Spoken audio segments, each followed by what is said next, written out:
Question. In a fantastical world, as an ordinary servant who wishes to avoid trouble and live a leisurely life, what should one do? Answer. This is a modified version of a fantastical realm where cultivation, talent, proficiency in techniques, and wealth are all maxed out at an astonishing 9,999,999. At the beginning, upon altering his cultivation level, Chen Mu discovers that he has become invincible. What? The senior brother dislikes me and seeks to provoke me?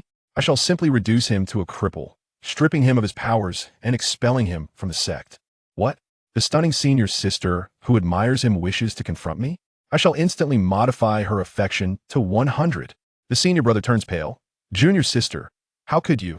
Just a moment ago, Chen Mu was distressed about having reincarnated in a fantastical world, reborn as a servant of the sect, subjected to relentless humiliation.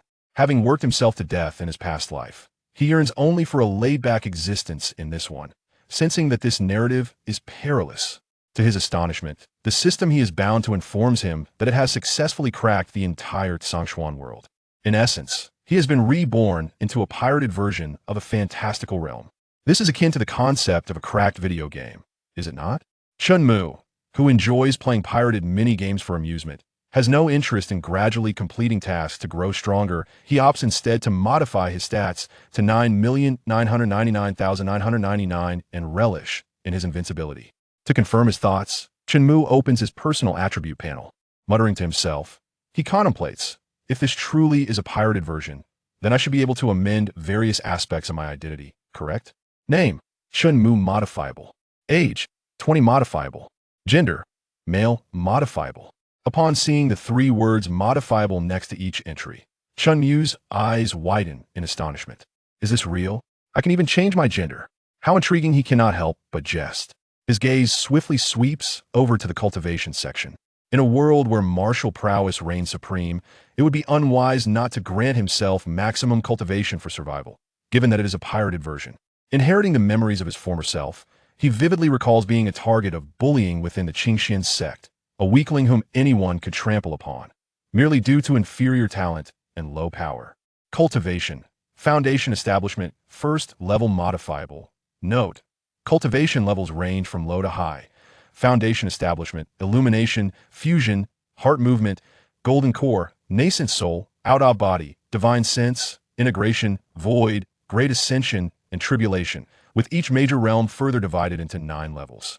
Foundation establishment, first level, the most pathetic rank. It's no wonder I was bullied by everyone. But from this day forth, you shall no longer stand against me. Chen Mu selects the cultivation option and confirms the modification. A system prompt appears. Do you wish to change your cultivation from foundation establishment first level to tribulation 9th level?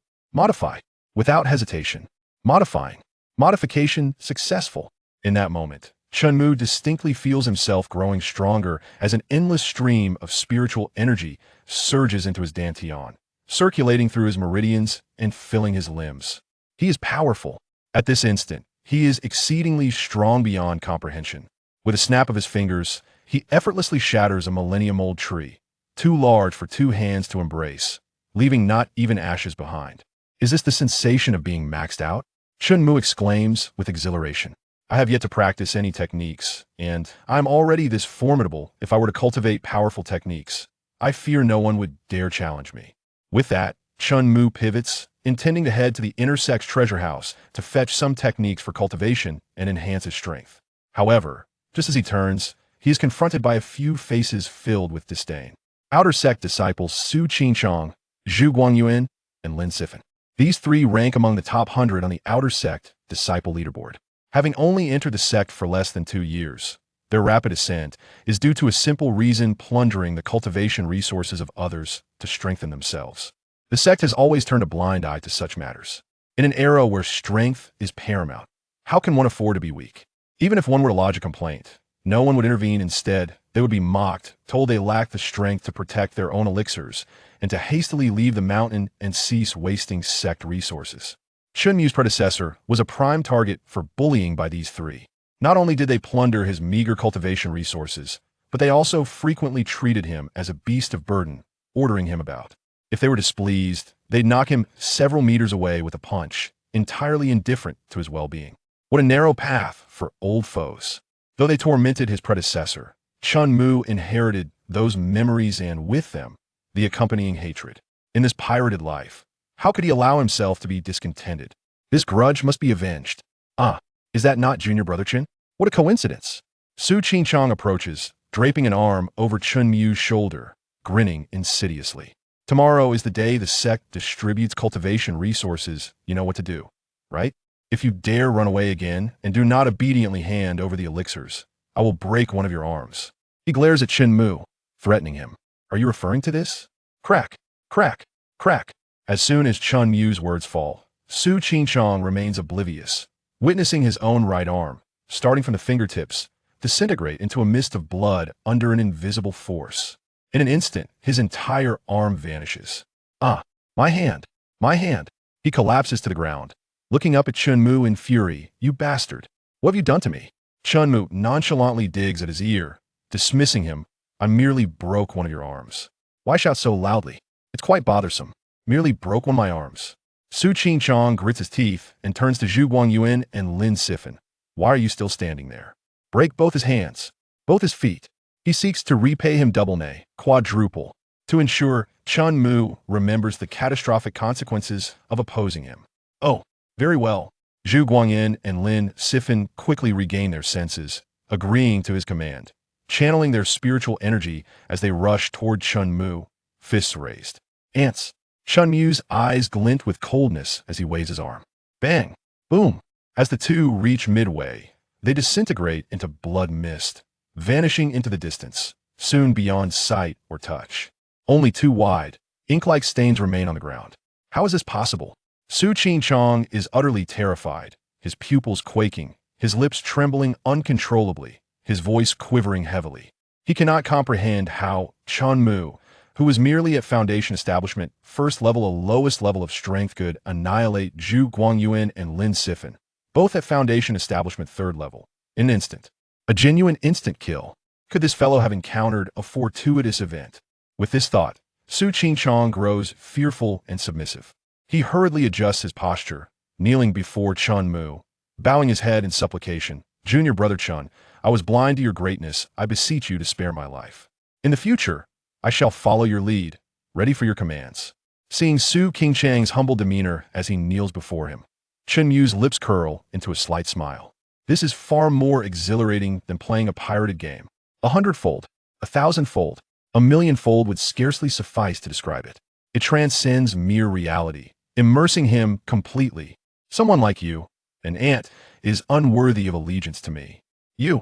Su Qingchang raises his head, fury flickering in his eyes, wanting to retort against Chen Mu, refusing to be looked down upon.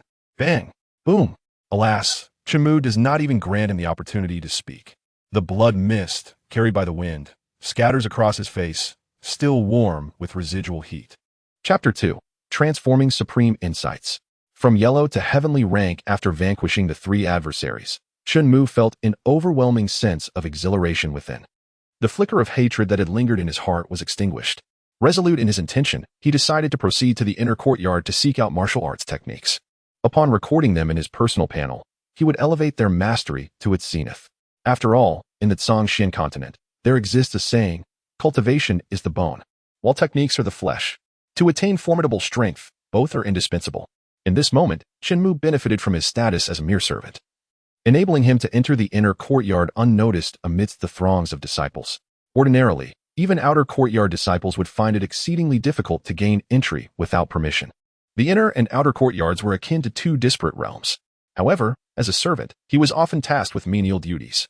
To the inner courtyard disciples, Chen Mu likely appeared to be a subordinate sent to perform some trivial task, rendering him unworthy of their attention, rather than waste time and effort.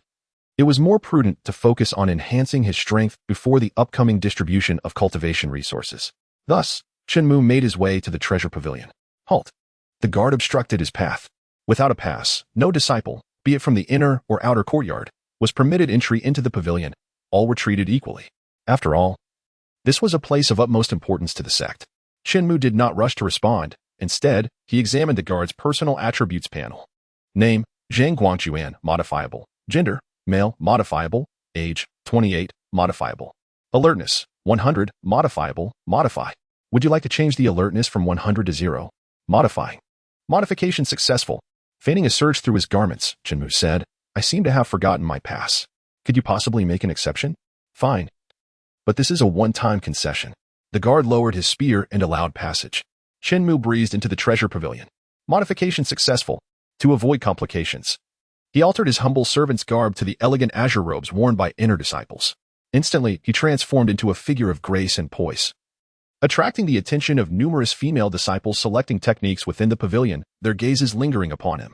Is there such a dashing disciple in the inner courtyard? He exudes an aura of refinement that invokes a desire to protect him. I wonder which peak he hails from, if only I knew. I could seek him out more often. You don't stand a chance. And you think you do? Chen Mu paid no heed to the ensuing quarrels triggered by his presence. He casually extracted a technique from the shelf, inferior yellow rank flame palm. If memory served, martial arts techniques were categorized into 4 ranks: heaven, earth, mysterious, and yellow, with each major rank further divided into upper, middle, and lower tiers. Scanning the shelves, he noted that this floor of the treasure pavilion showcased only the most rudimentary techniques. Before ascending to a higher level, Chen Mu resolved to validate his inner suspicions. He opened the book titled Flame Palm, delving into its study and comprehension. In an instant, his understanding sharpened. The once obscure text transformed into something as simple as the equation of 1 + 1 = 2. Refreshing his personal attributes panel, he discovered the technique now listed as Flame Palm, complete mastery achieved. Is this the essence of supreme comprehension? Chen Mu mused, yet he was not content to stop there.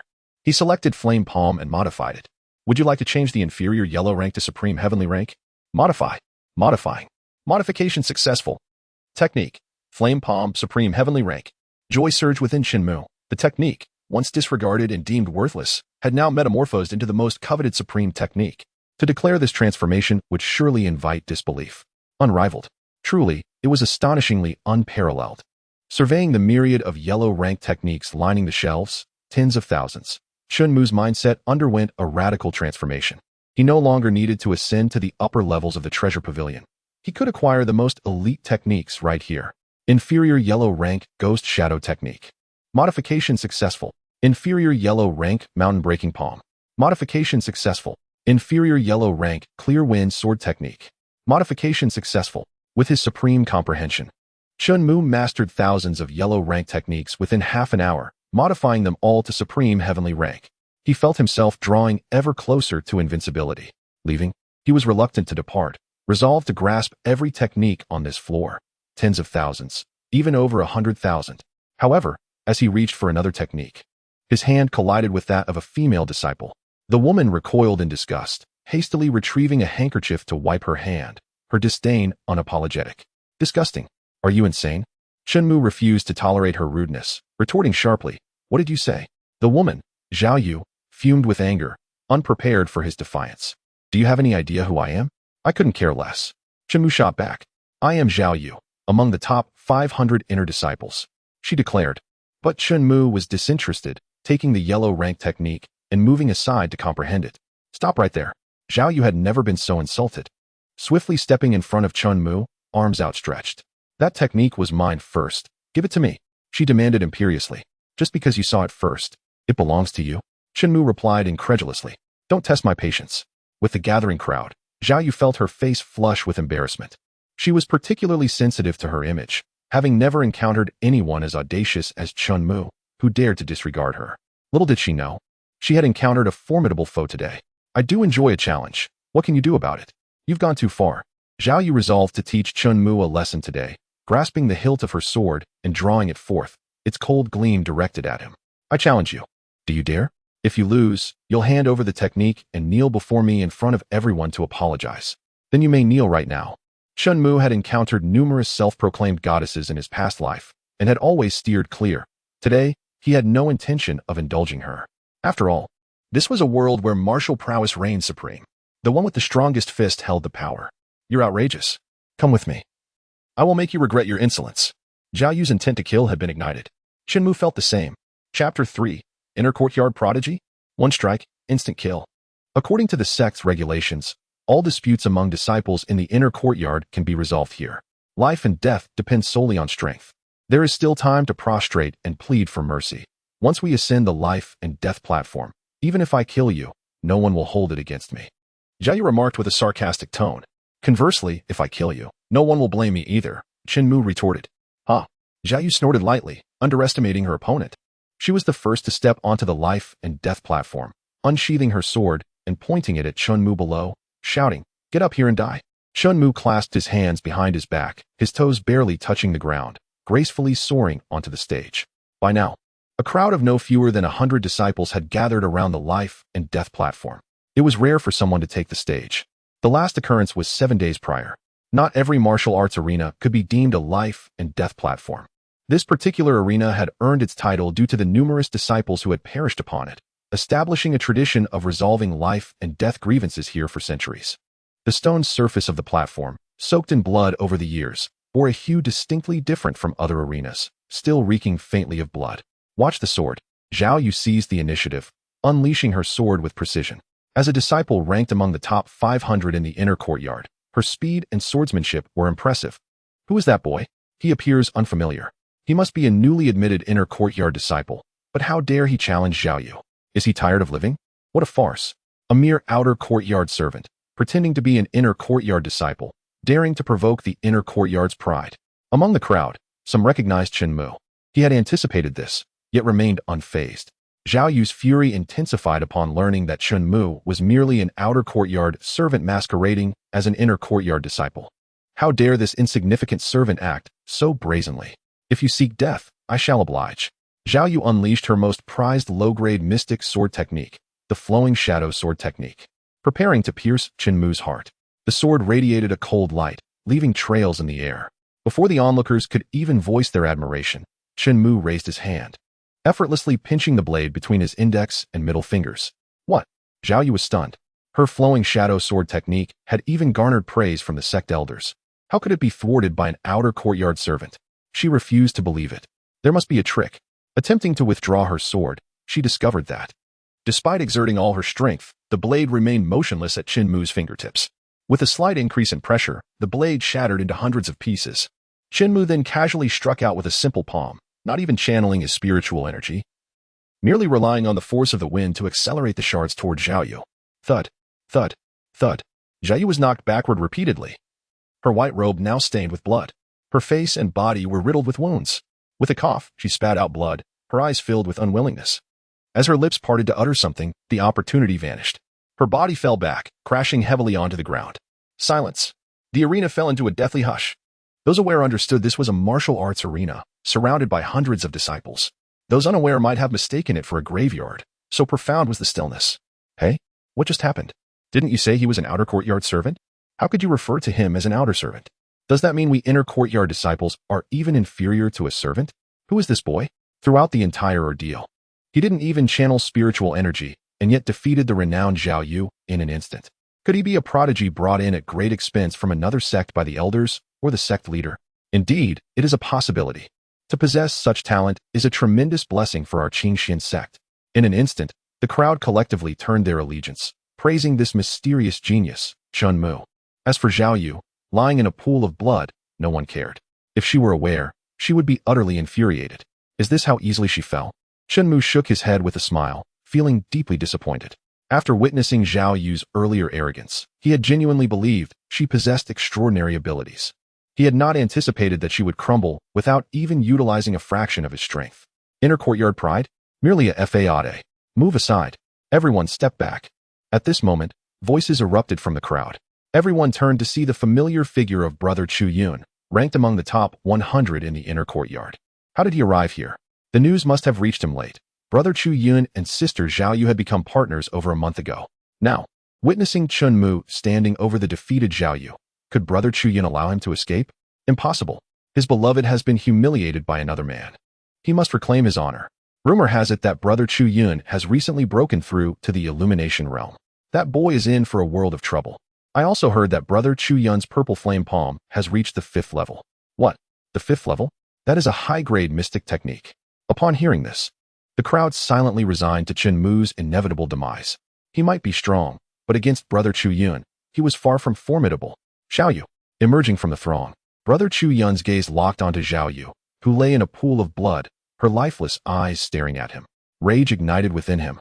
His gaze shifted to Chen Mu, teeth gritted, as he swiftly ascended the life and death platform, channeling his spiritual energy.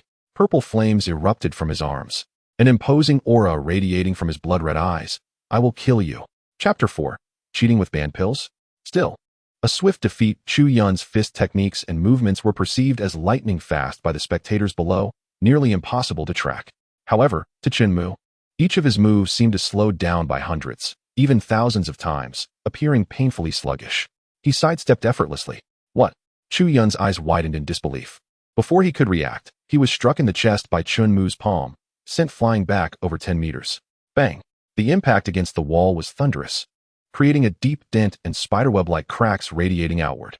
Cough! He tasted blood, which sprayed out several feet away. The top 100 prodigy of the inner courtyard was sent flying by a single strike? This person's strength is alarmingly abnormal. Surely this isn't a joke? I must be dreaming. Just moments ago, he was a servant everyone bullied in the outer courtyard, and now? You must be mistaken. Such an unparalleled genius must be the target of every major sect's attention. How could he possibly be a servant? Hearing this, a young man began to doubt his own memory, wondering if he had truly confused the situation. If such a prodigy were indeed a servant, what did that make him? On the life and death platform, seeing that Chu Yun still had a breath left surprised Chen Mu. It appeared that the top 100 were indeed stronger than the 500, managing to withstand even a minuscule fraction of his strength. Next, he intended to exert 2 billionths of his power. However, upon hearing this, the onlookers found it hard to believe. No matter how strong he was, it was inconceivable that merely a fraction of his strength could inflict such devastation upon Chu Yun. Struggling to lift his heavy eyelids, Chu Yun realized that if this continued, he would surely meet the same fate as Zhao Yu, dying in this martial arena. He refused to accept such a fate. Even in death, he would take Chen Mu down with him. Reaching into his robe, he retrieved a small vial, opening it to pour out a blood-red, ominously sinister pill. The burning blood pill. At that moment, someone in the crowd shouted, having recognized the pill. What? The burning blood pill? Isn't that a banned substance? Unexpectedly, a disciple of the esteemed inner court would clandestinely hoard a forbidden elixir. Rumor has it that the blood-burning pill possesses terrifying effects, capable of exponentially increasing one's power at the cost of one's own life force, potentially achieving a surge of several times, even tenfold. Is it truly that formidable? He is in danger. With a gulp, he swallowed the blood-burning pill. Immediately, the veins on Chu Yun's neck bulged, extending grotesquely to his face and forehead. Resembling the gnarled roots of an ancient tree, a sight most fearsome, especially with his reddened complexion. How formidable! Is this the effect of the blood-burning pill? Rising to his feet, the pain vanished entirely, and he felt the spiritual energy within him surge to 7 or 8 times its previous capacity. His gaze returned to Chen Mu, fear dissipating, replaced by a sense of ease. He believed that with his current strength, eliminating Chen Mu would be a trivial endeavor. Once more, he summoned his spiritual energy, unleashing a more potent purple flame that erupted from his entire being. The onlookers retreated, for even a slight proximity would subject them to overwhelming heat. The purple flames coiled in his palms, forming 2 colossal fireballs, which he then clasped together, merging them into a singular mass, over 2 meters in diameter, raised above his head. Chu Yun's expression twisted into a sinister grin. This time, his demise was assured. Little did he know, Chen Mu's attention was not on him at all. He was engrossed in the system panel visible solely to him. It cannot be said that it had no connection to Chu Yun, for he was examining his personal attribute panel. Name, Chu Yun modifiable. Age, 23, modifiable. Gender, male modifiable. Status, power surged 7-fold due to the consumption of a forbidden elixir. Modifiable. His gaze fell upon that line, and Chen Mu promptly deleted the status. Modification successful. Die? Just as Chu Yun prepared to hurl the massive fireball to incinerate Chen Mu, his spiritual energy dissipated in an instant. Subsequently, the excruciating pain from Chen Mu's earlier strike surged through him once more, overwhelming his senses. Unable to endure, he collapsed to the ground. Chen Mu closed the system panel, lowered his gaze, and mockingly asked Chu Yun, "What are you barking about? What have you done to me? Why has the blood-burning pill failed?" Chu Yun questioned Chen Mu frantically. He had acquired this blood-burning pill at a great cost, its quality beyond reproach. The only explanation he could fathom was that Chen Mu had interfered. Chen Mu had no intention of responding. The secret of the system was one he intended to carry to the grave. Retorting, he asked, "Do you enjoy playing with fire?" Chen Mu raised his hand, a flicker of flame igniting in his palm. Just as someone prepared to mock him, another interjected, exclaiming, "Heavens! Is that A dragon? Taking the form of fire. And it resembled a dragon. This fellow is a prodigy. With a mere gesture, the fire dragon manifested, and I would not be remiss in calling him an unparalleled genius. Would I? Not at all. Indeed, not at all. Depart. Chen Mu waved his hand grandly. The small fire dragon meandered toward Chu Yun, accompanied by a series of dragon roars. As it traversed, its body swelled 100-fold, transforming into a massive form that collided violently with Chu Yun. Ah! The scream abruptly ceased. The fire dragon vanished, and Chu Yun was utterly obliterated, leaving not a trace of ash behind. Over 100 disciples witnessed this scene. Their astonishment was profound, mingled with intense, uncontrollable fear. Their bodies trembled. When they turned their gaze back to Chen Mu, he appeared transformed, towering and majestic, akin to a deity standing tall, evoking a sense of reverence. He was crowned with the title of invincibility. Chen Mu's gaze fell upon the few disciples who had accompanied Chu Yun, inquiring, "Do you wish to avenge him?" "We dare not. Please spare us." They knelt, discarding all pretenses of dignity and pride, valuing only their lives. Raising their eyes again, they found Chen Mu had already vanished from the life and death arena. Their hearts, which had been suspended in apprehension, finally settled. Gazing at the wall shattered by the dragon flames, they cursed Chu Yun for nearly leading them to their demise. Soon, news of the tragic demise of two prodigies from the inner court spread to the ears of the elders. More than anger, there was bewilderment, confusion, and an inability to comprehend. Not to mention Zhao Yu. Chu Yun's prowess was evident to all. How could he have been slain so swiftly? According to the disciples, Chu Yun had consumed the forbidden blood-burning pill, yet even that could not save him from death. What? The blood-burning pill? That accursed Chu Yun. His death was not unjust. Regarding that young man, does anyone have knowledge of him? The elders collectively shook their heads, indicating ignorance. Observing this, the second elder continued. In any case, our immediate priority is to locate that young man. Such talent must be utilized. Chapter 5. Modifying to 1,000,000,000 spirit stones. Purchasing the Qingyun mansion soon. News of a mysterious genius emerging from the Qingxian sect spread throughout the entire sect. Some claimed he resembled an immortal descended to earth, possessing an extraordinary appearance and charisma. Others asserted that his strength was formidable, capable of annihilating the heavens with a mere gesture. In summary, the tales grew more outrageous with each retelling. Among 10 individuals, one could find 10 distinct versions. Many sought out Chen Mu, inquiring about him, eager to witness his prowess. Naturally, there were also those who felt apprehensive and vigilant about his existence, particularly the top 10 prodigies of the inner court.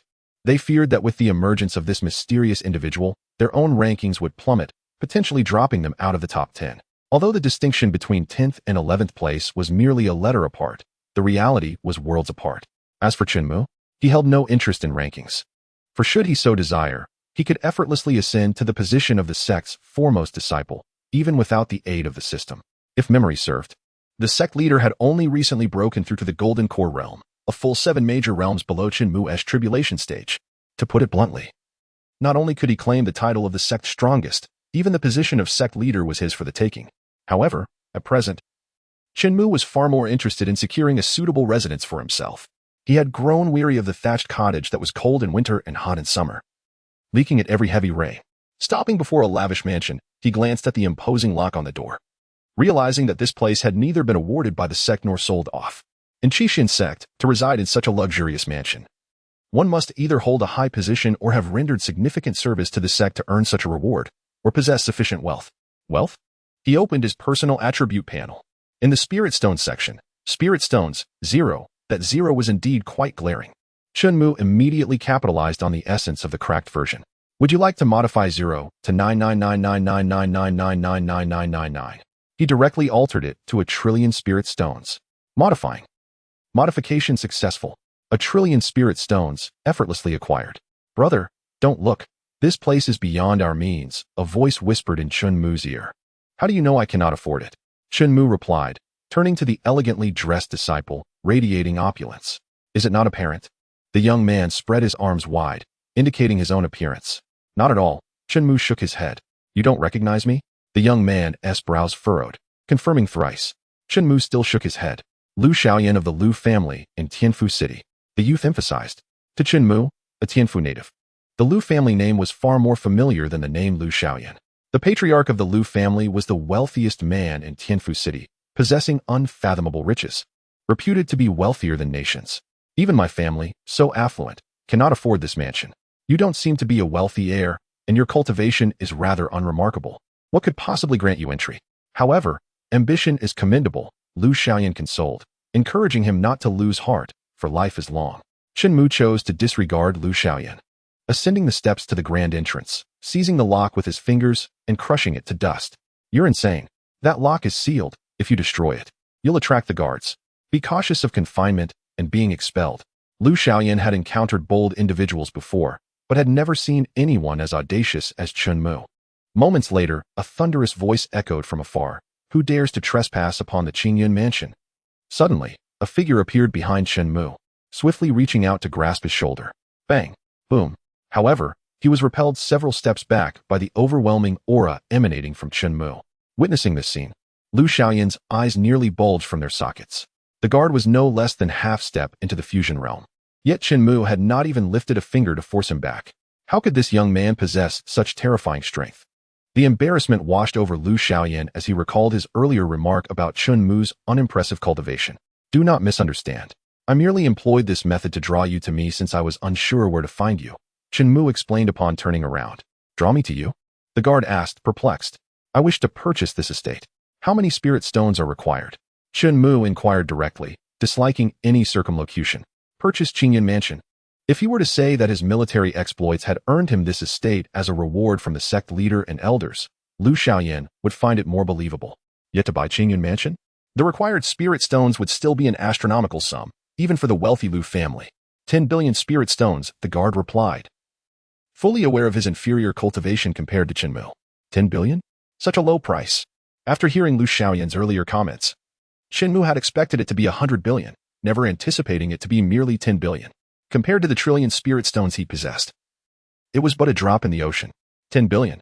So cheap. Lu Xiaoyan raised a hand to his forehead, at a loss for words. Even as a top-tier young master, he lacked the audacity to make such a statement. How could Chen Mu have the right to act so brazenly? Before showing off, at least draft a rough outline.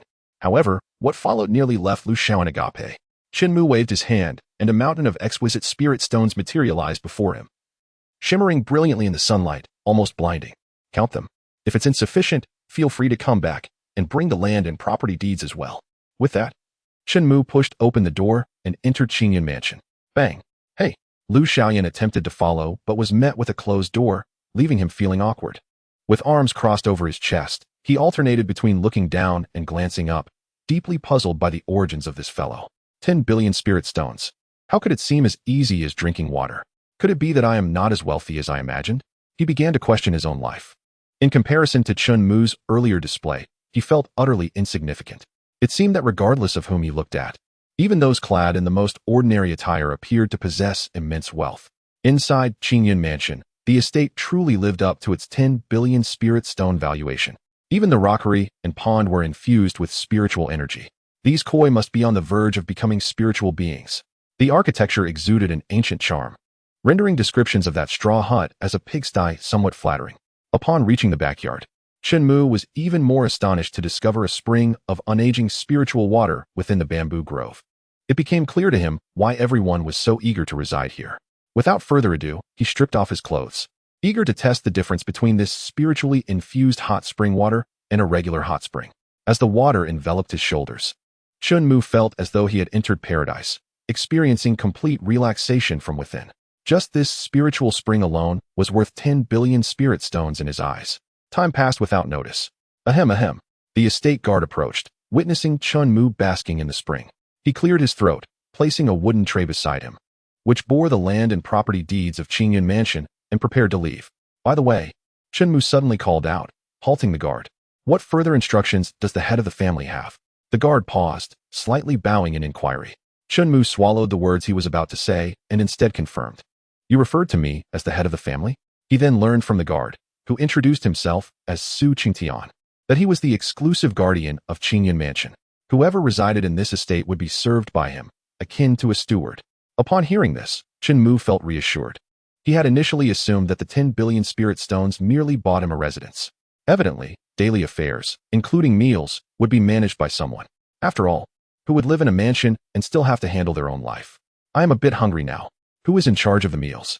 Chen Mu inquired of Su Qingtian. Since this was a modified fantasy world, He could certainly alter his own state to one of perpetual satiety. Yet, living was about enjoyment. After all, Chen Mu wished to savor the exquisite spirit food that cultivators consumed daily. My culinary skills are rather lacking. But if the head of the family has specific dishes in mind, I can go down the mountain to buy them or ask the sect's kitchen to prepare them. Su Qingtian replied honestly, fearing his culinary incompetence would draw Chen Mu's ire. Poor culinary skills? That's simple. Chen Mu raised his hand and opened the system panel to check Su Qingtian's personal attributes. He found the culinary section, culinary novice, only capable of boiling noodles, modifiable. Would you like to modify culinary novice to top-tier culinary skills? Modifying. Modification successful. As he read the notification, Su Qingtian's pupils constricted as a wealth of culinary knowledge flooded his mind in an instant. He raised his hands, gazing at them. He felt a newfound confidence that he could now prepare dishes rivaling those from the top restaurants in the capital and the imperial chefs. Suddenly, recalling Chen Mu's earlier gestures, Su Qingtian was struck by a bold thought. Could it be? Yet, Chen Mu preempted him, placing a finger to his lips in a shushing gesture. Then waved his hand. Go prepare the meal. I am hungry. Yes. Head of the family. Su Qingtian understood better than anyone that this master was no ordinary individual. He could not afford to defy him, nor did he have the courage to do so. Alongside the top-tier culinary skills, Chen Mu also modified Su Qingtian's loyalty to him, which had originally been only 30%. He increased it to an astounding 1,000%, far exceeding the maximum limit, yet it remained effective. Not only would Su Qingtian prepare a meal for him, but if Chen Mu commanded him to end his own life, he would not hesitate to comply. Reclining back, Chen Mu gazed at the dense leaves of the bamboo grove and the beams of light filtering through. He exhaled deeply, feeling utterly content. Initially, he had feared that this system would be a deceptive facade, akin to those novels he had read in his past life that burdened him with absurd tasks. Completing them would yield rewards, slowly building strength towards invincibility. While enduring hardship before enjoying sweetness was acceptable, Chen Mu merely wished to be a carefree slacker, uninterested in competing with others in their relentless pursuits. Moreover, what if he failed to complete those tasks? The threat of erasure loomed. Or perhaps being forced to eliminate his second brother. Such a system was better left unbound, as he did not wish to be its slave. Fortunately, he had awakened an exceptional system that did not impose incessant demands and allowed him to modify whatever he pleased. If he could rate it out of 100, Chen Mu would give it a 101, not fearing it would become arrogant from the extra point. He subsequently cleared his mind of superfluous thoughts, ready to enjoy the experience of soaking in the spiritual spring while awaiting the delights of top-tier cuisine. Meanwhile, at the entrance of the Qingxian sect, hundreds of disciples had gathered. They had arrived early because today, the inner courtyard's senior brothers, who had descended the mountain to combat the beast horde, were returning. They hurried to curry favor with those senior brothers and sisters, hoping to secure their support and walk confidently within the sect. Look, it's senior brother Sima Qing. Truly, he was the pillar of our inner courtyard. Just look at his stature and aura, as if an immortal had descended. Many marveled. It appears that this time, our senior brothers have returned victorious. They had quelled the beast tide, saving countless commoners from disaster, and enhancing the reputation of the Qingxian sect. The sect leader and elders would undoubtedly reward them handsomely. How enviable! If only I could win the favor of senior brother Sima Qing, my life would be complete. Not long after, in the grand hall of the sect, Sima Qing meticulously recounted his recent experiences since descending the mountain to the sect leader and the elders flanking the hall. He consistently emphasized the hard work and selflessness of his junior brothers and sisters, yet he refrained from mentioning his own contributions, which instead garnered unanimous praise from the leader and the elders. Following the leader's announcement of rewards for everyone, he spoke directly to Sima Qing, saying, Sima Qing, you have played a significant role in quelling the beast tide. What would you like as your reward? Speak freely. Sima Qing replied, respected leader. The Qingfeng residence where I reside was largely buried due to a landslide, so I wish to request the Qingyun residence as my reward. This was the primary reason why Sima Qing had volunteered to descend the mountain and quell the beast tide. Among the hundreds of residences owned by the Qingxian sect, the one he coveted most was indeed the Qingyun residence. Not to mention its surroundings, the unique spiritual spring pool had occupied his thoughts for a long time. Very well. As you wish, I shall grant you the Qingyun residence, the leader readily agreed, buoyed by enthusiasm. Thank you, respected leader. Sima Qing cupped his hands in gratitude. Upon exiting the hall, Sima Qing hastened to the Qingyun residence, eager to waste no time. The Qingxian sect had a history spanning a millennium, and looking back through time, anyone who had resided in the Qingyun residence was undoubtedly a person of remarkable talent. Now, Being able to live in the Qingyun residence would greatly enhance his standing as the eldest senior brother. Perhaps it would even pave the way for him to become an elder or even the successor to the sect leader. Various fantasies filled his mind. However, upon arriving at the Qingyun residence, he noticed the front door was unlocked. Looking up, he could even catch a whiff of delicious food wafting out from within. An irresistible aroma. Sima Qing's heart leaped with joy. Could it be that the servants had anticipated his arrival and prepared a feast to welcome him? Excellent. He pushed open the door and entered the Qingyun residence. Inside the main hall, he encountered Su Qingtian, who was busily laying out an extravagant spread of food on the table, at least 20 to 30 different dishes. There were delicacies from the sky, the earth, and the sea. A veritable feast of mountain and ocean treasures. Even Sima Qing, accustomed to dining at grand banquet halls, could not help but salivate at the sight. Truly, the chef of the Qingyun residence is exceptional. This is the kind of meal one worthy of being a person of distinction should enjoy. He strode forward, seated himself on a round stool, and picked up chopsticks, ready to indulge. Seeing this, Su Qingtian hurriedly intervened. Hey, what do you think you're doing? What? Am I not allowed to eat? Sima Qing questioned Su Qingtian. Of course not. This meal is prepared for the master of the residence, Su Qingtian stated firmly. Upon hearing this, Sima Qing laughed instead of getting angry. This fellow seemed unaware that he was the newly appointed master of the Qingyun residence. I am the new master of the Qingyun residence, your master. Now, may I partake in this meal? Absolutely not. Su Qingtian reiterated, blocking him. Why? Do you doubt my words? Sima Qing slammed his chopsticks down on the table, growing increasingly irritated by Su Qingtian's repeated interruptions. It's not about doubt. It's that your claim lacks any credibility. At that moment, Chen Mu emerged from behind the wall, fastening his belt. Sima Qing turned to see Chen Mu dressed in the inner court disciple's Qingyun robe, standing in his residence. His expression instantly hardened. Who allowed you in here? Get out. His anger intensified when he noticed Chen Mu's damp hair. This brat had actually sullied the spiritual spring he hadn't even had the chance to use. Huh? Chen Mu scoffed. This is my home. You expect me to leave? Your home? Sima Qing replied with a mocking laugh. The leader just awarded me this Qingyun residence. When did it become yours? I suspect you are impersonating me to steal a soak in the spiritual spring. Unable to contain himself, Sima Qing drew his sword, pointing it directly at Chen Mu. Realizing what had transpired, Su Qingtian quickly interjected, Wait, this is all a misunderstanding. A misunderstanding? Sima Qing's gaze turned to Su Qingtian. Yes. Su Qingtian nodded emphatically. Before you arrived, the previous master spent 10 billion spiritual stones to purchase this Qingyun residence. 10 billion spiritual stones. Sima Qing's eyes widened in shock at the figure. He sheathed his sword, deciding not to stoop to Chen Mu's level, and commanded Su Qingtian to return the 10 billion spiritual stones, insisting, This Qingyun residence can only belong to me, Sima Qing. This, Su Qingtian hesitated, clearly troubled. What?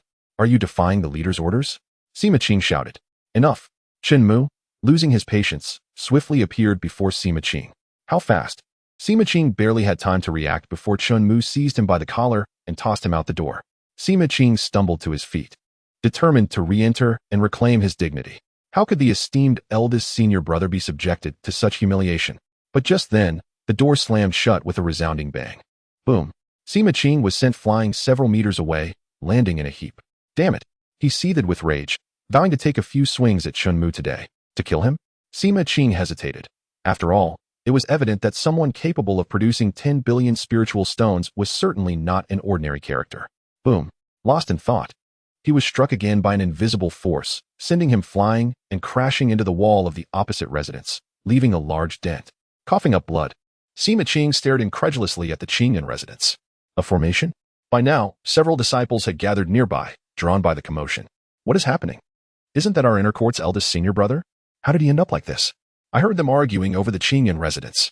Can someone elaborate? After some discussion, it became clear that they were at an impasse, unsure whom to favor. One side possessed wealth, while the other had merit. According to the order of arrival, it seemed that the residence should belong to the individual inside.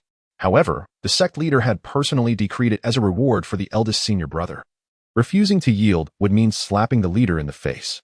Are you foolish? Someone who can buy the Qingyun residence and has injured Sima Qing like this cannot be an ordinary character. If you can think of it, he can too. It indicates that he is not afraid of the sect leader. Moreover, he set up a formation that even the eldest senior brother cannot breach. This person is definitely not simple. Hearing the crowd lean towards Chen Mu while disparaging him, Sima Qing could no longer tolerate it. After consuming a healing pill, he felt somewhat better. Looking towards the Qingyun residence, he silently vowed, "Fine. Since you all say I cannot breach that formation, I shall shatter it for you to see. Then I will confront that brat and demand an explanation. I am the eldest senior brother of the sect. Do you dare to lay a hand on me?" As Sima Qing approached the door, sword in one hand and fingers of the other hand forming a specific gesture to prepare for his technique. The onlooking disciples could not contain their curiosity. What is the senior brother doing? Shoo! That's the signature move of senior brother Sima, breaking the heaven's sword. Breaking the heaven's sword. Isn't that a technique created by the second elder? It seems the rumors are true. The eldest senior brother has indeed become the second elder's true disciple. A true disciple. Now it's anyone's guess who will win. The crowd was thoroughly engrossed in their debate. Break for me.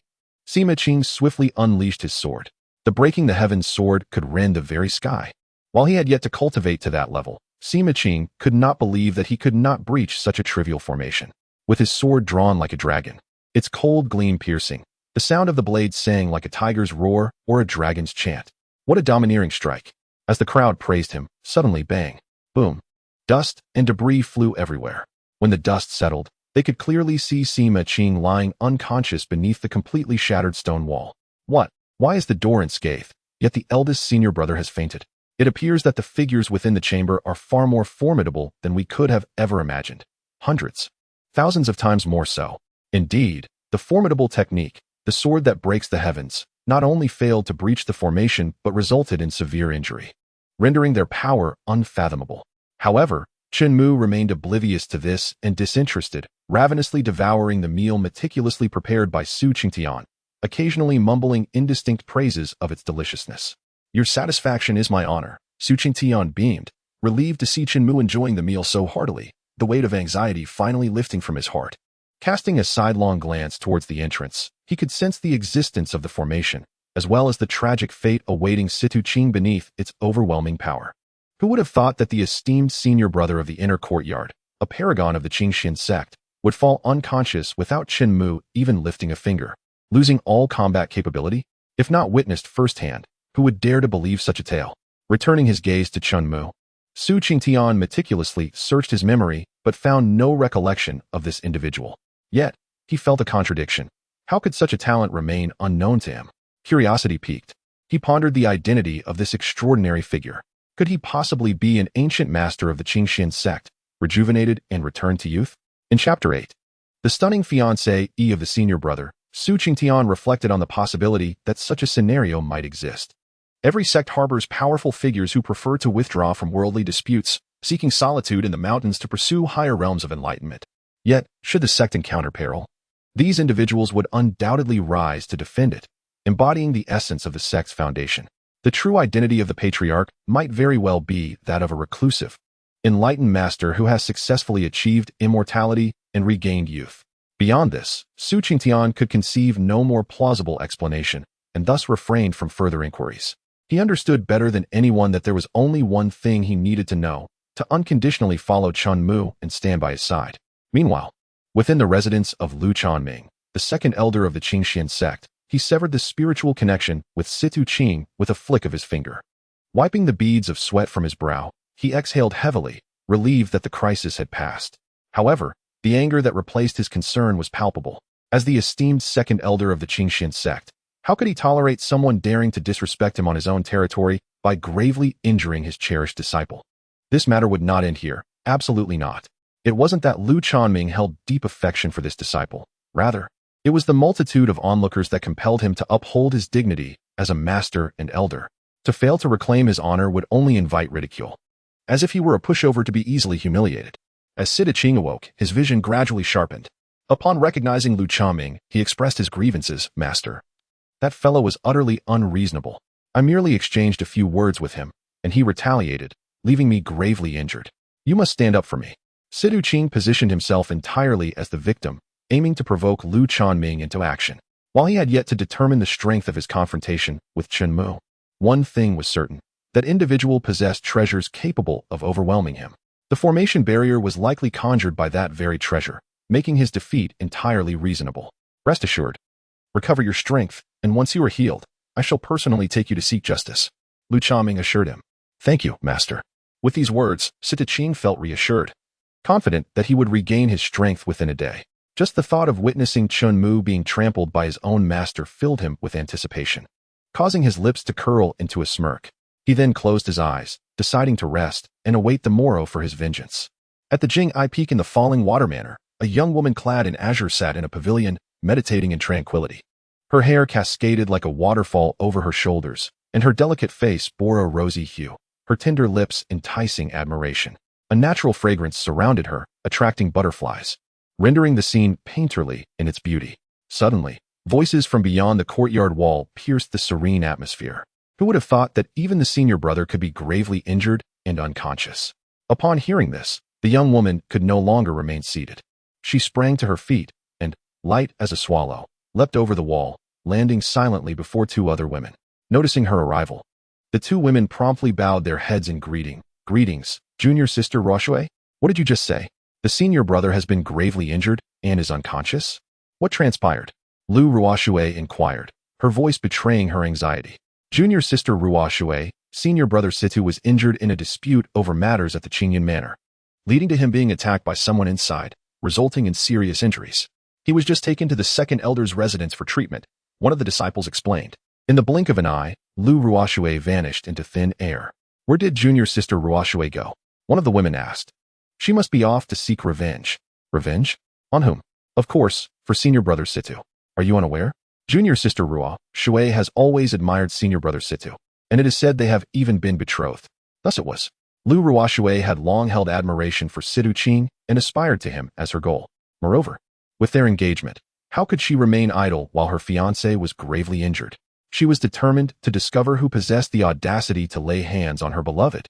Not long after, she arrived at the Qingyan Manor, coincidentally encountering Chen Mu as he was about to depart. Noticing the cold glint in her eyes, sharper than a sword, directed at him, Chen Mu sensed trouble and contemplated evading her. Stop, Lu Ruoxue commanded, raising her hand to block his path. You are the one who injured senior brother Situ? Lu Ruoxue scrutinized him, finding him to be unremarkable, with just an appealing face, yet nowhere near the handsome and refined figure of Situ Qing. What does it have to do with you? Chen Mu retorted. It has everything to do with me. He is my fiancé, Lu Ruoxue declared. Lu Ruoxue. If Chen Mu recalled correctly, this individual was a direct disciple of an elder, rumored to possess unparalleled beauty. He surveyed her again and found the claims not exaggerated. Yet, why was this exquisite flower entwined with Situ Qing, that pile of dung? What? Unable to contend with me? You send a woman to confront me? Chen Mu inquired further.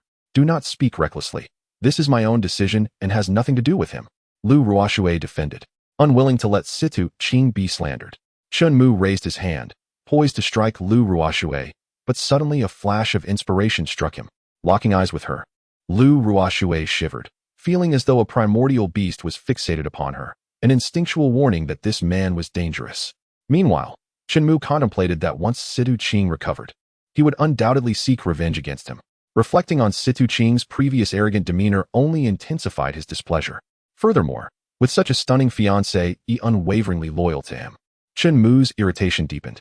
Why should he be the one to suffer? Was he the main character? Why did he deserve such preferential treatment? In his past life and this one, he had committed no heinous acts. Why should he be bullied to such an extent? One person was not enough. Now there was another. The more he thought about it, the deeper his resentment grew, prompting him to open the personal attributes panel regarding Lu Ruoxue. Name, Lu Ruoxue, modifiable. Age, 21, modifiable. Gender, female, modifiable. Favorability towards Situ Qing, 70. Favorability towards Chen Mu, 0, 0 favorability. Indeed, no matter how many times he looked, that 0 was painfully conspicuous. Fortunately, he possessed a system capable of resolving such issues. With a cold smirk, he mused. Since fate granted him this power, why should he not wield it? Chapter 9. The cold and distant senior sister. Hey, are you even listening to me? Lu Ruoxue exclaimed, noticing that Chen Mu's attention was entirely elsewhere. Following his gaze, she looked down, her delicate face flushing crimson. Quickly, she crossed her arms over her chest and took several large steps back, glaring at Chen Mu with a mixture of wariness, disdain, and aversion. You lecherous scoundrel. Unbeknownst to her, Chen Mu's true focus lay upon her personal attribute panel, having scrutinized her character more thoroughly than one might if she were entirely bare. Would you like to change the favorability from 0 to 100? Modify. Modifying. Modification successful. Why 100 and not 1000 or even 10? 000. It was simply sufficient for it to surpass Situ Qing's Furthermore, Chen Mu was wary that an excessively high favorability score might yield adverse effects, such as a Yandra disposition. Would you like to change the favorability towards Sita Qing from 70 to 0? Modifying.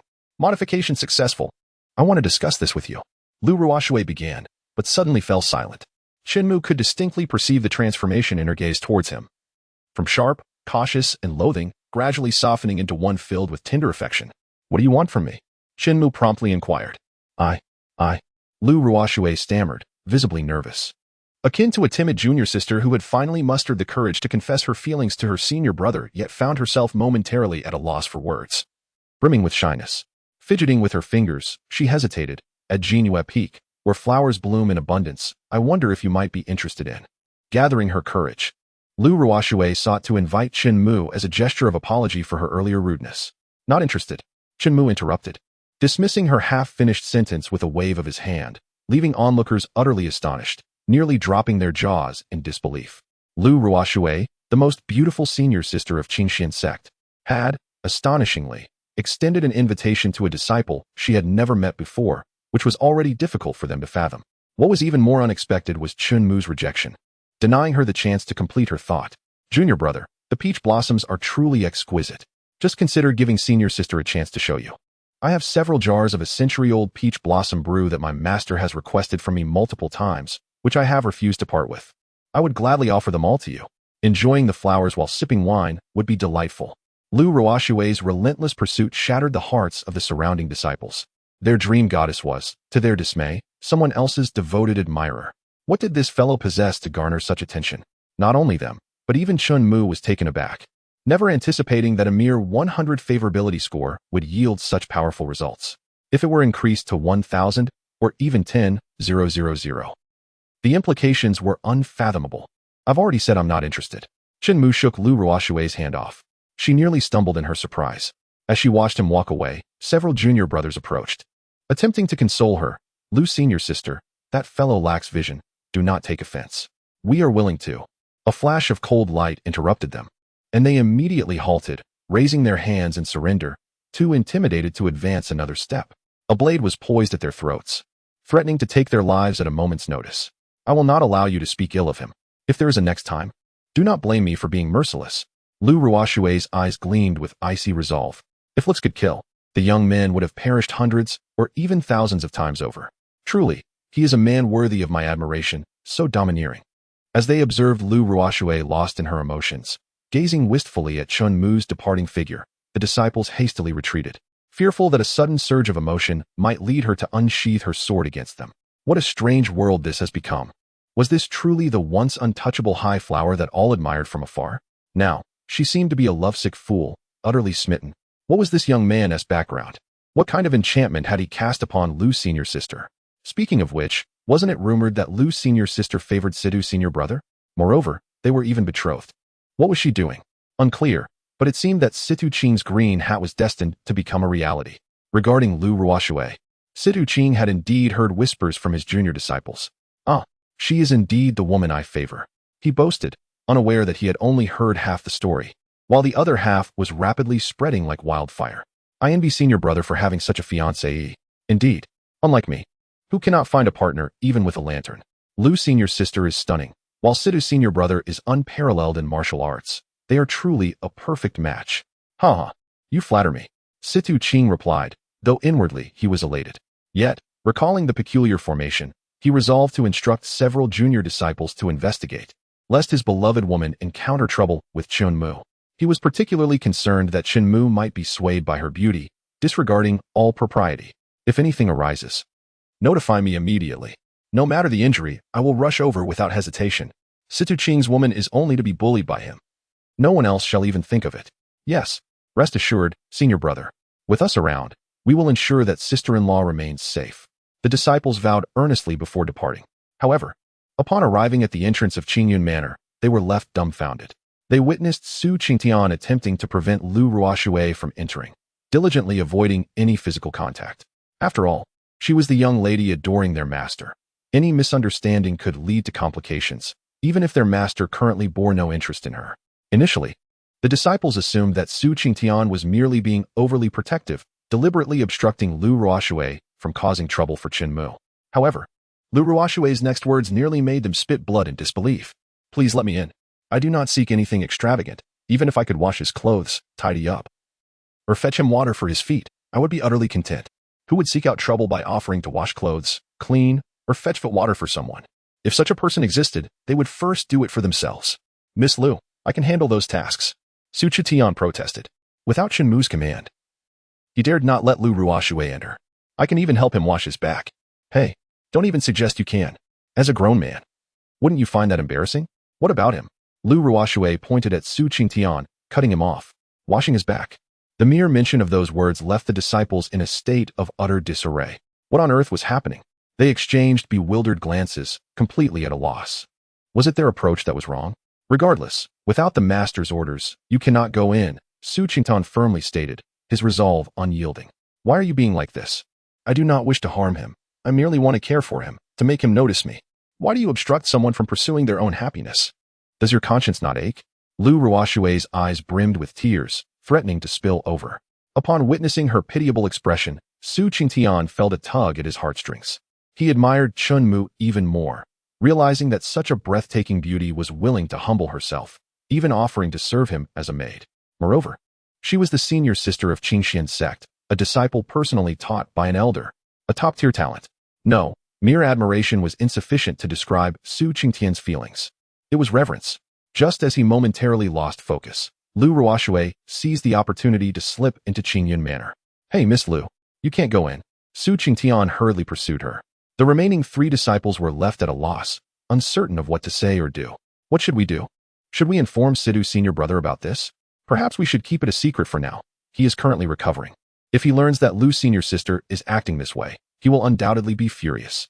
Why would Lu's senior sister fall for the man who injured senior brother? If I had known, I would have refrained from associating with you lot. The young man rolled his eyes in exasperation. If not for the fear of offending Sidhu Ching, they would undoubtedly seek out Chen Mu to become his disciple and gain his insights. At this moment, however, Chen Mu had already descended the mountain, arriving at Tianfu City, the closest locale to Qingxian sect. His purpose for descending was singular, to lavishly spend the trillion spirit stones at his disposal. Anything less would be a disservice to himself. As for his family, Chen Mu harbored no interest whatsoever in that ungrateful clan. In his memories, he was the child born from the unexpected union of a drunken man and a humble woman. To preserve their family's reputation, his family had forced his mother into a secondary marriage to the Chen family. If one were to phrase it delicately, she was a concubine. If not, she was treated with lesser regard than a servant. The Chen family held no affection for Chen Mu's mother, subjecting her to various humiliations and oppressions, which led to her malnourishment and mental collapse. She perished on the very day Chen Mu was born.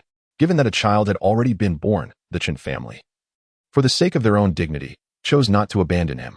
However, he was raised in a manner that was hardly better than that of a servant. At his coming-of-age ceremony, Chen Mu lost the only chance to turn his fortunes around. After testing his aptitude with the talent stone, he was deemed mediocre, with predictions of a life devoid of great achievements.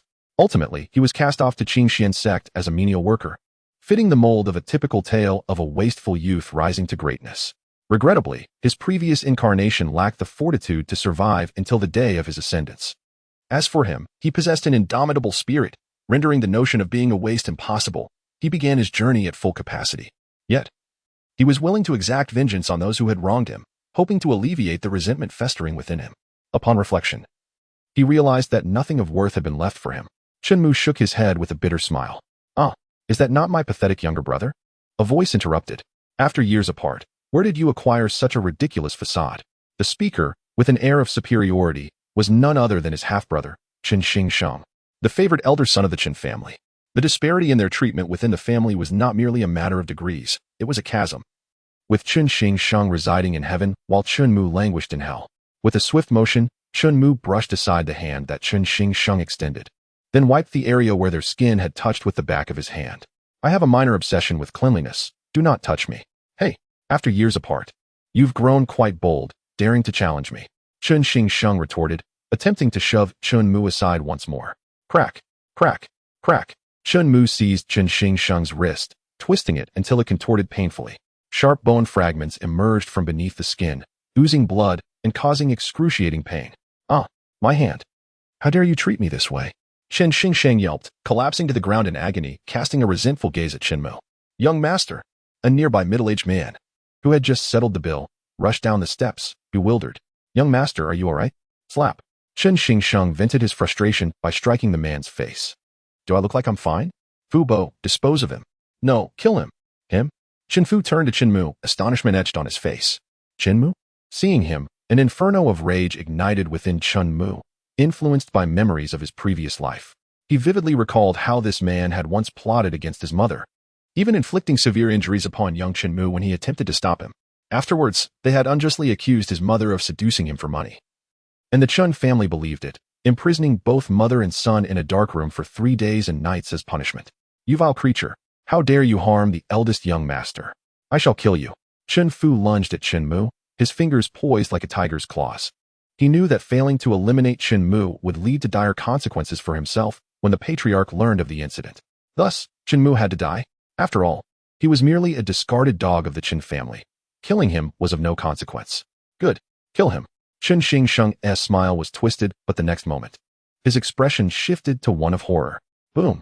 With a mere flick of his hand, Chen Mu transformed Chen Fu into a mist of blood, staining his own garments crimson.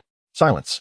The surrounding crowd was engulfed in an eerie stillness, as though a pin dropping could be heard. None dared to utter a word regarding the slaughter of Chen Fu, the eldest young master Chen Xingsheng, for fear of suffering the same fate as him.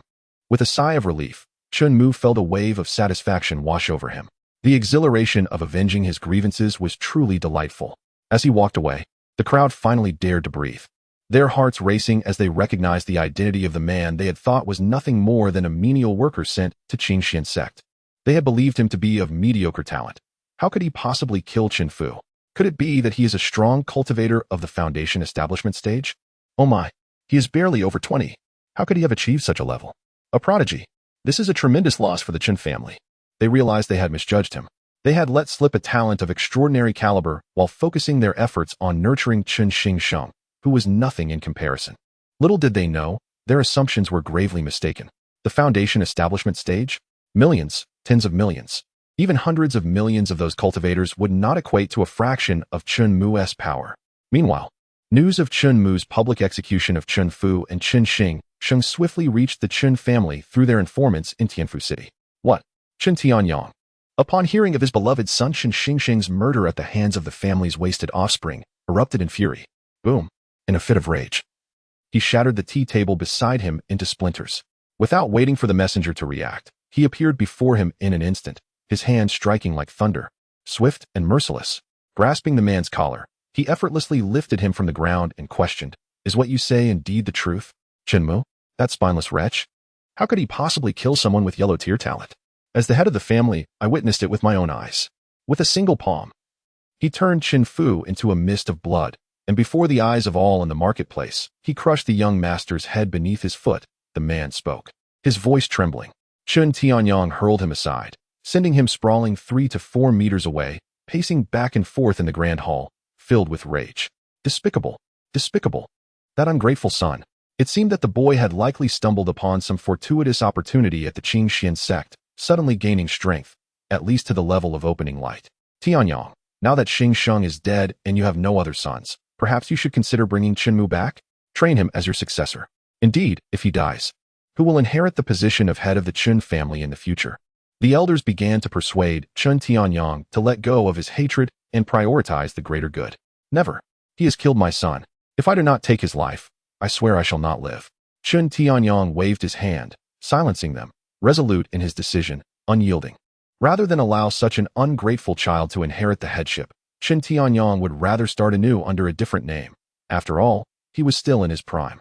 Sighing, the elders could only shake their heads in resignation, aware of Chen Tianyang's stubbornness. Once he made up his mind, not even 10 oxen could change it. Their words were futile. They could only blame Chen Mu for daring to underestimate the Chen family, believing himself capable. What a pity, even if he had gained some opportunity. It was nothing compared to the Chen family's century-old legacy, a foundation strong enough to render any small chance inconsequential. He commanded the gathering of 300 death warriors from the Chen family, instructing them to dismantle that ungrateful child's body, alive to see him, dead to see his corpse. Yes. As soon as he finished speaking, a man rushed in, stumbling and breathless. "No, it's bad. Head of the family. What now?" Chen Tianyang felt a headache coming on. Reporting to the head of the family, the second young master has returned. The servant reported. What? That ungrateful wretch dares to present himself at our doorstep? He must be tired of living. Chen Tianyang's fury was palpable, his aura of slaughter so thick that it stifled the air, causing cold sweat to break out. What are you still standing there for? Go gather the death warriors. Yes. Chen Mu, today I shall ensure you come with your life, but leave without it. Chen Tianyang's eyes glimmered with a frosty light, filled with murderous intent. As for feelings of sorrow, Chen Tianyang had never regarded Chen Mu or his mother as part of his family. The existence of such an ungrateful child was merely a consequence of his own drunken indiscretions, and that shameless woman insisted on clinging to him, conspiring with her family to compel him to take her as a concubine. He had thought that once that woman was dead and Chen Mu expelled from the Chen family, this incident could be buried. Little did he expect that the ungrateful child would dare to strike against his most cherished son. If he did not kill him, where would he place his dignity? His gaze shifted back to Chen Mu. Upon entering, figures silently descended from all directions. The courtyard, the walls. The eaves were filled with cloaked death warriors, 300 to 400 in total. The leader, named Chen Shu, managed this group of death warriors and was Chen Tianyang's most trusted confidant. Chen Tianyang was not present. He had no interest in the process of executing Chen Mu. He merely wished to see the aftermath of Chen Mu's dismemberment. Witnessing him, bloated with arrogance from his newfound fortune, would only disgust Chen Tianyang. You are alone. Chen Shu assessed Chen Mu with a look of condescension, knowing that the Chen family commanded the largest force of death warriors in Chenfu City.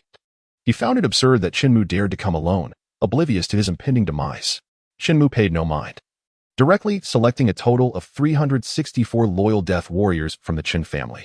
Would you like to change the loyalty from 0 to 10,000? Modify. Modification in progress. Modification successful. Seeing Chen Mu's silence, Chen Shu assumed he must be frozen in fear, regretting his decision to come seeking death. Alas, it was too late. You should have stayed at the Qing Xian sect, living in obscurity. As his words fell, he raised his hand, signaling all the death warriors to act. Dismember him. A moment passed. 2 moments passed. Until 10 moments passed, and not a single death warrior moved. Chen Shu could no longer maintain his composure and shouted, What? Are you all deaf? Didn't you hear what I said? I commanded you to dismantle him. When still no one responded, Chen Shu grabbed the collar of the nearest warrior, dragging him forward. What are you doing? Ignoring my orders? Do you wish to rebel? Cut off his hand, Chen Mu spoke unhurriedly. In an instant, a black-clad warrior surged forth from behind Chen Shu, swiftly drawing his blade and severing Chen Shu's arm. With a splatter of blood, the severed limb fell, the warrior prying open Chen Shu's fingers to present the dismembered arm before Chen Mu. What is happening? Chen Shu clutched his severed arm, blood gushing from between his fingers. What have you done? How is it they obey your commands? Chen Mu had no intention of explaining the principles behind this. He simply commanded, dismember him. Immediately, hundreds of black-clad death warriors surged forward, hacking at Chen Shu with wild abandon. Chen Mu, with his hands behind his back, strolled leisurely toward the inner courtyard. Meanwhile, in the inner courtyard, a servant who had arrived early awaited news from Chen Shu before Chen Tianyang. Head of the family, no? This is bad. What now? Chen Tianyang, already in a foul mood, felt his irritation rising. Chen Shu is dead, the servant reported. Dead? How could that be? You must be lying. Chen Tianyang was incredulous. Chen Shu, despite his strength at the opening light stage, was killed by Chen Mu alone, along with all the death warriors who turned against him. The servant stated, Nonsense. How could my family's death warriors obey a mere discarded son? A spineless wretch. Chen Tianyang, enraged, kicked the servant in the chest, sending him tumbling down the stairs. As he prepared to investigate the situation personally, he noticed Chen Mu walk in from outside, clad in a green robe, not a drop of blood on him. How did he come in? Could it be that Chen Shu truly died? All the death warriors raised since childhood turned against him? How did he manage that? Chen Tianyang was perplexed. You ungrateful wretch, how dare you show your face before me? Who gave you the audacity to kill my son? To kill is to kill. Why must there be so many reasons? Chen Mu replied nonchalantly. Not only must he die, but you must die as well. As one of the culprits responsible for his mother's death, Chen Mu could not spare Chen Tianyang. If he did not kill him, the weight in his chest would never lift. I shall see how you intend to kill me today, Chen Tianyang declared, his spirit energy surging outward, scattering the dust and debris within a 3-meter radius. A mere opening light stage. Do you even know from where you draw your confidence? Chen Mu shook his head in mockery. Die. Chen Tianyang lunged forward, swiftly closing the distance between them, unleashing a formidable attack filled with spirit energy. Executing a bone-crushing palm, Chen Mu leisurely raised his hand, pressing his thumb against his middle finger, the motion appearing slow. Yet, to Chen Tianyang's eyes, it was a blur. Then, with a sudden snap, a sound echoed against Chen Tianyang's forehead. Bang! Chen Tianyang was suddenly propelled like a cannonball, crashing through the entire Chen family courtyard, shattering more than a dozen walls, and landing amidst the rubble 100 meters away. Clinging to life, he struggled to utter, "This is impossible. What is impossible?" In an instant, Chen Mu appeared before Chen Tianyang. Bang! Boom! He unleashed an aura of intimidation, forcing Chen Tianyang's body to sink half a meter into the ground. Cough. His face turned as pale as ash, his features twisted in agony, and a sudden sweetness overwhelmed his throat, causing him to uncontrollably cough up copious amounts of blood. Once so magnificent and proud, having never deigned to look at Chen Mu, Chen Tianyang now resembled a drenched dog, utterly pathetic. Chen Mu raised his foot and stepped on Chen Tianyang's abdomen, sneering, "As a Tribulation Realm cultivator, is it difficult to kill a mere Illumination Realm cultivator like you?" Tribulation Realm. Chen Tianyang's heart trembled. No wonder mere intimidation had rendered him breathless. This unfilial son had transformed from a useless wretch to a formidable Tribulation Realm expert. "No, please don't kill me. I will allow you to return to the Chen family and make you a candidate for the family head." Chen Tianyang offered conditions, regretting not accepting the proposals of the Chen family elders earlier. Not a chance. Chen Mu rejected him in a heartbeat. With a wave of his hand, a crimson line pierced through Chen Tianyang's throat, blood oozing in varying sizes. "I have avenged the death of my mother. I owe you nothing now." With another wave, Chen Tianyang's body disintegrated into dust, scattering with the wind. On another note, resurrecting someone using the power of the system was a trivial matter for Chen Mu.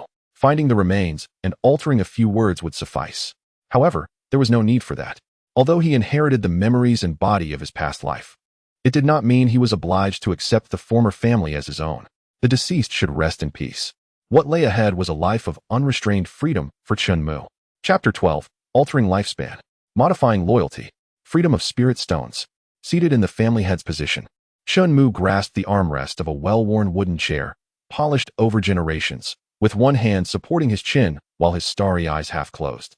Surveying the dozen or so elders of the Chen family kneeling before him, he did not rush to speak. The kneeling elders lowered their heads, casting furtive glances at the dozens of death warriors surrounding them. Initially, upon hearing that all the Chen family's death warriors had betrayed them, resulting in the brutal killing of Chen Shu, they thought it was a jest. But now, it was crystal clear that it was no joke. Raising their eyes, they stole a glance at Chen Mu, utterly baffled by how he had achieved this. These death warriors were orphans raised through various means by the Chen family, brainwashed to ensure their unwavering loyalty. They should have been 100% devoted and incapable of disobeying the family head's commands. But how? Yet at that moment, rather than ponder the betrayal of the death warriors, they had a more pressing matter: survival. The family elder, Chen Wani, was the first to speak. "We are willing to nominate you as the new family head. Please spare us, old men." Chen Mu remained silent, examining the personal attributes of the kneeling elders. He selected 7 individuals, all of whom had previously spoken harshly to him and his mother. "Would you like to modify the remaining lifespan of 52 to 0? Would you like to modify the remaining lifespan of 24 to 0? Would you like to modify the remaining lifespan of 33 to 0? All modified. Modifications in progress. Modification successful." Gasp. Gasp. As the system notification appeared, the 7 individuals clutched their throats, collapsing to the ground, struggling only briefly before succumbing to their agony. How was this possible? The remaining elders were shaken, their faces betraying their panic. Throughout the ordeal, they were certain that Chen Mu had not lifted a finger. The death warriors standing nearby had not moved an inch either. Was it thought-based murder? To what extent had this young man's power grown? The more they contemplated, the more they cursed the now cold Chen Tianyang, blind to the brilliance before him. Instead of nurturing such a prodigious talent as Chen Mu, they squandered all family resources on the mediocre Chen Xingxing. What did it matter if he had high-grade yellow-level talent? In comparison to Chen Mu's current aptitude, it was utterly insipid. They regretted their misplaced trust and wrong allegiances. From this day forth, all of you shall be demoted to servants of the family, forever bound to the Chen household. Should any of you dare to flee, you shall face execution without mercy. In Chen Mu's eyes, they could escape death, but not from the consequences of their actions. "Yes, we shall obey the family head's orders," they replied in unison. What other choice did they have? To refuse? They had no desire to meet their demise. Satisfied with their compliance, Chen Mu summoned a death warrior, instructing, "From now on, you will manage the Chen family. While I am away, you hold full authority over all family assets. He promptly maxed out the warrior's management talent. Why eradicate a force when it could be harnessed? At that moment, Chen Mu undeniably held the reins of the Chen family's fate. The family's survival or demise lay solely in his hands. Having completed these tasks, Chen Mu rose, stretching lazily, feeling considerably more at ease. Remaining in the Chen family served little purpose. However, just as he was about to leave, a thought struck him, and he halted. Turning to the warrior he had appointed as the acting family head, beckoning, "Come here."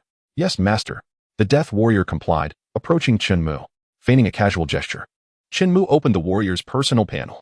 Without hesitation, he altered the cultivation level to tribulation realm. Modifications in progress. Modification successful. From now on, do not seek me out for matters that can be resolved with force. With that, Chen Mu turned and departed, leaving the warrior in a state of shock. Unsure of what to do next. As he stood there, motionless like a statue, tears streamed down his cheeks. The other death warriors approached, perplexed, asking, "What is wrong?" Tribulation realm. Tribulation realm? Upon hearing this, every death warrior furrowed their brows, unable to grasp its significance. Then, the man released his spiritual energy, and the warriors felt an immense, invisible pressure descend upon them, compelling them to bend their knees and kneel. Tribulation realm. In that moment, they finally understood the implication of the man's words.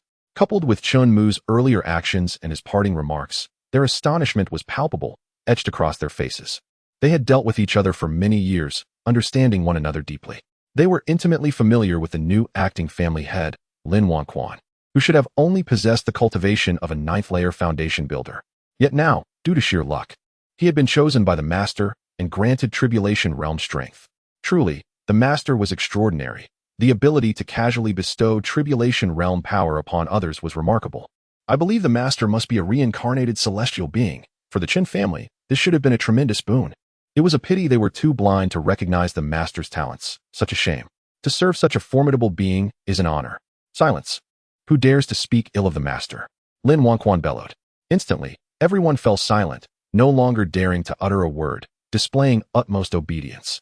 The advantages of the death warriors were now evident. Meanwhile, Chen Mu had set his sights on the central market of Tianfu City, specifically the Longhu auction house, with the intent of indulging in a lavish spending spree. In his previous life, he had meticulously counted every penny to scrape by, living in a state of perpetual frustration. For him, indulging in food, drink, and entertainment had been a luxury. His only aim had been to survive until the next sunrise. But now, he held trillions of spirit stones, ready to acquire some heavenly treasures for himself, without any fear of depleting his wealth. Even if his spirit stones were to dwindle to zero, he could easily modify them back to 999, 999, 999, 999 with minimal effort. In a solitary private room, Chen Mu produced a fist-sized golden spirit stone and casually tossed it to the attendant. "Good heavens!" exclaimed the attendant, who cradled the gleaming stone in both hands, his eyes wide with astonishment.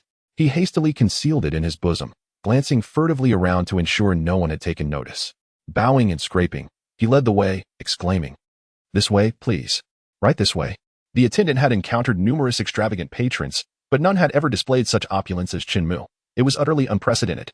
The mere act of offering tens of thousands of spirit stones was enough to elevate Chen Mu to a status akin to that of a revered ancestor in the attendant's eyes. Upon entering the room, an array of exquisite delicacies and beverages awaited. The tea served was of the highest quality. And fearing that Chen Mu might be unaccustomed to the pastries of the auction city, the attendant rushed to the most renowned confectionaries in Tianfu City, personally purchasing dozens of colorful pastries.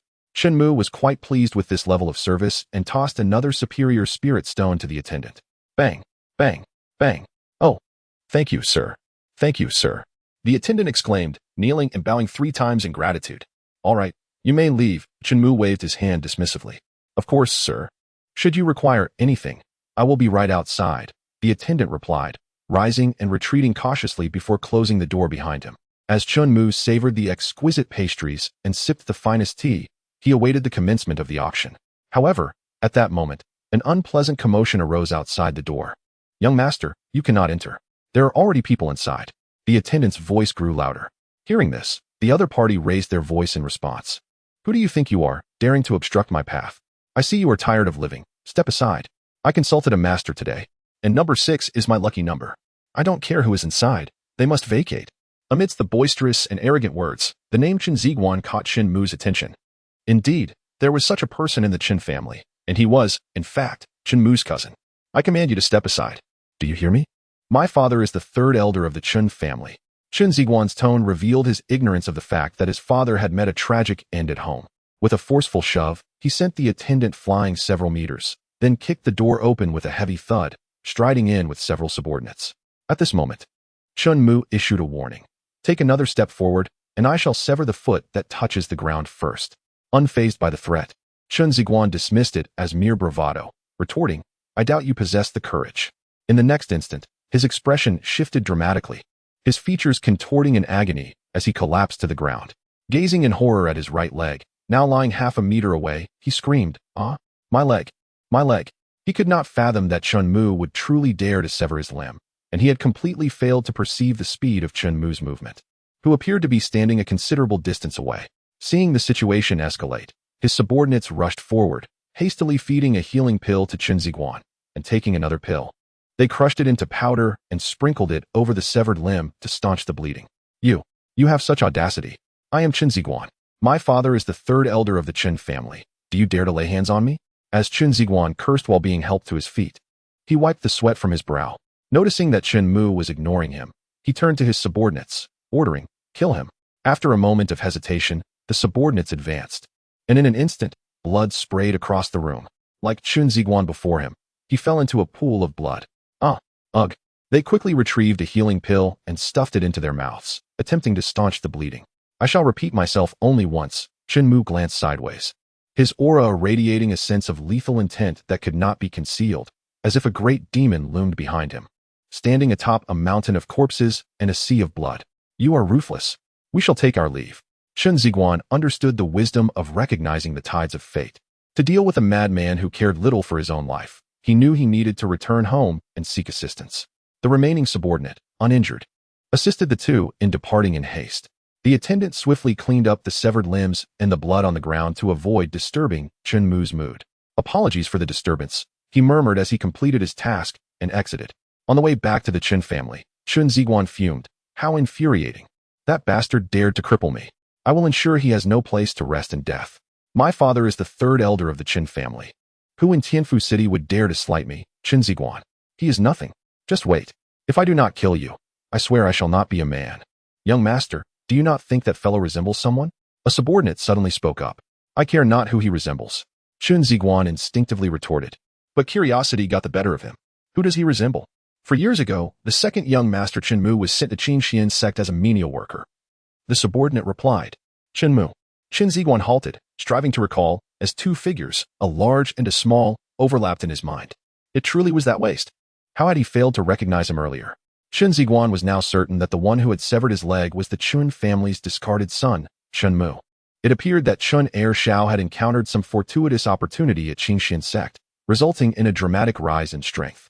The subordinate cautioned, attempting to dissuade Chen Ziguan from escalating matters, fearing they might attract the ire of someone beyond their capabilities. And what of it? The Chen family is filled with strong individuals. Even if he has grown strong, he remains a waste. Killing him is as simple as slaughtering a chicken or dog. Chen Ziguan scoffed, still dismissive of Chen Mu. Hurry, let us return. If my father learns that he has crippled me, he will surely intervene, crushing him as one might crush an ant. Before long, the three returned to the Chen family, sensing an unusual atmosphere. The few servants raking the fallen leaves in the courtyard bore strikingly familiar backs. Surely, he was overthinking it. Chen Ziguan casually approached one figure from behind, placing a hand on his shoulder, inquiring, Where is my father? The man turned, startling Chen Ziguan. Second uncle, why are you dressed like this, raking leaves? The man hesitated, clearly embarrassed. Chen Ziguan thought perhaps he had grown weary of his high position and sought to experience life from a different perspective. Returning to the matter at hand, he continued, Second uncle, do you know where my father is? But midway through his sentence, he stopped. The second uncle was right in front of him. Why not speak directly instead of beating around the bush? Second uncle, that little bastard Chen Mu has returned. It seems he has gained some fortune and managed to sever my leg. You must advocate for me. Otherwise, if this gets out, our Chen family will be left with no dignity, becoming the laughingstock of all. For reasons unknown, once these words escaped his lips, Chen Ziguan felt something was amiss with the expression on his second uncle's face. It appeared fearful.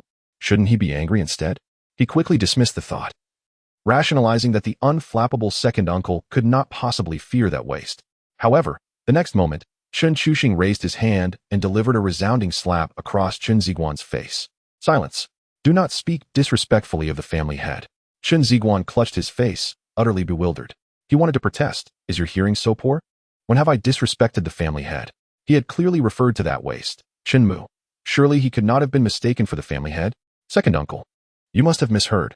I was speaking of Chen Mu, that good-for-nothing. Slap. This time. He was denied the opportunity to finish his sentence as Chen Chuxing raised his hand again, striking him with ferocity. You insolent wretch. Second uncle. Have you lost your mind? Even Chen Ziguan, despite being the second uncle's nephew, could not tolerate such repeated slaps without cause.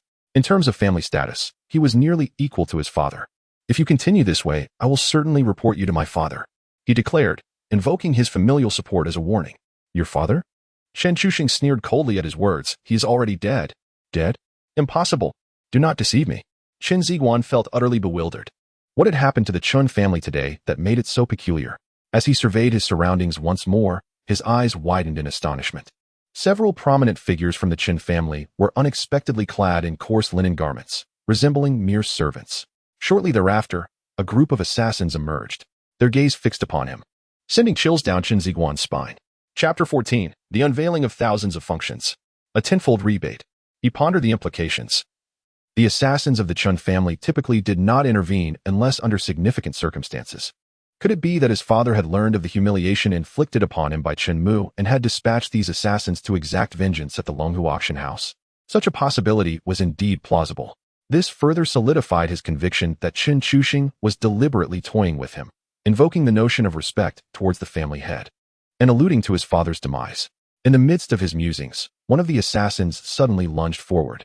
Chen Ziguan felt a sharp pain sear through his chest as a blade pierced him.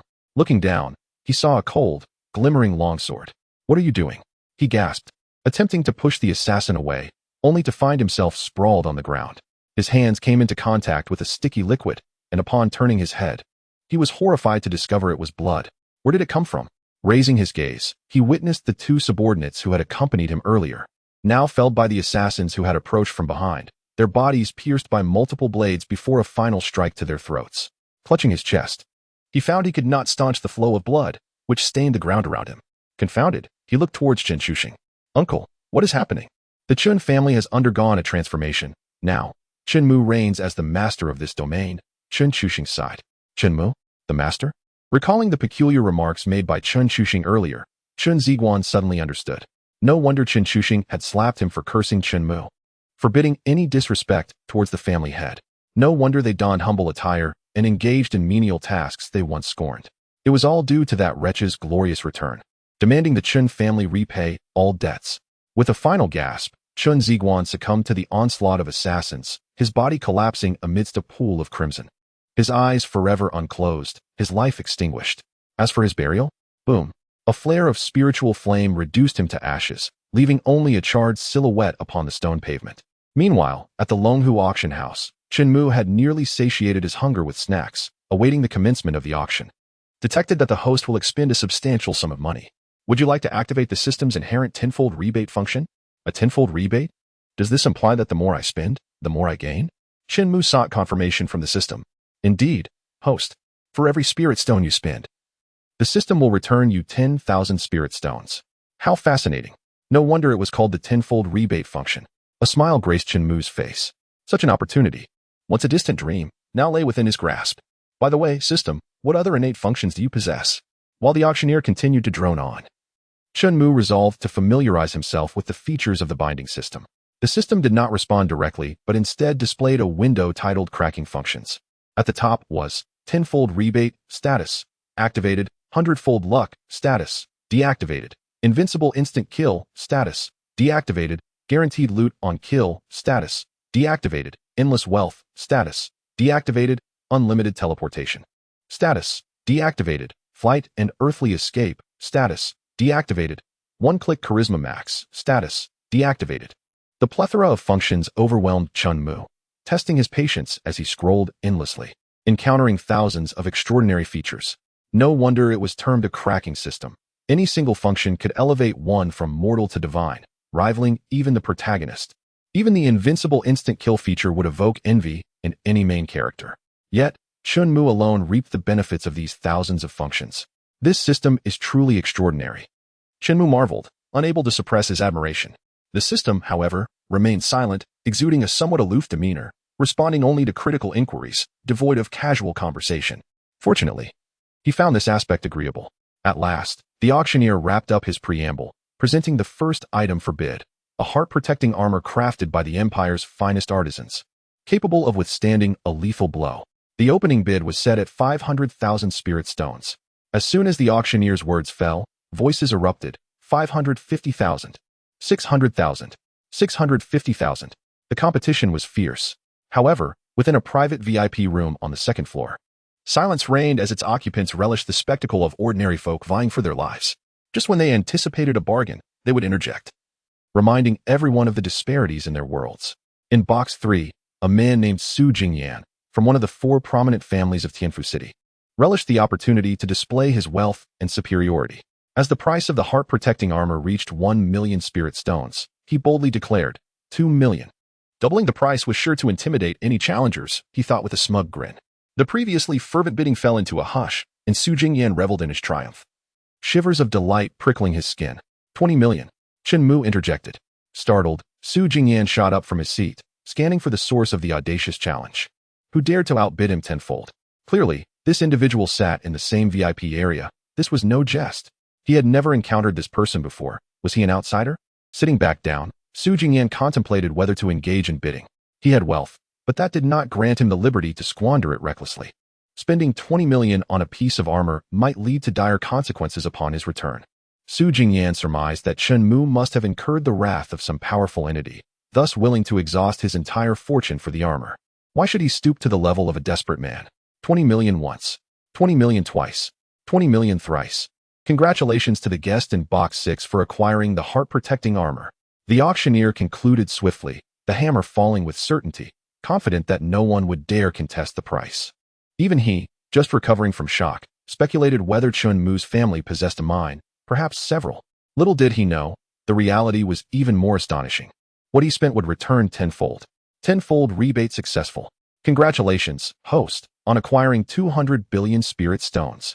Spending 20 million spirit stones for an armor that could withstand lethal damage, while simultaneously gaining 200 billion spirit stones, a return of 10,000 times. Was there any deal more lucrative in the world? Before long, a servant delivered the heart-protecting armor to Chen Mu, presenting it with both hands. Gazing at the armor and contemplating the tenfold rebate function, a bold thought began to form in Chen Mu's mind. Chapter 15, a frenzied tenfold rebate. Top-tier acquisition. As the servant felt Chen Mu's penetrating gaze, as if he could see into one's soul, he nervously inquired, "Sir, do you have any further instructions?" "This armor is of no use to me. Consider it a gift," Chen Mu said nonchalantly, tossing the armor, purchased for 20 million spirit stones, towards the servant. The servant stared in disbelief at Chen Mu, then at the armor in his hands, frozen for several seconds before comprehension dawned upon him. His mouth gaped wide enough to fit a cooked egg, and then, with a thud, he knelt before Chen Mu, exclaiming, "Your generosity is something I shall never forget." He had always believed himself unfortunate, born into mediocrity and lacking extraordinary talent, destined to live an ordinary life. At this moment, I finally comprehend that I am not unfortunate. Rather, I have expended all my fortune on this day, encountering Chen Mu. The voices of conversation emanating from the second floor left the onlookers below utterly astonished. A heart-protecting armor worth 20 million spirit stones was given away so casually? I could understand gifting it to a person of significant stature to forge connections, but to a mere attendant of the auction house. He must possess immense wealth to act in such a manner. Not to mention, even the wealthiest individual in Tianfu City could not possibly do such a thing. Certainly. That is 20 million spirit stones, not 2,000, let alone 200. Xingyan, seated directly opposite in a private box, fell into silence upon hearing this exchange. Chen Mu's actions shattered his previous self-reassurances. As one of the 4 prominent families, how could he, the young master of the X clan, not achieve what this young man has done? Who exactly is this fellow? Is it merely that he has laid all his possessions on the table for a moment of indulgence, seeking quality over quantity? The outcome thus far appears quite favorable. Xingyan regretted not having conceived such a strategy himself. However, it was now time for him to shine. Little did they know that before Chen Mu lay a system notification that was utterly extravagant. Grant successful. 10,000-fold rebate triggered.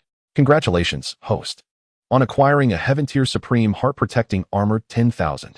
Not only was the originally low-grade Heart Protecting Armor elevated to a Heaven Tier Supreme quality, the very pinnacle, but it was also granted with a 10,000-fold return, every piece intact.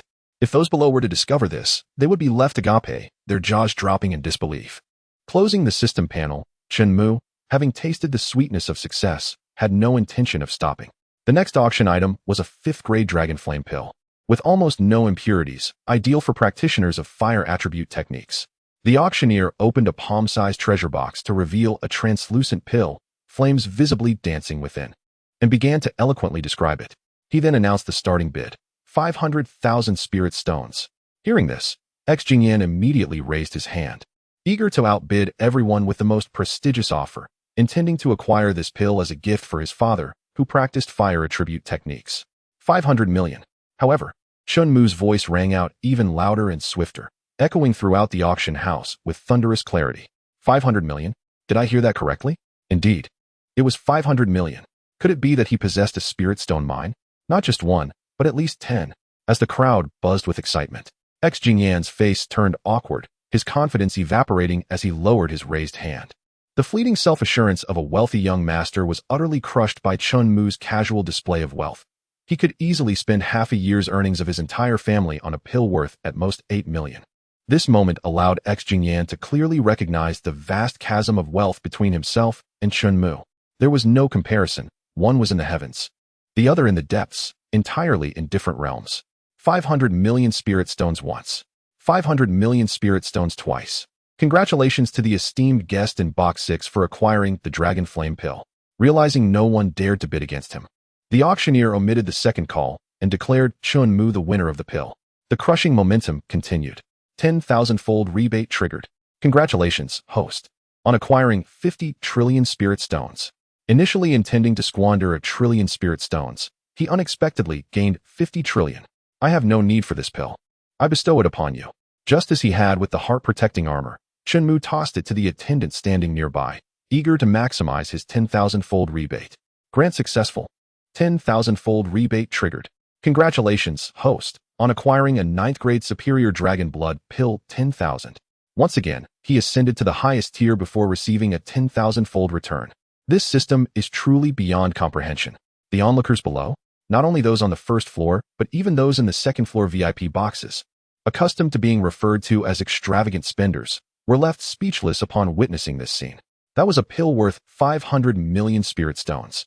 Setting aside the monetary value, a 5th-grade pill, even within a sect, is a rare and coveted resource. Yet Chen Mu simply gave it away, citing he had no use for it. Was this individual not only immensely wealthy, but also powerful enough to render a 5th-grade pill ineffective? Their limited understanding prevented them from grasping the extent of his strength. The third auction item, a low-grade Earth-tier Qinglian sword, was claimed by Chen Mu with a single bid of 1 billion. He tossed it to the attendant. 10,000-fold rebate triggered. Congratulations, host, on acquiring 100 billion spirit stones. The fourth auction item, a low-grade Earth-tier technique, the Roaring Lion, was also secured by Chen Mu for 1 billion. Unsurprisingly, he cited having no need for it and tossed it to the attendant. 10,000-fold rebate triggered. Congratulations, host, on acquiring 100 billion spirit stones. The attendant gazed at the pile of top-tier techniques, pills, weapons, and armor he could barely contain in his arms. This was beyond mere astonishment. He even entertained the thought that he might be Chen Mu's long-lost son, if not for their similar ages. He could hardly fathom the extent of profit Chen Mu was making by gifting him these items. Unfortunately, the system's returns could not be gifted again, otherwise. The implications of an infinite cycle were too daunting to consider. In stark contrast, those below had remained silent since the second auction item. The atmosphere so hushed that a falling pin could be heard. Many were so overwhelmed that they nearly forgot to breathe. As for those in the second-floor boxes, Xingyan and his companions. Chapter 16, What do you call me? Master. Lord, what others thought remained unclear to Xingyan, but he knew that his hand trembled uncontrollably, leaving him slumped in his chair, utterly shocked. This was no longer simply disregarding spirit stones. It was as though he possessed the innate ability to conjure them at will. Beyond that, Jing Yan could not fathom any justification for Chen Mu's lavish expenditures. He had truly achieved the state of spending wealth as if it were mere soil. Not only the ordinary folk on the first floor, but even he, a young master of a prominent family, felt that his financial capabilities were utterly insignificant in comparison to Chen Mu's. He too was confined by the limitations of poverty, unable to imagine the extent of wealth Chen Mu possessed. This fellow was far too affluent. Even he found himself enviously admiring the attendant, who was indeed fortunate beyond measure. Jing Yan resolved to retract his previous remarks about recognizing the disparity between himself and Chen Mu. The gap was so vast that he could scarcely perceive it. To describe it as the distance between heaven and earth would be an understatement. Throughout the entire auction, Chen Mu was certain that the spirit stones acquired through his 10,000-fold rebate exceeded the trillion he had initially modified upon arrival. The more he spent, the more he gained. He also acquired an array of treasures capable of effortlessly establishing a formidable empire. Subsequently, the Longhu auction house sent a representative to personally present Chen Mu with a supreme identity card, crafted exclusively for him, surpassing all other esteemed guests. It was a unique item throughout the entire Zhongshuan continent. Such a distinguished guest warranted special treatment, after all, seeing that there was nothing left to bid on. Chen Mu stood to leave. Watching his departing figure, the attendant silently vowed to become stronger, vowing to repay Chen Mu's kindness one day. He was a person who valued even the smallest favors, responding with great gratitude. Chen Mu, however, did not concern himself with the attendant's inner thoughts, for in his eyes, the attendant was merely a convenient tool for maximizing his 10,000-fold rebates. Nothing more. After leaving the private box, he had not taken many steps. Chen Mu was intercepted by a certain individual, none other than Su Jingyan. Were it not for his current posture of a deep bow at a 90-degree angle, Chen Mu might have suspected that he bore a grudge for having overshadowed him and had come seeking trouble. What is the meaning of this, young Master Su? Chen Mu inquired. I wish to inquire about your origins, and if convenient, may we become friends? Su Jingyan was well aware that establishing a connection with Chen Mu would be immensely beneficial for the entire Su family. The Chen family and Chen Mu, as for friendship, let it be. Chen Mu waved his hand dismissively and brushed past Su Jingyan, leaving him murmuring to himself, the Chen family. Chen Mu. The Chen family. Chen Mu. There is but one Chen family in Tianfu City, and likewise, only one Chen Mu. Could it be that there exists another Chen family in the capital or elsewhere, bearing the same name? Questions cascaded through Su Jingyan's mind, perplexing him. The shock that Chen Mu had just delivered was too profound for Su Jingyan to link him with that Chen family's discarded heir. If they were indeed the same person, then what of the Chen family? Exiting the Longhu auction house, the sun dipped low on the horizon. Chen Mu accessed the functionality page and located the feature of infinite teleportation, confirming its activation. Infinite teleportation status activated. He then opened the accompanying map, selected Qingxian sect and Qingyun mansion, and confirmed the teleportation. In the blink of an eye, he materialized before the gates of Qingyun mansion. Upon witnessing Chen Mu's sudden appearance, Su Qingtian felt a brief shock, quickly suppressing it. Wasn't this a matter of course for the family head? Noticing the troubled expression on his face, Chen Mu inquired, what has transpired? Family head, that woman, has taken residence in the mansion, declaring her intent to serve you in your daily meals and affairs, Su Qingtian replied. That woman? Chen Mu struggled to recall, then confirmed, you mean Lu Ruoshui? Indeed, Su Qingtian nodded affirmatively. To serve? Chen Mu had never anticipated that the esteemed and beautiful senior sister of their sect would stoop to such lengths. With a faint smile, he suggested that Su Qingtian simply overlook her presence, treating her as if she did not exist. He eagerly anticipated the expression on Situ Qing's face upon witnessing this development. And even more so, the prospect of Lu Ruoshui turning against her fiancé for his sake. Upon entering Qingyun Mansion's inner courtyard, he immediately spotted Lu Ruoshui arranging an array of exquisitely prepared dishes on the table. The elegance of the spread was commendable compared to the average fare, yet it paled in comparison to the culinary skills of Su Qingtian, which had been elevated to the pinnacle by Chen Mu's enhancements. Catching sight of Chen Mu, Lu Ruoshui's cheeks flushed, and she became bashful. Junior brother Chen, you have returned. Chen Mu took his time in responding. Approaching the table and taking a seat, glancing at the dishes, he asked, what is this? I noticed you were living alone in such a large residence without a servant to attend to your daily needs. So I thought to stay and take care of your meals and daily affairs. I hope you will allow it, Lu Ruoshui replied, her demeanor humble and pleading. You wish to be my servant? Chen Mu countered. If that is what junior brother wishes, I can oblige. Lu Ruoshui nodded vigorously without hesitation. Though Chen Mu had never played the role of a sycophant, he couldn't help but feel a bit taken aback. Well then, since you have expressed it so clearly, to refuse would seem rather unkind. So, junior brother Chen, you agree to let me stay? Lu Ruoxue exclaimed joyfully. What did you just call me? Chen Mu's gaze sharpened. Master, my lord. Lu Ruoxue mustered the courage to respond. The term my lord sent shivers down Chen Mu's spine, especially when paired with Lu Ruoxue's tall, slender figure and her captivating beauty. Activating the system was indeed a divine intervention. Chen Mu then took up his chopsticks, savoring the dishes Lu Ruoxue had meticulously prepared. Meanwhile, Lu Ruoxue was taken by Su Qingtian to familiarize herself with the workings of Qingyun Mansion, understanding the daily tasks expected of a servant. As she had chosen to remain as a servant, she must fulfill her duties. Chen Mu would not treat her like royalty. As for the taste of the food, it was mediocre at best, barely reaching an edible standard compared to Su Qingtian's culinary prowess. On the other side, in the residence of the second elder, Lu Chanming had procured advanced healing elixirs from the alchemy room, allowing Situ Qing to recover more swiftly than anticipated. He was now able to walk about. Sitting in the courtyard, his mind consumed with thoughts of Chen Mu. Gritting his teeth, he slammed his fist onto the stone table, declaring, "Tomorrow will be your day of reckoning." The lateness of the hour was inconsequential. The crucial matter was that most disciples of the sect had already retired for the night. Even those who had not would not venture near Qingyun Mansion. Situ Qing's plan was simple. Since he had been humiliated before the disciples, he would return the humiliation 100-fold, 1,000-fold, or even 10,000-fold before their eyes. Chapter 17. The fiancé turns against him. The eldest senior brother's mind unravels. While Situ Qing brimmed with confidence and anticipation, he remained unaware that at that very moment, his fiancé, Lu Ruoxue, was kneeling before Chen Mu, diligently washing his feet with a basin of spirit spring water.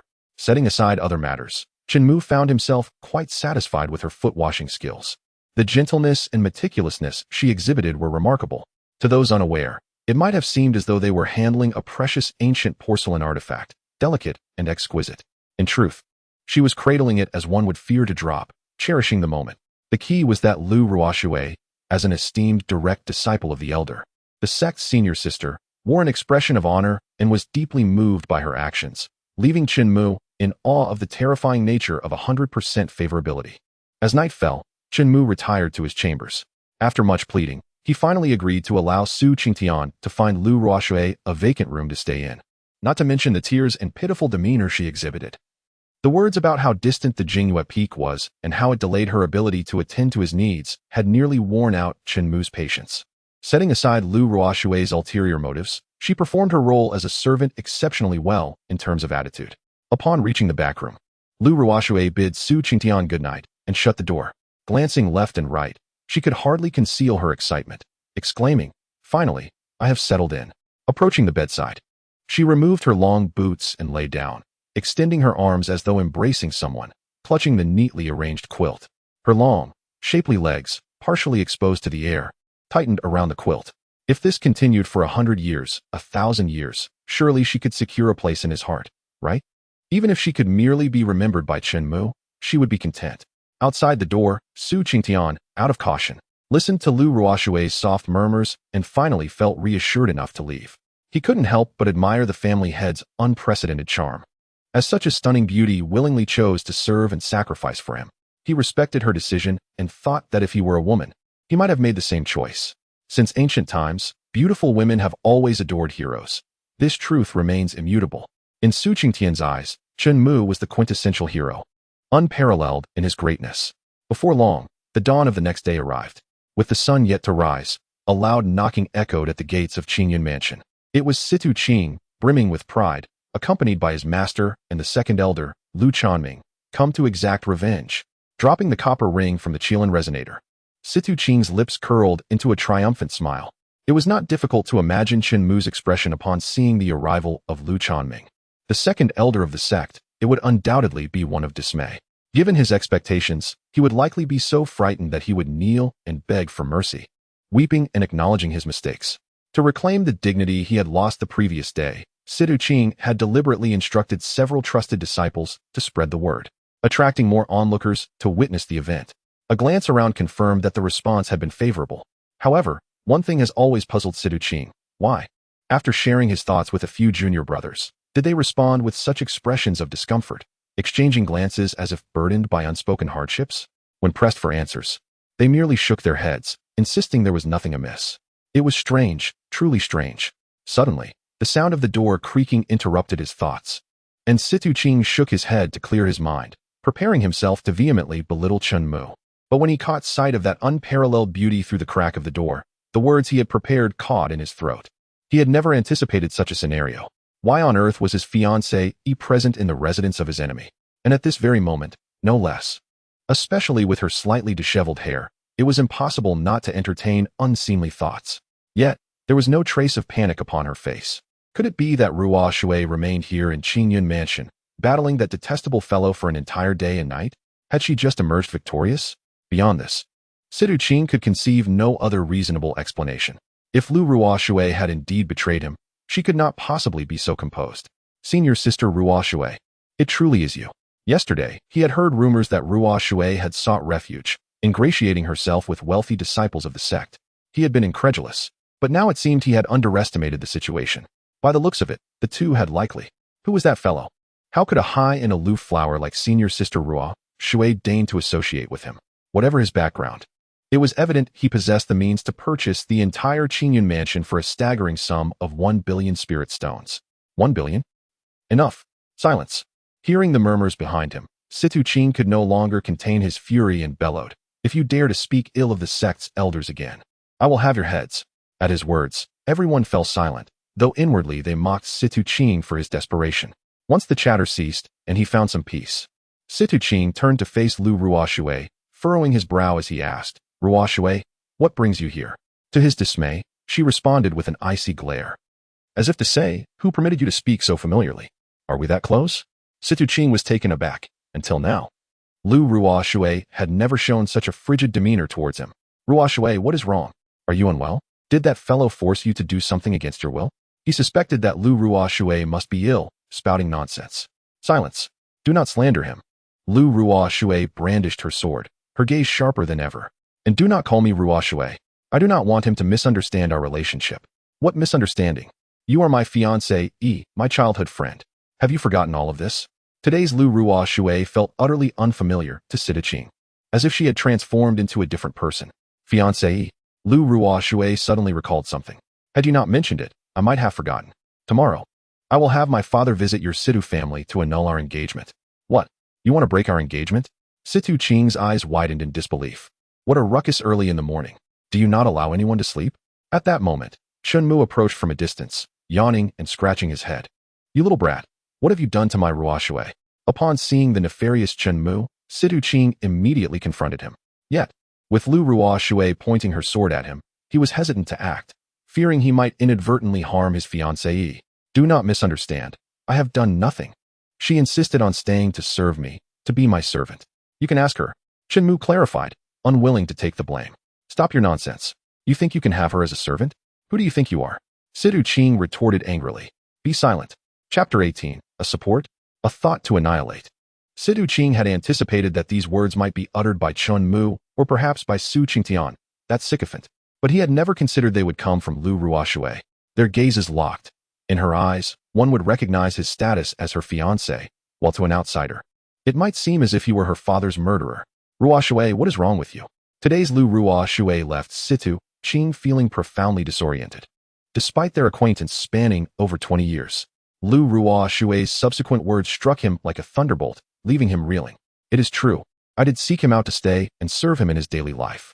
"Ruo Shui, you are jesting, are you not? What right does he have to demand such servitude?" This question left not only Situ Qing bewildered, but also Lu Chaming and all the disciples present, excluding Su Qingtian, wondering what kind of enchantment Chen Mu had cast upon Lu Ruo Shui to make her so devoted. Was this truly the aloof and unapproachable master sister they had once known? She now appeared as nothing less than a lovesick puppy. "Enough. Let us sever ties cleanly. I cannot tolerate any impurities in my sight," Chen Mu interrupted. "Yes, master," Lu Ruo Shui replied, gazing at Chen Mu with undiluted affection. To describe her as transformed would be an understatement. "Master." For Situ Qing, this revelation was not merely shocking. It was like a thunderclap that shattered his heart into pieces. "Did you all hear what Lu's sister just called him?" "Indeed, master." The implications were staggering, and in private, it was unfathomable to conceive what might transpire. Moreover, Observe Lu's sister's hair and attire. They appear slightly disheveled. In truth, Lu Ruoshui had chosen to forego her usual grooming to devote her time to serving Chen Mu. It was mere misfortune that she encountered Situ Qing and Lu Chanming along the way, leading to this unfortunate situation. Every word spoken behind him pierced Situ Qing's heart like 1,000 sharp blades. "You scoundrel! I will kill you." Unable to endure any longer, he unleashed a powerful strike aimed at Chen Mu's chest. "With me here, you shall not harm my master." Lu Ruoshui reacted swiftly, countering with a blow to Situ Qing's chest. At such a close distance, he could not evade it. Puffed. A mouthful of blood erupted from him, and he was sent reeling down the steps like a broken kite. He could not fathom that the fiancée he had once adored would now strike him on behalf of another man. Chinga. Lu Chanming's expression shifted dramatically. As a mentor, he had initially refrained from intervening to avoid being labeled a bully, but Chen Mu's actions were intolerable. How dare he, in plain sight, usurp his precious disciple's fiancée and compel her to harm his own pupil? Lu Chanming could bear it no longer. In an instant, he bypassed Lu Ruoshui and appeared before Chen Mu. Although Lu Ruoshui had betrayed Situ Qing, she remained his fiancée, and as her mentor, he could not harm her. Lu Chanming was determined to eradicate this scourge named Chen Mu. Without him, this series of events would never have unfolded. 100 chance of loot upon kill, status, activated. Facing Lu Chanming's fierce assault, Chen Mu seized the opportunity to activate the countermeasure. Without lifting a finger, a mere glance sufficed. Boom. A wave of pressure descended from above. The sound of cracking bones echoed, and Lu Chanming's body was gradually forced down before the eyes of the onlookers. His bones shattered bit by bit. "This cannot be," Lu Chanming exclaimed in horror. "It is impossible." Boom. Chen Mu unleashed another wave of pressure, instantly crushing Lu Chanming's form, blood spraying in all directions, leaving a vibrant, flower-like stain upon the ground. It was a sight both enchanting and grotesque. Blood-soaked. Kill successful. Congratulations to the host for acquiring a grade 5 pill 10, a grade 6 pill 5, a low-grade earth-level technique 10, a medium-grade earth-level technique 5, and a high-grade earth-level technique 3. At that moment, silence enveloped the venue. Rising from the ground, Situ Qing, who was once filled with rage and hatred, took a step forward, only to freeze in place. All thoughts within him were instantly obliterated, leaving only fear. "Master, is he dead? Shouldn't he, that wretched boy, be the one to die? What has he done?" A torrent of questions plagued Situ Qing, leaving him utterly perplexed. This fellow is protected by an unparalleled expert. With this realization, Situ Qing's internal doubts were finally quelled. No wonder he dared to disregard me and the elders of the sect. It turns out he is accompanied by a formidable being capable of overwhelming his own master. Upon grasping this, Situ Qing did not grow angry, but instead laughed cynically. "This is the Qingxian sect. You have committed murder against the second elder on the sect's territory. And the other elders and the sect master will undoubtedly not let you off. Even if a powerful figure stands by your side, you cannot escape death." Chen Mu, aware of Situ Qing's misunderstanding, refrained from hastily clarifying. He lifted his gaze to see figures approaching on swords from afar, the sect master Zhao Hengshan, along with a dozen other elders. "Look, the sect master and the elders are coming. Now he is doomed. Killing an elder is a capital offense." The law enforcement hall dispatched hundreds of experts. Witnessing this spectacle, nearly everyone believed that Chen Mu was surely fated to die today. Indeed, he possessed great strength, but he had gravely erred in slaying the sect's second elder, thereby challenging the dignity of the sect. This was a path to self-destruction. Over 100 individuals descended, encircling the law enforcement hall. Zhao Hengshan and the elders gazed at Lu Chanming, reduced to a crumpled remnant of his former self, and were filled with shock. They could hardly believe their eyes. What kind of powerhouse could reduce an elder of the sect to such a pitiful state? "Sect master, esteemed elders. This person initiated the provocation. Not only did he steal my fiancée, but he also killed my master. He is a disgrace to our sect. A beast in human guise.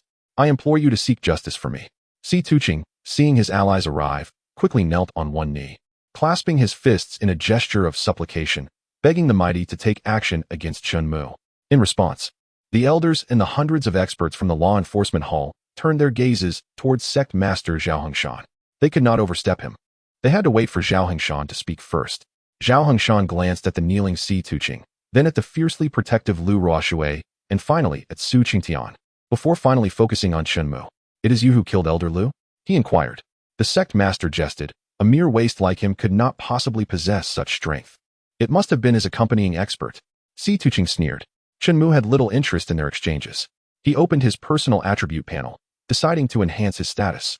Chapter 19. The Foundation emerges. Greetings to the Holy Sun. Identity: Qingxian Sect Outer Court Servant. Upon clicking to modify, a selection of titles appeared before him. Qingxian Sect Outer Court Disciple, Qingxian Sect Outer Court Senior Brother, Qingxian Sect Outer Court Elder, Qingxian Sect Inner Court Disciple, Qingxian Sect Elder, Qingxian Sect Master, Qingxian Sect Holy Sun. The title Holy Sun immediately captured Chen Mu's attention. Upon investigation, he learned that the Holy Sun was the hope of the entire sect. A rare occurrence in a century. Once designated as the Holy Sun, one could unconditionally enjoy priority access to various resources within and outside the sect. The status was even superior to that of the sect master. This was due to the Holy Sun being chosen by those reclusive ancient figures, the foundation of the sect. With a faint smile, Chen Mu decided on this identity. Modifying. Modification successful. You have become the Holy Sun of Qingxian Sect. Seeing Chen Mu treat him as though he were invisible, Zhao Hengshan, as the sect master, had never endured such humiliation. He immediately turned and commanded the law enforcement hall's elders, seize him, lock him in the dungeon, and await punishment. I dare you. Before the elders could respond, a voice that resonated through the heavens and earth broke through the air. In the blink of an eye, an elderly man, with flowing white hair and clad in an ink-colored robe, appeared before them. Who are you to speak so boldly to the sect master? Slap. Si Tuqing, who had thought this was a golden opportunity to curry favor with Zhao Hengshan, found himself struck across the face by Zhao Hengshan, sending him flying a dozen meters away. Have you lost your mind? How dare you disrespect Elder Xiao Yun? Zhao Hengshan thundered, his face flushed with anger. Clearly, even the sect master had to treat the elder with the utmost respect. I suspect this must be the foundation of the sect, those hidden high-ranking figures. What? The foundation of the sect has made an appearance. Upon hearing these words, the pain in Si Tuqing's body was forgotten as he quickly adjusted his posture and prostrated himself on the ground. I, the unworthy Si Tuqing, beg for your forgiveness. Esteemed senior, Elder Xiao Yun couldn't be bothered to pay him any mind, nor did he wish to spare him a glance. His gaze shifted to Zhao Hengshan, questioning. Zhao Hengshan, you are truly audacious to dare surround the Holy Sun. Do you intend to rebel? The Holy Sun? Zhao Hengshan was left speechless, doubting his own ears, wondering if he was dreaming. This individual is the new Holy Sun of Qingxian Sect, unanimously recognized and elected by us old relics. Do you have any objections? Elder Xiao Yun pressed. And no, I dare not. Zhao Hengshan shook his head vigorously. Upon hearing this, the crowd shifted their focus toward Chen Mu. The Holy Sun. We never expected that after 300 years, our Qingxian Sect would have a Holy Sun again. This is the hope for our future. I misjudged Sister Lu, indeed. Compared to the Holy Sun, Si Tuqing is nothing. Indeed, if I were Sister Lu, I would also choose the Holy Sun. In an instant, the tide turned, and everyone rallied behind Chen Mu. Si Tuqing's complexion turned ashen, then purple with rage. Impossible. How could he possibly be the Holy Sun? There must be some mistake. Si Tuqing protested. Boom. How dare you speak here? Elder Xiao Yun decisively struck, scattering Si Tuqing's soul and causing him to fall lifelessly to the ground. This swift action established the terrifying authority of the sect's foundation. Esteemed Holy Sun, I sincerely apologize for the previous misunderstandings. Please do not hold it against us. Seeing Si Tuqing's tragic demise, Zhao Hengshan promptly approached Chen Mu, cupping his fists in a bow, and sincerely apologized. The elders of the law enforcement hall and the inner court echoed, "We were blind and failed to recognize your greatness. Please forgive us, Holy Sun." Chen Mu turned to Su Qingtian and Lu Ruoshui, stating, "I am hungry. Please prepare breakfast promptly." "Yes, master." "Understood, my lord." The door slammed shut behind them. Elder Xiao Yun vanished from sight, followed closely by Zhao Hengshan and the others. Today they had lost all face. Had they known that the sect's foundation had chosen such a Holy Sun, Zhao Hengshan would never have dared to provoke him. What was meant to establish the authority of the sect master had instead turned into a blunder. Meanwhile, curiosity piqued. What extraordinary qualities did the Holy Sun, who had not appeared for 300 years, possess? Before long, news of the emergence of the Holy Sun within the Qingxian sect spread widely throughout the sect. In contrast, the atmosphere within Qingyun Mansion remained far more tranquil. Looking at the meal she had prepared, which had barely been touched, Lu Ruoshui glanced at Su Qingtian's plate, which had been nearly devoured by Chen Mu. With her lips pressed together, she silently vowed to improve her culinary skills to satisfy her master in the future. On the other hand, the news of the new Holy Sun of Qingxian sect soon reached the ears of other sects, including Tianjin Mountain and Tianjin sect. How do you perceive the emergence of a new holy sun in the Qingxian sect? The sect leader inquired. I believe this is merely a smokescreen to maintain internal stability and external tranquility. The Qingxian sect's strength has significantly waned, and they resort to such tactics in hopes of gambling on fortune, one elder asserted, voicing his perspective. I concur. I too am in agreement. The leader of the Heavenly Sword sect, after a moment of contemplation, remarked, given the implications concerning the Holy Sun, it is prudent to send someone to investigate further. Lu Yuanshan. What are your orders, sect leader? Lu Yuanshan, the grand elder of the sect, stepped forward into the center of the hall, clasping his fists in respect. Take your disciples to the Qingxian sect under the pretense of friendly competition and gather intelligence regarding this holy sun. If he possesses genuine abilities, seek a way for him to join our Heavenly Sword sect. The sect leader instructed. What if he is unwilling? Lu Yuanshan inquired. In that case, he must be discreetly eliminated. We cannot allow the Qingxian sect to have a holy sun. The leader of the Heavenly Sword sect smirked maliciously. He was determined to maintain the 3-century dominance of the Heavenly Sword sect over the Qingxian sect. Any glimmer of hope must be extinguished. Understood. Lu Yuanshan wasted no time and promptly set off, taking with him his most esteemed disciples on the journey to the Qingxian sect. Unbeknownst to him, Chen Mu was unaware of these developments. Standing before the alchemy chamber, he was met with respectful greetings. We pay our respects to the Holy Sun. Greetings, Holy Sun. Hail to the Holy Sun. As he walked through, everyone bowed and paid their respects, acknowledging his prominence. Chen Mu paid little attention and activated the decryption feature. Tenfold return. Status, activated. After confirming the functionality, he strode into the alchemy chamber, determined to make a grand impact. Chapter 20. A billion elixirs. We are willing to sacrifice everything for the Holy Sun. Chen Mu was not inclined to squander the tenfold return feature. Upon learning of the Holy Sun's visit to the alchemy chamber, a dozen elders promptly emerged to greet him, forming a half-circle and clasping their fists in reverence. Such a scene was typically reserved for visits from the sect leader, and it was impossible not to feel envy. After all, how remarkable was Chen Mu at his age? Observing someone of his generation achieving accomplishments rivaling that of a sect leader was indeed enviable. It was easy to foresee the terrifying heights he might reach in the future. Jealousy? Hatred? Such thoughts were unthinkable. No one dared harbor such sentiments. The recent tragic fate of Lu Chanming and Sidu Qing was still fresh, and no one would dare voice any dissent. Being the Holy Sun, Chen Mu was backed by the sect's profound heritage. Even those in the law enforcement hall who usually held themselves high would likely scramble to curry favor with him. I require elixirs. Bring them to me, Chen Mu directed, looking at the Grand Elder, Yan Wenyuan. Upon hearing this, Yan Wenyuan quickly gestured to the alchemy chamber's attendants. What are you still doing? Hurry and fetch the finest elixirs from the chamber. The more, the better, Chen Mu added. Yan Wenyuan, fully aware of the Holy Sun's significance to the Qingxian sect, echoed loudly, the more, the better. He understood that even if the entire alchemy chamber were handed over for the Holy Sun's private use, no one would dare utter a word of complaint. Grand Elder, this is all we have. Soon, the attendants returned with several large jars of elixirs. Yan Wenyuan glanced at the attendants and then at Chen Mu, his expression awkward as he said, Holy Sun, today is the day for distributing cultivation resources. The alchemy chamber only has 300 second-grade elixirs, 180 third-grade elixirs, 94 fourth-grade elixirs, and 35 fifth-grade elixirs remaining. Rest assured, you may use these for now. I will immediately summon all the alchemists to expedite the production of more elixirs for you. Yan Wenyuan began to transmit a message across the distance. No need for that at the moment. Chen Mu sat on the steps, gesturing to the empty space beside him. Are you not going to present the elixirs to the Holy Sun?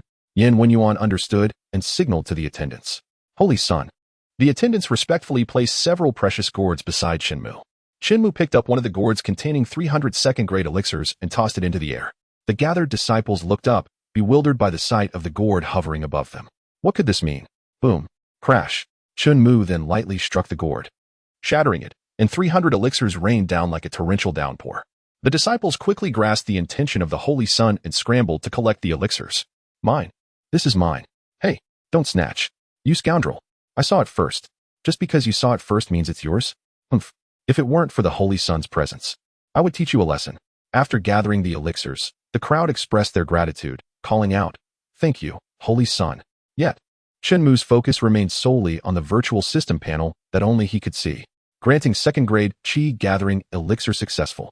Tenfold return activated. Congratulations, host. for receiving 9-tier high-grade Holy Chi Elixir 300, granting 2nd grade True Spirit Elixir successful. Tenfold return activated. Congratulations, host, for receiving 9-tier high-grade True Martial Elixir 500, granting 2nd grade Yuan Cultivation Elixir successful. Tenfold return activated. Congratulations, host, for receiving 9-tier high-grade Primordial Elixir 200,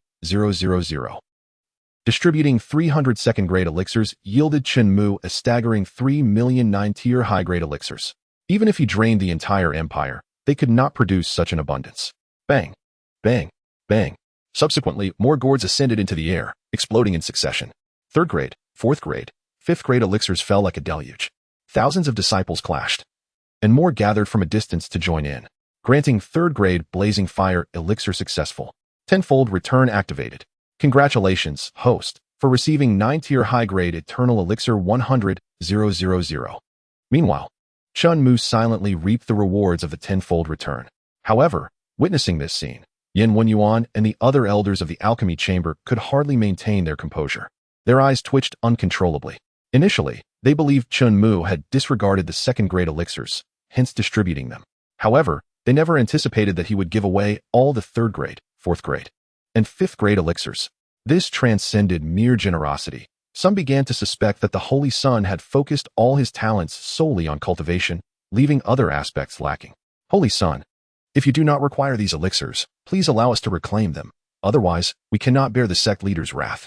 Yin Wenyuan knelt before Chen Mu, bowing and pleading. It was clear that should this reach Zhao Hongshan's ears, he would certainly not pursue any responsibility against the Holy Son.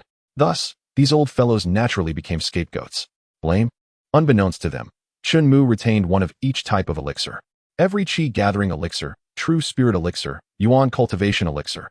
All modified to 999, 999. Then he casually took out 10,000 pieces of each type, and with a wave of his hand, a genuine rain of elixirs fell upon Yin Wenyuan and the others. Now, would he still blame them? Chen Mu inquired. Yin Wenyuan and the others remained in stunned silence, unable to respond. Surrounding them were no fewer than 100,000 elixirs. At this moment, they finally comprehended why Chen Mu could so casually part with those hundreds of elixirs for the sect's disciples. Because he could easily produce hundreds of thousands of such elixirs. Yin Wenyuan would willingly devote himself to the Holy Son without hesitation. We are willing to face mountains of knives and seas of flames for the Holy Son. The remaining elders, likewise, knelt in unison to express their allegiance, fully convinced by this new saint's son. Witnessing the overwhelming number of medicinal pills, countless in quantity, that nearly engulfed Yin Wenyuan and his companions, the disciples became acutely aware that aligning themselves with this new saint's son was undoubtedly the wisest choice. Thousands knelt in reverence, their voices resounding in unison, proclaiming, "We are willing to sacrifice our very lives for the saint's son," unhesitatingly. At that moment, Chen Mu's authority in the hearts of the people surpassed that of Zhao Hongshan, the sect leader, by a considerable margin. Yet, Chen Mu's intentions were merely to acquire a modest quantity of medicinal pills. To his astonishment, he inadvertently amassed over 2 billion pills and garnered the loyalty of thousands of sect disciples. A glance at his personal attributes revealed that none had a loyalty rating below 50. Inside the sect leader's hall, Zhao Hongshan suddenly sneezed. "Who is speaking of me?" He murmured softly. "Sect leader, there has been an incident in the alchemy chamber." In the next moment, one of Zhao Hongshan's informants rushed into the hall. "What has happened in the alchemy chamber?" Zhao Hongshan asked, crossing his arms and pondering whether it was yet another alchemist who had overstepped their bounds and caused an explosion. "No," the man shook his head. "It concerns the saint's son." He gasped for breath. "The saint's son?" Zhao Hongshan interrupted. "What trouble has that young man stirred this time?" "Not trouble, just an inquiry. Chen Mu has the backing of the sect's foundation, and considering Elder Xiao Yun's protective stance." Zhao Hongshan lacked the courage to confront Chen Mu directly. If he were to oppose Chen Mu, he would not only jeopardize his position as sect leader, but also risk becoming a historical villain within the Qingxian sect, possibly the first leader ever expelled from the sect, an utterly disgraceful fate. The saint's son has distributed hundreds of medicinal pills, ranging from 2nd to 5th grade. The man continued. "This is an extravagant display." Zhao Hongshan lamented. Even if Chen Mu were to use all those pills for himself, Zhao Hongshan would have remained silent. However, utilizing the sect's resources to win over the hearts of disciples unworthy of such high-grade pills, especially the 5th grade ones, was an utter waste. With a long sigh, He resigned himself. Let him be. In the future, I need not be informed of such matters. The sect's foundation had remained silent, and he had no reason to meddle further. Reflecting on his own tenure as sect leader, he felt truly stifled. Perhaps being a saint's son was preferable. Alas, he lacked the talent for such a position. Otherwise, it wouldn't have taken 300 years to produce one. But that's not all. What else has he done? Zhao Hongshan exclaimed, reverting to his native dialect. The elders in the alchemy chamber, witnessing his lavishness, knelt and pleaded with the saint's son to retract the pills. Only for him to. Did he strike them? Inflict serious injuries? Zhao Hongshan interjected. If that's the case, Chen Mu has gone too far. If alchemists are severely injured, who will concoct pills for the sect? Without pills, how can one cultivate? No. The man shook his head vigorously. The saint's son directly unleashed a rain of tens of thousands of pills, nearly drowning those elders. Zhao Hongshan was left baffled. Where did he acquire such an abundance of pills? The subordinate is unaware. Very well, you may leave. Zhao Hongshan waved his hand dismissively. Yes, I take my leave. Once alone in the grand hall, Zhao Hongshan sat in contemplation, utterly perplexed by the origins of this saint's son. First, he invested 10 billion spirit stones to purchase the Qingyun mansion, and now he produced tens of thousands of medicinal pills, an entire sect's worth accumulated over several years. The more he pondered, the more formidable and mysterious Chen Mu appeared, shrouded in an impenetrable fog. He finally understood why Elder Xiao Yun was so protective. It was not mere fondness, but an overwhelming desire to shield him from any harm, fearing that Chen Mu might leave in displeasure. He resolved henceforth to turn a blind eye to all matters regarding Chen Mu, even if he caused monumental chaos. As long as the sect's foundation remained silent, he would resolutely refrain from speaking out. This young man was not to be trifled with. Zhao Hongshan firmly believed that aside from the sect's foundation, Chen Mu must possess other, unknown, and immensely powerful backing. Who could it possibly be? Could he be a royal descendant? Or perhaps the offspring of a superpower? Upon returning to Qingyun Mansion, Chen Mu encountered Lu Ruoshui emerging from the entrance. Upon seeing him, she promptly bowed, exclaiming, Ruoshui has seen the master. Where are you headed? Chen Mu casually inquired. We are running low on pastries and tea at home, so I plan to descend the mountain to procure more, and perhaps acquire some high-quality ingredients. Lu Ruoshui thought that the quality of the ingredients might help bridge the gap between herself and Su Qingtian. Take my hand. Chen Mu raised his palm, facing upward. Yes.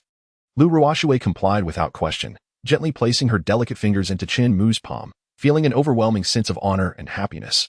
Believing this signified a significant advancement in their relationship. Tonight, she resolved not to wash her hands. In the blink of an eye, Lu Ruoshui found herself amidst a bustling market. Master, where are we? Lu Ruoshui asked in confusion. Tianfu City, Chen Mu replied. Tianfu City. But isn't it far from the Qingxin sect? Lu Ruoshui began, but then fell silent. For someone of the saint's son's stature, was this not a trivial matter? Thank you. Master. After expressing her gratitude, Lu Ruoshui hurried from stall to shop, replenishing pastries, tea, and ingredients. As she indulged in a shopping spree, being the daughter of a prestigious family, money was no object for her. Chen Mu strolled leisurely behind her, observing as she grew overly ambitious, her arms overflowing with purchases. Shaking his head with a sigh, he beckoned her over. Tossing her a space ring, he said, Take this, it will be more convenient. Space ring. Lu Ruoshui gasped in astonishment. In Tsongshuan continent, space rings were considered high-grade treasures, difficult to obtain. Thank you, master. Overwhelmed with gratitude, she slipped the ring onto her finger, her smile radiant and pure. With a flick of her hand, she stored all her goods within, feeling much lighter. Meanwhile, Chen Mu also reaped rewards. Grant successful. 10,000-fold return triggered. Congratulations, host, for obtaining a heavenly tier top-grade space ring 10,000. Exchanging a low-grade space ring for a top-grade one with infinite storage was an extraordinary stroke of fortune, causing the corners of his mouth to curve in delight. Boss. I want this, that, and everything else. Wrap them all up. I'll take them. Lu Ruoshui exclaimed in ecstatic delight. Chen Mu lingered at the entrance, observing the diverse throng of people passing by. Suddenly, a sharp, mournful bark pierced the air. Chen Mu turned to find a group of youths tormenting a small black dog. Behind the black dog lay a mother dog, lifeless and battered, lying in a pool of blood. Get lost, you mutt. Don't interfere with my meal. The leader of the group sneered, kicking the small dog several meters away, sending it rolling to Chen Mu's feet. The small black dog struggled to rise, determined to protect its mother, but failing repeatedly. Boss, that little mutt is also a piece of meat. Don't waste it. One youth grinned as he approached Chen Mu. crouching down and reaching for the small black dog. However, Chen Mu swiftly raised his foot, pinning the youth's hand to the ground. Chen Mu harbored a deep disdain for that gaze. With a slight force, he crushed the young man's hand bones underfoot, reducing them to mere dust. Flesh and skin lay in tatters. "Ah, my hand!" the youth exclaimed, his eyes wide with horror, drawing the attention of countless onlookers. Fueled by intense hatred, he reached behind him, drawing a curved blade from his waist, aiming to stab Chen Mu in the thigh. However, Chen Mu would not grant him that opportunity. With a swift kick to the head, the young man was dispatched in an instant, his demise so rapid that the crowd hardly comprehended the event. When his companions turned to look, they were met with the sight of a headless corpse sprawled beneath a decaying willow tree, which seemed on the verge of collapse. Swallowing hard, they realized they had encountered a formidable adversary. Glances were exchanged, and in the end, they too drew their short knives, albeit with hesitance. Yet, Chen Mu's attention lay elsewhere. He crouched down, observing a small black dog lying on its side, its body riddled with fractures, clinging to life while steadfastly protecting its mother. An inexplicable fondness welled up within him. Perhaps it was simply a matter of fate. He resolved to save it. Opening the attribute panel, he noted, name, none, gender, male, age, 1 month and a half. Status, life-threatening. Delete life-threatening status? Deleting. Deletion successful. Just as he prepared to close the panel, he noticed the species category. Species, chasing mountain dog. Upon seeing this, a thought struck Chen Mu. Modify chasing mountain dog to Qilin. Modification. Modifying. Modification successful. From that moment forth, the small black dog not only healed but also possessed the bloodline of a Qilin. As Chen Mu focused solely on the small black dog, the duo decided to split up and launch a surprise attack, aiming for his heart. Master, be careful. The warning came from Lu Ruoshui, who had just emerged from the shop. With a swift move of the lotus sword technique, she dispatched one of the assailants into countless pieces. The remaining accomplice was swiftly subdued by the small black dog, which leapt upon him, severing his neck and causing blood to spray 3 meters, leading to his swift demise. The brutality of the scene left the onlookers in shock, unable to fathom how the critically injured small black dog had suddenly regained health and the strength to vanquish thugs. Yet, what truly evoked envy was Lu Ruoshui's repeated calls of master. Throughout history, beauty often accompanied heroes. Clearly, this man was of no ordinary pedigree. The small black dog was likely healed by his mystical powers. Mystical powers? This was a divine being. An elder knelt in reverence, and soon others followed suit. Most were ordinary folk, far removed from the path of cultivation, and even a slight understanding of mystical arts placed them in the realm of deities. Chen Mu, however, remained indifferent to their reverence, his focus firmly on the small black dog that nuzzled against his leg. Master, it seems this little black dog wishes to follow you, Lu Ruoshui remarked. Chen Mu scooped the dog up, smiling as he asked, do you want to come with me? The small black dog barked in apparent understanding, its tongue lolling out in a charming smile. Moreover, Chen Mu noted that a newfound regal aura had emerged in the dog's eyes. Upon checking the attribute panel, he discovered the loyalty gauge was now at a full 100. With this realization, he could no longer refuse. Then come with me, Little Black. Woof. The name Little Black was chosen for its simplicity and because the dog was indeed black, save for the 2 brown spots above its eyes, resembling a pair of extra eyes. In Chen Mu's previous life, such dogs were referred to as 4-eyed dogs, rare and fiercely loyal. Have you completed the shopping? Chen Mu inquired of Lu Ruoshui.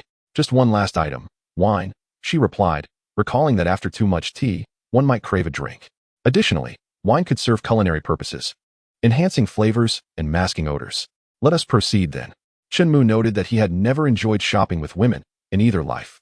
The trio, 2 humans and a dog, made their way to the tavern. As for the dog's mother, Chen Mu reduced her to ashes, scattering them to the winds as a final farewell. At the Qingyuan tavern, Lu Ruoshui's purchasing method remained assertive. This, that, and this. Bring me a pot of everything. The convenience of her spatial ring only intensified her fervor. Chen Mu felt it wouldn't do to interfere, so he entertained the small dog to pass the time. Yet, in the next moment, he sensed several gazes lurking in the shadows, concealed within an alley. Were they the accomplices of the earlier attackers? He could think of no other possibility. Then, seemingly assured that no officials were present, they sprang into action, charging from the alley to encircle Chen Mu. Kill. Without uttering a word, they raised their blades to strike. With a growl, the small black dog transformed, unleashing the power of its Qilin bloodline, sprouting dragon scales and horns. What is that? A monster. A holy beast. Flee. With a thunderous roar that shook the heavens, The small black dog unleashed a tempest, uprooting stones and sending fleeing figures into disarray, tearing them apart in a whirlwind of destruction. Faced with the newly empowered small black dog, those mere mortals stood no chance, their existence reduced to a bloody testament of their folly. By the time Lu Ruoxue rushed from the tavern, the moment for her intervention had long passed. Her gaze fell upon the small black dog, awestruck. This is a Qilin. How could a holy beast appear in Tianfu City? Once the area was cleared, the small black dog reverted to its original form and leapt into Chen Mu's embrace. Little Black. Lu Ruoxue's eyes widened in disbelief as she witnessed the transformation. She never imagined that the meek dog, nearly perishing at the hands of ordinary men, possessed such a rare and invaluable Qilin bloodline. Her astonishment was matched by admiration for Chen Mu's discerning eye, truly a man of divine insight. Realizing this, Lu Ruoxue felt a swell of pride within her. To serve such a master was indeed a stroke of fortune. Meanwhile, news of the Qilin's appearance in Tianfu City spread rapidly through various channels. Soon, 3 factions arrived. Among them the city lord's mansion and several prominent families. The Qilin, revered as a holy beast, was a treasure for human cultivators. Its scales could forge armor. Its flesh could be cooked into spiritual meals, its bones could craft weapons, and its blood could enhance elixirs, elevating their quality and purging impurities. Wealth comparable to mountains of gold. You claim there is a Qilin? Where is it? The leader of the city lord's forces, Xiaofeng, scrutinized Chen Mu and Lu Ruoxue, noting that not even a single hair of a Qilin was visible. The others echoed similar inquiries, and a subordinate confirmed. That Qilin is none other than the small black dog. Detecting Xiaofeng's skepticism, the subordinate insisted, I swear by my life, every word is true. As Xiaofeng pondered, more factions arrived, including Su Jingyan from the Su family, whom Chen Mu had encountered earlier at the Longhu auction house. Having been nearby, he had heard the rumors and come to investigate. Arriving with a curious demeanor, I was taken aback to find Chen Mu encircled by several factions. I was utterly convinced that the individual before me was indeed Chen Mu. This visage was indelibly etched in Su Jingyan's memory. Even if Chen Mu were to be reduced to ashes, he would still recognize him. Chen Mu was the first to inflict a dimensional blow upon him in matters of finance. I hastily grasped the silver-haired elder, Uncle Zhong, urging him, do not approach. Young master, what troubles you? Concerning the sacred beast Qilin, we cannot stand idly by and let those individuals take advantage. Uncle Zhong declared his stance. Uncle Zhong, heed my words.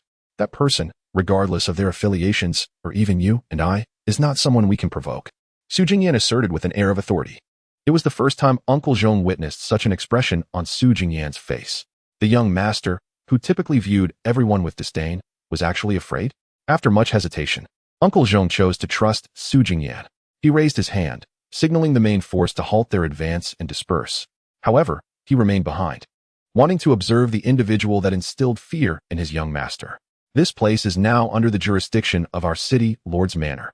Who dares to defy? As more and more people gathered, Xiaofeng regained his composure and bellowed.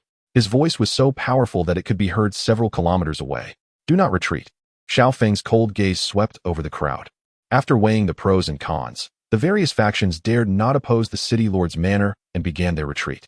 Xiaofeng turned his attention back to Chen Mu, signaling, hand over that little black dog. Without a moment's hesitation, Lu Ruoxue drew her sword, declaring, one person is enough to face 1,000 troops. Xiaofeng was somewhat taken aback. He had not anticipated that Chen Mu and his companions would dare to draw their blades against him. They were indeed courting death. Unfazed, he repeated, hand over that little black dog. I do not wish to repeat myself a 3rd time. If you do not comply, there will be no mercy. However, in the next instant, his anger was swiftly replaced by astonishment. Dark-clad figures materialized beside him, each with an ominous presence. Snap, snap, snap. Before they could react or resist, their necks were swiftly broken. Their heads spun 360 degrees, resulting in instantaneous demise. Who are you? How dare you oppose the city lord's manor? Do you seek death?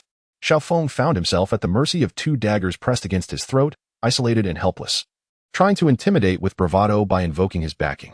Just then, Lin Wanquan emerged from the crowd, disregarding Xiaofeng entirely, and knelt before Chen Mu, stating, Master, I apologize for my tardiness. Please punish me.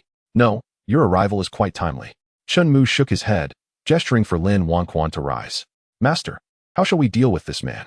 Lin Wanquan presumed that in Chen Mu's presence, he had no authority to decide Xiaofeng's fate. Kill him. The tone was light and breezy. Upon hearing Chen Mu's words, Xiaofeng panicked and protested, No, You cannot do this. I serve the city lord. Ugh. Uft, uft. Blood gushed from his hands as he clutched his neck, and soon after, he collapsed, devoid of life. Witnessing this scene, the onlookers collectively gasped in shock.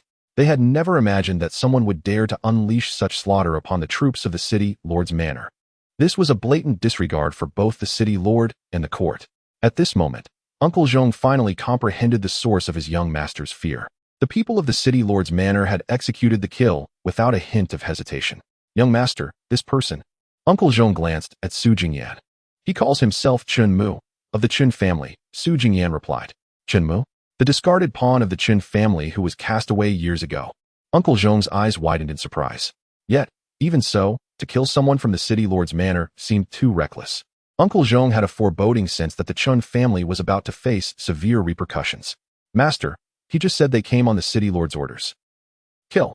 Chen Mu interrupted Lin Wanchuan's words, responding succinctly. Your subordinate obeys. In the next moment, dozens of individuals vanished as if they had never existed. Truly, it was as if they had appeared from nowhere and disappeared without a trace. Initially, the crowd believed that Chen Mu's audacity to slay members of the city lord's manor was already an act of defiance. Little did they expect he would also seek to assassinate the city lord. Had this man lost his mind? That was the city lord, a terrifying figure that even the four great families would not dare to challenge. No matter the dispute, as long as the city lord intervened, no one would dare to defy him. Not even Chen Mu, nor even Chen Tianyang, could they imagine would have the audacity to voice dissent in the city lord's presence. Unbeknownst to them, the Chen family had undergone a significant transformation, and the grass on Chen Tianyang's grave was beginning to sprout. Suddenly, a tremendous rumble shook the ground. The air quaked and exploded, emanating from a distance. Everyone turned their gaze toward the direction of the city lord's manor, where a massive cloud of dust ascended to a height of over 100 meters. Is that the city lord's manor? What has happened? Could it have been attacked? Fools! That is the city lord's manor. Who would dare to attack the city lord? Before the words were fully spoken, their pupils dilated as they suddenly realized something. Their eyes hurriedly returned to Chen Mu. At that moment, someone in the crowd spoke up. I believe the city lord is unleashing his wrath, slaughtering all in his path. Indeed, that must be it. Yes, they found it hard to believe that Lin Wanchuan's meager forces would dare to act against the city lord's manor. It could only be said that Lin Wanchuan possessed some skill enough to suppress the likes of Xiao Feng. However, to contemplate assassinating the city lord was a notion leagues beyond their capabilities.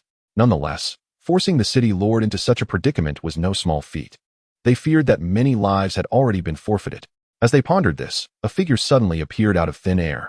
Upon closer inspection, it was Lin Wanchuan, who had departed not long ago and was presumed dead, yet now stood before them alive.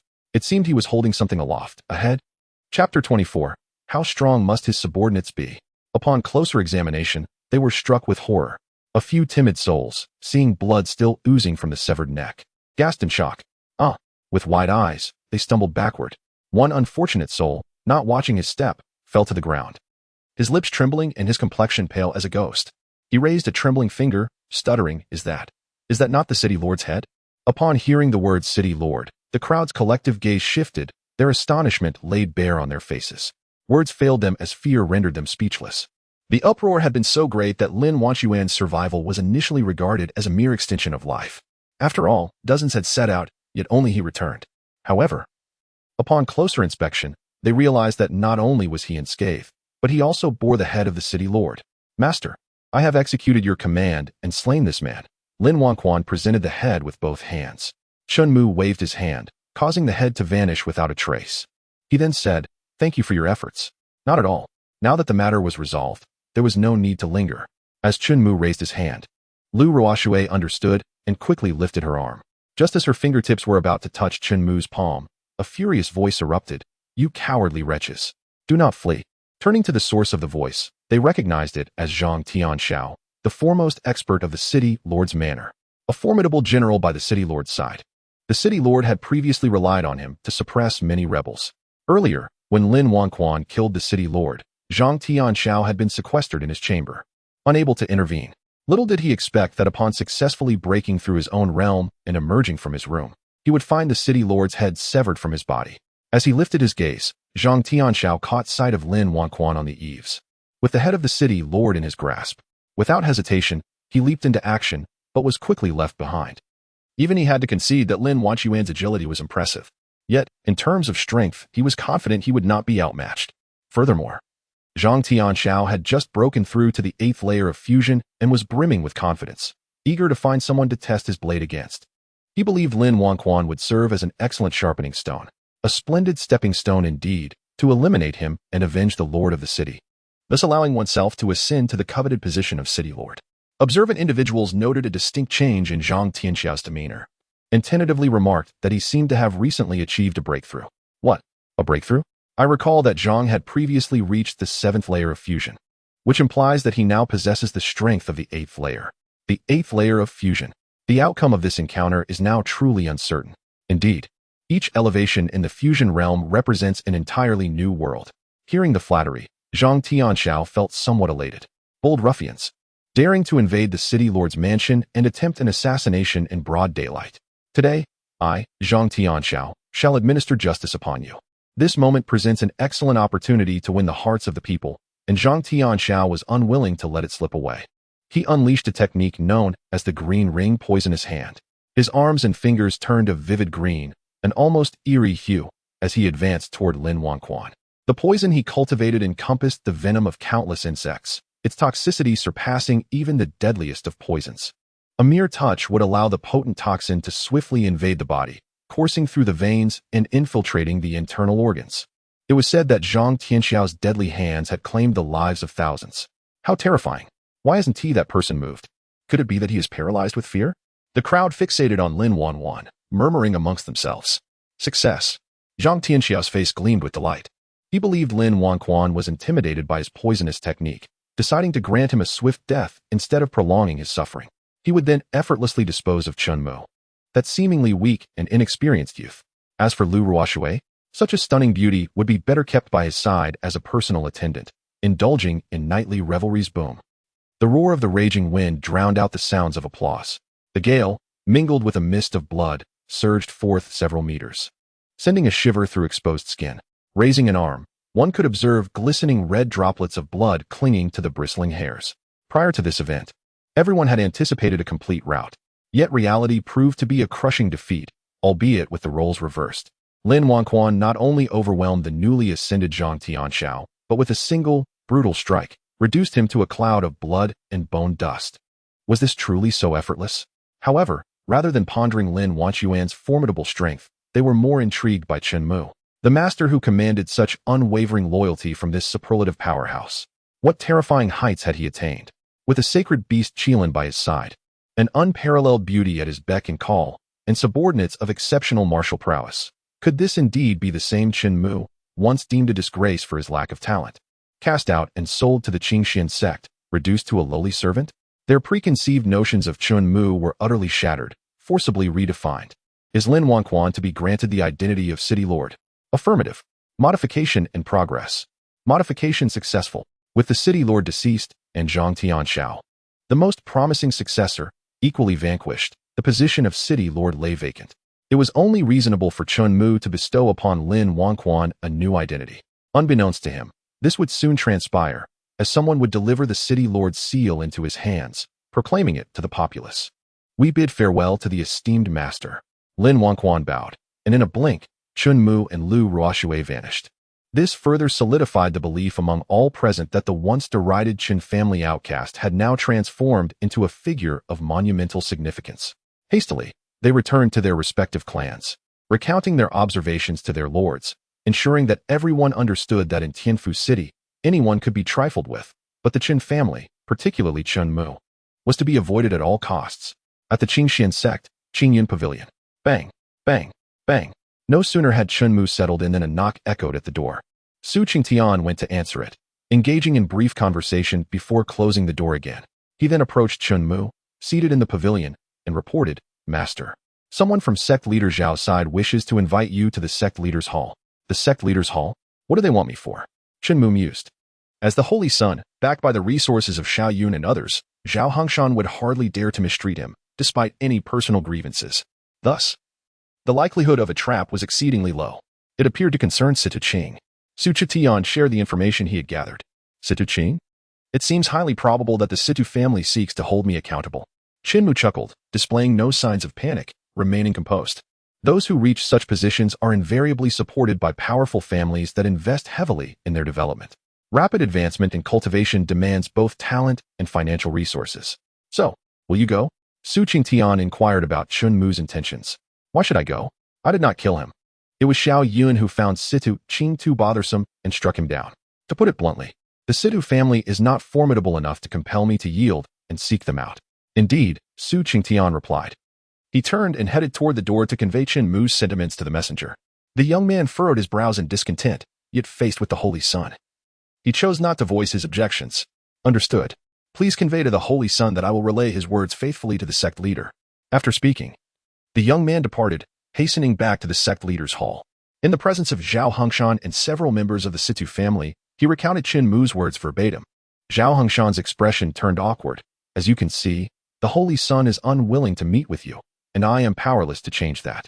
Please inform sect leader Zhao of our desire to visit the Holy Sun in person, implored the venerable Situ Jian. Take them, Zhao Hengshan ordered. Wishing to avoid entanglement in their grievances, he commanded the young disciple once more. Yes, sect leader. The young disciple gestured for the members of the Situ family to follow him. Barely had they left the sect leader's hall when the young man trailing behind Zhao Hengshan crossed his arms behind his head, a disdainful expression on his face, grumbling. What is the big deal? He asked just a little Holy Sun. Why the grand show? Ninger, be quiet. Zhao Hengshan hastily reprimanded, fearing that such comments might reach Chen Mu's ears. If that were to occur, mere apologies would not suffice to resolve the matter. Indeed, the Situ family had not come to hold him accountable, but sought to lower their heads and request Chen Mu's forgiveness.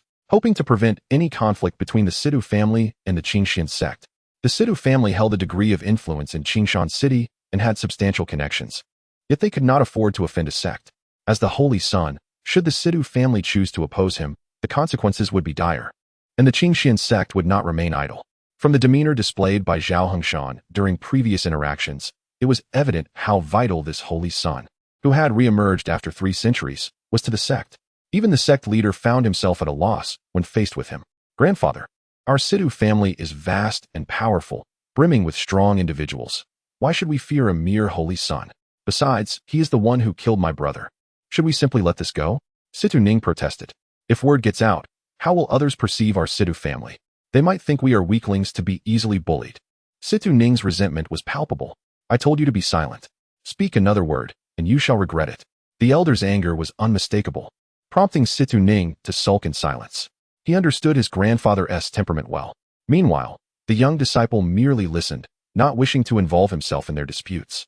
Acutely aware of the adage that when gods fight, mere mortals suffer. Regardless of the Situ family or the young master Chen Mu, none of them could be provoked. Obediently following the sect leader's command, he brought a few individuals to the entrance of Qingyan Mansion. There, the young disciple raised his hand in signal. Out of the corner of his eye, he noticed a small black dog had appeared at the entrance, which had not been there moments earlier. A guard dog? It seemed rather diminutive for such a role, almost as if a child could effortlessly subdue it. This was especially true in the Qingshan sect, where anyone could cultivate. A dog relying on its master? Upon reflection, being a dog to the Saint Sun already surpassed the majority of people. In an instant, envy uncontrollably surfaced in his gaze. How wonderful it would be to be the dog of the Saint Sun. Bang, bang, bang.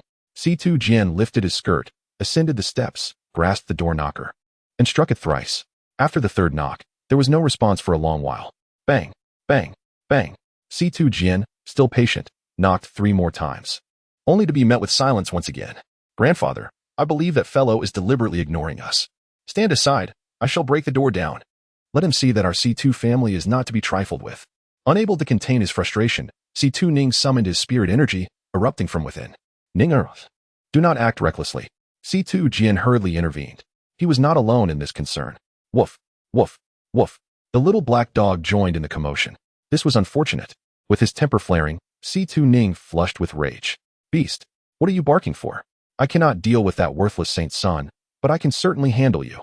With that, he hurled a punch infused with spirit energy towards the small black dog's head. Alas, the young disciple sensed the impending disaster and attempted to intervene. But it was too late. Panic gripped him. That punch would surely obliterate the little black dog. If the Saint Sun were to rage, even if he had no part in it, he would inevitably face repercussions. Bang, boom. However, a tremendous surge of spirit energy erupted, creating a whirlwind of chaos. with sand and stones flying. The young disciple was forced to shield his eyes and raise his arms, retreating repeatedly. Then came the terrified, helpless cry of C2 Ning. "Ah, what manner of monster is this? Grandfather, save me. Help." The small black dog, having activated its Qilin bloodline and transformed into a holy beast, disregarded everything else and lunged at C2 Ning, biting off a substantial portion of his body. Ninger, C2 Jian, recovering from the shock of the Qilin's manifestation, witnessed yet another grandson meet a tragic end before his eyes. With a fierce growl, the small black dog devoured the remaining legs of C2 Ning and turned to glare at C2 Jian, clearly regarding him as an adversary. "Qilin Saint Monarch, I bear no ill will. I implore you, do not harm me." C2 Jian knelt, acknowledging the futility of a mere mortal resisting a holy beast, trembling in fear, devoid of any semblance of authority. At that moment, the door swung open. The little black dog, spotting Chen Mu emerging, dashed towards him, reverting to its small dog form, circling around Chen Mu's feet and wagging its tail vigorously. Occasionally, it stood on its hind legs, seeking affection. C2 Jian and the young disciples were rendered speechless. Their minds boggled. Just moments ago, the brilliance had blinded them to the complete picture, yet now, the transformation of the Qilin holy beast into a humble dog was crystal clear. To have a holy beast as a mere guard dog? They had speculated on the Saint's son's immense power, but to this degree of absurdity, they had never fathomed. In the entire Zhongxian world, how many could claim to command a holy beast as a guardian? Moreover, to have tamed such a proud and fiercely independent creature so flawlessly was truly unprecedented. The young disciple had to concede. His earlier remarks about the little black dog being too weak were perhaps overly loud. "I apologize." Chen Mu bent down, cradling the little black dog and wiping the blood from its lips. "I was just about to feed you, yet it seems you have already dined." The little black dog, sensing it may have erred, drooped its ears, weariness evident in its eyes. Chen Mu then turned to C2 Jian and, with a sardonic smile, inquired, "The pup is still young and naive. It accidentally consumed your grandson. You wouldn't hold it against him, would you?" Chapter 26, You Feed the Dog a Fifth-Rank Pill? Saint Sun Luo Yu. "No, absolutely not." C2 Jian hastily shook his head, denying any animosity. Despite the deep sorrow within, he dared not utter more.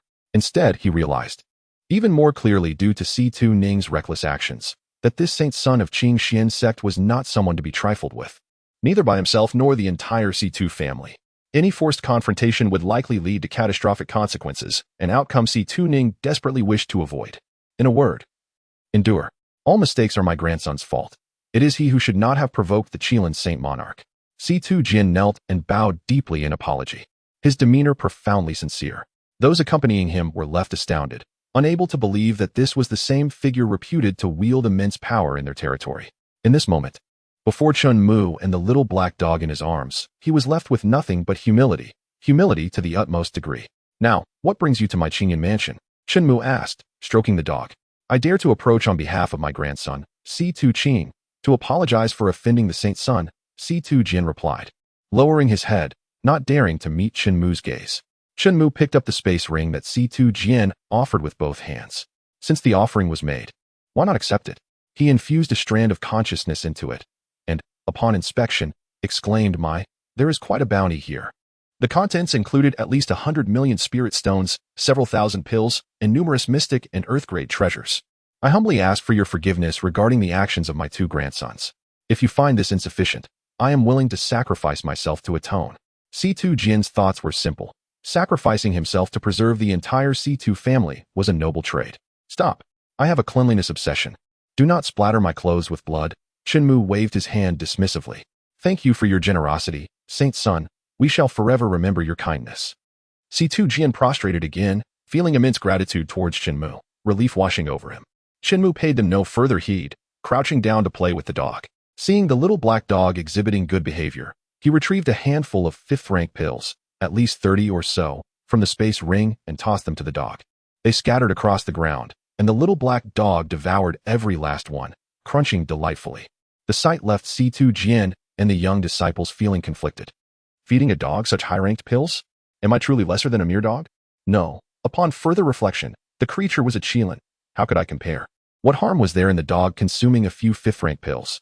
Afterward, C2 Jian and the others dared not linger, fearing a sudden change of heart from Chen Mu. With tails between their legs, they hurriedly departed. The young disciples, after bowing to Chen Mu, planned to return to the sect leader's hall to report to Zhao Hongshan all they had witnessed at Qingyan Mansion. Surely, upon learning that the Saint Sun's guard dog was a holy beast Qilin, the sect leader would be left astounded. After all, such treatment was beyond even his reach. Grant successful. 10,000 times rebate triggered. Congratulations, host, for obtaining the 9th rank Superior Yellow Dragon Pill 20,000. Grant successful. 10,000 times rebate triggered. Congratulations, host, for obtaining the 9th rank Superior Phoenix Blood Pill 40,000. Grant successful. 10,000 times rebate triggered. Congratulations, host, for obtaining the 9th rank Superior Xian Yu Pill 50,000. Upon realizing that feeding pills to the dog could trigger 10,000 times the rebate, Chen Mu became insatiable, eagerly indulging in the process.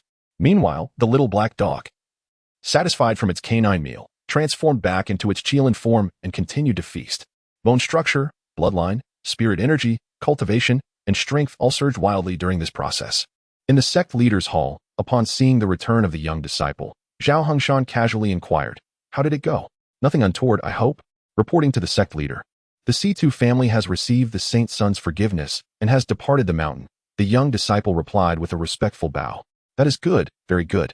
Zhao Hongshan felt fortunate that nothing significant had occurred. However, the young disciple hesitated to speak. However, Zhao Hongshan urged him to be forthright, without any pretense or obfuscation.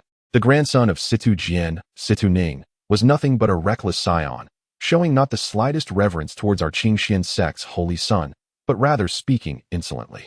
After Situ Jian had restrained his reckless behavior, he even contemplated poisoning the loyal guard of the holy sun, only to be devoured in turn. Devoured? Zhao Hongshan's expression turned skeptical. "I perceive that Situ Ning possesses a cultivation level at least at the 5th stage of foundation establishment. How could he possibly be thwarted by a mere guard? Ordinary guards would indeed be no match," the young disciple divulged. "But the guard raised by the holy sun is no ordinary creature. It possesses the bloodline of a Qilin and can transform into one." "What? A Qilin? Are you referring to the legendary holy beast Qilin?" Zhao Hongshan exclaimed, rising in astonishment. Even for someone of his high standing, the Qilin was merely a figure of myth. He cleared his throat, concealing his embarrassment, and sat back down. As the leader of a sect, such a display was indeed unbecoming, a lapse in authority. "Enough, I understand.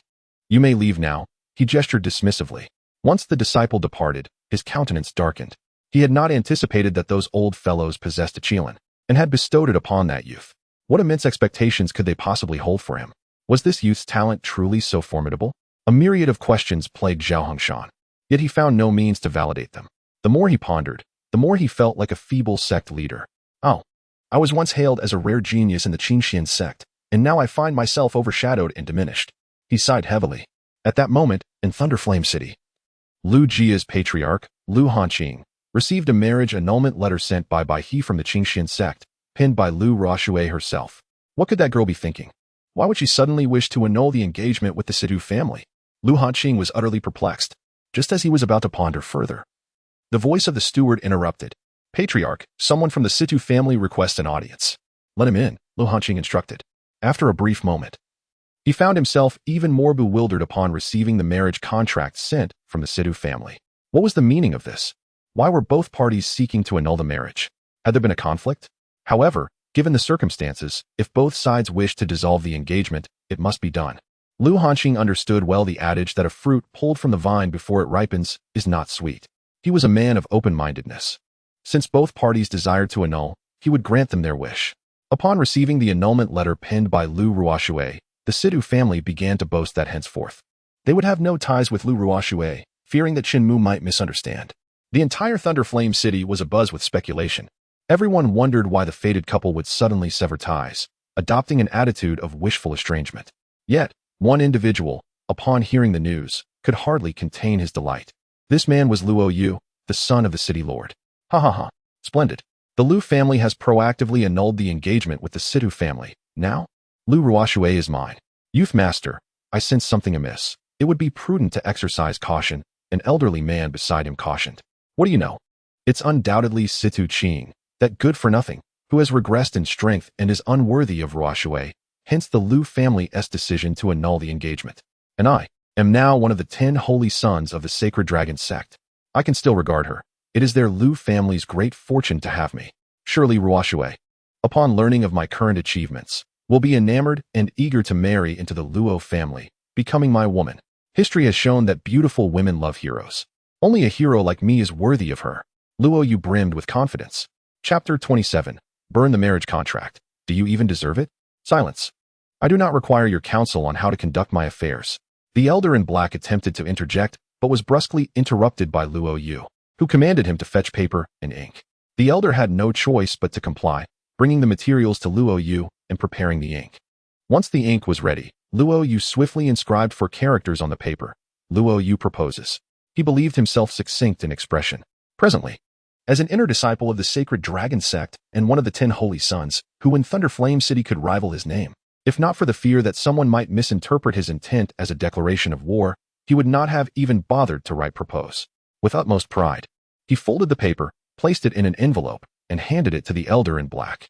Deliver this to the Lu family, stating that I, Luo Yu, formally propose. A smirk graced his lips as he imagined the excitement of the Lu family upon receiving his marriage proposal. Very well. Before long, Lu Hanqing opened the envelope and, upon reading its contents, felt nothing but skepticism. He immediately convened a family meeting. At the round table, Lu Hanqing initiated the discussion. What are your thoughts on the proposal from the Luo family? What else is there to think? We should accept it. He is a holy son of the sacred dragon sect. If we are to be honest, it is our Ruoshui who is aiming high. The Luo family is currently at the pinnacle. If we can marry Ruoshui into their family, our Lu family will benefit for a century. I suspect the Sidu family's sudden annulment is largely due to Luo Yu's involvement. With this statement, a reasonable explanation emerged. In any case, we should first consult Ruoshui's opinion. Lu Hanqing composed a letter detailing the recent events in Thunderflame City and instructed the White Crane, still resting in the courtyard, to return to the Qingxian sect. Observing Lu Hanqing's actions, the Lu family felt it was unnecessary. After all, he was a holy son. One of the 10 holy sons of a formidable sect, Ruoshui had no reason to refuse. Indeed, throughout Thunderflame City, one cannot find a more suitable candidate for her husband than Luo Yu. I firmly believe that upon learning of this matter, Ruoshui will undoubtedly accept without hesitation. As for the reality of the situation, upon receiving the letter and the 4-character marriage proposal pinned by Luo Yu, Lu Ruoshui's eyes were filled with an endless coldness. In a swift motion, she conjured a spirit flame, incinerating the letter to ashes. What of the disciples of the sacred dragon sect? What of the 10 holy sons? In Lu Ruoshui's eyes, no one compared to her master, Chen Mu. After burning the letter, she was too disinterested to respond, and instead hurried off to experiment with new recipes, hoping that Chen Mu would indulge in a few more bites. That alone would bring her satisfaction. At that moment, Chen Mu was leisurely riding the well-fed, Qi-informed Xiao He around the sect, taking a stroll to aid digestion. To be precise, he was lounging atop it, which was sufficiently spacious, albeit with slightly hard scales. Riding such a colossal beast through the streets garnered an overwhelming amount of attention, causing many disciples to stop and watch. A demon beast. What demon beast? Open your eyes and see clearly. That is the holy beast Qilin. A Qilin? How could our Qixin sect possess a Qilin? Did you not see the holy sun reclining atop it? It must be his steed. This is the first time I've heard of someone using a holy beast as a mount. A Qilin, is that not a dragon's offspring? A mount? Our holy sun is truly extraordinary. With such a formidable holy sun, I believe our Qingxian sect shall surely regain its strength and restore its position among the 10 great sects. Listening to their flattery, Chen Mu felt no particular emotion. Yet it was certainly preferable to being ridiculed wherever he went. Of course, if they dared to do so, he would not hesitate to deal with them. As the holy son, their initial words were disrespectful. Even if Zhao Hongshan wished to hold him accountable, it would be unjustified and illogical. After an unknown period, Xiao He suddenly slowed his pace. The cacophony surrounding them grew even louder. Chen Mu turned his head and looked up, quickly adjusting to the blinding sunlight, only to realize they had arrived at the Trial Tower. The Trial Tower is a place accessible solely to the inner disciples of the Qingxian sect. Comprising 100 levels, each floor is guarded by formidable illusory spirits. Successfully traversing the Trial Tower and reaching higher tiers is one of the shortcuts for Qingxian disciples to enhance their standing within the sect. Each level cleared also grants random rewards, such as techniques, elixirs, or opportunities for enlightenment. Chen Mu's gaze fell upon the stone tablet, which bore a lengthy list of names. Zhao Qingfeng, levels cleared, 100, time taken, 37 days. Lin Yojia, levels cleared, 100, time taken, 43 days. Su Jiayan, levels cleared, 100, time taken, 44 days. Zhang Yuan, levels cleared, 100, time taken, 47 days. Among these, most either faced the cycle of reincarnation or transcended to a divine realm, ascending to higher planes. Chen Mu found Zhao Hengshan's name around the 300th position. Zhao Hengshan, levels cleared, 100, time taken, 72 days. It seems this sect master is not an insignificant figure. Chen Mu murmured. Upon noticing Chen Mu's presence, the crowd erupted in animated discussion. Look, the Holy Sun. It is the esteemed Holy Sun. We pay our respects to the Holy Sun. Is the Holy Sun here to participate in the trial tower? It appears his name is absent from the top 500 on the list. Could the Holy Sun possibly break the record set by his predecessors? The record set by Elder Zhao has remained unbroken for nearly 1,000 years, hasn't it? Indeed. He is recognized as the greatest genius since the establishment of our Qin sect. It should be quite challenging, right? The trial tower. Chen Mu sat cross-legged upon the back of the Qilin, gazing at the ancient tower that stretched endlessly into the clouds. He couldn't help but wonder what sights awaited at the pinnacle. What rewards would one receive for conquering all 100 levels? He leaped off the Qilin's back and instructed Xiao He, "Wait for me here. I shall return shortly." Unfortunately, the regulations of the trial tower prohibited the accompaniment of spiritual pets. With a nimble step, he ascended the platform effortlessly and, without hesitation, entered the swirling portal. In the master hall, upon hearing that Chen Mu had entered the trial tower, Zhao Hengshan felt a surge of intense curiosity. This lad couldn't sit still, seeking to shatter the records left by his predecessors. It was indeed a clever strategy to win the hearts of the people. However, having just ascended to the position of Holy Sun, let alone breaking records, he would likely find it difficult to even reach the 100th level. Well, this opportunity could serve to temper his arrogance. He should not let the sect's foundation lead him to overconfidence, risking the squandering of what should be a brilliant life. Moreover, Zhao Hengshan sought to gauge Chen Mu's true strength. Chapter 28. Rapid progress through the trial tower, shocking the entire sect. At 43 years old, having nearly exhausted the average person's lifetime to clear 100 levels of the trial tower, Zhao Hengshan understood well the correlation between the levels cleared and one's strength. He roughly estimated that Chen Mu should be able to reach between 60 and 75 levels. As a first-time entrant to the trial tower, even as the Holy Sun, such a result would be commendable. Should he fall below 60 levels, Zhao Hengshan would have to concede that he overestimated Chen Mu's talents. It seemed the sect's standards had lowered after 300 years without a Holy Sun. One could only speculate in that direction. Quickly. Run. Hurry. Wait for me. Why are you so excited about someone challenging the trial tower? That is the Holy Sun. Are you not curious about his true capabilities? After news of Chen Mu entering the trial tower spread, thousands of disciples remaining within the sect flocked to witness. Over the millennia, the sect had developed methods to glimpse the internal scenes of the trial tower, utilizing a special mineral known as the recording stone. At this moment, within the trial tower, Chen Mu faced the first level's illusory spirit. If Chen Mu recalled correctly, these spirits were peculiar beings that learned and grew stronger through combat. To put it plainly, illusory spirits could absorb and integrate their opponent's techniques through battle, evolving them into their own. Thus, the longer the fight and the more battles fought, the stronger the illusory spirit would become. Recalling that spirit who had once shattered his proud defensive technique after hundreds of years of training, he realized these illusory spirits were no longer at the power level of the sect's founding. Indeed, possessing the strength of the fourth stage of foundation establishment, he would need at least 10 moves to defeat that spirit. The Holy Sun will surely annihilate that illusory spirit without a second thought, was the consensus. Yet, the reality astonished them all. The illusory spirit unexpectedly discarded its weapon and vanished. Immediately, the portal to the second level of the trial tower opened. What does this mean? Did he clear it so easily? Did the illusory spirit surrender voluntarily? Aren't they supposed to be combat enthusiasts? Could it be that the Holy Sun's strength was so overwhelming that they feared being utterly defeated? It was indeed a possibility. But how powerful must one be to instigate such a reaction? All were left dumbfounded, as what they witnessed undoubtedly surpassed their comprehension. For countless millennia, there had never been a report of an illusory spirit surrendering voluntarily. Though it was merely the first-level spirit, the shock it caused was profound. More astonishing events were yet to unfold. Second level, third level, fourth level, 20th level, 30th level, 40th level. Until they reached the 50th level, without exception, every illusory spirit, upon seeing Chen Mu, immediately discarded their weapons and surrendered unconditionally. They vanished willingly, opening the gateway to the next level of the trial tower. Elixirs, techniques, opportunities for enlightenment, various rewards were presented in abundance. The observing disciples soon realized something was amiss. The rewards were more than double what they had received upon clearing levels. So it was that 300 years without a holy sun had led to this day. The holy sun is unparalleled. I am witnessing the birth of a legend. Many worshipped in reverence, their admiration for Chen Mu swelling uncontrollably, an unstoppable force.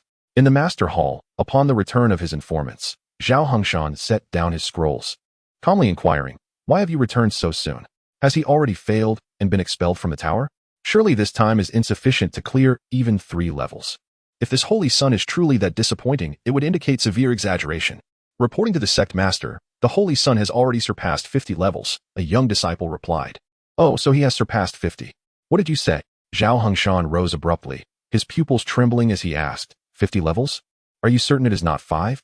Indeed, it is 50 levels without a doubt. I witnessed it with my own eyes, and... The young disciple hesitated, wanting to explain how Chen Mu had cleared 50 levels without lifting a finger, as the illusory spirits surrendered upon sight of him. Yet he refrained, knowing that Zhao Hongshan would not believe him and would likely go verify the claim himself. And indeed, this was the case. On his way, he hastily descended the mountain, racing towards the trial tower. He muttered to himself, 50 levels? In this short time? How is that possible? Even if he is the holy sun who appears once every 300 years, it cannot be. It is utterly impossible. There must be something amiss. He firmly believed that in such a short span of time, it was utterly impossible to conquer the 50th level. Even the revered elder, who had dominated the top of the leaderboard for nearly a millennium, took a full 10 days to achieve this feat. This was, without a doubt, an extraordinary and unparalleled record. How long had Chen Mu been in the trial tower? Not even the time it takes to burn a single incense stick. How could Zhao Hongshan possibly believe? Look, the sect master has arrived. Make way, everyone. Do not obstruct the sect master. Not only the sect master, but also the grand elder, along with the 3rd and 4th elders, were present. Naturally, for this was the strongest holy sun in the history of the Qingxian sect. Without exception, are we about to witness history? Today, I have a premonition that the record set by the holy sun will remain unbroken for millennia, even for eternity. Hearing these voices, Zhao Hongshan felt an increasing sense of urgency. Finding the crowd too bothersome, he summoned a flying sword, soaring into the air to swiftly close the distance to the viewing stone, just in time to see Chen Mu step through the teleportation portal, arriving at the 60th level of the trial tower. If I am not mistaken, the illusion at the 60th level possesses at least half-step heart-moving realm strength. In his ear, he caught the voice of the Grand Elder. At this point, it may not just be that. It might have already reached the heart-moving realm. Indeed, Chen Mu possessed some ability, but it would likely end here, as one elder asserted. The heart-moving realm cultivation, combined with countless years of growth, would be a formidable challenge. Even for me. Zhao Hongshan remained silent, choosing not to engage in their discourse, his gaze fixed intently on the image displayed by the viewing stone. Faced with the towering giant-like illusion, Chen Mu stood with his hands clasped behind his back, his expression betraying not a hint of panic or fear. He remained composed, steadfast as a mountain. What could possibly account for his demeanor? As the giant illusion raised its arm, Zhao Hongshan could already foresee the outcome awaiting Chen Mu. Chapter 29, Divine Artifact Cheating? The 100-level trial, a single finger dismantles and shocks the sect master. Chen Mu's rapid advancement to this point within such a brief period was inconsequential to others. In Zhao Hongshan's heart, he had already come to acknowledge the holy sun. The gap in strength between them was glaringly apparent. If this had been several centuries prior, before enduring numerous battles and self-enhancement, the 60th level illusion might have presented a 50% chance of victory for Chen Mu. He could not believe that such a formidable giant-like illusion would willingly forsake its weapons and surrender to Chen Mu. Surely, that young disciple was merely jesting at his expense. Upon returning, he resolved to teach him a lesson, thereby restoring the sect master's dignity. Otherwise, would it not imply that anyone could ride upon his shoulders and defecate at will? What on earth was happening? But in the next moment, Zhao Hongshan's thoughts were abruptly interrupted by the sounds of astonishment in his ears, pulling his focus back to the viewing stone. He clearly witnessed the giant illusion at the 60th level discard its double-handed axe, transforming into a wisp of smoke, gradually fading away. Simultaneously, the portal to the 61st level of the trial tower opened. Zhao Hongshan fell silent, as if struck by a bolt from the blue, completely stunned. At that moment, his understanding was utterly overturned by Chen Mu. Such an event should not exist according to his past experiences. He could allow himself to believe that the illusions at the 1st and 2nd levels might have chosen to flee in fear of Chen Mu's strength. However, the giant illusion he now faced resided at the 60th level of the trial tower. rubbing his eyes, yet no matter how Zhao Hongshan tried, the scene before him remained unchanged. 61st level, 62nd level, all the way to the 80th level. Without exception, Chen Mu had not lifted a finger throughout. Those illusions, upon seeing him, all voluntarily cast aside their weapons and fled as if they were mere shadows. It was as though they were not confronting a disciple participating in the trial tower, but rather an ancient demon lord. They all scuttled away in fear. Zhao Hongshan, as the sect master, was already taken aback, let alone the elders. Among them, the highest level attained was 92, while the lowest was 86. Thus they understood just how arduous the trial tower was. Yet those illusions that had once caused them immense trouble now cowered before Chen Mu. His emotions were complex and difficult to articulate. 90 levels, 95 levels, and now 99 levels. The gate leading to the 100th level of the trial tower had already opened. Indeed, within just a bit more than the time it takes to burn an incense stick, he truly achieved the record of conquering the 100 levels of the trial tower. Ha ha for him. The time spent overcoming the trials was almost entirely wasted on merely walking to the next level. I have felt the disparity of the world. If people like Sidu Qing and Lu Ruoshui are hailed as geniuses, even peerless geniuses, then what of him? The crowd crossed their arms and fell into deep contemplation. Meanwhile, Chen Mu had already reached the final level of the trial tower. Enveloped in swirling clouds, visibility was drastically reduced. Within, a colossal silhouette was faintly discernible. Looking up, it stood at least 10 yards tall. With 3 heads and 8 arms, it wielded an array of weapons, swords, spears, staffs, axes, and hooks, all in its possession. It resembled a wrathful golden king. Unlike the illusions from the previous 99 levels, the illusion at the 100th level did not immediately choose to discard its weapons and surrender. Its eyes, perpetually fixed in a furious glare, remained locked onto Chen Mu. The crowd sensed that something was amiss. Was it finally about to take action? It seemed rather unwilling to accept defeat. Truly worthy of the ultimate trial, the difference was now evident. Seeing this scene, Zhao Hongshan let out a long sigh of relief. Finally, it did not yield in an instant. Otherwise, news of that would turn the trial tower into a laughingstock across the entire Canshuan realm. Recalling his own battle with the furious Golden King over a decade ago, Zhao Hongshan still shuddered at the memory. He had fought for 3 days and nights without respite, using all his strength, and had only barely emerged victorious. As for the earlier bizarre phenomenon of the 99 levels, Zhao Hongshan had concocted a plausible explanation in his mind. Either Chen Mu possessed a rare constitution, like an extraordinary holy body, or he had obtained some divine artifact from those ancient beings. In any case, once this 100th level illusion made its move, he would undoubtedly face defeat. Zhao Hongshan had already prepared himself psychologically for witnessing Chen Mu being expelled from the trial tower. The holy body would be acceptable, as it was an innate gift that could not be refused. However, if Chen Mu had truly relied on a divine artifact to swiftly conquer the trial tower, creating the illusion that a mighty holy sun had emerged from the Qingxian sect, Zhao Hongshan would find such behavior disgusting and contemptible. Nevertheless, deep down, Zhao Hongshan still hoped that Chen Mu had genuinely awakened some unique constitution. It had been nearly 8 centuries since a holy sun with a holy body had appeared. Within the trial tower, roar. The illusion emitted a battle cry, lifting one foot and crashing it down. Boom. No matter how violently the ground shook beneath him, Chen Mu remained as unyielding as a mountain, unfazed and unshaken. Finally, someone dares to make a move? Surprising as it was, Chen Mu found it more intriguing. He had long wished to experience the prowess of the coveted trial tower illusions. Regrettably, during his passage through the 99 levels, the opponents had surrendered far too swiftly. He had not even had the chance to engage. At present, he finally had such an opportunity presented to him. The illusion raised its stout 8 arms, wielding an array of weapons, and without hesitation, it swung them down upon him. Each weapon carried the destructive force to annihilate the heavens and the earth. One could not help but feel a chill of apprehension for Chen Mu. Would he falter at the 100th level? The long spear in his right hand darted forth first. A flash of cold light, the spear surged forth like a dragon. Boom. The surrounding clouds were shaken apart for hundreds of meters due to the force. In contrast, Chen Mu remained unhurried, raising his arm to lightly tap the tip of the spear with his index finger. Bang! Boom! He released a mere fraction of his spiritual energy. The tumultuous force instantly dispersed all the visible clouds and mist within sight, leaving not a trace behind. The ethereal spirits had long since vanished in this process. The onlookers, including the elders and Zhao Hongshan, gazed at the monument where the name of the first place had remarkably transformed into Chen Mu. The time taken was even less than they had anticipated, less than the duration of a single incense stick. Chen Mu, unable to conceal his disappointment, felt utterly inadequate. Despite possessing the power of the Transcendence realm, he did not need to expend even a fraction of his spiritual energy.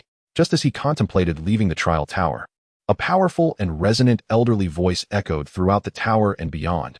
Disciple Chen Mu, endowed with exceptional talent, is eligible for the supreme inheritance. Chapter 30. Further trials? Rejecting the sacred body inheritance. The words resonated like celestial music, stirring a fervor among the gathered crowd. Previously, none had heard of a supreme inheritance for clearing all 100 levels. The phrase exceptional talent implied that no one had ever met such a standard before. The Holy Son must have exceeded expectations. If I were that elder, I too would willingly bestow the inheritance upon him. The elders, like the disciples, were equally astonished by the notion of a supreme inheritance at the tower's peak. The Grand Elder stepped forward to inquire with Zhao Hengshan about this extraordinary inheritance. However, upon meeting Zhao Hengshan's bewildered gaze, the Grand Elder immediately understood that he too was in the dark. To avoid embarrassment, Zhao Hengshan suggested, "I believe it must have been left behind by some exceptional genius from the history of the Qingxian sect." The Qingxian sect had endured numerous battles throughout its history, and records of its powerful figures were not comprehensive. Thus, their ignorance of this matter was understandable. Nevertheless, with such a holy son, the resurgence of the Qingxian sect into the ranks of the top 10 sects was not merely a dream. The Grand Elder's assertion received unanimous agreement from the other elders, and Zhao Hengshan found himself equally convinced of Chen Mu's merit. It was undeniable that the likes of Xiaoyun possessed remarkable foresight. One could only fear that Chen Mu's strength had already surpassed his own. Hearing these words from Zhao Hengshan's lips, the elders collectively gasped. Their reverence for Chen Mu intensified. They contemplated that upon meeting him in the future, they must treat him with the utmost deference to avoid any conflict. Within the trial tower, the inquiry of the supreme inheritance lingered. What manner of inheritance is it? Chen Mu asked. The Qingxian sacred body. The powerful voice reverberated once more throughout the sect. The announcement sent shockwaves through the crowd. The Qingxian sacred body was renowned, listed among the top physiques, and it had been the cornerstone of the sect's establishment. Regrettably, its lineage had been severed thousands of years ago. Little did they expect to witness the awakening of the Qingxian sacred body in their lifetimes. The Holy Son was indeed unparalleled. Zhao Hengshan and the others were left speechless. The Qingxian sacred body had been nearly forgotten, yet their yearning for it remained undiminished. It had been nearly 3 millennia since its disappearance.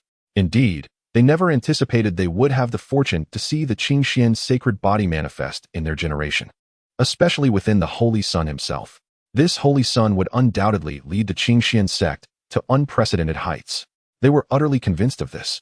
Zhao Hengshan's understanding of why the ethereal spirits on the 99th level had willingly surrendered became clearer and more profound. It was because he was the chosen one of the Qingxian sacred body. The true test awaited at the 100th level. Everything began to make sense. How can I obtain the Qingxian sacred body? Chen Mu inquired further. You must pass through 99 trials, which include tests of will, strength, and combat. Stop, Chen Mu interjected, exclaiming astonishingly, if you wish to grant it, then do so. If not, then do not. Why all this roundabout? Are you toying with me? The crowd, including the elders and Zhao Hengshan, unanimously regarded Chen Mu as mad. After all, this was a sacred body, a physique listed among the top 100, absent for a millennium. And he could simply declare he did not want it? Such arrogance. It was an utter waste. They were incensed. Suddenly, a figure cloaked in blue, devoid of features, materialized before Chen Mu, exuding intimidation. What? Do you wish to force a purchase? Chen Mu scoffed at the presence of what appeared to be a remnant soul. The remnant soul did not rush to speak, but transformed into a towering figure, resembling a deity. Accept the trials, and the sacred body shall be yours, it proclaimed. System, check the physique ranking for me. Searching. Search successful. Moments later, the top 100 physiques appeared before Chen Mu. His gaze fixated on the physique ranked first. The 10,000 path sacred body. He mused. 1 path equates to 1 divine ability. Awakening this sacred body grants 1 access to myriad divine abilities. Even Chen Mu could not help but feel a sense of awe. The description revealed that the 10,000 path sacred body had only existed once since its inception in the Songchuan realm. That individual, at the age of 20, became invincible, sweeping across the world and revered like a deity, before suddenly vanishing without a trace. Some claimed he had succumbed to madness, while others believed he had attained the true path and ascended to divinity. Yet, the legends he left behind continued to captivate the hearts of many. It is decided. If I am to alter anything, it shall be the most formidable, Chen Mu declared as he located the sacred body section. Sacred body, none, shall none be, changed to 10,000 path sacred body. Modify, modifying. Modification successful. In the next moment, a myriad of divine abilities surged into his mind. Star manipulation, dragon mastery, celestial calculation. The air trembled, observing Chen Mu's prolonged silence. The remnant soul pressed down with a palm, determined to make the decision for him. Witnessing this, Zhao Hongshan murmured, though this child possesses talent, he is also excessively proud. The 99 trials will serve to temper his mind, teaching him the meaning of humility in the face of greater power. He understood that pride leads to stagnation, while humility fosters growth. Having nearly fallen into the same trap himself, Zhao Hongshan wished to prevent similar misfortune from befalling Chen Mu. Enough. I said I don't want it, Chen Mu exclaimed, exasperated. However, to the ears of the crowd, his voice resonated like a tiger's roar, formidable and awe-inspiring. In the next moment, countless divine figures materialized behind him, each one far more imposing than the remnant soul. Intimidation? Apologies, but that was Chen Mu's forte. Not only did he overshadow the remnant soul in presence, but he also outnumbered it significantly. What is that? The Grand Elder, though well-versed in many things, was utterly baffled at this moment. Do you know what that is? Someone asked. The crowd shook their heads in unison. Zhao Hongshan, however, was utterly astounded, his jaw nearly dropping to the floor, his eyes wide with disbelief, fearing they might pop out. His pupils trembled violently. The Grand Elder contemplated that perhaps the sect master would have insight into the multitude of towering figures behind Chen Mu, and thus inquired, Sect Master, may I ask what that is? Zhao Hongshan, still in shock, had yet to regain his composure. The Grand Elder pressed on, Sect Master, may I ask? 10,000 path sacred body, came the light, somewhat weak utterance. Oh, so it's the 10,000. What? The 10,000 path sacred body. Chapter 31. Modifying the most formidable sacred body. Astonishing all, the Grand Elder's voice was not quiet, and many heard it. Word spread quickly, one telling 10, 10 telling 100, and 100 telling 1,000. The four characters 10,000 path sacred body resounded like thunder. The 10,000 path sacred body. Isn't that the terrifying existence ranked first on the physique list? Indeed, we have misjudged the Holy Son. He is not arrogant or conceited, but simply confident. What nonsense. If I take another glance, consider me defeated. Did you mishear? How could that be?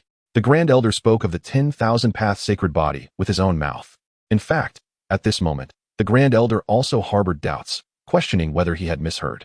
Wiping the cold sweat from his brow, he turned his gaze towards Zhao Hongshan, repeatedly confirming, Sect Master, are you certain that was the 10,000 path sacred body?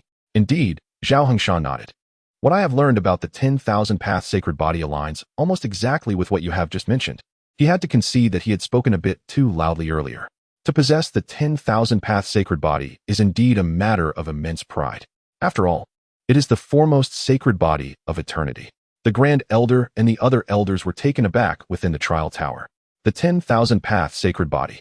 Even the remnant soul was startled by the scene before him. As he uttered those words, the tens of thousands of observing disciples fell into an immediate silence. Bang! Boom! Following this, a divine soul emerged behind Chen Mu, effortlessly dispersing the remnant soul with a single palm. Congratulations, you have obtained the inheritance of the Qingxian sacred body. A line of golden text materialized before Chen Mu. If it had been like this from the start, it would have been much simpler. Chen Mu scoffed, then allowed the myriad divine souls to return to his body. He then stepped through the open portal, returning to the entrance of the trial tower. Congratulations to the Holy Son for successfully breaking through the 100th level. Congratulations to the Holy Son for successfully breaking through the 100th level. Holy Son, unparalleled in the world. Cheers erupted one after another, and all gazes were filled with reverence for Chen Mu. Xiao He floated over, and Chen Mu leapt onto his back, reclining comfortably with his legs crossed, a posture that exuded sheer relaxation. He instructed Xiao He, let us return home. As the crowd witnessed their gradual disappearance from sight, their inner excitement remained undiminished, intensifying instead. At this moment, Zhao Hongshan's voice resonated throughout the Qingxian sect. Remember, regarding today's events, it must never be disclosed. Those who dare to leak this information shall face execution without mercy. Concerning the 10,000 path sacred body, Zhao Hongshan had to be vigilant. Should any malicious individuals attempt to take advantage of Chen Mu's incomplete mastery of the 10,000 path sacred body, it would spell disaster. He was the greatest and only hope for the rise of the Qingxian sect, and Zhao Hongshan had to treat this matter with utmost seriousness. He was even more concerned that other powerful sects, upon learning of Chen Mu's awakening of the 10,000 Path sacred body, would come to snatch him away. At this moment, in the Qingyun mansion, Lu Ruoxue stood in the courtyard, gazing longingly in the direction of the trial tower. She had heard those voices clearly, word for word. To her astonishment, her master possessed the 10,000 Path sacred body, which was universally recognized as the strongest sacred body in existence. What should I do? She suddenly felt that she was utterly unworthy of her master. A hint of self-doubt flickered across Lu Ruoxue's face. At least you are honest, Su Qingtian chimed in. Not long after, Chen Mu returned riding the Qilin, leaving Lu Ruoxue utterly mesmerized, her infatuation unmasked. When she saw Chen Mu leap down from the Qilin, she quickly snapped back to reality, her lips parting to welcome her master home. Indeed, Chen Mu nodded in acknowledgement, as the sun set behind the mountains and nightfall descended. At the dinner table, seeing Lu Ruoxue busy and sweating profusely, Chen Mu indulged in a few more bites of the meal she had prepared. Witnessing this, Lu Ruoxue's heart swelled with joy, her happiness evident on her face, blooming into a radiant smile that she could not conceal. After dinner, Chen Mu headed to the spiritual spring pool for a solitary soak. He declined Lu Ruoxue's request for a back rub. At his current level, his body was beyond ordinary, incapable of expelling impurities. Bathing was merely for relaxation, not for cleansing. With his hands resting on the edge of the hot spring, he gazed up at the starry sky and the silvery moon. It was an exquisite moment of serenity. He could not help but reflect. This is what life is truly about. Meanwhile, Lu Yuanshan had arrived at Tianfu City with 3 talented disciples from the Tianjin sect, settling down at an inn. They decided to ascend the mountain the following day to visit the Qingxian sect. As the evening wore on, at the dining table, Lu Yuanshan surveyed the 2 men and 1 woman, speaking up, "Tomorrow, our visit to the Qingxian sect should be conducted discreetly. Do not bring the arrogance we typically display within the sect here. Our main objective is to gauge the strength of the Qingxian sect's holy son. Understood? Master, our Tianjin sect is among the top 20 sects in the Xian kingdom. Does it require such courtesy towards the Qingxian sect, which ranks below 50? The speaker was Zhao Lai, Lu Yuanshan's most favored disciple. Indeed, how formidable can the Qingxian sect's holy son be? I doubt his true strength could even place him in our top 10, interjected Lung Tian, Lu Yuanshan's second disciple.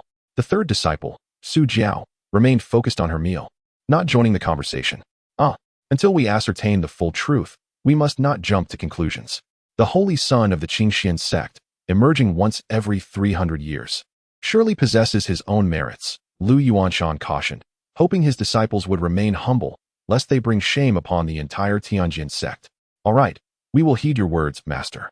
Zhao Lai and Lung Tian responded amiably, yet exchanged glances that revealed their dismissive attitude towards the Qingxian sect. They had both been invited to become inner disciples of the Qingxian sect, but, confident in their own extraordinary talents, had not even bothered to glance their way. In their eyes, the Qingxian sect was a relic of the past, and the current holy son was hardly noteworthy. Were it not for the late hour, they would have eagerly ascended the mountain to publicly humiliate the holy son, demonstrating the vast chasm between themselves and the Tianjin sect. Lu Yuanshan saw through their thoughts but chose not to voice it, merely hoping that no mishaps would occur the following day. He also hoped that the holy son would be merely a watered-down version, thus sparing him the need to eliminate him in the cradle. A truly formidable holy son would inevitably provoke sectarian conflict. Although, in terms of strength, the Tianjin sect could easily overpower the Qingxian sect once war was declared. They could not avoid self-inflicted losses. Should a third-party force choose to exploit the situation, the Tianjin sect would face even greater repercussions. After dinner, they returned to their rooms to rest. In the blink of an eye, dawn broke and the red sun rose. The 4 departed the inn, hiring a carriage to ascend Qingxian Mountain. After a stick of incense, the carriage arrived at the mountain's gate. The guard stationed there saw Lu Yuanshan and the others disembark, lowering their spears and crossing them to block the path, questioning, "Who goes there?" "Tianjin sect Lu. Get lost. What are you ants to block our way?" Chapter 32. Does the sect master still have to heed his expression? Unworthy of the master's intervention. Zhao Lai pondered, thinking they should give the Qingxian sect a taste of their own medicine. Unable to confront the weak holy son, they could at least intimidate a mere gatekeeper. "So, it is Elder Lu of the Tianjin sect. We were unaware of your visit from afar. What brings you here?" The gatekeeper disregarded Zhao Lai, keeping his gaze fixed on Lu Yuanshan. "You." Zhao Lai, feeling disregarded, was about to retort, but was silenced by a glance from Lu Yuanshan. He then clasped his fist above his head, stating, "On the orders of the sect master of the Tianjin sect, We have come for an exchange of skills. Let them in. A resonant voice emanated from the peak hidden in the clouds. The speaker was none other than Zhao Hongshan. It was easy to deduce that the Tianjin sect had likely heard of the Qingxian sect's emergence of a holy sun and had come to gather intelligence. The Qingxian sect and the Tianjin sect were not far apart, having clashed multiple times over sect resources in the past, currently enjoying a fragile peace. The Tianjin sect was undoubtedly concerned that the emergence of the Qingxian holy sun would disrupt the balance maintained for centuries. Once the Qingxian sect grew powerful, they would likely seek to reclaim lost mineral resources and territory. However, since they had traveled such a distance, there was no reason to obstruct their entry. Was there a fear that the matter of the 10,000 path sacred body would be exposed? Why worry? To put it bluntly, with Chen Mu's current strength, he need not even employ the 10,000 path sacred body to deal with a few disciples from the Tianjin sect. On this matter, Zhao Hongshan held even greater confidence than Chen Mu himself. On the mountainside, recalling what had just transpired, Zhao Lai's anger grew. What a thing! Just a gatekeeper. Yet he dares to be so arrogant? They, the Qingxian sect, have they forgotten the painful lesson of being crushed by our Tianjin sect for nearly 1,000 years? Indeed. Were it not for our master's intervention, I would undoubtedly have smashed his mouth. Long Tian echoed. Humph, it's probably because of that damned holy sun. Who thinks that with another holy sun in their Qingxian sect, they can flaunt their tail to the heavens. Once I have beaten that holy sun to a pulp, I will inquire whether he dares to be so arrogant. Although Zhao Lai had never met Chen Mu, his inner fury towards him continued to swell. After a while, the group arrived at the main hall of the sect master. After greeting Zhao Hongshan, Lu Yuanshan stepped forward to clarify his intentions. Hearing that the Qingxian sect has a new holy sun, I wish for my disciples to spar with him, to exchange insights, if Zhao sect master would allow it. Zhao Hongshan appeared troubled and summoned a disciple to inform Chen Mu and seek his opinion. After all, he is a sect leader, and he actually needs to consider the disciples' feelings? Lu Yuanshan and Zhao Lai were taken aback. However, such thoughts could only remain unspoken in their hearts. Should they voice them, it might provoke Zhao Hongshan, and given his status as a sect leader, they were certainly no match for him. In the Qingyan mansion, what? The Tianjin sect has sent someone to challenge me? Upon receiving the news from the reporting disciple, Chen Mu waved his hand, disinterested. He had no reason to concern himself with those insignificant figures. Holy Sun, as I traveled, I heard from the inner disciples that several Tianjin sect disciples had a terribly hostile attitude towards you, boasting that they would beat you to a pulp. If you do not go, they might. The young disciple hesitated. Provocation? Although he knew that what he said was most likely true, Chen Mu was not the type to be roused by such words. They were far too arrogant. How dare they be so disrespectful? If my master wished, with a mere flick of his finger, he could render them utterly unrecognizable. However, it was Lu Ruoshui who was squatting beside him and massaging his legs, who could not contain her anger upon hearing this. She stood up indignantly. How could she tolerate hearing her beloved man being so looked down upon? Master, I request permission to teach those ignorant Tianjin sect disciples a lesson on your behalf. Lu Ruoshui was eager to draw her sword and strike Zhao Lai and the others fiercely. Chen Mu had no objections. He turned to the young disciple and asked, "What realms are those individuals?" The disciple estimated that 2 were at the 4th level of enlightenment and 1 was at the 6th level. Upon hearing this, Chen Mu could clearly see Lu Ruoshui's expression change. After all, her current realm was only at the 3rd level of enlightenment. Even the weakest among the 3 surpassed her. Alas, Chen Mu sighed. Regardless, Lu Ruoshui was now a maid in his mansion.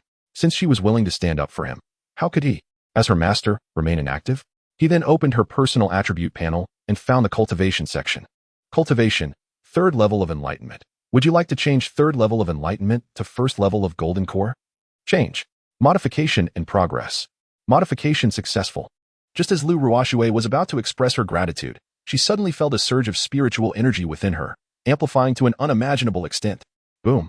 The powerful spiritual energy overflowed, sending the young disciple staggering back 6 or 7 steps outside the pavilion. Master, I.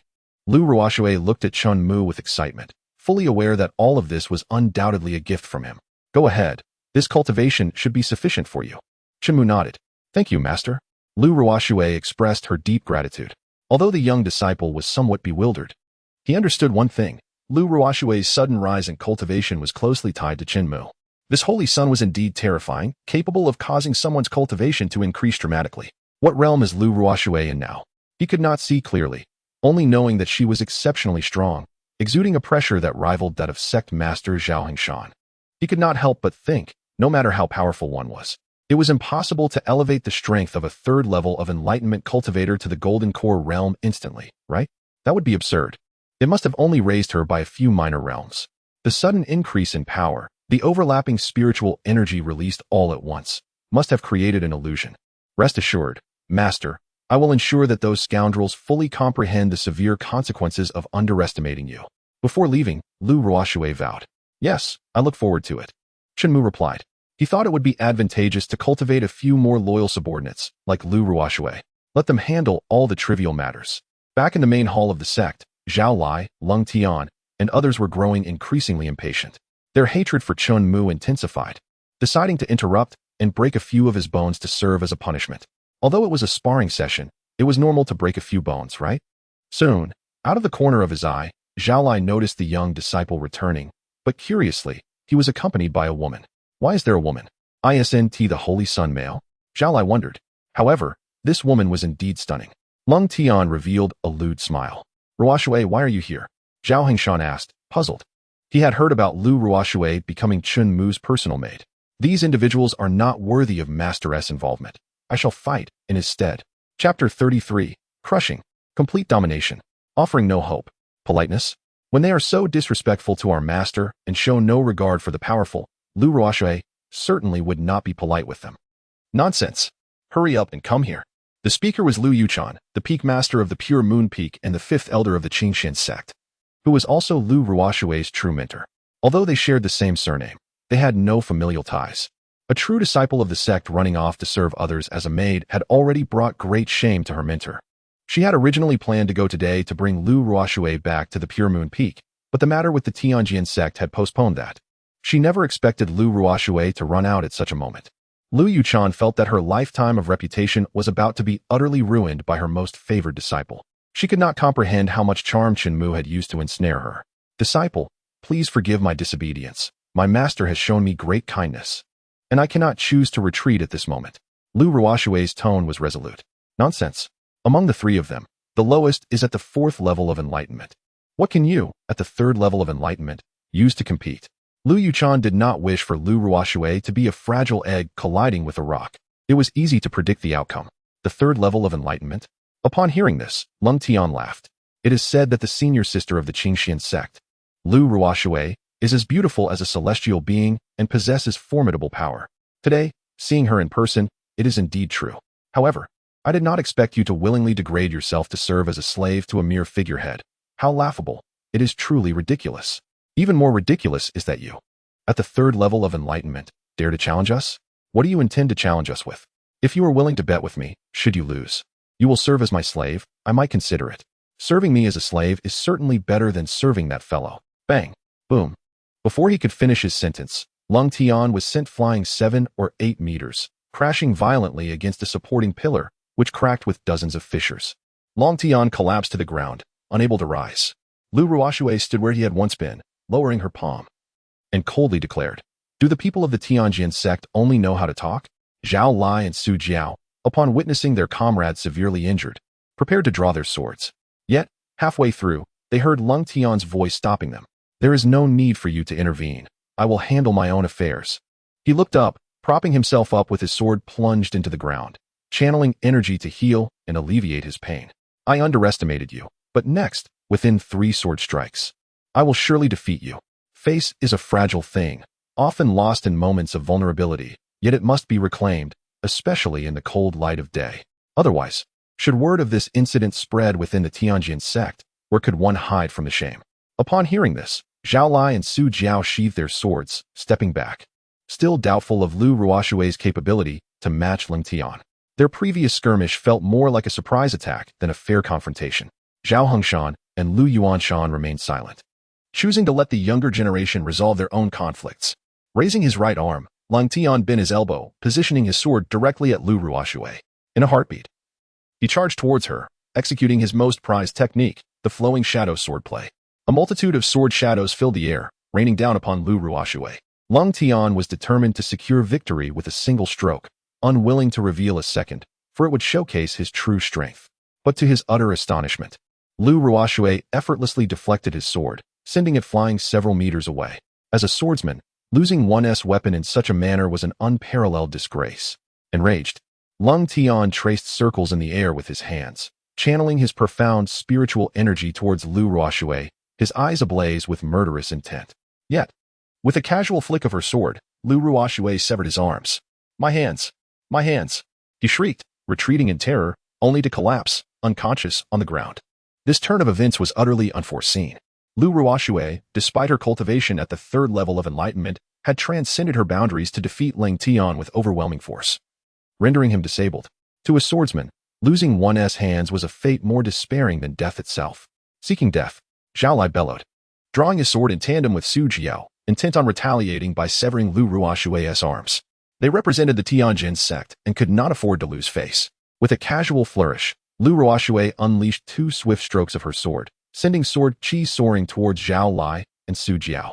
Even for these inner court elites, their comprehension of sword chi paled in comparison to the level Lu Ruoshui exhibited.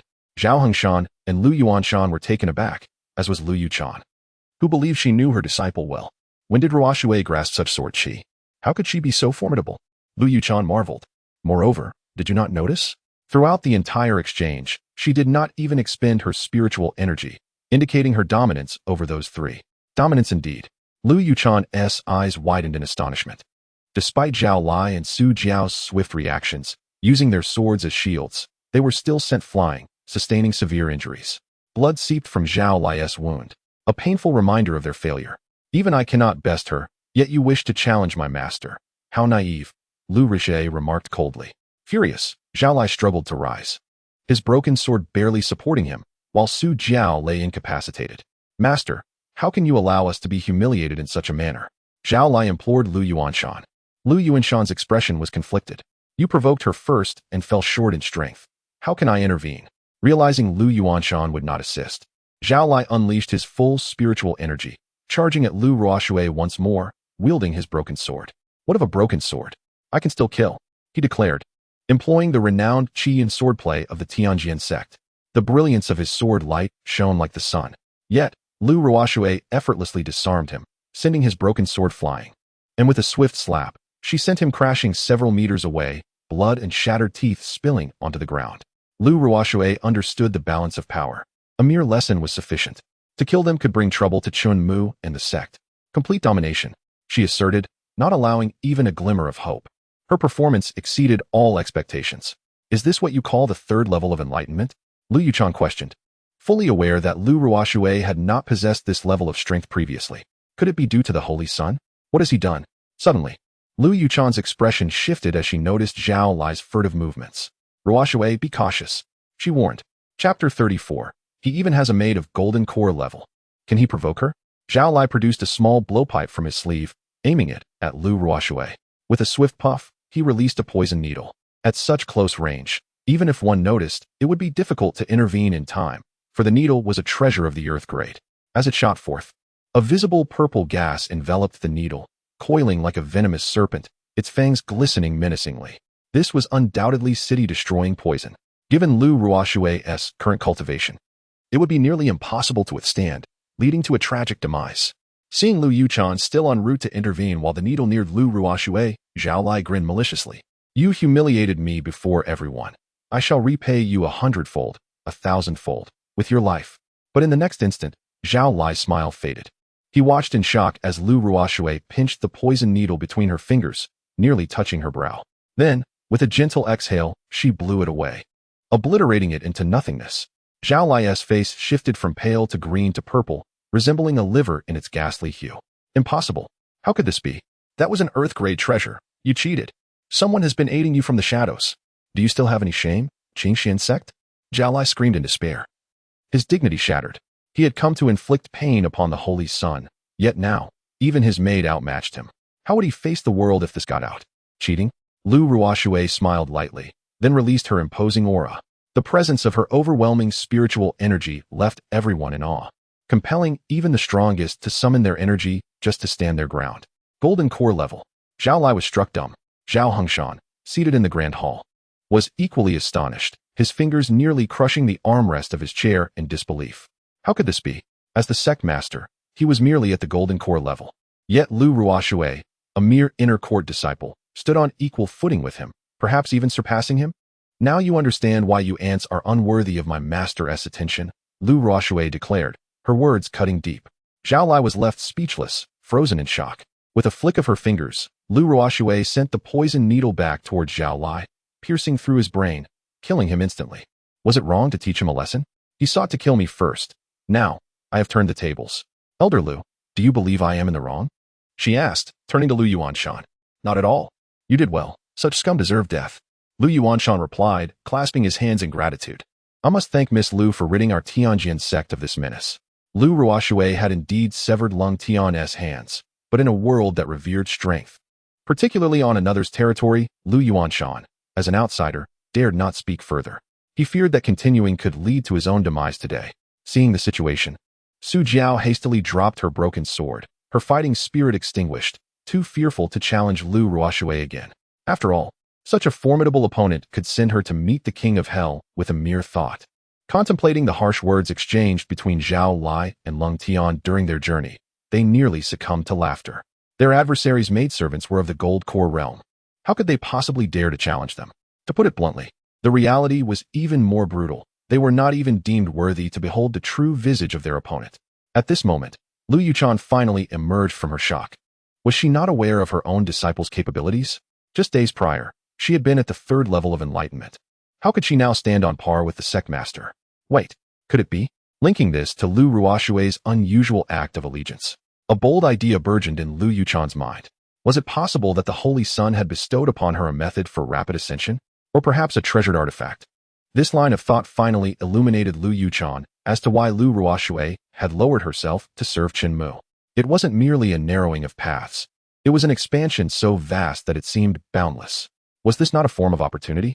If so, she resolved to hastily return and inform the sect master of the Tianjian sect to refrain from harboring any intentions toward her master. Some individuals were simply not to be trifled with. Coldly, Lu Ruoxue declared, indeed, I shall relay that message forthwith. The humble demeanor displayed by Lu Yuanshan was far from what one would expect from a senior elder of a formidable sect. Should any disciples of the Tianjian sect witness this, they would surely suspect he had been possessed. He quickly signaled to Su Jiao to escort the still unconscious Lung Tian away. Though marred, he still had breath to bring back for reporting. It was imperative that their sect master and the entirety of the Tianjian sect comprehended the formidable nature of this new holy son of the Qingxian sect. Caution was advised in their dealings. You have forgotten this worthless trash. Lu Ruoxue released a wisp of spiritual energy, lifting Zhao Lai's lifeless body from the ground and casting it out the door. I truly apologize. Age has dulled my memory, Lu Yuanshan remarked, unable to suppress a forced smile as he gazed at the body that landed at his feet. Sect master, esteemed elders, I must return to report to my master. Farewell. Before Zhao Hengshan could utter a word, Lu Ruoxue had vanished from sight, leaving the prominent figures of the sect exchanging awkward glances, each revealing their discomfort. They could not shake the feeling that their sect master and elders were undeserving of their titles. There was no doubt that Chen Mu was the rightful choice for the position of Holy Son. It was not merely his honor, but rather that of the entire Qingxian sect. With a wry smile, Lu Yuanshan recalled his earlier concerns that Chen Mu might not restrain himself during their sparring session, potentially exposing the myriad paths of his saint body. Yet, that young man had never even shown his true self throughout the ordeal. His worries had proven unfounded and entirely unnecessary. On the descent from the mountain, Su Jiao hesitated. Master, are we truly returning like this? What of the sect master? Let him do as he pleases. Does he expect us to stake our lives for his satisfaction? Lu Yuanshan declared. With those words, Su Jiao ceased her inquiries. Unable to resist, she cast a glance back, yearning to glimpse the countenance of the Holy Son. What manner of being was this Holy Son, truly? In the city of Leiyan, within the Luo family, Luo Yu donned his attire, preparing to depart for the Shenglong sect to take part in an event of utmost significance to him. Just as he was about to exit, an elder in black robes emerged from the shadows, presenting a letter. Young master, this is the report you requested from the Tiangui Pavilion regarding Miss Lu's recent circumstances within the Qingxian sect. However, I believe it would be wise for you to refrain from reading it, lest it dampens your spirits. With an icy demeanor, Luo Yu retorted. My state of mind is quite stable. It is not so easily shaken. The elder, recognizing the futility of pressing further, chose silence, considering it unwise to invite disdain. Boom. Luo Yu conjured flames from the palm of his hand, incinerating the envelope to ash, leaving the letter within intact. He opened it and meticulously examined its contents. The letter detailed Lu Ruoshui's remarkable achievements within the Qingxian sect, along with her unwavering fidelity to her betrothed, Si-Tu Qing, having never crossed any boundaries of intimacy. It was no exaggeration to state that, since he could remember, Si-Tu Qing had never even touched Lu Ruoshui's hand. Lu Ruoshui's approach to relationships was decidedly traditional. She believed certain actions should only be undertaken after formal marriage. Excellent. This is precisely the type of woman worthy of me, Luo Yu, he exclaimed with laughter, casting a glance at the elder. Yet, the elder, well aware of the entirety of the situation, could not muster a smile, his expression darkening. Ignoring him, Luo Yu continued to read, growing increasingly troubled and furrowing his brow tighter, his features contorting with displeasure. What? Ruoshui has become that boy's maidservant? An overwhelming aura of pressure emanated from Luo Yu, causing even the unprepared elder to bend slightly at the knees. And what are the subsequent events? Why is there no record? Luo Yu demanded. The Tianguo pavilion reported that since that time, the Qingxian sect has been under strict guard, rendering further inquiries impossible. Several spies have gone missing, the elder explained. Humph. With a resounding crash, Luo Yu slammed his palm down, shattering the letter and leaving a distinct imprint on the ground, clear enough to reveal the patterns of his palm. Damn that Qingxian sect for daring to treat my woman as a mere commodity to curry favor with that useless holy son. Once I complete the awakening ceremony of the saint body, they will pay dearly for this affront. His teeth clenched tightly. The elder, standing half a meter away, could hear the grinding of Luo Yu's teeth. You must go to the Qingxian sect and infiltrate their ranks. Keep a close watch on that fellow.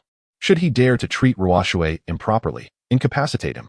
Remember, do not kill him. I shall handle that myself. Luo Yu's eyes gleamed with a chilling light. Determined to make Chen Mu aware of the consequences of daring to lay hands on a woman he had already chosen. As for why he did not allow the elder to directly retrieve Lu Ruoshui and bring her back to Lei City, it was simply because Luo Yu fancied a romantic notion. He would arrive in a tempest, empowered by the saint body, and perform a heroic rescue. Would that not instantly capture her heart? In the Zhongshuan realm, the awakening of the saint body could occur either innately or through practice. Some individuals are born amidst extraordinary phenomena, signifying their possession of the saint body, destined for boundless futures. Others may conceal their potential, requiring special ceremonies to stimulate their bloodlines and awaken their saint bodies. Each holy son of the Xinglong sect is granted one such opportunity. For the moment, Lu Ruoshui's significance in Luo Yu's heart paled in comparison to the awakening of the saint body. He must seize this opportunity. Luo Yu was confident he could awaken the saint body. At that point, he would become the pride of all Lei City, looking down upon everyone else. The mere holy son of the Qingxian sect? He could be dispatched with a mere flick of a finger. The elder bowed in compliance, retreating back into the shadows. Adhering to Luo Yu's instructions as he made his way toward the Qingxian sect, Luo Yu himself set off immediately for the Shenglong sect, preparing to participate in the awakening ceremony of the saint body and ascend to greatness among men. Thus unfolded the tale. Within the Qingyan mansion, Lu Ruoshui massaged Chen Mu while recounting the events that transpired in the sect hall. Upon hearing her account, Chen Mu remarked, "You remain far too merciful. Those who dare to oppose you should be exterminated, leaving no survivors. Remember, if you do not eradicate the roots, they may sprout anew with the spring breeze. What if they gain fortune in the future, grow stronger, and seek revenge upon you? My master is right. Next time, Ruoshui shall not show mercy," Lu Ruoshui affirmed, not contesting his words, stating it was to prevent Chen Mu and the sect from attracting trouble from the Tianjin sect. Ultimately, whatever my master says shall be the truth. By the way, master, now that the matter with the Tianjin sect is resolved, you may reclaim the cultivation you lent me. Lu Ruoshui offered willingly. Lent to you? Chen Mu chuckled lightly. That was not merely a temporary enhancement of your strength. It fundamentally elevated your cultivation realm. Not a mere borrowing of my own power for your use. Do you understand? Ah, now I see. Lu Ruoshui exclaimed, unable to hide her surprise. Initially she, like everyone else, had believed that Chen Mu had simply lent her a temporary boost in power. Thank you for your gracious bestowal, master. In this lifetime, I shall undoubtedly serve you faithfully, never to betray. Lu Ruoshui smiled radiantly as she spoke enchantingly. Yes, please continue. Chen Mu reclined in his chair, basking in the sunlight, relishing the utmost comfort. Lu Ruoshui's massage techniques had long been optimized to perfection by his system, providing an unparalleled sense of ease that penetrated to his very bones. Even with divine focus, he found himself irresistibly entranced. Good. Lu Ruoxue exerted herself diligently, massaging Chen Mu. As time swiftly passed, dusk fell. Lu Yuanshan and Su Jiao raced back to the Heavenly Sword sect. What had transpired? Hadn't he, the Grand Elder, taken his disciples to spar with the Holy Son of the Qingxian sect? How could there be death and devastation? Moreover, both individuals were the Grand Elder's most esteemed disciples, Zhao Lai and Lung Tian. These two were notorious for their arrogance, likely unaware of the need for restraint, brazenly provoking the Holy Son of Qingxian, leading to their dire fate. It seemed that the Holy Son of Qingxian was far from an ordinary figure. Upon their arrival, the gathered disciples whispered among themselves, engaging in ceaseless discussion regarding the strength of the Holy Son of Qingxian. His audacity to kill and incapacitate members of the Heavenly Sword sect spoke volumes of his formidable power and confidence. The long-standing dominance of the Heavenly Sword sect over the Qingxian sect for centuries appeared to be on the verge of upheaval. In the grand hall of the sect, the sight of Zhao Lai's lifeless body and Lung Tian, now a cripple, rendered sect master Su Wenchang's expression frozen. The outcome was far removed from his expectations. He inquired, "Is the Holy Son of Qingxian truly that formidable to disregard our Heavenly Sword sect?" Reporting to the sect master, "We did not encounter the Holy Son of Qingxian during our journey," Lu Yuanshan replied respectfully. "What? You did not meet him? Then did you happen to cross paths with thieves?" Su Wenchang pondered, realizing how improbable it was for such a minor figure to confront the entirety of the Heavenly Sword sect. Did he not fear igniting a war between the two sects? No, Lu Yuanshan shook his head. The one responsible for killing and incapacitating my disciples was merely a maidservant from the Holy Son's residence. A maidservant from the Holy Son's residence. As Lu Yuanshan's words echoed, the hall fell into a stunned silence, with everyone exchanging bewildered glances, unsure how to respond. It was clear that Lu Yuanshan was not one to make light of such matters. A jest? Zhao Lai's corpse lay before them. How could that be a jest? After a prolonged silence, Su Wenchang snapped back to reality, asking repeatedly, "Are you certain it was merely a maidservant and not a hidden master from the Qingxian sect?" "I am quite certain. This individual is a prodigy from the inner court of the Qingxian sect, Lu Ruoxue, whose cultivation should have only reached the third level of enlightenment." Should have only reached the third level of enlightenment? What do you mean? Su Wenchang pressed further, eliciting the question that was on everyone's mind. It appears that the Holy Son of Qingxian utilized some means to enable her to transcend several major realms in a short span, reaching the Golden Core stage. The Golden Core stage. Hearing this from Lu Yuanshan, the other elders could no longer remain seated. "Elder Lu, are you certain you are not jesting? Even a demonic cultivator could not leap directly from the third level of enlightenment to the Golden Core stage. Indeed, if such a method existed, what would be the purpose of our own cultivation? It is impossible. Absolutely impossible. I suspect it must be a hidden master employing a transformation technique, masquerading as that Lu individual to instill further fear of the Holy Son of Qingxian and deter us from opposing him."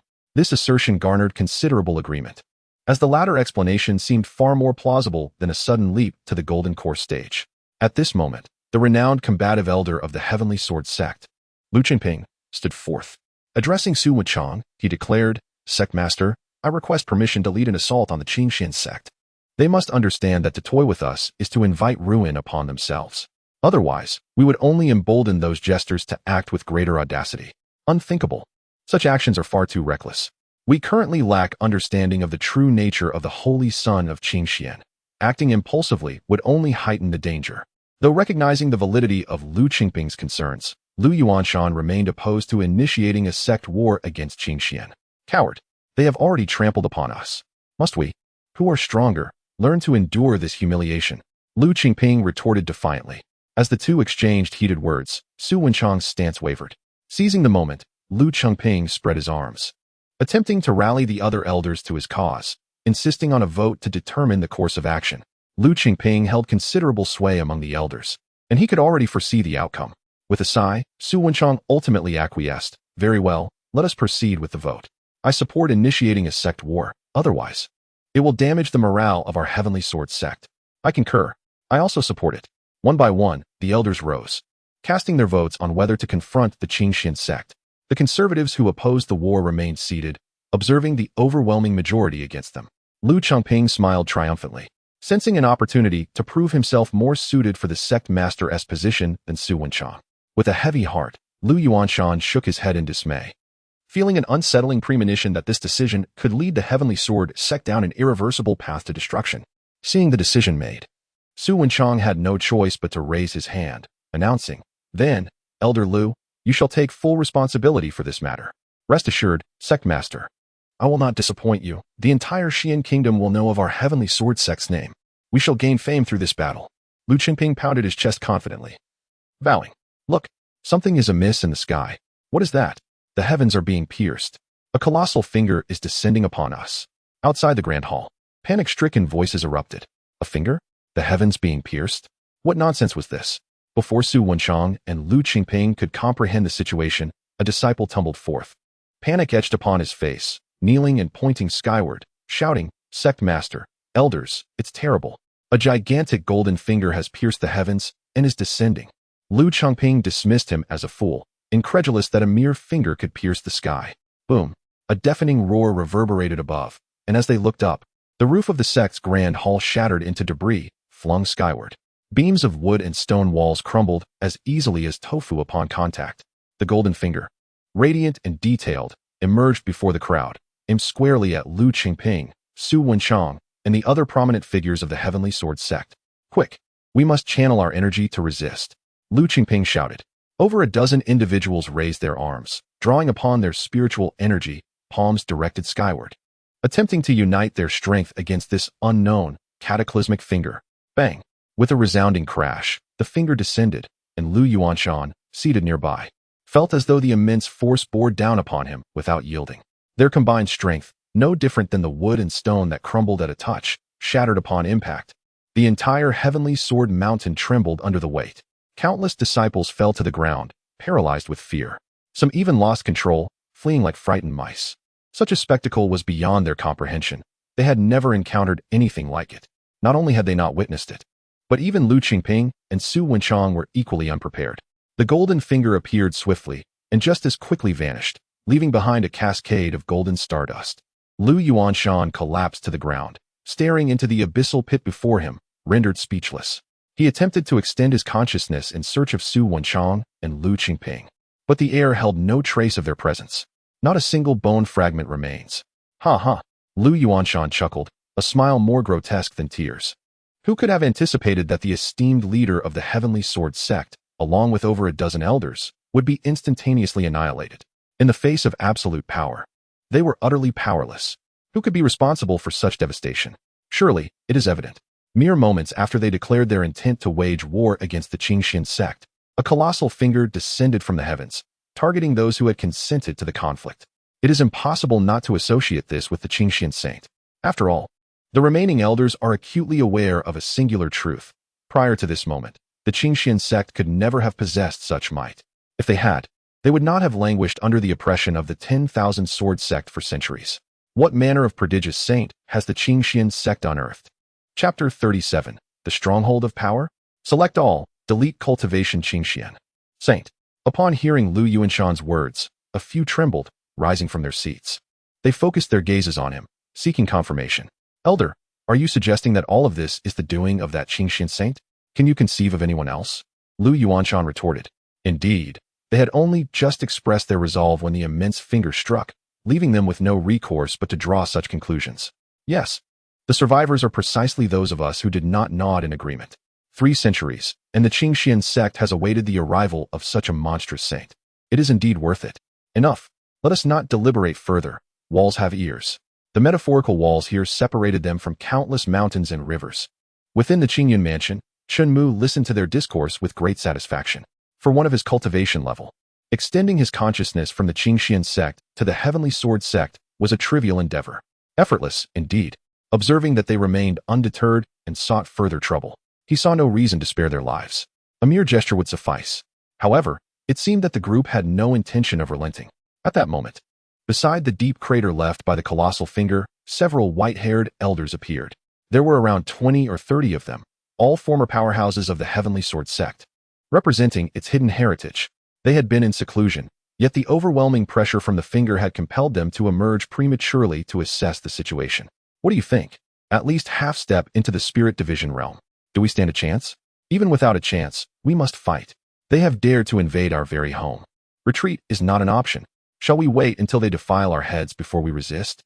With our combined strength, confronting a half-step spirit division realm powerhouse is well within our capabilities.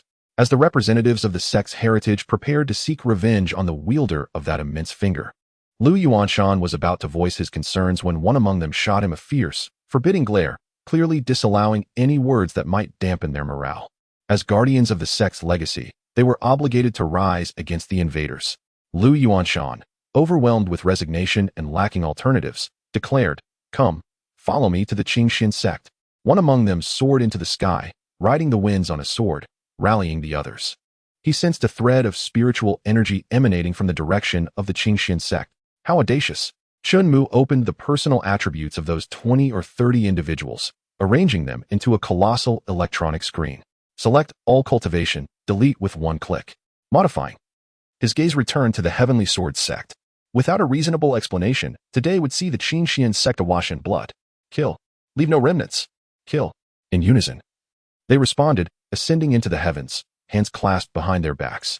Dressed in white robes, with white hair, brows, and beards, they bore a celestial appearance. Modification successful. Yet, in the next moment, what is happening? How can this be? My cultivation? I have become a useless wretch. Accompanied by anguished cries, those once possessing even the lowest cultivation at the nascent soul stage found their spiritual energy dissipating, plummeting from their swords.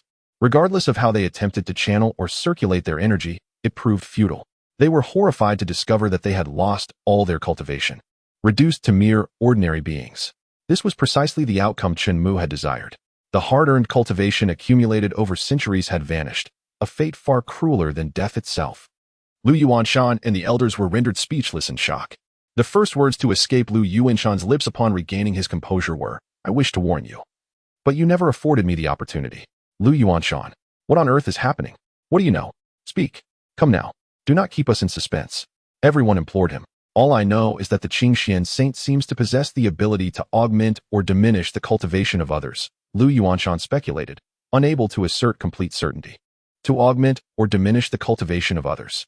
Despite the incredulity of such an extraordinary claim, as those who had experienced it firsthand, they had no grounds for skepticism. They unanimously believed that Chen Mu must have mastered some arcane technique that sealed their dantian, rendering them temporarily unable to harness their spiritual energy, and that they were not entirely devoid of power. If he could seal it, there must be a way to lift the restrictions. They hastened to the treasure vault, the alchemy chamber, and other such places in search of a solution. Lu Yuanshan did not deter their pursuit. Assuming the role of temporary sect leader, he commanded the sealing of information to prevent leaks.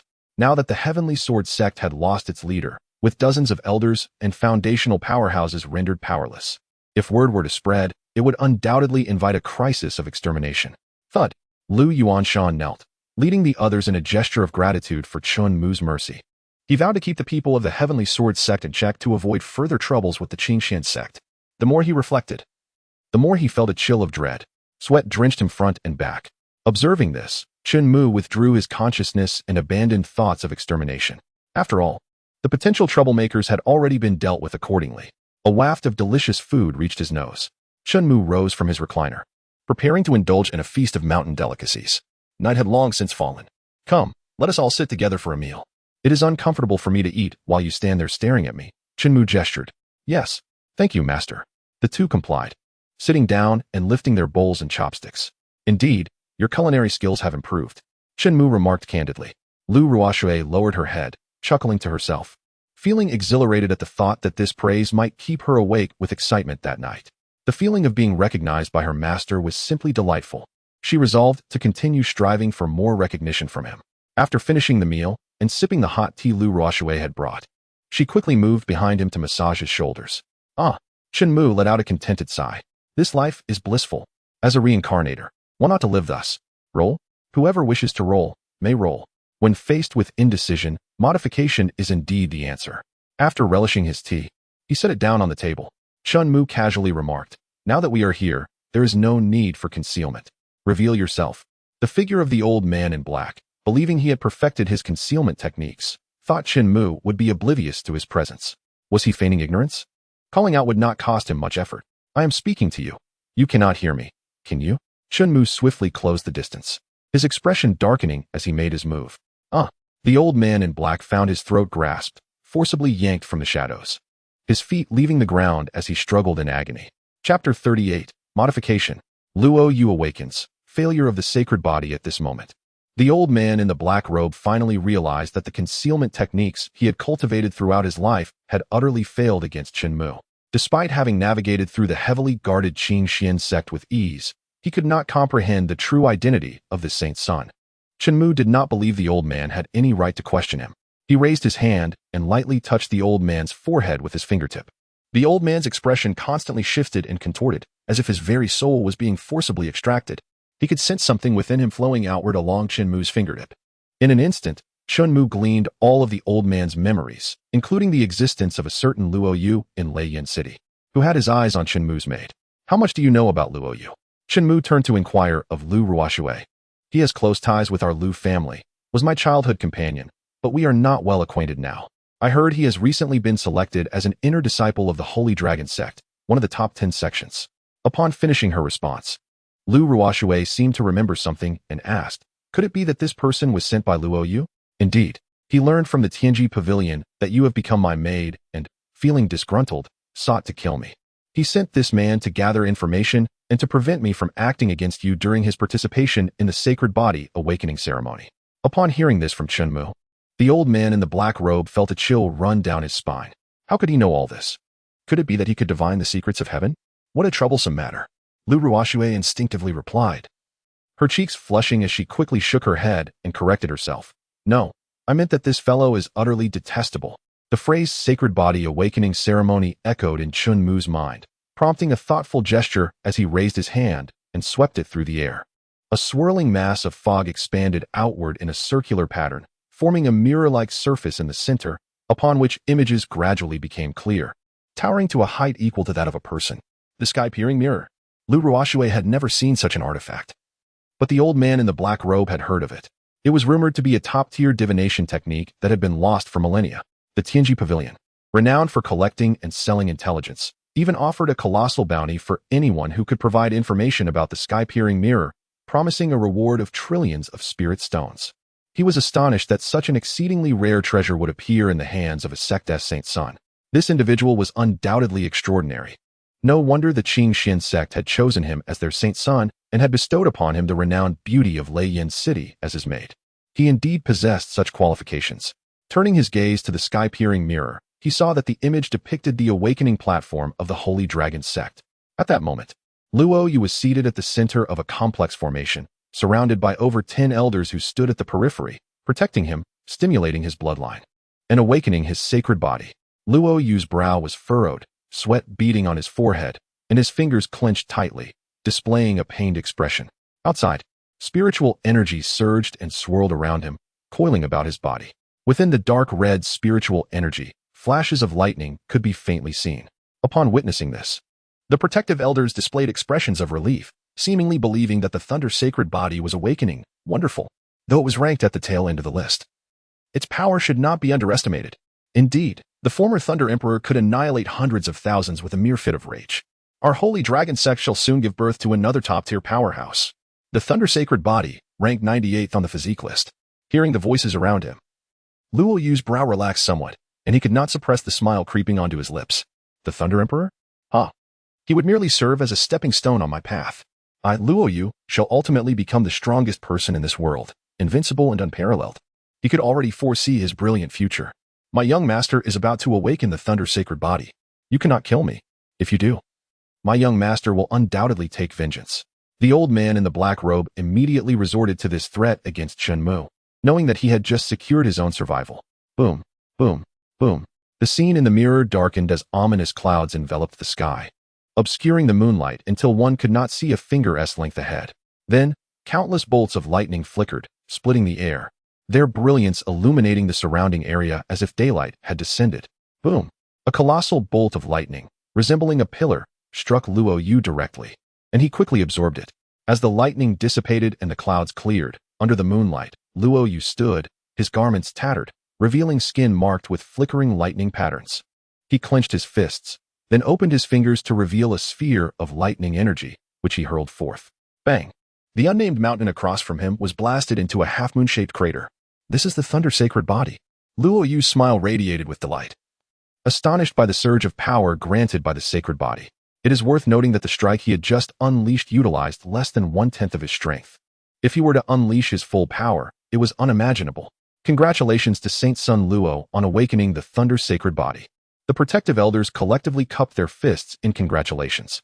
Luo Yu did not respond, but instead turned his gaze toward the distance, planning to head straight to the Qingxian sect to completely possess Lu Roche as his own.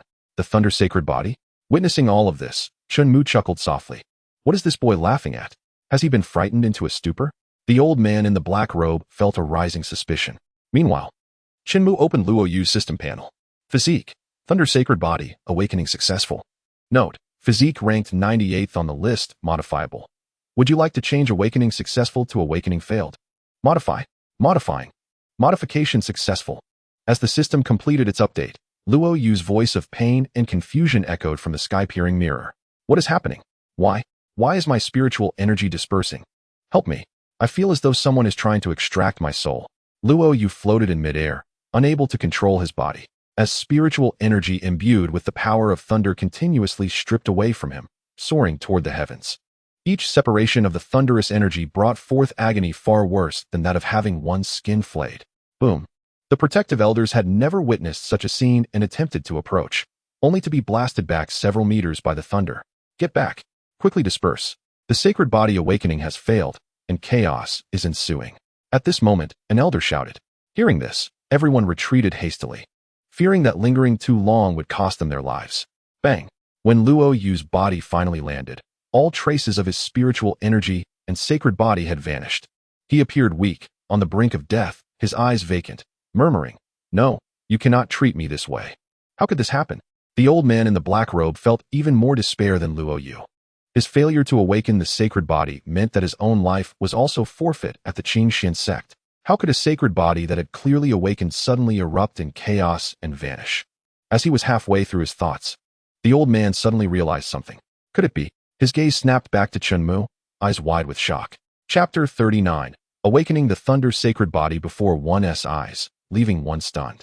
Having seen through his concealment techniques, coupled with the emergence of the sky-peering mirror, the old man in the black robe had every reason to suspect that everything was being manipulated from the shadows by Chen Mu. What made you think that his awakening of the Thunder Sacred Body would allow him to contend with me? Chen Mu opened his personal attribute panel. In the section denoting his physique, in addition to the 10,000 Path Sacred Body and the Qingxian Sacred Body, an additional 4 characters appeared. Thunder Sacred Body. Modifying. Modification successful. Boom, boom, boom. The skies darkened, and the scene was all too familiar to the old man in the black robe. A bolt of thunder struck down, and Chen Mu swiftly absorbed it. Clenching his fingers and then spreading them apart, he effortlessly condensed a bolt of palm lightning. The Thunder Sacred Body. The old man in the black robe felt his mind go numb. Is a sacred body something that one can awaken at will? As if by mere desire? Is the heavenly Tao his father? Upon further reflection, if this were indeed the case, Luo Yu's failure to awaken his sacred body would have a reasonable explanation. Even if Chen Mu were not the child of the heavenly Tao, he was undoubtedly favored by it, a being endowed with immense fortune. The young lord naively harbored the delusion of making an enemy of such a formidable individual, even contemplating murder and abduction. It was truly, even though the old man in the black robe stood on the same side as Luo Yu, he could not help but acknowledge the young lord's utter ignorance of the gravity of his actions. Not only had he provoked a person of immense fortune, but he had also foolishly lost the sacred body he had in his grasp, thereby ruining his own future. Meanwhile, within the Qingxian sect, apart from those who were completely oblivious, the majority, including the sect leader and the elders from both the inner and outer courts, were awakened by the thunderous anomaly above them. They swiftly turned their gazes towards the direction of Qingyan Mansion. Zhao Hengshan was equally stunned. That little monster remained as defiant as ever. Returning to Chen Mu, he reveled in the despair etched on the face of the kneeling old man in the black robe, feeling an immense sense of satisfaction within. The exhilaration of crushing one's spirit was simply unparalleled. As Chen Mu raised his hand and let it fall again, he deemed it too lenient to simply kill the old man. An ingenious idea struck him, to extract the old man's consciousness, rendering him a thoughtless puppet under Chen Mu's control. He then commanded the black-robed elder to head to the Sacred Dragon sect and return to Luo Yu's side, allowing him to experience the betrayal of the one he trusted most while in a critical state. The subordinate complied. Upon finishing, the black-robed elder, with lifeless eyes, retreated into the shadows. Lu Ruoshui, she had been by his side, yet remained silent, lost in her infatuation. Her gaze was as if she believed Chen Mu was unclothed. Were it not for his superior strength, Chen Mu would have genuinely feared that she might succumb to her desires and devour him whole. Ahem. Rising to his feet, he lightly clenched his fist before his lips. Enough, it is getting late. I shall return to my quarters for some rest. I will prepare warm water for the master. Lu Ruoshui's steps were light, not allowing Chen Mu a moment to decline. Sigh. What reason do I have to despise something others can only dream of? Chen Mu consoled himself. At the sacred dragon sect, Luo Yu lay on his bed, swathed in bandages like a mummy. His eyes wide open, fixed on the ceiling. Having not blinked for too long, his eyes were bloodshot, crimson with fury. He was unwilling to see the sacred body he had so nearly grasped slip away into nothingness. He could not comprehend what he had done wrong to deserve such cruel jest from the heavens. It was not amusing at all. With a creak, the door swung open. Entering was Luo Yu's true master, the fifth elder of the sacred dragon sect, Jin Hunyuan. Apologies, master. I have disappointed you, Luo Yu rasped. Please, tell me in detail what transpired. You had already harnessed the power of the thunder sacred body. Why did it suddenly go berserk? Qian Hunyuan inquired. I do not know. The spiritual energy within me just erupted without any warning. Luo Yu replied, his confusion evident. Were he aware of the reasons, he would not be so helpless and bewildered. Logically, since you were able to wield the power of the sacred body, such an incident should not occur. I suspect that someone has interfered, employing secret methods to cause you to lose your sacred body, Qian Hunyuan speculated. Who? Who did this? Luo Yu demanded, his agitation rising. Qian Hunyuan shook his head. Few possess the ability to do such a thing. Reflect on whom you have offended recently. Rest well. I shall return tomorrow. He added, I will have the alchemy room send over some medicinal bath liquid and healing pills shortly. Luo Yu paid no heed, lost in his thoughts. After contemplating for a long time, he could not fathom who could accomplish such a feat, let alone survive after offending him. Curse be it. Who could it possibly be? You better stay hidden. If I find you, even if it be at the ends of the earth, I shall make you suffer 1,000 deaths. Gritting his teeth, fierce vengeance gleamed in Luo Yu's eyes as he vowed. Time passed without notice. Sensing another presence in the room, Luo Yu turned to look. It's you. So, what happened? Was the matter resolved? The bad news was overwhelming, and Luo Yu longed for a sliver of good tidings. Although Chen Mu's existence seemed trivial, even a fly, despite its diminutive size, could provide some satisfaction. Learning of his demise would ease Luo Yu's heart. If he could also have Lu Ruoshui attend to him, his spirits would lift even further, hastening his recovery. The black-robed elder emerged from the shadows, offering no response as he approached the bedside. Luo Yu, disinterested, could guess the outcome from the silence. Failure. Sigh. He exhaled, feeling helpless. Since you have failed, how dare you show your face before me? Were I in your position, I would find a rock and end my own life. You could not even dispose of that waste. What use are you to me? Get out. Depart from my sight. Luo Yu clearly used the black-robed elder as a punching bag for his frustrations, unleashing a torrent of anger upon him. To his surprise, this method proved remarkably effective. Luo Yu's spirits lifted considerably, the weight on his chest lightened. Luo Yu, I commanded you to leave. Do you not understand human language? Noticing the black-robed elder linger by the bedside, Luo Yu turned to glare at him. The anger in his eyes dissipated as he caught sight of the glint of a cold blade in the elder's hand. Was he mad? At this distance, coupled with his injuries, Luo Yu had no time to evade. Thud! The blade pierced through his right flank. Bang! Boom! Ah! Luo Yu screamed, suppressing the pain as he unleashed his latent potential, delivering a powerful kick that sent the black-robed elder sprawling out of the room several meters away. You lunatic! How dare you stab me in the kidney? Chapter 40. Frustration. The holy son Luo Yu is rendered incapacitated. The black-robed elder struggled to his feet, picking up the fallen dagger, gripping it tightly as he charged back into the room. Still coming, are you? You truly are beyond help. Luo Yu pondered, baffled by the old man's bizarre behavior. Had he perhaps been driven mad by Luo Yu's relentless insults? Other possibilities eluded him, as the blade glimmered menacingly once more.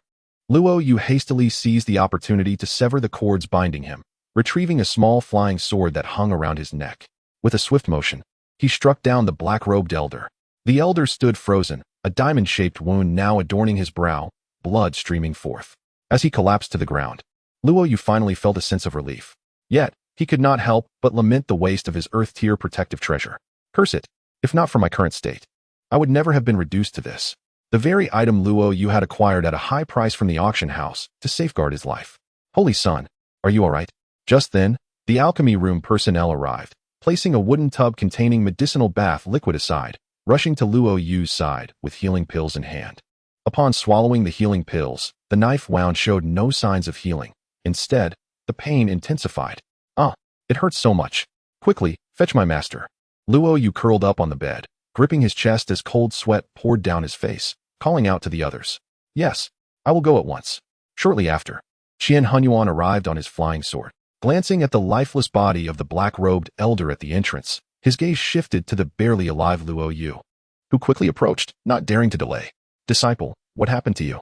Master, that lunatic suddenly stabbed me with a dagger. I took the healing pills, but instead of helping, it made me feel worse. Luo Yu grimaced as he spoke. Do not panic. Let me take a look.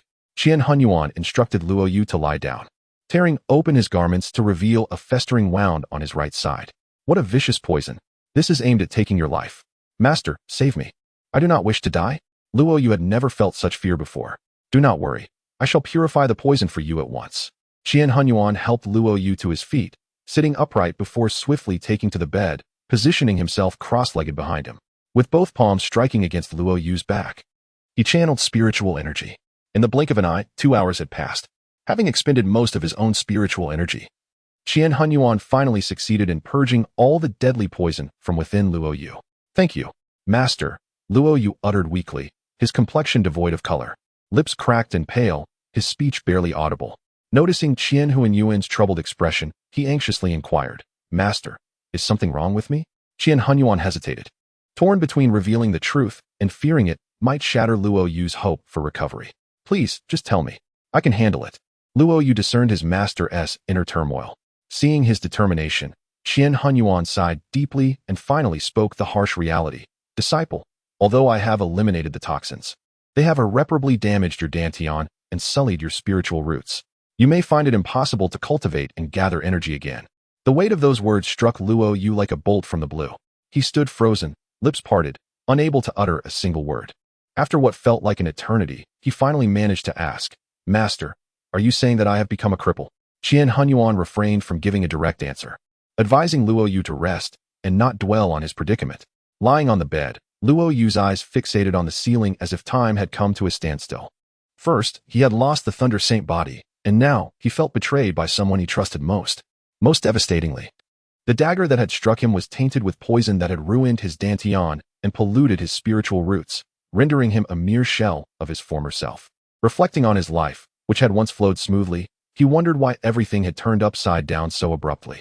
Wait, Master, I believe I know who is behind this treachery that has led to my downfall. Luo Yu's gaze sharpened, his body propped up with effort. Oh, who is it? Qian Hunyuan was equally curious about the identity of the perpetrator. Luo Yu recounted the events involving the black-robed elder's assassination attempt on the Qing Xian Holy Son. After listening, Qian Hunyuan approached the corpse of the black-robed elder, crouching beside it, and infused a touch of spiritual energy into its forehead. Indeed, this individual has been tampered with. He was turned into a puppet, completely at the mercy of another. I knew it. This must be the doing of the Qing Xian sect. Luo Yu seethed with rage, convinced that the young holy son, Chen Mu, could not have orchestrated this alone without the backing of some hidden powerhouse. How audacious of the Qing Xian sect to persecute a disciple of Qian Hunyuan. Rest assured, my disciple, I will seek justice for you. Qian Hunyuan's anger flared. The audacity of such an affront occurring right under his nose was intolerable, not only robbing him of a disciple destined for greatness, but also diminishing his influence within the sect.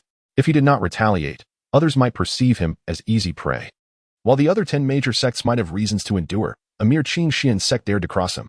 Master, I wish to witness the Qing Xian sect's downfall with my own eyes after I recover. If I cannot see all those responsible for my plight pay the price, I will not be able to swallow my resentment. Very well. I promise you this. Now, hurry and take a medicinal bath to recover swiftly. Once you regain your strength, I shall lead you to level the Qing Xian sect. Thank you, Master. Qian Hunyuan's willingness to take action stemmed not only from a desire to uphold his authority, but also because Luo Yu, despite his current state, still held significant potential for the Luo family. At that very moment, the turmoil instigated by Chen Mu rippled beyond the confines of the Holy Dragon sect. At the Qing Jin sect, atop the Clear Wind Cliff, a mountain of ancient texts and scrolls loomed, as dozens of seasoned cultivators wore expressions of despair, exclaiming, "We can't find it. We still can't find it. Are we destined to live our lives as failures? Should we not seek out that boy at the Qingxian sect? If he initiated the secret technique, he must possess a means to resolve it. Have you lost your mind? We have lost all our powers if we confront him. Will we even survive the return? True, but wait. I've heard that the Tianji Pavilion possesses the ability to foresee the past and future. Perhaps they know how to undo this secret technique." Chapter 41. Seasoned cultivators bow down, seeking forgiveness from Qingxian at the Tianji Pavilion. A few individuals, disguised, began inquiring about the pavilion master, seeking information on a technique that could completely seal one's cultivation and render them oblivious to spiritual energy.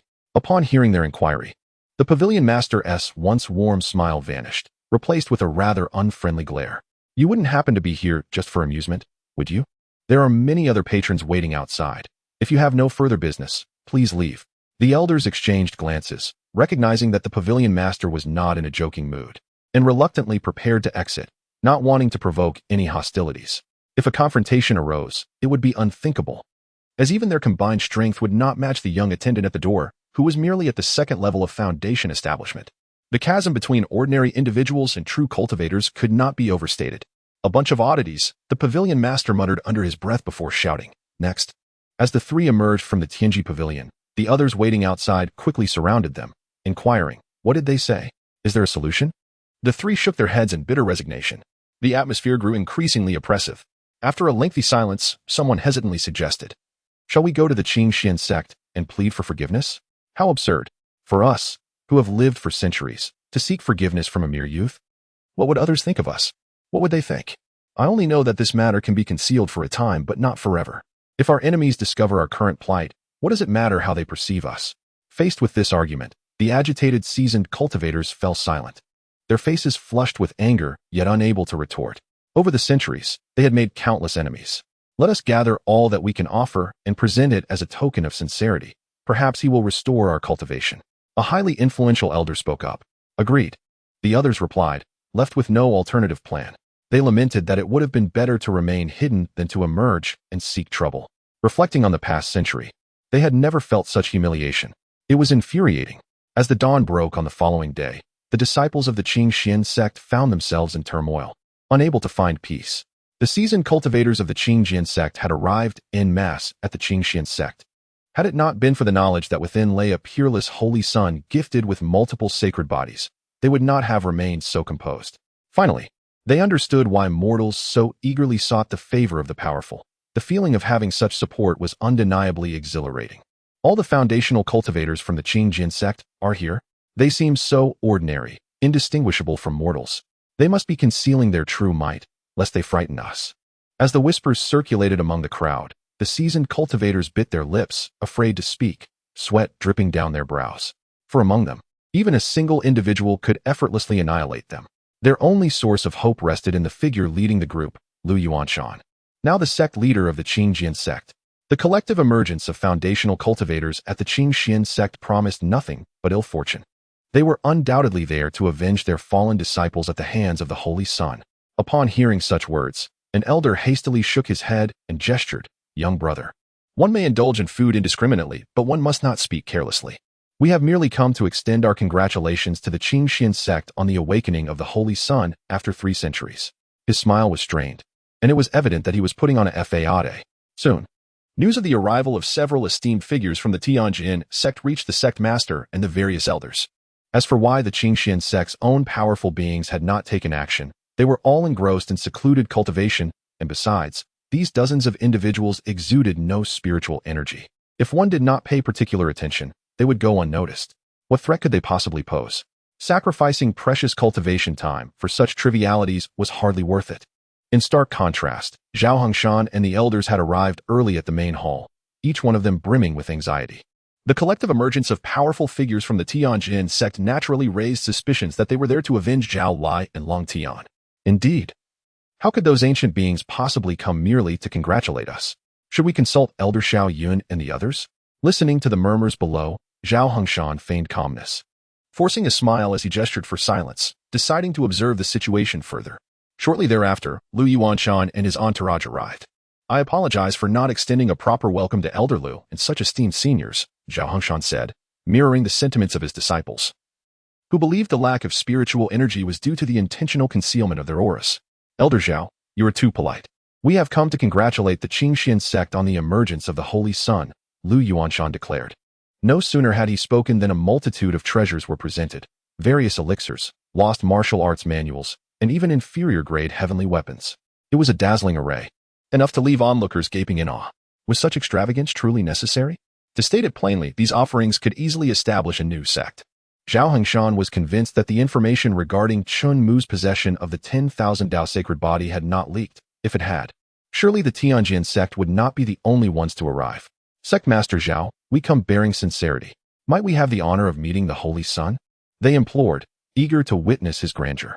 Zhao Hengshan's mind was in turmoil. On one hand, he suspected these individuals of harboring ill intentions. On the other, he discerned a fleeting glimpse of fear on their faces when they mentioned the Holy Sun. Indeed, fear, which among them did not strike terror into the hearts of countless juniors. Yet now, they collectively quaked with apprehension.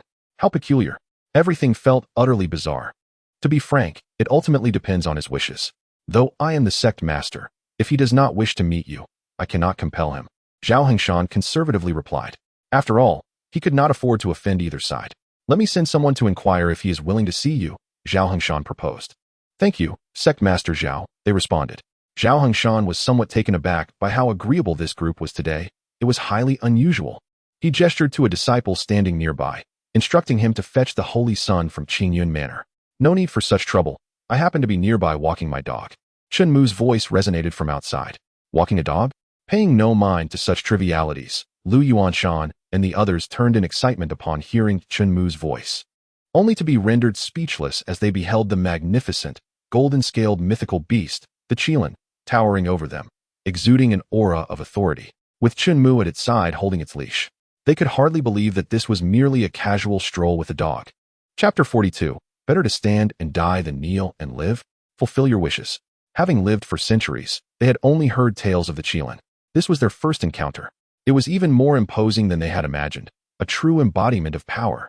From an ordinary perspective, their legs trembled uncontrollably, feeling as if the heavens themselves were collapsing. Chen Mu's entrance was consistently grandiose and distinct from the ordinary. Zhao Hengshan, what is it? Do you not feel adequately chastised? Do you wish to provoke me further? Chen Mu's cold gaze swept over them. The very individuals who once struck fear into Zhao Hengshan's heart now retreated a step, swallowing hard.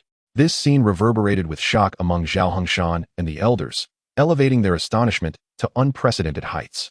What constitutes the foundation of a sect? Before Chen Mu, even Xiao Yun and the others would have to step back. Seeing the situation unfold, Lu Yuanshan quickly stepped forward, explaining, Holy Sun, please do not misunderstand. They have come to apologize. Upon hearing the word apologize from Lu Yuanshan, the crowd was left perplexed. What had Chen Mu done to elicit such contrition from the powerful figures of the Tianjin sect? They were both astonished and bewildered. Your demeanor hardly reflects that of individuals seeking forgiveness. Should I teach you the proper way to apologize? Chen Mu spoke with an unsettling calmness, devoid of anger, laughter, joy, or sorrow. The more composed he appeared, the more elusive he became, instilling greater fear in them.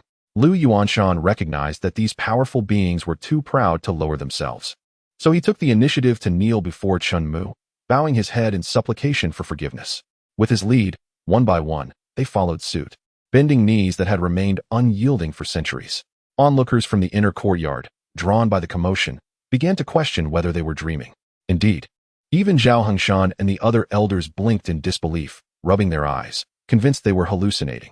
Yet regardless of how they rubbed or blinked, reality remained unchanged. These reclusive, formidable beings, renowned throughout the Qingxian and Tianjin sects, were collectively kneeling before a youth barely in his 20s, begging for forgiveness. In contrast to this spectacle, Chen Mu was more concerned about the remaining 6 or 7 individuals standing defiantly. Sensing his gaze, they summoned their courage and retorted, not a chance. We would rather stand and die then. Boom. With a single motion, Chen Mu struck forth, and those 6 individuals were instantly reduced to blood mist, their remnants obliterated. He did not perceive any wrongdoing in his actions. After all, they had declared their preference to stand and die rather than kneel and live. Chen Mu merely acted out of kindness to help them fulfill their wish and uphold their last shred of dignity. It seemed their resolve was not as unyielding as he had initially thought. Waving his hand, An oppressive silence engulfed the room. Everyone could hear the rapid beating of their own hearts. They now held a more comprehensive understanding of the Holy Sun. The inner courtyard has been littered with fallen leaves lately. You are to stay and clean it up. We shall obey. They all replied without hesitation. This at least suggested that if they performed well, they might have a chance to genuinely earn Chen Mu's forgiveness and regain their cultivation. Rather than harboring resentment, they felt gratitude towards him. After all, with the grim fate of those 6 or 7 individuals as a cautionary tale, they dared not act out of line again. As for you, the Tianjin sect has lost its ability to defend itself. Perhaps it would be better to integrate into the Qingxin sect? Chen Mu decided to extend a significant favor to Zhao Hongshan. This way, even without the need for a modification tool, he could not refuse Chen Mu's future requests. Such a gesture was a grand favor indeed. To keep the powerful figures of the Tianjin sect cleaning the streets of the Qingxian sect already had Zhao Hongshan questioning his very existence. Upon hearing Chen Mu suggest their subservience to the Qingxian sect, he felt it was an utterly fanciful notion. Just as he was about to speak, Lu Yuanshan interjected. We shall comply with the Holy Sun's arrangements without hesitation. They actually agreed? Zhao Hongshan collapsed back into his seat, unable to restrain himself from pinching the flesh on his waist. Ouch! He gasped in shock. This was no dream. Everything was happening in reality. Had he known that the Tianjin sect's master and the majority of its elders were either dead or incapacitated, leaving the sect's foundation bereft of cultivation, he would not have been baffled by Lu Yuanshan's immediate compliance. Let us go, Xiaohei. We shall continue our mountain escapade. Wu. With the matter perfectly resolved, Chen Mu turned, leading the Qilin away, casually walking his dog. On the other side, through the words of the esteemed disciples in the inner courtyard, news spread rapidly. 1 passing to 10, 10 to 100, and 100 to 1,000.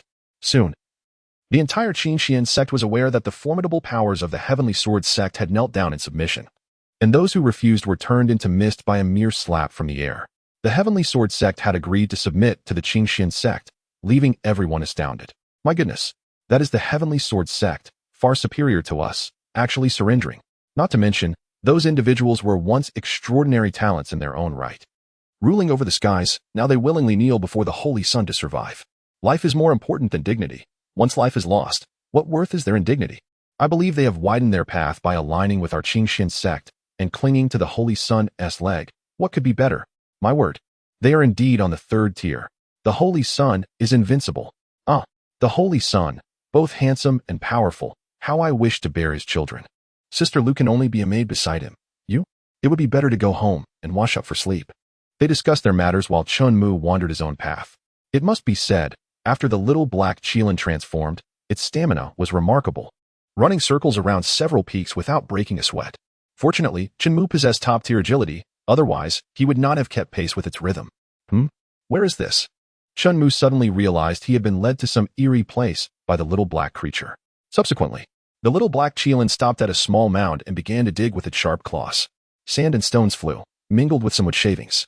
Then, Chen Mu saw that the little black Qilin had retrieved a well-preserved skeleton. With your Qilin bloodline, how can you still succumb to such canine instincts? Chen Mu raised his hand to his forehead, shaking his head in a wry smile, his words laced with a hint of disappointment. He glanced again at the stone tablet nearby, obscured by moss and dirt, the inscription barely legible. It seemed to read, Qingzong Cliff. Qingzong Cliff. After carefully searching his memories, Chen Mu finally recalled what this place was. The burial site of the powerful bodies of the Qingxian sect throughout the ages. This was not a place one could enter at will. Strength was one aspect, but one had to have contributed to the sect in life to be buried in Qingzong Cliff after death. Even when consuming bones, one must consume those of the strong. Well, at least it's not entirely hopeless, Chen Mu jested. Though he did not know how many years had passed, there was indeed a trace of spiritual energy within those bones. Who? The little black Qilin seemed to understand Chen Mu's praise, its tail wagging faster, stirring up powerful gusts of wind. How dare anyone disturb my rest? Chapter 43. Who is the first talent? A slap that scatters the soul. As ethereal sounds resonated from ahead, a wisp of blue smoke emerged from the fractured bones, swiftly coalescing into a human form. Azure and semi-transparent. One could discern its attire and visage. A remnant soul? Chen Mu murmured. The lingering soul remained, likely unwilling to pass away so easily, seeking the hope of rebirth regardless of whether it was hundreds or thousands of years. Upon seeing me, why do you not kneel? The elder spoke haughtily. Suddenly, as if recalling something, he turned and exclaimed, Quick! Have that beast release my skeletal remains, otherwise. Wait, this is a Qilin. The elder's pupils constricted, revealing his astonishment. Turning back to Chen Mu, he was taken aback that someone so young could possess such an opportunity. It seemed he was a person of great fortune. Very well, I will reluctantly accept you as my disciple. Allow me to enter your sea of souls, and I shall teach you cultivation, bestowing upon you powerful techniques. How does that sound? The elder continued. Chen Mu felt a sense of familiarity with this approach, had it not been for his binding of the decryption system. Agreeing to the elder's request would have essentially been a script for a wasteful life of reversal, right? Not interested? Since he had a system, there was naturally no reason to comply. Moreover, it was merely the remnant soul of a powerful figure from the Qingxian sect. How presumptuous. It is an honor that I would even consider you. Do you think you can disregard me simply because you possess a modicum of fortune? I am the sect leader of the Qingxian sect during the Wanshi years, the first on the talents list. Chen Mu mused. Is it any wonder that without comparison, one cannot feel the pain? This arrogant old man, compared to Zhao Hengshan, was indeed less appealing. I will give you another chance. Release the chains of your sea of souls, and let me in. While he pretended to give Chen Mu time to consider, his tone was overwhelmingly commanding. Enough. Chen Mu waved his hand, dispersing the remnant soul into nothingness. Unable to withstand a single slap, yet aspiring to be a mentor. How laughable. Subsequently, Chen Mu permitted the little black Qilin to chew the skeleton to bits and swallow it whole. Judging by its expression, the bones infused with spiritual energy seemed quite palatable. All right, do you intend to excavate every grave here? Chen Mu stepped down upon the leather strap that had fallen to the ground, finally preventing the little black Qilin from wreaking havoc on the next grave. Suddenly, footsteps echoed nearby. Chen Mu turned to see Zhao Hengshan, the sect leader of the Qingxian sect, approaching. Greetings, holy son. Zhao Hengshan was startled, not expecting Chen Mu to arrive at such a place. And he was the first to clasp his fists in respect. A sect leader bowing to a disciple, even if the disciple was a holy son. Such behavior would seem unreasonable in other sections. However, within the Qingxian sect, Zhao Hengshan believed there was nothing unreasonable about it. He deserved it. I have met the sect leader, Chen Mu responded politely. The next moment, Zhao Hengshan noticed the dug-up graves and the scattered white bone fragments, then glanced at the leather strap Chen Mu stood upon. No matter how much resentment he felt, he could only force himself to swallow it. He could not provoke either of these living specters. May I ask, sect leader, what brings you to Qingzhong Cliff? Chen Mu sensed an awkward atmosphere and took the initiative to change the subject. I have come to pay respects to the previous sect leader, who was also my mentor. As he spoke, Zhao Hengshan lifted the 2 flasks of wine he carried. He had been a wine enthusiast in life. I see. Would you like to join me in paying your respects? I have some matters I wish to consult with the Holy Son. Zhao Hengshan extended an invitation. Certainly. Chen Mu nodded. Linjuezi. On the stone tablet, only the lower right corner bore the minuscule inscription of the name of the person buried here. The rest of the expansive stone tablet was covered with ancient characters, resembling a heart method mantra. Before Chen Mu could inquire, Zhao Hengshan stepped forward to explain, Holy Son, you must be curious about what is inscribed on the tombstone, correct? This is actually the technique created by the previous sect leader. He once relied on this technique to safeguard the Qingxian sect from annihilation by the Heavenly Sword sect. Before his death, he left a will stating that only those who comprehend this technique can inherit the position of sect leader. So, sect leader Zhao, you have comprehended it? Chen Mu presently could not discern the reasoning behind it. Not yet. I have only grasped half of it, Zhao Hengshan replied with a wry smile, shaking his head. However, a leader cannot be without a head for even a single day. Surely, sect leader does not mean for me to solve this conundrum for you? Chen Mu inquired with a smile. To say he had no such thoughts would undoubtedly be a lie. Zhao Hengshan candidly admitted, this is my heart's knot. If I can comprehend the technique left on the stone tablet, I will die without regrets. Opening the system panel, a stone tablet inscribed with a mysterious technique. Difficulty of decryption, extremely high, modifiable. If I can avoid thinking, why waste brain cells? Would you like to change extremely high to simple? Change. Modifying. Modification successful.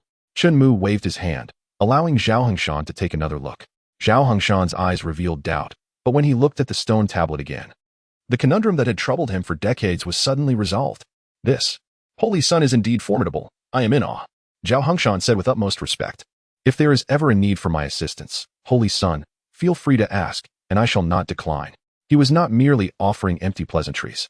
Chen Mu could clearly see his loyalty and favor soaring to new heights. Good. Having stated their position so clearly, Chen Mu had no reason to be courteous. Subsequently, He left Zhao Hengshan alone to cultivate that particular technique. Holding the now smaller Xiaohe, he strolled leisurely away from Qingzong Cliff. As for the technique inscribed on the stone tablet, Chen Mu had taken note of it. It was called the Qingmu Ju, an upper-grade Xian-level skill. Despite its classification, it possessed the ability to extend one's lifespan. The previous sect master had benefited from this Qingmu Ju, living 300 years longer than his peers in the same realm. With such efficacy at the Xian level, one could only imagine the potential if it were modified and upgraded to a top-tier Tian level. Motivated by this thought, he boldly attempted the modification. Opening the system, he was prompted. Would you like to modify the upper-grade Qingmu Ju to a top-tier Tian level Qingmu Ju? He confirmed the modification. Modifying. Modification successful. Congratulations, you have acquired the Eternal Life Ju. Huh? It even changed its name? After a single keystroke of comprehension, Chen Mu, with the lifespan of a tribulation stage cultivator, transformed into one of eternal life. He suddenly realized a crucial point. Why not modify it directly to eternal life? Why go through all this trouble? Woof. Hearing Xiaohe's bark, Chen Mu bent down to pick him up, smiling as he asked, "What's the matter? Are you envious? Do you wish for eternal life as well?" Woof. Xiaohe seemed to understand and nodded, as if aware of his master's capabilities. All right, Chen Mu said indulgently. He then opened the system and, in a matter of seconds, altered Xiaohe's lifespan to eternal life. Outsiders, even those supreme powerhouses, could hardly fathom that the precious pursuit they dedicated their lives to, Chen Mu could acquire in an instant. He even gifted it to a dog.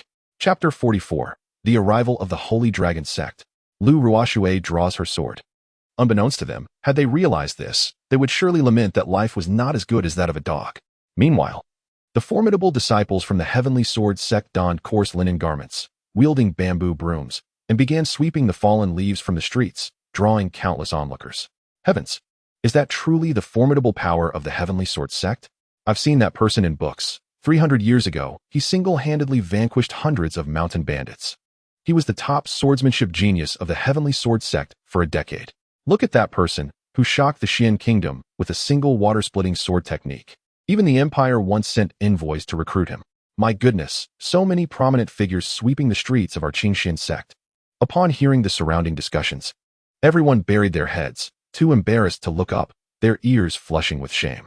It was mortifying. Yet, they had no courage to flee, since they had promised. How could they not comply? Escape? With their mortal bodies, where could they possibly run? They had no desire to meet a fate of being obliterated into a mist of blood. In contrast, Lu Yuanshan had already set off back to the Heavenly Sword Sect, resolved to inform all disciples of the news that the Heavenly Sword Sect would submit to the Qingxian sect. Those unwilling to remain were not to be forced. Lu Yuanshan understood well that allegiance to the Qingxian sect, or rather, to Chen Mu, was the sole path for the Heavenly Sword Sect. Currently, as conflicts over cultivation resources escalated, it was becoming increasingly clear that, even without suffering heavy losses, the Heavenly Sword Sect could hardly endure for centuries under such circumstances. He was rather grateful that Chen Mu had provided the Heavenly Sword Sect with this opportunity. He sincerely felt this way. Time flew. Upon returning to the Heavenly Sword Sect, Lu Yuanshan immediately utilized the 1,000-mile voice transmission to inform everyone of the submission. What? The Heavenly Sword Sect is to submit to the Qingxian sect? Why? Is there even a need to ponder? Have they forgotten that finger? Within the Qingxian sect, there exists a monster.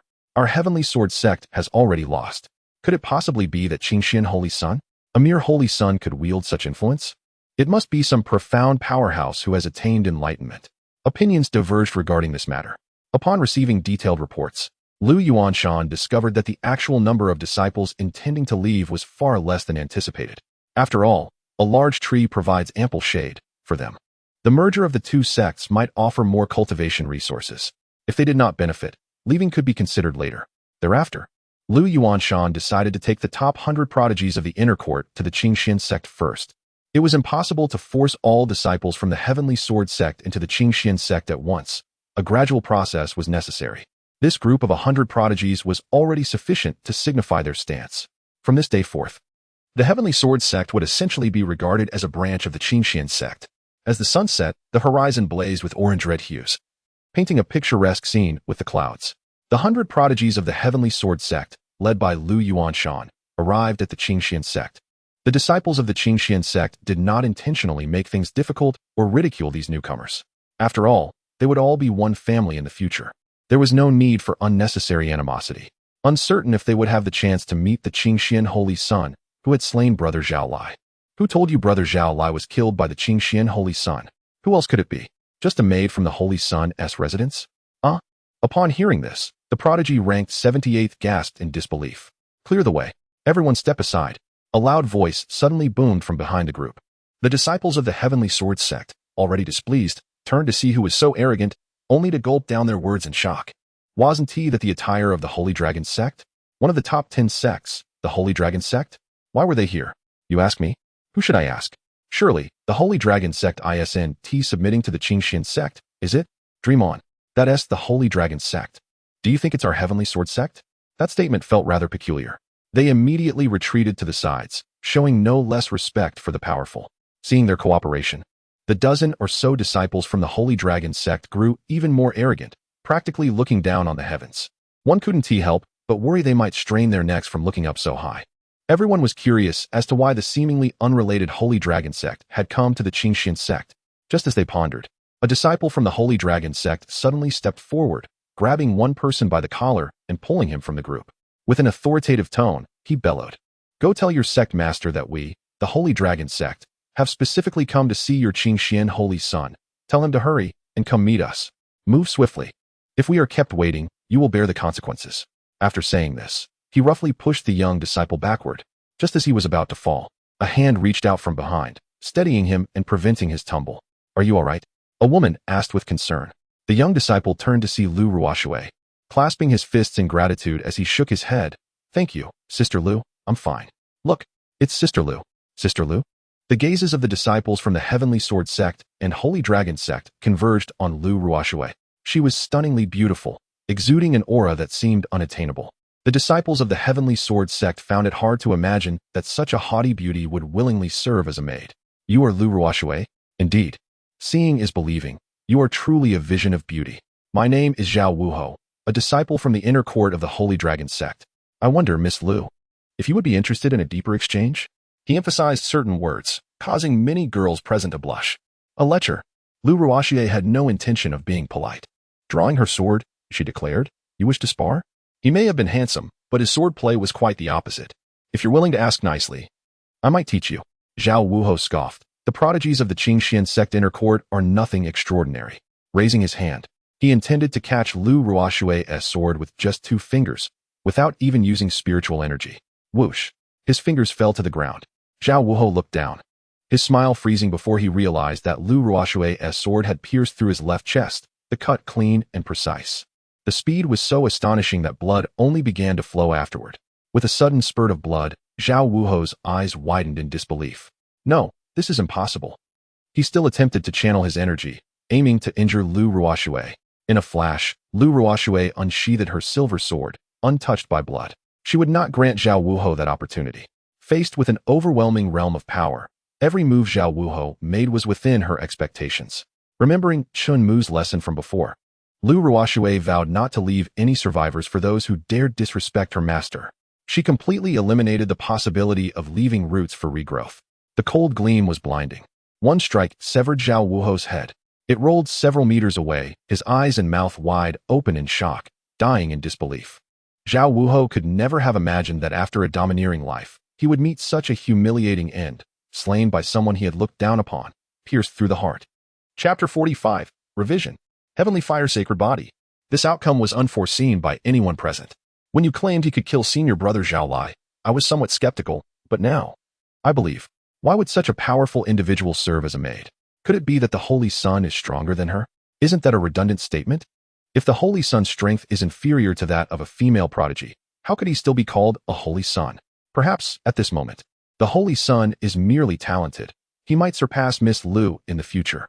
The disciples of the Tianjin sect exchanged whispers, discussing amongst themselves.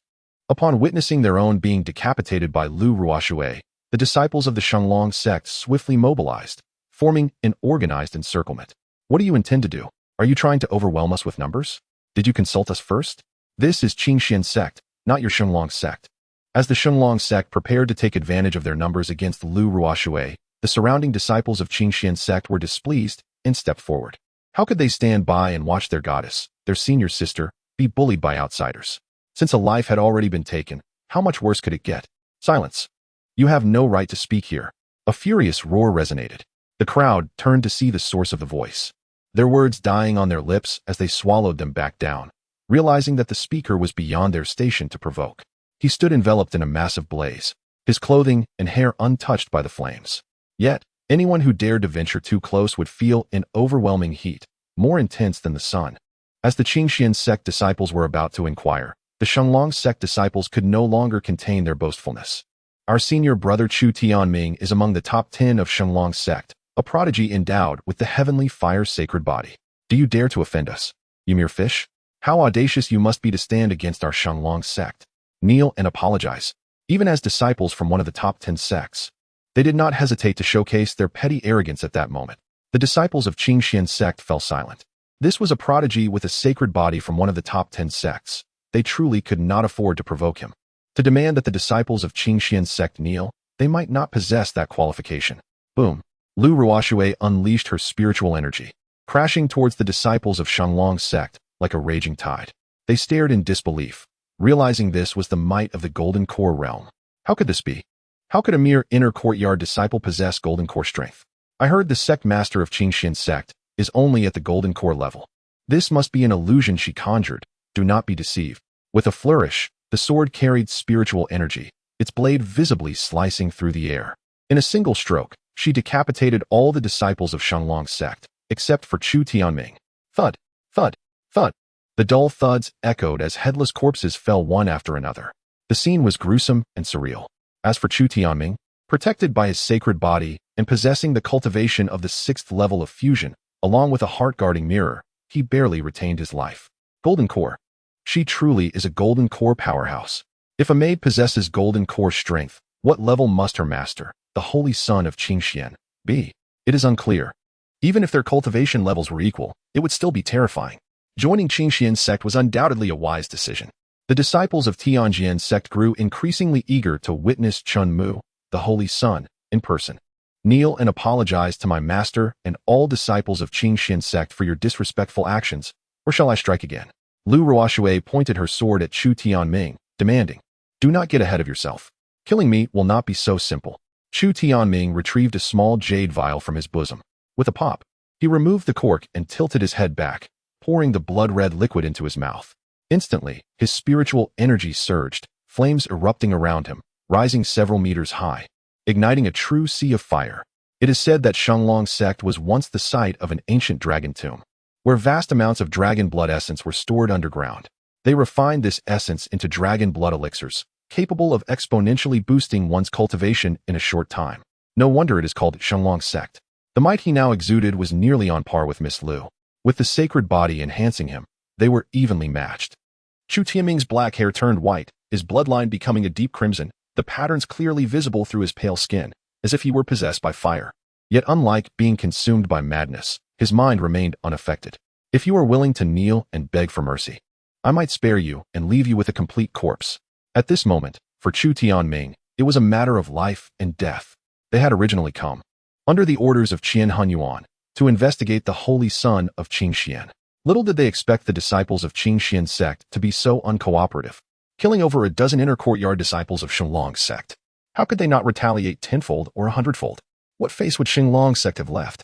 What dignity would he, as an inner courtyard prodigy, retain?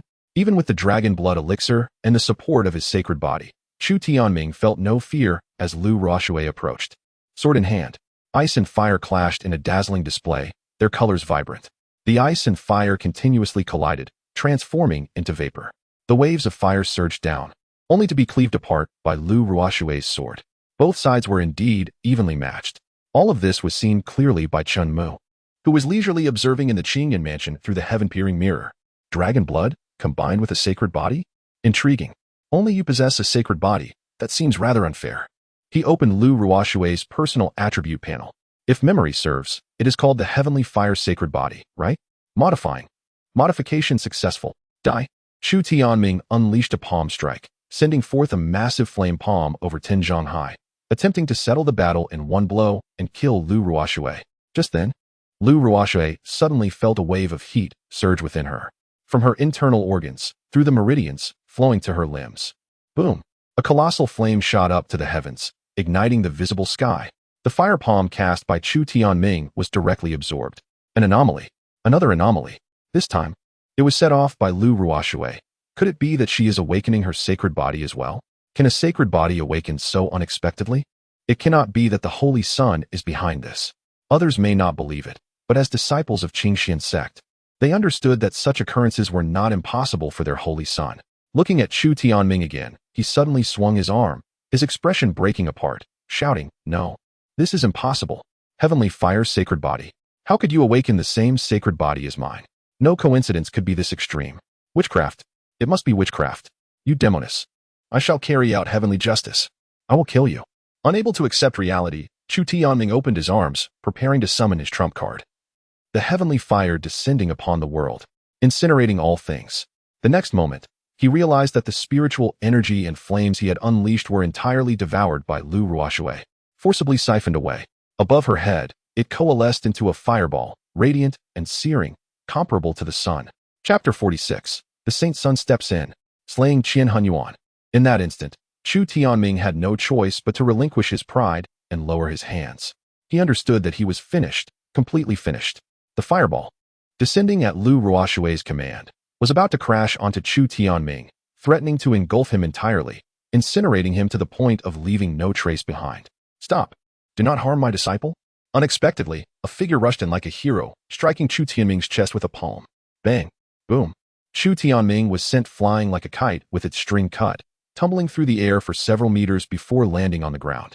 In contrast, the elder standing beneath the fireball raised his hands, releasing a clear, cold spiritual energy that intertwined, encasing, and consuming the entire fireball, continuously cooling and diminishing it until it vanished into nothingness. Heavens! Who is that? Such a terrifying strike was effortlessly neutralized, judging by his attire. He was from the Sacred Dragon sect. At his age, and with such power, he must be an elder. Surely, did you not hear him shout, "Do not harm my disciple"? The master of a renowned disciple could not possibly be an ordinary figure. To think an elder from the inner court of the Sacred Dragon sect had also arrived, faced with the sudden appearance of Qian Hunyuan, whose strength far surpassed her own. Did Lu Ruoshui feel fear? Yes, yet she had never contemplated retreating even an inch, not for her own sake, but to preserve Chen Mu's honor. Lu Ruoshui was resolute in her refusal to step back. Qian Hunyuan glanced at the headless disciples of the Sacred Dragon sect scattered on the ground. His fingers clenched tightly, his expression seemingly unchanged, yet one could sense the immense fury radiating from him. The ground beneath his feet cracked like a spider's web under his overwhelming presence. "Who gave you the audacity to slay my disciples of the Sacred Dragon sect? To lay hands on my disciple, Qian Hunyuan?" His voice was deep and resonant, like thunder. "Is what I provided insufficient?" A portal opened, and Chen Mu emerged from beside Lu Ruoshui, casually remarking, "Master." Lu Ruoshui cast an excited glance. Is he the esteemed Saint Sun of Qingxian? Judging by his appearance, it was evident he was a dragon among men. What an extraordinarily handsome young man. His charm was so striking that even I had to momentarily step aside. Qian Hunyuan scrutinized Chen Mu. "You are the Qingxian Saint Sun?" Without allowing Chen Mu a moment to respond, he continued with a stern inquiry. "Did you employ secret arts to render my disciple devoid of his sacred body? Was it you who turned old Wu into a puppet, using a poisoned dagger to pierce my disciple's right rib, robbing him of his cultivation ability? You must die." From the very beginning, Qian Hunyuan had no intention of letting Chen Mu speak. He lunged forward, fingers poised like claws, intent on delivering a fatal blow to Chen Mu. Witnessing his master take action, the recently revived Chu Tianming revealed a smile, knowing that all these people would perish. They would all pay with their lives for the deaths of his fellow disciples. How is this possible? Boom, boom. Just as his fingertips were about to graze Chen Mu's face, an immense, invisible pressure descended from the heavens. Qian Hunyuan found himself unable to rise, his knees buckling as he knelt before the ground, ultimately prostrating himself. Bang, bang, bang. His body crushed the bluestone tiles, sinking down. Crack, crack, crack. All the bones in his body seemed on the verge of shattering. His internal organs were subjected to an irresistible oppression, making breathing laborious. Bang, gasp, gasp, plop, plop. In the next moment, everything exploded. Only a pool of blood remained, filling the cracks of the shattered stones. Another pretentious individual with little strength, yet a grandiose attitude. "Ah, you've interrupted my rest," Chen Mu said while yawning, wiping the tears from the corner of his eye. Chu Tianming, the disciples of the Heavenly Sword sect. Although they had anticipated this outcome, Witnessing it firsthand left the disciples of the Qingxian sect unable to suppress their astonishment. The Sacred Dragon sect, one of the 10 strongest sects, an elder, and an inner court elder at that, was slain by Chen Mu without him lifting a finger. In that moment, it was difficult to discern whether Chen Mu was too powerful or Qian Hunyuan too weak. Master, how shall we deal with this individual? Lu Ruoshui approached Chu Tianming. Sword tip pressed against his neck, inquiring. Blood droplets emerged. Do not ask me such foolish questions again, Chen Mu replied, exasperated, clearly understanding the implication in Chen Mu's words. Chu Tianming immediately pleaded, no, you cannot kill me, for I am of the Sacred Dragon sect. With a swift motion, the sword was drawn. As she swung it, blood splattered like ink, leaving a long streak on the ground. Lu Ruoshui, feeling guilty, returned to Chen Mu's side, realizing she had spoken out of turn. Such a person was obviously not worth sparing. Let us return. Chen Mu opened the portal once more, stepping through first. Yes, master. Lu Ruoshui followed closely behind, leaving the disciples of the Qingxian sect and the Heavenly Sword sect in stunned silence, still reeling from the shock. They sank deeper into disbelief, unable to extricate themselves. Some, overwhelmed by astonishment, found their jaws dislocated and could not return to their original position, needing assistance from others. Qingjian manner. Chen Mu reclined in a chaise longue, indulging in Lu Ruoshui's massage. Master, it is all because Ruoshui is too weak. Not only did you bestow upon me cultivation, but you also granted me the sacred body, and yet I have failed your expectations, Lu Ruoshui lamented, appearing pitiful. Learn from this experience, and strive to improve your cultivation in the future. After speaking, Chen Mu opened the celestial mirror once more. Since last night, he had not checked on Luo Yu's situation. If not for the appearance of Chu Tianming and Qian Hunyuan, Chen Mu would likely have forgotten about that individual entirely. The mirror revealed an image in Luo Yu's chamber. At this moment, Luo Yu was meticulously removing the bandages, now mossy green from the medicinal solution, layer by layer. It seemed he had nearly healed, yet his pallor still betrayed his weakness. Compared to before, he appeared significantly more frail. However, a beaming smile that was difficult to contain adorned his face. Presumably, his master had already arrived at the Qingxian sect, wreaking havoc. The others were inconsequential. That useless saint's son must be left for last, to be personally slain by me. I am eager to see his expression as I, a mere cripple, deliver the final blow. Ha ha. As he spoke, he donned his training attire, preparing to set off for the Qingxian sect. When it came to self-praise, no one could match Chen Mu, though if one insisted, Luo Yu might qualify as a contender. Reduced to a cripple, yet still smiling and brimming with self-satisfaction. What a remarkable mindset. Wait, a portal? How did a portal appear in this place? Just as Luo Yu finished dressing and was about to open the door, he noticed a swirling portal beside him. Chapter 47. A forceful slaying of Luo Yu. Shocking the Sacred Dragon sect. Was it his master returning? However, Luo Yu found it hard to recall that his master could use such advanced teleportation techniques. Not even the sect leader or other elders could accomplish this without relying on magical artifacts. His feelings were suddenly filled with trepidation. Gulp. He swallowed nervously, anxiety gnawing at him. Then, Chen Mu stepped through the portal. Luo Yu had no recollection of this person. He could not recognize the attire of the Qingxian sect disciples, as they were too weak for him to bother memorizing. You are. Before he could finish, Luo Yu spotted Lu Ruoshui. Ruoshui. Their reunion was filled with unexpected joy. Wait, is this person truly the esteemed Qingxian saint's son? Did my master, fearing we were anxious, intentionally send him back through the portal? Astonishingly, he even brought Lu Ruoshui along. Luo Yu was utterly enamored with this master of his. Unbeknownst to him, however, was the icy disdain that flickered across Lu Ruoshui's face upon hearing her name called so directly. At this moment, Luo Yu tilted his head, attentively watching the portal, eagerly anticipating the grand entrance of Qian Hunyuan. Yet, as seconds ticked by, and the portal finally closed, he saw no sign of Qian Hunyuan. What is happening? Where is my master? Luo Yu questioned anxiously. If you wish to find him, I fear you must venture below, came the reply. Below? Luo Yu instinctively lowered his gaze, his eyes widening as visions of hell surfaced in his mind. What have you done to my master? He demanded. Chen Mu, unhurried in his response, retrieved a recording stone. Wait, how could this be? Gazing into the recording stone, witnessing Qian Hunyuan, overwhelmed and utterly powerless, his body exploding under immense pressure, Luo Yu stood dumbstruck, rendered speechless. Who on earth are you? He pressed, redirecting his gaze to Chen Mu. Have you not always wished to kill me? Yet you do not even know who I am? Chen Mu found this notion rather amusing. Enough, he declared, signaling Lu Ruoshui to take action. Send this ungrateful disciple to meet his master. Let them accompany each other on the road to the Yellow Springs. As Lu Ruoshui approached with her sword drawn, despair washed over Luo Yu, who began to retreat. Ruoshui, what do you intend to do? We grew up together. Are you truly going to kill me for him? Anyone who stands against the master must die. Lu Ruoshui swiftly unsheathed her sword. Lu Ruoshui froze, for Luo Yu had inexplicably vanished, leaving only a burning yellow talisman paper with the corner singed. An escape talisman? Moreover, it was of no low grade. I apologize, master. He managed to escape. Lu Ruoshui expressed with a look of regret. Do not worry. He cannot flee. Chen Mu turned and stepped into the portal, with Lu Ruoshui closely following. Meanwhile, Luo Yu appeared out of thin air, kneeling on the ground. One hand braced against the earth, the other pressed to his chest as he gasped for breath. Where am I? Once his breathing steadied, he surveyed his surroundings. Realizing he had been randomly transported to the enforcement hall. ISNT that Luo Xingzi? How did you end up in our enforcement hall? Someone inquired, noticing him. Quick, someone help me. Someone wants to kill me. Luo Yu shouted. Who wants to kill you? The person pressed. The Qingxian sect. Members of the Qingxian sect want to kill me. Luo Yu cried, his voice filled with despair.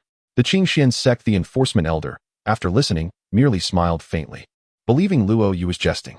Luo Xingzi, it seems the pressure has driven you to hallucinations. This is the Sacred Dragon sect. How could a third-rate sect like the Qingxian sect dare to kill someone on our territory, especially our Sacred Dragon sect's son? The enforcement elder had heard about Luo Yu's failed awakening of the sacred body and concluded that this incident must have struck him deeply, causing him to speak such nonsense. However, just then, a portal opened before him, and Chen Mu and Lu Ruoshui stepped through. Examining the two of them, he remarked, "This is the attire of the Qingxian sect? They truly dare to kill within the Sacred Dragon sect?" With a whistle, he summoned over 100 elite enforcers, surrounding Chen Mu and Lu Ruoshui. At this moment, Luo Yu's heart, previously suspended in anxiety, finally found some semblance of peace. Now you are doomed. Luo Yu rose to his feet, and though fear still lingered, he attempted to smile, making the expression appear awkward. You should never have come to the Sacred Dragon sect to kill me. What were you thinking, members of the Qingxian sect? To Luo Yu's taunts, Chen Mu paid no heed, waving his hand. Boom, boom, boom. Hundreds of bodies transformed into blood mist and bone powder, changing the hue of the enforcement hall entirely. Blood splattered onto Luo Yu, a chilling sensation enveloping him. Before his smile could fade, Chen Mu was upon him, gripping his throat and lifting him off the ground. You cannot crack. With a gentle twist of his hand, Chen Mu snapped Luo Yu's neck, reveling in the sound of the break. Since he was invincible, what harm was there in finding some amusement? Thud, thud, thud from the second floor. Footsteps echoed from all directions as more elite enforcers and elders rushed to the scene, surrounding Chen Mu. This is a personal grudge. It does not concern you. Do not seek your own demise, Chen Mu warned. Arrogant fool. Attack. Kill him, commanded the hall master of the enforcement hall, his arm descending like a guillotine. Hundreds surged forward in a coordinated assault. Chen Mu sighed deeply. If they were intent on courting death, what could he do? With a breath, he exhaled a chill. Lu Ruoshui watched as the nearest blade of the assailants grazed a strand of his dark hair, yet in the blink of an eye, they all transformed into ice sculptures. Devoid of any life force, hundreds fell lifeless under the freezing cold. The entire enforcement hall was similarly enveloped in frost. Such a bizarre phenomenon drew countless disciples of the Sacred Dragon sect to gather and observe. Look, the inner and outer courtyards, even the deputy sect master has arrived. What on earth is happening? I have never seen so many important figures before. Stay back. Remember, when gods battle, mortals suffer. Elders from the outer courtyard hovered on swords above the enforcement hall, forming a circle. Grasping their wrists with one hand, they extended their fingers like a sword, channeling spirit energy to shatter the ice. Little did they know, this action would shatter the entire enforcement hall along with it, as if mountains were collapsing. Upon seeing Chen Mu and Lu Ruoshui standing amidst the chaos, all were momentarily stunned. Those are disciples of the Qingxian sect? Chapter 48. The sect's first formation? Is this it? How could disciples of the Qingxian sect end up in our Sacred Dragon sect? No way. The enforcement hall was annihilated by a disciple of the Qingxian sect? Who are those two? The Qingxian sect? Is there such a sect in our Xian kingdom? It is merely an inconsequential lower-tier sect. They once approached me, but I could not be bothered to pay them any mind. However, that woman beside him is indeed extraordinary. The Grand Elder of the outer courtyard, Sun Cha-Qing, stepped forward and questioned, Who are you? Why have you intruded upon the Sacred Dragon sect and destroyed the enforcement hall? He understood well that such a minor character was not worthy of the inner courtyard or the sect master's attention, as that would lower their standing. As the leader of the outer courtyard, he needed to step forward and say something, seizing the opportunity to impress those from the inner courtyard, hoping for a chance to join them. Although part of the same sect, the treatment between the inner and outer courtyards was worlds apart. Chen Mu had no time to respond to Sun Changqing's inquiry, his focus solely on the kill notifications flashing on his system panel. The previously activated feature, a cheat for guaranteed loot upon kills, was still in effect. Kill successful. Enforcement Hall Disciple. Congratulations, host, you have received a high-grade yellow sword, Changyan sword, 1 piece, and 4 second-grade pills. Kill successful. Enforcement Hall Elder.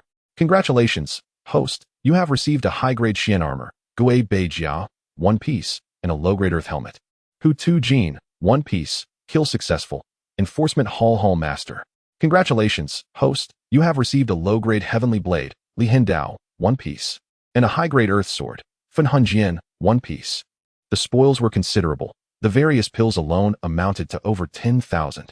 A celestial tier weapon rests in his possession, while numerous earthly tier weapons accumulate to more than 10. Although Chen Mu possesses the freedom to modify and elevate these items at will, the act of slaying and seizing treasures remains a source of delight for him. Observing Chen Mu, and then glancing at the visibly awkward Sun Changqing, along with the multitude of formidable figures from the Sacred Dragon sect floating nearby, a sense of trepidation envelopes Lu Ruoshui. The Sacred Dragon sect commands a respect that she cannot dismiss, unlike the Heavenly Sword sect. In the presence of such might, feeling overwhelmed is entirely natural. In the Qingxin sect, a cultivator at the Golden Core stage would be worthy of leading a sect, yet within the Sacred Dragon sect, such power merely qualifies one for a lesser elder in the inner court, lacking substantial influence. The silence of the 10 senior elders and the deputy sect leader casts an oppressive shadow over Lu Ruoshui, akin to an invisible hand clutching her heart, rendering her breath heavy. Foolish junior, to dare disregard this esteemed presence. Sun Changqing seethes in fury, his anger igniting as he is so brazenly overlooked by a seemingly inconsequential disciple of another sect, especially before the inner court and thousands of disciples. If I do not act, what remains of my dignity? He is determined to unveil the true strength of this audacious youth. Look, Elder Sun is making his move. The first elder of the outer court, Sun Changqing, descends upon Chen Mu, his palm infused with boundless spiritual energy, distorting the very air with its intensity. Master, be careful.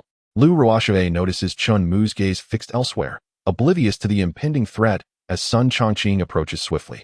With no choice but to defend, she readies her sword and steps forward. Even if I cannot win, I must stand my ground. I cannot perish before Chen Mu. For Chen Mu, troublesome flies like Sun Changqing require but a single swat. He raises his hand to deliver a decisive blow. Bang! Boom! A sonic explosion reverberates, the fierce wind forcing all backward, stirring up a storm of dust and debris that blinds the onlookers. Blood mist condenses into a beam, shooting forth for dozens of meters before dissipating into the air.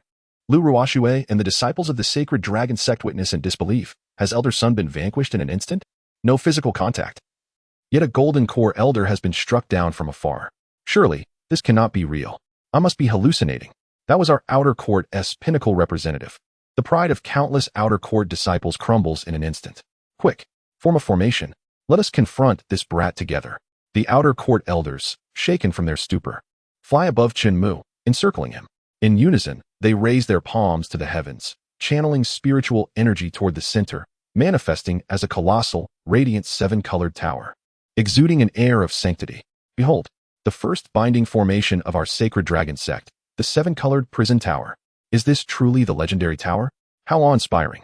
It is said that those suppressed by this tower rarely survive beyond a day. Though he possesses some skill, the moment the elders unleash this technique, his life will undoubtedly meet its end. Seal, they chant, their voices resonating powerfully, shaking the heavens. Their arms pressed down with force. Boom. Accompanied by tremendous pressure, the 7-colored prison tower descends with great force.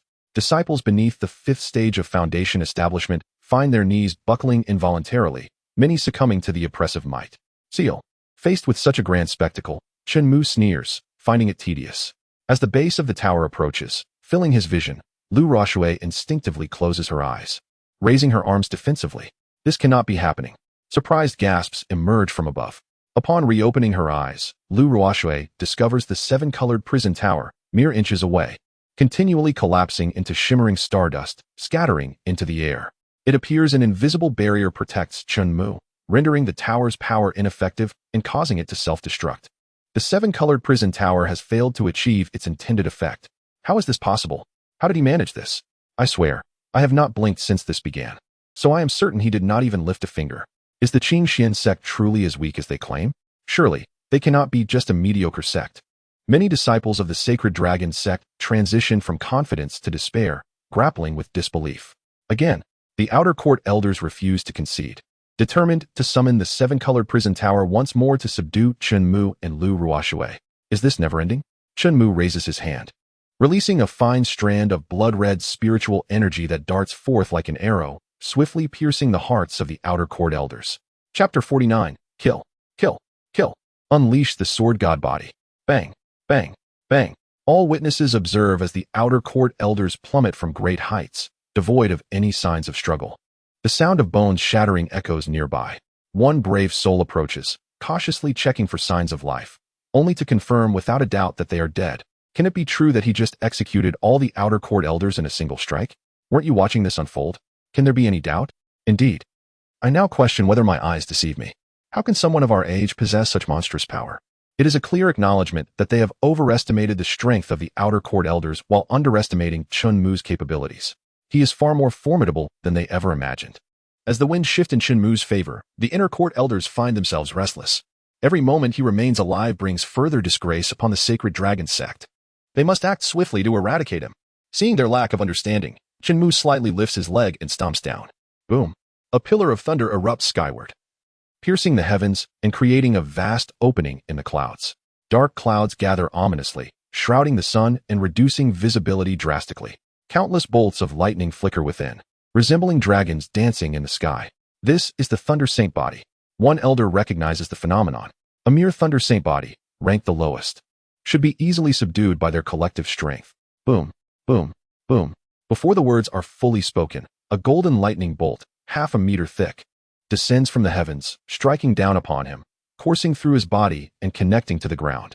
Within the blinding light of the thunder, his silhouette is rapidly consumed until he vanishes entirely. And such golden lightning bolts multiply into the hundreds and thousands, wreaking havoc within the sect, destroying everything in their path. The scene is so overwhelmingly magnificent that mere words cannot encapsulate its grandeur. Run. What are you waiting for? Do you believe you can withstand that thunderous might? The inner court elders have all been dispatched. Do you think I do not wish to flee? My body is paralyzed by fear. Is this truly the lowest-ranked saint body? I have read about the Thunder Saint body, and the effects described are nothing like this exaggerated display. There can be only one explanation. His cultivation is absurdly high. This technique, the summoning of heavenly thunder, yields impressive results. Chen Mu gazes at the golden lightning, resembling a colossal serpent connecting heaven and earth, devouring all in its path. And he is exceedingly satisfied. The effect far surpasses his expectations. Successfully killed the inner court elders. Congratulations to the host for acquiring the low-grade Heavenly Tier 100 Flames Blade and the mid-grade Soul-Severing Sword after successfully defeating the inner court elder. The host also obtained the high-grade Golden Silk Chain Armor. However, a formidable opponent has obstructed your thunderous might. Lu Ruoshui unexpectedly pointed out the obstacle. Curious, Chen Mu followed her gaze and discovered it was none other than Yi Qingzi, the vice master of the Sacred Dragon sect. At that moment, he was channeling spiritual energy into thousands of radiant golden swords, forming a cone-like structure to resist one of the golden thunderbolts above him. Upon investigation, Chen Mu learned that these golden swords were not merely techniques, but a sacred body, ranking 38th on the physique chart, the sword god body. With such a sacred body, wielding thousands of swords would be trivial if one possessed sufficient strength. Yet, despite his superior ranking, Yi Qingzi found himself struggling against the increasing pressure of the golden thunder. He could not comprehend why. Despite his advantages, the gap in power between him and Chen Mu felt insurmountable. The fleeing disciples witnessed this spectacle and became even more convinced of Chen Mu's unparalleled prowess. It was astonishing that even the sword god body's vice master was no match for him. In a moment of desperation, Yi Qingzi shouted, "I concede. I beg you. Senior, spare my life." At this juncture, his pride was irrelevant as he had already lost it. Why address Chen Mu as senior? The reason was simple. He could hardly believe that a junior could possess such extraordinary strength. Every powerful figure in the Sacred Dragon sect, including himself, had succumbed to Chen Mu's might without exception. Chen Mu, however, offered no response, as silence can often serve as the most profound answer. Why plead for mercy now? He had willingly allowed his subordinates to provoke trouble, and thus deserved his fate. Realizing Chen Mu's intentions, Yiqingze regretted not being the sect master, as he lacked the authority to activate the sect's grand formation, which could have provided him the means to contend. Unfortunately, the sect master was currently sequestered in meditation on the back mountain. Despite numerous attempts to reach out, he received no reply. Relying on others is always less effective than relying on oneself. With determination, Yiqingze summoned all his spiritual energy, conjuring thousands of swords to form a colossal blade aimed at Chen Mu, launching it forth. He understood that dragging Chen Mu down with him was impossible, but he was resolved to make him suffer, to ensure he would never forget this encounter. Faced with the resplendent giant sword, Chen Mu's thoughts shifted, and several golden thunderbolts redirected, intertwining and morphing into a colossal, serpentine figure resembling a giant python with an open maw, ready to devour. With a thunderous roar, Yiqingze's defense shattered under the overwhelming force of the thunder, vaporizing him entirely. Vice Master slain. Congratulations to the host for obtaining the sword god body, and a bounty of elixirs. Surprise washed over Chen Mu. He had not anticipated extracting the sword god body from Yiqingze. The necessity for modification became superfluous. Meanwhile, Luo Yu's lingering soul had witnessed the entire event. Left in utter disbelief, he turned his gaze towards the infatuated Lu Ruoshui and finally understood her choice of Chen Mu over himself. His own meager talents paled in comparison to Chen Mu's prowess. Yet, fortune had favored him with a second chance at life. With determination, he gazed at the reincarnation gate, resolved to reincarnate. Fixating on Chen Mu, Luo Yu gritted his teeth, vowing, in my next life, if I retain my memories, I shall repay this grievance 100-fold, 1,000-fold. A commendable thought, yet regrettably, that opportunity would elude him. Chapter 50. The sword god body reaches maximum level. He is indeed a dual sacred body. Initially, upon hearing the voice emanate from Chen Mu, Luo Yu suspected he was hallucinating or that it was merely a coincidence, not a direct address. However, when he turned to meet Chen Mu's icy, emotionless gaze, a wave of terror surged through him, sparking an undeniable realization: this being was no mere mortal. Shall I modify the reincarnation gate to a closed state? Modify. Modification in progress. Realizing the dire situation, Luo Yu swiftly turned, lunging towards the reincarnation gate. Modification successful. Yet, he grasped at nothingness. The reincarnation gate, a rare phenomenon, had closed. The remnants of his soul stood frozen, trembling in disbelief. In an instant, his thoughts shifted once more. This entity was not only human, but divine. How could he perceive him? How could he seal the reincarnation gate? Was this not a gift from the heavens? Did he dare to oppose the will of the divine? Astonishingly, it seemed the heavens had yet to intervene on his behalf. With a mere gesture, Chen Mu drew Luo Yu uncontrollably towards him, seizing his head in an unyielding grip. Please, it was all my fault. Spare me. I do not wish to perish. I am willing to serve you for eternity. His voice quivered, devoid of the courage to resist. No need. Chen Mu's fingers clenched into a fist, shattering the last vestiges of Luo Yu's soul. Thus, Luo Yu ceased to exist entirely. A monumental event unfolded within the sect. On the back mountain, within the pure water cave, the sect master, Chu Renjie, who was striving to ascend from the 9th stage of the nascent soul realm to the out-of-body realm, was already aware of the turmoil. However, he was but a step away from his breakthrough and could not afford to leave. Any rash interruption could result in a missed opportunity or even a backlash, leaving him severely injured or incapacitated. What manner of youth is this? He has decimated every notable figure in the sacred dragon sect. Chu Renjie pondered. If possible, he would have dragged out the instigator who had provoked Chen Mu and punished him severely. He had repeatedly cautioned the sect members to maintain respect for powerful individuals, lest they lead themselves to ruin. Evidently, they had disregarded his warnings. Fortunately, he sensed the presence of hidden masters swiftly approaching. With these ancient figures intervening, Chu Renjie could focus on his breakthrough with peace of mind. Unlike the Heavenly Sword sect, only half of the Sacred Dragon sect as foundational figures chose to confront Chen Mu directly, while the other half opted to observe from a distance. The aggressive faction was led by an ancient being named Yuan Zhou, who had lived for over a millennium and possessed peak out-of-body realm strength, known for his fierce temperament. Look, who are those individuals? They must have only recently joined the sect. Such a formidable assembly of hidden masters emerging. It appears a fierce battle is imminent. Is it truly necessary to fight?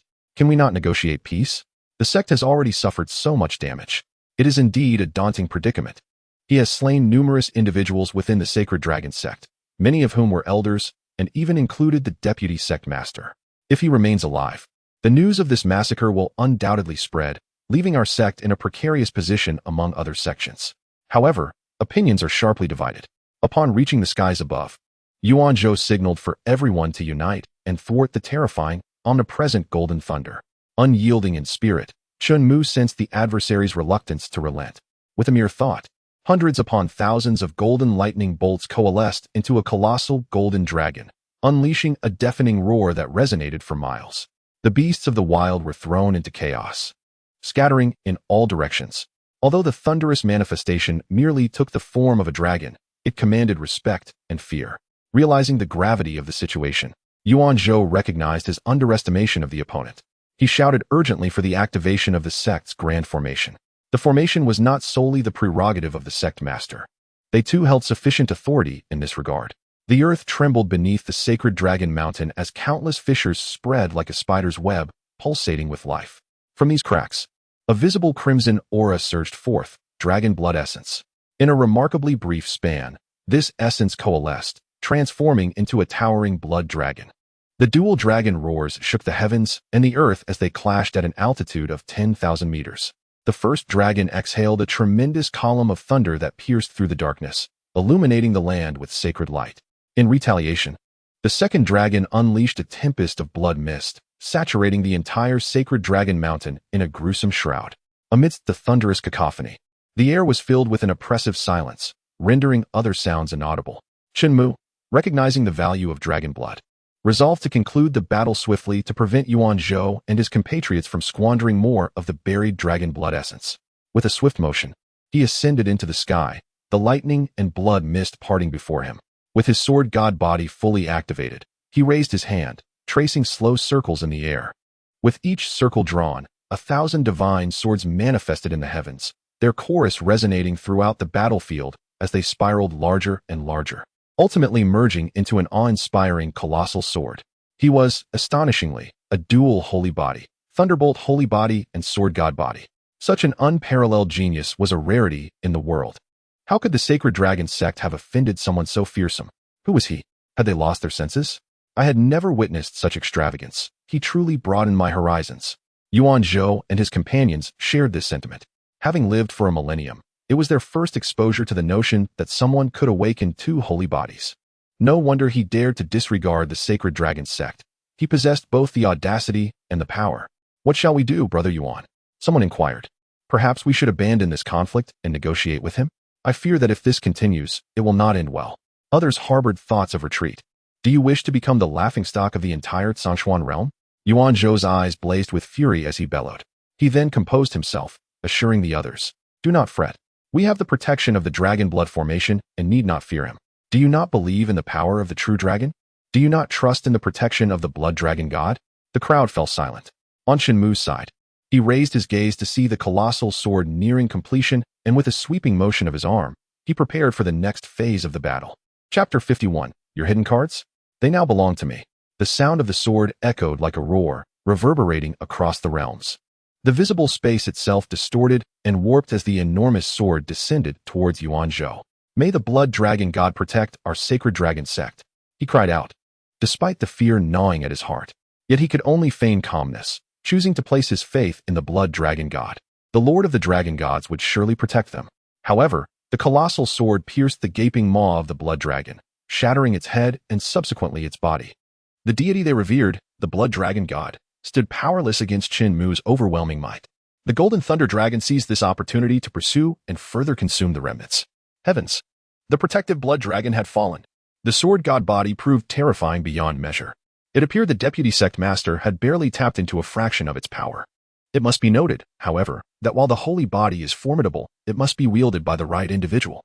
Facing the aftermath of the blood dragon's demise, the colossal sword remained unscathed, its blade undamaged, standing in stark contrast to the golden thunder dragon. Yuan Zhou felt his heart leap to his throat, but had no choice but to reassure his followers to activate the protective blood dragon.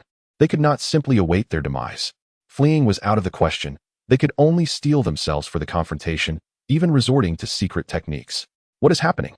I feel my strength waning, being siphoned away. I too feel faint and devoid of energy. The disciples noticed the alarming condition of their peers, one by one collapsing. In the next moment, realization dawned upon them. Brother Yuan, are you planning to sacrifice them? Do you believe we have any other option? Yuan Zhou retorted, indignantly asserting, at this juncture, someone must sacrifice their essence to honor the blood dragon god, so that he may bestow upon us greater power. They are disciples of the sacred dragon sect. Is it not their honor to sacrifice for our cause? Hearing Yuan Zhou's intention to sacrifice himself for the blood dragon god, the disciples felt reluctant but were powerless to act. They could only passively endure as their blood essence was drained, lifted into the air, merging and being absorbed by the dragon blood essence to grow stronger. The towering blood dragon was reforged, appearing even more majestic than before. A dragon's roar. Though it could not eclipse the sound of the sword, at least no longer suffered complete suppression. Splendid! The dragon soul has been summoned successfully. The blood dragon god is willing to assist us. Yuan Zhou's grin was almost manic. As his gaze returned to Chen Mu, a hint of triumph gleamed in his eyes. With the infusion of dragon blood essence and dragon soul, he was eager to see how Chen Mu would contend with him now. Yuan Zhou believed victory was assured. How could a mere mortal stand against the dragon god? Submit to me, and I shall restore your corporeal form, Chen Mu declared, his confidence unabated. Restore the corporeal form for the blood dragon god. What audacity! Such feats are beyond mere mortals. Yuan Zhou lamented, shaking his head. The youth today, with a modicum of talent, not only disregard their elders, but also the divine. How tragic. The blood dragon, however, showed no signs of retreat. Since gentle persuasion had failed, Chen Mu considered a more forceful approach. He activated the system. Do you wish to designate the blood dragon god as Chen Mu's? Modify. Modification in progress. Modification successful. What is happening? Why has the blood dragon god halted? Wait. He is turning toward us. What does this mean? A sense of foreboding washed over them. Surely the blood dragon god does not intend to surrender to that young man. Yuan Zhou, incensed by such remarks, vehemently denied. Nonsense. The blood dragon god would never betray us. How could he bow to that inexperienced child? With a thunderous roar, the battle raged on. As Yuan Zhou faced the crowd, oblivious to the blood dragon god behind him, he remained unaware of the impending doom as the dragon's maw opened, unleashing a torrent of bloodthirsty dragon breath. The last sight that haunted him was the profound terror etched on the faces of formidable beings, a sight so dreadful it was beyond comprehension. In an instant, all lives were extinguished beneath the might of that powerful dragon breath. The sacred dragon sect, having originated from the essence of dragon blood and flourishing under the protection of the blood dragon god, could not withstand an assault from the very deity that bestowed them their strength. In the back mountains, within the pure water cave, although he had just experienced a successful breakthrough, Chu Renjia was engulfed not by joy but by an indescribable dread, which was vividly reflected on his countenance. He sensed the auras of those powerful beings dissipating, completely vanishing without a trace. No, it couldn't be. As he raised his gaze, he felt the auras of the remaining powerful beings swiftly passing overhead. Puff! Chu Renjia could no longer remain seated. He hurriedly scrambled to his feet, bursting forth from behind the waterfall and hastening towards the main peak. He joined the remaining dozen esteemed figures, witnessing Chen Mu reconstruct the physical form of the blood dragon god. The blood dragon god had been resurrected. It was utterly inconceivable, beyond all imagination. Fortunately, they had refrained from opposing him earlier. Otherwise, they might have met the same grisly fate as Yuan Zhou, obliterated beyond recognition. He deserved it. He refused to heed warnings. Did he truly believe he could provoke anyone in this world? Absurd. After a millennium of existence, he had merely grown hair without gaining wisdom. Boom, boom, boom. The dragon's form was fully remade, its domineering aura rippling outward like stones cast into water, creating waves that even Chu Renjia and his companions could not withstand, forcing them back hundreds of meters. With all their strength, they barely managed to stabilize themselves, lowering their arms and reopening their eyes. They beheld Chen Mu alongside the towering golden thunder dragon and the ancient blood dragon, with a colossal divine sword hovering above, pointing menacingly at them.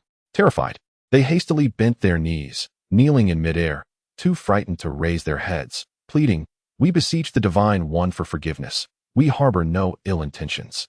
What else could they call him? They had witnessed Chen Mu forge the long-dead ancient blood dragon into a corporeal form. To them, this was an act beyond the capabilities of mere mortals. Chen Mu was undoubtedly a celestial being traversing this mortal realm from a higher plane of existence. Chapter 52. The entire sect submits. Chu Wushuang, The marriage cancellation?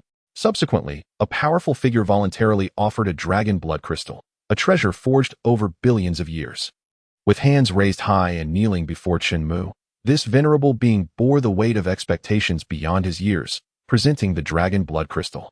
Throughout this exchange, he dared not meet Chen Mu's gaze, his attitude profoundly humble, as he stated. It is rumored that this dragon blood crystal can be used to refine the 9th-grade Dan medicine, the dragon blood pill, which can reshape the dragon blood body. Its power could surpass the original tenfold, a rare find indeed. Why had they kept this dragon blood crystal without refining it into a Dan? The answer was simple. There were only a handful of alchemists capable of crafting 9th-grade pills. Those who could create the 9th-grade dragon blood pill were even rarer. The last time such a thing was heard of was a millennium ago. Although the treasure was magnificent, they lacked the fortune or ability to utilize it. Gazing at the crystal imbued with formidable dragon energy, Chen Mu did not rush to take it, feeling a sense of familiarity with the term dragon blood pill. It seemed he had encountered it before. To confirm his suspicion, he opened his system backpack and indeed found the 3 characters, dragon blood pill. Dragon blood pill. Quantity, 10,000. A rare find, you say? Is this what you mean? Chen Mu spread his fingers, and dozens of dragon blood pills floated in his palm, enveloped in spiritual energy. Initially, the elder thought Chen Mu held a dragon blood crystal as well. Upon a closer look, he was nearly petrified, utterly speechless. These were not dragon blood crystals, they were dragon blood pills. High-grade 9th tier. Moreover, golden patterns could be seen on the surface of the pills. A mark of supreme quality, a treasure of heaven and earth, and he had casually produced dozens. The elder's worldview was completely shattered, leaving him at a loss for words. He even contemplated surrendering, extending his neck for a swift execution, having no desire to struggle. Let it all end.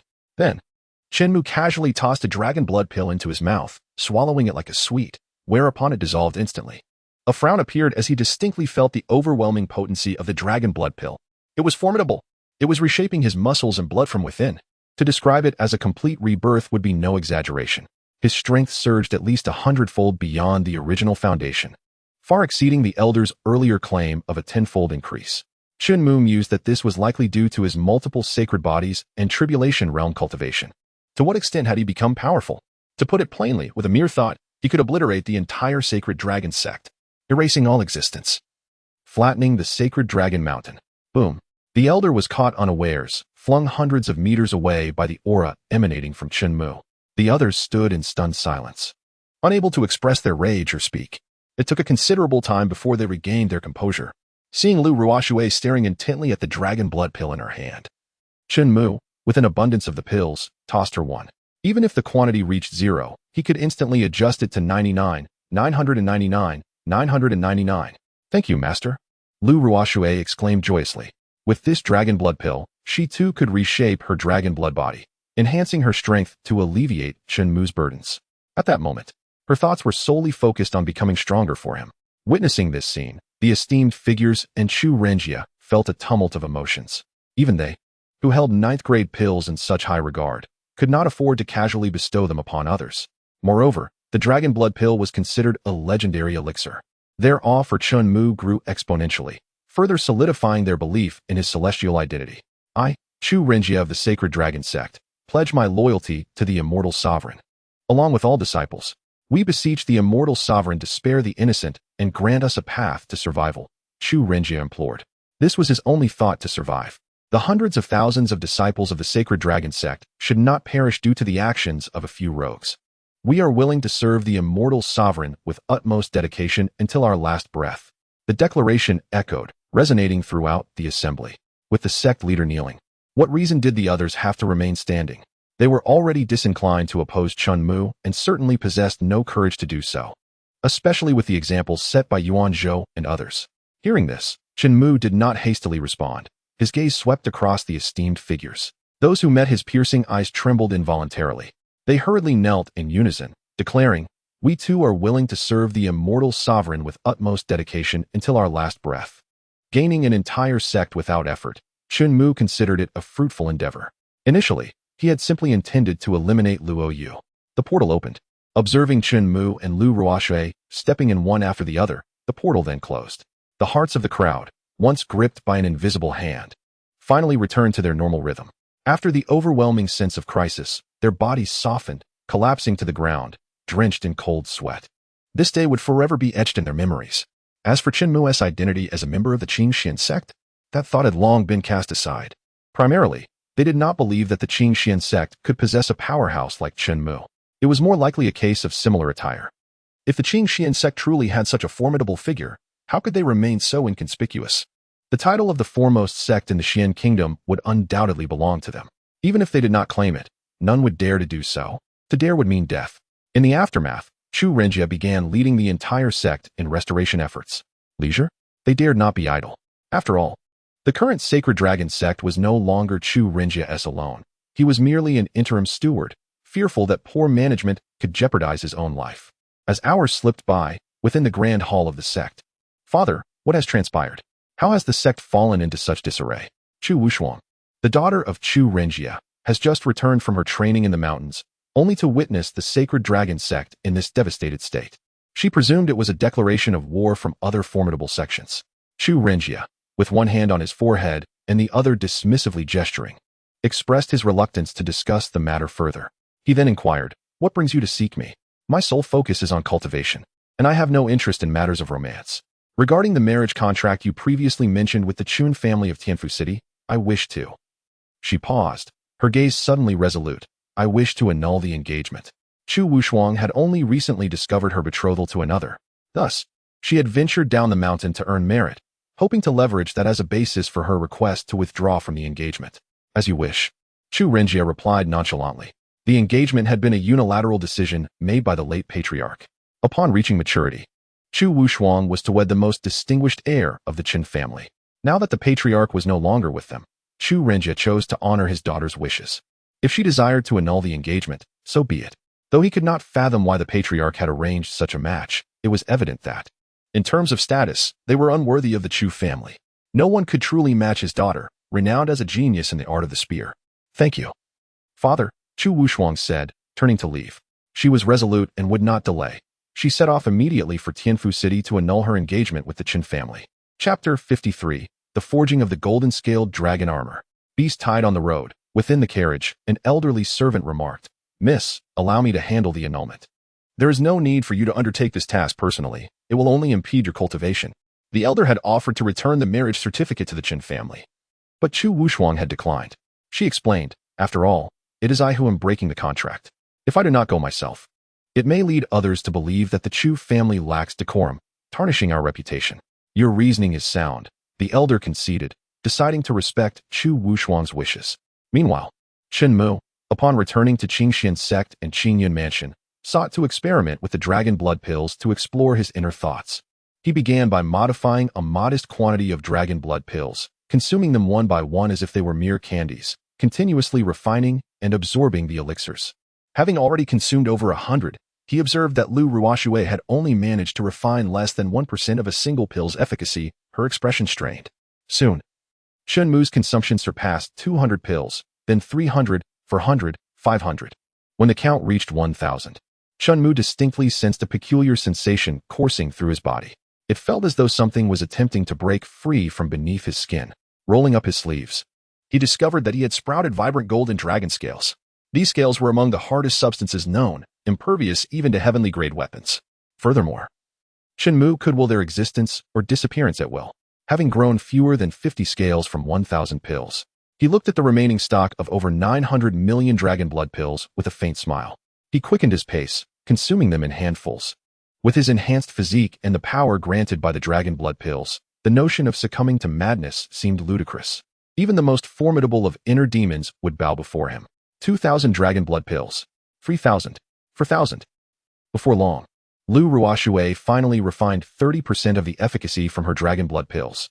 Meanwhile, Chen Mu had consumed over 10,000 pills, his body now adorned with golden scales, granting him extraordinary defensive capabilities and immense destructive power, radiating an inherent dragon might.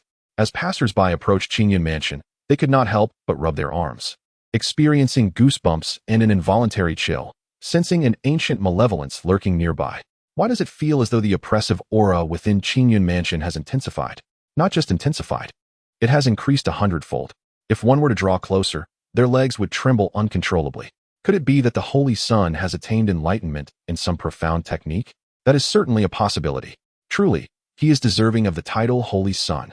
They dared not approach too closely, the invisible pressure rendering their breaths labored. Exhaling deeply, Chen Mu, satisfied with his golden scales, closed the system panel. His strength had long transcended the mere definition of the tribulation realm.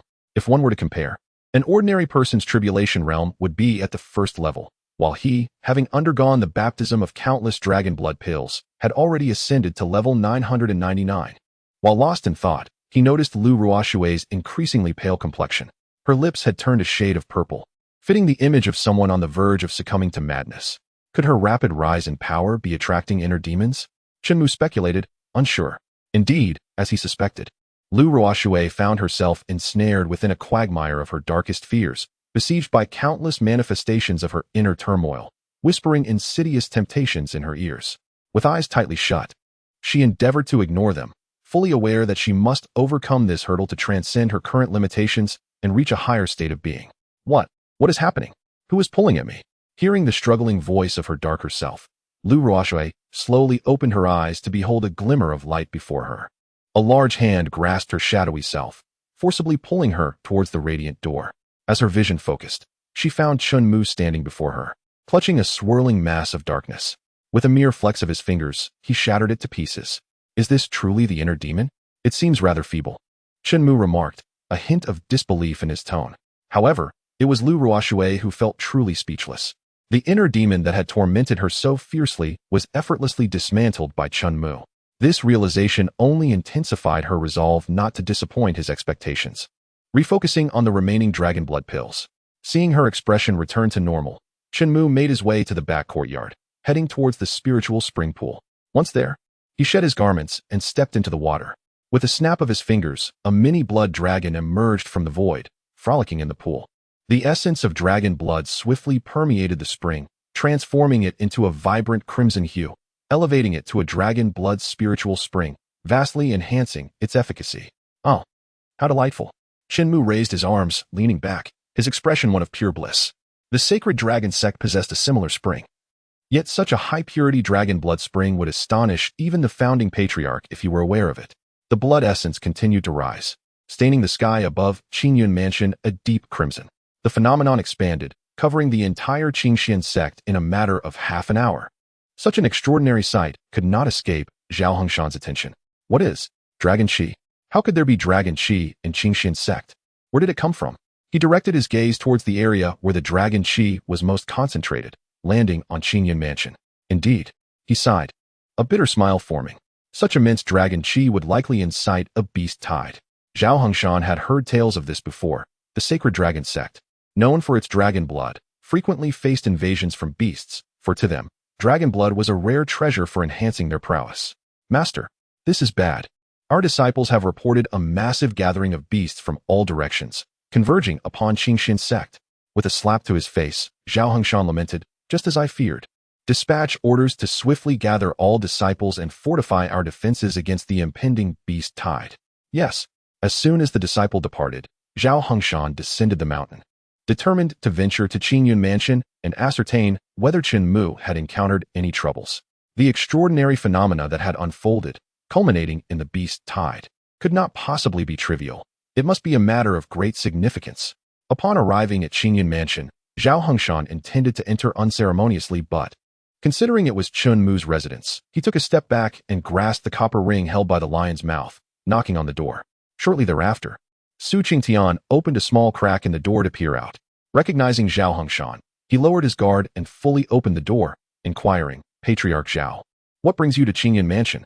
Is the Holy Son present? I have matters to discuss with him, Zhao Hongshan replied. As Su Qingtian was about to inform Chen Mu, a thought resonated in his mind, prompting him to let Zhao Hongshan in. Once inside, Zhao Hongshan beheld Lu Ruoshui seated cross-legged beneath a pavilion, refining a dragon blood pill. The sight of the dragon aura was astonishing. Yet, he quickly averted his gaze, having confirmed that the source of such potent dragon energy was not emanating from Lu Ruoshui. Despite her impressive aura, it was insufficient to provoke such a cataclysmic phenomenon. His peripheral vision caught sight of the backyard, where he fixated, utterly convinced that the origin of the disturbance lay there. The master is in the spiritual spring pool in the backyard, Su Qingtian remarked. Very well. Zhao Hongshan hastened his step towards the rear. Upon arrival, he was rendered speechless. Was this truly the spiritual spring pool? It bore no resemblance to what he had envisioned. The blood-red water brimmed with spiritual energy, as though the essence of the surrounding 10,000 miles had been distilled into this small pool.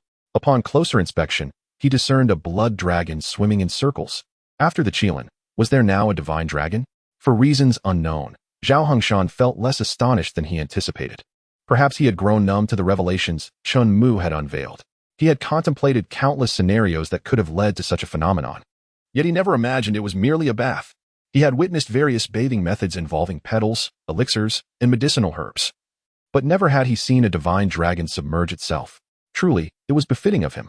The quality of this dragon blood pool would likely outshine the sacred dragon sect, which hoarded vast amounts of dragon blood essence. Little did Zhao Hongshan know that this blood dragon was forcibly seized by Chen Mu from the sacred dragon sect. Otherwise, his astonishment would have been far more pronounced. What brings Patriarch Zhao to me? Chen Mu, noticing Zhao Hongshan's silence, initiated the conversation. Holy Son, the situation is as follows. Zhao Hongshan proceeded to recount the extraordinary phenomenon and the impending beast tide. Is that so? Chen Mu was taken aback, unable to fathom that a simple bath could lead to such a commotion. He raised his hand to unveil the sky-watching mirror. What is this? Zhao Hongshan, unfamiliar with the artifact, recognized it as no ordinary object. As Chen Mu's fingers glided through the air, the image shifted fluidly, revealing the situation beneath Qishan Mountain. Beasts from centuries past emerged, their crimson eyes betraying their insatiable thirst for dragon blood. Chen Mu then concentrated, erecting a barrier to envelop the entire Qinyan mansion, preventing the dragon aura from spreading further. Zhao Hongshan was taken aback by the speed at which the formation was established. He had not even observed Chen Mu's movements. In the Zhangshuan realm, formation masters were categorized into 10 levels. The most formidable Zhao Hongshan had encountered was a level 6 master, whose formations were vastly inferior to Chen Mu's. It was no exaggeration to say that comparing him to Chen Mu was a slight to the latter. The barrier Chen Mu casually erected was, by Zhao Hongshan's estimation, several hundred times more potent than the protective formation that had sustained Qingshan's sect for millennia. Yet, even with this formidable barrier, the dragon aura that had already leaked out remained unaffected. The beasts continued to surge towards the Qishan sect, causing the disciples to tremble in fear at this once-in-a-millennium occurrence. How could such a terrifying beast tide emerge? This scale must be unprecedented in a century. In the mirror, Chen Mu and Zhao Hongshan witnessed the unfolding chaos. Not wishing to implicate others in the trouble he had caused, Chen Mu commanded the blood dragon god to resolve the situation. With a splash, the blood dragon god soared into the sky, growing in size as it ascended. In mere moments, it regained its colossal form, coiling atop Qingshan Mountain. A resonating roar emanated, shaking the heavens and instilling fear throughout the land. What is happening? A dragon. A dragon has appeared in Qingshan's sect. It must be related to the Holy Sun. Upon reflection, it was indeed reasonable to assume that if the Holy Sun could treat the Qilin as a mere pet, having a dragon was entirely plausible. Look, the beast tide is retreating. Of course, those beasts would never dare to challenge a true dragon. Is this truly a dragon? The closest existence to a deity, demigod level. How extraordinary. As the beast tide dissipated, the blood dragon god absorbed the dragon aura that filled the sky before shrinking back to a miniature form and returning to Chen Mu's side. So effortlessly resolved, Zhao Hongshan was astounded. Based on his experience, such a beast tide would have cost the Qingshan sect at least a third of its members to quell. Yet for Chen Mu, it was merely a fleeting moment. Where had Xiao Yun and the others discovered such an extraordinary individual? And how had they persuaded him to join Qingshan's sect? This was not a matter of self-deprecation or underestimating Qingshan's sect. Even the strongest sect in the Xian kingdom would lack the qualification to possess someone like Chen Mu. Had he saved the Zhangshuan realm in a past life? To be graced with such a holy son within their ranks after expressing his gratitude to Chen Mu, Zhao Hongshan decided to take his leave. However, after walking a few steps, he paused as if recalling something. Holy son, there are rumors of a peculiar stone discovered in the distant Jingwu mountain, said to conceal a treasure of inheritance.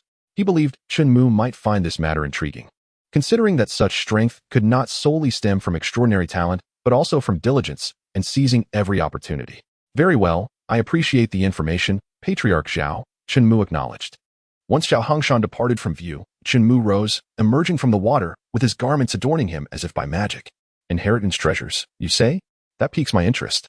Opening the system's map of the Zhangshuan realm, Chen Mu swiftly located Jingwu Mountain and employed the sky-watching mirror to investigate the nature of this inheritance treasure.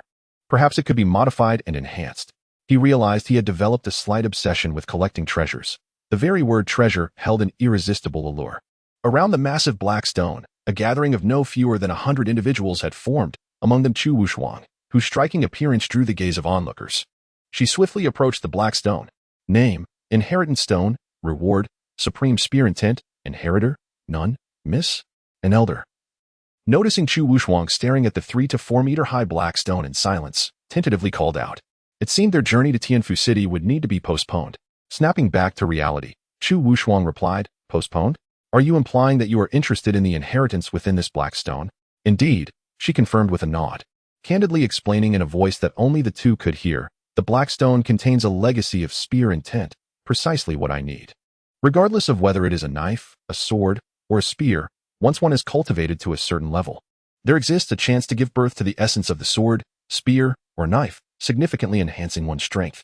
Although Chu Wushuang is a genius in the path of the spear, she is still quite far from comprehending the essence of the spear.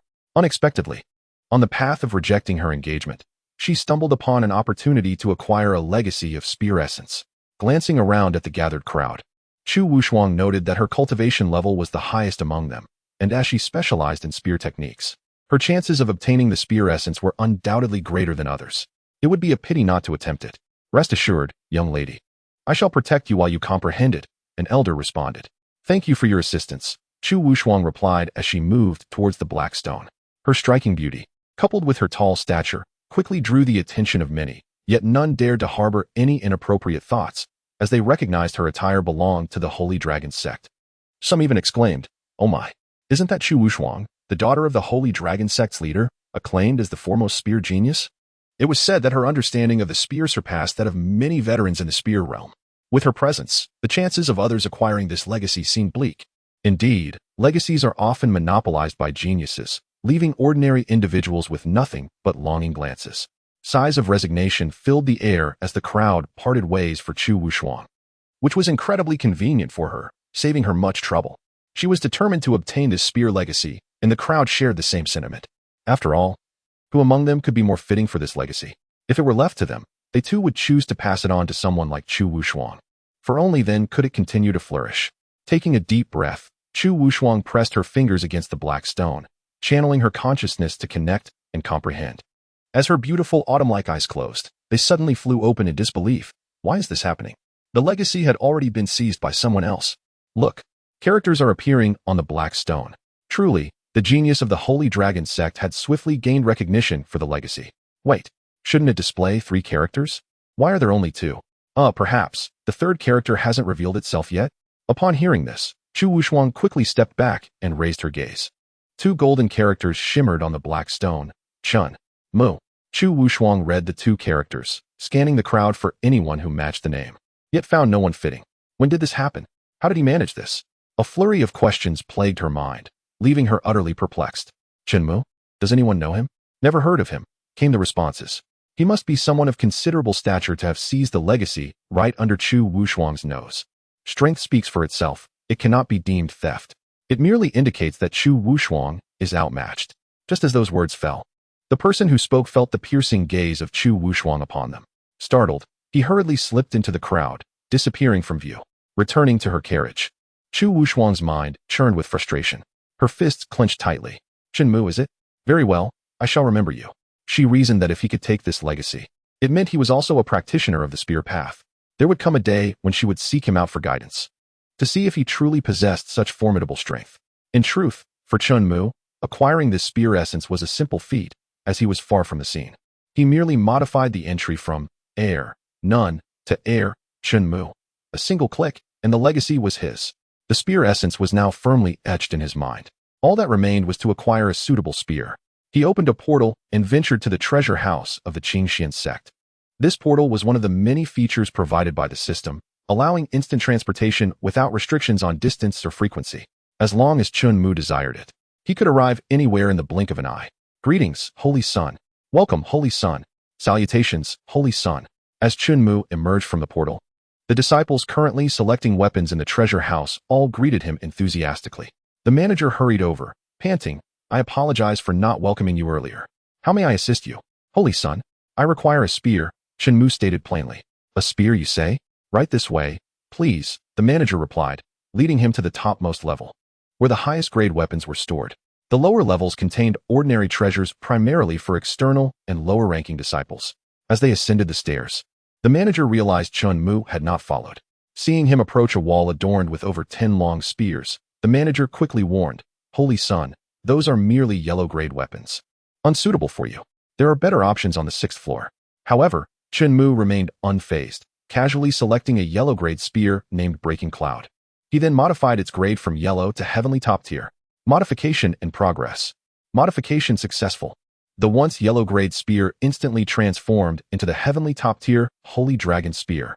Its silver handle, entwined with a dragon along the shaft, appeared lifelike, with the spear tip protruding from the dragon's mouth. The manager stood frozen in shock, speechless and bewildered, having dealt with weapons for most of his life. He had never witnessed such a phenomenon. How could a mere yellow-grade spear elevate to heavenly top-tier in an instant? He had not even blinked during the entire process. While he had heard of Chen Mu's extraordinary feats, he never anticipated him to be this remarkable. "Is there a place nearby to test the spear?" Chen Mu inquired. "Of course, right this way," the manager replied, regaining his composure and leading the way. The treasure house contained crystal stones designed to gauge the power of weapons. After an attack, they would display the corresponding numerical values. Upon arriving at the testing ground, which could accommodate thousands, they found various testing crystals arranged along the walls, the smallest standing 3 to 4 meters high. "Look, it's the Holy Son. Has he come to select a weapon? Wait, that spear looks extraordinary," one onlooker remarked. "I have accompanied my father to the auction city since childhood and have seen several heavenly grade divine weapons. But the dragon spear in the Holy Son's hand is more imposing than any I have encountered. Heavenly grade divine weapon. How enviable. The highest grade I have used is merely low-grade mysterious." Indeed, comparisons often highlight disparities. Ignoring the murmurs, Chen Mu followed the manager to the largest testing crystal reserved for the inner sect's elites. Occasionally, sect leaders or elders also came to test their blades here. "You mentioned this crystal can display attack values. What is the current highest record within the Qingxian sect?" Chen Mu casually asked, seeking a reference point. The manager did not respond immediately, pulling out a thick book to check. "The highest record is 10 million power. 10 million power?" Chen Mu mused. In his previous life, such a level would be enough to obliterate worlds, as that realm had no cultivation or spiritual energy, only the pinnacle of technological advancement. As Chen Mu lifted the Holy Dragon Spear, the manager retreated hastily, stepping back to a distance of 30 meters, a place he deemed relatively secure. Chen Mu took a deep breath, then suddenly opened his eyes wide and swiftly thrust his spear forward. Bang! The moment the spear tip struck the testing crystal, the sound soared to the heavens. An invisible shockwave, accompanied by swirling sand and flying stones, surged towards the manager and the onlooking disciples. At that moment, only 2 words echoed in the manager's mind. "It's over." He was then sent hurtling backward, losing control, flying 30 to 40 meters away. His bones felt as if they might shatter. Just the residual force possessed such terrifying power. How exaggerated would a direct hit be? The manager could hardly fathom it. Struggling to rise, he cast his gaze back. As the gentle breeze cleared some of the dust, revealing the words displayed on the crystal, his legs weakened. After much effort to stand, he collapsed back down. His eyes trembled, his lips quivered more violently, and he stuttered, "Trillions?" Rubbing his eyes, not once but several times, he began to doubt his own perception. Was this truly the extent of power that humanity could wield? It was utterly absurd, so astonishing. Upon closer inspection, he noticed a faint crack appearing on the crystal. Indeed, a crack. This proved that the force Chen Mu had unleashed was nearing the limits of what the testing crystal could withstand. In his more than half a lifetime, he had never heard of such a thing. At that moment, in the manager's eyes, Chen Mu, the Holy Son, defied description. Exceptional? A dragon among men? An unparalleled genius? No, these terms were far too inadequate, lacking the depth required. The manager bitterly smiled, never imagining that even he, who prided himself on his knowledge, would one day find himself at a loss for words. In contrast, the surrounding disciples were in awe. Trillions of power. How exaggerated. This must have shattered records, right? Trillions? Open your eyes wide and take a good look. Are you missing something? Missing something? My goodness. Trillions, billions? Should we perhaps descend the mountain and return to raising cattle and pigs? I suddenly feel utterly devoid of confidence about my future. Could it be due to the divine weapons? But divine weapons are merely aids. Even with them, could one truly unleash a force of trillions? The manager could only agree. Preparing to step forward to congratulate Chen Mu, when he noticed Chen Mu raising the spear once more, seemingly intending to strike again. Truly a top-tier genius. Was trillions not enough to satisfy him? Yet in the next instant, realization dawned upon him, and his expression froze. Spiritual energy. Yes, indeed, it was spiritual energy. The previous strike had shown no hint of spiritual fluctuations. It was pure brute force. My heavens, what kind of monster is this? Able to unleash trillions of power without using spiritual energy, relying solely on raw strength. The manager could not help but exclaim. Bang! Boom! The next strike was earth-shattering. With an unstoppable force. Bang! Without needing to look, the manager understood. The testing crystal had shattered. Bang! Bang! Bang! Unexpectedly, the residual force from that strike shattered the nearby testing crystals as well. As for why they remained unharmed, they had to thank Chen Mu for his mercy, as he had cast a protective barrier in time. Otherwise, they would have likely been reduced to mere ashes. The residual force was already terrifying to such an extent. A direct hit. Unimaginable. No, unfathomable. As the thick smoke dissipated, Chen Mu had vanished without a trace, leaving everyone in a daze, unable to regain their senses. Outside the treasure pavilion, Chen Mu looked at the holy dragon spear in his hand, feeling quite satisfied, yet somewhat unfulfilled. That strike. He had not even used his full strength, nor had he employed his spear intent. Chen Mu was surprised that he could effortlessly unleash trillions of power using only brute strength. He intended to experiment with a slight increase of spiritual energy to see the effect, but unexpectedly, he had destroyed the entire training ground and nearly wiped out hundreds of disciples. It seemed this spear intent could only be tested in a secluded place away from people. Chen Mu worried that continuing to test the spear at Qingxin's sect might level the entire mountain gate. Such a possibility was not unfounded. Indeed, being too powerful could also be a burden, Chen Mu mused with a wry smile. No wonder people often say that invincibility is a form of loneliness. Opening the system panel, he switched to the map function. Tianfu City, a population of 500,000. Qianlu Mountain, a population of 500. Wanmu Cliff, a population of 20. Indeed, the map not only revealed the entire terrain but also displayed population numbers. It even detailed how many beasts roamed, their types and bloodlines, as well as treasure locations. It was no exaggeration to say that just this single feature was sufficient for one to become the protagonist and rise against the heavens. Lion Mountain, with a population of 300, comprised entirely of bandits? Even if he were to eliminate them all, it would be a service to the people. Before persuading others, Chen Mu first needed to convince himself. Finding a completely deserted place to test the spear was no simple task, and he had already lost his patience. Activating the teleportation portal, he set off. Arriving at the foot of Lion Mountain, Chapter 57, one shot to level the mountain. Unbeknownst to the mountain bandits, who fancied themselves masters of Lion Mountain, the great demon king was approaching. At that moment, they were gathered in large numbers along a shortcut leading to Tianfu City. Lying in wait. Earlier, the bandit leader Yang Zhuang had received news from his scouts on watch, reporting that a convoy was approaching. Each carriage was more luxurious than the last, clearly belonging to a wealthy family. Yang Zhuang would not miss such a fat target and prepared to rob the entire convoy. Gold and silver treasures would be seized. The men, all killed. The women would be taken back to the camp, the beautiful ones kept as his wives, while the ordinary ones would be given to his subordinates for amusement, further solidifying their loyalty and ensuring they understood that following this big brother meant not only feasting but also having women. However, they had no idea that among the passengers was Chu Wushuang, the daughter of the Holy Dragon sect's leader. She chose this perilous route not only because she thought little of the bandits but also because she was eager to deliver the marriage contract and apology gift to the Chen family before returning to the sect to hasten her cultivation. Striving to comprehend spear intent, since she could not obtain the inheritance, she had to rely on herself. "Miss, we are being watched," an elderly attendant said, glancing around before lowering the curtain to share his observations. "Should I take action to deal with them?" he inquired. "No rush," Chu Wushuang replied, waiting for the other side to make the first move. This way, there would be no need for guilt or a sense of wrongdoing when it came to killing. Though the chances were slim, Chu Wushuang had heard from her master that excessive killing could, to some extent, impact one's mental state. Reflecting on history, the number of individuals who became murderers seeking pleasure due to such circumstances far exceeded a single hand's worth. Kill! Kill! Halt! Soon, shouts, horn blasts, and the startled neighing of horses echoed from outside the window. "Miss, there's no need for you to take action against these lowly ruffians. I can handle it," the elderly attendant said as he noticed Chu Wushuang preparing to disembark. "Since we're idle anyway, it would be quicker this way," she responded. "Very well." The elderly man seeing through the situation but choosing not to comment, felt that the theft of the inheritance had indeed left a trace of resentment in Chu Wushuang's heart. This was a perfect opportunity for her to vent her frustrations. As Chu Wushuang and the elderly attendant stepped out of the carriage, Yang Zhuang tightened his grip on the reins, raising his gleaming blade and pointing it at Chu Wushuang, reciting a rhyme. "This mountain is mine, this tree I planted. If you wish to." Before he could finish, he was captivated by Chu Wushuang's unparalleled beauty, his eyes widening in awe.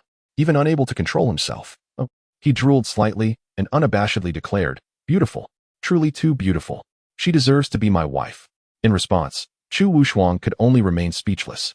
Drawing a silver spear, spiritual energy erupted from her arm, enveloping the spear's body. With a single thrust, bang, the earth-shattering sound reverberated. Even the elderly attendant nearly lost his footing and fell to the ground. Unbeknownst to her, the resentment harbored within Chu Wushuang was indeed profound. To contend with a band of mountain bandits, she expended such immense energy. Moreover, her prowess appeared to have significantly ascended. Once she steadied herself and waved her hand to disperse the swirling dust before her, the old man stood in stunned silence. Before him lay the entirety of Lion Mountain, pierced through, with the remaining cliffs on either side as thin as parchment. He had never anticipated that Chu Wushuang's mastery of the spear had reached such a terrifying realm. Was it even necessary to pursue that legacy? The old man felt it was unwarranted. Or perhaps, at that moment, Chu Wushuang had harnessed her fury to break through and comprehend the essence of the spear. With that thought, he smiled broadly and turned to congratulate her on her newfound understanding of the spear. "Miss." The old man sensed that disbelief was etched across Chu Wushuang's face. Before the old man could finish his thought, Chu Wushuang had already vanished from sight, her spear in hand. The old man, seeking her aura, found her already 1,000 meters away, calling out, "I will return shortly." Were there remnants yet to be eradicated? A glance around revealed not a single drop of blood. Before him lay a vast chasm, large enough to bury 100,000 corpses. Without further contemplation, he remained where he was, soothing the gathered drivers as they awaited Chu Wushuang's return. In the blink of an eye, a stick of incense had burned down. The old man finally heard the familiar voice of Chu Wushuang. "Miss, you." However, he was interrupted mid-sentence. "Did you see anyone pass by just now?" "No, Mississippi." "What happened?" Noticing the furrowed brow of Chu Wushuang, the old man became alert.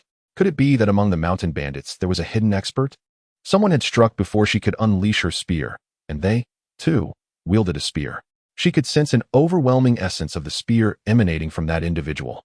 Chu Wushuang's face was alight with yearning and admiration. "What? This was not caused by you, miss?" The old man suddenly realized. "Me?"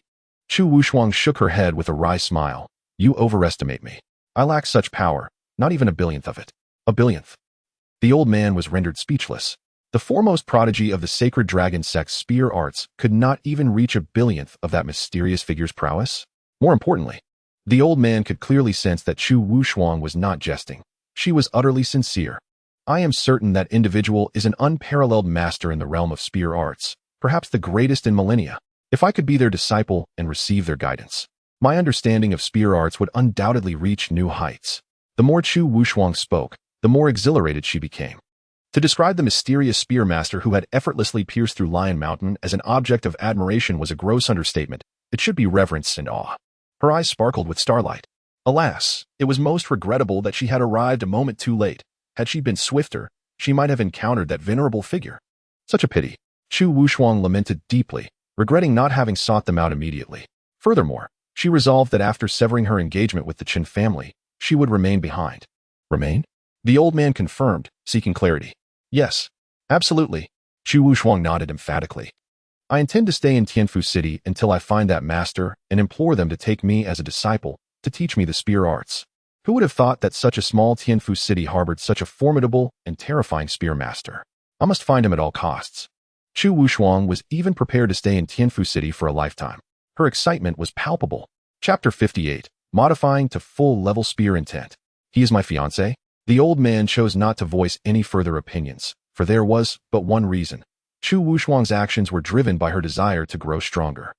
Even if the sect leader were to learn of it, there would be no objections. Which parent would disapprove of such ambition in their child? Utilizing spiritual energy, he summoned a massive stone to create a path that would allow the carriage to traverse the chasm wrought by the spear intent, continuing its journey towards Tianfu City. Meanwhile, Chen Mu remained unaware of the events unfolding in that direction. Having successfully tested the power of the Holy Dragon Spear combined with spear intent, and reaping numerous rewards from vanquishing bandits. He returned to Qingyan Mansion through a teleportation portal. Fully convinced that his choice not to remain at Qingxian sect to practice the spear was undeniably correct. The scale of Lion Mountain was not dissimilar to Qingxian Mountain. Even with the sect's protective array spanning millions of years, it would not alter the outcome. Yet, Chen Mu was still unsatisfied. He opened his personal attribute panel and found the spear intent section. Modifying. Modification successful. Congratulations on attaining full-level spear intent. Since it had been achieved, how could he be content with anything less than full mastery? On the other side, the convoy of Chu Wushuang finally arrived at the Chen family estate.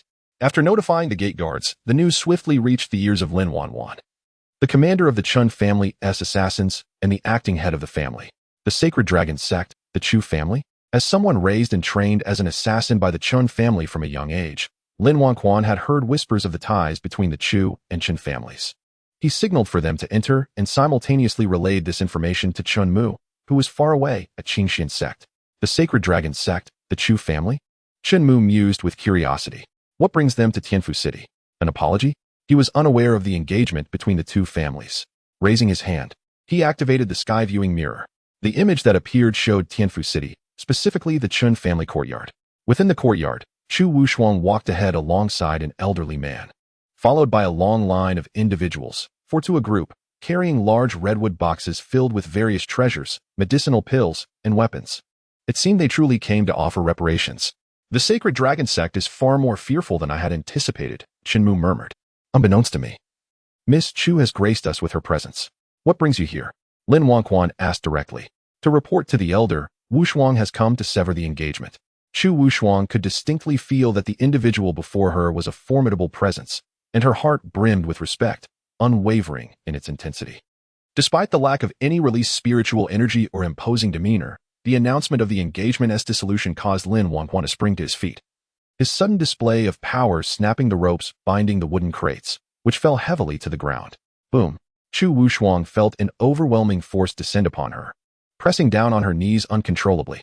Do not rush. Let her finish. Chen Mu's voice resonated in Lin Wanquan's mind. It must be acknowledged that the purpose of Chu Wushuang's visit had taken Chen Mu by surprise. So, it turned out that there existed a marriage contract between the Chu and Chen families. However, it surely had no bearing on him, or rather, on his predecessor. How could a talent of mediocre standing, cast out by the Chen family, ever qualify to wed into the illustrious sacred dragon sect's Chu family? Indeed, Lin Wanquan internally acquiesced, retracting his imposing aura and returning to his seat. But why sever the engagement? Chu Wushuang exhaled nervously. She had considered the possibility of Lin Wanquan's strength, but had never imagined it to be to such an extent. A mere display of anger resulted in such a terrifying outcome. In this small Tianfu city, how could there be so many powerful individuals? Quickly regaining her composure, she explained. The marriage contract was arranged by the elder before I had matured.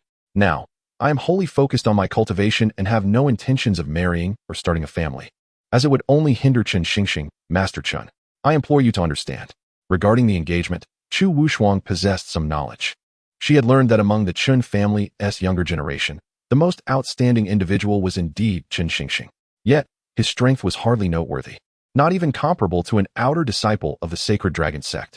Moreover, his character was equally criticized, being a notorious wastrel. Even if she were not intent on her cultivation, the thought of marrying such a person stirred significant resistance within her. Master Chen, Lin Wanquan chuckled softly, for he had already met his demise. Dead? Upon receiving this response, Chu Wushuang felt a jolt within her heart. May I inquire, esteemed elder, how did he perish? At that moment, the portal opened, and though the figure was not yet visible, his voice echoed, I was the one who killed him. Chen Mu stepped forth from the portal, striking a handsome figure. Even Chu Wushuang could not help but be momentarily captivated by Chen Mu's ethereal presence. Stealing a few glances at him. Greetings, family head. As Chen Mu made his entrance, Lin Wanwan and the others immediately rose to their feet, kneeling in reverence. Chu Wushuang was taken aback once more, never having imagined that a powerhouse like Lin Wanquan would bow before such a young man, referring to him as the family head. If her memory served her right, the current head of the Chen family should be over 50 years old. How could he be so youthful and exude such charisma? Could it be he had consumed a longevity elixir or mastered a technique that preserved his youthful appearance? May I ask, esteemed elder, are you Chen Tianyang, the head of the Chen family? Chu Wushuang inquired tentatively. In response, Chen Mu shook his head, My name is Chen Mu. Chen Mu, was that not? Chu Wuxuang swallowed her words, pondering the implications. What relevance did the past hold to the present? Just because he had once been weak did not mean he remained so. The evidence was clear. He had risen to prominence. According to the information Chu Wuxuang had received, Chen Mu had been the weakest among several younger members of the Chen family in terms of talent, strength, and attention. Yet, in just a few short years, he had ascended to the position of family head. Chu Wuxuang could scarcely fathom what he had endured during those years. Wait, if that were the case, did it not mean he was the most outstanding among the younger generation of the Chen family? Could he truly be her intended betrothed? In that instant, her aversion to the marriage began to wane, replaced by a burgeoning curiosity about this young family head. Woof, woof. Suddenly, a barking sound emerged from the portal. Chu Wuxuang turned her gaze to see a small black dog sprinting forth. Miss, be careful. The elderly man instinctively stepped in front of Chu Wuxuang, seeking to shield her.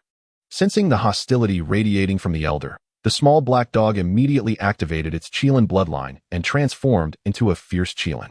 Its wrathful appearance caused the elder's pupils to constrict, and he staggered back. Hey, little black, you must not interfere with the master.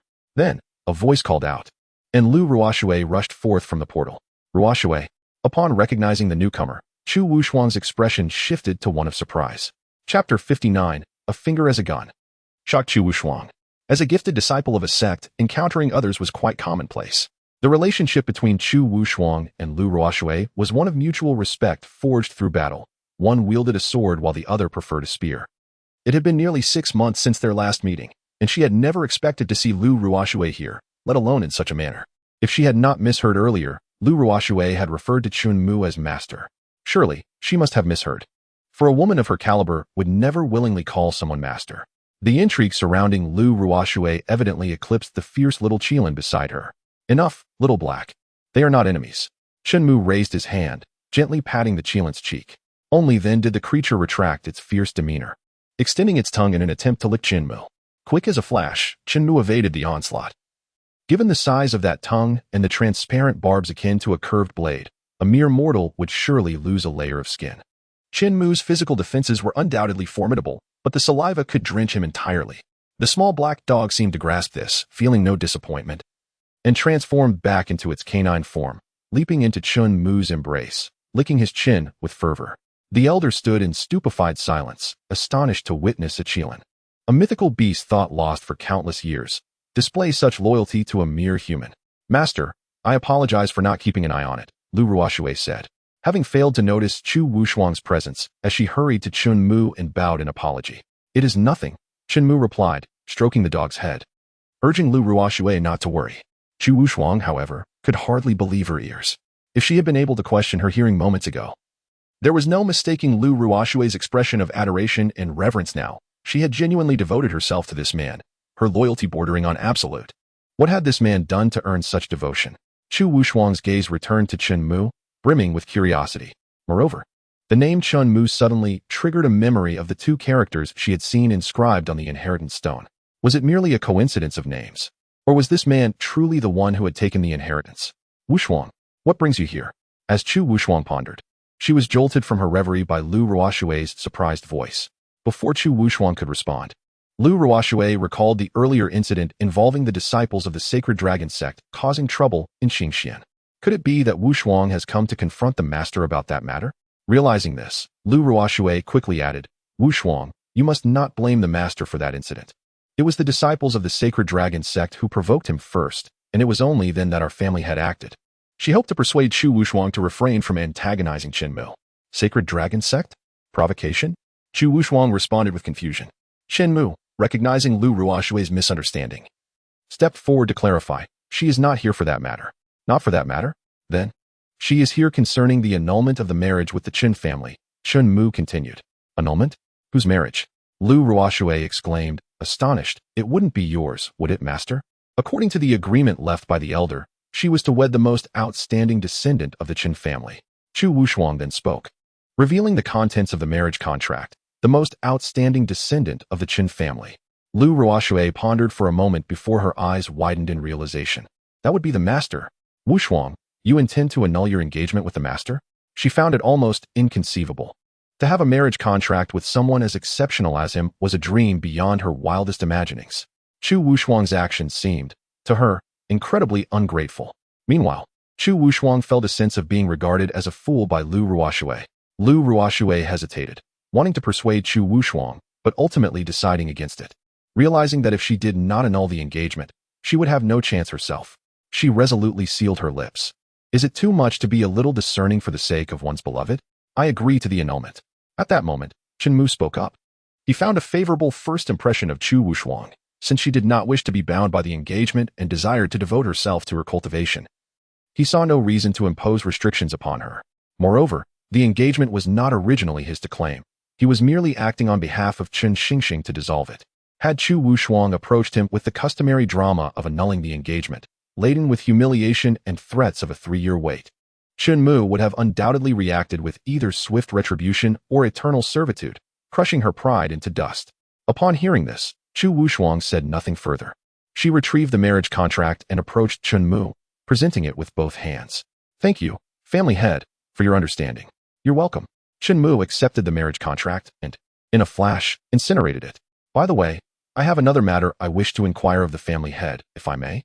Chu Wushuang hesitated but ultimately decided to voice her question. Go ahead, Chen Mu nodded.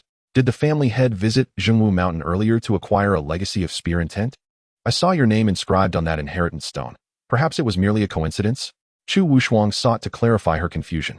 Indeed, that was the case. I simply took it, Chen Mu replied nonchalantly. Simply took it? The absurdity of this statement left Chu Wushuang speechless, unsure how to respond. Then, the thought struck her. Did this mean that the family head practiced the spear as well?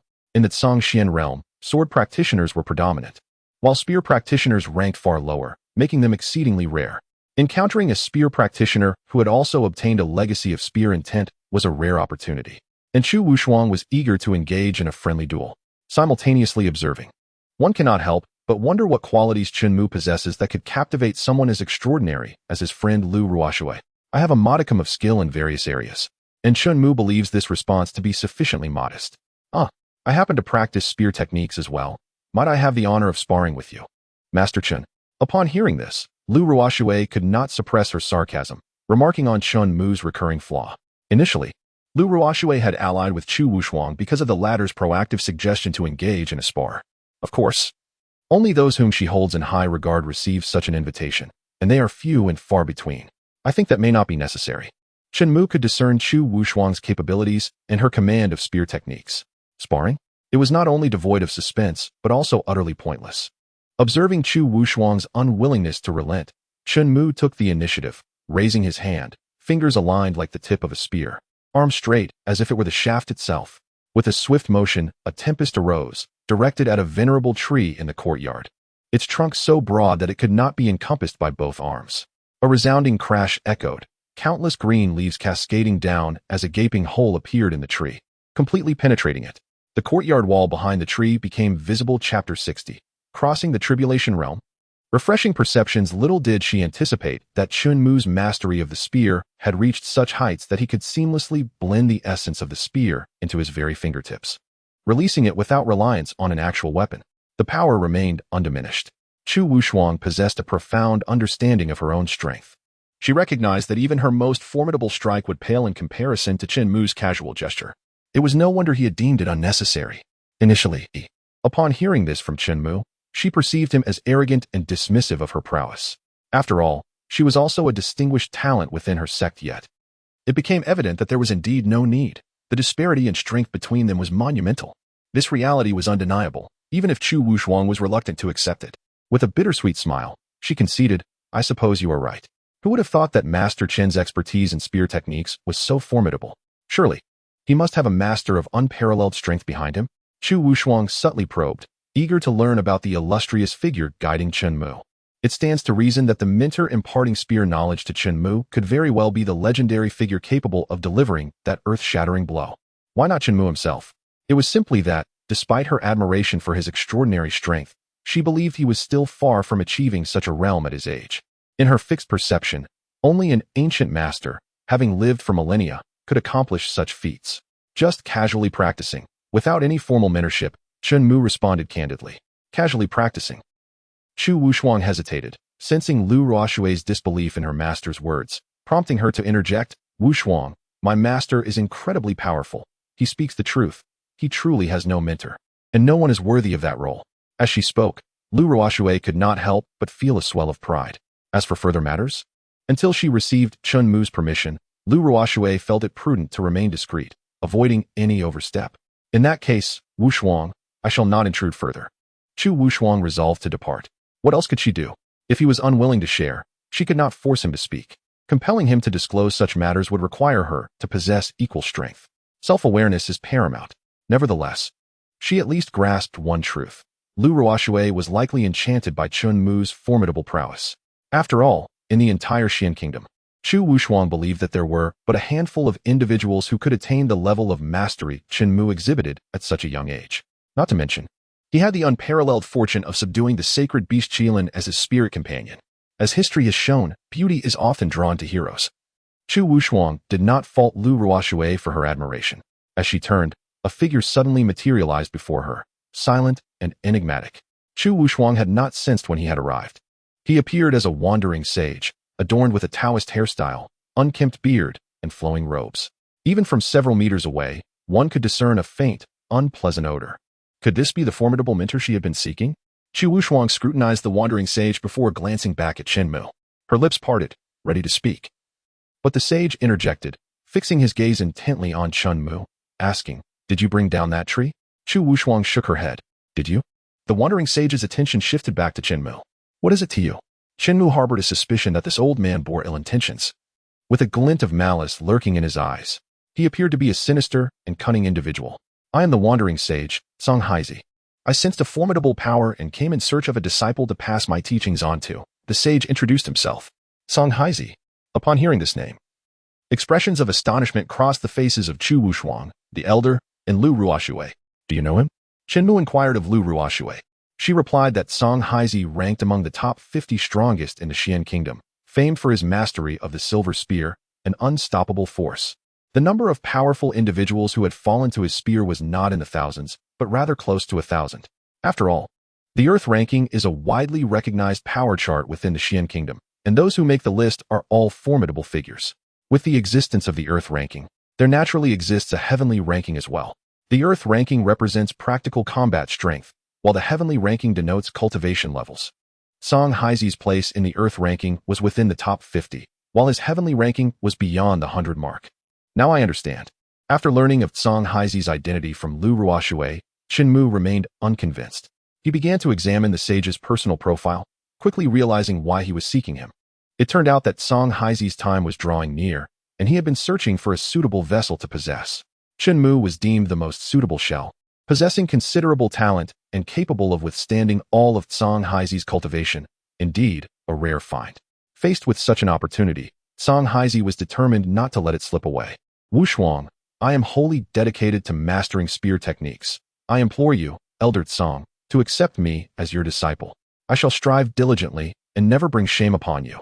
For Chu Wushuang, Song Haizi had once been among the many individuals she aspired to learn from, but alas, despite her extensive search for him, she had never uncovered any trace. Unexpectedly, she encountered him in Tianfu City, a stroke of fortune that required no effort to achieve. "We are not fated to meet." Song Haizi scrutinized her from head to toe, rejecting her with resolute finality. "You possess decent talent, but alas, you are merely a woman." Song Haizi had no desire to be associated with a female disciple. Yet Chu Wushuang was not ready to concede and sought to argue her case further, only to be interrupted by Song Haizi, who raised his hand to silence her. Repeated setbacks left Chu Wushuang feeling disheartened. "I advise you to abandon this notion. Learning from such a person, who has the heart of a beast and the face of a man, will not benefit you," Chen Mu cautioned. Heart of a beast and face of a man. Chu Wushuang could not comprehend Chen Mu's insinuation. "Young friend, what do you mean by that?" Song Haizi's eyes narrowed into slits, his smile sending chills down one's spine. "Your acceptance of disciples is merely a guise to usurp their bodies and escape your already decaying form," Chen Mu bluntly revealed, showing no intention of sparing Song Haizi's dignity. Song Haizi's heart raced with unease. How did Chen Mu discern this? Had he been so transparent? Since his intent had been uncovered, there was no need for pretense. He demanded Chen Mu's body, promising a swift death should he comply. Song Haizi revealed his true nature, adopting a condescending tone as if he were bestowing a favor upon Chen Mu. Chen Mu scoffed. "Fool, what did you say?" Song Haizi erupted in fury. and in a flash, he moved, leaving only an afterimage in the eyes of Chu Wushuang, Lu Ruoxue, and the others. Master, be careful. By the time they reacted, they realized Song Haizi had already closed in on Chen Mu, his fingers resembling talons, lunging swiftly toward his throat. Success seemed assured.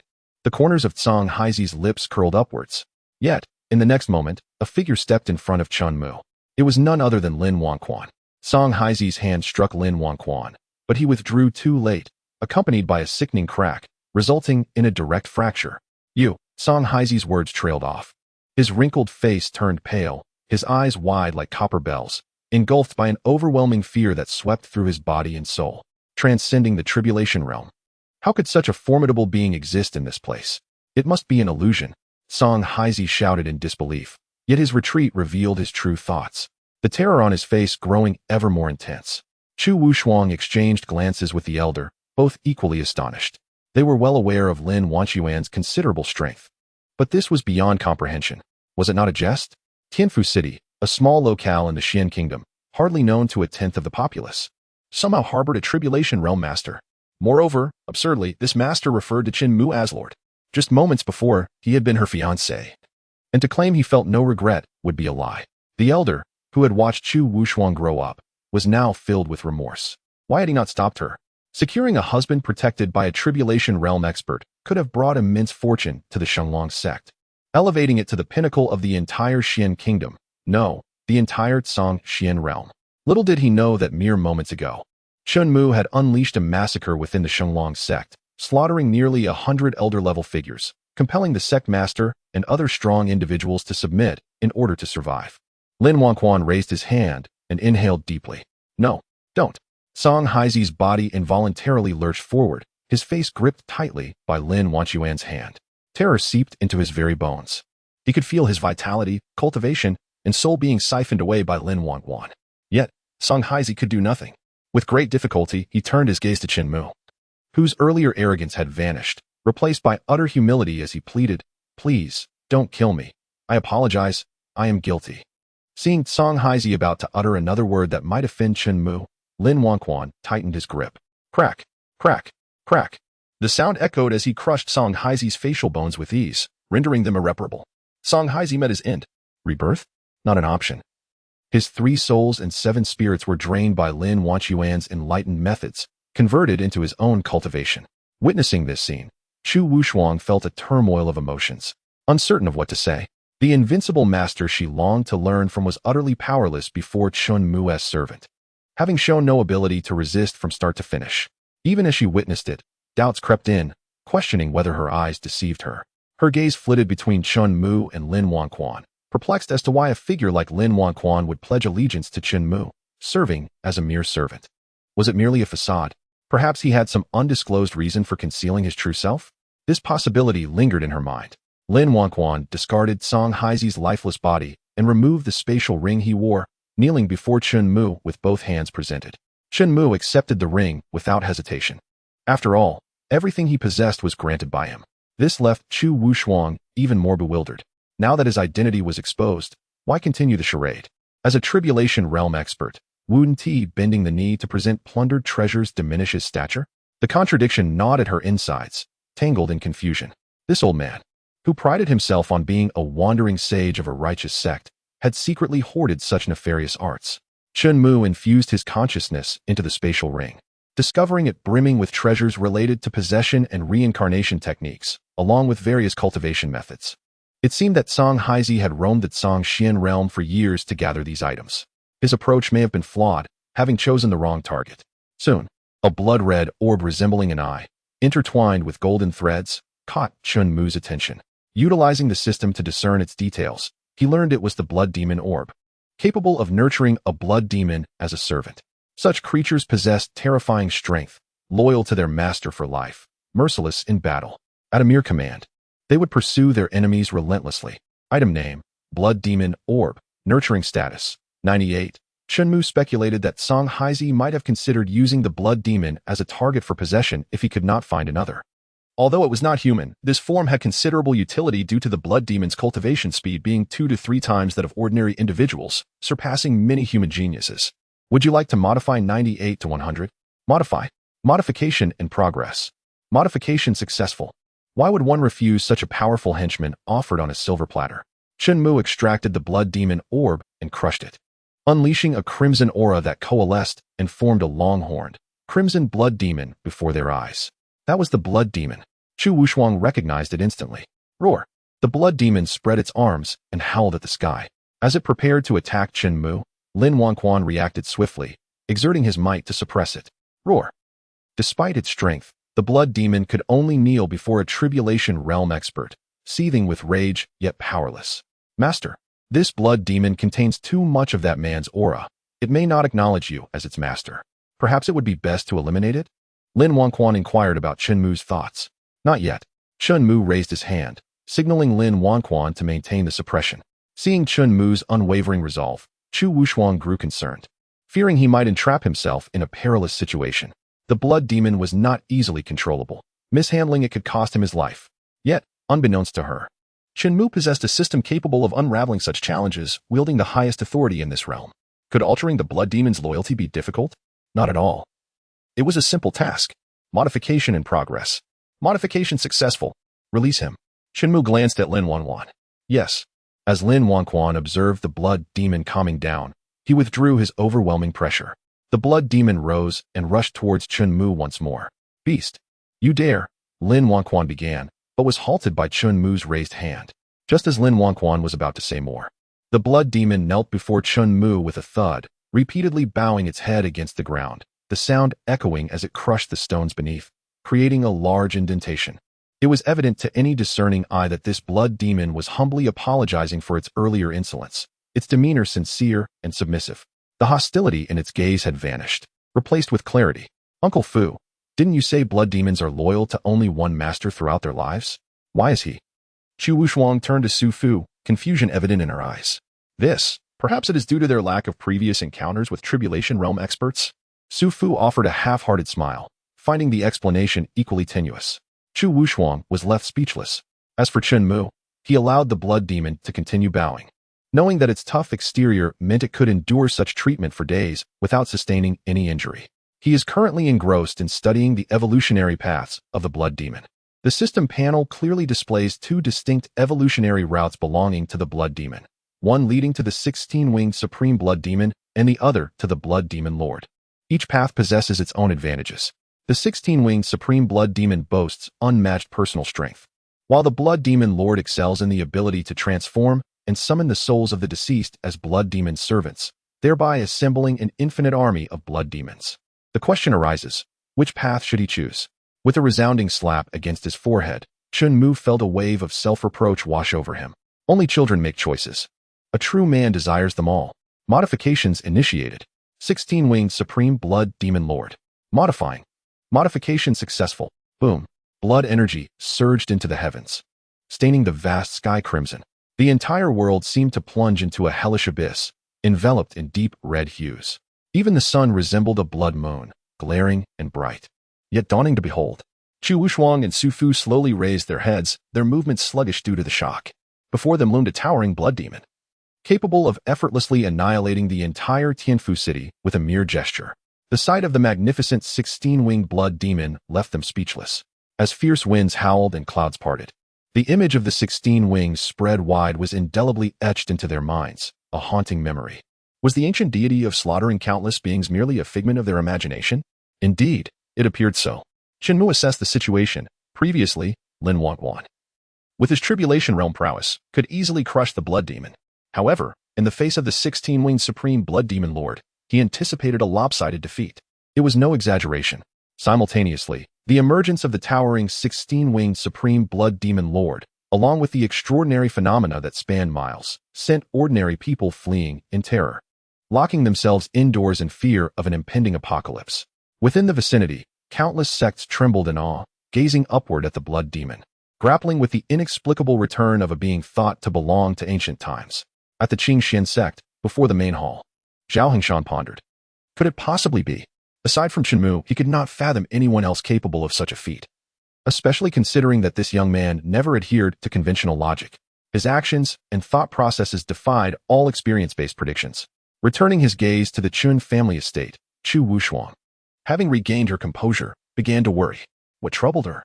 The fear that the blood demon pearl might actually be an artifact of ancient power. The blood demon had gone completely berserk. There would be indiscriminate slaughter ahead, and no one could stop it. The entire Zhangxian realm was on the brink of annihilation. However, such thoughts were abruptly silenced by a single remark from Chen Mu. How long do you intend for me to gaze up at you? At this, the blood demon immediately transformed to a normal human size, its 16 wings still present, albeit proportionally reduced, maintaining its grandeur. Bang, bang, bang. Once again, a familiar scene unfolded before them. Only this time, the scale of destruction was noticeably greater. If this continued, Tianfu City would inevitably sink. Enough. Chen Mu commanded the blood demon to rise, cautioning it not to destroy the entire Chen family estate. The blood demon obediently complied, demonstrating exemplary obedience, even surpassing the small black creature in Chen Mu's arms. Tianfu City had narrowly escaped the crisis of sinking. However, this left Chu Wushuang and Su Fu utterly speechless. Following the holy beast Qilin, the first female prodigy of the Qingxian sect, and now the Tribulation Realm powerhouse, they were now faced with the 16-winged supreme blood demon lord. How could his subordinates be increasingly monstrous? In comparison, Lin Wanchuan's existence began to seem almost reasonable. Chu Wushuang and Su Fu realized a profound truth. To render an outrageous event reasonable, one merely needed to introduce something even more outrageous. Although, ironically, that statement itself was rather outlandish. Subsequently, Chen Mu caught the blood demon's gaze and pursued it, yet found nothing unusual. Closing his eyes and reopening them, he activated his divine eye technique, his vision shimmering with threads of golden light. It became apparent that the blood demon was observing the residual soul energy of Zhonghaizi. Though scant, it was sufficient for summoning blood demon warriors. Summon them. Upon receiving Chen Mu's consent, the blood demon raised its hand, releasing a powerful surge of blood energy that merged with the soul energy, crafting and weaving the bodies of blood demon soldiers. This, Chu Wushuang could not contain her astonishment. The blood demon soldiers summoned by the 16-winged supreme blood demon lord possessed at least the strength of the golden core realm and beyond. In fact, blood demons summoned by the blood demon lord inherently began at the golden core realm, with no upper limit on their growth potential. They could cultivate or evolve by absorbing blood energy. Even Chen Mu, known for his extraordinary prowess, found this development excessively formidable. If an army of blood demons numbering in the millions, tens of millions, or even billions were to be forged, would there be anyone left in this world daring to oppose him? Unless, of course, they were seeking death. The summoned blood demon soldiers paid their respects to the blood demon lord, bowing low. For Chen Mu, they displayed even greater reverence, kneeling on both knees. This implied that not only did Chen Mu possess absolute control over the 16-winged supreme blood demon lord, but he also held authority over the minions it summoned, even surpassing the blood demon lord itself. Chu Wushuang and Su Fu were rendered speechless, their minds completely dulled.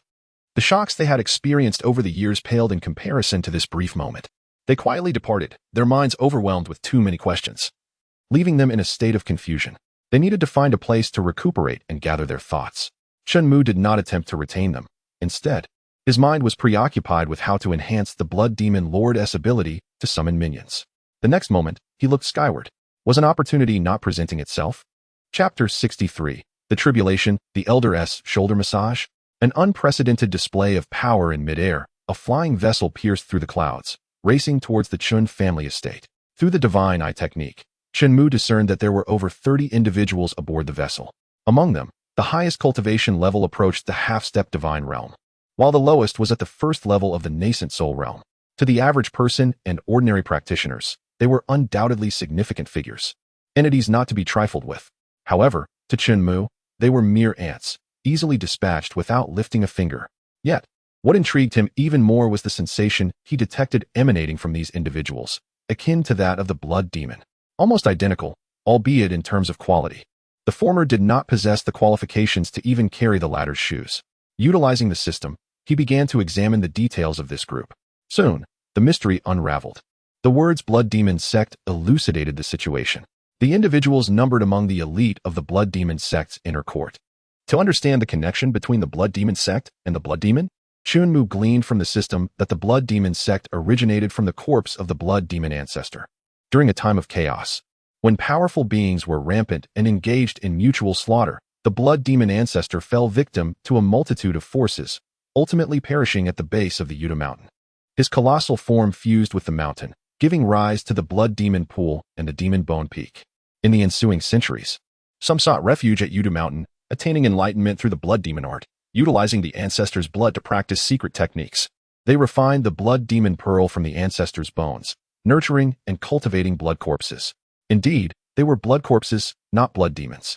Blood corpses could hardly be compared to blood demons and would only kneel in subservience before the blood demon soldiers. The disparity in realms was vast. One was on the ground, the other in the heavens. This was primarily due to the limited resources left behind by the ancestor and the scarcity of disciples capable of refining blood demons and controlling them.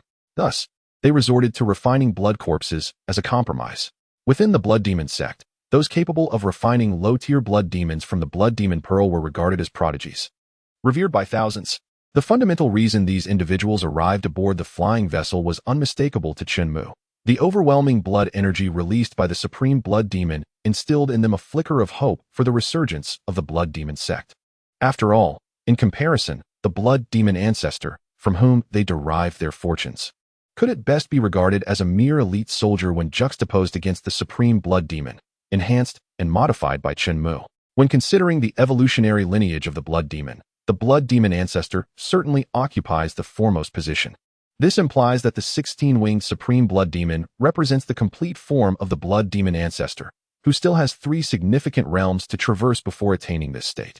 If even the 16-winged supreme blood demon pales in comparison, one can only imagine how trivial the final evolution body born from 2 fully evolved paths would seem. On the flying vessel, a group of elders from the blood demon sect, led by Wu Shufeng, closely monitored the trajectory of the blood energy. They were astonished to discover that, apart from their own sect, there existed another place in the world with such a dense concentration of blood energy. It appeared that the heavens favored the blood demon sect, presenting them with an opportunity to reclaim their status as the most powerful sect in the Xian kingdom. The blood energy seemed a rival that left behind by the blood demon ancestor. Another blood demon ancestor? Perhaps. Wu Shufeng, however, did not engage in the speculation. The matter concerning the rise of the blood demon sect required his full attention. He diligently maneuvered the vessel, following the path of the blood energy until they arrived above the Chun family estate. With a soft thud, figures descended from above, landing silently and steadily. Their gazes swiftly converged upon the supreme blood demon. This level of blood energy could undeniably be attributed to the blood demon ancestor. One after another, they knelt in unison, proclaiming, "We pay our respects to the blood demon ancestor." The supreme blood demon, however, did not respond. To him, these individuals were akin to mere air. In his eyes, he could accommodate only Chen Mu. Wu Shufeng assumed his voice was too faint and led the group in a louder, more synchronized chant. "We, the descendants of the blood demon, pay our respects to the blood demon ancestor." It was futile. The supreme blood demon was impervious to their words. "Speak directly to me if you have something to convey," Chen Mu interjected. "What do you think you are?" Boom. Just as someone was about to retort, questioning Chen Mu's authority in the presence of the blood demon ancestor, they were immediately suppressed by Lin Wangquan, leaving them utterly obliterated. The only remnants were vibrant splashes of blood, akin to flowers bursting forth, staining the cobblestones beneath. The presence of a tribulation realm expert. The remaining individuals were struck with a jolt, daring not to entertain even a flicker of resistance or hostility. They glanced at the silent blood demon ancestor and then at the imposing Lin Wangquan. Could it be that the blood demon ancestor was allied with the tribulation realm powerhouse? If that were the case, it would explain the terrifying surge of blood energy that ensued. Regardless of the circumstances, they were indeed confronting a formidable adversary. Wu Shufeng found himself hesitating, torn between rallying together in solidarity or prudently withdrawing from the conflict among these top-tier experts. After contemplating, he concluded that participating would likely result in nothing more than a swift demise. "My legs are a bit weary. Could you fetch me a chair?" Before he could finish his sentence, Lin Wangquan had already positioned a chair for him. Chen Mu, amidst the anxious expressions of Wu Shufeng and his entourage, sat down with an air of nonchalance. Who was this person? How could he command a tribulation realm expert to fetch him a chair? Shouldn't the roles be reversed? If memory served correctly, it was the tribulation realm that represented the pinnacle of cultivation, not the foundation establishment stage. "You come and massage my shoulders." Chen Mu rested his left hand on his right shoulder, stretching and moving his arm, casting a glance at the supreme blood demon. This kid has lost his mind. How dare he issue orders to the blood demon ancestor? Wu Shufeng's eyes nearly bulged from their sockets. To everyone's astonishment, the blood demon ancestor obediently complied with Chen Mu's command, stepping behind him, bending down and diligently providing a shoulder massage with impeccable precision. The sight was utterly astonishing. Wu Shufeng and the others from the Blood Demon sect began to question whether they were caught in a dream. Was this blood energy explosion the Blood Demon ancestor and the Tribulation Realm powerhouse all merely figments of their imagination? Otherwise, it was simply too surreal to comprehend. Everything felt unreal, almost illusory. Even in a dream, such a scenario seemed preposterous. They had witnessed displays of power before, but never had they encountered someone like Chen Mu, who flaunted his might in such an unprecedented manner. The Tribulation Realm, the zenith of cultivation, serving you a chair? The Blood Demon ancestor, the very foundation of the Blood Demon sect's supremacy for centuries, offering a shoulder rub? Such occurrences were beyond their wildest dreams. Even daring to think such thoughts was a notion they had never entertained. As they pondered the most extravagant hypotheses about Chen Mu's identity, they found themselves inadequate to encapsulate his essence. There seemed to be something lacking, a sense of disqualification. Even the mightiest of the Xian Kingdom's sects, let alone a Tribulation Realm figure offering a chair, would find it questionable whether they had attained such a realm themselves. This treatment, even viewed across the entire Xian realm, rendered Chen Mu the singular figure of his kind, unrivaled. They couldn't help but agree with the adage that there are always greater beings beyond the horizon. How apt. What's wrong? Are you unable to speak? Chen Mu expressed his impatience as the crowd remained silent. No, we initially intended to seek the refuge of the Blood Demon ancestor, but little did we expect to encounter such an extraordinary being as you. Such words, if spoken aloud, would be deemed highly disrespectful, and thus they dared only to ponder them internally, even if they were complimentary. Given that the Blood Demon sect sought to harness his power, it was evident that the authority within the sect would inevitably rest in his hands. Chen Mu bore no objections to acquiring additional influence. Indeed. Wu Shufeng fervently nodded in agreement with Chen Mu's assertion. In his capacity as the deputy sect master, he vowed an oath of blood, declaring that any act of defiance would be met with divine retribution and obliteration. The blood oath was not a mere formality. Any transgression would manifest in reality. In light of this, Chen Mu decided to explore the sect, curious to witness the peculiarities of a sect primarily focused on blood corpses and blood demons. His previous incarnation's knowledge of this world was woefully inadequate to satiate his curiosity. Moreover, he harbored a daring idea he wished to experiment with. The Blood Demon sect would serve as an excellent testing ground. Please, esteemed one, board the flying vessel. Wu Shufeng gestured respectfully. There's no need for such formalities. Chen Mu conjured a portal leading to the Blood Demon sect within the courtyard. As for the exquisite flying vessel above, Chen Mu effortlessly grasped it and stored it away without hesitation. Wu Shufeng and the others could only think one thing: as long as he was pleased, they would comply without a hint of complaint. A single flying vessel? They would willingly offer the entire Blood Demon sect if he so desired. Otherwise, they cast a glance at the still fresh bloodstains at their feet. That would be their fate. After entrusting Xiaohong to Lu Ruoshui to return home together, Chen Mu proceeded with the Supreme Blood Demon, stepping through the portal and arriving at the Blood Demon sect. Upon exiting the portal, they were greeted by hundreds of Blood Demon sect disciples, already summoning blood corpses and lower-tier blood demons, poised for battle with expressions etched in vigilance. For them, this portal was a rare occurrence, leading them to mistakenly believe an attack was imminent. As Wu Shufeng and the others emerged from the portal, witnessing how the Blood Demon sect disciples treated their esteemed guests, they were about to speak. Roar! The Supreme Blood Demon's furious roar reverberated throughout the mountain gate, causing all to wince in agony, hands clutching their ears as if their eardrums would shatter. Yet, what astonished them even more was what followed. The blood corpses and blood demons, who were supposed to be utterly loyal and obedient, suddenly broke free from their control, acting completely independently. Thud, thud, thud. One after another, they knelt before Chen Mu, bowing in reverence. Bang, bang, bang. The sounds echoed continuously. Such force, if it were an ordinary person, would surely have resulted in a bloody mess. This demonstrates the profound awe that the blood corpses and blood demons hold for Chen Mu. How dare you summon blood corpses and show such disrespect to our esteemed leader? Kneel and apologize at once. Wu Shufeng bellowed. The disciples understood that he was attempting to preserve his own life. They obediently complied, fully aware of Chen Mu's extraordinary origins. A glance around revealed that not a single person stood, be they blood corpses or disciples of the Blood Demon sect. All were kneeling. Wu Shufeng and the others followed suit. Esteemed leader, these youngsters are ignorant and have offended you. Please forgive them. Rest assured, I am not a tyrant. It was merely a misunderstanding. Do not be alarmed. Chen Mu gestured for Wu Shufeng and the others to rise.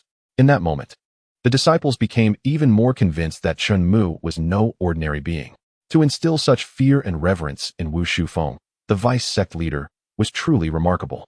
After addressing Wu Shufeng and the others, Chen Mu's gaze lifted, fixating on a large rock. It bore an uncanny resemblance to a human skull, now overgrown with greenery and flowers, including 2 hollowed eye sockets. Nearby, one could discern petrified remnants resembling curved arms, ribs, and leg bones. The scene was both eerie and artistically intriguing, reminiscent of a boss battle in a game. Chen Mu accessed the system panel to examine the Skull Mountain. Upon investigation, he confirmed that the Skull Mountain was indeed a colossal skeleton, the remains of the blood demon ancestor.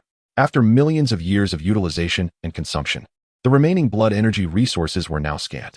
In another millennium, it would surely decline. At that point, the blood demon sect, which relied on blood energy to create numerous techniques for cultivation, would face an inevitable fate, the outcome of which was easy to foresee. Name: blood demon ancestor. Status: deceased. Transformed into bone. Would you like to modify death to awakening? Modify. Modifying. Modification successful. Rumbling. Tremors shook the ground. Only a handful managed to maintain their standing positions. What is happening? The body of the blood demon ancestor is regenerating. Gasps of astonishment echoed, akin to waves crashing upon the shore. Countless stones cascaded down as the blood demon ancestor gradually rose, towering over the entire Yudu Mountain. His immense form inspired an overwhelming sense of pressure, making it difficult to breathe. Truly, he was the blood demon ancestor. The weight of his presence was astonishing. Bow before the blood demon ancestor. The blood demon ancestor is magnificent. In an instant, a multitude once again bowed to the blood demon ancestor, overshadowing Chen Mu's presence. However, Chen Mu remained unfazed, waiting for the blood demon ancestor's full restoration. At this moment, the reconstruction of flesh and blood was only halfway complete. The skeleton was gradually becoming more robust. The stones, dirt, and foliage clinging to him fell away, revealing his original crimson body and muscular contours. In chaotic times, those who chose to wear clothing were a minority. The blood demon ancestor evidently belonged to the majority, his wild, unkempt black hair epitomizing a feral essence. Thud. However, what happened next exceeded the expectations of all members of the blood demon sect. The blood demon ancestor's towering form suddenly diminished as he knelt. Who was he kneeling to? Chapter 65. Modify infinite summoning quantity. Testing stone. Third update. Wait. Many people's expressions shifted, as if they sensed something. Upon realization, they turned to glance at Chen Mu. He was undoubtedly the most likely candidate, without a doubt. The reason was simple. Their blood corpses willingly knelt to him, yet remained indifferent to the appearance of the blood demon ancestor. Could he be stronger than the blood demon ancestor? This was hard to fathom. It was challenging to convince themselves of such a notion. To them, the blood demon ancestor was an invincible entity. Is he unable to speak? Chen Mu pondered. In chaotic times, the principle of might reigning supreme was more pronounced than in the current Songxian realm. To speak? No words could match the efficacy of direct action. Silencing the enemy was far more decisive than attempting to reason with them. Fortunately, while the blood demon ancestor could not speak, he could comprehend human language. Chen Mu simply stated, "You, and your own life." The rationale was straightforward. The deceased blood demon ancestor posed more advantages than disadvantages for both himself and the blood demon sect. What? He was actually instructing the blood demon ancestor to take his own life? Surely, even he could not command the blood demon ancestor. Indeed, let alone issue a self-termination command. After all, he was the blood demon ancestor. The crowd could hardly believe that the blood demon ancestor would comply with Chen Mu's words. Bang. Yet, in the next moment, they looked up to witness the blood demon ancestor driving his fist into his left chest, extracting his heart, and crushing it. The act was executed with incredible decisiveness, devoid of hesitation. As the heart shattered, blood rained down upon Yudu Mountain. The plants and soil absorbed the demonic blood, becoming more vibrant. Bang. Boom. Subsequently, the blood demon ancestor's body collapsed, just as it had thousands of years ago. This was not the end. It was merely a part of Chen Mu's plan. He exchanged a glance with the supreme blood demon, instructing him to summon the blood demon ancestor's soul power to form his blood demon army. The supreme blood demon complied. The sky filled with blood energy, merging with the soul power of the blood demon ancestor, shaping a colossal figure. The previously dissipated pressure suddenly returned. The blood demon ancestor willingly shrank to a normal human size, kneeling once more before Chen Mu. At this moment, the members of the blood demon sect had no objections regarding the blood demon ancestor's kneeling. It was undoubtedly Chen Mu. They were baffled, unable to comprehend how the vice sect leader had summoned such a formidable demon. No, he was even more terrifying than a demon. Disregarding their thoughts, Chen Mu opened the personal page of the Supreme Blood Demon. Blood Demon Soldier, quantity 1. Blood Demon General, quantity 1. Selecting the number 1. Chen Mu resolved to actualize his bold idea. Would you like to modify 1 to infinite? Modify. Modifying. Modification successful. Now, whether it be Blood Demon Soldiers or Blood Demon Generals, the Supreme Blood Demon could summon as many as desired, an everlasting limitlessness. This shackle had been completely shattered by Chen Mu. Interfere? Who dared to intervene? He would modify anyone who dared. Having a system to break the rules rendered him invincible. Emergency. It's bad. Vice Sect Leader, a disciple infiltrating from the Mountain Sea Sect, reports that they are gathering forces to attack our Blood Demon Sect. A disciple squeezed through the crowd, approaching Wu Shufeng with the news. Understood. Had this been earlier, Wu Shufeng might have worried that even if the Blood Demon Sect were not annihilated, it would suffer significant losses. However, now, the blood energy of the Blood Demon Sect was more abundant than ever. Most importantly, they had gained the formidable Chen Mu as an ally. In his eyes, the Mountain Sea Sect's actions were tantamount to courting death. Why choose this moment to attack? The Mountain Sea Sect. Chen Mu had heard of it. It was reputedly a prominent sect, ranking far above the previous Qingxian sect. Inter-sect conflicts over resources were commonplace, and declaring war was a normal occurrence. Chen Mu contemplated leveraging this opportunity to allow the Supreme Blood Demon to showcase his infinite summoning prowess. Strength must have a stage to shine. One's power needed to be known. Concealment was not Chen Mu's style of dealing with matters. I will handle this matter. You need not intervene. Chen Mu was not consulting with Wu Shufeng. He was instructing him on what must be done. We shall faithfully obey your command, esteemed leader. Wu Shufeng clasped his hands in salute. With the sect leader currently in seclusion, all matters were at the discretion of the vice sect leader. The disciples of the Blood Demon sect, upon hearing Chen Mu's words, were filled with curiosity regarding his true capabilities. Despite their disdain for the Mountain Sea sect, they held a considerable respect for its formidable strength. With numerous powerful figures within the Mountain Sea sect, could he truly stand against them alone? Many disciples had already mentally prepared themselves for a shared fate, whether glorious or disastrous, as they felt the continuous influx of blood energy surging through their bodies. Their fighting spirit was equally ignited. Meanwhile, dozens of flying vessels from the Mountain Sea sect soared into the skies. The sect leader, Zhui Yuanjiu, stood confidently on the deck of the lead ship, his hands clasped behind his back. Having surpassed the divine separation realm and with over 20 seasoned experts at his side, subduing a beleaguered Blood Demon sect would be a trivial task, even if the Blood Demon sect were to unleash their ultimate abilities. Zhui Yuanjiu was confident he could annihilate them within a day. At that point, the vast resources for cultivation would belong solely to the Mountain Sea sect. Today, even if deities descended, the Blood Demon sect would meet its demise. Zhui Yuanjiu chuckled lightly, brimming with self-assurance, awaiting their arrival at the Blood Demon sect. In a matter of moments, a massive fleet of flying vessels obscured the sky above the Blood Demon sect. An estimated 10,000 elite disciples from the Mountain Sea sect had arrived. It seemed the Mountain Sea sect was genuinely intent on exterminating the Blood Demon sect.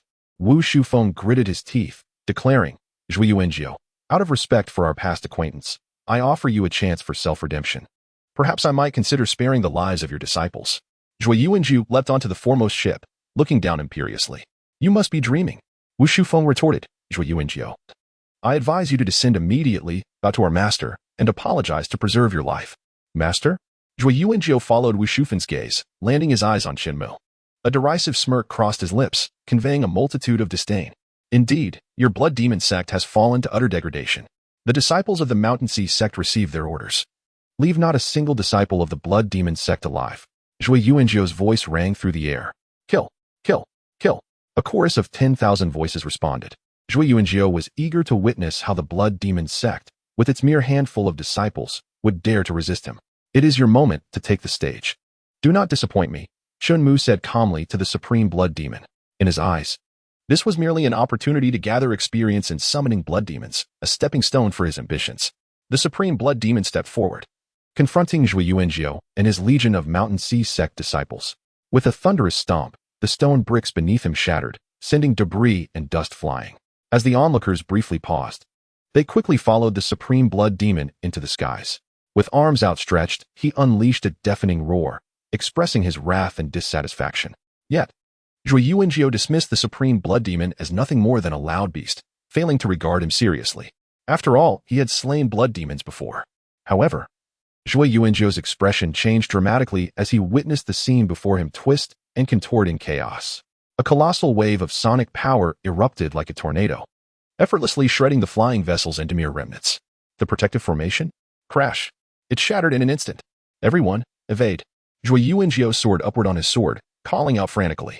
Once he stabilized, he beheld the remnants of the fleet he commanded, now reduced to countless shards scattered across the sky. Nearly 1/10 of his disciples, caught off guard, met the same fate as the vessels, dissolving into blood mist and bone dust. Zhui Yuanjiu's gaze returned to the supreme blood demon, realizing he had underestimated their strength. No wonder Wu Shufeng dared to disregard him. It appeared there was indeed a hidden ace. Do not fret, Wu Shufeng. Once I annihilate the blood demon sect, we at the Mountain Sea sect shall ensure the continuation of your blood demon cultivation methods. Zhui Yuanjiu yearned to wield a powerful puppet like the supreme blood demon. Even if he could only forge 100 of them, it would bestow formidable combat prowess. Alas, the blood demon sect lacked the resources for such endeavors. Zhui Yuanjiu firmly believed he could achieve this. Defeat? He had never entertained the notion of losing this battle. The supreme blood demon had merely ambushed him, capitalizing on his ignorance to eliminate 1,000 of the lowest-ranking disciples. The true elite still numbered in the tens of thousands. Could he truly vanquish them all? Zhui Yuanjiu was eager to see how long a mere puppet could withstand his might. With a roar, the supreme blood demon unleashed another earth-shattering cry, the sound reverberating painfully in the ears of countless Mountain Sea sect disciples, leaving them dizzy. Just as Zhui Yuanjiu novelly assumed the supreme blood demon's abilities were limited, vast swathes of red filled his vision, emerging from beyond the horizon. It was a legion of blood demon soldiers and generals.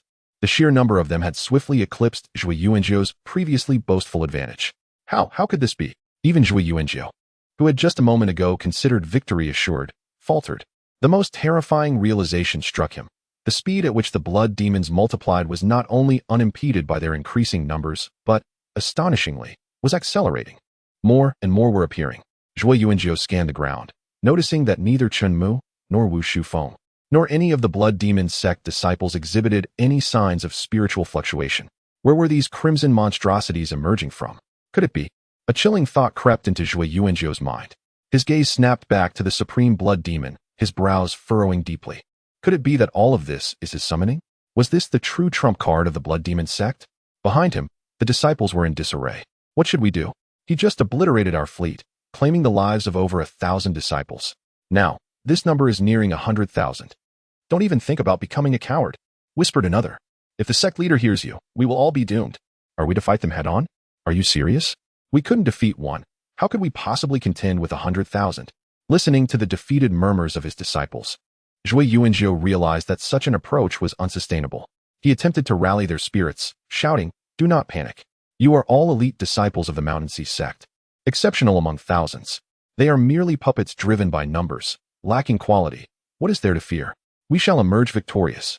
If we conquer the blood demon sect, all disciples will receive a tenfold increase in their benefits within the sect." He understood well the adage, great rewards inspire great courage.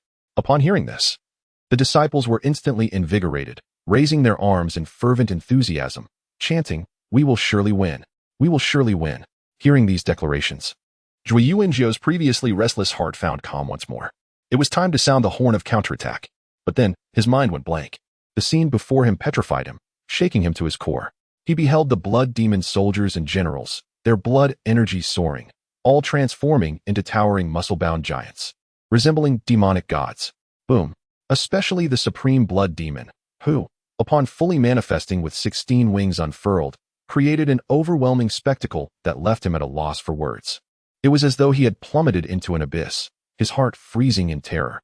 To behold the 16-winged supreme blood demon was to gaze upon a being so exalted that one could hardly even reach its knees. His neck ached from craning upward. "Ah, no. I do not wish to die. Let those who desire battle fight. I wish to live. Retreat. I want to withdraw from the Mountain Sea sect. I have no part in this. Do not kill me. Do not kill me. If you wish to die, I shall not stop you. Move aside. Do not block my path." The disciples of the Mountain and Sea sect did not afford Zhui Yuanjiu even a moment to speak. One by one, they turned their swords away and fled from Yuta Mountain with utmost haste. Boom. The 16-winged supreme blood demon struck down. resulting in the death and injury of 2,000 to 3,000 individuals. The 100,000-strong army of blood demons launched a fierce assault, shaking the very earth as they moved. Wu Shufeng, a disciple of the blood demon sect, gazed up in a daze, as though transported back to the chaotic and sanguinary era dominated by slaughter.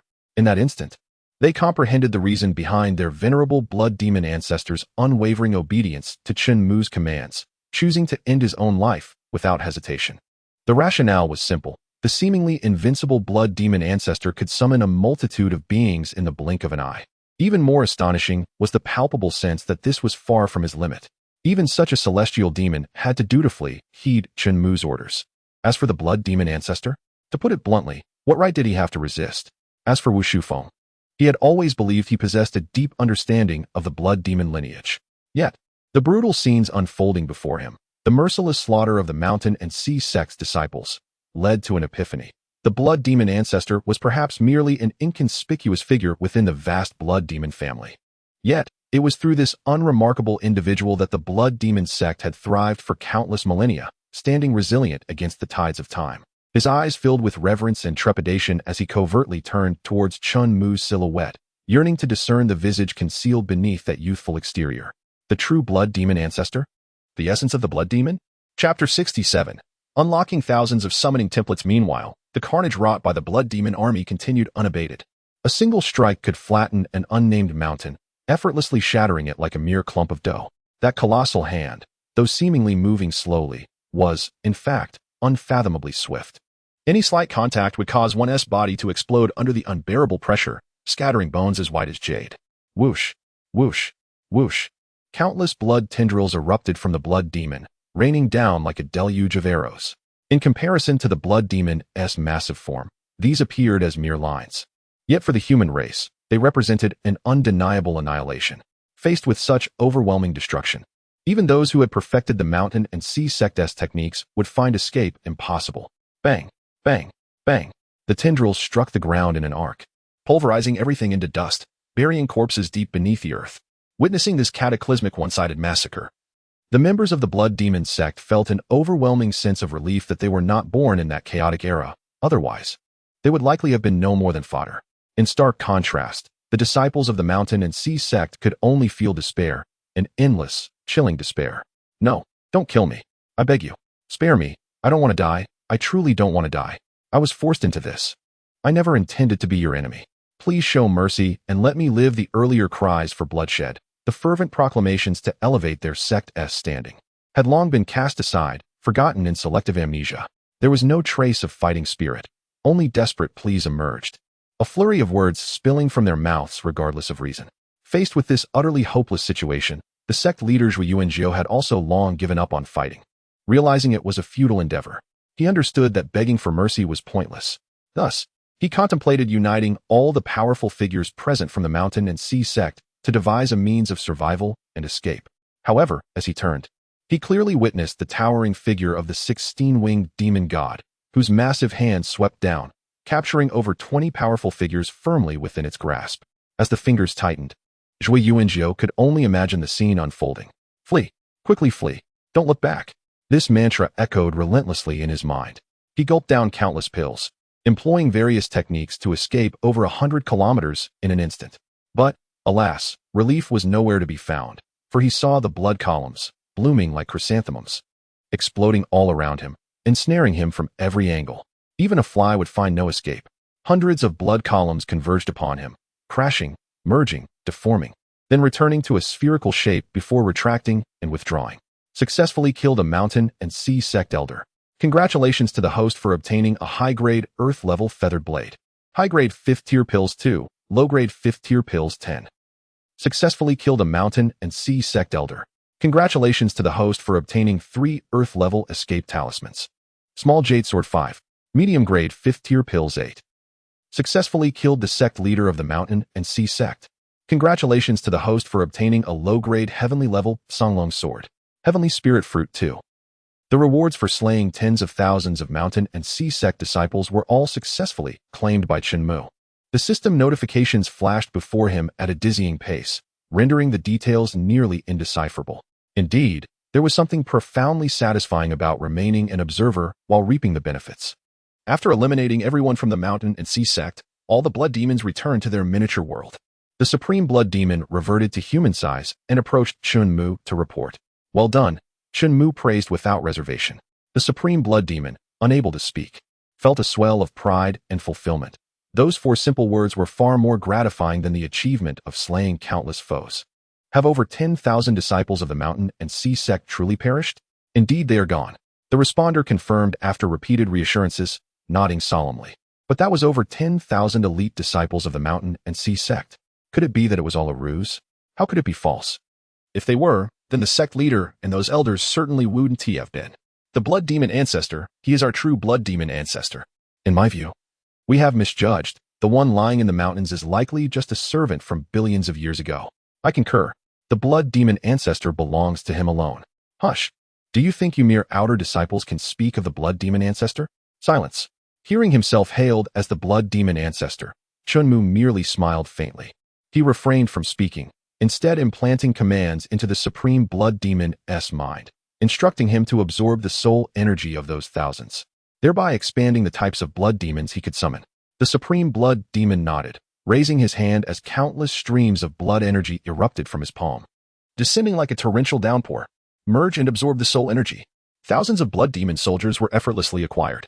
Chen Mu opened the system panel to observe the new types of blood demons he could summon. Devouring type, capable of continuously strengthening itself by consuming the flesh and blood of others, with no limitations. Undying type, as the name implies. As long as the supreme blood demon's heart continues to beat, they can resurrect indefinitely and even share damage with him. Celestial demon type, smaller in stature. Possessing wings and the ability to fly at high speeds. Transformational type, capable of mimicking the appearance of anything, even changing colors, regardless of life or death. Imitative type, able to learn from any attack with absolute efficacy. If one learns, all share the knowledge. A total of 5 new summoning types were unlocked, marking a considerable gain. As an ordinary user of cheats, one might be content and stop here. However, as one with the authority to modify the cheat, Chen Mu decided to directly alter and acquire all summoning templates. Modifying. Modification successful. The system responded swiftly as always. It could be said to be omnipotent. Thousands of summoning types caused the page count to soar to over 999. The summoning quantity, all modified to be limitless. Whatever was desired could be obtained. Limitations had no place in this altered fantasy realm. Of course, one should pursue pleasure as it comes.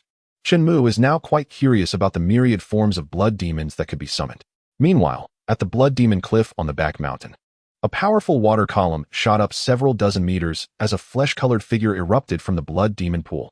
Upon reaching the shore, he swiftly donned his robes. Having finally broken through to the spirit separation realm, the old man felt a surge of confidence.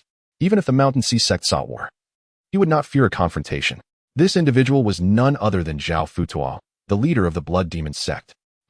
Oddly, why does the blood energy within the sect feel significantly stronger than before? Is it merely an illusion?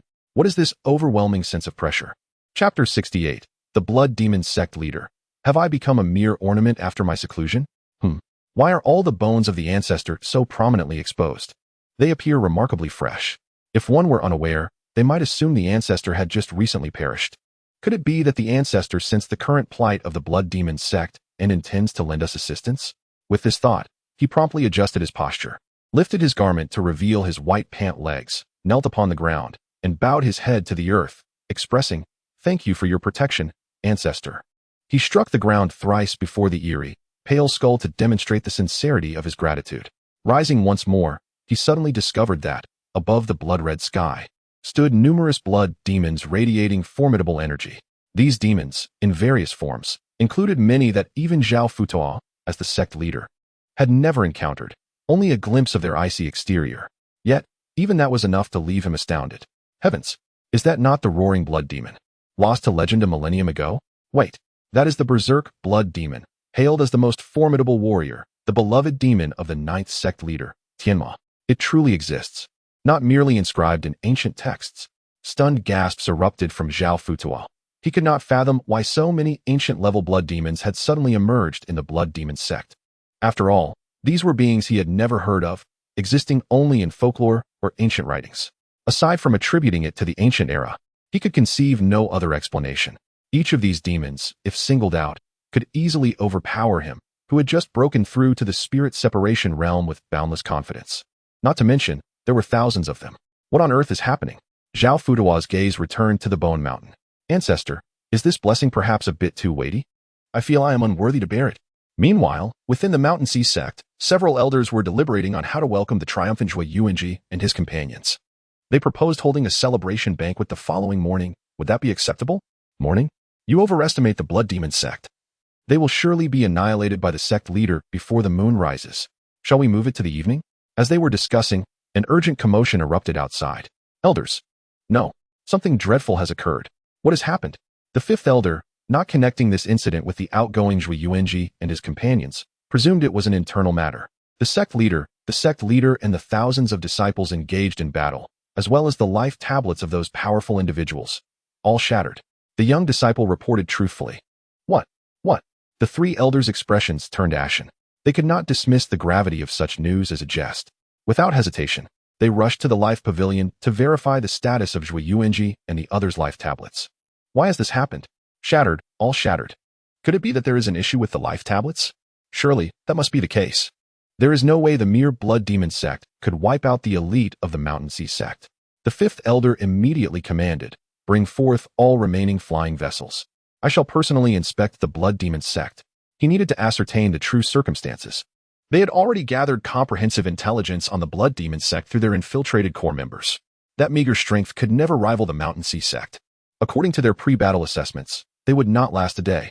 Yet now, every life tablet of those engaged in battle had shattered, including those of their powerful members. The fifth elder found it unbelievable and hard to accept. He had to investigate personally to uncover the truth. Returning to the Blood Demon sect, Zhao Futua, feeling the unprecedented pressure enveloping him, decided to leave the back mountain and seek clarity on the current situation. His spirit separation cultivation offered him no comfort. Would he fly on a sword? Perhaps walking would be wiser. He feared falling from the sky. The path he had traversed hundreds, if not thousands, of times over the years now felt burdensome. Each step seemed as heavy as lead. Finally arriving before the main hall of the sect, he sensed the thick, potent blood energy that seemed to enhance his cultivation. Zhao Futua swallowed hard, and then focused on Wu Shufeng and the others. Just as he was about to speak, he suddenly noticed the supreme blood demon. 16 wings. He was left utterly speechless. Such a blood demon exists? Moreover, it appeared that the thousands of ancient-level blood demons hovering high above were summoned solely by this one entity. Zhao Futua could hardly suppress his suspicions. Could it be that the ancestor had revived? Who else could command such an aura? Currently being revised. Revision successful. What has been changed? Chen Mu felt that the supreme blood demon's silence was rather inconvenient, so he simply added a speech function for it, realizing he could now speak. The supreme blood demon was momentarily taken aback, then clasped his fists towards Chen Mu, saying, Master, as per your request, I have summoned all varieties of blood demons. Indeed. Chen Mu's gaze swept quickly across the sky. The oppressive force they exerted was far greater than that of 10,000 human soldiers. To fight 1 against 100? That is far too conservative. 1 against 1 million, 10 million, or even 1 billion. Now that is more fitting. Which of these, when singled out, is not capable of annihilating the world? If not, then modifications shall continue. Master. After confirming that these blood demons were indeed summoned by the supreme blood demon, Zhao Futua could no longer maintain his composure. His astonishment was palpable as all eyes turned towards him. At that moment, Zhao Futua felt an immense pressure. Cold sweat trickling down his brow, for among the onlookers were the thousands of blood demon warriors hovering above. In a daze, he perceived a large door, with figures clad in black and white beckoning to him. Sect leader. It was Wu Shufeng's call that finally snapped Zhao Futua back to reality. Ah, it is. Deputy sect leader, what on earth is happening? Zhao Futua truly could not comprehend how, after merely half a month of seclusion, the world had transformed so drastically. A complete upheaval. Sect leader, that individual over there is a being even more terrifying than the blood demon ancestor. I personally speculate that he is a source-level entity of the blood demons. Thanks to his intervention, we were able to protect the blood demon sect from the annihilation of thousands of elite warriors from the Mountain Sea sect. Wu Shufeng stepped forward, offering a brief explanation of the situation. There was no time to elaborate on the details. However, amidst Wu Shufeng's many words, Zhao Futua could only grasp the notion that this individual was more fearsome than the blood demon ancestor. By the way, sect leader, there is one more matter I must report. During your seclusion, I took the liberty of aligning the entire blood demon sect with the master. You won't hold it against me, will you? Wu Shufeng inquired tentatively. Casting a glance upwards at the supreme blood demon with 16 wings, Zhao Futuo was left speechless. He thought to himself, "You overestimate me. Why would I blame you? Even if I were in your position, I would have undoubtedly made the same choice without hesitation, regardless of Chen Mu's true identity, whether he is the origin of the blood demon. To be able to submit to such a formidable being is undoubtedly a blessing earned through 3 lifetimes." Setting aside Wu Shufeng, Zhao Futuo stepped forward silently and knelt before Chen Mu with great dignity, declaring himself the younger generation's blood demon sect master, Zhao Futuo, paying his respects to the esteemed one. Rise, Chen Mu responded, having undergone a series of events prior. The disciples present had long grown numb to such displays of power, their hearts undisturbed. Had Zhao Futuo been more resolute, choosing death over submission and refusing to relinquish control over the blood demon sect, they might have regarded him with a modicum of respect. Yet, upon reflection, the possibility of such a scenario was minuscule, if not entirely non-existent. Those above him were not to be trifled with.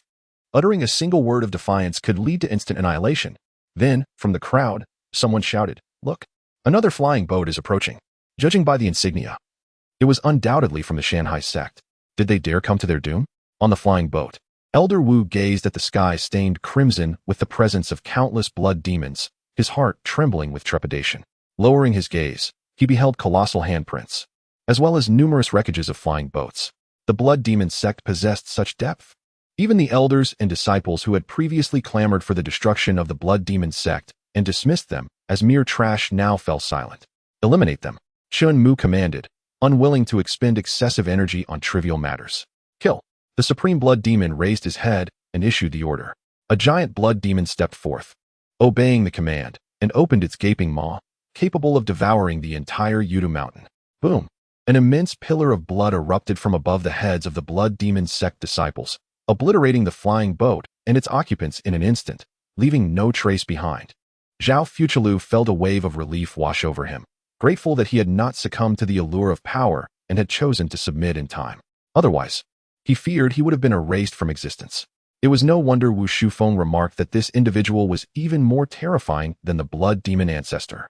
Such terror had already surpassed Zhao Futuo's imagination. The giant blood demon was beyond his comprehension, let alone the 16-winged supreme blood demon and his master, Chen Mu.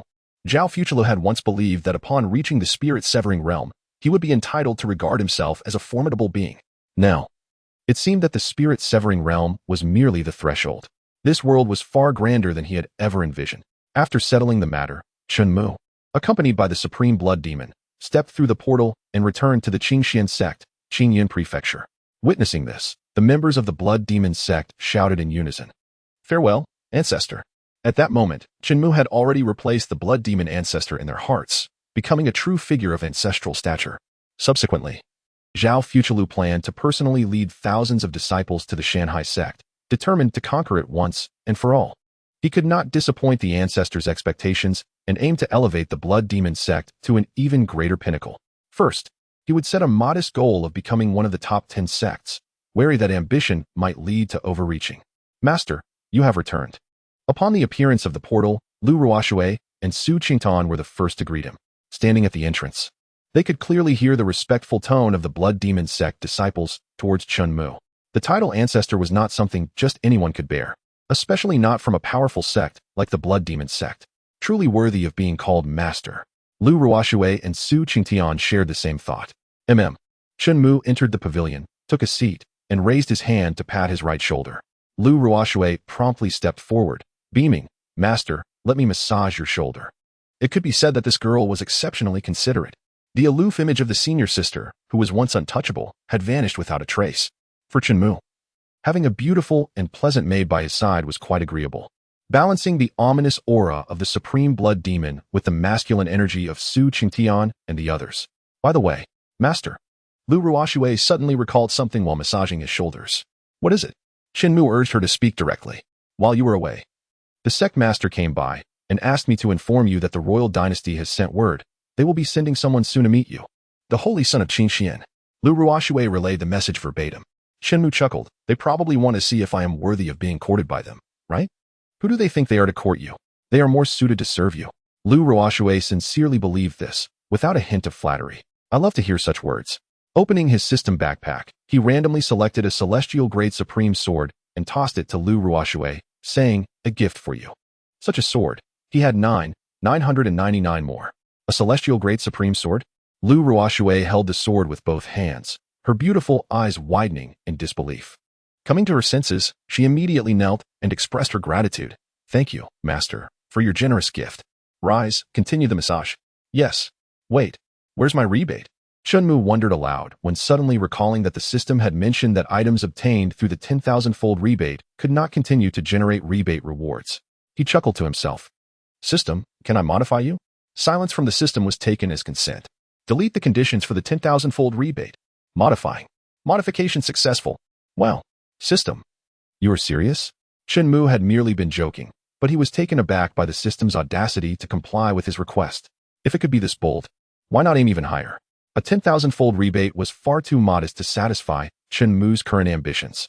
"Would you like to modify the 10,000-fold rebate to a 100,000,000-fold rebate?" Modify. Modifying. Modification successful. Chen Mu realized he was truly beginning to love this system. Was it really this obedient? Did it not fear spoiling him? 100,000,000-fold rebate. This was astonishing. Moreover, there were no limitations, allowing for infinite stacking. Even if a higher dimensional world emerged in the future, he could still utilize this feature to conjure treasures powerful enough to shake the heavens and the earth. At this moment, he intended to test it out. Chapter 70. Holy Artifact Obtained. The Royal Dynasty's Envoy, 4th update. Opening his system backpack, Chen Mu hesitated on what to use for the 100,000,000-fold rebate. Suddenly, he felt that using an existing treasure for stacking lacked challenge. Glancing sideways, he spotted a small pebble at his feet and bent down to pick it up. "Come here." He beckoned Su Qingtian over. "Extend your hand," Chen Mu commanded. "All right." Su Qingtian obediently raised his hand. Chen Mu placed the pebble, which he pinched between his thumb and index finger, into his palm. A pebble? Su Qingtian couldn't comprehend Chen Mu's intentions. Did he wish to convey that no matter how strong he became, in Chen Mu's eyes, he was as insignificant as this pebble? To remain humble and avoid arrogance? Chen Mu remained silent, and Su Qingtian dared not ask further, clearing his mind of unnecessary thoughts. Meanwhile, Chen Mu focused intently on the system's pop-up window. Granting pebble successful. 100,000,000-fold rebate triggered. Congratulations, host, you have obtained a town prison stone 1. Upon checking the details, Chen Mu discovered that the town prison stone surpassed the celestial grade. Being a top-tier sacred artifact, in the entire Zhongshuan realm, there was only one, a personal sacred object reserved for the emperors of the Xian kingdom throughout the ages. It was said that even half-step tribulation realm experts could be suppressed by it. It was a treasure of national significance. Chen Mu was curious to know how the royal family of the Xian kingdom would feel if they learned that the sacred object they had inherited for generations was casually acquired by him from the roadside. Simply a pebble, so ordinary it could not be more so. Would they feel satisfied? Satisfaction was elusive. Human desire was an insatiable abyss. Among these individuals, your strength is the weakest. Thus, this prison stone is bestowed upon you for your own protection. Chen Mu's words were grandiose. Yet he merely regarded the other as a tool. However, to be treated as such and to be granted a national treasure is something that few would refuse in this world, is it not? The prison stone. Is that not the ancient sacred artifact that only the royal family of the Xian kingdom can possess, the sole one in the entire Zhongshuan realm? A sudden shock surged within. Without a doubt, Su Qingtian could clearly sense that this was an extraordinary relic that should not exist in the mortal realm. Unparalleled in its might. You certainly know quite a bit, but rest assured, this is not the same prison stone held by the royal family of the Xian kingdom. Keep it, they would not dare trouble you, Chen Mu explained. Thank you for your generous gift, master. At that moment, Su Qingtian thought he might grasp the true significance of the small stone and the prison stone. It was likely meant to convey that the more loyal one is, the greater the rewards. Yet, he had already resolved to dedicate his entire life to Chen Mu. Even without this prison stone, he would not entertain thoughts of betrayal. If Chen Mu could read minds, he would surely inform him, "You are overthinking it. I merely seek to reap a reward from you." Prison stone granted successfully. Billion-fold reward triggered. Congratulations, host, for acquiring the God-suppressing stone 1,000,000. Not merely 1,000,000. Upon closer inspection, Chen Mu realized that the reward had upgraded from the prison stone to the God-suppressing stone.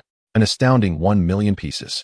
The power of the God-suppressing stone is incomparable to that of the prison stone. Suppressing those in the transcendence realm, even deities can be subdued. Both the prison stone and the God-suppressing stone will incur wear with each use. Once the wear reaches a certain degree, they will lose their efficacy. This is why Throughout history, the Xian kingdom has seldom utilized the prison stone. However, once the quantity reaches a significant number, the issue of where becomes less critical. 1,000,000 god-suppressing stones. Even if there were 100,000 heavenly soldiers, they would still be annihilated. Modifying. Modification successful. To be safe, Chen Mu changed the number 1,000,000 to infinity in an instant. The world, especially the royal family of the Xian kingdom that has inherited the prison stone for generations, could scarcely imagine that the coveted artifact they all vie for is not only in his possession, but can also be used without limits. The god-slaying jade sword. The King of Hell's edict. Top-tier teleportation talismans. Subsequently, Su Chitian took on the task of cooking, while Lu Ruoshui replaced him, being regarded as a tool by Chen Mu, who continued to reap rewards, often in the billions. This was even more extravagant and absurd than any hacking game Chen Mu had previously played. As a result, Lu Ruoshui acquired numerous treasures. That's enough for today. Satisfied, Chen Mu lifted his gaze, but paused mid-sentence, taken aback. Why was the woman suddenly in tears? What troubles you? Chen Mu furrowed his brow, perplexed. Master, do not misunderstand. Ruoshui is merely touched. I never expected you to treat me so well. You are the kindest person in the world to me, akin to a rebirth of my parents. Ruoshui is willing to dedicate her life to you at any moment. Lu Ruoshui's eyes glistened with tears, yet her gaze was resolute. The items Chen Mu had granted her, any one of them, would have been unattainable for her in the past, even if she cultivated herself to death. Thus, it was only natural for her to be moved to tears. That's enough, just a few trinkets. Let us eat. Chen Mu stood and gently ruffled Lu Ruoshui's hair. Lu Ruoshui's cheeks flushed. This was the first time someone other than her father had touched her head. So warm, so comforting. After dinner, seeing that night had fallen, Chen Mu retired to his room to rest. The aloof senior sister's enthusiastic foot-washing service was naturally indispensable. Lu Ruoshui was already well aware of the methods that would bring Chen Mu the utmost enjoyment and satisfaction. If Situ Qing and Luo Yuru were aware from their graves, they would surely spit blood in disbelief. Alas, they were long gone, their souls scattered. At that moment, a carriage drawn by 4 blood-sweat horses came to a halt in front of an inn located in Angry Sheep City. Like Tianfu City, Angry Sheep City was the closest town to the Qingxian sect. A pale-faced elder, speaking in a conspiratorial tone, produced a high-grade spirit stone and instructed the waiter to prepare 2 top-tier guest rooms. Before long, a man and a woman checked in. Brother, why did father send us to this desolate place? Is it worth our personal involvement to win over a mere young saint of Qingxian? Surely, he is overrated. The charming young woman complained. Hey, father only instructed me to come. He didn't say you could accompany me, the young man retorted. The young woman, named Qin Yu, was the youngest princess of the Xian kingdom. The young man, named Qin Yufei, was one of the 9 princes. Brother, I am concerned for you. How can you say that? You wound my feelings. Qin Yu puffed her cheeks, indignantly. Regardless, our visit to Qingxian sect must not go awry. You should temper that fiery temper of yours, Qin Yufei warned repeatedly. He had received intelligence that a large number of disciples from the Shanglong sect and the Tianjin sect had ascended the mountain and then vanished without a trace. His instincts told him that Qingxian sect was far from simple.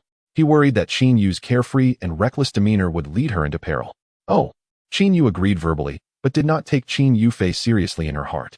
As a proud princess of the Xian kingdom, with the blood of emperors coursing through her veins, how could a mere sect that did not even rank in the top 10 dare to lay a hand on her? Chapter 71, Princess? If they wish to kill, then let them. What can you do about it? As the second day dawned, under the blazing sun, Qin Yufei's carriage arrived at the foot of the Qingxian sect. This ladder is rather lengthy, isn't it? Are we expected to walk up? Qin Yu gazed up at the seemingly endless stone steps, her eyes filled with resentment. Aside from her beauty and royal status, she was almost indistinguishable from an ordinary person, possessing mediocre talent and a painfully slow cultivation speed. Yet she despised cultivation, relying on her noble status as a princess to indulge in a life of leisure, eating, drinking, and enjoying herself. After all, she had so many brothers and sisters. Why should she strive? Let us go? Since Qin Yufei had not yet mastered sword control, he had no choice but to ascend the mountain on foot. No, I don't want my ankle swollen tomorrow. With that, Qin Yu approached a disciple guarding the mountain gate. Hands on her hips, she commanded imperiously. Go tell that so-called young saint that the prince and princess of the Xian kingdom have arrived, and he should hurry down to greet us. This was undoubtedly the most amusing joke the guard had ever heard in his life. A mere prince and princess expected the young saint to descend and pay his respects. Who gave them the audacity? However, considering they were members of the royal family of the Xian kingdom, he refrained from responding. Hey, are you deaf? Can't you hear what I'm saying? Or do you not understand human speech? Chen Mu puffed out her cheeks, glaring fiercely. Enough. What good will it do to put him in a difficult position? Let us go up. If you're tired, brother can carry you, Chen Yufei said. Pulling Chen Yu back to his side, Chen Yu huffed, making a show of shaking her fist. You should thank my royal brother. If we were in the capital, this princess would have ordered your execution. Haha, I'm exhausted, she gasped, having walked for an hour when they should have only taken the time for an incense stick to burn. In the midst of Chen Yu's complaints, Chen Yufei had lost track of how many times they had stopped to rest. Eventually, they coaxed and persuaded her to continue towards the sect leader's hall. At the same time, someone arrived at Qingyan Mansion to inform Su Qingtian of this news, which soon reached the invigorated Chen Mu, who had just been pampered by Lu Ruoshui. The prince and princess wish to see me? Not a chance. Why should I give them face? What does their royal status mean to me? Chen Mu truly did not regard them with any respect, nor did he feel it necessary to consider their opinions on whether they could provide him with cultivation resources. After all, what they had, he possessed as well. They possess what is lacking in others. Very well, I shall convey this immediately. Su Qingtian opened the door once more and conveyed Chen Mu's intentions accurately to the disciple. The disciple then relayed this message back to the main hall of the sect, informing Zhao Hongshan, along with Qin Yufei, Qin Yu, and others. What? He refuses to meet? What does he mean by that? Does he dare to disregard the imperial family of the Xian kingdom? Such disrespect. He deserves to die. Qin Yu exclaimed, her agitation palpable. Reflecting on her arduous ascent to such lofty heights, only to be met with a flippant dismissal, she felt a surge of indignation. To take a step back is to embrace vast possibilities? To endure a moment of patience for peace? No. The more Qin Yu pondered this retreat, the angrier she became. The more she endured, the more she felt wronged. Her heart was nearly bursting with rage. Having been raised in comfort and privilege, born with a golden key and scepter, she had never before faced such humiliation. Qin Yufei remained silent, refraining from intervening. He was waiting for Zhao Hongshan to respond. Believing that as the leader of the Qingxian sect, it was inconceivable for him to allow a saint to provoke the authority of a dynasty, trampling the dignity of the royal lineage beneath foot. It was not that Qin Yufei looked down upon the saint. Even if the entire Qingxian sect were present, they could not claim equality with the Xian kingdom. The might of a nation could easily crush and obliterate a sect. This was a simple matter. As one of the 9 princes and a future heir to the throne, he could not afford to act as impulsively as Qin Yu. He needed to maintain composure to avoid providing fodder for gossip and to preserve his standing in the eyes of his father. A prince must embody the dignity of a prince. If the saint does not wish to meet with you, then it is best to take your leave. However, should you wish to linger longer in the Qingxian sect, that is permissible as well, Zhao Hongshan stated without hesitation. On the surface, Qin Yufei's expression remained unchanged, yet inwardly, his features had become rigid with disbelief. This man, is he serious? Does he truly intend to oppose the entire Xian kingdom for the sake of one saint? Zhao sect master, we have come under the orders of the current emperor of the Xian kingdom to meet with the Qingxian saint. Surely, this is inappropriate? Qin Yufei raised his fists high, subtly threatening Zhao Hongshan, hoping he would fully comprehend the gravity of the situation. Even after 300 years without a saint awakening, must you be so protective? Is a mere saint worth the sacrifice of an entire sect? Think carefully. What is inappropriate? If he does not wish to see you, what can I do? Zhao Hongshan replied with a bitter smile. He saw through Qin Yufei's intentions, yet chose not to voice them. Zhao sect master, should my father learn of this, it may implicate the entire Qingxian sect. Qin Yufei clarified. Indeed, your humble Qingxian sect cannot even rank among the top 10 of the Xian kingdom and yet dares to oppose it? Do you not believe that my father can order the top 10 sects to flatten you?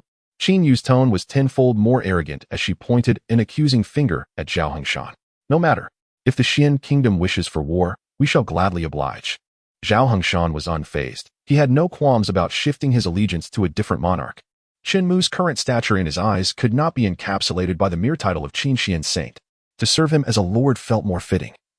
The latter even carried a touch more prestige. In Zhao Hongshan's view, Chen Mu was far more deserving of the dragon throne than the Qin family. You, how dare you? Qin Yu was beside herself with rage. What are you? How dare you insult this princess? Her voice echoed from behind.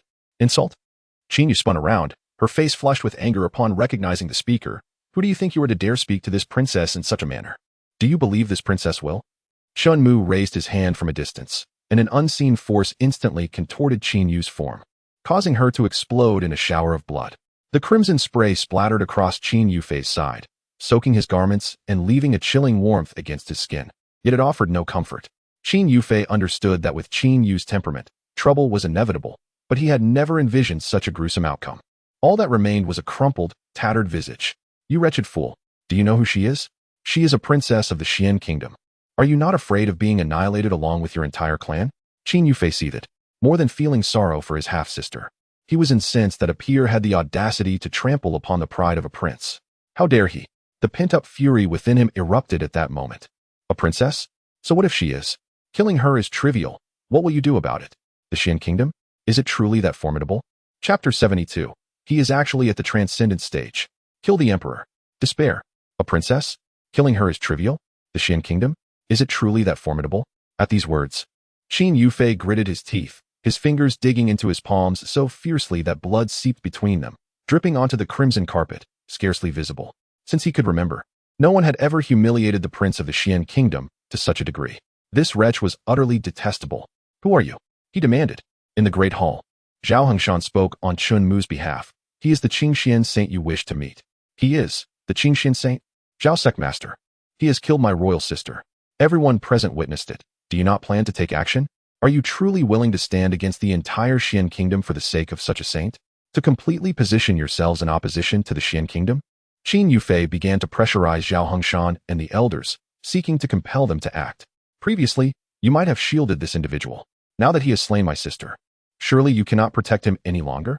However, it was evident that Qin Yufei had misunderstood a crucial aspect. It was not the Qingxian sect protecting Chen Mu. Rather, it was Chen Mu's existence that safeguarded the Qingxian sect and ensured its longevity. Zhao Hengshan remained silent, disdainful of the need to respond. He had already conveyed his position clearly. If Qin Yufei could not grasp this, it was a reflection of his own intellect, not Zhao Hengshan's fault. Very well. You Qingxian sect are truly remarkable. Tai Lao, no need to hide any longer. Make your move.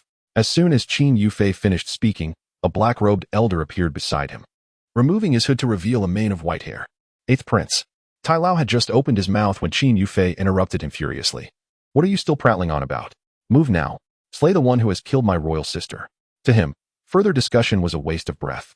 It was better to eliminate Chen Mu and restore the royal family's honor. The fact that Zhao Hengshan's cultivation level was merely at the golden core stage was not a great secret. Qin Yufei was not naive enough to leave the imperial city without a personal guard. Tai Lao was his most trusted confidant. A personal guard bestowed upon him by the emperor of the Xian kingdom 7 years prior, now possessing strength at the cusp of the nascent soul stage. He could easily crush the leader of the Qingxian sect, and killing a Qingxian saint would be even simpler. Qin Yufei was eager to see if Zhao Hengshan had the audacity to strike across borders. However, what Tai Lao truly intended to convey was that this youth possessed extraordinary abilities. His cultivation level was likely formidable. He suggested patience until they returned to the capital to devise a strategy. Yet, given Qin Yufei's aggressive demeanor, he knew he would not be granted the opportunity to speak. Uncertain of Chen Mu's true power, Tai Lao was reluctantly compelled to step forward, unleashing his own half-nascent soul cultivation and aura. Pressure from cultivation? Chen Mu smiled lightly. Such matters were laughable in the presence of one who possessed the pinnacle of cultivation in this world. Boom. In the next moment, an overwhelming force descended, leaving all present in a state of confusion, as if the tolling of a death knell echoed in their ears. This is the transcendent stage. Tai Lao knelt on the ground, as if rooted, unable to move an inch. What? The transcendent stage? Qin Yufei, with a lower cultivation level, fell prostrate, crushed by the invisible force, rendered utterly immobile. Do not speak of rising. In this moment, he is so incapacitated that even the simple act of parting his lips eludes him. Zhao Hengshan, seated in his chair, has gripped the armrests so tightly that they have begun to splinter under the pressure. Observing this, Chen Mu weaves a circle of spiritual energy, primarily focusing on Qin Yufei, Tai Lao, and others. The elders surrounding Zhao Hengshan feel a wave of relief wash over them, gratitude blooming in their hearts. Little did they expect that Chen Mu now possessed the power of transcending tribulations. Zhao Hengshan even contemplated relinquishing the position of sect leader once this matter was resolved. He felt unworthy, utterly unworthy. In the face of someone at the tribulation stage, his mere golden elixir realm felt akin to being a servile old slave, barely qualifying to serve tea. How could he possibly be deemed fit to remain in this esteemed position? It is often said that comparisons reveal true worth. And at this moment, Zhao Hengshan and his peers have finally grasped the profound meaning behind this phrase. Chen Mu strides over to the prostrate Qin Yufei and inquires, "What can you do?"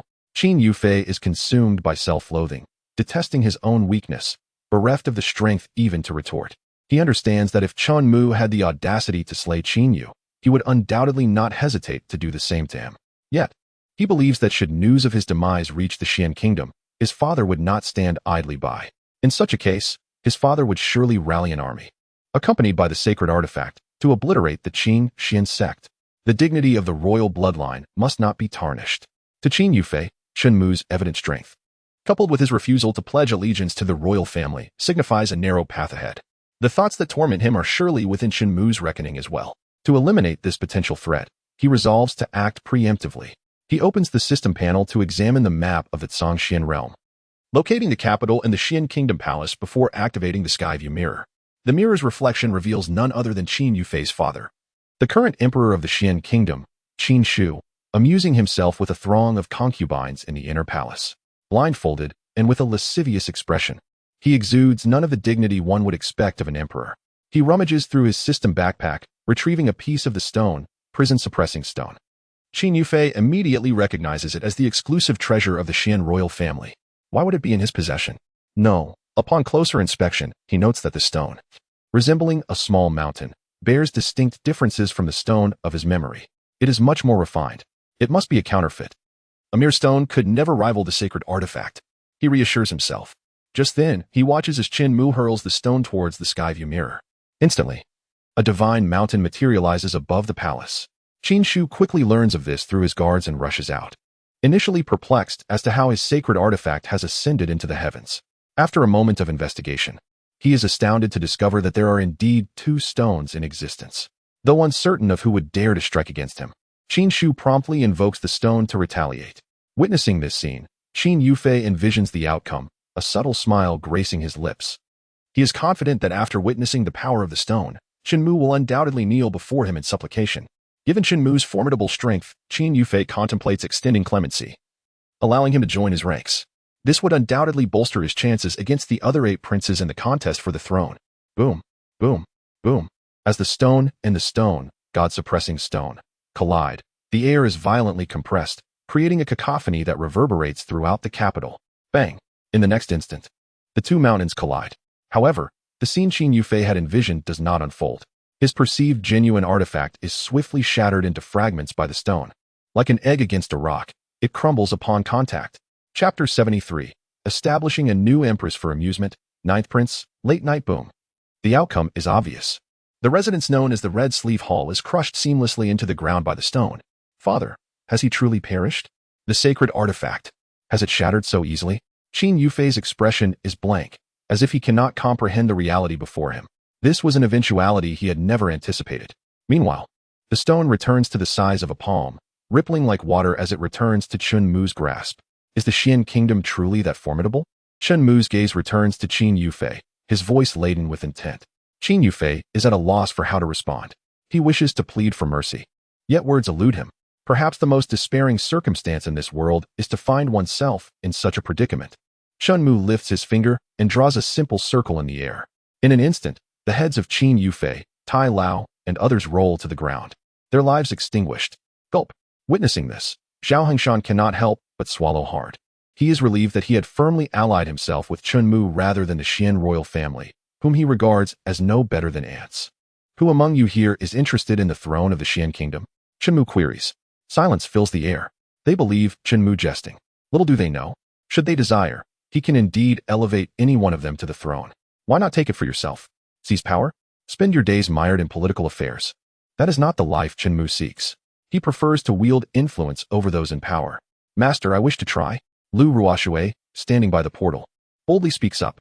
She yearns to seize every opportunity to strengthen herself, to be worthy of standing by Chen Mu's side.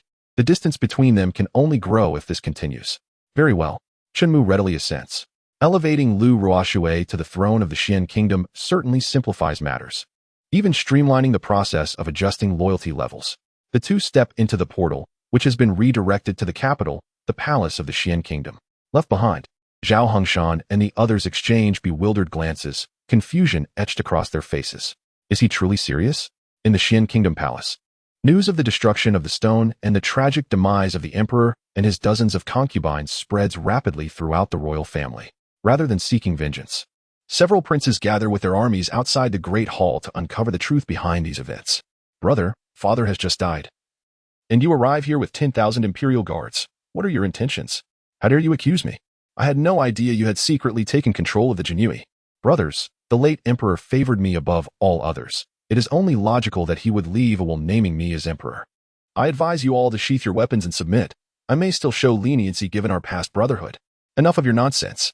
When did this become your place to speak? The princes of the Xian kingdom are of such caliber? Chen Mu shakes his head in disbelief. Who? At the sound of the voice, thousands gaze upward to the steps, where two unfamiliar figures stand, their presence entirely absent from their memories. They hold aloft the very stone that should have been shattered. Wait, that is the black stone that shattered the stone. Someone realizes the truth. You are the one who killed my father. Facing this accusation, Chen Mu shows no intention of responding. He raises his hand, and with a swift motion selects the Imperial Guards, the Elite, the Jinui, and the Death Guards. Modify loyalty levels. In progress. Modification successful. At this moment, the loyalty of thousands to Chen Mu stands at 100%, while Lu Ruoshui's loyalty is at 99%. Lock it in. Though thoroughly convinced that Lu Ruoshui would not betray him, a cautious heart never hurts. I intend to crown her as empress. Does anyone have any objections? Chen Mu inquires. You must be dreaming. Never. She is but a woman and not of royal blood. How could she claim the throne? Such delusions. Bow before the empress. Bow before the empress. Bow before the empress. In the next moment, thousands kneel in unison, their voices a thunderous roar that threatens to shake the heavens. Truly, they are well-trained soldiers. What is the meaning of this? Rise, all of you. Are you plotting rebellion? The princes turn pale, despair flooding their eyes, their horror intensifying. Now, you may give them orders. Chen Mu turns to Lu Ruoshui, who remains in shock, still reeling from the astonishing events. Ah, yes. Lu Ruoshui steps forward, raising her hand to command the execution of all the princes. Bear in mind the earlier adage spoken by Chen Mu. Cutting grass without removing the roots will only allow it to grow again with the spring breeze. No, do not.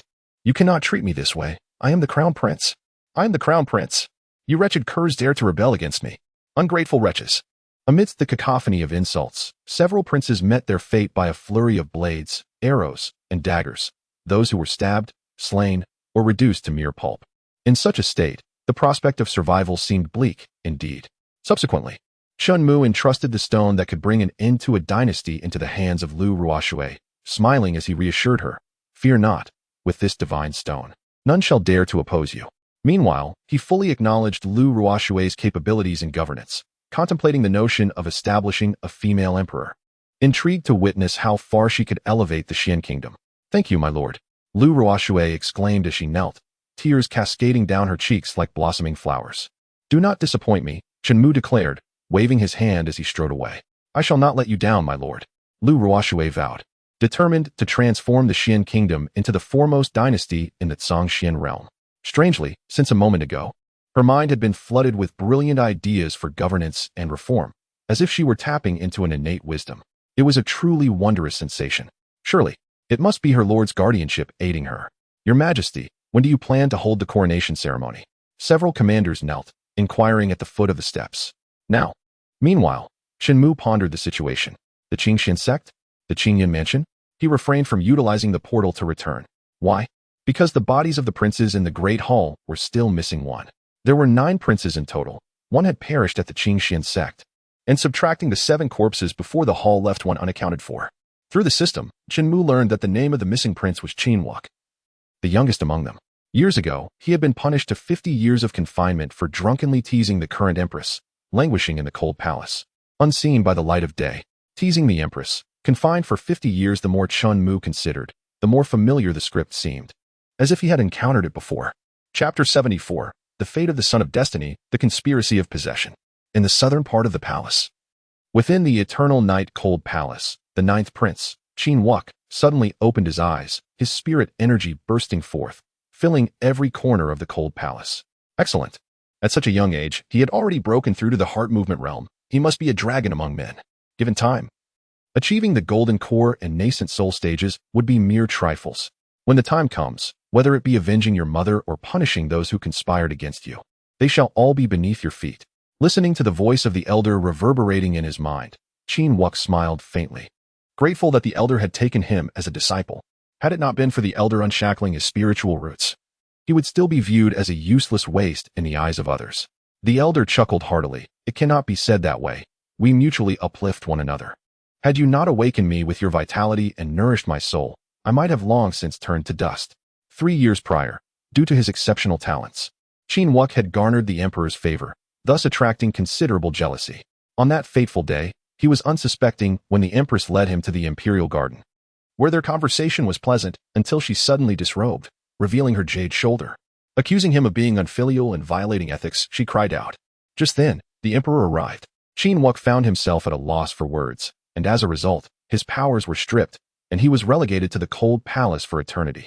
Following this, his mother, in despair, knelt for 3 days and nights, yet never even laid eyes upon the emperor, let alone pleaded for leniency. Ultimately, she succumbed to a grave illness, passing away in sorrow. From that moment on, Chen Mu harbored a deep-seated resentment towards the emperor, even though he was his biological father.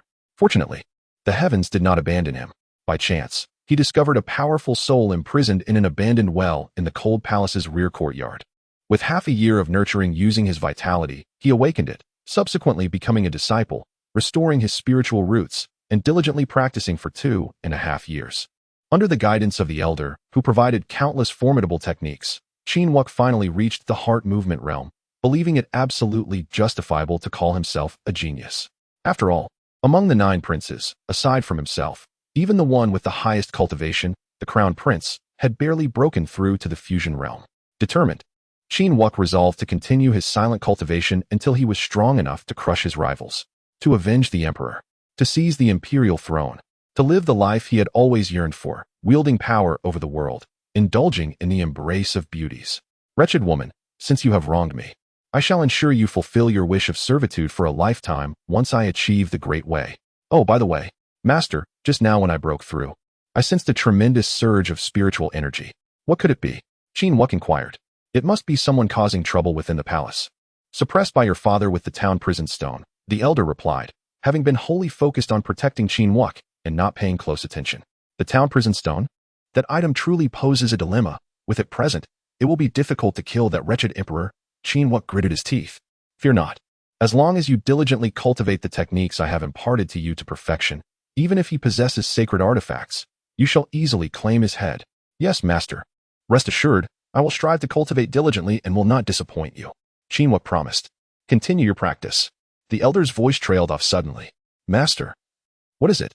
Chen Mu softly queried. Someone approaches.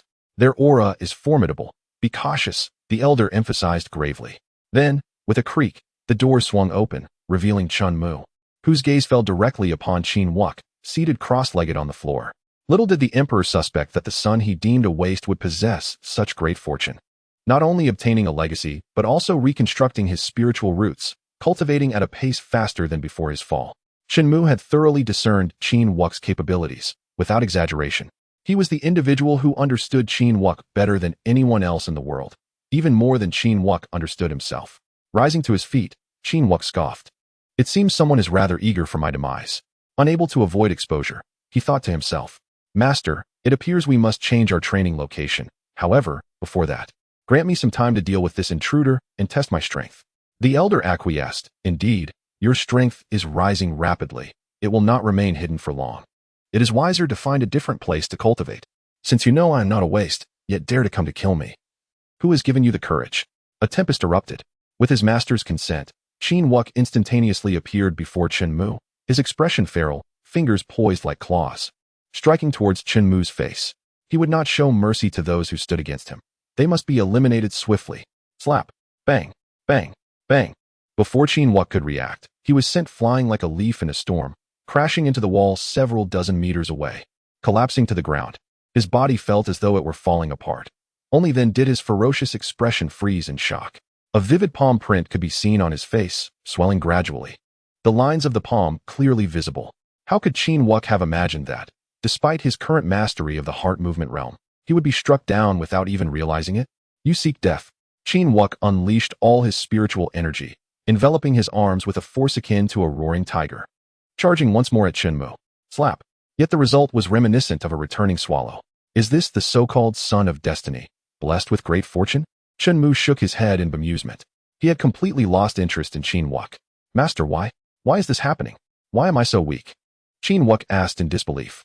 It is not that you are weak, but rather that young man possesses overwhelming strength. Thus, you shall relinquish control of your body to me, and I shall assist you in dealing with him. The old man spoke. Agreed. Chen Mu nodded without a moment's hesitation. Upon hearing this, Chen Mu chuckled. You are so oblivious, you don't even realize you have been sold out, fool. Nonsense. Chen Mu regarded Chen Mu with a look reserved for the simple-minded. However, in the next instant, Chen Mu distinctly sensed that something was amiss. Merely surrendering control of his body, why was his consciousness gradually fading, even disappearing? Master, what is happening? My awareness is vanishing. The old man ignored Chen Mu's inquiry, his gaze sharp and directed at Chen Mu. Thanks to your presence, I can seize control of this body ahead of time. It is a pity that I am only at the heart motion stage. My cultivation will suffer considerably. You shall bear the consequences. With this revelation, Chen Mu suddenly realized he had been manipulated. The reason Meng Lao was willing to assist him was merely to deceive him into trusting him, thus seeking an opportunity to take over his body. He had truly been taken in. Chapter 75. The Empress of Xian Kingdom returns to wash feet. At the fifth watch, how could Chen Mu fathom that the venerable Meng Lao, whom he respected and regarded as a second father, had always viewed him as a mere puppet for reincarnation? Techniques, elixirs, cultivation secrets. It became clear that all these were but means to enhance his strength and improve the quality of his physical form, facilitating Meng Lao's possession to inherit greater cultivation. This dawning realization of being used plunged Chen Mu into despair, a despair deeper than being framed by the Empress. Unable to defend himself, it felt as though daggers pierced his heart repeatedly, turning it into a mushy pulp. His questions went entirely ignored by Meng Chongqing. Now, Meng Chongqing had no reason to maintain a relationship with him, eager to take control of the body swiftly. I did not expect you to be foolish enough to wait for me to succeed in possession. It seems you truly wish for death, he taunted. At this moment, the spiritual energy around Chen Mu thickened exponentially. His cultivation soared from the fusion stage to the third level of the nascent soul stage. Meng Chongqing had no doubt that he would not be outmatched at the third level of the nascent soul stage. Shaking his shoulders and twisting his neck with a series of cracks, he exhaled heavily. The sensation of rebirth is simply magnificent. Only after dying once can one appreciate the comfort of being alive. Suddenly lowering his head with a grim expression, his eyes glinted with a coldness sharper than blades as he looked at Chen Mu, saying, It is time to address the issues between us. You must bear the cost of the cultivation I lost without reason. Is there a possibility that I am stronger than you? Chen Mu asked earnestly, looking at Meng Chongqing's confident demeanor. Nonsense. You claim to be stronger than me. Bang. Boom. Before Meng Chongqing could finish his sentence, spiritual energy surged from Chen Mu's back like a colossal wave, crashing towards Meng Chongqing. Meng Chongqing stared in disbelief, feeling as though he faced a ferocious beast, the unparalleled killing god. He was then engulfed by the spiritual energy, his body uncontrollably soaring away. Bang. Boom. He smashed through countless walls, dust rising in layers. The cries grew increasingly shrill. Meng Chongqing, now in tattered clothes and disheveled hair, leaned against the wall, his legs trembling. His pupils jumped erratically, displaying sheer panic as he repeatedly exclaimed, Tribulation stage, tribulation stage, tribulation stage. His mind was clearly muddled. Climbing atop the fallen bricks, he attempted to flee. Chen Mu, standing 100 meters away, raised his hand to grasp him. Meng Chongqing's body floated in the air as Chen Mu tightened his grip. Crack, crack, crack. Bones shattered, accompanied by a spray of blood that splattered like ink several meters away, composing a gruesome feast in an instant. The faint consciousness of the ninth Prince Chen Mu had been completely obliterated the moment Chen Mu unleashed his might. As the child of destiny, if Chen Mu had not intervened, even with such an unfortunate master, his fate would not have been as dire. He would likely have reversed the situation, seizing Meng Chongqing's body to refine it and enhance his own cultivation, or perhaps move the elder with his sincerity to become a true master-apprentice bond. But none of that mattered now. After all, Chen Mu stood opposed to Chen Mu. Misunderstanding his intentions was one thing, but to incite conflict was truly foolish. The sound of a trumpet echoed from afar. Solemn, sacred, most likely heralding the coronation of Lu Ruoxue. Chen Mu had no interest in attending. Closing the system notification obtained from defeating Meng Chongqing, he found the rewards were trivial trinkets, lacking any value, especially to someone like Chen Mu, akin to a walking treasury. It would be more worthwhile for him to gift a town god stone than to receive 1,000,000 of those lesser items in return. Opening a portal, He returned to Qingxian sect, Qingyun mansion. Reclining on a lounge chair, he basked in the sunlight. Before long, news of the royal transition in the Xian kingdom, with Lu Ruoxue ascending to power, spread throughout the entire Xian kingdom and even beyond to the vast world of Zhongshuan. The emergence of a female emperor, while not unheard of in the Zhongshuan realm, was indeed rare. Historically, it had occurred perhaps once in 100 instances. In the sect leader's hall. Are you certain the newly appointed empress is named Lu Ruoxue? Zhao Hongshan repeatedly confirmed with the disciple who came to report. Returning to the sect leader. I can confirm 100%. Zhao Hongshan glanced at the elders seated to his left and right, feeling a mix of emotions. Unsure how to express his current state of mind. Chen Mu is serious.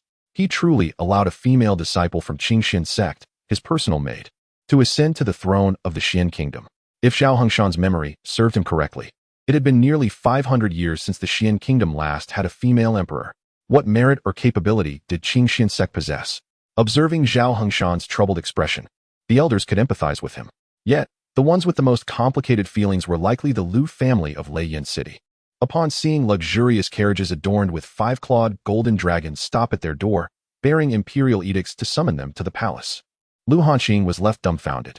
After confirming multiple times, he was finally certain that no one was jesting with him. Wasn't his daughter studying and cultivating at Qingxian sect? How did she suddenly become the empress above millions in the Xian kingdom? Lu Hanqing couldn't recall ever having a scandalous affair with any royal woman. In the carriage, he fervently swore to Lu Mu that he had never committed any wrongdoing against her. He was truly wronged. As dusk fell, a disciple passing by Qingyun mansion stumbled upon a pattern etched into the ground. It appeared to be a formation. When the two ends connected, a surge of blue light erupted, and a graceful figure emerged from within. It was none other than their beloved master sister, Lu Ruoxue. However, the current Lu Ruoxue was vastly different from their previous impression. With a cold, elegant visage, adorned in resplendent cloud attire, and a robe of alternating black and red silk. The 5-clawed dragon designs clearly indicated royal garb. How could Master Sister Ruoxue be wearing the dragon robe? Could it be that the newly crowned empress, Lu Ruoxue, was not merely a namesake? Master Sister Ruoxue has truly ascended to the throne as our empress. Those quick on the uptake began to kneel in reverence. Lu Ruoxue turned her back, gently raising a hand to signal them to rise. She then ascended the steps toward the grand door of Qingyun mansion. As the disciples pondered whether Lu's sister, now seated on the dragon throne, would seek revenge on the Holy Sun for treating her as a servant, they heard a soft knock on the door. With a gentle voice, she called, "Master, Ruoxue has returned to wash your feet." Chapter 76. The Empress? Merely a foot servant. Disturbing the entire sect, the obsequious tone and demeanor left those who had just linked Lu Ruoxue of Qingxian sect with the current empress of Xian nation, Lu Ruoxue, momentarily speechless. They could not help but question, could this truly be the same person? Where was the regal authority of an emperor? Could it be reasonable for a dignified empress to wash someone's feet? Yet, upon deeper reflection, the object of the empress's foot washing was none other than their own holy son. A paragon of multiple sacred bodies, the unparalleled genius of the ages. With this in mind, it seemed there was no incongruity. In fact, it felt like an honor for the mere empress to wash the feet of their holy son. Regardless of how others perceived it, they had persuaded themselves of this truth. With a resounding thud, the vermilion doors swung open, revealing Lu Ruoxue clad in imperial robes. Su Qingtian was momentarily taken aback. Initially puzzled by the prolonged absence of Lu Ruoxue, who usually clung to Chen Mu's side, he thought it was a jest when he heard Chen Mu lightly explain that she had ascended as the empress in the capital. However, upon witnessing Lu Ruoxue adorned in her celestial imperial attire, he suddenly realized that Chen Mu was indeed serious. Lu Ruoxue had truly claimed the throne. Had she achieved this through her own merit? Su Qingtian had not considered this possibility, believing instead that Chen Mu had orchestrated events from behind the scenes. The respect emanating from Lu Ruoxue's demeanor was unmistakable, deepening Su Qingtian's allegiance to Chen Mu. Is the master present? Lu Ruoxue's inquiry brought Su Qingtian back to reality. Yes, the master is preparing to retire for the night. It seemed he had returned just in time. Lu Ruoxue's face lit up with joy as she lifted her gown and crossed the threshold into Qingyun mansion. Su Qingtian did not impede her. For even though Lu Ruoxue was now an empress, within Qingyun mansion, she remained merely a servant. With a resounding bang, the door closed, leaving the spectators in a state of astonishment.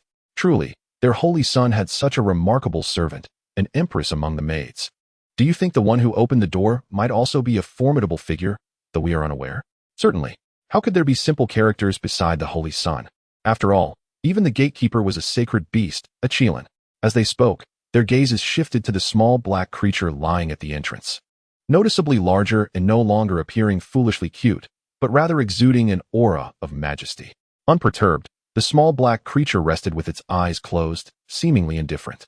Feeling peckish, it retrieved several ninth-tier superior pills from the spatial bracelet crafted by Chen Mu and consumed them to refine its cultivation, evoking envy among onlookers. They lacked the Qilin bloodline, the spatial rings, and certainly the ninth-tier superior pills.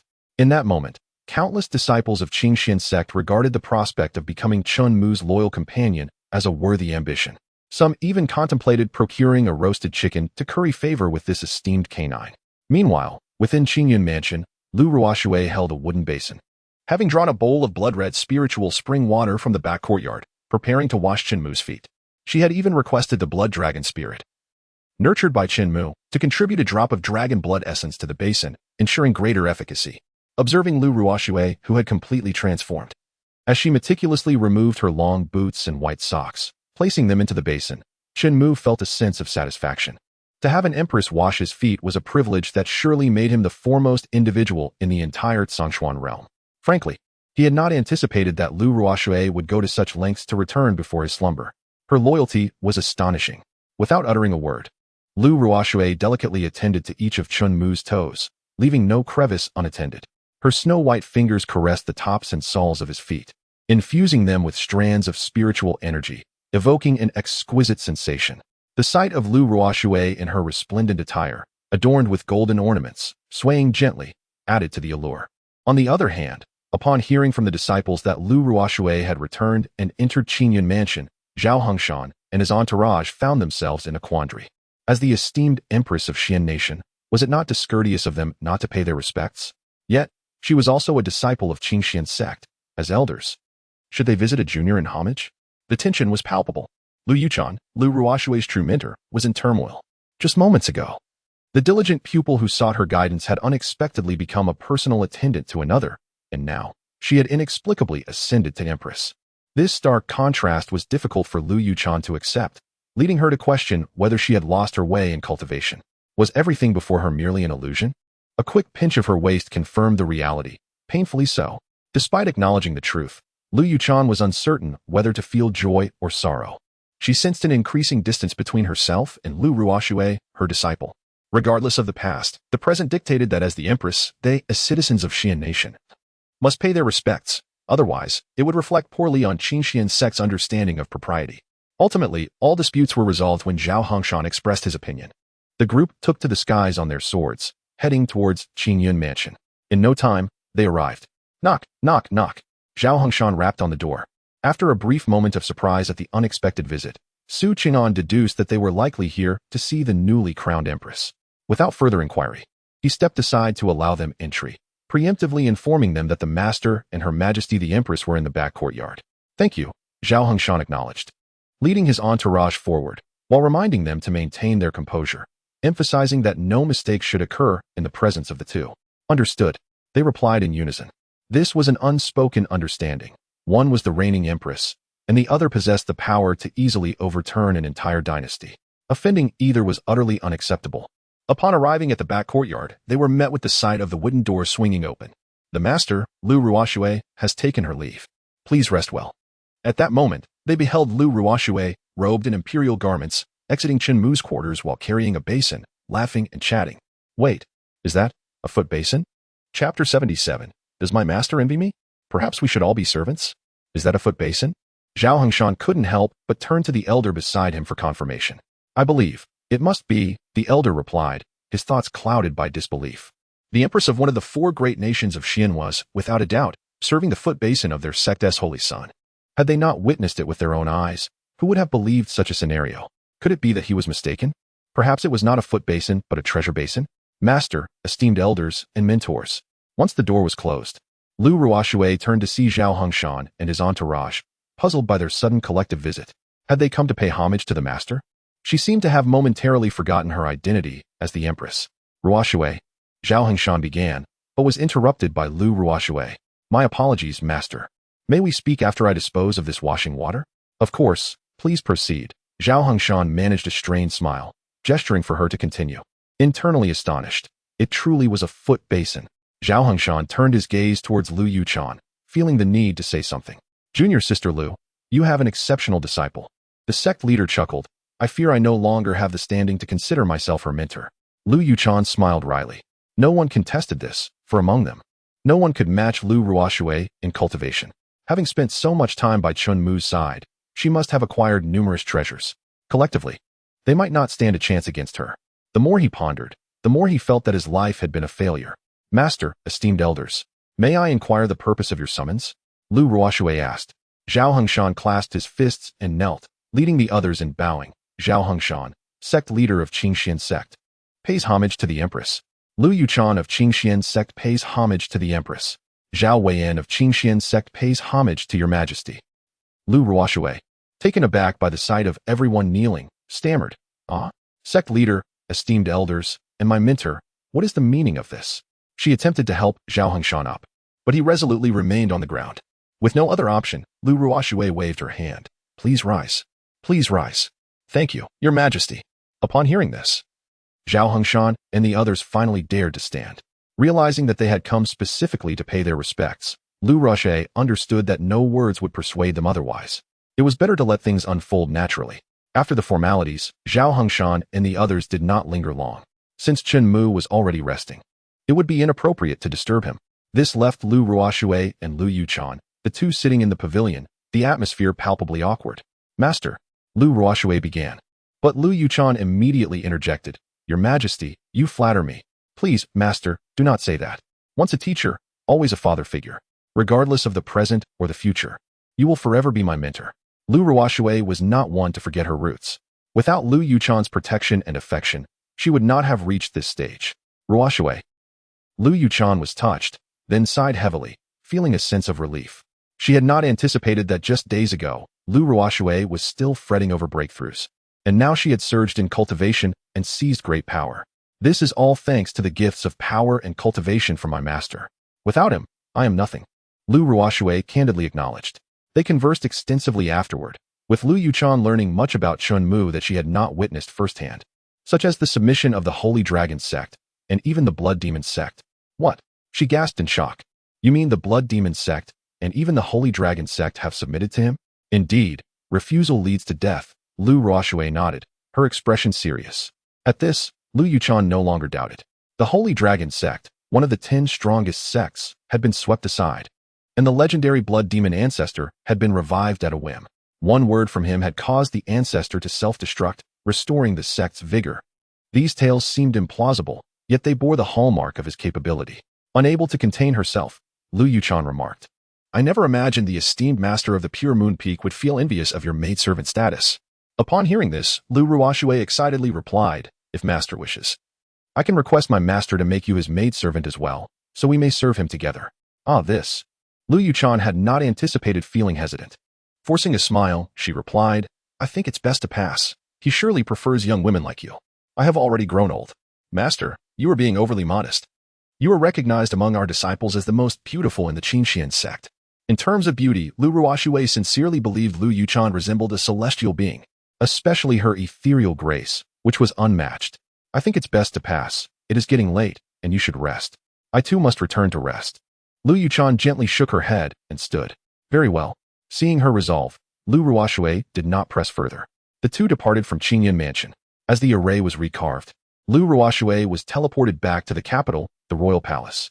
This teleportation array was something she had discovered in the royal treasury, perfectly suited for her daily returns to Qingyan Mansion to attend to Chen Mu's needs. Serving as a maid was her true calling. Being an empress was merely a side role. Additionally, she could bring back more delicious pastries from the capital for Chen Mu. As she watched the blue light fade and the array disappear, Lu Yuchan wore a pensive expression. In a voice only she could hear, her lips parted slightly, murmuring, Should I have agreed? A wave of regret washed over her heart. She felt she had made the wrong choice. But now that he was gone, it was too late for regrets. Serving him? In what manner? Had Ruoxue already? Her mind was unable to resist wandering, conjuring vivid, tantalizing images. A faint blush crept upon Lu Yuchan's fair cheeks. Spotting a disciple approaching from afar, she hastily took flight on her sword. Her heart raced fiercely. Shame, regret, and distress. A tumult of emotions intertwined within her. She decided to return quickly and resume her training. To forget these thoughts. In the royal palace. What a pity, what a pity. I have been looking forward to serving the master alongside my mentor. Hiss. Why did it feel like sharing a husband? What sharing a husband? Lu Ruoshui, you truly are shameless. Lu Ruoshui cradled her face in her hands, squirming. Knock, knock, knock. The sound of knocking at the door jolted her. Her expression immediately turned icy. Enter. Your Majesty. What is it? News has come from the Zhuyin Kingdom. They wish to meet you to discuss matters regarding the border. The Zhuyin Kingdom. If Lu Ruoshui recalled correctly, they had always been in a hostile relationship with the Xian Kingdom, with constant border conflicts. The overall strength of Zhuyin Kingdom surpassed that of Xian Kingdom. So this move seemed anything but benign in Lu Ruoshui's eyes. Yet, she agreed to the meeting. One must not show weakness, nor disgrace Chen Mu. On the Zhuyin Kingdom's side. Father, why must you go personally? I can go instead. That Xian Kingdom Empress is not worth your effort. She lacks the qualifications. Prince Zhu Xiaotian interjected. What do you mean by that? Zhu Changzhan inquired with curiosity. I have received news that this woman was merely an inconspicuous minor sect member before ascending to the throne, a lowly maidservant beside the Holy Sun, Zhu Xiaotian explained. Is that so? Zhu Changzhan's interest was piqued. Xiaotian, elaborate. Yes, father. The news I received indicates that several days ago, Qingxian sect finally awakened a new Holy Sun after 300 years. That woman, Lu Ruoshui, was originally a brilliant female disciple within Qingxian sect, a senior sister. Yet she was bestowed upon the Holy Sun as a maidservant to attend to his needs. Now, she has inexplicably become the empress of the Xian Kingdom. From my perspective, it is likely due to internal strife within the Xian Kingdom. She is a lost royal bastard, easily manipulated by treacherous officials, which is why they pushed her forward. Zhu Xiaotian candidly shared his thoughts. Qingxian sect? Indeed, it is a sect of little renown. For the Xian Kingdom to elevate such a person to the throne, it seems their destiny has run its course. It is time to consider deploying troops for an assault, Zhu Changzhan decided, planning to finalize their strategy after meeting Lu Ruoshui. No longer would they engage in petty skirmishes. They must conquer the Xian Kingdom. After missing this opportunity, who knows how many years they would have to wait. Once they annexed the territory of the Xian Kingdom, Zhuyin Kingdom would surely have a chance to become the strongest nation in the Zhongshuan realm. No one would dare oppose them. Upon hearing Zhu Changzhan's intentions, Zhu Xiaotian thumped his chest and volunteered. Father, let me lead the troops to trample the Xian Kingdom. Good. No wonder you are my son, so ambitious. As you wish. Zhu Changzhan laughed heartily. The prospect of conquering the Xian Kingdom was nearly certain. What kind of nation would elect a maidservant as empress? How could they avoid decline? A mere maidservant. What merit or virtue does she possess? Could it be that she is relying on her holy master to support her? How absurd. The next day, as Chen Mu opened his eyes and stepped outside, he found Lu Ruoshui waiting eagerly at his door. Master, she greeted with a radiant smile. Why are you here at this hour? Shouldn't you be attending court? Chen Mu inquired with curiosity. To serve you. I have advanced my court attendance by half an hour, Lu Ruoshui replied. After a moment's hesitation, Chen Mu nodded, acknowledging her effort with approval. Lu Ruoshui beamed with gratitude, promising to continue her diligent service. After taking a few steps, Chen Mu paused. Should the Golden Core realm be modified to the Tribulation realm? Modify. Modification successful. As Lu Ruoshui prepared to inquire about his sudden stop, she sensed a surge of energy within him. The nascent soul realm, the out-of-body realm, the spirit division realm, the great ascension. In an instant, he had broken through to the Tribulation realm. It was evident that this was the result of Chen Mu's influence. Overcome with emotion, she knelt in gratitude. Thank you, master. This is what you deserve, Chen Mu replied, appreciating Lu Ruoshui's intelligence and loyalty. Her commendable attitude warranted the bestowal of the Tribulation realm's power, which would alleviate his burdens in the future. Wiping her tears, Lu Ruoshui then offered, Master, I specially instructed the kitchen to prepare some pastries for you. Would you care to try them? If you enjoy them, I shall have them made daily. Very well, Chen Mu agreed. After finishing his breakfast, Lu Ruoshui gently wiped the remnants from his lips with a handkerchief before hastily returning to the capital to manage various affairs, starting with the flood crisis in the northern territories. After attending to all matters, 2 hours had passed. Initially, the scholars had worried that this newly appointed empress, relying solely on brute strength, would herald the decline of the Xian Kingdom. However, upon reviewing her revisions to the memorials and her reform proposals, they were genuinely impressed. They realized that they had much to learn. As the adage goes, one must learn until the end of life. The more respect they had for themselves, the deeper Lu Ruoshui's gratitude for Chen Mu grew. Before long, News arrived from outside the palace that the envoy from the Zhuyan kingdom had reached the city. Lu Ruoxue rose to prepare for their arrival, eager to discern the intentions of these visitors. In the grand hall, Zhu Changzhan surveyed the individuals seated on the dais and was pleasantly surprised. I have heard that the Xian kingdom produces beauties, and indeed, the rumors do not lie. Mind your language. An official from the Xian kingdom retorted angrily. When did it become your place to speak here? Zhu Changzhan's arrogance was ingrained. He regarded Lu Ruoxue with disdain, let alone a mere minister. I shall speak plainly. I have come to discuss the cessation of hostilities at the borders, Zhu Changzhan declared. Cessation of hostilities? Lu Ruoxue replied with a calm smile. Hasn't the war always been initiated unilaterally by the Zhuyan kingdom? The Xian kingdom has merely been on the defensive. If you truly wish to cease hostilities, you could simply withdraw your troops without discussion. The war can stop. But it cannot be without conditions, Zhu Changzhan insisted, producing a scroll presented by his aides. Lu Ruoxue took the scroll and saw that it depicted a map of the Xian kingdom, with many key cities circled in red. Zhu Changzhan's intentions were unmistakable. He demanded that Lu Ruoxue cede these cities to ensure peace. Such despicable terms, I shall never agree to, Lu Ruoxue asserted, revealing her strong disposition. Zhu Changzhan seemed to expect this response, smirking as he replied, Your Majesty, I suggest you think carefully before speaking.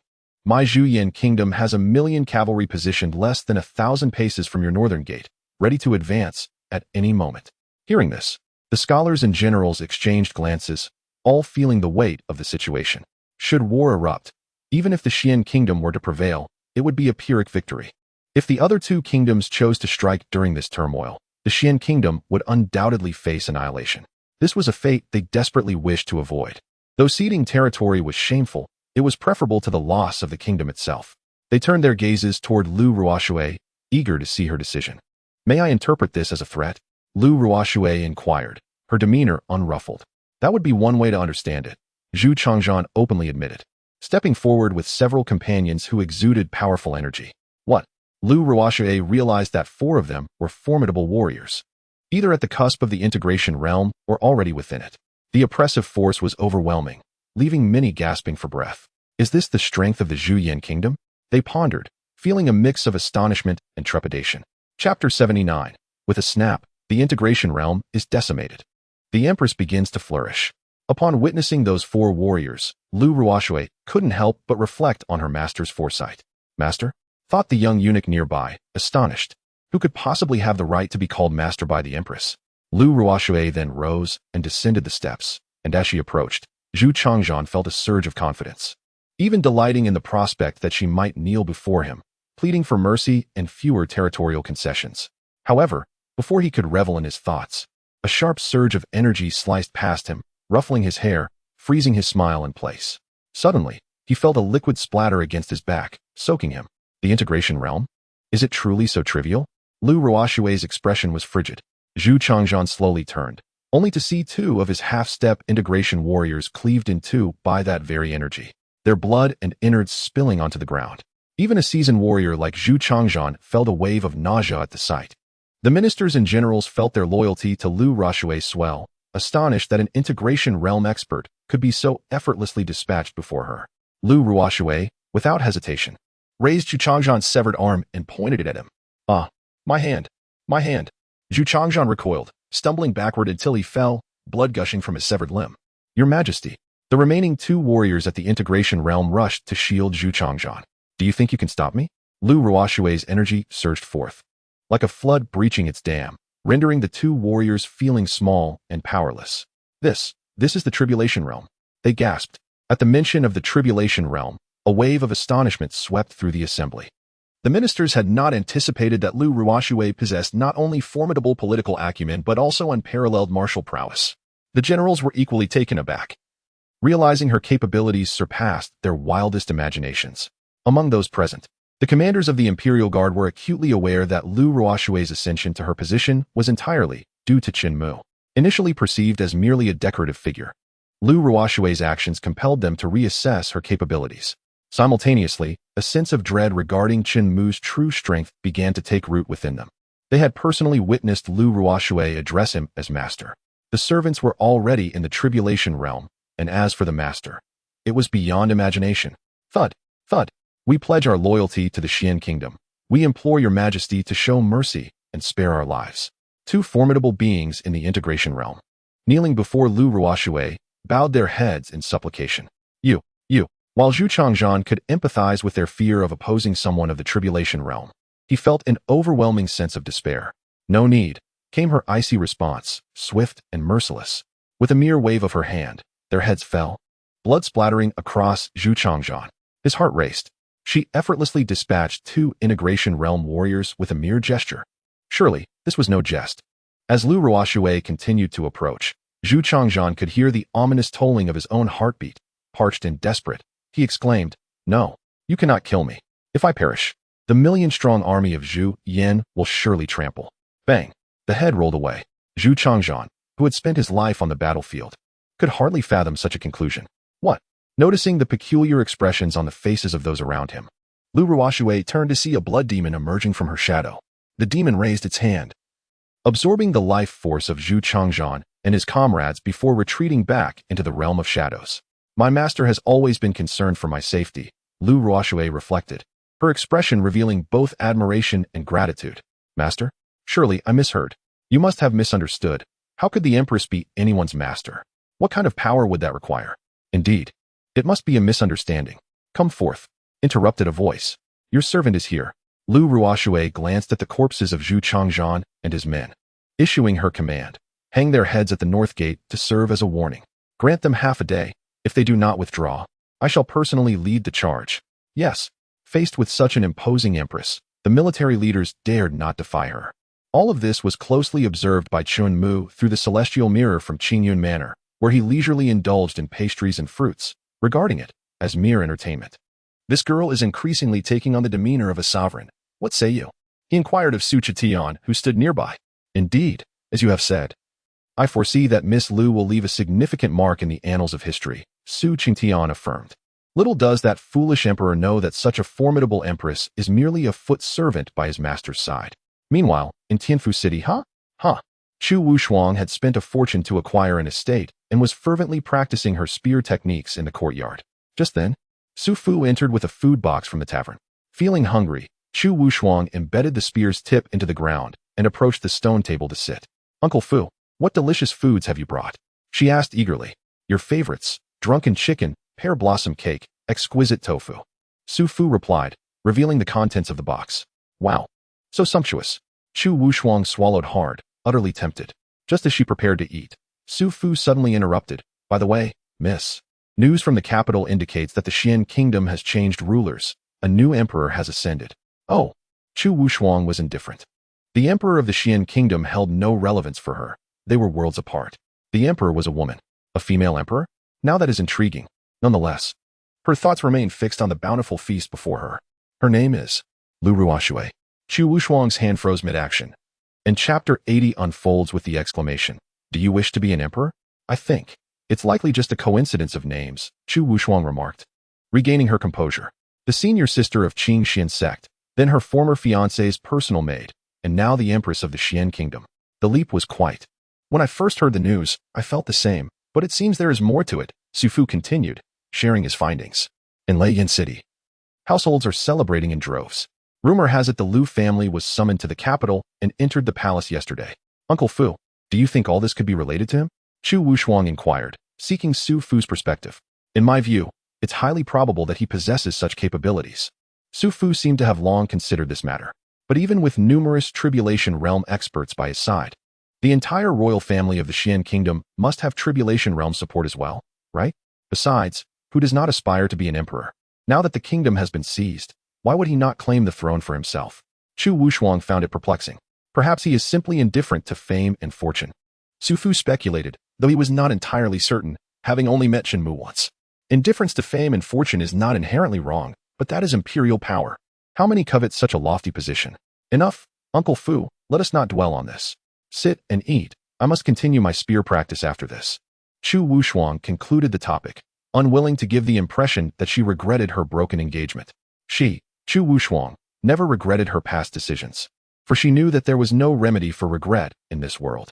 The marriage contract had been annulled and ceremoniously burned. She and the Chen family, particularly Chen Mu, were no longer connected. Yet, she remained curious about how Lu Ruoshui had ascended to the position of empress. once friends who admired each other in battle. Now one had achieved great success, while she, with such thoughts in mind, she quickly filled her stomach and resumed her practice. Bang, bang, bang. The sound of her spear echoed fiercely, slicing through the air. In contrast to her preoccupations, Chen Mu had long forgotten Chu Wushuang's existence. At that moment, he was utilizing the celestial mirror to observe the scene at the north gate of the Xian kingdom. The sight of 1,000,000-strong troops was indeed imposing. The mirror captured the moment when the corpse of Zhu Changzhan, the emperor of Zhu Yan kingdom, along with 4 of his personal guards, was transported from the capital via a teleportation array. Thud, thud, thud. Iron hooks pierced skulls, sealing the city gates. This news swiftly reached Zhu Xiaodian, the prince of Zhu Yan kingdom, who was positioned behind the army, awaiting the command to engage. What? My father is dead? Zhu Xiaodian shattered the wooden table before him with a furious strike, rising in disbelief. Those treacherous scoundrels of the Xian kingdom have even displayed the emperor's head on the city wall. How outrageous! Your Highness, please allow me to plead for an immediate assault on the city. Within 3 days, we shall breach the Xian kingdom's palace. A general, enraged, stepped forward to request permission. Attack. Zhu Xiaodian hesitated not for an instant. As a son, he could not let the murderers of his father go unpunished. Moreover, as the prince, he needed this opportunity to demonstrate his strength and solidify his claim to the throne. An opportunity so ripe for the taking could not be squandered. Clad in armor and mounted on his steed, Zhu Xiaodian personally led 1,000,000 soldiers, advancing like a torrent of steel. Such unrepentant fools, Chen Mu scoffed.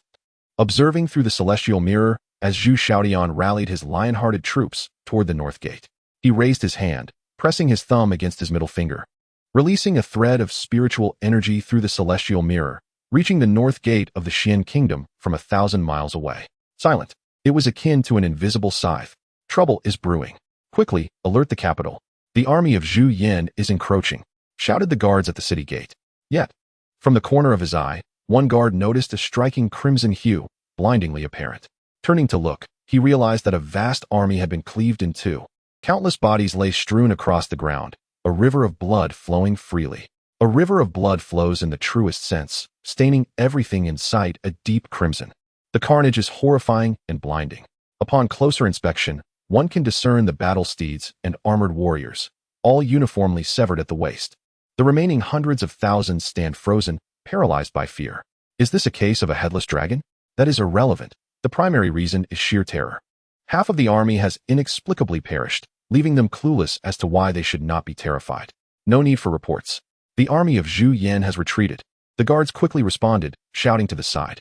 Little Lu, do not falsely report military affairs. That is a capital offense. A figure beneath the wall cautioned. I am not deceiving you. The army of Zhu Yan has lost tens of thousands in an instant, and the rest fled in sheer panic, the guard explained. You can come up and see for yourselves. As several climbed the city wall and beheld the nearly 1,000,000 corpses, their eyes widened in disbelief. The blood accumulated into streams, rushing towards the city gate. It was a scene of unimaginable horror. How could this happen? They focused on the guard, demanding answers. I do not know. It all transpired in the blink of an eye, he lamented, equally bewildered. Meanwhile, Sutra Tian, witnessing the spectacle through the heavenly mirror, felt a chill ripple through his entire being as he grasped the magnitude of his master's power, far exceeding his imagination. In the blink of an eye, 1,000,000 lives were extinguished. The countless soldiers before him were no more significant than ants. Those who understood were aware of the military might, while those who did not might as well have thought the mere weeds, easily slaughtered. The disparity between Su Qingtian's imagined Chen Mu and the reality was staggering, a realm of terror. The emperor is dead, the crown prince is dead. Chen Mu mused to himself, seemingly contemplative. He then turned his gaze to Su Qingtian, standing beside him. What are your thoughts? Su Qingtian quickly inquired. What is your perspective on imperial power? Chen Mu countered.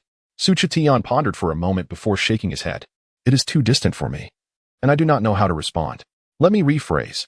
Are you interested in the throne of the emperor of Zhu Yan? Chen Mu asked directly, getting to the point. The throne of the emperor of Zhu Yan. Master, do you wish for me to?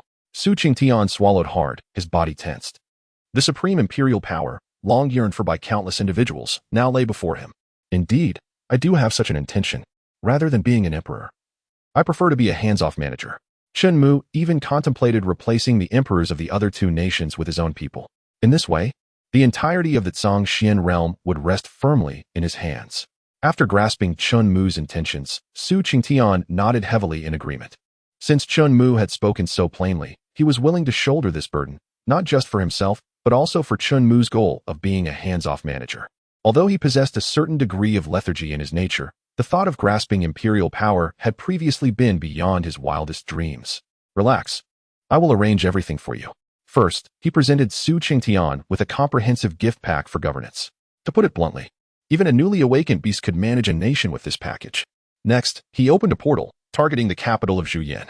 At that moment, a group of civil and military officials wore grave expressions, silence enveloping the hall, so quiet that a pin drop could be heard. Their hearts raced, beating faster and faster, with some wiping the cold sweat accumulating on their foreheads. The emperor had been slain, his head displayed on the city wall for all to see, and even the crown prince had met a gruesome end. However, what truly chilled them to the bone was the swift annihilation of the Zhuyan army, over half of whom had perished in the blink of an eye. This was beyond their comprehension. Furthermore, according to reports from the front lines, it seemed, not only did they not know who had struck, but they had not even seen a shadow of the assailant. Before agreeing to dispatch troops, they were supremely confident, believing it would be a trivial task to eradicate a mere Xian nation. Yet, they never imagined such a terrifying trump card lay hidden within. Could it be that a demigod, on the verge of ascension, existed beyond the tribulation realm? If so, Zhuyan had undoubtedly kicked a hornet's nest. They regretted mobilizing their forces, which led to this calamity. Suddenly, someone noticed a swirling, ethereal portal appearing before the dragon throne. At the sound, they all looked up in confusion. A portal? How could this place have a portal? While they speculated, Chen Mu and Su Qingtian emerged, one after the other. After searching their memories, the officials confirmed they had never seen these two before. Just as they were about to inquire about their origins, they saw Chen Mu grasp Su Qingtian's shoulder and press him onto the dragon throne. What are you doing? That seat is not for just anyone. Get down immediately. A first-rank military general shouted angrily. Bang! In an instant, the general's body grotesquely inflated, tearing apart and exploding, blood spraying up to 7 or 8 meters away. Throughout the entire ordeal, the officials remained fixated on Chen Mu and Su Qingtian, yet they had failed to perceive any signs of their actions. Shocked, the reprimands they intended to voice crumbled in their throats, swallowed back down. They understood that these two were not to be trifled with. While they might possess skills in governance and military affairs, they could not claim to be extraordinary in cultivation, perhaps even mediocre. In most cases, heaven is just. The emperor and crown prince are dead. I wish to appoint him as the new emperor of Zhuyan.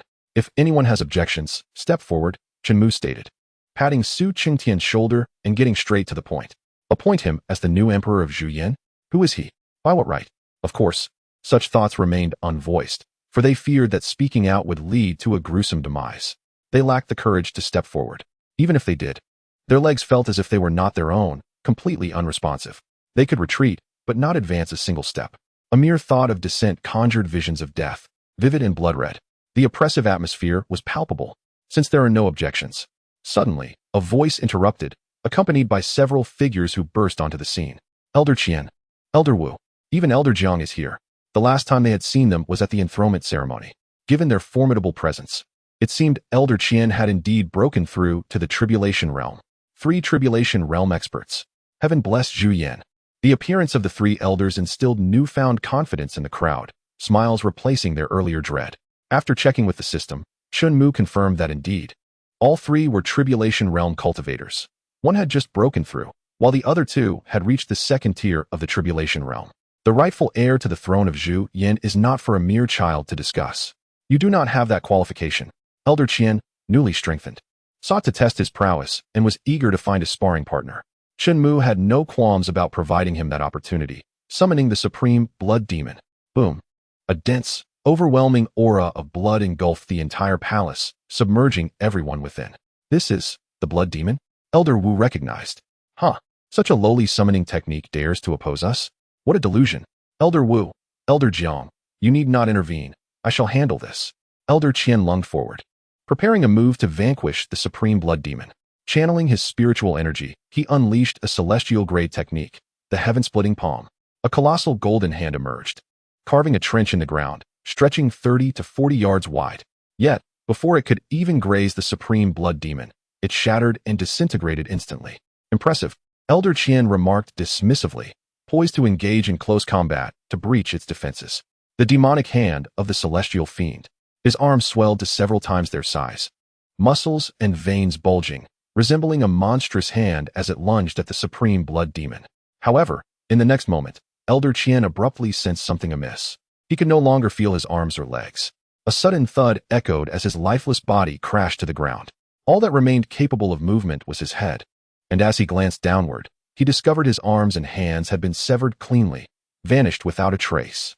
Thud, thud. Elder Wu, Elder Jiang, and others witnessed the scene unfold clearly as it transpired right before their eyes. This was nothing like the blood demon they had envisioned. Even disregarding Elder Qian's recent breakthrough and unstable cultivation, they themselves were at the second level of tribulation. They could not even perceive the motion of the supreme blood demon's raised hand. What kind of power did this supreme blood demon possess? How formidable was it, transcending the tribulation realm? With a wave of its arm, the supreme blood demon summoned forth a torrent of blood, extending its crimson hands that ensnared and enveloped Elder Qian's head, drawing it back before itself. Elder Wu, quick, say before he could complete his sentence. The sound of bones shattering and blood spraying preempted him, a deafening noise resonating in the ears of the onlookers. Elder Wu and Elder Jiang exchanged glances, resolute in their decision to join forces against the supreme blood demon. The situation had escalated to a point where, as protectors of the nation, they could not afford to stand idle. They attributed the calamity solely to Elder Qian's recent breakthrough and his underestimation of the blood demon's might. Determined to learn from Elder Qian's misstep, they unleashed their full power from the outset. One wielded a sword, executing the spirit dragon sword technique. The emerald sword energy coiled like a dragon, its resonance akin to the roar of a celestial beast. The other ignited his spiritual energy into flames, amplifying the size of his arms, the fire raging fiercely. Even from a dozen meters away, the waves of heat were palpable and searing. This was a mid-tier celestial technique, the fiery demonic hand. They separated, intending to strike from either side of the supreme blood demon, exploiting its blind spots. However, the blood demon's response was brutally straightforward. It raised its arms, blood surging, weaving and thickening in an instant. It formed a pair of enormous blood hands, which then clapped together. Boom. The resulting shockwave sent hundreds of civil and military officials flying several meters away, crashing against pillars and walls, landing in disarray. The scene was nothing short of chaotic. Those who managed to rise and survey the situation soon discovered that Elder Wu and Elder Jiang had completely vanished from sight, as if they had been erased from existence. When the supreme blood demon separated its massive hands, the remnants of two flattened bodies could be faintly seen, their bones protruding grotesquely from their flesh.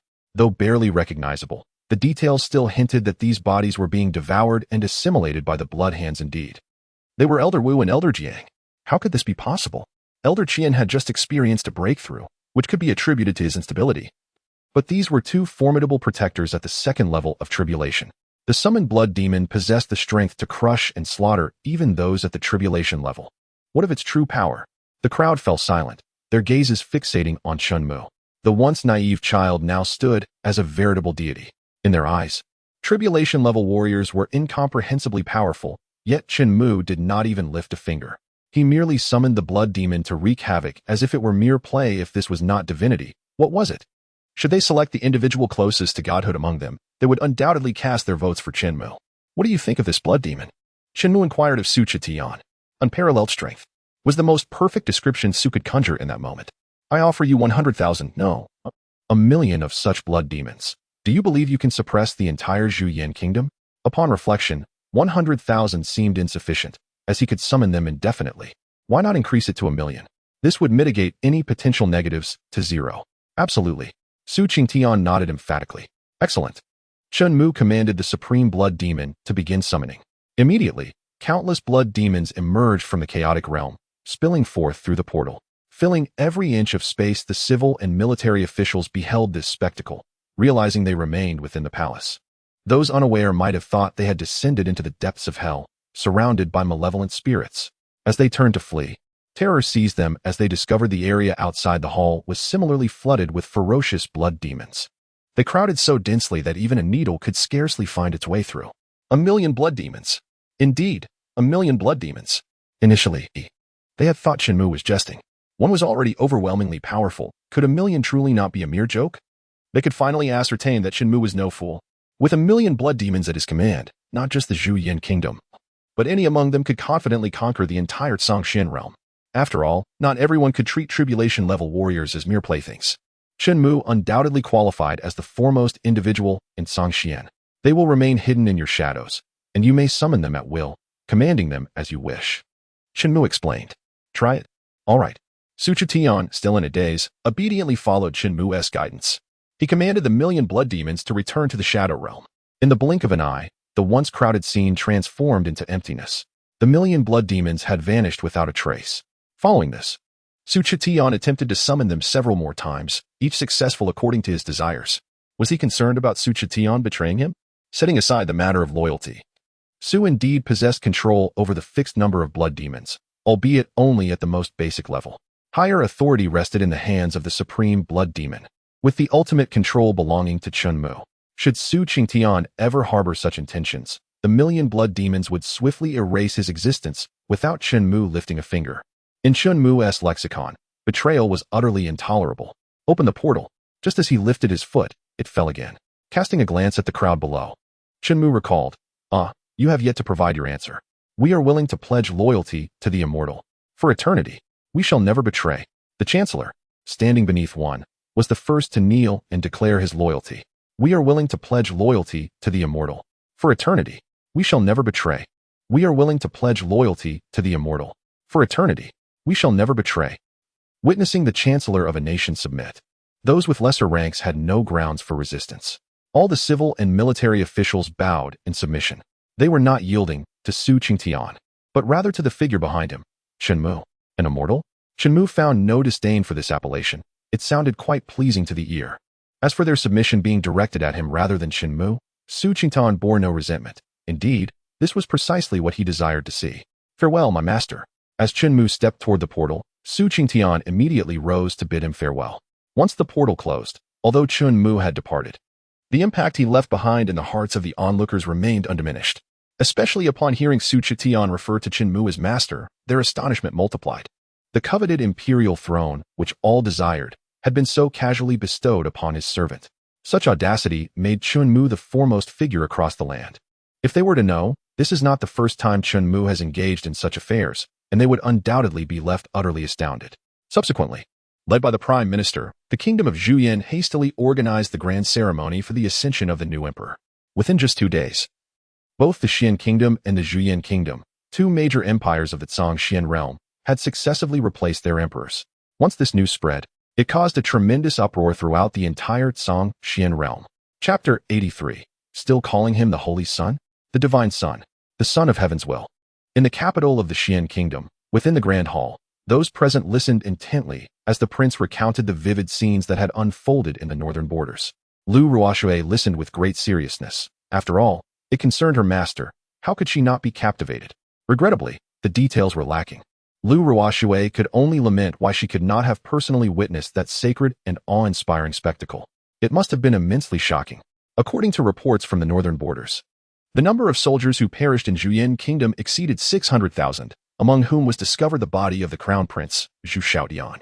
After the report, the official did not hesitate to inquire, Your Majesty, should we press the advantage and conquer the Zhuyin Kingdom? Conquer the Zhuyin Kingdom? Upon hearing this, Lu Ruoshui merely smiled faintly. The Zhuyin Kingdom had already been subdued. Subdued already?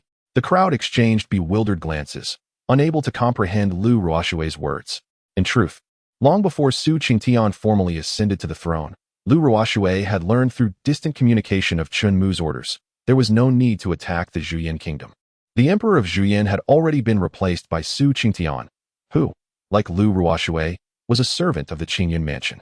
This revelation immediately extinguished Lu Ruoshui's earlier intentions to bring forth the Jinshan stone in her arsenal to seize the throne of Zhuyin. What sense does it make to turn against one's own? Lu Ruoshui did not wish to cause trouble for Chen Mu merely for the sake of performance. Such actions would only tarnish her image in her master's eyes and diminish his affection towards her, akin to losing more than one gains. Lu Ruoshui did not elaborate further, and those present dared not pry. Ultimately, seeing her so pleased, it must not be a bad omen. Half a day later, in the eastern part of the palace, within the Tongtian Pavilion, a gathering of Xian Kingdom's formidable protectors sat together, their expressions filled with astonishment. What? Not only the Xian Kingdom, but even the Zhuyin Kingdom has changed rulers? Indeed, it is said that someone single-handedly slaughtered hundreds of thousands of Zhuyin's elite soldiers. One strike against hundreds of thousands. But that is not even the most outrageous part. Do you know what is? Pray tell. The new emperor of Zhuyin, named Su Qingtian, is related to our female emperor and also connected to the Qingxian sect. Another connection to the Qingxian sect? I have learned that he was originally a guardian within the Qingyun mansion. The Qingyun mansion? If I recall correctly, our emperor was once a maid within the Qingyun mansion as well. This Qingyun mansion is the residence of the holy son of Qingxian. Who exactly is that holy son? At this moment, they felt even more fortunate that previously, when Chen Mu subdued the Xian emperor and seized the throne, they had refrained from acting rashly. Otherwise, the number of people present would have been significantly reduced, or perhaps they would have been entirely absent.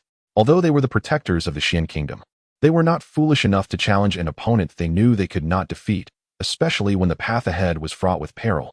Having lived for centuries, they cherished their lives, leaving reckless acts to the younger generation. They had grown weary and preferred to focus on their cultivation, seeking the path to immortality. Meanwhile, in the other corner of the Zhongxian realm, the Xiantian and Tianwu dynasties, both renowned among the four great powers of the Zhongxian realm, found themselves in a state of unease. Particularly the Xiantian empress, Luo Hanqiu, and the Tianwu emperor, Zhao Xianming. Although the overall strength of Xiantian and Tianwu clearly surpassed that of the Xian kingdom and Zhuyin kingdom, it was not to the extent of outright dominance. If they truly possessed such capabilities, they would have long led their armies to conquer and assimilate. However, in less than 2 days, two dynasties had mysteriously replaced their rulers, and both were connected to the Qingxian sect. How could they find peace in such circumstances? Luo Hanqiu and Zhao Xianming could not help but worry that they might be the next victims, stripped of their thrones. Among them, Zhao Xianming secluded himself in the imperial study, refusing to come out, while the surrounding guards increased tenfold. Even a fly would find it difficult to enter. In contrast, Empress Luo Hanqiu sat in the rear garden, lost in thought, her beautiful features now shadowed by concern. How many individuals in this world are not afraid of death? She, Luo Hanqiu, was indeed afraid. It felt as though an invisible, razor-sharp sword hung over her head at all times, making her exceedingly uncomfortable. Was her life truly destined to end in such a manner, relying on those hidden powerhouses of Xiantian? In her heart, Luo Hanqiu believed it was unlikely they would come to her aid. News of the brutal slaughter of transcendental beings in Zhuyin had undoubtedly reached their ears. Whether they were willing to intervene was one matter. Even if they were, what good would it do? Would they merely stain the palace walls with blood? No. This could not continue. She could not sit idly by and await her demise. Suddenly, a glimmer of determination shone in Luo Hanqiu's eyes. She resolved to disguise herself and venture out of the palace to visit the Xian kingdom and the Qingxian sect. She sought to personally meet the holy son of Qingxian, who had vanished after being selected for the title, leaving behind scant information. It was clear that the Qingxian sect was deliberately concealing information about him. Otherwise, how could not even the Tianji pavilion glean any details? Rather than passively awaiting death, it was better to actively uncover the truth and understand the intentions of the other party. After briefing her trusted confidants about matters during her absence, she set off immediately, without daring to delay. After all, this was a matter of life and death. Returning to the Qingyun mansion, today was undoubtedly a day of jubilation for the disciples of Qingxian. Hey, have you heard? The emperors of the Xian kingdom and Zhuyin kingdom are both our Qingxian sect members. Our Qingxian sect is filled with talent. Do you think I might have a chance to become a little emperor someday? Dream on. Stop flattering yourself. They ascended to the throne thanks to the Holy Son. Still calling him the Holy Son. It's now fashionable to refer to him as the Divine Son, the Son of Heaven's will. I wish I could enter the Qingyun mansion. Why is that? Is it not obvious? Have you not noticed that being a servant in the Qingyun mansion can lead to becoming a Qilin, while serving their grants won the opportunity to become an emperor? Indeed. That makes sense. Such voices reached Chen Mu's ears as he sat within the Qingyun mansion, hearing plenty from outside. Was the news spreading this swiftly? Simply taken aback, Chen Mu had no intention of concealing anything. Why hide such magnificent accomplishments? It was not something to be ashamed of. Compliments and praise were certainly more pleasant to hear than ridicule and belittlement. He had no peculiar penchant for the latter. Glancing around, he noticed that everyone had departed, leaving the once bustling Qingyun mansion starkly quiet. The usual clamor that filled his ears, including Lu Ruoshui's sweet, endearing address of her master, now seemed rather soothing in retrospect. Could it be that he was indeed someone who feared solitude? Chen Mu chuckled to himself, shaking his head to dispel such thoughts. He opened the system's hacking function page, eager to see if there were any intriguing features available. Chapter 84, New Hacking Features. Traveling Panda, Attack Effect, Status, unactivated. One-click plunder. Status, unactivated. Eavesdrop on thoughts. Status, unactivated. Upon reviewing, he found each hacked feature more bizarre and outrageous than the last. The attack effect. It could endow any attack, even a basic strike, with a powerful visual effect, creating an ultimate sensory experience. One-click plunder. This feature was even more direct and violent. Any target could be selected for immediate plunder of their cultivation level, wealth, leaving them with nothing.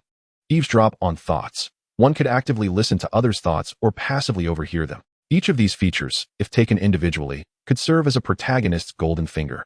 Yet for Chen Mu, amid the myriad of functions, he found himself dazzled, awaiting the favor of only one. At present, what captivates Chen Mu's attention is not the dazzling special effects, nor the one-click plunder, but rather a cracked feature known as Traveling Panda. This feature enables one to traverse the world and return each time with a plethora of random treasures.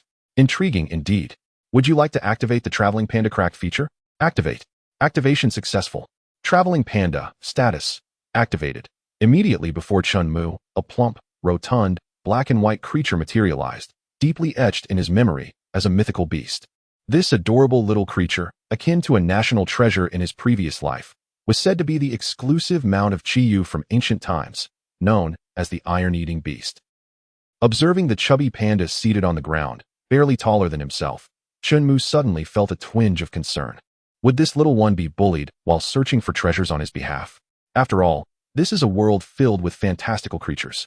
He knew that if those cultivators noticed the little creature, they might mistake it for a rare beast, either capturing it for a hefty price or skinning it to extract its essence for alchemy. Chen Mu was certain that within the vast Songxian realm, only this panda existed. Its rarity was self-evident. Though he understood that, being a product of the cracked feature, this panda was likely not an ordinary creature. Nevertheless, to be safe, Chen Mu decided to check its attribute panel.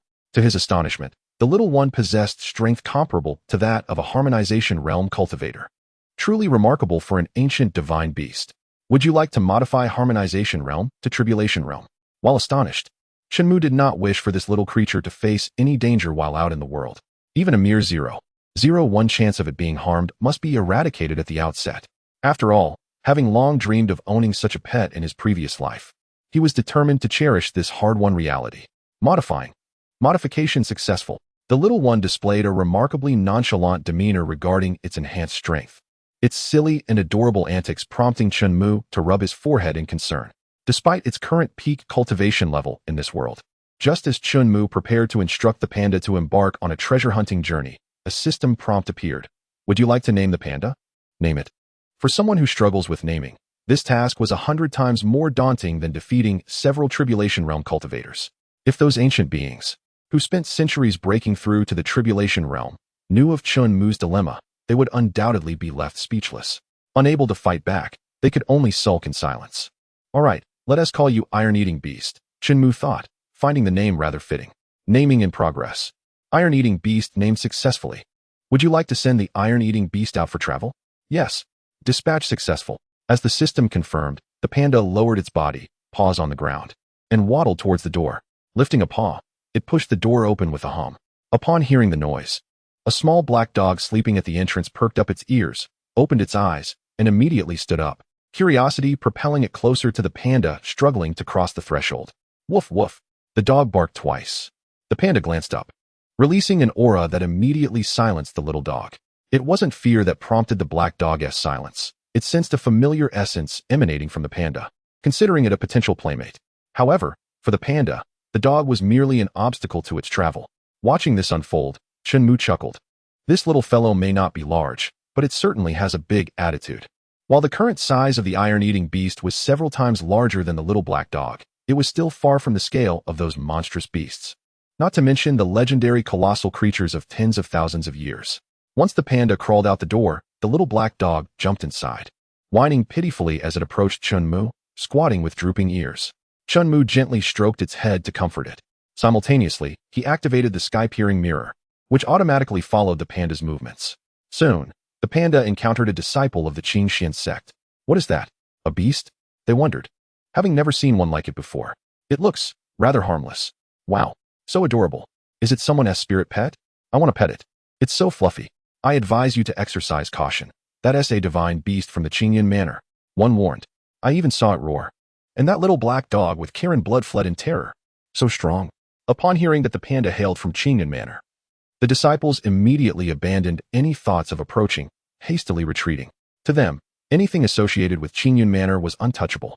Those who dared to provoke it were, without exception, now buried under mounds of earth. Thus, the panda ambled leisurely towards the mountain gate under the gaze of the crowd, eventually halting before a bamboo grove. Without hesitation, it ventured inside. Chen Mu preferred to believe the iron-eating beast was simply hungry rather than seeking treasures. Pandas traditionally had robust appetites, and this was no ordinary bamboo grove, but a grove of spiritual bamboo, boasting exquisite taste and high nutritional value. The panda's actions sparked considerable concern among the observing disciples. Why did it enter the purple bamboo grove? Is there danger? Should we intervene? What danger could there be in a bamboo grove? It's merely the sect leader's favorite 1,000-year spiritual bamboo, a rarity. To protect against damage from disciples and beasts alike, a 1,000-year-old beast was specially raised to guard it. Is it truly dangerous? A 1,000-year beast. They gasped. We should quickly inform the young master. If this little cutie perishes in the purple bamboo grove, we will surely face dire consequences. Listening to their conversations, Chen Mu felt a wave of exasperation wash over him. When did his reputation transform into that of a nefarious villain? Wasn't he meant to be amiable? Moreover, how could a mere 1,000-year beast possibly contend with the iron-eating beast? Even before Chen Mu adjusted its cultivation to the maximum level. Chapter 85. The Aggrieved Sect Leader. Grave of Immortals. 10,000-year beast. Just as he pondered, a thunderous roar suddenly emanated from the sky-peering mirror, startling many disciples of Zhangxian, who stumbled backward several steps in fright. It has emerged. The 1,000-year beast, Crimson Flame Tiger. Its intimidating presence was enough to instill fear, especially with its elongated fangs and body engulfed in raging flames. Not only was it difficult to approach, but one also had to be wary of the burning inferno. Even relative to beasts from Qingyan Manor, the disparity in size was overwhelming. Quick, notify the young master. In the eyes of the majority, size equated to strength in judging a beast's prowess. While the panda was undeniably the victor in terms of cuteness, the Crimson Flame Tiger clearly overshadowed it in power. Witnessing the panda disregard the presence of the Crimson Flame Tiger, effortlessly snapping a 1,000-year spiritual bamboo and sitting down to munch on it, one couldn't help but marvel at the little creature's audacity. How could it remain so unfazed in a life-and-death situation, prioritizing its hunger? Oh no, the sect leader's beloved spiritual bamboo has been devoured. Trouble. The Crimson Flame Tiger is enraged. As the massive beast bared its teeth, flames erupting from its maw, it lunged 5 or 6 meters toward the panda, which was engrossed in its meal. Everyone's hearts sank. The disciples intending to rush to Qingyan Manor to inform Chen Mu halted, believing it was too late. The panda was doomed to perish in the jaws of the tiger. The notion of the panda meeting its demise seemed almost a foregone conclusion. However, at that moment, they beheld the panda nonchalantly raise one of its arms, its paw wide open, revealing the sharp claws concealed within. Bang! Boom! Then, with a single strike, it landed squarely on the head of the Crimson Flame Tiger. And then, there was no and then. The fiery tiger dissolved into a mist of blood, leaving only a flicker of flame lingering in the air before it too was extinguished. Throughout this spectacle, the panda never cast a glance at the Crimson Flame Tiger, its focus entirely on devouring the spiritual bamboo. After finishing one stalk, it shifted its waist and hips, moving towards the next piece. Ah, this, a millennium-old demon beast, slain with a mere swipe? Surely, this could not be a jest. It must be said, the panda truly lives up to its reputation as a divine beast emerging from the Qingyan Palace. Indeed, given its size, it appears still in its juvenile stage, yet possesses such terrifying power. When fully grown, it may well turn the heavens upside down. If it continues to consume the spiritual bamboo at this rate, there will soon be none left. Should we inform the sect leader? After some deliberation, a disciple resolved to head to the Lingzhu Peak to inform Zhao Hengshan of the tiger's demise and the bamboo's consumption. What? Who possesses such audacity to harm my spiritual companion and the spiritual bamboo? Upon learning of this matter, Zhao Hengshan erupted in fury, rising in indignation. The spiritual bamboo was procured at a hefty price, each stalk valued in the thousands. The Crimson Flame Tiger, nurtured over decades, had consumed countless medicinal pills. Now, it had been killed and harmed. How could Zhao Hengshan maintain his composure and not be enraged? Upon returning to the sect leader, the disciple reported that the black and white bear was from Qingyan Palace. The disciple spoke truthfully, unfamiliar with its name and having never seen such a creature. He could only describe it by its colors. Qingyun. Qingyun Palace? Zhao Hongshan's transformation was akin to that of a different person. In an instant, his demeanor deflated, flipping from elation to despair faster than turning a page. Upon reflection, it was clear that a being capable of slaying a millennium-old demon beast with a mere paw could not be an ordinary character, coupled with its origins from Qingyun Palace. All was well. You may return to your cultivation. Zhao Hongshan waved his hand dismissively, turning his head away, tears glistening in his eyes. What else could be done? Any further grievances must be swallowed down, forced into his gut. Compared to this millennium-old demon beast and spiritual bamboo, Chen Mu, the Holy Sun, was simply incomparable. Even if Chen Mu claimed the bamboo was insufficient, Zhao Hongshan would still hasten to devise a means to procure more. Is this servile? All is for the advancement of the sect, not disgraceful. The disciple took his leave. A vast bamboo forest was soon stripped bare by the panda's ravenous appetite. Having accomplished its task, it departed without leaving a trace or name. It continued to sway its plump panda bottom down the mountain. A sight to behold, it was irresistibly adorable, melting the hearts of countless men and women. Most importantly, its strength was equally formidable. Many lamented that finding a celestial partner could not compare to acquiring such a demon beast. The sense of security it provided was unparalleled. Slowly, it descended from the Qingshan mountain. Standing at the mountain gate, it glanced around, finally recalling its true mission. Chen Mu couldn't help but scoff. Through the map and the panda's movements, he could ascertain that it intended to journey to a place known as the burial Immortal Mountain. Legend has it that within this mountain lies the treasure of the Immortal King, which is why it has come to be referred to as the burial Immortal Mountain. However, even after hundreds or thousands of years, there have been no reports of anyone discovering the Immortal King's treasure. Naturally, even if it were found, it would likely remain undisclosed. Should a certain ancient cultivator catch wind of it, it could very well spell doom. Given that this little creature was headed to the burial Immortal Mountain, it seemed the rumors held truth. Indeed, the treasure of the Immortal King was buried there, Chen Mu asserted. He initially intended to use the system map to investigate what treasures lay hidden in the burial Immortal Mountain, but found the number of people heading there was rapidly increasing. In a remarkably brief span, nearly 1,000 individuals had gathered at this once desolate peak, all seeking treasure. It appeared competition would be fierce. In the midst of this, Chen Mu noticed a ferrous beast charging towards a cave. The entrance was surprisingly vast, and deep claw marks could be seen etched into the stone walls, densely packed. Without hesitation, the panda stepped inside. The surroundings gradually darkened until it was pitch black. Fortunately, the observation mirror could activate a light mode, illuminating the area as if daylight had returned. After advancing 100 meters, a colossal figure came into view. This creature was not unrelated to the panda, a mountain bear. It earned its name because it perpetually carried a small mountain upon its back, which could be utilized as a weapon to crush foes. Compared to the mountain bear, the panda appeared even smaller, as the two were not on the same level at all.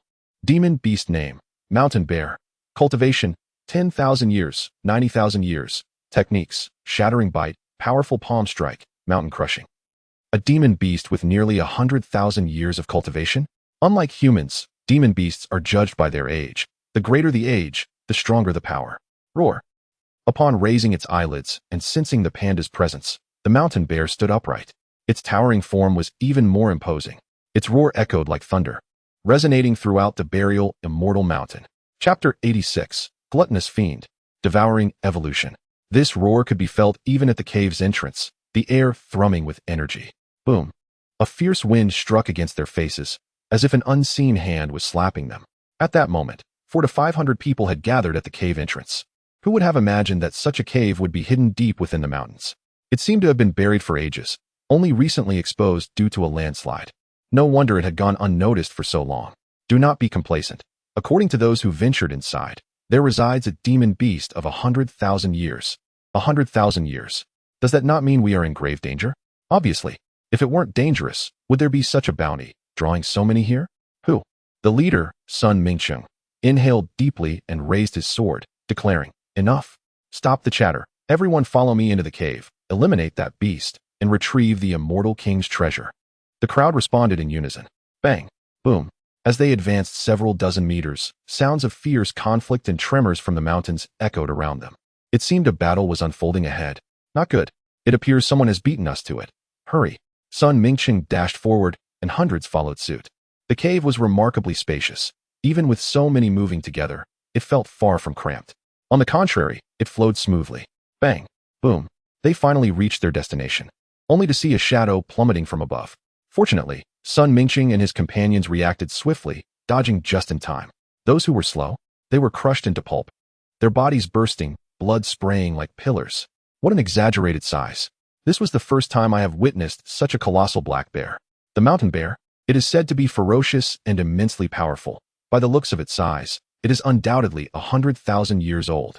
It seems to have already taken its last breath. It appears that individual was indeed a hidden master, effortlessly dispatching a 100,000-year demon beast. Subsequently, some noticed the panda's presence. That creature is most likely the mountain bear's cub, right? No one refuted this. After all, they had never seen the cub of a mountain bear and dared not make unfounded assumptions. Perhaps it looks just like this? With such a diminutive size and only one present, coupled with the presence of hundreds of them, they paid it little mind. Sun Mingqiang was an exception. He contemplated whether to capture the panda as a spiritual companion or to trade it in the black market, as it would surely command a handsome price. Then, he witnessed the panda voraciously devouring the mountain bear's flesh. Its speed of consumption was astonishing, from burying its head within to nearly engulfing its entire body. It was a sight to behold. This fellow is truly ruthless, not even sparing the mother bear. This will not do. The bear skin, bear meat, and bear bones are all exquisite materials that must not be wasted. With that said, several individuals stepped forward, intending to prevent the panda from continuing its feast on the mountain bear. Boom, bang, bang, bang.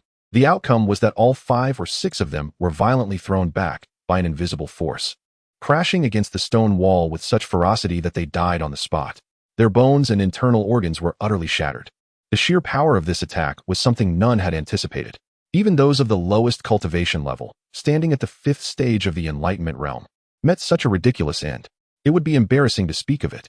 It must have been the residual spiritual energy within that beast that killed them. Everyone should exercise caution, Sun Mingqiang warned. They had yet to connect these deaths with the panda, merely viewing it as a gluttonous little creature that posed no threat. Indeed, the others complied and continued toward the panda. You little beast. Stop eating and get out here. One individual grasped the panda's tail, intending to pull it out of the mountain bear's carcass by brute force. This action thoroughly enraged the panda. Anything was permissible, but it could not be impeded in its meal. That was its bottom line. Boom. With a swift turn, it struck down with a paw, unleashing sharp, invisible blades of energy that sliced the intruders into several pieces. Sun Mingqiang. The onlookers could only marvel. Truly, the offspring of the mountain bear possessed considerable strength. Sun Mingqiang felt a surge of joy. This little creature was so powerful, whether as a spiritual pet or for trading. It was a treasure. What a windfall. Everyone, let us catch it alive, Sun Mingqiang commanded. To this, Chen Mu could only mutter 2 words, seeking death.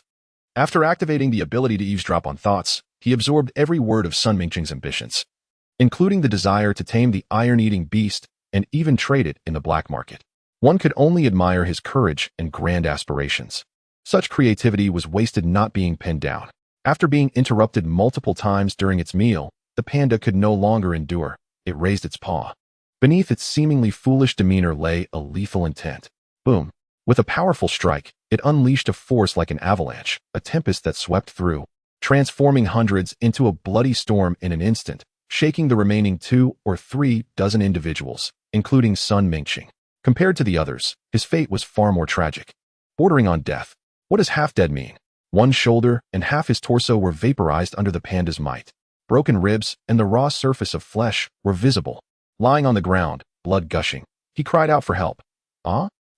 Save me, help me. He could never have imagined that this seemingly small creature, not even the size of a tiger, possessed such monstrous power. The remaining onlookers did not ignore Sun Mingqiang's pleas. They were paralyzed in terror, unable to extricate themselves from the horror. Boom. The panda lifted its hefty paw once more, sweeping down to obliterate the last few who remained. Once assured that no one would hinder its efforts, it resumed its relentless feasting. Does this little creature possess a black hole for a stomach? Chen Mu couldn't help but comment. It was absurdly gluttonous. It devoured every last morsel of the mountain bear, which was many times its size. It transcended mere gluttony. Was the iron-eating beast merely a simple gourmand? The system prompt before Chen Mu told him he was mistaken. The iron-eating beast was not merely a glutton. Devouring successful. Evolution template of the mountain bear acquired. Unexpectedly, Chen Mu had not anticipated that this travel panda, in addition to treasure hunting, possessed the ability to evolve through consumption. By devouring other beasts, it could gain evolution templates and inherit all abilities and cultivation levels. It was truly outrageous. Could it not evolve into countless forms if it so desired? Chen Mu boldly speculated. Treasure hunting and devouring evolution, a dual benefit. He became even more convinced that any one of these abilities could effortlessly forge a protagonist-like existence. Chapter 87. Seizing the Immortal King's Treasure. After acquiring the evolution template of the mountain bear, the panda extended its tongue to lick clean the meat clinging to its mouth, then proceeded toward the raised blue stone that served as its resting place, slowly making its way over. It used its paw to push aside the compressed straw laid atop, revealing an abundance of ancient inscriptions carved into the stone. With a press of its paw, it infused spiritual energy, opening a resplendent portal of golden light. Without hesitation, it jumped right in. As the sky-watching mirror prepared to follow, Chen Mu keenly noticed a figure appearing at the right edge of the mirror's view, swiftly following the panda into the portal. Was it a case of the mantis stalking the cicada, unaware of the oriole behind? Chen Mu smiled faintly. It was better described as self-conceit. The scene shifted to a vast, white world, stretching endlessly, with towering bookshelves resembling high walls, arranged like a maze.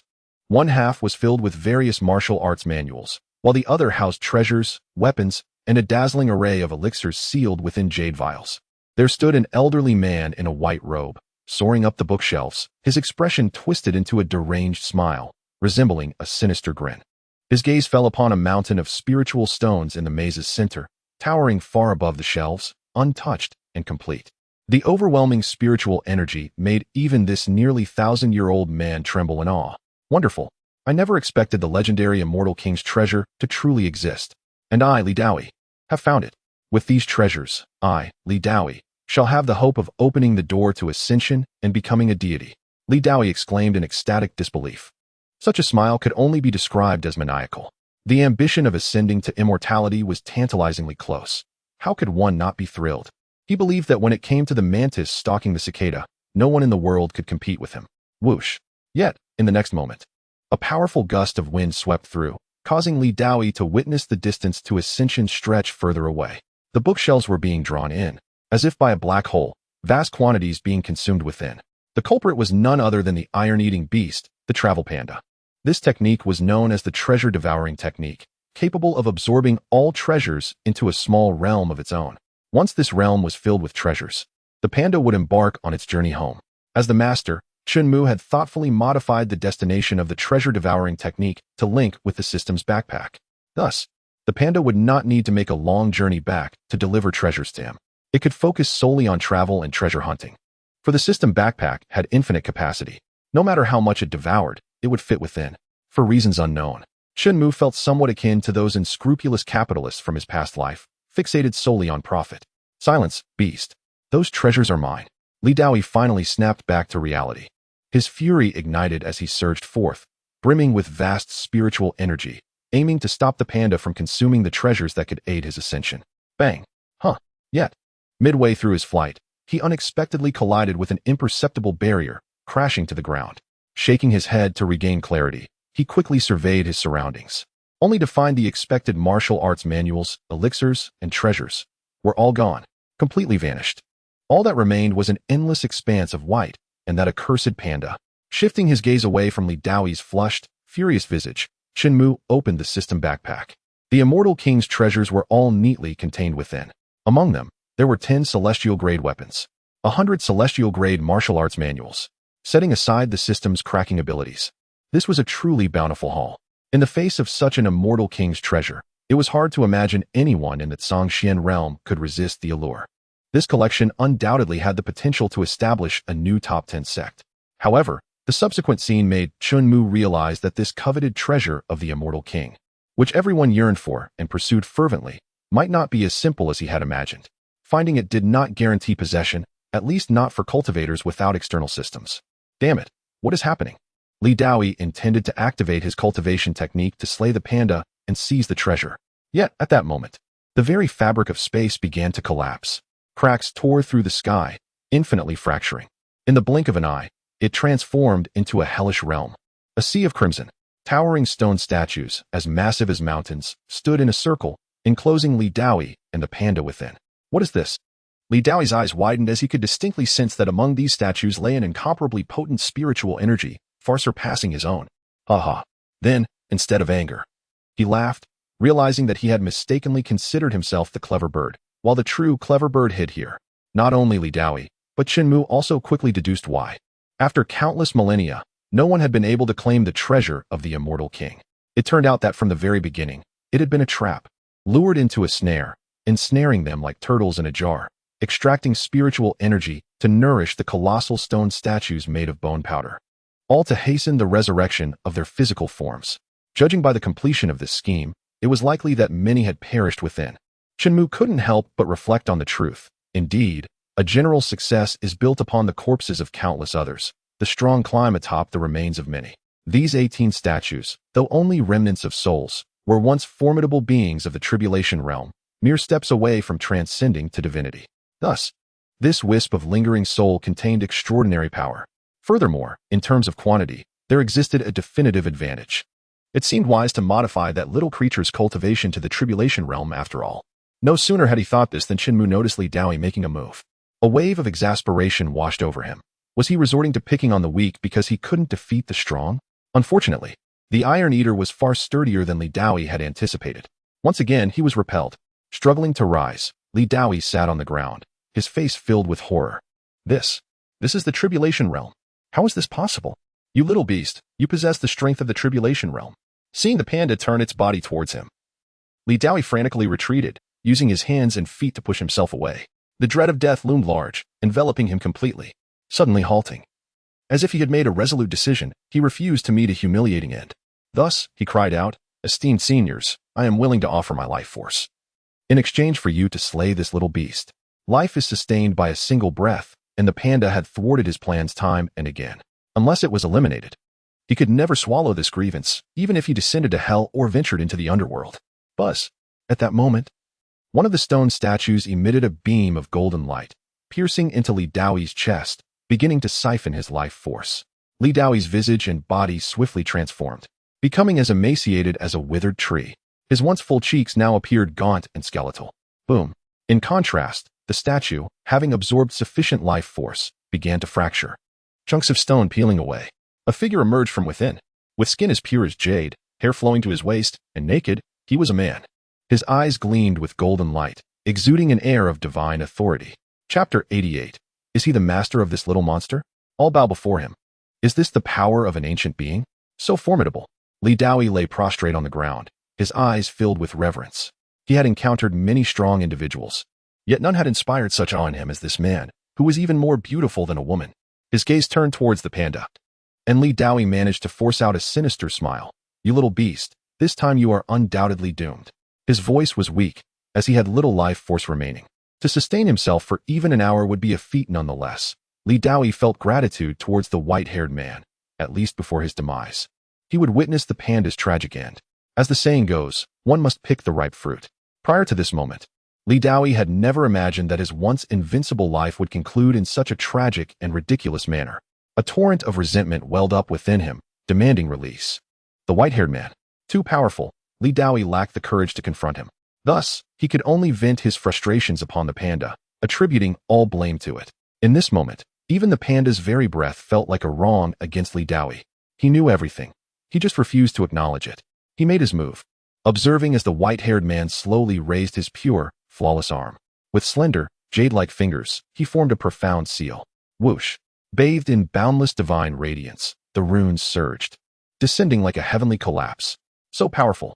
At this moment, the white-haired man appeared to Li Daoi as a being of unparalleled combat prowess. There was no one in the world who could rival him. In the face of that divine light, and the clear seal within it, the panda maintained its languid demeanor, opening its mouth to reveal its gleaming white fangs.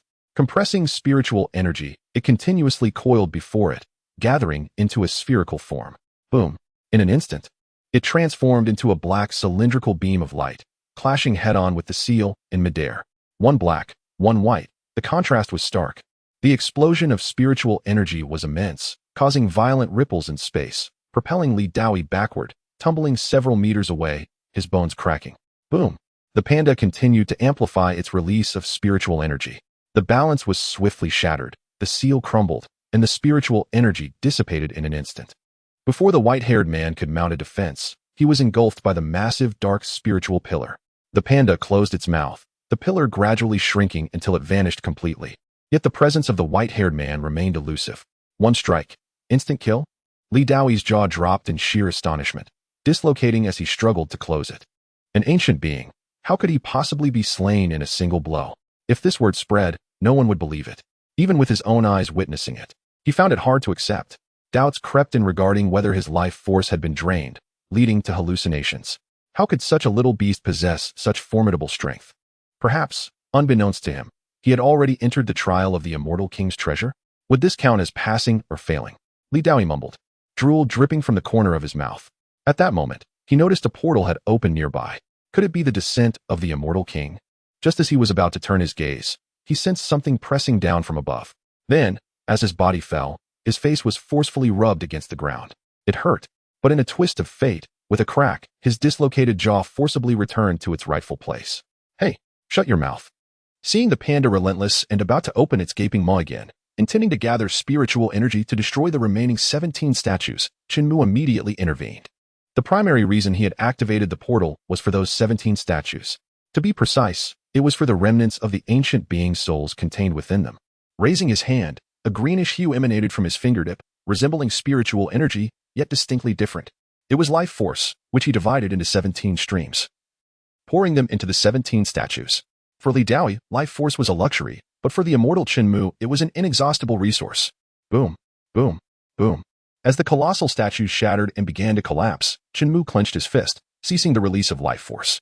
The 17 ancient beings, youthful yet wise, floated into the air, each radiating divine authority, as if celestial lords had descended to the mortal realm. Struggling to lift his head, witnessing this scene, Li Daoi couldn't help but question Chen Mu's sanity. Why resurrect those statues, thereby creating more enemies for himself? Seeing the panda obediently heed his commands, closing its mouth and refraining from destroying the statues, Li Daoi was 100% certain they were in cahoots. That peculiar beast was undoubtedly his spiritual pet. In light of this, Li Daoi felt a surge of admiration for Chen Mu. After all, to tame such a powerful beast, his own strength must be equally terrifying.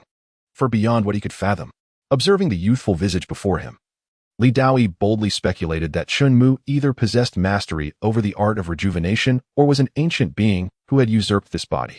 Had he known that such a creature, akin to himself, sought the treasures of the immortal king within the tomb of immortals, he would have sooner chosen death than to approach. What a humiliation.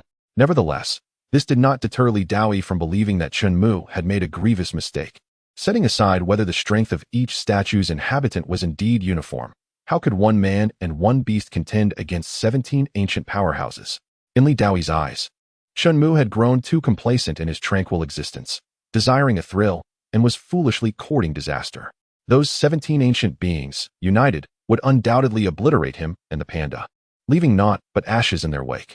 The prospect of witnessing such a scene before his demise filled Li Daoi with a sense of satisfaction. Soon, the 17 ancient beings descended before him. Let them come. Li Daoi's heart was already prepared to witness the most sanguinary and brutal spectacle. However, what transpired next shattered his expectations. The 17 ancient powerhouses, in perfect unison, knelt before Chen Mu. Their posture so submissive it was as if they were inscribing the word subservient upon their very faces, curling into a ball. Who are you? Li Daoi managed to utter, struggling to lift his gaze. With a resounding crack, Chen Mu crushed Li Daoi's skull beneath his foot, coldly declaring, "You are not someone you can provoke." He had not wasted the spiritual might of the earlier white-haired man, summoning the supreme blood demon for fusion. The iron-eating beast, having no further reason to linger in this place, chose to depart, continuing its journey to the next treasure site, leaving Chen Mu to face the 17 beings, who appeared as if they were cast from the same mold. With a simple wave of his hand, he cloaked their forms and activated a teleportation portal, intending to return to the Qingxian sect first. How to accommodate these 17 individuals? He had yet to devise a plan. If all else failed, they could remain in the estate as menial workers. It would be easier to maintain cleanliness. Surely, there would come a time when their talents would prove invaluable. Such extraordinary beings, relegated to the status of mere servants within the Qingyun estate, would undoubtedly astonish many upon discovery. Chapter 89. The Arrival of the Xintian Empress. Lu Ruoshui's jealousy. Welcome home, master. As soon as one foot stepped through the portal, The sultry voice of Lu Ruoxue, soft as silk, drifted to his ears. Her timely appearance indicated that night had fallen, signaling it was time for him to consider rest. However, upon emerging from the portal, he realized the sun had only recently set. "You arrived quite early today?" Chen Mu casually inquired. "I was worried that old Su would leave without anyone to attend to you, so I hurried over after resolving matters in court," Lu Ruoxue explained. In truth, upon returning to the Qingyun estate and realizing Su Qingtian had not yet returned, Lu Ruoxue had lost all control of her expression. The empress of a nation, lofty and dignified, had displayed a radiant smile reminiscent of a rogue celebrating his petty triumph. Elated, she reveled in the thought of finally being alone with her master. Just as this thought blossomed, she noticed a procession of individuals emerging behind Chen Mu. 1, 2, 3, 4. 17 in total. What struck Lu Ruoxue as peculiar was that these 17 individuals bore identical features, diverse only in stature and build. One might suffice, but with so many standing together, no matter how enchanting they were, it elicited not a single thought. Moreover, Lu Ruoxue sensed an extraordinarily potent and pure primal energy radiating from them. Their strength appeared to rival her own, if not exceed it. Catching Lu Ruoxue's gaze, Chen Mu glanced back at her and then at the group behind him, reassuringly saying, "Relax, do not worry. They are allies, and from today onward, they will remain in the Qingyun estate to assist you with trivial matters." In truth, Lu Ruoxue had intended to assert that she could manage these tasks alone. Yet, given that it was Chen Mu's command, she chose to comply. Master, may I dare to make a request?"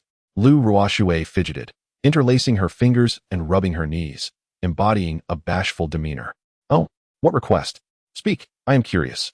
Chen Mu replied, intrigued. Could it be that trouble had arisen in the capital, requiring his intervention? Logically, that should not be the case. The gifts he had bestowed upon Lu Ruoxue rendered her nearly invincible. Cooking and attending to your needs, like washing your face and feet, could those be my exclusive duties? Lu Ruoxue inquired, her eyes gleaming with anticipation yet tinged with concern. Surveying Lu Ruoxue's attire and hearing her humble request, a profound sense of incongruity washed over him. Yet, Chen Mu ultimately nodded in agreement. "Very well, as you wish." "Thank you, master." Lu Ruoxue beamed, relief evident as she placed her hand over her heart, exhaling deeply. She then moved behind Chen Mu, gently guiding him to a stone bench in the courtyard, expressing her concern. "Master, you must be exhausted after a long day. Allow me to massage you and help you relax. By the way, this is a popular delicacy I specifically bought for you from the capital. Please, do try it." With a flourish of her hand, an array of delicacies instantly adorned the stone table, showcasing a remarkable variety that attested to her culinary skill. Chen Mu sampled a piece. Its delicate texture, rich floral aroma, and balanced sweetness were exquisite. Paired with a sip of floral tea, it was simply divine. Moreover, Lu Ruoxue's expertly controlled touch as she massaged his shoulders made this little life delightfully enjoyable. As time passed, and after consuming 5 or 6 pastries, a knock at the door shattered the tranquility of the estate. "Who is it?" Lu Ruoxue continued her ministrations, inquiring about the visitor's identity and purpose. "The Xiantian Empress, Luo Hanxiu, seeks an audience with the holy son of Qingxian." A melodious voice, akin to silver bells and larks, resonated from outside. The Xiantian Empress? What brought her to the Xianghua? Lu Ruoxue had not heard of any such developments and suspected that she had entered stealthily with ulterior motives towards her master. Upon contemplating Chen Mu's thoughts, she suggested, "Shall I take action and eliminate her to prevent future troubles?" "Do not be hasty. Let her in first," Chen Mu replied. Having surmised the Empress's intentions, it was likely a matter of urgency. Should he be mistaken, he would simply take her life. An Empress? If Chen Mu desired, he could conjure countless such figures. Mass production would pose no challenge. As Lu Ruoxue followed Chen Mu's instructions and opened the grand door, "Holy." Luo Hanxiu's words faltered as she beheld the person before her. Lu Ruoxue, the reigning Empress of Xianghua. Having seen her portrait, Luo Hanxiu could only conclude that the real deal was even more stunning than the image. Her presence further reassured Luo Hanxiu that she had not erred in her search. Conversely, Lu Ruoxue scrutinized Luo Hanxiu, perhaps attempting to conceal her identity beneath plain garments. Yet her beauty shone through, undeniable. A strong sense of crisis enveloped Lu Ruoxue. Luo Hanxiu, having met the Xian Emperor, quickly regained her composure and smiled. Realizing that even if she did not extend courtesy to Lu Ruoxue, she must afford Chen Mu some respect. "Come in, the master wishes to see you." Lu Ruoxue was less than cordial, reflecting on how she should have mobilized her forces sooner to invade Xintian. Regret. Regret for not acting sooner. As Luo Hanqiu stepped into the Qingyun estate, a chill coursed through her. She could not recall when or where she had offended Lu Ruoshui. This was ostensibly their first meeting, yet why did she sense such palpable hostility? Curious, indeed. However, after taking just a few steps, Luo Hanqiu abruptly halted.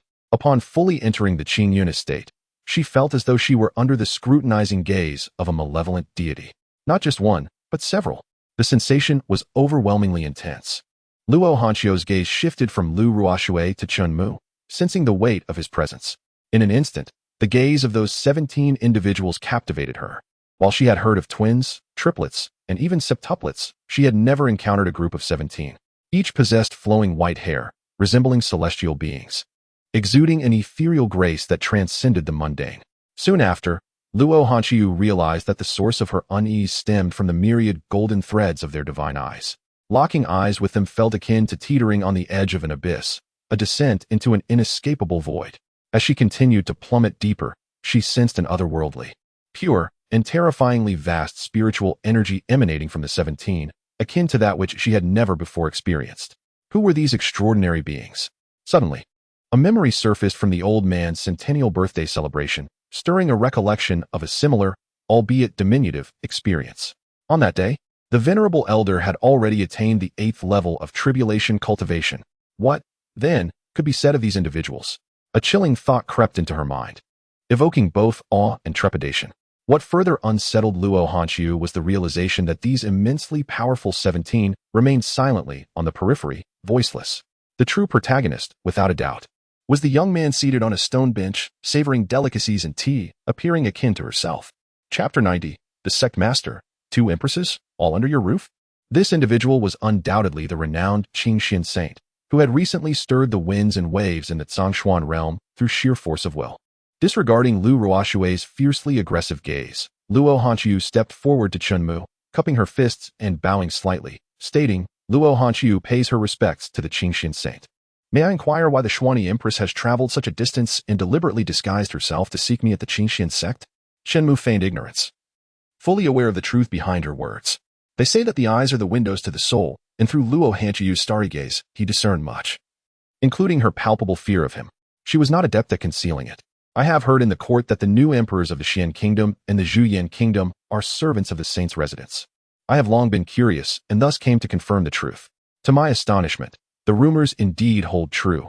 The saint is a dragon among men, unparalleled in the realm.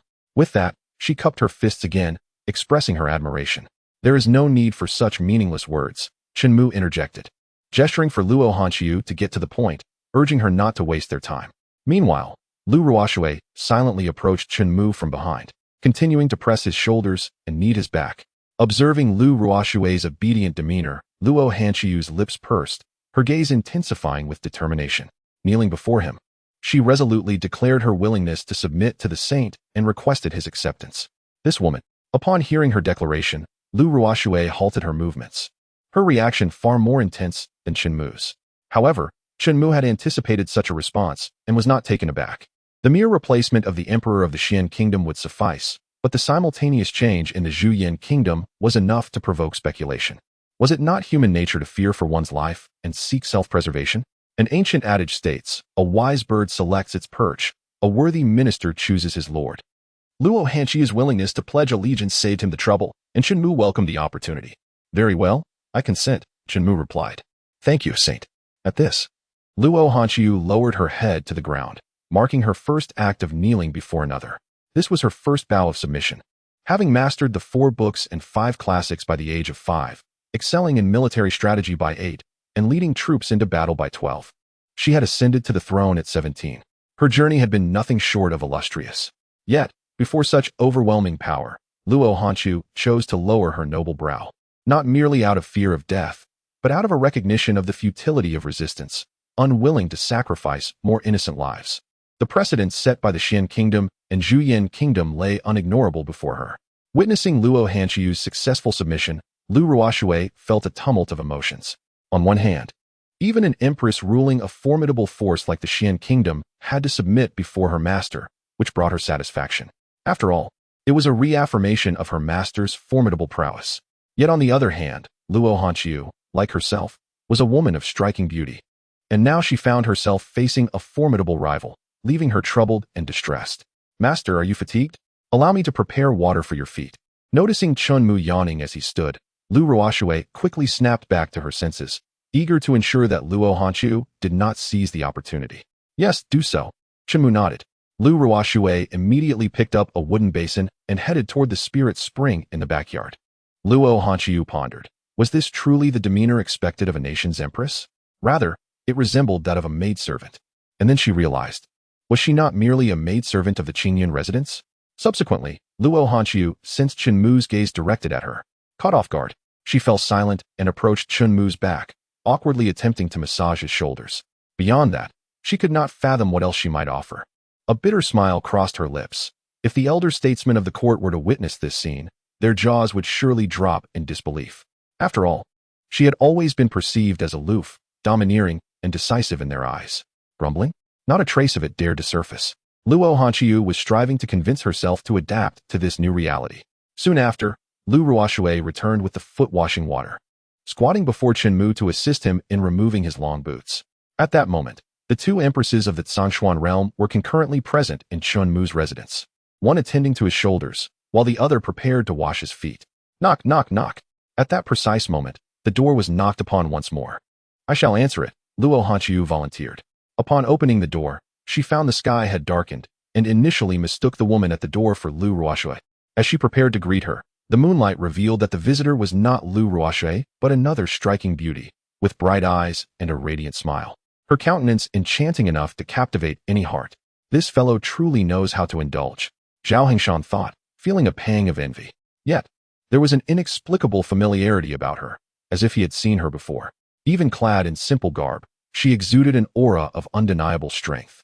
It was clear that she was no ordinary character. Who are you? Luo Hanqiu inquired, seeking to ascertain the identity of the newcomer. I am Zhao Hengshan, the sect master of the Qingxian sect, here to seek the saint. The woman introduced herself, snapping back to the present. Luo Hanqiu glanced at Chen Mu, who nodded in acknowledgement, allowing her to fully open the door and step aside. Thank you. Zhao Hengshan strode in, only to be met with a scene that left her utterly speechless.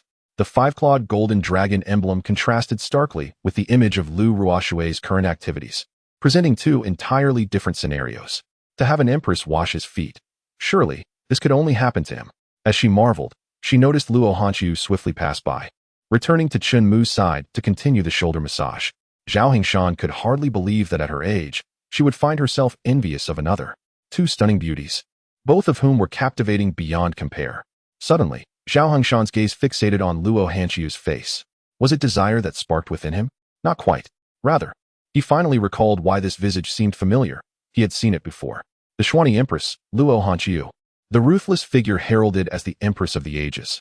How could she be found in the Qingxian sect, in the Qingyun residence, fervently serving the Qingxian saint? To those unaware, she would likely be mistaken for a noble lady abducted from elsewhere. In the Zhongshuan realm, there were 4 emperors and 2 empresses, and now, 3 of them were his servants. Zhao Hengshan's internal world was utterly shattered. Words caught in his throat. He found himself at a loss for what to articulate. He could only conclude that he had grossly underestimated the saint's capabilities. He had consistently charted an extraordinary course, far removed from the ordinary. Zhao Sect Master, you have come to visit late at night. May I inquire the purpose of your visit? Chen Mu, unable to resist asking, noted Zhao Hengshan's statue-like demeanor and the admiration etched upon her face. Chapter 91. You harbor feelings for the master, do you not? Ah, yes. Prompted by Chen Mu's question, Zhao Hengshan abruptly recalled the true purpose of her nocturnal visit. The attention of Chen Mu was entirely captivated by the 2 empresses, Lu Ruoxue and Luo Hanjing, nearly causing him to forget the matter at hand. He quickly regained his composure and explained that it pertained to the Tianyuan ruins and the decennial treasure hunt. Subsequently, Chen Mu learned from Zhao Hengshan that the Tianyuan ruins were an ancient sacred site that had long since fallen into decline. Nevertheless, countless treasures remained hidden within, overseen by royal families and the 10 major sections. Every decade, each sect would dispatch a prodigious disciple to participate in the treasure hunt, seizing the opportunity to rapidly increase their strength and rise to prominence, often dominating their respective territories.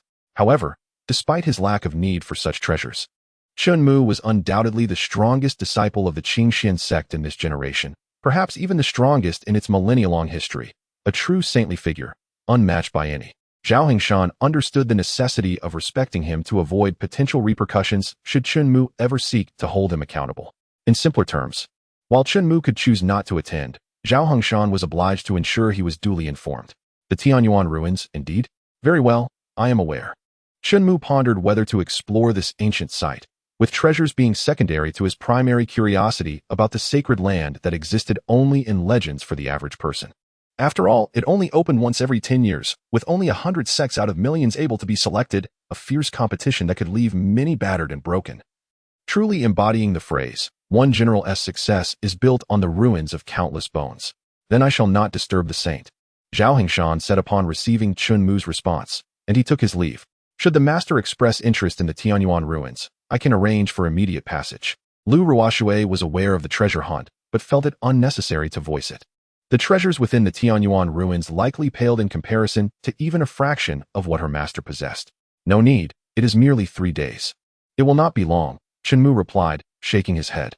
Lu Ruoxue said no more and began to dry the water droplets from Chen Mu's feet, carefully placing them into his shoes, treating them with the utmost delicacy, akin to handling exquisite porcelain, perhaps even more exaggerated. Luo Hanjing, taken aback, diligently observed and learned from her senior's experience. Having prostrated in submission, her mindset naturally shifted as well. Luo Hanjing was not one to present a fade. She was sincere and consistent in her demeanor. Once Lu Ruoxue set the basin down and returned, Chen Mu produced a top-tier teleportation stone and remarked, "It must be quite troublesome for you to activate the array for daily commutes." This teleportation stone, as he spoke, an idea struck him. Infusing the stone with a trace of spiritual energy, he transformed it into a dazzling array of bracelets, more refined and exquisite than jade. "Thank you, master." Lu Ruoxue received it with utmost reverence, her excitement palpable. A teleportation stone. Luo Hanjing was utterly astonished. Such items were exceedingly rare, with few found throughout the entire Xiantian Empire, let alone one of such exceptional quality. It was a treasure capable of unrestricted teleportation, truly a pinnacle artifact. Luo Hanjing could hardly believe that Chen Mu so casually bestowed such a precious item. Were she in his position, she would have guarded it jealously, allowing no one to touch it. "Do you wish for one as well?" Chen Mu inquired, noticing her unwavering gaze upon the teleportation bracelet. Luo Hanjing hesitated for a few seconds before responding. "If possible, I would be grateful for your generosity." The time consumed by her daily travels was indeed excessive. As for the Xiantian Empire's own teleportation array, it could not reach such distances. She had to cater to both the Qingyun Mansion and the Xiantian Empire, one as her domain and the other as her subservience. Was this request too much? Luo Hanjing realized how rare such a treasure was and felt apprehensive about putting Chen Mu in a difficult position. However, before she could finish her thought, Chen Mu produced yet another stunning teleportation bracelet and presented it to her. The phrase wealthy and extravagant hardly sufficed to describe Luo Hanjing's perception of Chen Mu. Little did she know that this treasure, which she deemed nearly impossible to obtain, was but a fraction of what Chen Mu possessed in his bag, an astounding 100 million more, with an ever-active 100-fold rebate feature. "Thank you, master." Luo Hanjing knelt once more, raising her hands above her head to accept the teleportation bracelet. Teleportation bracelet granted successfully.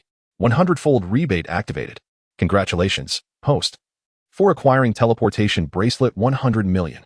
Another 100 million teleportation bracelets were added to his inventory. Fortunately, the system's bag had no initial restrictions, otherwise, under the 100-fold rebate function. A typical system bag would have filled to capacity in no time. At this moment, Luo Hanjing's loyalty to Chen Mu had surged to near perfection, bolstered by her experiences in the Qingxian sect. Modification successful. Chen Mu, somewhat obsessive, manually elevated her loyalty to 100%, confirming that Luo Hanjing would harbor no ulterior motives. Without absolute loyalty, he would not dare to keep her in his mansion, even with his current invulnerability. He remained wary of potential betrayals. Afterward, he retired to his room for the night. Lu Ruoxue and Luo Hanjing stood guard at the door, only departing once they confirmed that Chen Mu had extinguished the lights. The atmosphere was somewhat awkward. Having entered the Qingyan mansion, one must be absolutely loyal. Should you dare to betray the master, I shall not let you off lightly, Lu Ruoxue cautioned. Rest assured, I would never undertake such actions, Luo Hanjing vowed, feeling a distinct shift in her attitude towards Chen Mu, now imbued with profound respect. That is for the best. Lu Ruoxue raised her hand adorned with the bracelet and opened a teleportation portal, preparing to return to the capital. May I ask you something? Just as Lu Ruoshui was about to step through the portal, Luo Hanjing abruptly called out to her. What is it? Speak, Lu Ruoshui replied, turning back, her demeanor slightly imposing. Curious, she wondered what question this woman might pose, perhaps attempting to curry favor or clarify the tasks within the Qingyun mansion to avoid conflict. Her mind raced with speculation when Luo Hanjing, with a serious expression, inquired, You like the master, don't you? Lu Ruoshui was taken aback. Chapter 92. His existence inspires insecurity. Journey to the Tianyuan ruins, so it was. For Luo Hanjing, a lack of response served as the best answer. She had already arrived at her conclusion. Rest assured, my loyalty to the master is purely devoted, nothing more.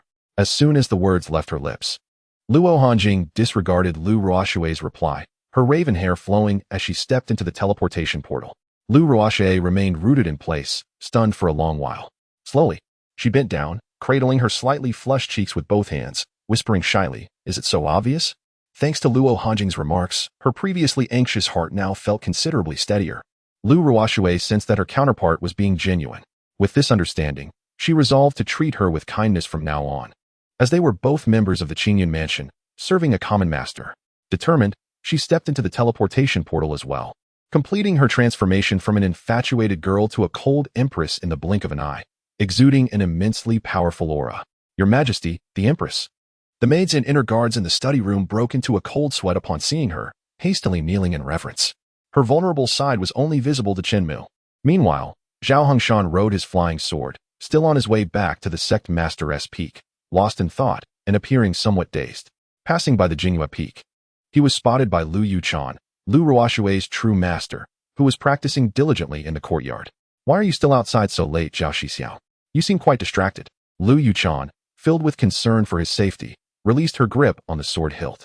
The ethereal blade transformed into a glimmering beam of light, lifting her into the air and swiftly catching up to Zhao Hongshan, who was flying at a rather languid pace. Brother Zhao, what troubles you? You appear rather listless. Be cautious not to fall from your sword, Lu Yuchan gently called out as she approached him. Zhao Hongshan's gaze brightened as he snapped back to reality. Junior sister Lu, what brings you here? I was meditating at home when I noticed you seemed distracted, so I came to inquire, Lu Yuchan explained. Have you encountered any difficulties? Do share. We can tackle them together. It's not so much a difficulty, merely a disheartening experience, Zhao Hongshan admitted, showing no inclination to conceal his feelings in Lu Yuchan's presence. Sometimes, voicing one's troubles can be more relieving than bottling them up. Oh, is there something in this world that could possibly dishearten you, brother?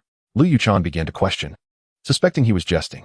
Yet, upon glancing back towards the direction from which Zhao Hongshan had come, her beautiful eyes narrowed. Returning her gaze to him, she confirmed her suspicions. Brother, you cannot be referring to the Holy Sun, can you? Who else could it be? Zhao Hongshan countered. What has he done? Lu Yuchan inquired, her curiosity piqued by the thought of what extraordinary deed Chen Mu could have performed to leave Zhao Hongshan in such a state of emotional and physical fatigue. In our Zhongxian realm, there are 4 emperors, 3 of whom are connected to him, along with your precious disciple and the 2 empresses, all in his residence. You mean the Xiantian Empress? How could she possibly come to my Qinxian sect? And what connection could she have with the Holy Sun? Lu Yuchan questioned, perplexed. When I visited, your precious disciple was washing his feet while the Xiantian Empress was giving him a shoulder massage, Zhao Hongshan elaborated further. The Xiantian Empress is massaging the Holy Sun? Lu Yuchan exclaimed in disbelief. Even if Lu Ruoshui could be so bold, how could that esteemed figure? Junior sister, do you know what is most outrageous? Is there more? Lu Yuchan probed, intrigued by Zhao Hongshan's revelation. Behind him stood 17 ancient powerhouses, all dressed as servants. 17 ancient powerhouses dressed as servants? Lu Yuchan's expression was utterly bewildered, her words failing her as she struggled to comprehend. At last, she could discern Zhao Hongshan's mood. Earlier, when Lu Ruoshui had suggested introducing her to Chen Mu's residence as a maid to serve him, Lu Yuchan had hesitated, considering her status as an elder. But now, she could not help but feel that declining was an irrevocably misguided decision. If this continued, she might not even be deemed worthy to guard the gates. An empress in servitude, ancient powerhouses as mere attendants. No words could adequately capture the tumult of emotions within Lu Yuchan at that moment. Enough. It is late. You should rest, junior sister. I shall return to my residence. Zhao Hongshan declared, needing solitude. I shall see you off, brother, Lu Yuchan responded, regaining her composure and clasping her hands in respect. Unable to resist, she turned to cast a lingering glance in the direction of Qingyun Mansion. Then, with a resolute shake of her head and a deep breath, she admonished herself. Continue your cultivation. Break through as soon as possible. Unbeknownst to Lu Yuchan, Chen Mu was blissfully unaware of the troubles that troubled his master. Still lost in the embrace of sleep, time flowed swiftly and in the blink of an eye. 3 days had passed. It was time to journey to the Tianyuan ruins. During these 3 days, Chen Mu had relished a leisurely existence, savoring the culinary delights prepared by Lu Ruoshui and Luo Hanxiu. In moments of ennui, he would peruse the travel panda or rummage through his bag to discover more treasures he had collected. The results did not disappoint. In his past life, as a worker, a single day felt interminable. Yet now, the hours flew by, akin to the fleeting passage of a century. Are you heading to the Tianyuan ruins, master? After a few days of self-adjustment, Luo Hanxiu had comfortably adopted the title of master when addressing Chen Mu. Noticing him rise, she quickly inquired, "Shall I accompany you? In case of any unforeseen circumstances, I can assist you." "Yes, it is time to depart," Chen Mu affirmed. "Let me join you," Luo Hanxiu insisted. "If anything happens, I can help alleviate your burdens." "Very well," Chen Mu agreed, recognizing the necessity of having her by his side. After all, it was prudent to allow her talents to shine, and with an empress in attendance, those with malicious intent would think twice before challenging him. Killing was a cumbersome affair. Exterminating pests was even less gratifying, especially when they buzzed around like flies in droves, weak yet incessantly bothersome. As for Lu Ruoshui, she was preoccupied with court matters that day, hastily preparing Chen Mu's attire, washing his face, and arranging breakfast before dashing back to the capital. Su Qingtian had returned twice during this time. The issues within Zhu Yan's realm were more complex than he had anticipated, requiring additional time to resolve. Chen Mu, however, was unperturbed, assuring him that he could focus on his tasks without concern for Qingyun Mansion. "Prepare yourselves," he instructed, raising his hand to activate the teleportation portal. Chen Mu and Luo Hanxiu stepped through, arriving at the Tianyuan ruins as the portal closed behind them. Immediately, they sensed numerous gazes fixated upon them. A multitude of the foremost prodigies from various sects scrutinized him. Which sect does this prodigy belong to? Why has he come to the Tianyuan ruins with a maid? Is he fond of making a spectacle? Nonetheless, that maid is truly stunning. She possesses an imperial air. Have you lost your senses? A maid, possessing an imperial demeanor? Comparing the two is an insult to the latter. Could he possibly be a figure of the top 10 sects, a holy son? If so, it would make sense for him to have a maid in attendance. You are all mistaken. That is the attire of Qingxian sect. Qingxian sect. The mere utterance of these 3 words silenced the crowd. Recently, the buzz surrounding Qingxian sect within the boundaries of Xian Kingdom had been palpable. The tales were nothing short of astonishing, especially those that had emerged from the Tianji Pavilion. A sect that had not even ranked among the top 10 had managed to orchestrate events more shocking than those of the leading sections. Wait, could that person beside him be our new emperor? It is possible. Some mentioned sensing an imperial aura about her. Absolutely not. How could a female emperor be dressed in such a manner? I believe she is merely a remarkably beautiful maid. Regardless of the truth, this fellow was indeed the object of envy for many. Once Chen Mu's affiliation with Qingxian sect became apparent, he could feel the atmosphere shift dramatically, as if the very tone of the conversation had transformed. The gazes of those around him softened considerably. It is likely that Zhao Hingshan could never have imagined that one day, the attire of Qingxian sect would wield such an intimidating effect over other powerful sects. And the impact was indeed profound. "Master, it seems the grand ceremony has yet to commence. Please, take a seat and rest," Luo Hanxiu suggested. Conjuring a table and chairs from her spatial ring, she graciously pulled out a chair and nudged it forward for Chen Mu to sit. Then she produced a selection of pastries and a pot of red tea. Gulp. Observing this, the nearby prodigies could not help but swallow their envy. Their hearts filled with longing. As fellow leading prodigies, the disparity was striking. After serving tea, Luo Hanxiu moved behind Chen Mu, diligently massaging his shoulders. Many spectators found themselves harboring thoughts of usurping Chen Mu's position, overwhelmed by envy. This young man seemed to be intentionally engaging in ostentatious displays, provoking envy and resentment. If the acquisition of treasures was secondary, then it must be acknowledged that he had succeeded remarkably. The results were undeniable. Meanwhile, the portal continued to open incessantly. The emergence of an individual attracted considerable attention and sparked fervent discussions. "Look, isn't that Su Tianyo from the Thunderbolt sect? The one who, despite being at a lower realm, decisively defeated his opponents with a single move, the Thunderbolt hand? Indeed, it is he. Truly, a person capable of transcending realms to vanquish foes exudes an extraordinary aura." As Su Tianyao stepped forth from the portal, He surveyed his surroundings, eager to spot any acquaintances. It was then that he immediately noticed Chen Mu's presence. Who is this person? Why is his demeanor so ostentatious? Su Tianyao found this rather distasteful. In the Tianyuan ruins, as a prominent disciple of a sect, how could he exhibit such rudeness? Where is his sense of reverence? With that thought, he readied himself to approach Chen Mu and impart a lesson. At that moment, however, the air was filled with exclamations. The foremost prodigy of the Sword of Heaven sect, Sun Wuyan, the leading prodigy of the Blood Demon sect, Li Xinghe. It became evident that a vast disparity existed even among prodigies of the same standing. Though their statuses were alike, it did not prevent them from expressing their astonishment. Sun Wuyan, Li Xinghe, these two individuals were considered by Su Tianyao as benchmarks to surpass. Yet, at this moment, his strength was leagues behind theirs. Wait, they are heading towards that individual. Surely, I am not the only one who finds his demeanor intolerable? Su Tianyao chose to refrain from approaching. After all, with Sun Wuyan and Li Xinghe taking action, that should suffice. He could never hope to match those two. Sun Wuyan and Li Xinghe exchanged glances, their pace quickening. They thought to themselves, could this person be seeking trouble with their master or ancestor? Should they act preemptively? In front of their master and ancestor, they wanted to make a good impression. In the blink of an eye, they found themselves before Chen Mu, deciding to first attend to their own matters before contemplating how to deal with him. What followed was a scene that left the entire assembly dumbfounded. Sun Wuyan and Li Xinghe moved in unison, as if cast from the same mold. They knelt and performed the fist-clasping salute. Sun Wuyan, Holy Son of the Sword of Heaven sect, pays respects to the Master. Li Xinghe, Holy Son of the Blood Demon sect, pays respects to the Ancestor.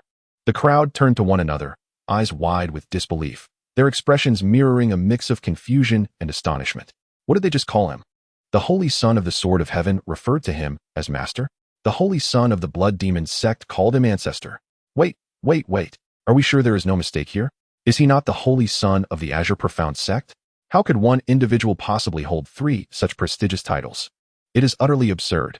The Blood Demon sect's ancestor. There is only the Blood Demon ancestor, right? That figure is a deity of the chaotic era.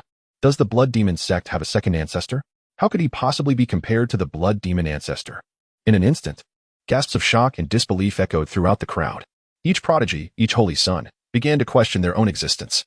They pondered whether their excitement over participating in the Tianyuan Ruins treasure event had led to sleepless nights, causing them to now be caught in a daydream. This revelation was simply too difficult to accept. Before this moment, they had carried a sense of pride as the foremost prodigies and holy sons. Now, here was someone of similar age who had ascended to the status of a master and ancestor of a sect. This situation transcended mere comparisons. It could not be encapsulated by the phrase no comparison, no harm. Some began to waver, contemplating whether to even participate in the Tianyuan treasure event. Considering the presence of such formidable individuals, did they truly have a chance? If it cost them their lives, it would be far too unwise. Hesitation settled in. Yet, if one were to identify the person with the most complex emotions in the crowd, it would undoubtedly be Su Tianyao, who only moments ago had considered confronting Chen Mu to impart a lesson. His mouth, already prone to exaggeration, now gaped in astonishment, as if it could easily accommodate esteemed Bon. Was that truly Sun Wuyan of the Sword of Heaven sect? Was that truly Li Xinghe of the Blood Demon sect? Such figures, such sect power, how could they? He could not help but question his own life choices. As a cultivator and the chief of a strong sect, how could Su Tianyao not understand the profound significance of the titles Master and Ancestor to his sect? It was precisely because he understood that his dismay was amplified. Now reflecting on the situation, Su Tianyao could not help but feel like a fool for attempting to teach such a distinguished figure the ways of the world. Thankfully, his slow approach, coupled with the timely arrival of Sun Wuyan and Li Xinghe, had spared him from peril. Otherwise, his own life would likely have been forfeit. It was evident that the Thunderbolt sect would not provoke an existence that even the Sword of Heaven sect and Blood Demon sect revered. Exhaling deeply, he patted his chest, still haunted by the brush with death, causing a shiver to run down his spine. Look, there is Yun Hong, the prodigy of the Jade Sword sect, one of the 10 great sects. Heavens, there is Lung Yumei, the prodigy of the 100 Flowers sect. The appearance of these prodigies from the 10 great sects immediately stirred a significant commotion. Gasps of astonishment filled the air. Yumei, it has been a while. After noticing Lung Yumei, Yun Hong offered a faint smile and approached her. However, he received no response, as he followed her gaze to find her cold eyes fixated on another man. The Azure Profound sect? Lung Yumei had heard much about the Azure Profound Holy Son recently and found herself intrigued. Upon encountering him, she could not resist stealing a few glances. As for Yunhong, Lung Yumei had made it clear on multiple occasions that she had no intention of forming a partnership, but rather wished to focus solely on her cultivation in pursuit of the supreme path.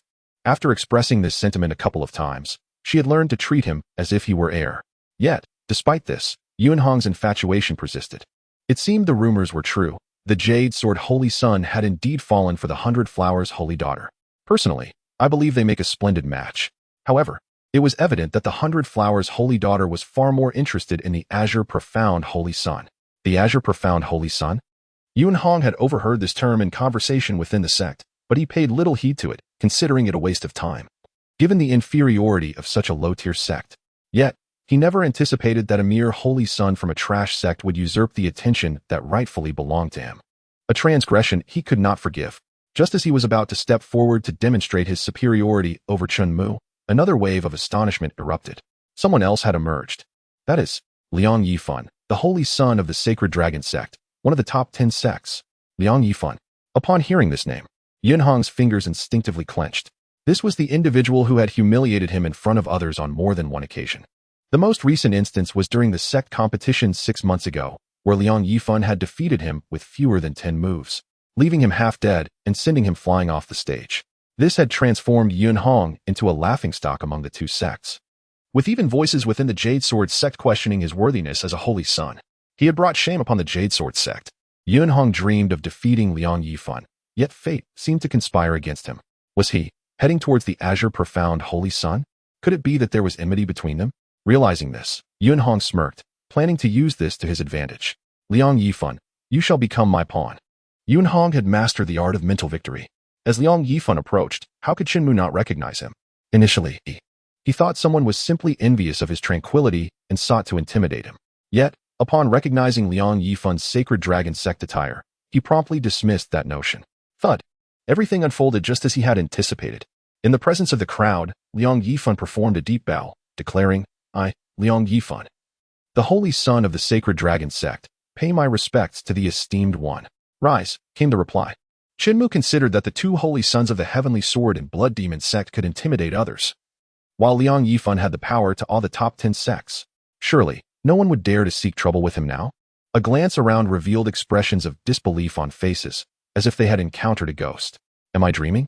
The Sacred Dragon sect, one of the foremost among the top 10 sects, is bowing to him. It seems the rumors might indeed hold truth. It is said that the current empress of the Xian kingdom is, in fact, under his influence. Who is this person? Truly remarkable. Yunhong found this unexpected turn of events entirely contrary to his earlier plans. He noted that Lung Yumei's gaze had shifted from mere interest in Chen Mu to something more profound. Gritting his teeth, Yunhong could not help but exclaim, how tragic and laughable it is for the holy son of the Sacred Dragon sect, one of the top 10 sects, to pay such homage to someone from an obscure sect. It is utterly disgraceful. The thought that he had lost to such a weakling filled him with humiliation. With a resigned shrug and a mocking smile, he declared, this is not your place to speak, Yunhong. If you continue to show disrespect to the esteemed one, do not blame me for my lack of courtesy. Liang Yifan was furious. He did not wish to bring calamity upon the Sacred Dragon sect due to his actions. He had witnessed Chen Mu's terrifying abilities firsthand. As a holy son, he had lacked the courage to confront Chen Mu, his legs trembling uncontrollably. Fear you? Yunhong, incensed, sought to assert himself further, eager for a rematch with Liang Yifan, believing he might have a chance after his recent breakthrough. Preposterous. But that was not Liang Yifan's voice. Confused, he wondered whose powerful and resonant voice it could be, echoing like a divine chant. The crowd collectively lowered themselves, bending their knees in reverence, exclaiming in unison, we pay our respects to your majesty. In the Xian kingdom, who else, besides the reigning empress, could don such imperial robes? The five-clawed golden dragon is exclusive to emperors. Yunhong remained rooted in shock as Lu Ruoxue approached him, swallowing hard. He had never anticipated the empress would arrive at such a moment. His actions had surely angered her. Your Majesty, please allow me to explain. Before he could finish, he was struck dumb, and then he fell heavily backward. Thud. The sound echoed as he crashed to the ground, a drop of blood appearing at his brow, and a pool of crimson spreading beneath him. Had he perished? The holy son of the Jade Sword sect, dead just like that? A collective gasp of disbelief rippled through the crowd. The Empress's decisive actions were undeniably swift. They could not fathom why she would execute Yunhong. It seemed unwarranted. Meanwhile, Lu Ruoxue had more in mind than merely killing Yunhong. She intended to erase all traces of him. A flicker of ethereal blue flame ignited at her fingertip, which she directed toward the corpse. The flame leisurely drifted, merging with Yunhong's chest. Boom. In an instant, the small flame expanded, consuming Yunhong's body, leaving nothing but charred remnants. The onlookers began to speculate whether Lu Ruoshui harbored a personal vendetta against Yunhong or perhaps against the Jade Sword sect. They could not fathom why she would go to such extremes. Suddenly, someone recalled having heard that Lu Ruoshui had connections with Chen Mu. Could it be that Yunhong's earlier disrespect toward Chen Mu had provoked the Empress's wrath? Questions swirled in their minds about the nature of their relationship. Were they siblings, soulmates, or perhaps even partners? As Lu Ruoshui approached Chen Mu with an air of grace and authority, Liang Yifan, Sun Wuyan, Li Xinghe, and others bowed their heads in respect.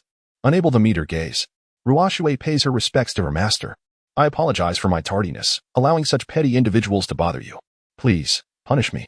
In that moment, the atmosphere fell into an eerie silence, as everyone froze in disbelief. They had only ever witnessed subjects bowing to emperors. They had never seen an emperor bow to another.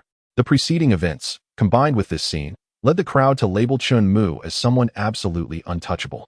In stark contrast, Su Tianyao, who had initially intended to admonish Chen Mu, found himself reduced to a quivering mass, collapsing to the ground in shock. His mind was clouded with fear, and cold sweat dripped from his brow. If one were to ask him whether it was excessive for Chen Mu to bring a maid to the Tianyuan ruins for a light meal and a soothing massage, he would vehemently declare it was not excessive at all. In fact, it was entirely reasonable.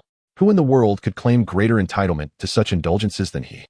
After all, who could have foreseen that an empress would address Chen Mu as her master, her tone dripping with sweetness and flattery, starkly contrasting with Lu Ruoshui's imperial demeanor? Rise, Chen Mu intoned softly. Thank you, master. Recognizing that Chen Mu bore no ill will towards her, Lu Ruoshui stood.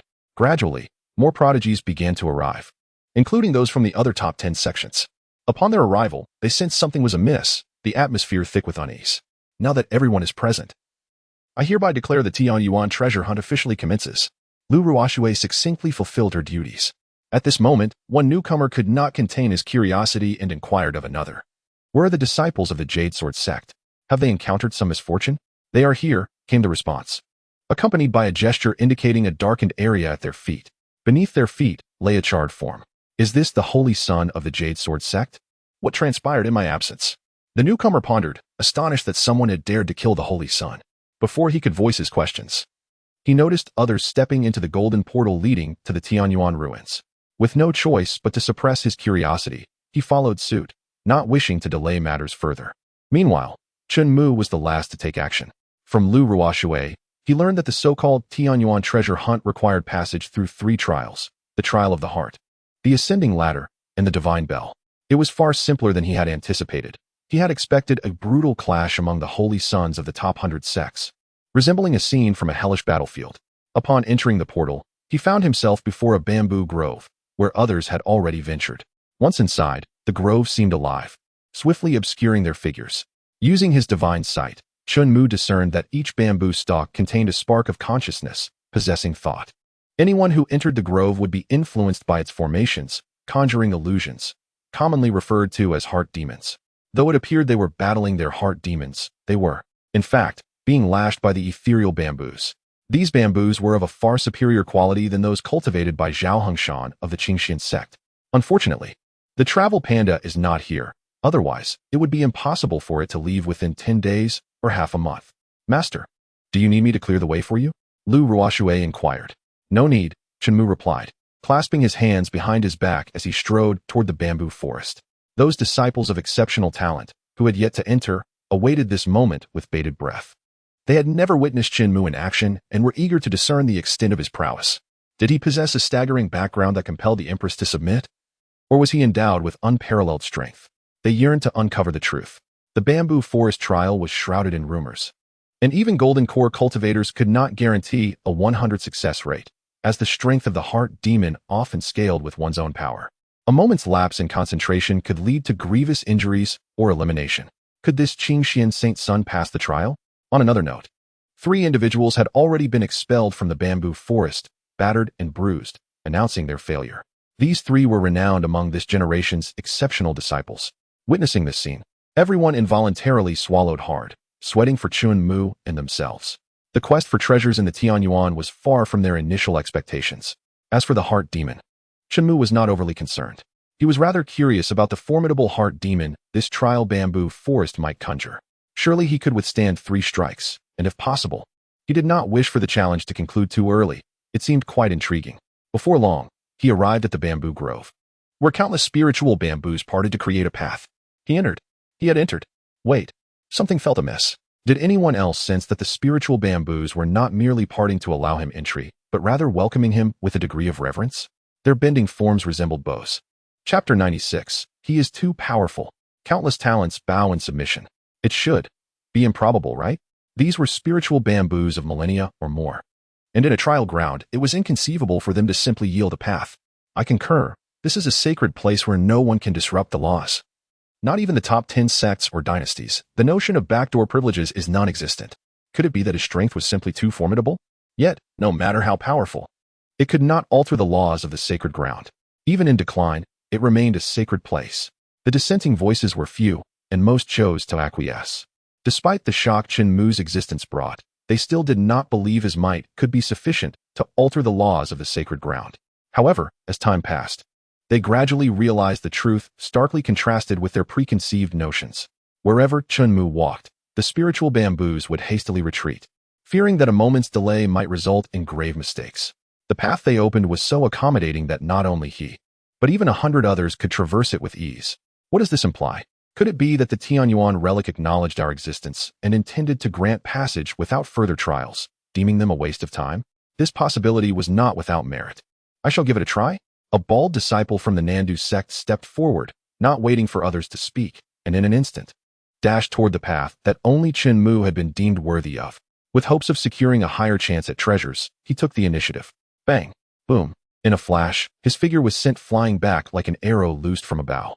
Observers clearly saw that he had been struck in the chest by a spiritual bamboo, unable to evade, resulting in such a fate. Careful, he managed to utter before collapsing. Unconscious, the ground split open, and a portal appeared, slowly drawing the bald disciple away, forcing him out of the Tianyuan relic. Are there any companions willing to test the waters? Upon this declaration, the gazes of the majority fell upon the prominent disciples of the top 10 sects, such as Sun Wuyan and Li Xinghe. I will. The speaker was Lin Yoji, the saint son of the Daoshi sect, ranked lowest among the top 10 sections. With a stomp, the earth cracked like spider silk, and he surged toward the broad path previously reserved for Chen Mu. Oh no! A spiritual bamboo swiftly bent backward. Lashing out, Lin Yoji immediately activated his body fortification technique, the Dao body art, crossing his arms defensively. He barely managed to block the strike but was forced back 2 or 3 steps. I blocked it. There is hope. Indeed. As expected from a saint son of the top 10 sects, his strength was admirable. Yet, why did the spiritual bamboos not attack him? You ask me? Who should I ask? I want to know too. Lin Yoji sensed the opportunity and took a deep breath, advancing boldly. This time, 7 or 8 spiritual bamboos lashed out simultaneously. Oh no. Bang. Boom. Even with his body fortification technique, he was sent flying 100 meters, barely managing to stabilize himself. Spitting blood, he knelt, clutching his chest, his expression changing drastically. I feel like trying to enter that path is harder than facing the heart demon trial. Stop thinking about it.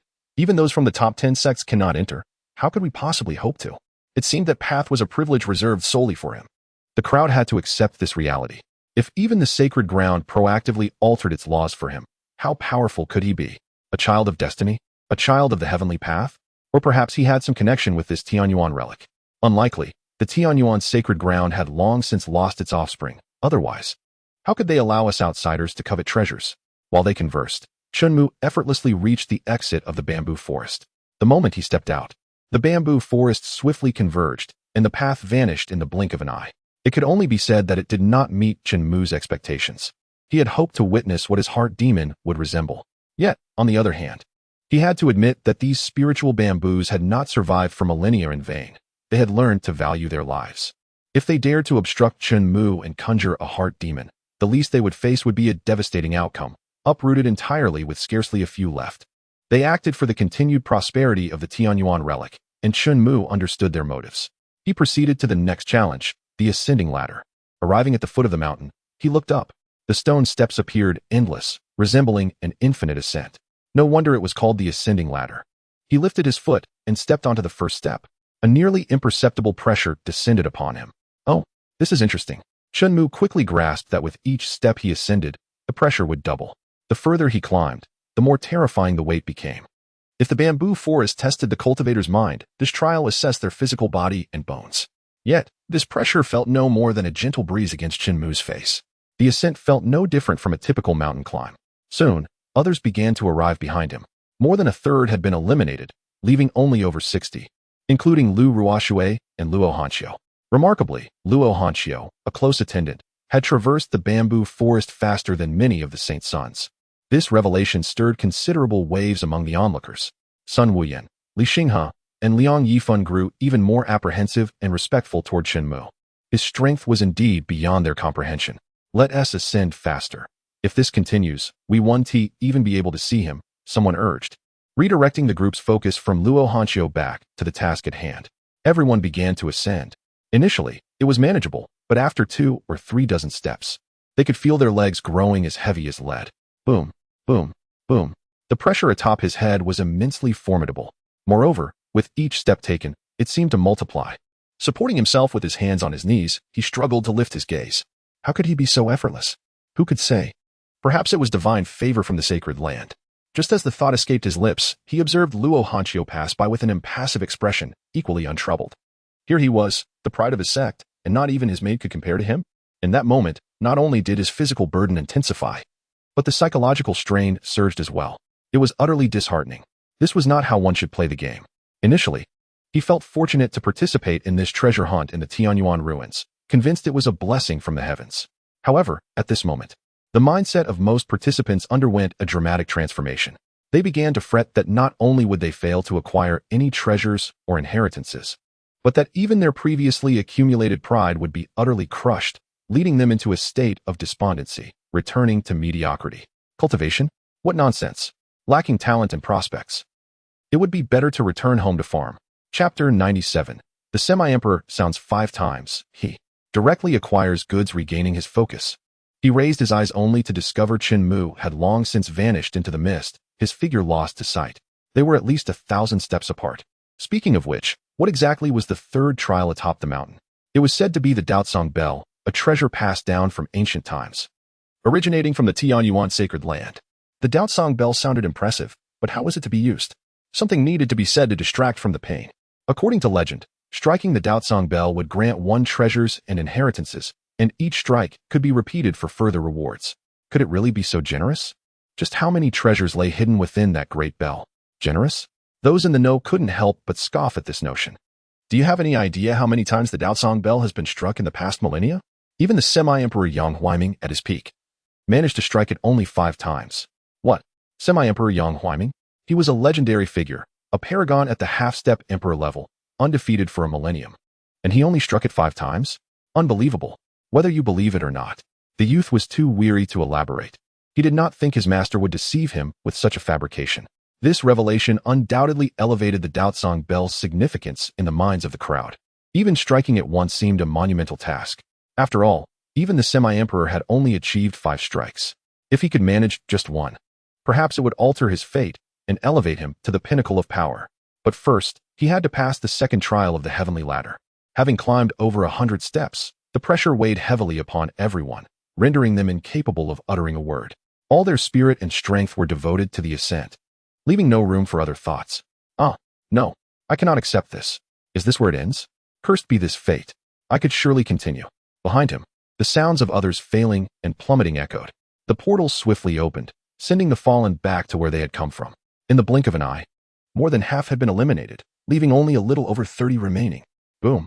At that moment, a resonant and powerful chime echoed from the mountaintop, cascading down like a torrent from the heavens. It was the Daotsong Bell. Someone had struck the Daotsong Bell. He struggled to speak. Could it be that young saint of Qingxian? No one else could achieve such a feat. How could he ascend over 10,000 steps so swiftly? Boom.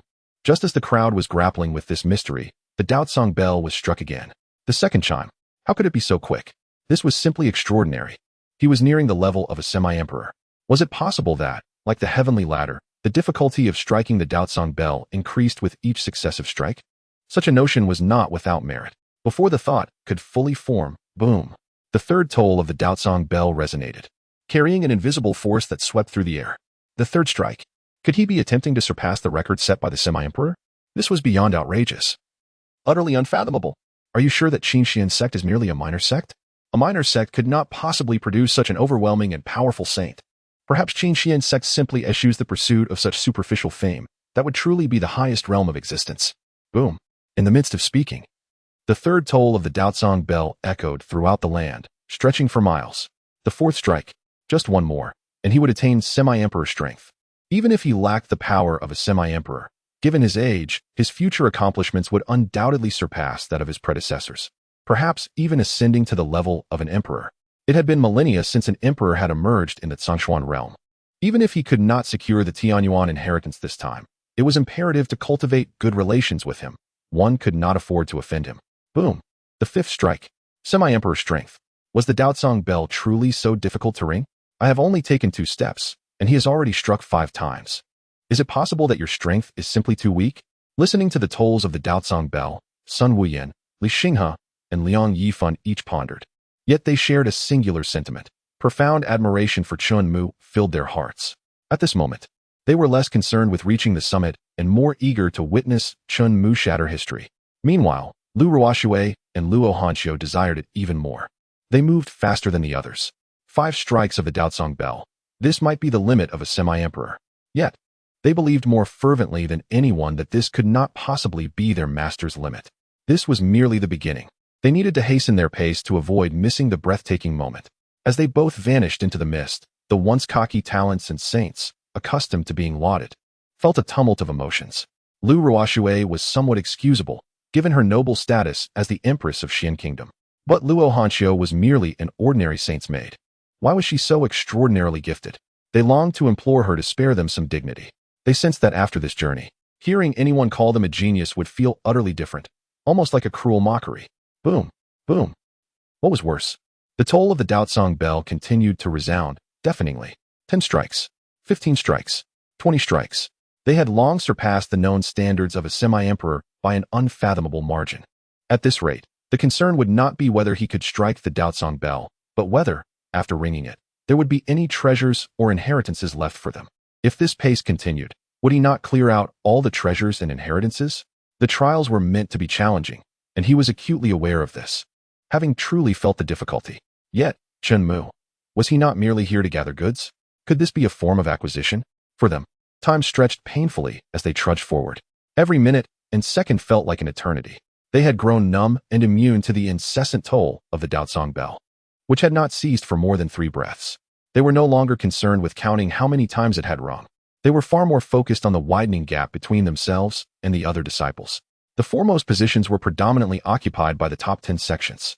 The number of eliminated disciples continued to rise, while the remaining challengers dwindled. Among them, leading the pack was Jiang Yunfei, the first saint of Qijue sect, the premier sect of the Xian kingdom. Time passed, and at last, he could see the end of the heavenly ladder. His face lit up with joy. Finally, he had arrived. Glancing back, he saw that the closest competitor was still 100 steps behind.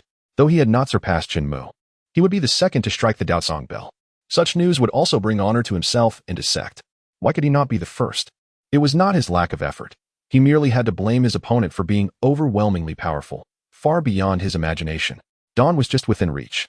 However, what followed was the sight of Chen Mu delivering a powerful kick to the massive, dark bell, inscribed with ancient runes, wearing an expression of dissatisfaction. What did this mean? Was it over? Chapter 98. The Daozong bell submits. The concept of the tenfold cultivation space remains shrouded in mystery. Upon hearing this phrase, Jiang Yunfei felt compelled to decipher the true meaning behind Chen Mu's words. Did he truly, as previously suggested by others, empty the treasures and rewards from within the Daozong bell? Or was it possible that the Daozong bell had certain acquisition limitations, becoming unresponsive after a specific number of attempts? Upon reflection, this possibility could not be dismissed. After all, even a quasi-emperor level figure had only managed to strike the bell 5 times. A being like Chen Mu, capable of testing the limits of the Daozong bell, had not existed before. Jiang Yunfei hoped for the former to be true. Otherwise, had all their efforts been in vain? Yet, if truth be told, it could hardly be considered wasted endeavor. The bamboo grove and the heavenly ladder had, to some extent, enhanced the cultivator's mindset and physical strength. Nevertheless, What Jiang Yunfei truly desired was to strike the Daozong bell and obtain the sacred land's inheritance rewards. Bong, bong, bong.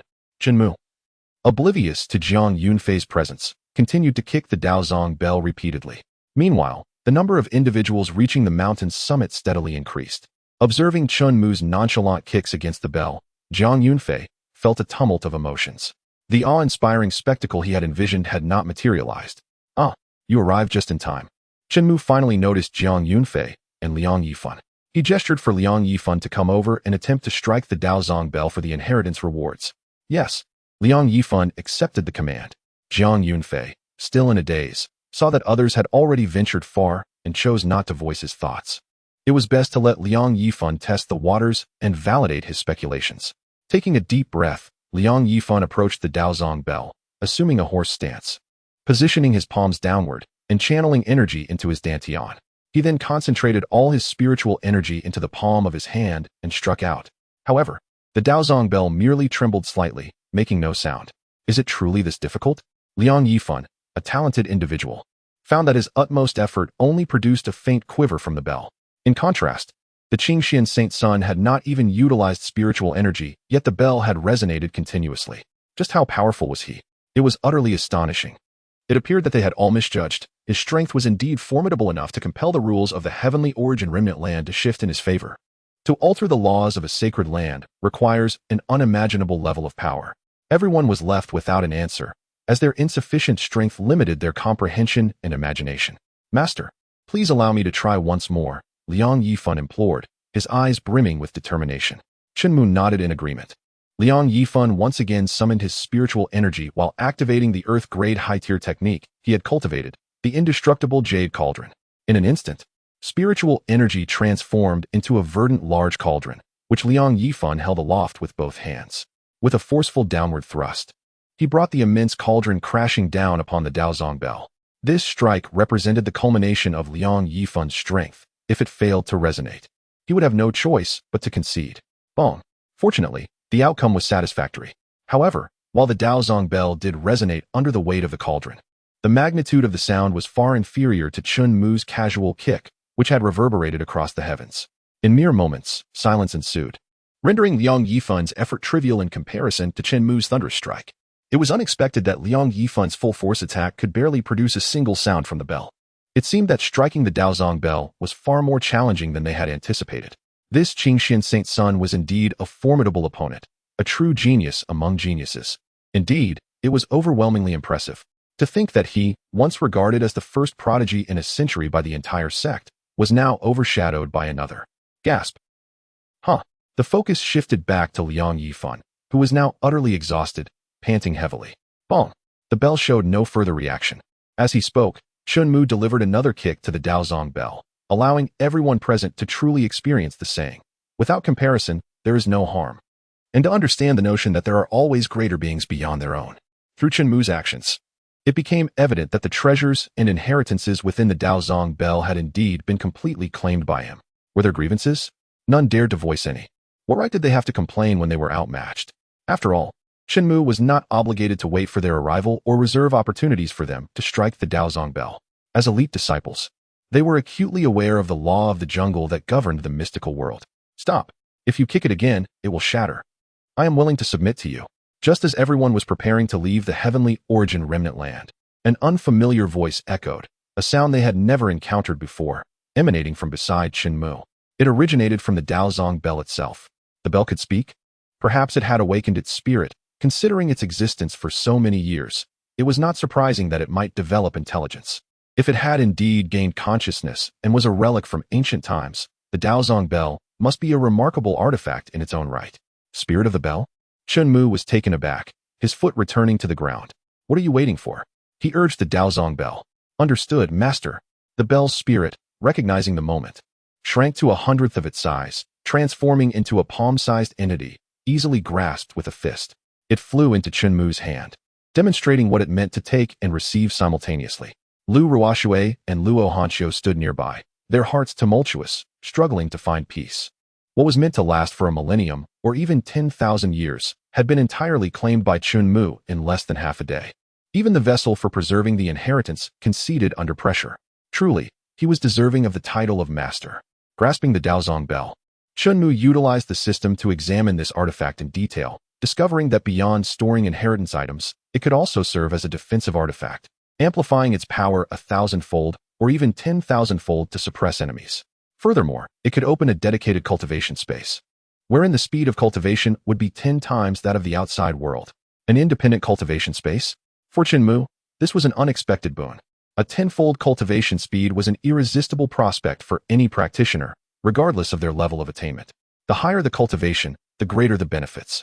As for Chen Mu, if his memory served him correctly, among the myriad functions of the system, one was a 10,000-fold cultivation space. Moreover, it could be activated with a single click. This was the very reason for his composed demeanor. How could a 100-fold even be compared to a 10,000-fold? Of course, Chen Mu could effortlessly modify the Daozong bell's 10-fold cultivation space to a 100-fold or even a billion-fold. As for the one-click activation feature, that was merely a matter of adding a few words. It would not consume much time or effort. Oddly, despite the inheritance ceremony already concluding, why had the portal not yet opened? Lu Ruoxue furrowed her brows, sensing something amiss. At that moment, Luo Hanqiu tugged at her sleeve, signaling her to look aside. Curiosity piqued. Lu Ruoxue followed her gaze to see a crack forming upon the stone platform where the Daozong bell had pressed down, extending and spreading. Chen Mu also noticed this development. Boom. Suddenly, the ground shook violently as numerous cracks appeared on the stone platform, causing it to collapse. Everyone quickly retreated to avoid falling in. Initially, some speculated that Chen Mu had been too forceful, triggering the protective array of the heavenly origin remnant land. However, this notion was soon discarded as the collapsing section was limited to just that portion of the stone platform. Boom. A colossal stone statue slowly emerged from the depths. This statue seemed somewhat familiar, as if he had seen it before. The esteemed figure, Yang Huaiming. Indeed, it is he.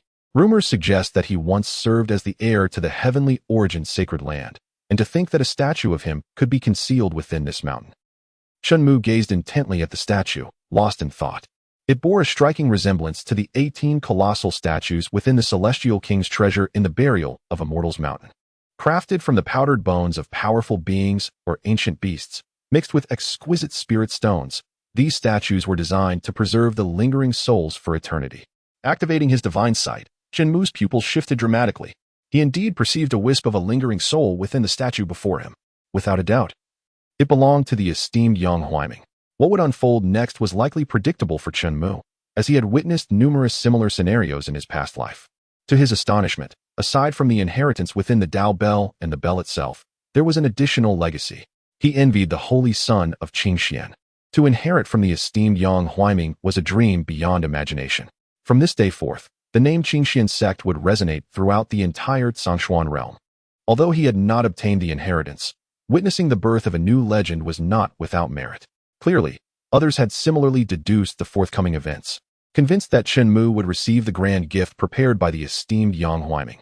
With the support of such an esteemed figure, it would be challenging not to rise to prominence. Boom. As the colossal statue emerged from the ground, a azure phantom detached itself from the statue. This humanoid specter was the manifestation of Yang Huaiming's lingering soul. Was this the esteemed figure? What an overwhelming aura. A mere wisp of a lingering soul exuded such formidable pressure.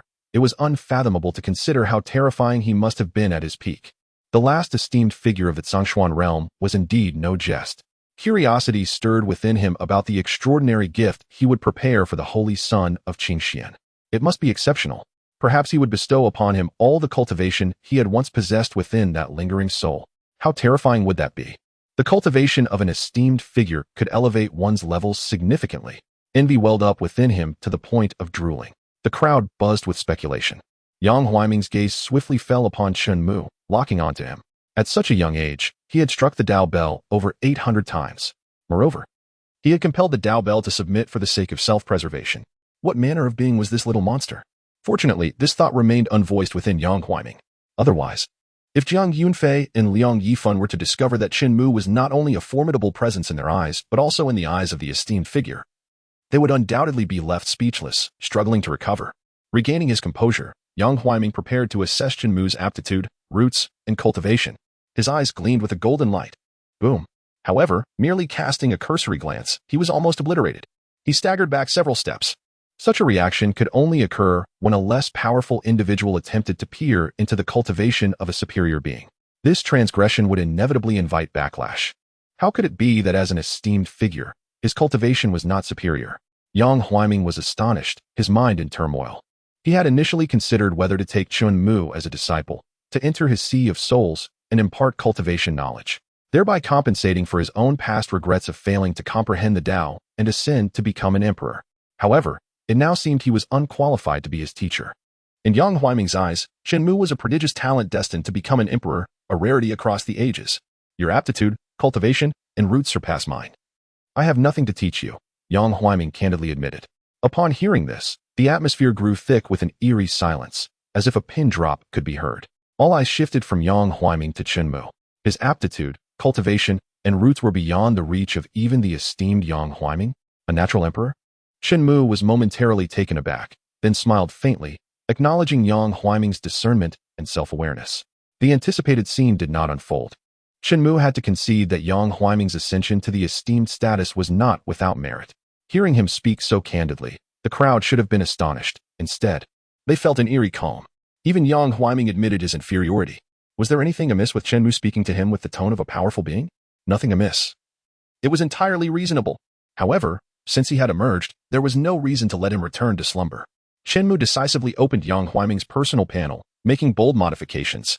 He reshaped his physical form, enhancing his loyalty to a full 100%. What is this? Yang Huaiming gazed at his translucent body, which inexplicably sprouted white bones, veins, and flesh. His eyes widened in disbelief. Even as an esteemed figure, such a method was unheard of. In an instant, his physical form was restored. How does it feel to use this body? Chen Mu inquired of Yang Huaiming. How could this be? It bears no difference from my body before death. Yang Huaiming lifted his head, locking eyes with Chen Mu, his expression a mixture of gratitude, confusion, shock, and fear. There would be no difference, for it was originally your body. Chen Mu mused internally, yet spoke. This is not a question for you to ask. It was my recklessness. Yang Huaiming clasped his hands in apology. Meanwhile, the others remained immersed in the astonishment of Chen Mu resurrecting Yang Huaiming, unable to extricate themselves from the shock. To speak of Yang Huaiming admitting that Chen Mu was stronger than himself was a revelation they had yet to fully process. Little did they expect to witness Yang Huaiming kneeling, venerating Chen Mu, pledging eternal allegiance and gratitude for his rebirth. Chapter 100. The Empress as a Servant. The esteemed figure as a vassal. Leaving all in all, Yang Huaiming's greatest regret in life was that he had not broken the shackles of power before his death to attain the path of an emperor. Rather than teaching a disciple with the potential to become an emperor, he yearned to achieve that status himself. Such aspirations, once distant and unattainable, now felt within reach thanks to Chen Mu. Pledging eternal loyalty to repay a benefactor's kindness was entirely reasonable. The esteem of the esteemed figure? After countless millennia, Yang Huaiming had long ceased to care. Moreover, was it shameful to serve Chen Mu, a prodigious natural emperor with limitless potential? Absolutely not. It was a source of pride. Yang Huaiming convinced himself, yet he could not persuade those present. Each individual, from the outset to this moment, wore expressions of disbelief, their mouths agape. That was Yang Huaiming, the last esteemed figure of the Zhongshuan realm, the one most likely to achieve the status of emperor. Yet now, he knelt before his peer, venerating him as his master. The shock was profound, penetrating to the very core of their being. It was not something that could be easily articulated in mere words. If Chen Mu's existence had previously undermined the confidence of ordinary prodigies and holy sons, now even the recognized formidable holy sons like Jiang Yunfei and Liang Yifan felt their confidence significantly shaken. They sensed that no matter their efforts, a towering presence like Chen Mu would always loom before them. Looking up, they could see no end, feeling as insignificant as ants, devoid of any hope of surpassing him. They mused that even if that old man with the surname Yu came, he would undoubtedly throw in the towel. Move mountains? What nonsense. It would be better to lie down and resign, to merely get by, one day at a time, knowing full well the futility of their endeavors. They questioned why they should persist. It seemed meaningless. Rise now. In contrast, Chen Mu's demeanor was notably composed, his expression revealing not a hint of disturbance. Such occurrences seemed commonplace for him. How could that be? Eventually, the golden portal leading out of the heavenly origin ruins finally opened. One by one, they stepped through, departing the scene. Before departing, Chen Mu extended his consciousness to encompass the entire trial ground, ensuring that no treasures were overlooked before he turned to leave.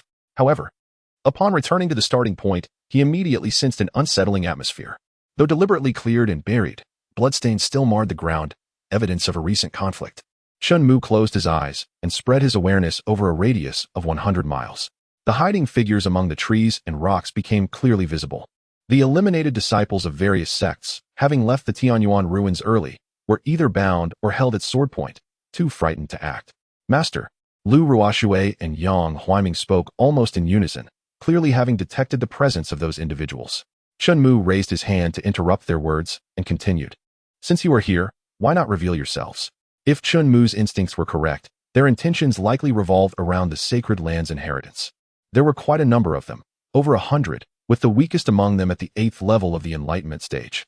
These individuals sought wealth, not life. Despite the bloodstains left from the earlier skirmish, the lives of the disciples remained unaffected. After all, treasure-seeking was far less likely to incite outrage than murder, especially among such a multitude of talented individuals who could not afford to offend so many factions. As the foliage rustled, one by one, the masked figures emerged, surrounding Chen Mu, Lu Ruoxue, and the others in a tight circle. All were shrouded in black cloth, unwilling to reveal their identities. Surrender the sacred land's inheritance, and we may spare your lives. The leader proclaimed sternly. You little rodents dare to oppose my master? You truly overestimate yourselves. Lu Ruoxue stepped forward, drawing gasps from the crowd. The Empress of the Xian Kingdom had addressed the young man as her master, shielding him behind her. Those who stand against my master shall be executed without mercy. Then, Luo Hanxiu also stepped up, her arms sweeping gracefully as she transformed her appearance. Donning an opulent robe of gold, red, and white, crowned with the diadem reserved for emperors. Her presence was commanding, like a surging tide. Xiantian Empress, Luo Hanxiu. A voice in the crowd exclaimed in terror. The previously eliminated disciples and saints were left in utter shock. They never imagined that the seemingly simple maid beside Chen Mu was actually the Xiantian Empress, Luo Hanxiu. Few in the Xian Kingdom had seen her visage. Yet her deeds were well known, earning her the reputation of a formidable woman. To their astonishment, both the Empress of the Xian Kingdom and the Xiantian Empress were in service to him. This young Xianqing saint had defied the heavens. They felt a profound gratitude towards him. Without his intervention, their fates today would have been dire. But could merely these two powerful women contend with such a multitude? As the crowd hesitated over this dilemma, Yang Huaiming, who had just pledged allegiance to Chen Mu, stepped closer. Master, allow me to deal with them. Very well. Chen Mu nodded in agreement. Who is this? They wondered, having never seen him before. As Yang Huaiming emerged from the crowd, he did not kneel. His voice resonated like a celestial whisper, imbued with imperial might, reverberating through the air. This is imperial might. Ah, my ears. The group of assailants fell to their knees, clutching their heads in surrender. Imperial might? ISNT that exclusive to the quasi-emperors and emperors? Who was this man? Shouldn't their concern be that such a formidable figure was reduced to servitude before the Xianqing saint? How many times must he astonish them before he would relent? It was utterly absurd. Chen Mu, too, was taken aback. Though he had restored Yang Huaiming's physical form, he had not reinstated his cultivation, leaving him with only a wisp of his former soul, likely below the composite stage. Yet he could overpower the crowd merely through his presence. Was this the essence of a quasi-emperor? Truly, he was not to be underestimated. Wait, I remember where I have seen that face. On a portrait. He is the quasi-emperor Yang Huaiming. Quasi-emperor Yang Huaiming? Are you certain this is no jest? Indeed. I had heard he perished many years ago after failing his path to enlightenment. How can he suddenly reappear, pledging allegiance to another? Uncertain. But this visage is indeed identical to that in the portrait, and he undeniably exudes imperial might. More than Yang Huaiming. The crowd's attention shifted back to Chen Mu, bewildered at how he achieved such a state. The emperor serving him. The quasi-emperor as his subordinate. Such notions would have been unthinkable before. Seeing the masked figures unable to resist under the imperial might he displayed, Yang Huaiming's hands moved in intricate patterns, channeling energy that crackled like thunder. With a single strike, he unleashed a thunderous palm attack that rained down upon the 100 black-clad assailants, dispersing their ranks. Each strike landed with precision, causing them to vomit blood, some collapsing lifelessly on the spot. In moments, over 100 elite fighters were obliterated. Was this the might of a quasi-emperor? How terrifying! If a quasi-emperor wielded such power, how formidable must an emperor be? Even more frightening was the notion that such a powerful individual would bow to him. The gazes of the crowd returned to Chen Mu, their thoughts written plainly on their faces. They were grateful they had not opposed him before and harbored no ill intentions. The disciple of the Benlei sect, Su Tianyao. who had initially planned to confront Chen Mu, was now seated on the ground, too terrified to rise, having soiled himself in fear. As Yang Huaiming prepared to report back to Chen Mu, a voice laden with authority erupted from the forest, startling birds and beasts into flight. A purple-clad elder materialized before them, exclaiming, "Who would have thought that Quasi-Emperor Yang Huaiming was still alive? If this word spreads, it will surely reverberate throughout the Zhongshuan realm. Those old geezers who sought you out would never dream you would ally with such a mere child. Truly a disgrace to our kind." The elder's mocking tone was audacious. Few dared to jest with a former Quasi-Emperor. This elder was indeed the mastermind behind the 100 individuals.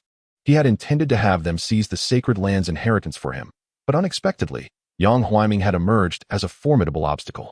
Why did the elder dare confront a Quasi-Emperor? The answer was simple. He believed Yang Huaiming had long since lost his former strength. Otherwise, he would not have hidden away for so long. The elder regarded this as an extraordinary opportunity. The inheritance of the sacred land was his goal. Yang Huaiming undoubtedly possesses numerous techniques and treasures. He aims to acquire them all. Perhaps one day, he too could have a Quasi-Emperor to command. Silence. He is not someone you can afford to underestimate, Yang Huaiming retorted. The elder in purple chuckled.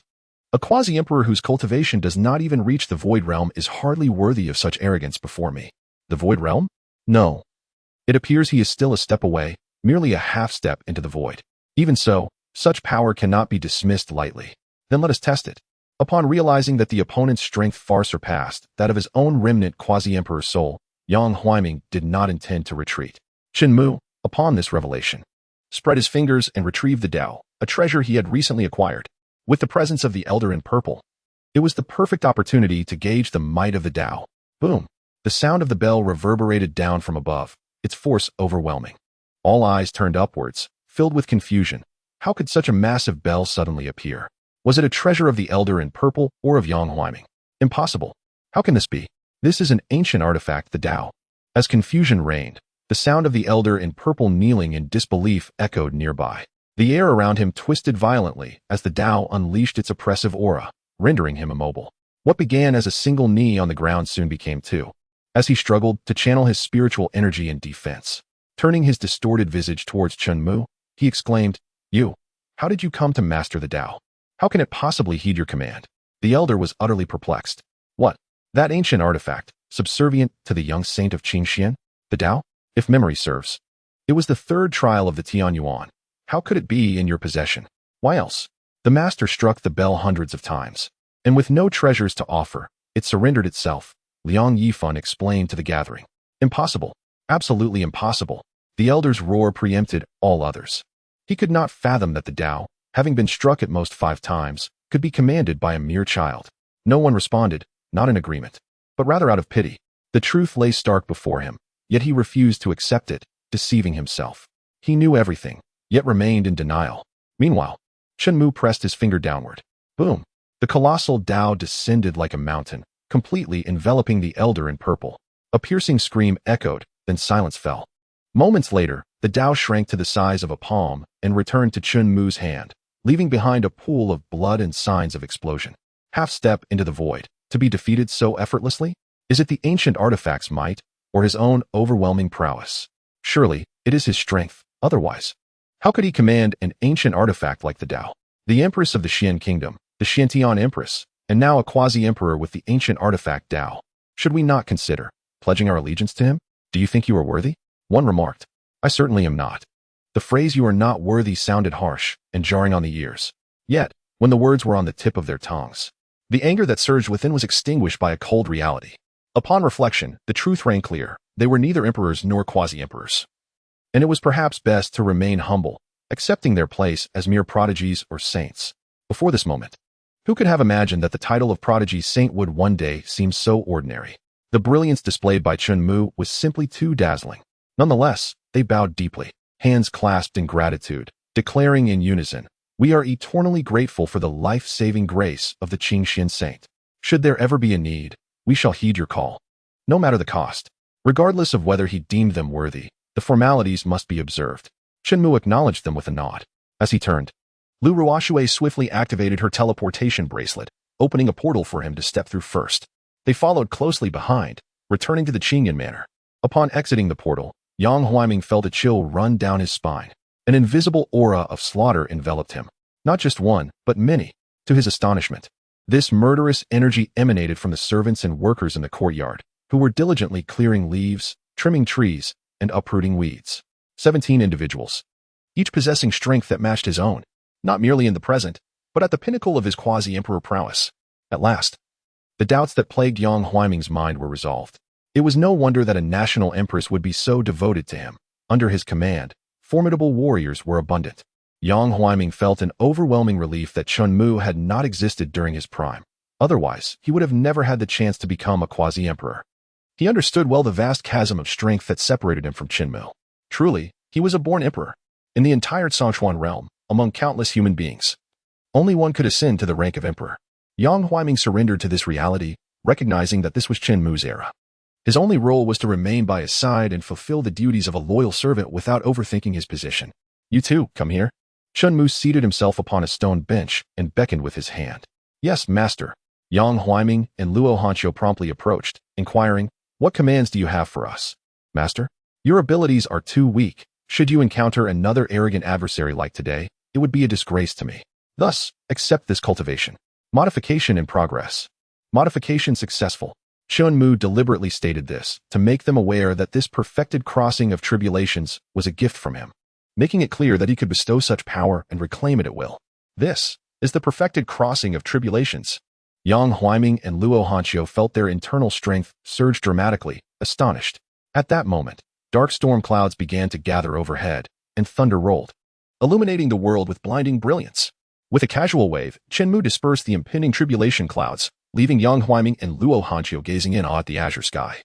Unable to regain their senses, the tribulation could be dismissed? Power could be granted so effortlessly? They understood the concept of imparting skills, but the extent of absorption depended on the recipient's aptitude and required significant time. Yet, they had transitioned from their previous realm to perfected crossing of tribulations in the blink of an eye, merely a fleeting moment, thanks to Chen Mu's casual words. His master was unimaginably powerful, beyond comprehension. Thank you, master. Yang Huaiming knelt in submission, while Luo Hanqiu, regaining her composure, followed suit, exclaiming, thank you, master. Subsequently, Luo Hanqiu and Lu Ruoxue excused themselves, citing pressing matters in the court, while Yang Huaiming remained, appearing lost and bewildered. Just then, Xiao He burst through the wall's dog hole, leaping into Chen Mu's embrace. You little rascal, how do you always have so much energy? Chen Mu remarked, somewhat exasperated. After their ordeal in Tianyuan, he longed only to recline in a chair and enjoy a peaceful nap. Glancing at Yang Huaiming, he said, you take this little fellow for a walk. Yes, master. Yang Huaiming accepted the small black dog and made his way toward the gate. A quasi-emperor walking a dog. The 17 onlookers remained silent, yet their eyes were fixed on the unfolding scene. As the gate swung open, Yang Huaiming and the little black dog stepped outside, setting it down on the ground. A leash materializes from thin air, securing the little creature. Crouching down, I gently caressed the dog's head. Ah, you fortunate little one. A mere canine residing in the esteemed Qingyan mansion filled with masters. Upon hearing the term mortal dog, the little black dog retracts its tongue, closing its open mouth. In the next moment, its body suddenly swells, transforming into the majestic form of a Qilin, towering far above Yang Huaiming. Yang Huaiming, caught off guard, raises his head slowly. His emotions a tangled web. It seems he underestimated Qingyan mansion. My apologies, I have been short-sighted. Those who dwell within the Qingyan mansion cannot be simple. Not even a dog. The little black dog harbors no grudges, happily leading Yang Huaiming on a stroll, guiding him through the Qingxian sect. This vast Qingxian mountain has been thoroughly explored by the little black dog, marked with countless spots. This dog's urine has, in secret, protected Qingxian mountain from numerous beastly incursions. After all, possessing Qilin bloodline commands a modicum of respect. To disregard it, that would surely lead to doom. As they walk, the sight of Yang Huaiming and the little black dog draws the attention of several disciples of Qingxian. Who is this? Perhaps a new disciple of the Holy Sun? I don't recall seeing them before, do you? No impression at all, yet they certainly do not appear ordinary. The news of Luo Hanqiu joining the Qingyan mansion still reverberates throughout the Qingxian sect. Upon hearing this, Zhao Hengshan becomes numb with fear, anxious that the powerful figures of Xiantian Kingdom might learn and take action. However, reality proves his fears unfounded. They lack the courage. Report. Sect Master, it's bad. At this moment, Zhao Hengshan is savoring tea in the courtyard, cultivating his spirit. Upon hearing this voice, his expression darkens immediately as he turns to the sweating disciple. Breathless with urgency, and asks, "What has happened now? Is it related to Qingyan Mansion again?" Swallowing hard, the disciple replies, "Sect Master, you guessed correctly. It is indeed related to Qingyan Mansion." With a crash, the teacup slips from Zhao Hongshan's hand, shattering on the stone table, tea spilling everywhere. "What is it? Speak." Zhao Hongshan braces himself, eager to see what astonishing event Chen Mu has orchestrated this time. It is rumored that the individual walking the dog for the Holy Sun is none other than Yang Huaiming. Yang Huaiming? Which Yang Huaiming? Zhuan Di, Yang Huaiming. Zhao Hongshan finds himself in a state of bewilderment. The legendary Zhuan Di is truly walking a dog. Don't jest. Yang Huaiming, who fell many years ago. How could he be found walking a dog in Qingyan Mansion? Zhao Hongshan chuckles, believing it to be a prank. He straightens the teacup, refilling it with hot tea. Yet someone has compared images, and the likeness is uncanny.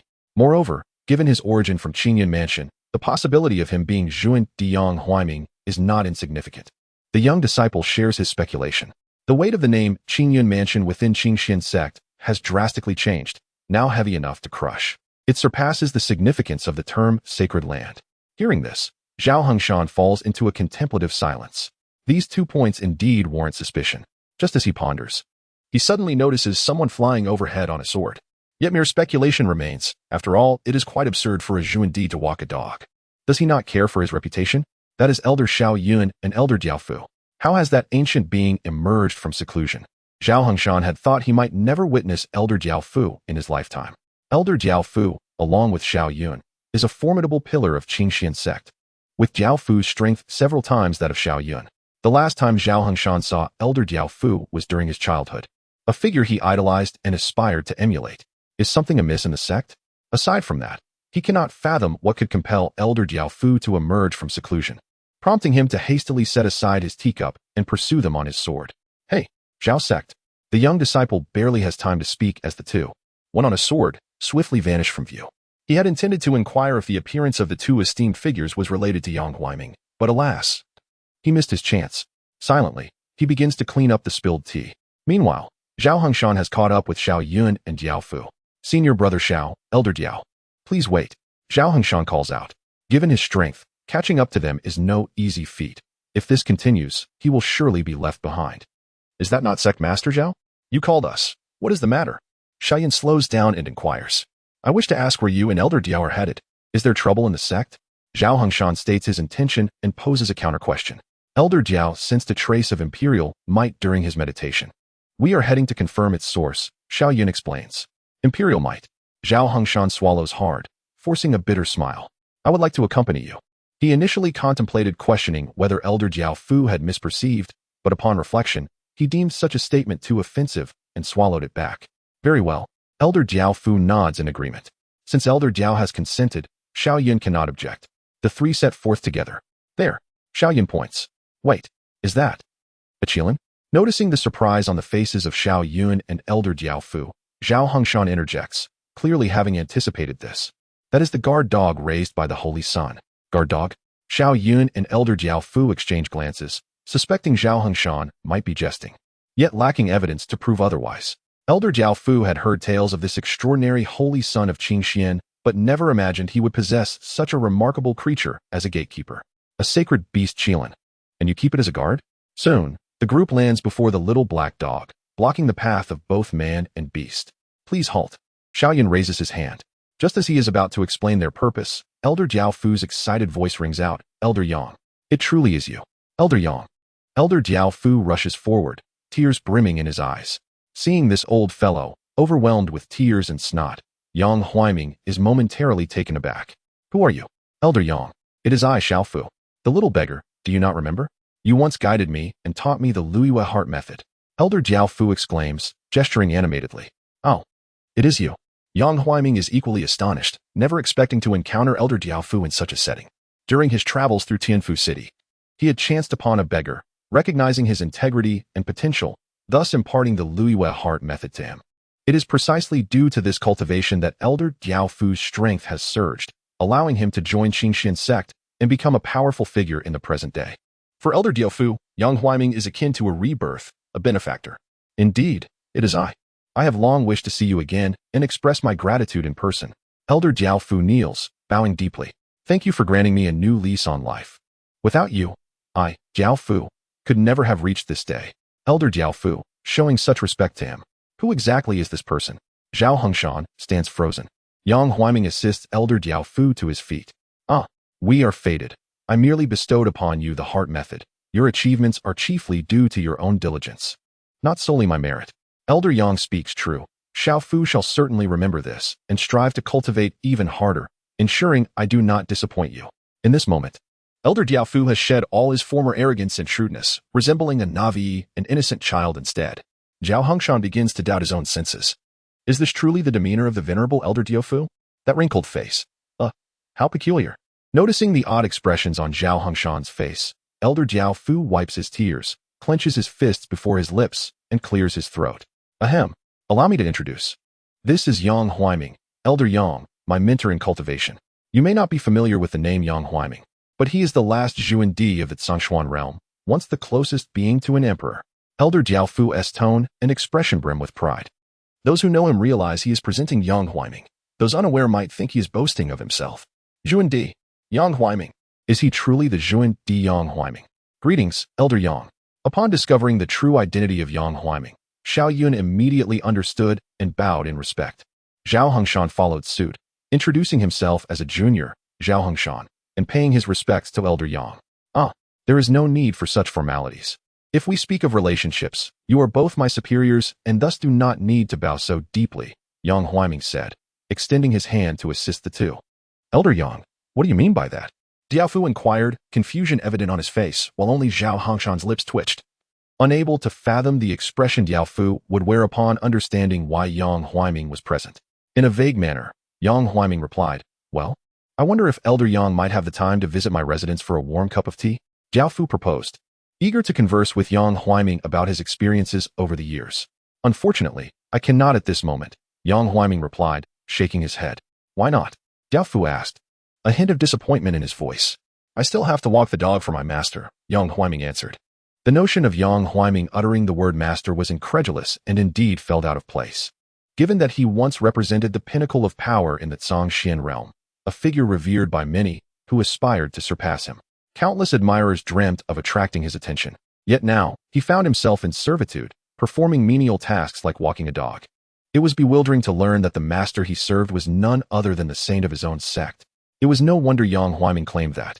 In terms of status and relationships, he ranked above his master. However, Xiao Yun and Jiao Fu had never imagined that the saint they had endorsed would possess such overwhelming strength, capable of treating a quasi-emperor as a subordinate. Xiao Yun recalled Chen Mu as merely talented and powerful, yet not particularly outstanding compared to previous saints of the Qingxian sect. Why then? Did Yang Huaiming willingly submit to him? This left Xiao Yun perplexed. Meanwhile, Jiao Fu entertained a bold hypothesis. The rumors of Yang Huaiming's failure in his quest for the emperor's title and subsequent demise seemed true in part, but the latter was evidently false, as he stood alive before them. Nevertheless, the failure had inflicted a severe backlash on Yang Huaiming, resulting in the loss of his cultivations, thus leading him to become a servant to the saint. To test his theory, Jiao Fu boldly proposed, Elder Yang, I have diligently trained for many years and wish to demonstrate my strength. Might we spar? There was no better way to gauge someone's capabilities than to engage in direct combat. Should Yang Huaiming refuse, Jiao Fu would confirm his suspicions. Yang Huaiming initially intended to decline and complete his task of walking the dog, but upon seeing the determination in Jiao Fu's expression, he hesitated, exhaled, and ultimately acquiesced. Very well, he said, turning to the little black dog beside him. I apologize, but may I have a moment? Wong. The little black dog barked in understanding. Thank you. Xiao Yun and Zhao Hengshan stepped back a few paces to provide space for Yang Huaiming and Jiao Fu, ensuring they would not interfere or risk being caught in the fray. Meanwhile, more and more disciples gathered around, curious about the unfolding events. What is happening? Why have both the sect leader and such powerful beings appeared? Have you not heard? Quasi-Emperor Yang Huaiming has entered Qingyun Mansion to walk the Saints' Qilin. Quasi-Emperor? Are you joking? Isn't that the pinnacle of power in the Zhongshuan realm? Before the inquiry could continue, someone interrupted. What? Do you mean the saint does not deserve the title of the pinnacle? That question stumps me. Jiao Fu paid no mind to the murmurs of the crowd as he activated the Lu Yu heart method, his power surging several times over. The spiritual energy radiating a silver moonlight that enveloped him, imparting an air of sanctity. He charged at Yang Huaiming, fists half clenched like a tiger's maw, aiming to strike fiercely. The force of his blow could easily shatter a tree trunk as thick as a basin, yet Yang Huaiming merely raised a hand and, with a casual motion of his thumb and index finger, deflected Diao Fu's attack. Then, in a swift motion, his two fingers lunged toward Diao Fu's throat. Accompanied by a faint smile, "You have lost." Diao Fu stood frozen, beads of cold sweat trickling down his forehead. He sensed that Yang Huaiming's strength had not diminished, but had instead grown even more formidable. Throughout the encounter, Yang Huaiming had not expended a fraction of his spiritual energy. Why, then, would he acknowledge another as his master? The confusion was profound. "If there is nothing further, I shall resume walking the dog.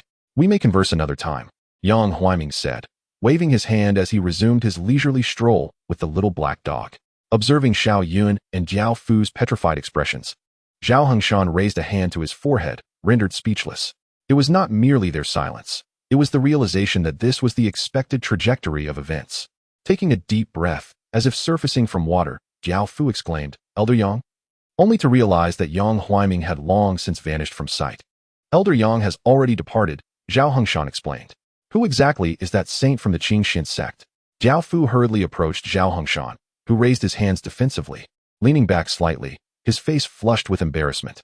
"Elder Diao, is he not the saint you all selected?" Diao Fu glanced at Xiao Yun, who shook his head, indicating his own uncertainty. "Zhao Hengshan, take me to meet this saint." Diao Fu's curiosity about Chen Mu had intensified. He needed to witness firsthand what made him so exceptional that a powerful being like Yang Huaiming would willingly serve him. "Very well," Zhao Hengshan agreed. They arrived at Qingyan Mansion, halting a distance of 20 or 30 steps from the Crimson Gates. The three stood still, their confusion deepening rather than resolving, feeling no need to proceed further. At the entrance, two figures clad in coarse linen garments were diligently sweeping away the fallen yellow leaves, exuding an imperial aura akin to Yang Huaiming, at least of quasi-emperor caliber. His residence housed 3 quasi-emperors. One tended to the dog, while the other 2 swept the leaves at the entrance. This revelation was astounding. Who would believe that this was the abode of the saint of the Qingxian sect? Even the sect leader and these powerful figures would not dare claim such a privilege. "Elder Diao, shall we not enter?" Zhao Hengshan asked, noticing the hesitation of the two. "No need. I suddenly feel weary and wish to return and rest," Diao Fu replied, pressing his thumb and middle finger against his temples. "Farewell, Elder Diao." Zhao Hengshan thought to himself, recognizing that Diao Fu's fatigue stemmed more from mental strain than physical exhaustion. After all, this surpassed his psychological limits. Mere astonishment and shock could not encapsulate the depth of their feelings. "I shall return as well," Xiao Yun echoed, equally drained. He had never anticipated the emergence of such a formidable figure within the Qingxian sect, a true anomaly. Reflecting on his previous protective actions, he realized, the jester was I all along. What right did I have to shield him? If I were to face a challenge he could not overcome, I would surely meet my end. "Farewell, Brother Xiao," Zhao Hengshan bowed again, watching as the two departed before turning to gaze at the towering walls of Qingyan Mansion, then swiftly following suit, departing on his sword. Simultaneously, unrest brewed within the Xiantian kingdom as various undercurrents surged forth. As days passed, discussions arose regarding Luo Hanqiu, the empress of a nation, who surprisingly chose to submit to another without a single soldier raised in defiance. That individual was not a citizen of the Xiantian kingdom, but rather a person from the Xian kingdom. This slight distinction ignited considerable debate within the borders of the Xiantian Empire. Protests echoed, both within the court and beyond. Numerous venerable officials and military leaders urged Luo Hanqiu to sever ties with Chen Mu, cautioning that continued association might invite treachery and unnecessary chaos. However, these advisors remained oblivious to the true nature of Chen Mu, solely focused on their own interests and the future of the Xiantian kingdom. Luo Hanqiu, unfazed by their counsel, reflected that had it been anyone else who dared to belittle her master, she would have swiftly taken lethal action. The voices of dissent that arose in vehement advice fell on deaf ears. Her explanations would likely yield no understanding. Meanwhile, in a clandestine chamber shielded from the outside world, a group of elderly men, each well into their 60s, sat in grave discussion.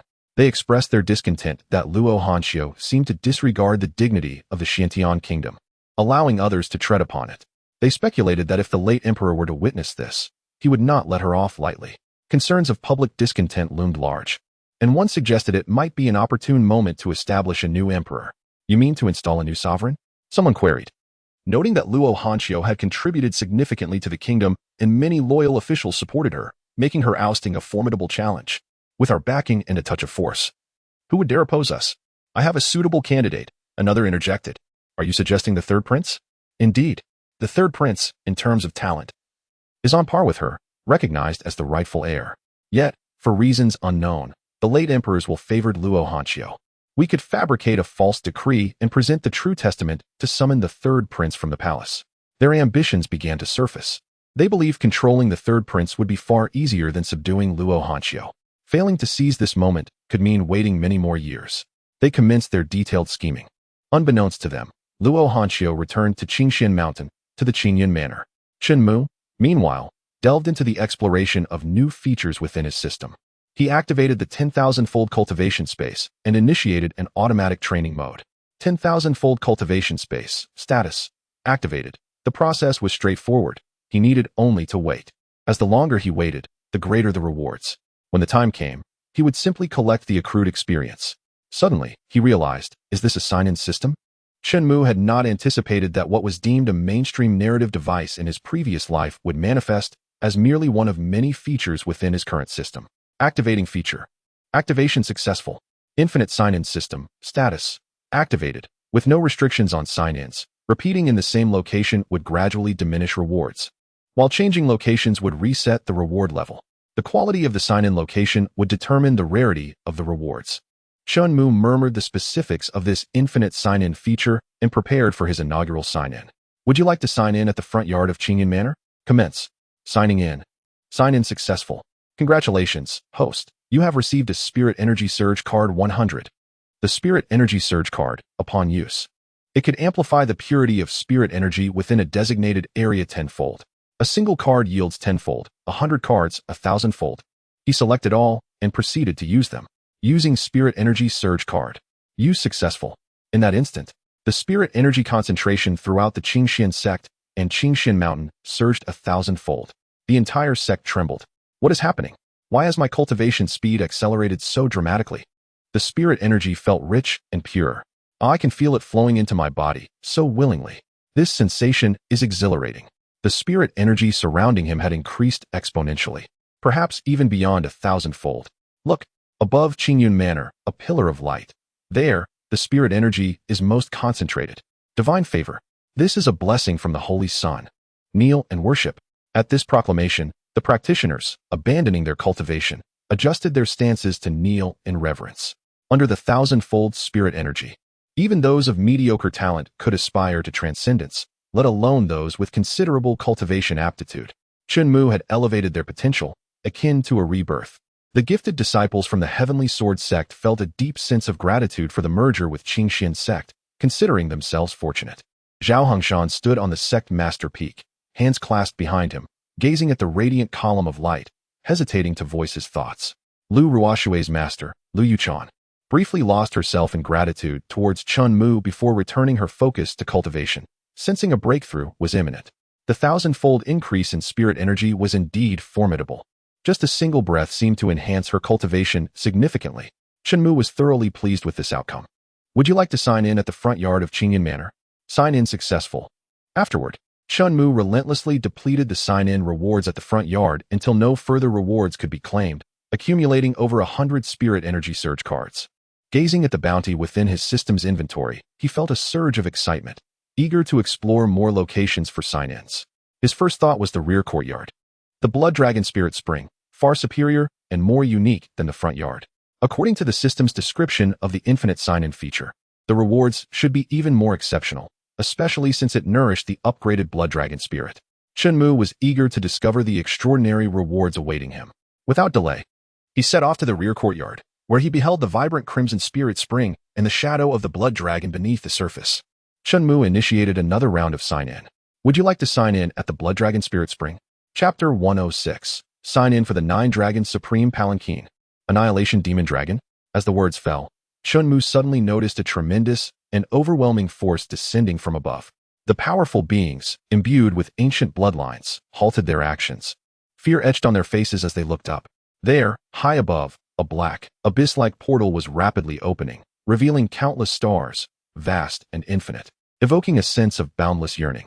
In an instant, the black portal had encompassed the entirety of the visible expanse atop Qingxian Mountain. Lowering his gaze, one could still glimpse the distant sunlight Yet only Qingxian Mountain remained shrouded in stars, creating a striking contrast. Such a bizarre and sacred phenomenon of the heavens was impossible to ignore. At this moment, disciples of Qingxian sect, along with the sect leader and elders, were all captivated by the sight, forgetting their intended tasks, some even nearly forgetting to breathe due to the overwhelming shock. Was the sky collapsing? Perhaps. For how could those of the Zhongshuan realm witness the celestial realm beyond? What an astonishing spectacle. Why was this occurring? Who could say? Perhaps it was the otherworldly demons intending to descend upon our Zhongshuan realm, wreaking havoc upon the living? Or could it be the handiwork of the esteemed Son of Heaven? Even this seemed excessively grandiose. Various opinions swirled, but those who connected the scene to Chen Mu were in the minority. The spectacle was too shocking, too heart-stirring. It did not appear to be something humanity could conjure. Indeed, in their eyes, humanity had its limitations, and it had nothing to do with underestimating Chen Mu. Look, something is emerging from within. What is that? A dragon's head. How domineering. How immense. An astonishing black dragon. Wait. No, there is not just one. 2, 3. The 9th head. My goodness. The world-destroying dragon. As the 9 dragons emerged from the celestial portal, the belief in the world-destroying proclamations grew among the crowd. Before those 9 dragons, one could distinctly feel their own insignificance, utterly trivial. Even if billions of humans united, facing such colossal creatures, 9 in total, was there even the slightest chance of a reversal, of victory? Zhao Hongshan and Lu Yuchan. With the world on the brink of destruction, she had no thought left for cultivation or breakthroughs. Meanwhile, on the side of Xiao Yun and the numerous powerful figures of Qingxian, who were supposed to defend the sect to the death, there was not a hint of fighting spirit left. For even a 0.00001 chance of victory was nowhere to be seen. It was bleak, no? It should be said, there was none at all. Such divine beasts could effortlessly annihilate the entire Zhongshuan realm without breaking a sweat. Is Zhongshuan realm truly facing annihilation? Di Fu asked. Xiaoyan did not know how to respond, still lost in endless shock and fear. Renowned as a powerful figure, it was the first time in his life he felt such intense dread. His heart was in turmoil, and merely locking eyes with the golden dragon's gaze, which resembled a tranquil pool, felt like falling into an endless abyss. It was so disrespectful, helpless, weak, and pitiful. At this moment, he felt utterly diminutive, so overwhelming. And sharing the same sentiment were former quasi-emperor Yang Huaiming and the 17 ancient strongmen within Qingyun Mansion. Even they had never witnessed such a breathtaking scene. Otherworldly beasts, celestial level, as powerful as they too were at a loss for how to proceed. Among the tens of thousands in Qingxian, only Chen Mu wore a smile. A sense of crisis? Not in the slightest. Why should there be a sense of crisis? The moment he saw the 9 dragons rise, he was exhilarated from head to toe, covered in goosebumps. He confirmed that the system was not playing word games with him. This was the true essence of the 9 Dragon Supreme Chariot. No Imperial Dragon Chariot could even begin to compare. It was utterly astounding. Each black dragon possessed the strength of a perfected tribulation crossing realm or higher, effortlessly capable of exterminating figures like Yang Huaiming, Lu Ruoxue, and Luo Hanxiu. Of course, the gap between him and Chen Mu was still significant. It was no exaggeration to say that as long as Chen Mu wished, they would have no chance to react before being decapitated. Yet he had no reason to do so, for from this moment on, this 9-dragon supreme chariot would be his steed, answering to his command. Bang! Boom! With a leap, Chen Mu soared upwards. This scene was quickly captured by the keen-eyed disciples. Look! Someone is flying towards the 9 dragons. Wait, is that not the esteemed Son of Heaven? Does he intend to fight the 9 world-destroying dragons for us? Son of Heaven! To have such a son, how fortunate are we, the entire Qingxian sect. Indeed, we cannot disappoint the sun. Even in death, we must die with dignity. I propose we follow the sun into battle against the dragons. Battle the dragons. Battle the dragons. The cries grew louder. On the sect leader's peak, witnessing Chen Mu charging towards the dragons and hearing the increasingly fervent shouts from below, Zhao Hongshan felt a pang in his nose, tears welling in his eyes. Even if immortality was unattainable, to fight alongside these beloved, spirited disciples who refused to yield to fate in their final days was enough. I come to assist you. Zhao Hongshan also took flight. Look, the sect leader has joined. Let us hurry up. Those behind, keep up, do not falter. Kill, kill, kill. In response, Chen Mu wore a puzzled expression. Chapter 107. You call this a steed? With his plans thwarted, Chu Wushuang paused, hovering in midair. Chen Mu turned and looked down at the crowd, perplexed. What is the meaning of this? Son of Heaven, since this concerns the Qingxian sect, and we are all members of Qingxian sect, How can we sit idly by and do nothing? Zhao Hongshan, leading the charge, was the first to voice his stance. Yes, Son of Heaven. Allow us to join the battle and vanquish the world-destroying dragons. We live as members of Qinxian's sect and die as ghosts of Qinxian's sect. Indeed, even if we must die, we shall stand tall in death, never kneeling in life. Outer courtyard disciple Zhao Chongxing requests to battle. Inner courtyard disciple Wu Fan requests to battle.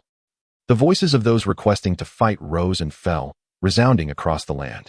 Observing their resolute expressions and hearing their powerful cries, Chen Mu's face turned grim, unsure how to express himself. The atmosphere had built to such a pitch. Perhaps there is some misunderstanding? It is not a world-destroying dragon. Rather, it is my new steed, Chen Mu explained. Zhao Hongshan. The tens of thousands of disciples from both the inner and outer courtyards, including the 100 inner courtyard prodigies from the Heavenly Sword sect, looked at Chen Mu's serious expression, which did not seem to be a joke. They glanced upwards, where the dragon's head was descending, willingly coming to Chen Mu's side, half closing its eyes, reveling in his touch. In their hearts, they couldn't help but think of a phrase they weren't sure if they should voice. You call this a steed? Such a steed of this caliber, they had never heard of, nor seen. Even an earthly emperor could not possibly tame it, nor would they be qualified to ride it, right? Wait, look behind the 9 dragons. It seems there is indeed a dragon chariot, rather than a dragon chariot. Many felt it resembled a celestial abode being drawn. Its opulence and majestic presence left them momentarily at a loss for words to compare. Even Zhao Hongshan, who prided himself on having seen many grand spectacles, was left speechless at this moment. With a dazed expression, he repeatedly confirmed with Chen Mu, Son of Heaven. Is this truly your steed? Yes, what of it? I am contemplating taking a ride. Perhaps you would like to join? Chen Mu extended the invitation. No. I think I'll pass. Zhao Hongshan hurriedly raised his hands, shaking his head vigorously upon hearing this. He was filled with dread, cold sweat cascading down his face. Merely the sight of this colossal creature left his legs trembling, the thought of mounting it. Well, since it poses no threat to the Qinxian sect or the Zhongxian realm, let us put this misunderstanding to rest, shall we? Zhao Hongshan turned to the bewildered disciples and waved his hand. His words carried a sense of exhaustion. Many had their thoughts adrift, murmuring repeatedly, is this a mount? Is this a mount? Is this a mount? With the misconception resolved, Chen Mu swiftly entered the dragon carriage. It truly resembled a celestial abode. Nestled amidst mountains and waters, replete with all luxuries, far surpassing even the Qingyun mansion. Upon Chen Mu's ascent, the 9 black dragons raised their heads, opened their mighty jaws, and unleashed a deafening roar. The terrifying dragon's bellow echoed across the ends of the earth, snapping the stunned disciples back to reality. They scattered, covering their ears. Soon, they witnessed the majestic dragon carriage being drawn away, gradually fading from view. The celestial gate above had long since closed. What manner of being is our holy son? A dragon, an ancient divine beast. I once thought it absurd for a Qilin to guard the gates. Yet now the holy sun employs dragons to pull his carriage. Not just any dragon, but 9 of them. Each one is perfectly capable of incinerating the heavens and annihilating worlds. I can scarcely fathom his identity. If I ponder further, my mind may well explode. Such pain. This sensation is all too familiar, 100-fold, 1,000-fold more challenging than an immediate breakthrough. Holy Son, my eternal deity. Though of the human race, he stands shoulder to shoulder with the divine. Could it be possible that he is a god? A son of the divine? Various speculations abounded, yet none yielded a conclusion. Meanwhile, Chen Mu had commandeered the 9 dragons and arrived above Tianfu City.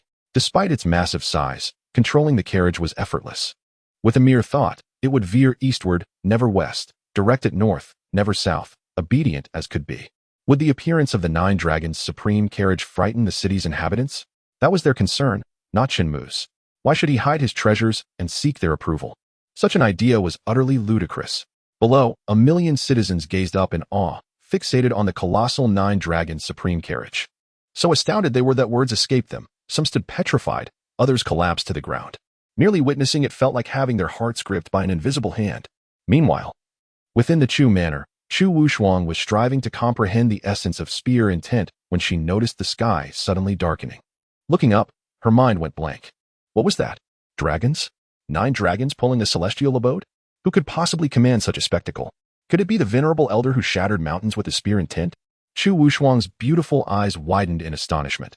She never anticipated encountering such overwhelming marvels before her planned marriage annulment with the Chen family. The grandiose events she had previously witnessed paled in comparison. She was grateful for the marriage contract. Had it not been for it, she would have remained ignorant. Like a frog in a well, prideful and complacent. This journey had taught her humility. Was it possible that someone in the Zhongxian realm had successfully attained the title of emperor? Beyond that, Su Fu could conceive of no other possibility. It must be that spear-wielding elder. I cannot let this opportunity slip away. A determination flickered in Chu Wushuang's eyes. Miss. Seeing Chu Wushuang shatter the ground as she leaped toward the Nine Dragons' supreme carriage, Su Fu attempted to intervene, but it was too late. Elder. Chu Wushuang's eyes brimmed with longing. Boom. The instant she approached, the might of the Nine Dragons forced her back to the ground. Coughing, she spat out a mouthful of sweet blood. Miss, are you all right? Su Fu rushed forward, producing a small vial and offering healing pills to Chu Wushuang. It seems I was too reckless, Chu Wushuang said with a bitter smile. I never imagined that the elder would be right before me, yet I lacked the strength to approach him. A look of dissatisfaction crossed her face as she reflected on her own weakness. If only I were stronger. Perhaps I could earn the elder's acknowledgement, meet him, and become his disciple. Little did she know that the figure seated in the Nine Dragons' supreme carriage was none other than Chen Mu, the very person to whom she had recently returned the marriage contract. Chapter 108. Conspiracy for Usurpation. The Nine Dragons, shake heaven and earth. Chen Mu, unbothered by the surroundings of the Nine Dragons' supreme carriage, was currently reclining on a bench within the celestial abode, admiring the flourishing flowers and the surrounding clouds and colorful mist. He had also brought forth fine wine and delicacies, specially prepared by the two empresses, Lu Ruoxue and Luo Hanqiu, to honor their master. This simple life was indeed nourishing and leisurely. As for the ultimate destination of the Nine Dragons' supreme carriage, Chen Mu considered it a rare opportunity and decided to visit the Xiantian kingdom, passing through the Tianwu dynasty, which had yet to declare its allegiance to him. Of the four great dynasties, three were already under his control. There was no need to leave one untouched. Chen Mu, no longer a child, recognized that as an adult. Choices were straightforward. He wanted them all. Given that power could be firmly grasped in his hands, why not seize it? Meanwhile, at the Xiantian kingdom, a group of old-timers finally resolved to take action and approached the Yongning Manor, where the third prince resided. Third prince, there are visitors from the Celestial Pavilion seeking an audience with you. Upon hearing this, the third prince, Luo Wu, who had been meditating in the courtyard, slowly opened his eyes, puzzled. The Celestial Pavilion? Indeed, the old servant nodded. Why would those old fellows come seeking me? Despite his confusion, Luo Wu instructed the servant to invite them in. After all, they were the kingdom's protectors, and even as a prince, he had to show them some respect. This way, please. Shortly after, the three were led into the courtyard by the old servant. Elder Jiang, Elder Wu, Elder Lin, please take a seat. Luo Wu had already prepared food and drink for his guests. Thank you, Prince. The three were not modest, gathering around the stone table. Luo Wu, who had no penchant for beating around the bush, directly inquired, May I ask what brings you to my Yongning Manor? Has the third prince heard about the recent events concerning Her Majesty? Elder Wu countered. Her Majesty? Luo Wu shook his head, chuckling. Since the new emperor ascended the throne, I have been focused solely on my cultivation, completely unaware of the happenings outside the manor. His words were indeed truthful. Whether or not they believed him was their concern. The empress has surrendered to another without a single soldier mobilized. What? At these words, Luo Wu could no longer remain seated. She voluntarily surrendered to someone else? Elder Wu, are you jesting with me? Though Luo Wu had always been reluctant to accept Luo Hanqiu, he held considerable respect for her capabilities and spirit, believing she was the type who would rather die standing than live kneeling. How could she surrender without deploying a single soldier, and moreover, do so voluntarily? Third prince, I can attest that every word I speak is the truth, Elder Jiang interjected. The individual in question is not even from our Xiantian kingdom, but from the Xian nation, a minor sect known as the Qingxian sect. The Qingxian sect, Luo Wu pondered carefully before adding. It seems there is no mention of the Qingxian in the list of the top 10 sects in the Xian nation. In fact, one could question whether it even ranked among the top 50. Wu Changyuan scoffed, leaving Luo Wu in silence. He could not fathom what that woman, Luo Hanqiu, was truly contemplating. Did the empress, under immense pressure, deliberately choose to relinquish her throne in such a manner? Through this exchange, he began to grasp why these three old men sought him out. They desired him to usurp the throne and nominate him as the new emperor. Third prince, we have watched you grow since childhood. Let us speak candidly. Jiang Tian commenced, attempting to leverage familial bonds to gain Luo Wu's trust. There are no outsiders here. Luo Wu responded. Currently, The emperor's submission to others had stirred considerable unrest both within and outside the court, with many venerable officials believing this act to be a disgrace to the fortunes of Xiantian and its dignity. Some even risked their lives to offer counsel, but alas, the emperor remained obstinate. If this continued, we fear it may lead to calamity. Therefore, we wish to connect with the elder ministers and court to overthrow the current monarchy and elect you as the new emperor. Following this, Elder Jiang revealed the entirety of their prior plan. Upon hearing this, two words sprang to Luo Wu's mind. Feasible. Had he truly let go over the years? Certainly not. After contending for half a lifetime and battling for decades, to lose so inexplicably was unacceptable. How could Luo Wu resign himself to such fate? Almost everyone believed he would be the next heir to the throne of Xiantian. Yet suddenly, Luo Hanxiu emerged from nowhere. Was it simply because he was outmatched by her intellect? In retrospect, her willingness to align herself with such inconspicuous figures hardly suggested superior acumen. Father, you have misjudged, he declared resolutely, agreeing to partake in the plot to overthrow the monarchy. He yearned to reclaim all that he had lost. Luo Hanxiu's time was up. Elder Jiang, Elder Wu, and Elder Lin then took their leave from Yongning Mansion, preparing to orchestrate their coup and forcibly dethrone Luo Hanxiu. Her actions had already incited public outrage. Whether she remained or departed was no longer her decision. Meanwhile, Chen Mu, aboard the Supreme Nine Dragons palanquin, had arrived within the airspace of the Tianwu dynasty. The citizens of the city, upon witnessing this spectacle, turned pale, their hands and feet icy, as if doomsday had arrived. They dared not breathe, fearing to attract the attention of the 9 world-destroying dragons, thus risking their very lives. At this moment, whether commoners or cultivators, they all shared a singular thought. They were but insignificant beings, akin to a grain of sand in the vast ocean, utterly inconsequential. Before long, news of the 9 dragons' arrival reached the ears of Emperor Zhao Xianming of the Tianwu dynasty. 9 dragons? How could such creatures come to our Tianwu? The moment Zhao Xianming had relaxed, tension gripped him anew. Your Majesty, I have also heard that behind the 9 dragons, there is a magnificent celestial palace. A celestial palace? Zhao Xianming gulped, unable to fathom what kind of formidable being could command 9 dragons, as one would horses. Even as an emperor, 9 horses would suffice. But 9 dragons? Not even one would be within his grasp. First, there was the Qingxian Holy Sun, and now the 9 dragons' celestial palace. Huh?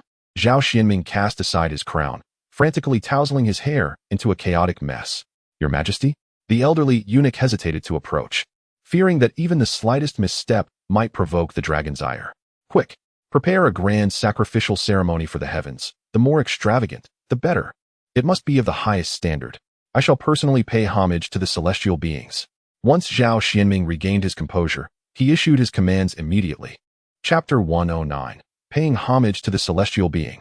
Upon receiving the command, the Tianwu dynasty mobilized tens of thousands in a short period, setting up the heavenly sacrificial ceremony.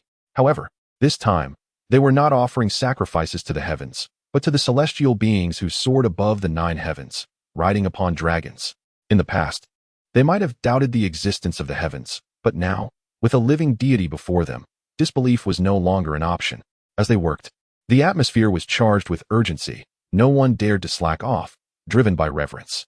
At that moment, gongs and drums reverberated, firecrackers exploded, and the crowd swelled to a sea of humanity.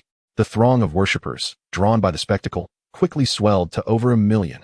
This was not a tribute to the deceased or ancestors, but an act of faith. Kneel to welcome the dragon god. Kneel to welcome the dragon god. The chorus of 1 million voices soared to the heavens. Even Chen Mu could hear it distinctly. What has suddenly become so lively? Just a moment ago, there was not a sound. Dragon god? Are there other dragons nearby? To be cautious, he expanded his divine sense but found no other dragons. He surmised they must be referring to the 9 black dragons. Rising, he effortlessly landed upon the head of one of the dragons, closing the distance without needing a teleportation portal. As he gazed down, he was genuinely astounded by the scene below. 1 million people like ants were all kneeling toward the sky. A figure clad in a black imperial robe, holding a cup of wine aloft, slowly ascended the 1,000-step altar. The sacrificial cauldron burned fiercely, white smoke billowing. That person must be Zhao Xianming, the emperor of the Tianwu dynasty. Upon confirming his identity, Chen Mu commanded the 9 dragons to halt. Seeing this, Zhao Xianming's heart swelled with joy. Has the celestial being noticed us? How splendid! If we could gain the celestial's protection, the Tianwu dynasty could flourish for millennia. What could be difficult about that? There would be no need to fear the Qingxian sect's prodigious holy sun anymore. No matter how formidable he is, he cannot contend with a true celestial being. With these thoughts, Zhao Xuanming's long-suspended heart finally found some solace. Zhao Xianming of Tianmu kneels to welcome the dragon god, he proclaimed, dropping to his knees, burying his head. The cup of wine remained raised above his head. Not a single drop spilled. Though he was an emperor, in the presence of a celestial being, he was but one among countless others, beneath a deity. He understood well that even without the celestial's intervention, a single dragon capable of pulling the celestial palace could obliterate the entirety of the Tianmu dynasty, which had flourished for millennia.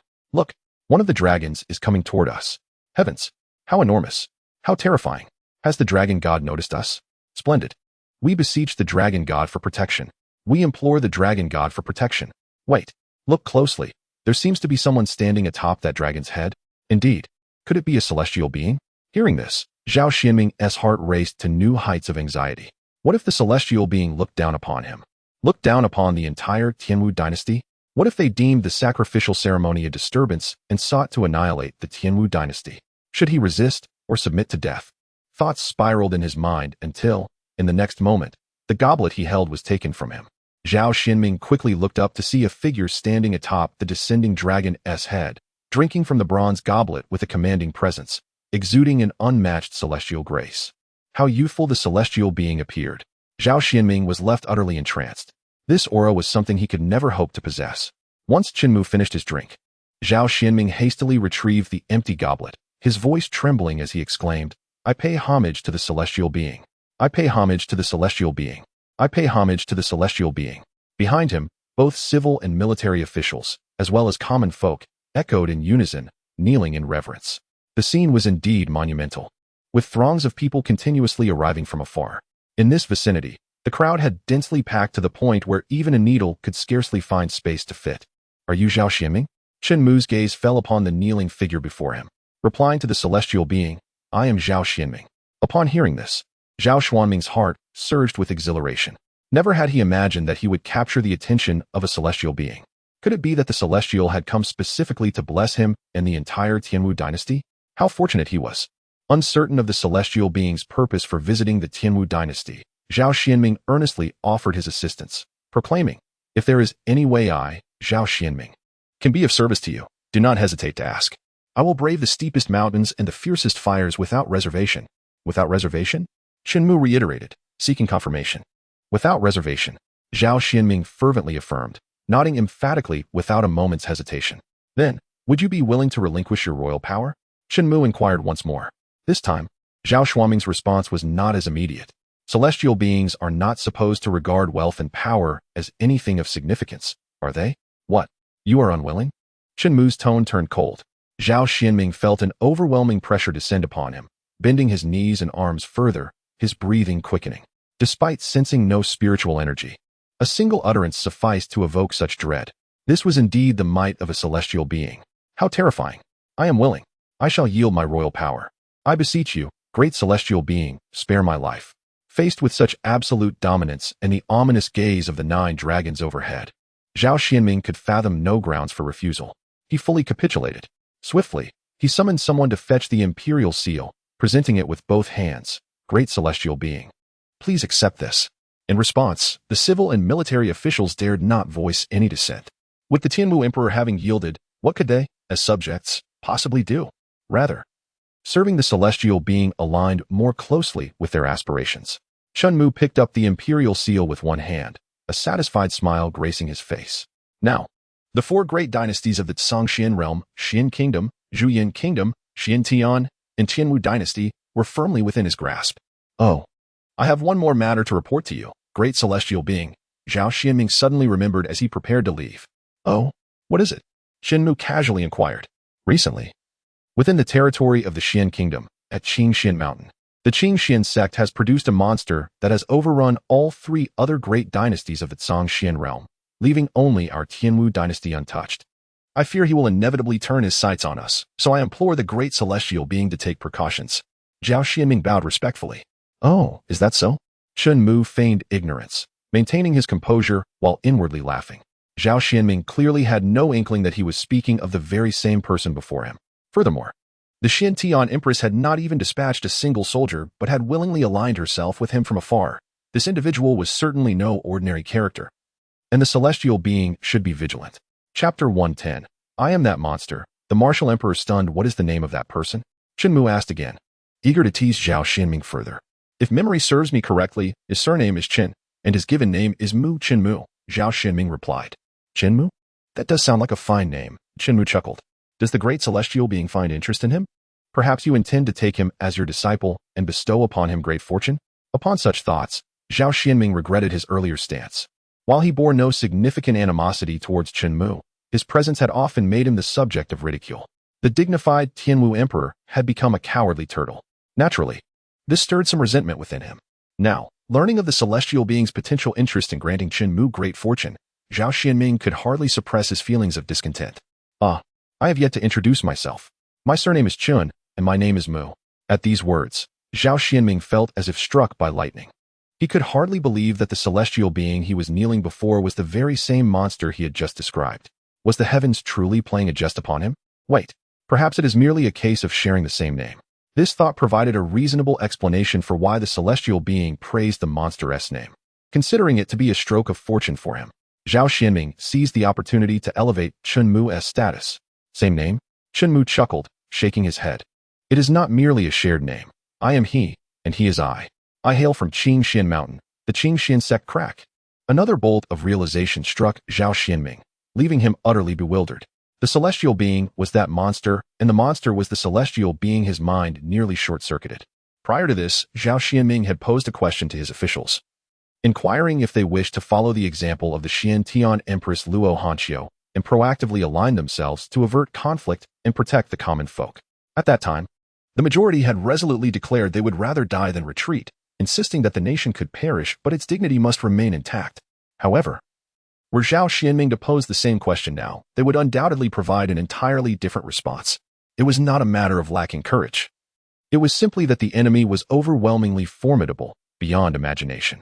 If conflict were to erupt, the entirety of the Tianwu dynasty would be insufficient to withstand the onslaught, and the populace would be reduced to mere ashes. Witnessing Zhao Xianming and his entourage, their eyes bulging and mouths agape in disbelief, Chen Mu descended from the dragon's head and approached Zhao Xianming, gently patting him on the shoulder. Do not worry. I have no intention of killing you for the time being. Thank you, great celestial being. Zhao Xianming and his companions hurriedly bowed in gratitude. Raise your hands. Feeling the heavy weight in his palms and the familiar texture, Zhao Xianming was certain it was indeed the imperial seal, a symbol of royal authority. Great celestial being. Your Zhao Xianming lifted his head, his eyes filled with confusion. Do your job well. Do not disappoint me. I aspire to travel the world and care little for the affairs of state. Of course, if you do not wish to be a mere puppet, I would not mind selecting another. Chen Mu spoke plainly, hoping Zhao Xianming understood he was simply a disposable puppet, easily replaceable. Fail to perform? There are plenty who would gladly take your place. After all, who does not desire to be an emperor? Understood. Zhao Xianming bowed once more, vowing. Xianming shall not disappoint the great celestial being.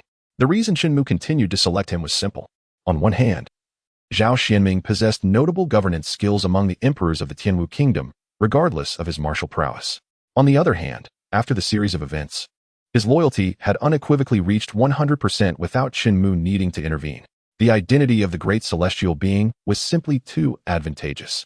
Even so, to exercise caution, Chen Mu locked in that loyalty at 100%, ensuring it could never wane, forever shackled.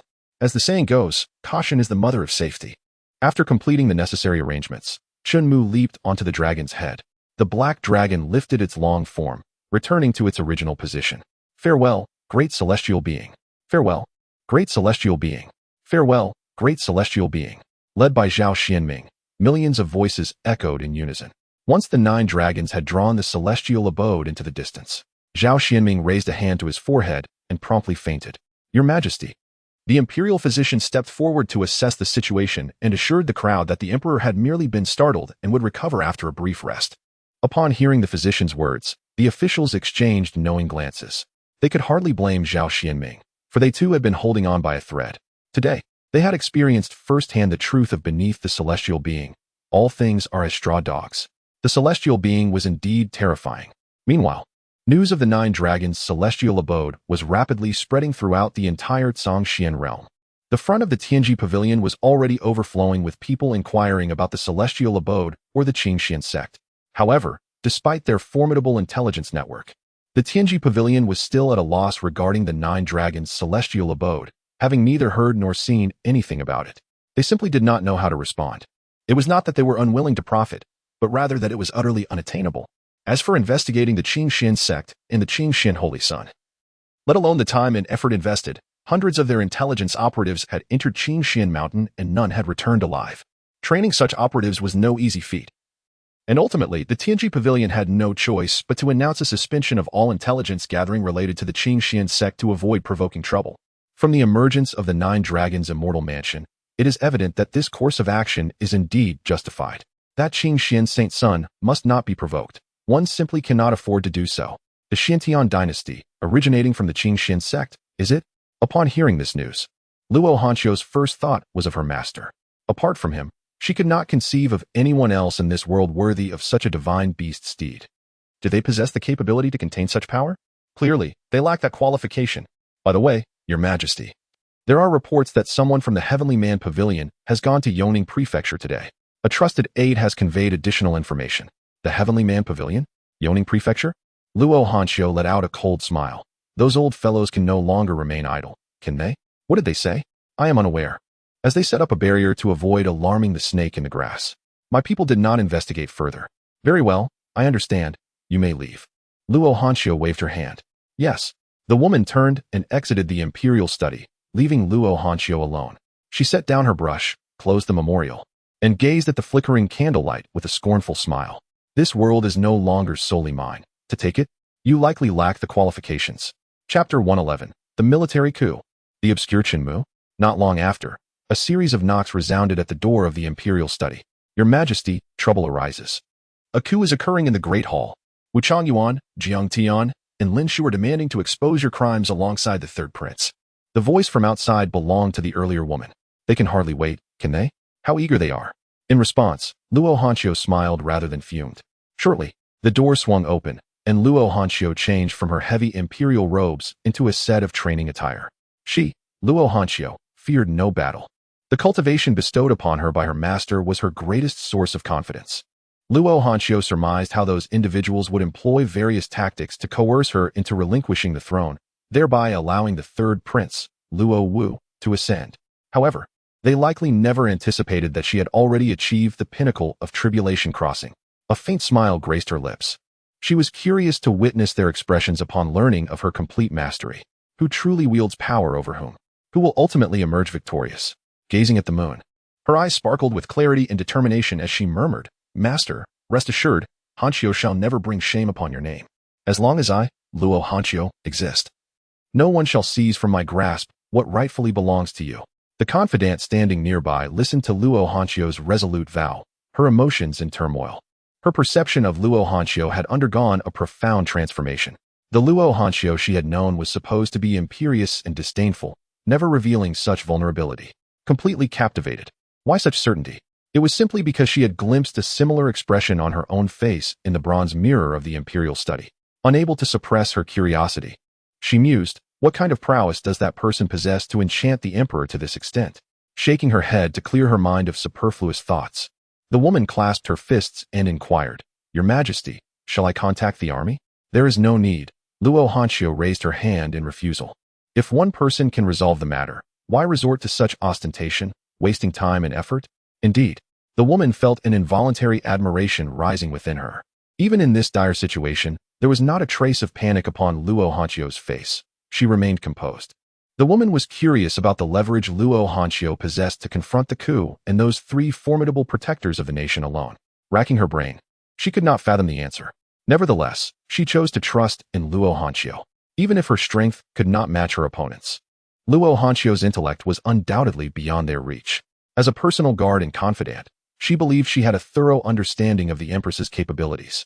Among her peers, she was indeed exceptionally gifted, but to compete with those ancient beings who had cultivated for hundreds, even thousands of years, to put it bluntly, she was still too young.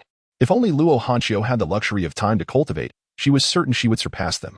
Your Majesty, wait for me. Realizing Luo Hanqiu had already moved far ahead, the woman quickly regained her focus and hurriedly followed. At this moment, outside the grand hall of the palace, a group of elder officials was questioning Wu Changyuan, Jiang Tian, and others. Are you plotting rebellion? Rebellion? Upon hearing this, Jiang Tian chuckled. It is not we who conspire. Rather, it is you who have pledged loyalty to the wrong master. What do you mean by that? An elder retorted. In truth, Luo Hanqiu ascended to the throne through the forgery of the late emperor's edict. The genuine edict is in my possession.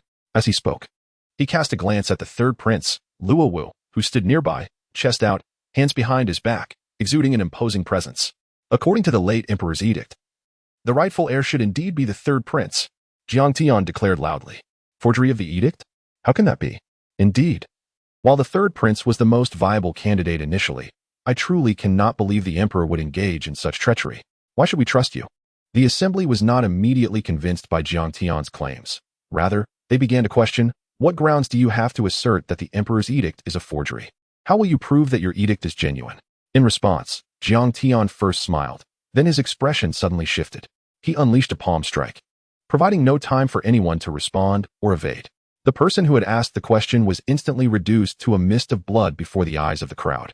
A chilling wind swept through, brushing against the other officials, leaving a lingering warmth. The crowd stood in shock, gasping in horror. Jiang Tian, someone, unwilling to submit, began to speak. Silence. Jiang Tian released his tribulation-level aura, and a mere glance silenced the civil servant, who was merely at the heart manifestation realm. In such a situation, who would dare to venture into the jaws of the tiger? They understood that, given Jiang Tian's power, they were no match even when combined. I declare this edict to be genuine. Does anyone dare to oppose? Jiang Tian raised the edict in his hand, softly asking as he scanned the room. Those whom his gaze fell upon averted their eyes. Words caught in their throats, they swallowed back their protests, lamenting their own inadequacy. Since that is the case, I will announce according to the edict that the third prince shall ascend as the new emperor. Do you have any objections? Jiang Tian prepared to unilaterally push Luo Wu onto the throne. Anyone who dared to obstruct him would become his enemy, along with Wu Chuanyuan and Lin Shu. Gods shall be slain, and Buddhas shall be vanquished. I have objections. At that moment, a powerful woman's voice reverberated through the air, thundering into the ears of all present. Finally arrived? Jiang Tian smiled indifferently, his heart unperturbed. Upon seeing that Luo Hanqiu had brought only a single personal guard, Jiang Tian scoffed at her arrogance. That arrogance was misplaced, directed at herself rather than at the Qing Xian sect, that so-called Qing Xian Saint Sun. Seize her, Jiang Tian commanded. And tens of thousands of elite soldiers marched in unison to surround Luo Hanqiu, drawing their swords and holding their spears with tips directed downward. Do you intend to rebel? The maid, witnessing this, drew her sword in response. Impudent. What gall a mere girl without even golden elixir cultivation possesses to speak?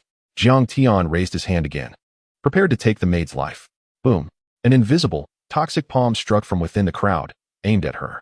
Though it bore only 1% of his strength, Jiang Tian was confident he could reduce the maid to nothing but fragments with a single blow. The one being impudent is you. Luo Hanqiu stepped forward, witnessing her audacity to attempt to take the blow meant for the maid. Jiang Tian laughed, as did Wu Chuanyuan and Lin Shu at her side.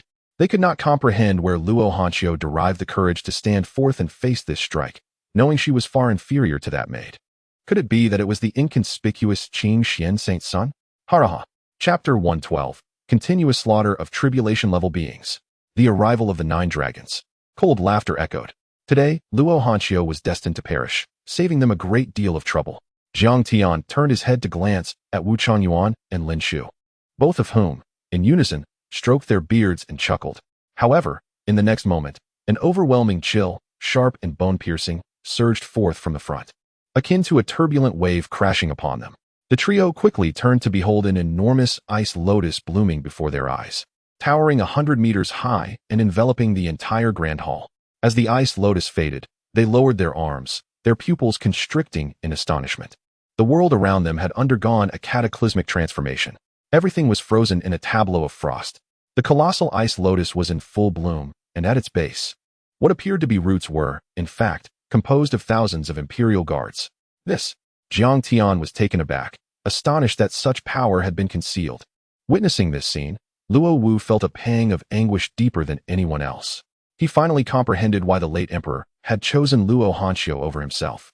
She was not only intellectually superior, but possessed an overwhelming strength that eclipsed his own by 10-fold, perhaps even 100-fold. His pride was utterly shattered.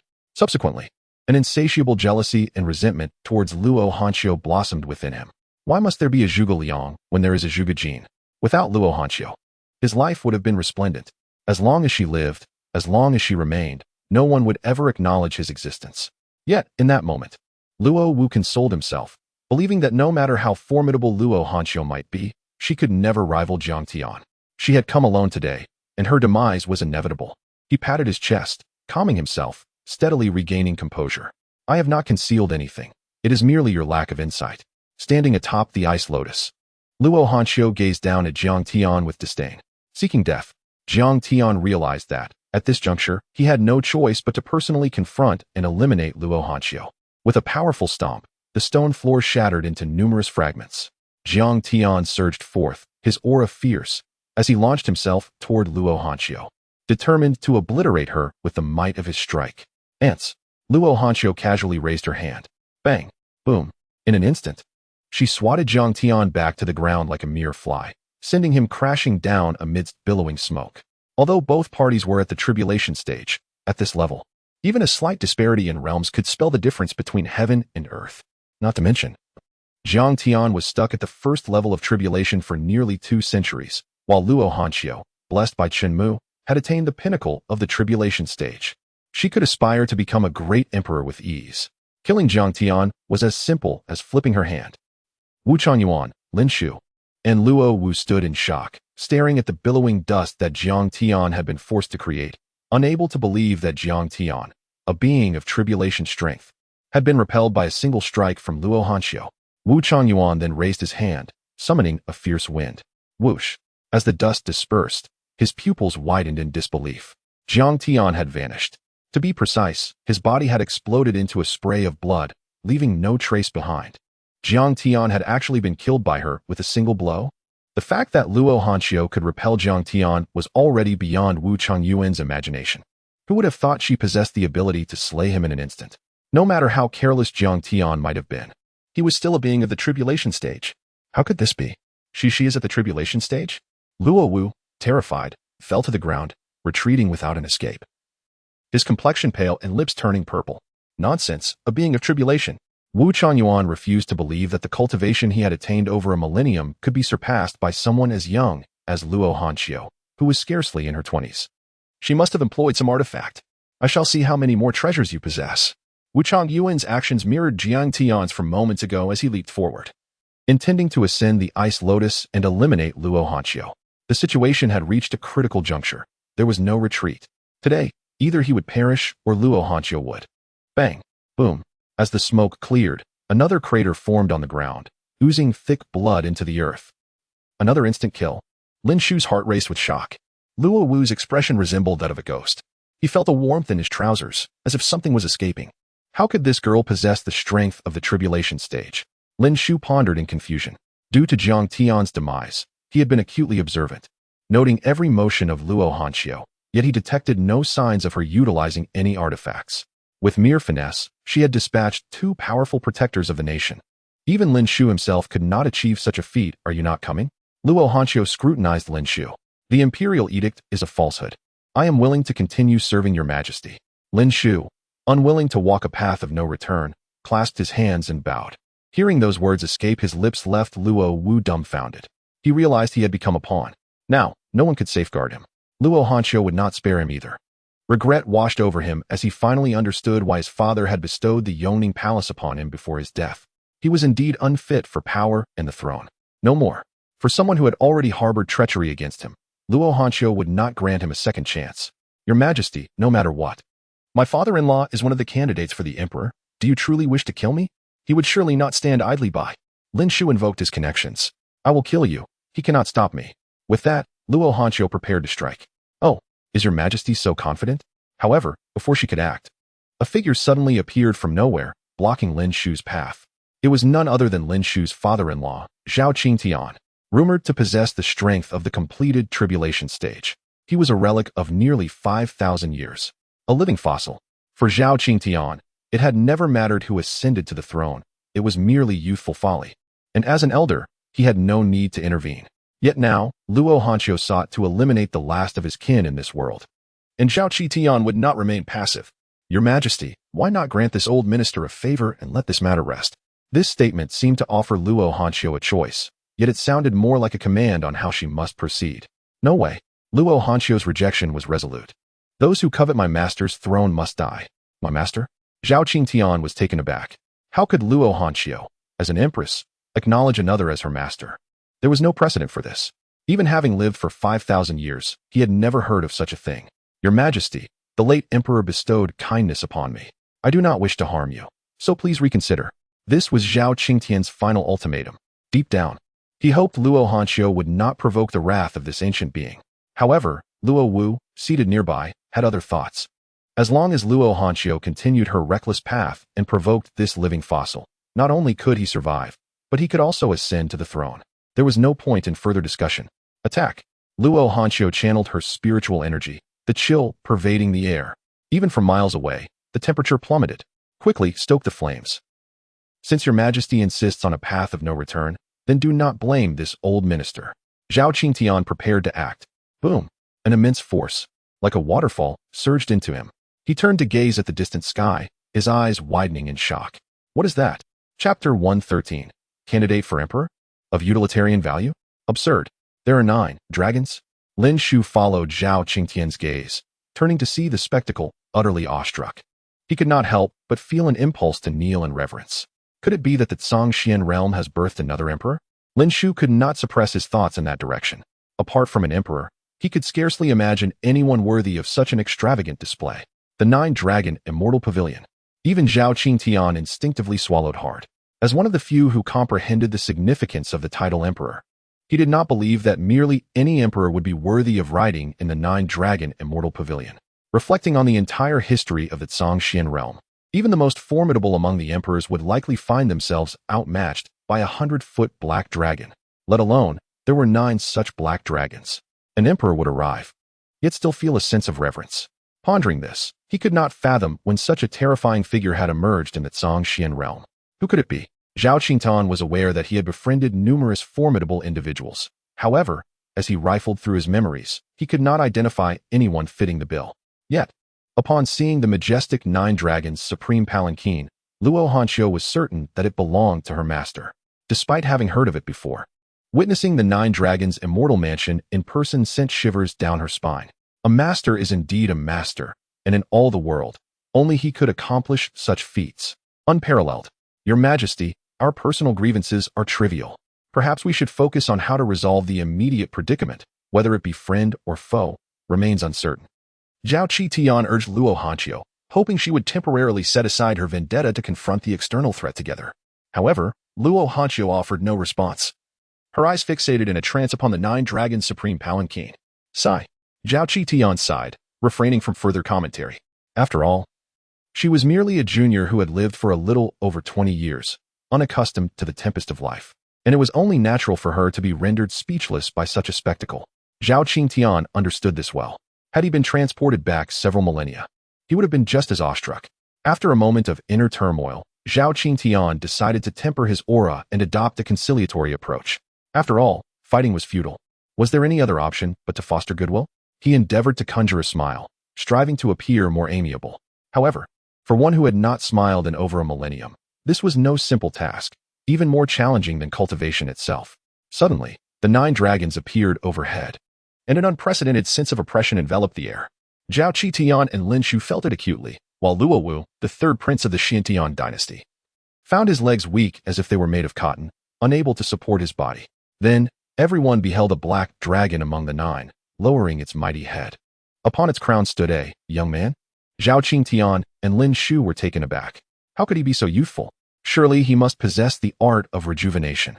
Before they could speak, Luo Hanxiu had already taken the initiative to kneel, sincerely exclaiming, "Luo Hanxiu pays homage to my master." Initially, Zhao Qingtian thought her to be exceptionally perceptive and adept at reading the room. Yet, he never anticipated that she would refer to this young man as her master. What transpired here? From a distance, Chen Mu observed the magnificent ice lotus, shimmering like a jewel under the moonlight, radiating a spectrum of colors. Master, these individuals seek to encroach upon your dominion. Hanxiu is fulfilling her duty by vanquishing them one by one. Luo Hanxiu rose and responded.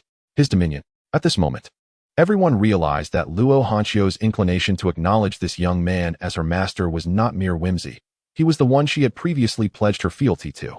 The one who had caused a stir throughout the Xiantian dynasty, the once unrecognized Qing Xian saint. The maidservant glanced at Chen Mu, then up at the 9 Dragons' immortal mansion. A sense of clarity washing over her. Confusion? There was none. She felt no need for it. One could only marvel, for indeed, the majesty of the sovereign never failed to astonish. Misunderstanding. Misunderstanding. Zhao Qingtian hurriedly explained.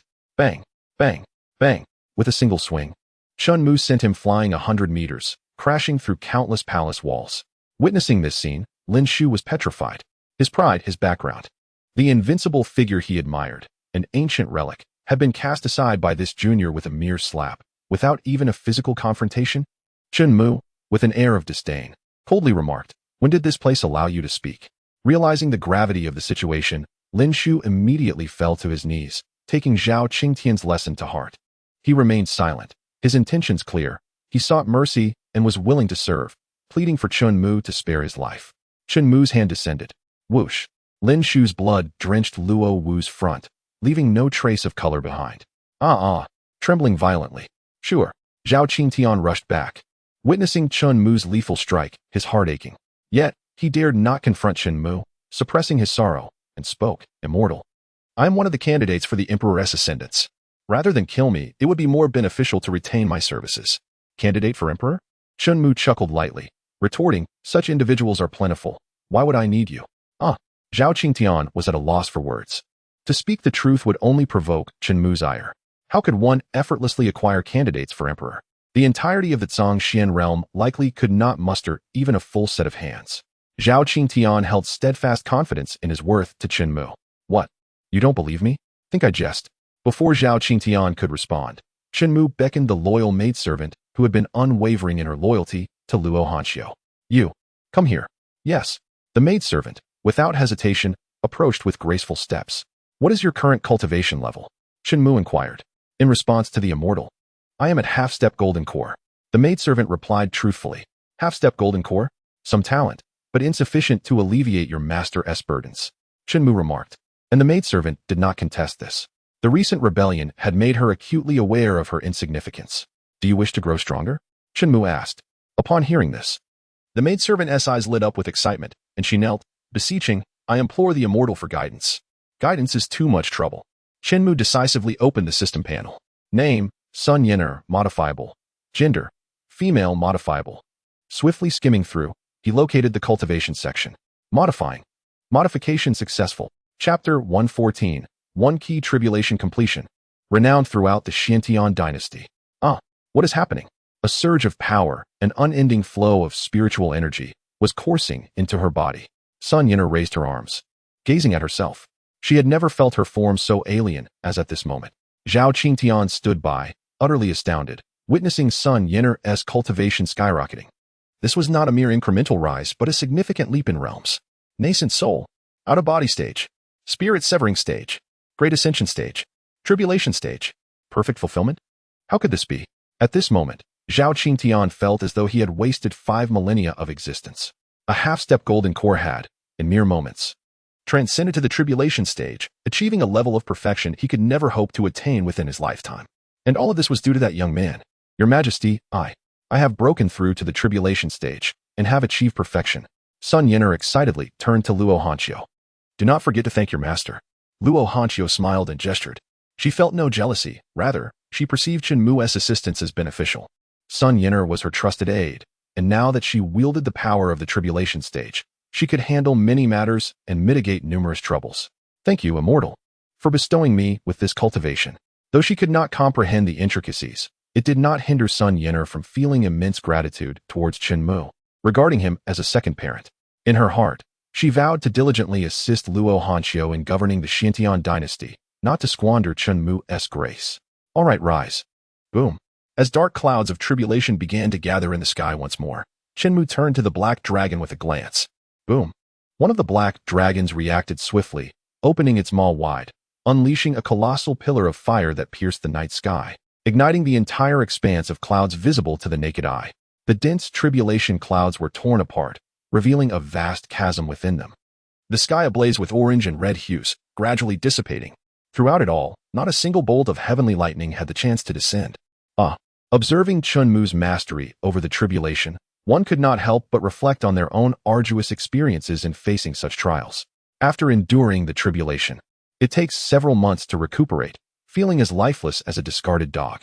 Truly, the waves of the Yangtze River pushed the previous waves aside, leaving the former waves to perish on the shore. Are these new waves really so monstrous? I have only been in seclusion for less than a century. How has the world transformed into such a fantastical and unfamiliar place? A wave of helplessness and intense despair cascades down from above, engulfing my entire being. Then, Zhao Qingtian let out a mighty roar, raising both hands to gather all the spiritual energy into his palms.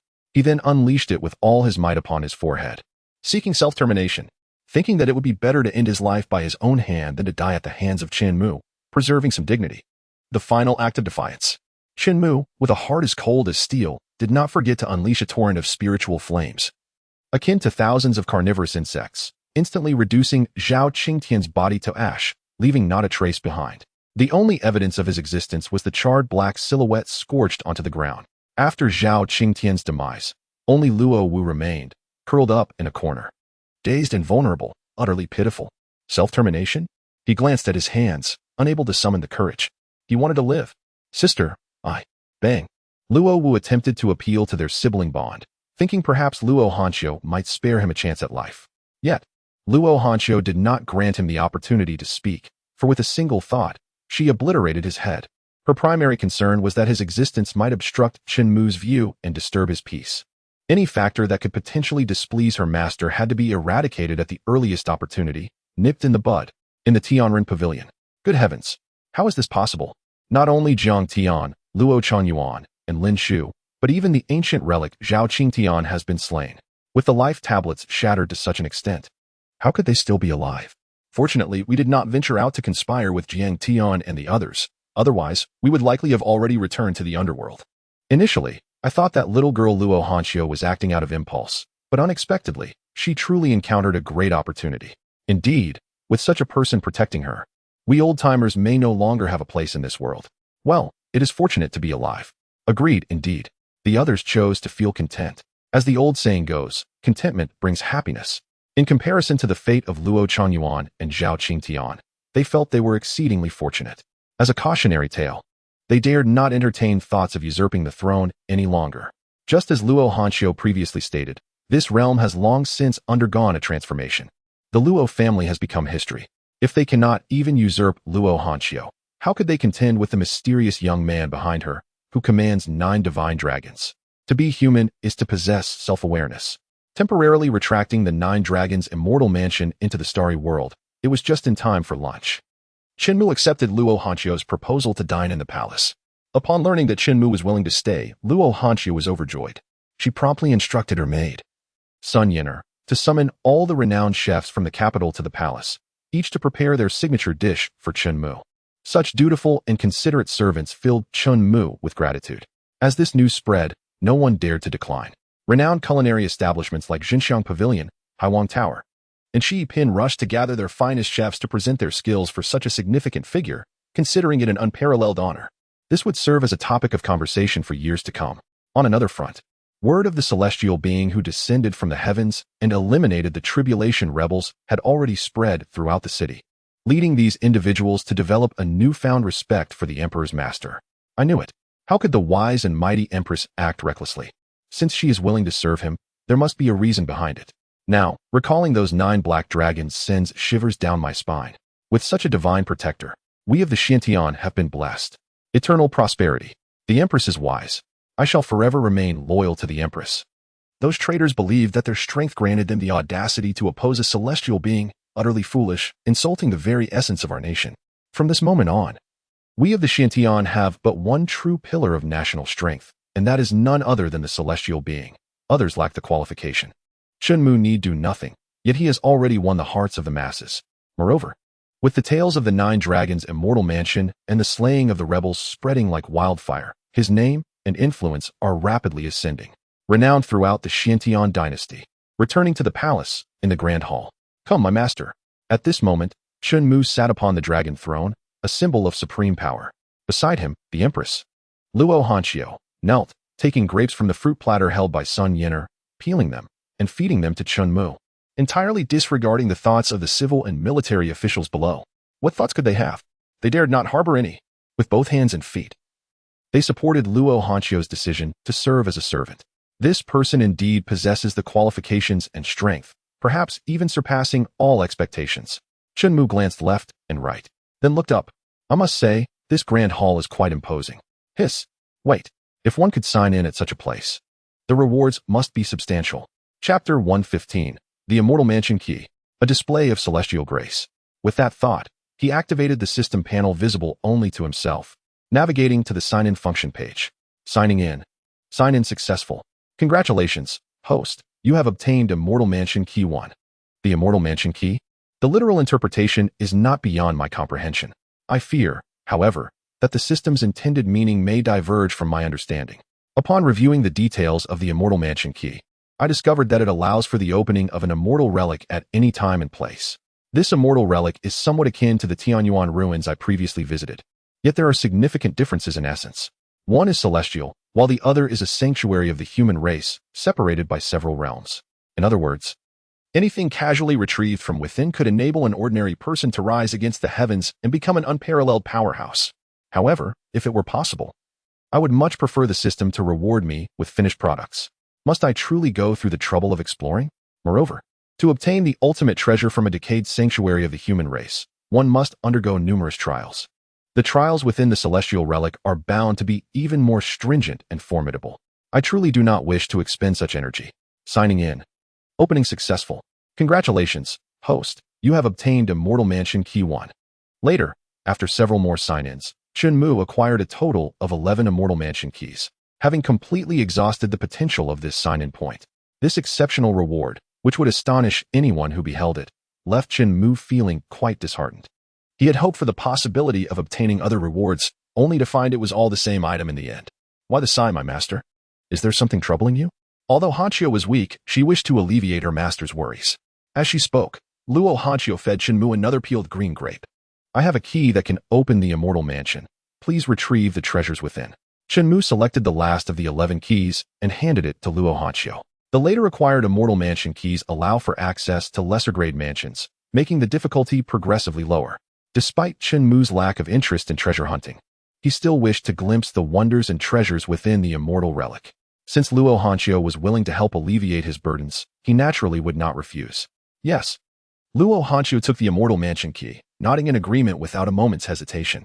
Just as she prepared to set off, Chen Mu gestured to Sun Yener, indicating that the journey might be fraught with peril and that she should lend her assistance. Yener, at your command. Sun Yener responded with a bow. Chen Mu pondered. With two individuals at the pinnacle of the tribulation stage, navigating through a celestial estate should be a trivial endeavor, shouldn't it? As the audience overheard this exchange, they could not help but murmur among themselves, whispering in hushed tones. A celestial estate? What might that be? I have only heard tales of the decline of sacred lands. Yet none were ever graced with the title celestial. If the immortal claims it to be a celestial estate, it must indeed be so. We need not harbor doubts. Indeed. That seems reasonable. After a gentle reminder, they unconditionally chose to trust Chen Mu's assertions, reflecting on their mortal limitations. Who were they to question the words of an immortal? Meanwhile, Luo Hanqiu and Sun Yener descended the steps, exiting the grand hall. The method for utilizing the celestial estate's key was already crystal clear to Luo Hanqiu the moment she received it. She raised her hand, pinching the key between her thumb and forefinger, as if there were an invisible door before her. She inserted the key and turned it. The air around the key began to warp slightly. A guard, inadvertently glancing up, gasped in shock, staggering back 2 steps, steadying himself with his spear. What was that? Sun Yener, hearing the sound, looked up to see a portal akin to a heavenly gate opening in the air. The silver moon hanging nearby paled in comparison. Beyond that door lay what appeared to be mirages of mountains, waters, and grand estates. Stars and auroras danced in vibrant colors. The area was not dissimilar to the Qingxian sect, resembling a celestial gate towering above the 9 heavens. A celestial gate. It truly was a celestial gate. My heavens, what an imposing celestial estate. I told you, doubt anyone but the immortal. If he can present such wonders, he must indeed be an immortal. The civil and military officials, witnessing Luo Hanqiu's display, could not refrain from stepping forward to gaze upward. At that moment, their conviction deepened. Chen Mu was no ordinary man. He was the immortal everyone yearned for. Each of his actions was beyond the reach of mere mortals. Yener, Let us hasten to complete our task and report back to our master. Yes, your majesty. The two women soared on their swords into the celestial gate. Entering the celestial estate, the scenes within were beyond the perception of outsiders. Master, you are indeed here. A woman's voice from behind drew the attention of the civil and military elders once more. Turning around, they recognized the visitor as none other than the Empress of the Xian Kingdom, Lu Ruoshui. Why would the Empress of the Xian Kingdom come to my Xiantian dynasty? Moreover, she referred to him as master. I often advised you to venture out and broaden your horizons, yet you paid no heed. Have you not seen enough? Lu Ruoshui chided them. That assertion is flawed. The Empress of the Xian Kingdom was herself elevated by the immortal's hand. Presently, all four major dynasties of the Zhongshuan realm had been wholly grasped by the immortal. There was no need for division among us. We all serve a common sovereign. Soon, the crowd managed to convince themselves to calm down. Consequently, they witnessed Lu Ruoshui mirroring Luo Hanqiu's actions, kneeling beside Chen Mu, peeling fruit for him. Such behavior had become commonplace. That Luo Hanqiu, how could she not inform me before bringing our master to Xiantian? I searched high and low. Lu Ruoshui could not help but complain. You misinterpret her. I came of my own accord, Chen Mu clarified.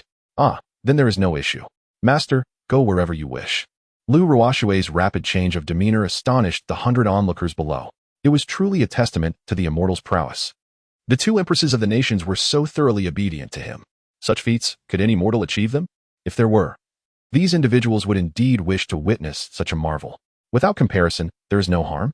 No, there is simply no one worthy of comparison. Regardless of who it may be, it would be an overestimation. Chen Mu remained indifferent to their trivial musings. He raised his hand, unveiling the celestial mirror beneath the grand hall, magnifying it several times for a clearer view of the celestial estate's interior. Chapter 116, The Majesty of an Emperor? The great door before the silent appearance of the towering celestial mirror, the crowd instinctively retreated 3 to 4 steps. What is this? Its cloud-like frame appeared anything but ordinary. Wait, is that the emperor within the mirror? So, this is a glimpse into the celestial estate. To think such a mysterious realm could be observed. It is indeed a supreme treasure. Listening to the chorus of astonished exclamations, Lu Ruoshui's expression hardened as she inquired about Chen Mu's thoughts. Master, if you find these people too noisy, perhaps I should silence them all? Despite Lu Ruoshui exuding no overt pressure, her presence immediately commanded attention.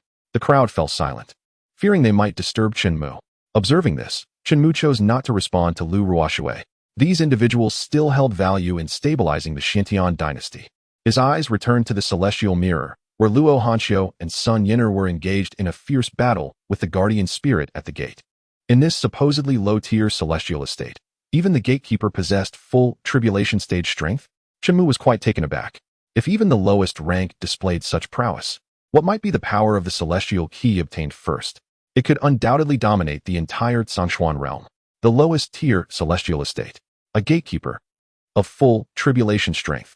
Under the grand hall, all present silently expressed their astonishment. Their mouths hung agape, easily able to accommodate a fist. In a flash, Luo Hanqiu and Sun Yin'er, working in unison, shattered the giant guardian spirit at the gate. It was only logical. A full tribulation stage being could hardly be a match for two. In truth, defeating the giant guardian spirit required no brute force. Simply enduring for a set duration would suffice. However, for those of higher cultivation, they could pass through as they pleased. After vanquishing the giant guardian spirit, Luo Hanqiu and Sun Yin'er ascended the steps. The dissipated giant guardian spirit reassembled, returning to its post, continuing its watch. The two women intended to empty the entire celestial estate, rendering its existence meaningless. Contemplating this, Chen Mu decisively reached out, capturing the giant guardian spirit before him. To others, this being was a gatekeeper, yet to Chen Mu, it was merely one of many treasures. As the giant guardian spirit materialized, the crowd fled the grand hall in alarm. Fearing divine wrath, the giant guardian spirit looked bewildered. With no time to ponder, it was swiftly modified by Chen Mu's system into a dedicated spirit. It clasped its fists and knelt, much like the supreme blood demon at the beginning, unable to speak. Chen Mu opened the door to the starry world where the Nine-Dragon Supreme carriage resided, placing the giant guardian spirit inside.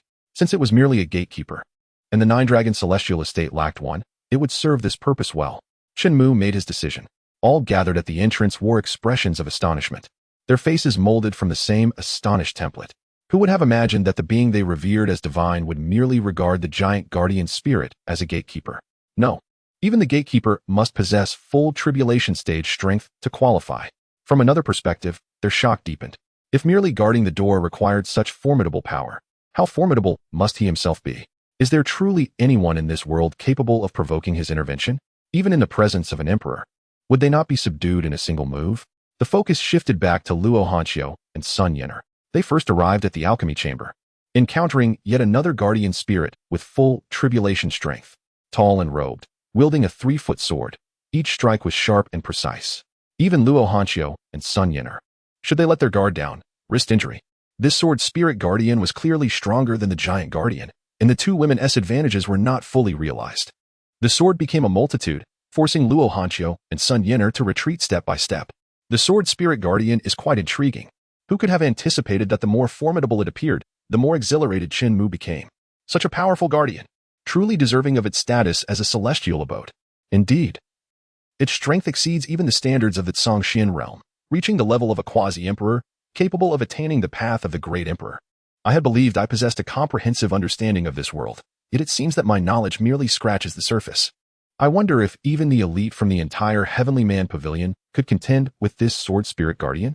Just as this thought crossed my mind, it was immediately met with rebuttal: impossible. The gathered crowd turned to see the source of the voice, a formidable protector hidden within the Heavenly Man Pavilion.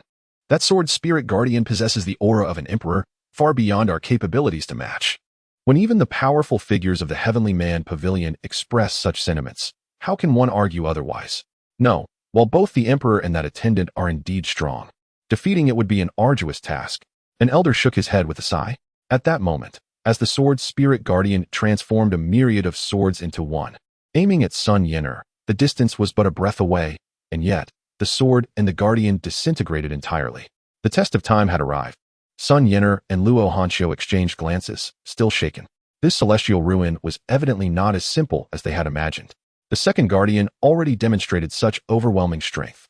They silently resolved to exercise greater caution from now on. Losing one's life is trivial, but failing to serve and follow their master is of paramount importance. After steadying their breaths, the two pushed open the door to the alchemy chamber and entered. The sword spirit guardian converged immediately. What incredible treasures must lie within a chamber guarded by such an unimaginable powerhouse? They were certainly unworthy of touching them. The mere thought of it sent shivers down their spines, the oppressive aura overwhelming. Unexpectedly, in the next moment, Chen Mu raised his hand, and the sword spirit guardian appeared before him. Compared to the giant guardian, its movements were significantly swifter. Whoosh, whoosh, whoosh. A sword transformed into a myriad of swords, cascading like a torrential downpour, all aimed at Chen Mu. Be careful, immortal, someone shouted. With such a rare and extraordinary guardian, they were reluctant to lose it. Boom. Chen Mu casually waved his hand, shattering the multitude of swords into fine dust, sparkling in the air. Undergoing modification. Modification successful. Then, before the sword spirit guardian could react, he claimed it as his exclusive phantom spirit. Do not harm my master. Lu Ruoxue attempted to take action again. Slap. But Chen Mu seized her wrist. Noticing his head shake, Lu Ruoxue turned her gaze to see that the once formidable sword spirit guardian was now kneeling at the steps, awaiting orders. Chen Mu directly cast it towards the nine-dragon celestial abode, positioning it beside the giant guardian, each respecting the other's space. What on earth is happening? Witnessing this, the powerful figures were left dumbfounded one after another. Chapter 117. Ancient Divine Beast. Chen Mu was the master of the sword spirit guardian all along. This was inconceivable, for just a moment ago, that guardian had been poised for battle, its myriad swords aimed to take Chen Mu's life. What servant would dare to draw their sword against their own master? Yet, why did it kneel a moment later? Could it be that Chen Mu's single finger shattering the myriad swords made the sword spirit guardian recognize the disparity? Just as they pondered this, several quickly dismissed the notion. The reason was simple. Phantoms generally lack self-awareness, let alone emotions. They do not experience joy or fear. It was truly perplexing. A conundrum that even those who considered themselves erudite could not rationally explain, especially upon learning that this was not Chen Mu's first time performing such feats. Before the sword spirit guardian, there had been a giant guardian, similarly extracted from that mirrored realm and forcibly subdued. The prowess of this immortal was indeed unfathomable. Aside from expressing such sentiments, they could think of little else to say. However, their attention was soon drawn back to the scenes unfolding within the celestial mirror. Elixirs. An array of extraordinary elixirs. So numerous they were beyond counting. The least among them was of the 5th tier, top grade, collected and piled together by Sun Yin'er. Luo Hanxiu then waved her hand, gathering them all into her spatial ring. To their astonishment, there were 1,000,000 top-grade elixirs within this celestial ruin, and they believed their master would be exceedingly pleased upon discovering this. Unexpectedly, Luo Hanxiu began to anticipate Chen Mu's reaction to such a bountiful resource of elixirs, hoping for even a faint smile to satisfy her heart. A devoted admirer? What of it? She reveled in it. Yet, unbeknownst to her, Chen Mu could summon as many elixirs as he desired. Even without altering the data, simply handing one out could yield billions in return. Should Chen Mu remain unsatisfied, he could continue to multiply the returns to hundreds of billions or even trillions. This cracked fantasy life was indeed boundless. How astonishing! 1,000,000 top-grade elixirs, entirely inconceivable for even the alchemy chambers of the entire Xiantian dynasty, let alone when combined with the other 4 nations. The resources within this celestial ruin were truly terrifying. It is worth noting that this was merely one alchemy chamber. Realizing this, the others, like Chen Mu, grew increasingly curious about the hidden treasures within this celestial ruin. Contemplating, Chen Mu remained seated upon the dragon throne, enjoying the offerings from the Empress Lu Ruoshui, who would dare to covet. Unless one wished to court death, Chen Mu could simply unleash the sword spirit guardian, and without even lifting a finger, could effortlessly bring about the demise of everyone present countless times over. The might of an entire nation? Such notions were absurd. They had not forgotten that their empress was also one of Chen Mu's subordinates. At this moment, she was risking her life to wholeheartedly assist him in exploring the celestial ruin for resources. They comforted themselves, deciding to simply observe the spectacle, for they had no right to participate. Meanwhile, after thoroughly plundering the alchemy chamber, Luo Hanxiu and Sun Yin'er proceeded to the library. Given the terrifying elixir resources within this celestial ruin, any technique stored within the library would likely rival the pinnacle methods of the Zhangxian realm. However, the current sword spirit guardian appeared rather peculiar. What was peculiar about it? Firstly, its size. A golden bird, barely the size of a palm, had perched on the armrest, grooming its bright golden feathers. "Your Majesty, allow me to test it," Sun Yin'er declared as she drew her sword. With a swift thrust, she aimed for a decisive strike, not sparing the adorable golden bird. One strike to kill, no need for a second. Yet, the next moment, the golden bird transformed into a massive golden crow, spreading its wings to an impressive 100 meters. Its body shimmered like flowing light, and on its wings, one could see enormous golden runes pulsating. Boom, boom, boom. A searing wave of heat surged forth, its impact rivaling that of a raging torrent. Sun Yin'er was forced to retreat rapidly. Even Luo Hanxiu had to withdraw immediately to distance herself from the golden crow, avoiding potential burns. What is this? The Great Sun Golden Crow, an ancient sacred beast. The Great Sun Golden Crow? I had thought it merely a legendary creature. I never imagined it to truly exist. It is said that the Great Sun Golden Crow feeds on the essence of the sun and can reach temperatures that are nearly unbearable. Indeed, if we were to draw so close, we would likely be reduced to ashes. Your Majesty, they have encountered a formidable opponent this time. The Great Sun Golden Crow? Chen Mu utilized the system to investigate. The Great Sun Golden Crow, like dragons, belongs to the ancient divine beasts, possessing immense strength. It feeds on the essence of the sun to enhance its cultivation, thus releasing heat comparable to that of the blazing sun. In ancient times, multiple suns sometimes appeared in the sky, which were merely its disguises, difficult to distinguish. Keeping it in a cage, as a golden canary to admire, seemed rather appealing. Chen Mu mused. This notion fell on the ears of those outside, who found it rather fanciful. How could such a divine beast as the Great Sun Golden Crow ever be tamed? Hiss! Yet in the next moment, he could not help but gasp in awe, recalling the sensory shock brought by the 9 Dragons' celestial mansion. Perhaps he truly possesses the means or a magical artifact. What kind of thunderous methods or formidable treasures would be required to tame such a terrifying divine beast? It is beyond imagination. Their inability to conceive of it is understandable. For in this realm, only Chen Mu is aware of the existence of the system. This secret, regardless of how loyal one may be, Chen Mu has no intention of divulging. He has meticulously planned to take it to his grave. Name: Great Sun Golden Crow. Beast age: 300 million years. Cultivation: perfected tribulation phase, 38 levels. Upon seeing this, Chen Mu was momentarily taken aback. The Golden Crow's cultivation was nearly on par with his own. Upon further reflection, it seemed quite reasonable, given that it had existed for 300 million years. A high level of cultivation is certainly to be expected. It is precisely because of its formidable power that it holds the value of being tamed. Modifying. Modification successful. As before, with a few swift strokes, Chen Mu added his name to the owner section of the Great Sun Golden Crow. What of that previous name? Who knows where that individual has gone or whether they are alive? The probability is that they are no more. Relics are merely remnants. If someone still exists, how can it be called a relic? Moreover, if they were truly alive, would they neglect such a powerful spirit pet? At this moment, Luo Hanqiu was still troubled, pondering how to approach the Great Sun Golden Crow. The heat waves were utterly terrifying. Approaching the center might result in being instantaneously scorched into a puddle of blood and then evaporated. Wow, Your Majesty, look.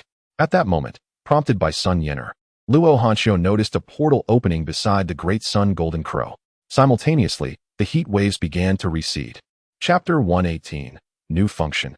Complete replication. The Great Sun Golden Crow folded its wings, returning to a size that could be grasped in one hand. And with a flicker of golden light, it flapped its wings and entered the portal. I believe the master intervened because he saw we could not handle it. Thus taking it away, Luo Hanqiu expressed her thoughts on the matter. I see. Sun Yener did not elaborate further. Yet the tumultuous waves of emotion within her were difficult to calm. It was precisely because she had faced the Great Sun Golden Crow that she could appreciate its immense power. The immortal had tamed it without even showing his face. This unattainable strength left Sun Yener feeling considerable pressure. However, if one were to speak of pressure, it would likely come from the group of civil and military officials outside, along with the formidable powers emerging from the Celestial Pavilion. Initially, they thought Chen Mu's desire to tame the Great Sun Golden Crow like a canary was a jest, an exaggeration. Little did they expect to be sharply proven wrong the very next moment. A beam of golden light flew out of the portal and landed on Chen Mu's shoulder, preening its feathers as if it were an ordinary spirit pet. When Chen Mu reached out to stroke the bird's head, it obediently rubbed its small head against his finger. Had they not witnessed its terrifying form and power, those outside might truly have mistaken it for a mere pocket pet. How remarkably obedient. How was this achieved? Surely, it cannot be a joke? Questions proliferated in everyone's mind, magnifying their curiosity. Wow, so cute. Lu Ruoxue also wanted to reach out and touch it. The Great Sun Golden Crow immediately spread its wings, assuming an aggressive stance. Lu Ruoxue retracted her hand as if shocked, her smile turning awkward. It seems it doesn't like me very much. With her own strength insufficient, and given that the creature was the pet of her master, Lu Ruoxue could not afford to show any disrespect to the Great Sun Golden Crow. Life is indeed less than that of a bird. Truly, it is better to be a bird. You will adapt in time, Chen Mu consoled her. Wow, so many heavenly stage techniques. This must be at least tens of thousands of volumes. Just as Lu Ruoxue was about to respond, the astonished voice of Sun Yener from the celestial mirror instantly captured her attention. Heavenly stage techniques. Tens of thousands? Are you certain you're not mistaken? Upon looking over, she realized that Sun Yener was indeed not joking. There were tens of thousands of heavenly stage techniques alone, with the earth stage and profound stage being even more abundant. As for the yellow stage, such trash hardly deserved to be in the library, instead becoming a rarity. Altogether, there were over 1 million volumes of techniques. It was utterly absurd. If they had these techniques, it would feel as if conquering the entire Zhongshuan realm would pose no difficulty whatsoever. Tens of thousands of heavenly stage techniques. Tens of thousands. Does the entire Zhongshuan realm even possess that many? All techniques of any value were swiftly collected by Luo Hanqiu into her spatial ring, leaving no room for error. Subsequently, as guards from the treasury and training rooms appeared, they were all modified to become Chen Mu's exclusive guardians, cast into the Nine Dragons' celestial mansion. There was no opportunity for them to act, for once they did, both Luo Hanqiu and Sun Yener would have no chance of survival. All they needed to do was empty the entire celestial mansion for him. Words? There was nothing more to say. They had become numb, viewing the celestial mansion as it would likely take billions of years for countless cultivators in the Zhongshuan realm to breach it. At best, they might break through the giant guardian, but before the sword spirit guardian, their bones would surely pile up like a mountain. The Great Sun Golden Crow? They did not even have the qualifications to behold it. Afterward, Luo Hanqiu and Sun Yener flew out of the portal on their flying swords. The door to the celestial mansion closed behind them, transforming the celestial relic into a mere illusion. The aurora vanished, returning to darkness, revealing a scattering of stars that were not dense. Bow before your majesty. The ministers parted the way, paying their respects. Luo Hanqiu had no time to engage with them. She lifted her skirt and quickly approached Chen Mu. Arriving before him, she knelt and presented the spatial ring with both hands. Master, I have collected all the treasures from the celestial mansion as per your command. Please have a look. To be honest, prior to this, those outside had pondered whether Luo Hanxiu, holding such treasures, might betray Chen Mu and flee. Were they in her position, they might not have maintained their integrity. However, observing Luo Hanxiu's demeanor, it seemed she had never entertained such thoughts. Chen Mu accepted the spatial ring and glanced at its contents before opening the decryption function page. Opening. Opening successful. Replication of all things. Status. Activated. The latest decryption function enabled the replication of all things. The spatial ring, along with everything stored within, be it pills, techniques, weapons, or artifacts, could be copied and placed into the system's backpack. He then returned the spatial ring to Luo Hanxiu, saying, "You have worked hard on this journey. These treasures are a reward for you." "What? Are you mad?" The voice was barely above a whisper. With a glance from Lu Ruoxue, a powerful individual beside her hurriedly raised their hand to cover his mouth. Chen Mu's generosity had surpassed their comprehension. Did he not value those items? Tens of thousands of heavenly stage techniques, millions of premium pills. Did he not value them? His head throbbed. He held his head, forcing himself to cease his thoughts. At this moment, they finally understood why Luo Hanxiu had no intention of hoarding anything for herself. It was because it was entirely unnecessary. Those treasures they deemed exceedingly rare were akin to worthless scrap metal in the eyes of an immortal like Chen Mu. Though Chen Mu had never thought of it this way, it did not hinder their inclination to think along those lines. Granting successful, billion-fold rebate triggered. Chen Mu simply desired to possess it all. Replicate one copy for Luo Hanxiu to continue building the Xintian dynasty and reap a billion-fold rebate. An infinite backpack is never too much. After all, when he desired something, rifling through it could be troublesome. Luo Hanxiu's companions remained in a daze. "What? Your master has bestowed upon you so many treasures, and you haven't even uttered a thank you?" Lu Ruoxue's words carried a hint of envy. If she had those items, she would undoubtedly have the confidence to elevate the Xian kingdom to become the foremost dynasty in the Zhongshuan realm. "All right, do not wear such a long face. You have your share too." Chen Mu waved his hand. Tens of thousands of heavenly stage techniques, hundreds of thousands of earth stage techniques, and millions of profound stage techniques piled up like a mountain. The exquisite white jade vials brimming with elixirs filled the grand hall, creating a sea of white. Setting aside the precious pills contained within, the sheer abundance of high-quality, spiritually infused white jade alone warranted a fortune beyond measure.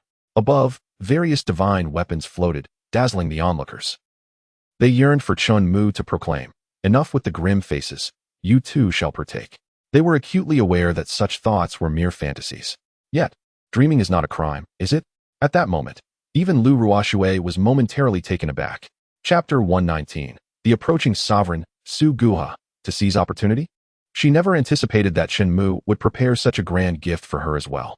This was simply too momentous? Precious? Words fail to encapsulate its magnitude. It was astonishing to discover such treasures within the confines of this modest Xintian kingdom. Splendid. With these items, my chances of attaining the status of a great emperor would soar to 90%. However, this tranquility was soon shattered by a voice, unfamiliar and unheard. Reverberating through the hall, the crowd turned, eyes searching for the source. Who is this person? Do you recall them? They appear formidable. I can sense an overwhelming aura of slaughter emanating from them. Who exactly are they? How many lives have they claimed? The attendants, possessing modest cultivation and limited insight, were left speechless. Meanwhile, the seasoned powerhouses among them recoiled in fear, some gasping in shock. Su Guha. Su Guha? Who is that? Su Guha. Su Guha. The rumored ancient being most likely to ascend to the status of a great emperor in this generation. It is truly him. I never expected that the secret realm of the celestial mansion would draw him out. I thought he had perished long ago. Upon hearing his name uttered, Su Guha descended with a heavy thud, and several individuals were immediately crushed by an invisible force, their bodies exploding in a spray of blood that painted the walls. This was the might of an emperor. Though not overwhelmingly intense, it was unmistakably imperial might. It seemed he was on the verge of, or had already entered, the quasi-emperor realm. A quasi-emperor. The mere presence of Su Guha sent ripples of fear through the crowd. Even those with tribulation realm strength, at the very least, formidable beings of the great ascension realm, could not help but tremble, their legs turning to jelly. They understood that should this individual desire their demise, it would be but a trivial endeavor. This was a being of quasi-emperor caliber. How long has it been since a quasi-emperor emerged in the Zhongshuan realm? I shall take these treasures. Does anyone object? Su Guha proclaimed from the entrance of the hall, surveying the mountain of techniques and the vast array of extraordinary divine weapons overhead. His voice tinged with excitement. He mused that this time, he had struck gold. Could seizing an opportunity not be considered a true opportunity? Yet, mere opportunity is useless if one cannot safeguard it. This is an era that reveres martial prowess. Only with a strong fist can one command respect. Master, please allow me to confront him. Lu Ruoxue bowed respectfully, hands clasped in supplication. Very well, Chen Mu nodded, eager to see what this ancient being was truly capable of. After all, it was an opportune moment to witness the spectacle. Understood. With Chen Mu's consent, Lu Ruoxue raised her hand, wielding a 3-foot-long snow-white sword. If you wish for these, you might find yourself lacking the qualifications. In the next moment, a graceful figure surged towards Su Guha, her sword aura soaring like a rainbow. A single strike imbued with the might to shatter the heavens. The peak of the tribulation realm. Su Guha was taken aback. He had not expected to encounter an opponent at this level. He hastily formed hand seals, activating his techniques, summoning a golden talisman shield to block Lu Ruoxue's strike.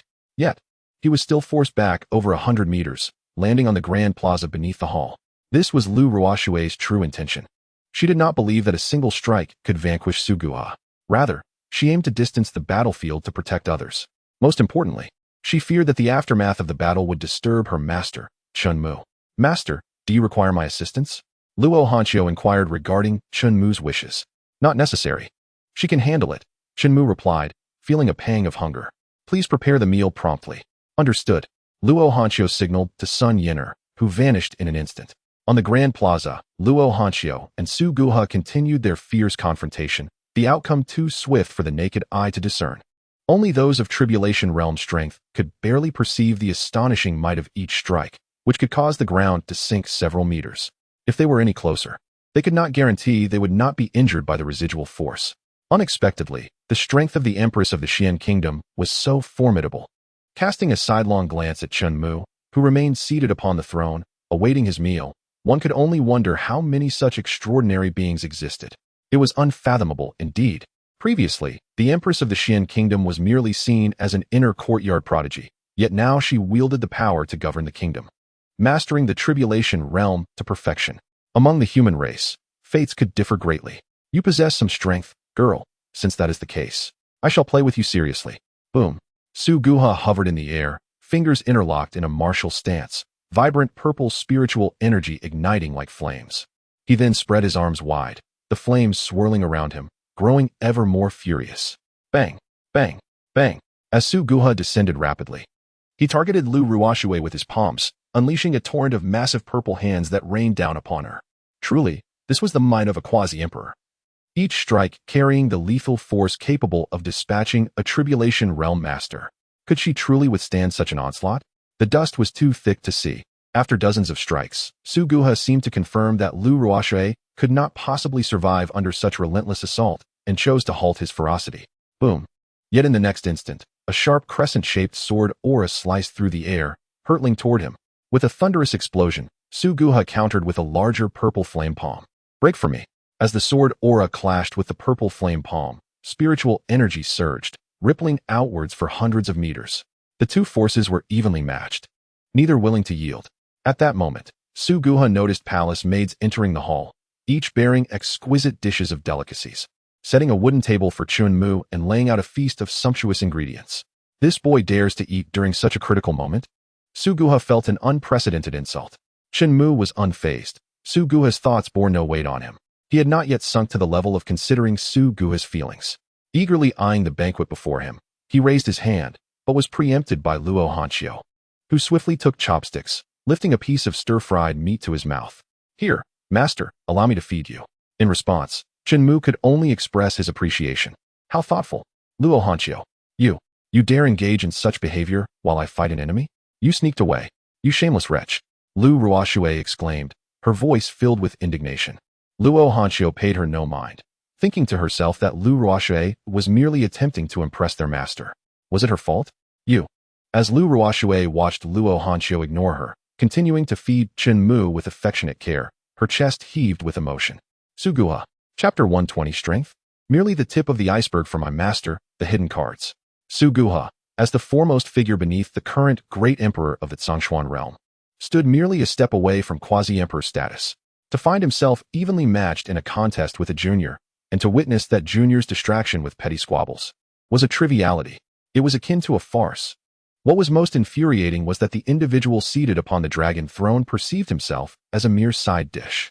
Suguha had never endured such humiliation. Gritting his teeth, unable to bear it any longer, he resolved to show these ignorant youngsters his true prowess. This pride was a burden Suguha could not afford to lose.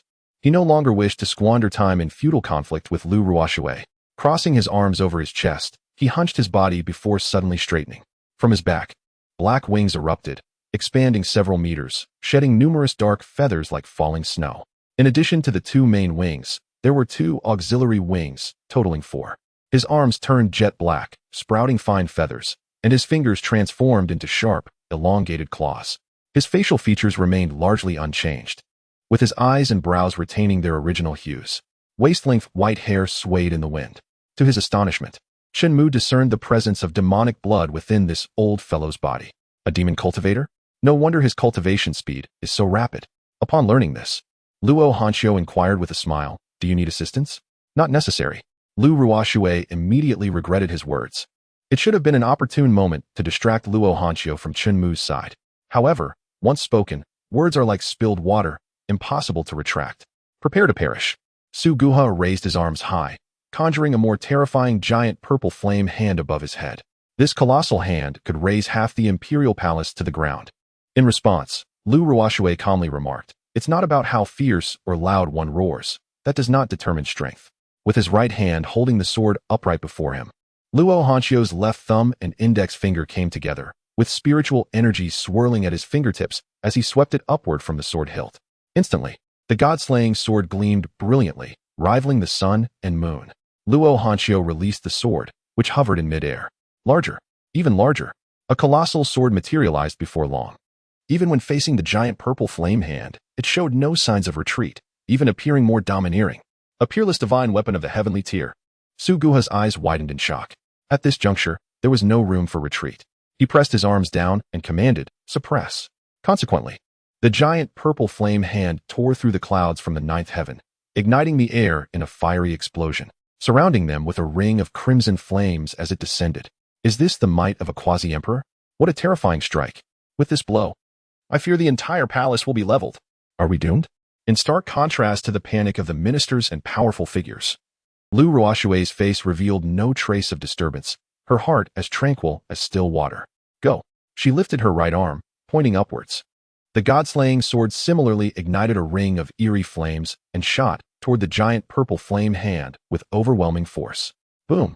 As they collided, ripples of energy stretched for thousands of miles, and even the most distant corners of the dynasty felt a dreadful pressure engulfing their hearts. That night, cries echoed ceaselessly. Every household was ablaze with light, restless and sleepless. Witnessing the giant hand falter and being further repelled, Suguha, unwilling to accept defeat, summoned his spiritual energy, exerting all his might to push down his hands. Yet ultimately, he watched in disbelief as the sword tip pierced through the giant purple flame hand, penetrating. Sword radiance illuminated the surroundings. Boom, boom, boom. The giant purple flame hand subsequently erupted, sending shockwaves for hundreds of meters before vanishing entirely. Did she win? She actually triumphed? That was a full-force strike from a quasi-emperor. It seems this empress of the Xian kingdom is far more formidable than we had imagined. Isn't it only natural? Setting aside her identity as the empress of the Xian kingdom and a disciple of Qin Xian, she is merely a servant of the celestial being. How could a celestial servant be bested by an insignificant mortal? Truly, she is the chosen one of the celestial being, a rare gem among thousands. An unparalleled prodigy. Listening to the flattery directed at Lu Ruoshui, Luo Hanxiu scoffed, for she was capable of such feats. Regrettably, the opportunity had been seized by Lu Ruoshui. However, compared to battling Suguha, Luo Hanxiu was indeed more satisfied with the present moment, feeding Chen Mu with a mouthful of rice and a morsel of food. The sense of accomplishment was overwhelming. Meanwhile, Suguha remained in a daze, muttering continuously, "No, this is impossible. How could this be? My strike possessed at least half a step of quasi-emperor strength, yet she effortlessly neutralized it?" Lu Ruoshui had no intention of granting Suguha a moment's respite. Her arm slicing down like a sword. Thunder rumbled. A brilliant sword light hung above Suguha's head, simultaneously cleaving downward. It sliced through the clouds. appearing as though it split the heavens themselves. I never wished to escalate to this point. It is you who have pushed me too far. Faced with the overwhelming might of that sword, Su Guha hastily retrieved a pill from his robe and swallowed it, seemingly forgetting that he was the villain in this scenario. Upon ingesting the pill, his vitality surged forth, and Su Guha spread his arms wide, tilting his head skyward as his body expanded immensely, tearing his splendid robes and revealing his dark feathers. His feet transformed into talons, irrevocably becoming a birdman. Such overwhelming power. He was forcibly breaking through to the quasi-emperor realm. What? A quasi-emperor? This is dire. Outside the hall, all present were unable to withstand the pressure, either bending their knees or collapsing to the ground in utter disarray. When they glanced at the giant sword, Su Guha's demeanor was filled with disdain and mockery. You think such an attack could kill me? How naive. Immediately, a colossal phantom appeared behind him, the four-winged celestial demon. Su Guha's palms came together, mirroring the phantom's gesture, bracing to meet Lu Ruoshue's strike. Boom, boom, boom. An unimaginable force descended, extending down to the ground. In an instant, the blue stone bricks of the grand hall shattered completely. Cracks spread to the palace walls. How could this be? I have entered the quasi-emperor realm. Why can I not withstand this sword? Su Guha was perplexed, grappling with 1,000 unanswered questions. Because you are too weak, and your master is too strong. Lu Ruoshue did not consider herself particularly strong. Rather, it was Chen Mu's might that bestowed her all of this. What I have displayed is merely the tip of the iceberg of my master's strength. Lu Ruoshue expressed her thoughts aloud. Master? The tip of the iceberg? Upon hearing this, Su Guha could not help but gaze toward the young man in the hall, who was enjoying a delectable meal fed by a stunning maid. He is the master of this monster? What right does he have? Does he possess some great fortune? With this thought, Su Guha laughed rather than seethed, believing it to be a test from the heavens. If he could pass this trial, he would have the opportunity to ascend to the emperor's path and become an unparalleled existence in the Zhongxian realm. Invincible. Su Guha resolved to utilize his hidden card. Shouting thunderously, Bloodthirsty Formation, activate. Chapter 121. Do you have dark arts? I will instantly revamp. Su Guha crumbles. Before Su Guha's words had fully echoed, a blood-red formation was already inscribed in the air, unfolding. Visible to the naked eye, tendrils of blood energy began to converge toward the center of the formation. A single wisp of blood energy might seem insignificant, but thousands, tens of thousands, millions, even billions of strands of blood energy became strikingly conspicuous. The source of this blood energy was none other than living individuals. What is happening? My blood energy is being forcefully stripped away. How infuriating. He intends to enhance his power using our vitality. Not only is he a demon cultivator, but he is also a dark sorcerer, a vile fiend. Slaughtering the innocent at will, the heavens will not spare you. To these words, Su Guha paid no heed, dismissing them entirely. As a supreme being, why should he concern himself with the complaints of mere ants? They should feel honored to assist him in achieving greatness. So much blood energy. I can feel my power surging. Su Guha spread his arms wide, eyes closed, relishing the moment.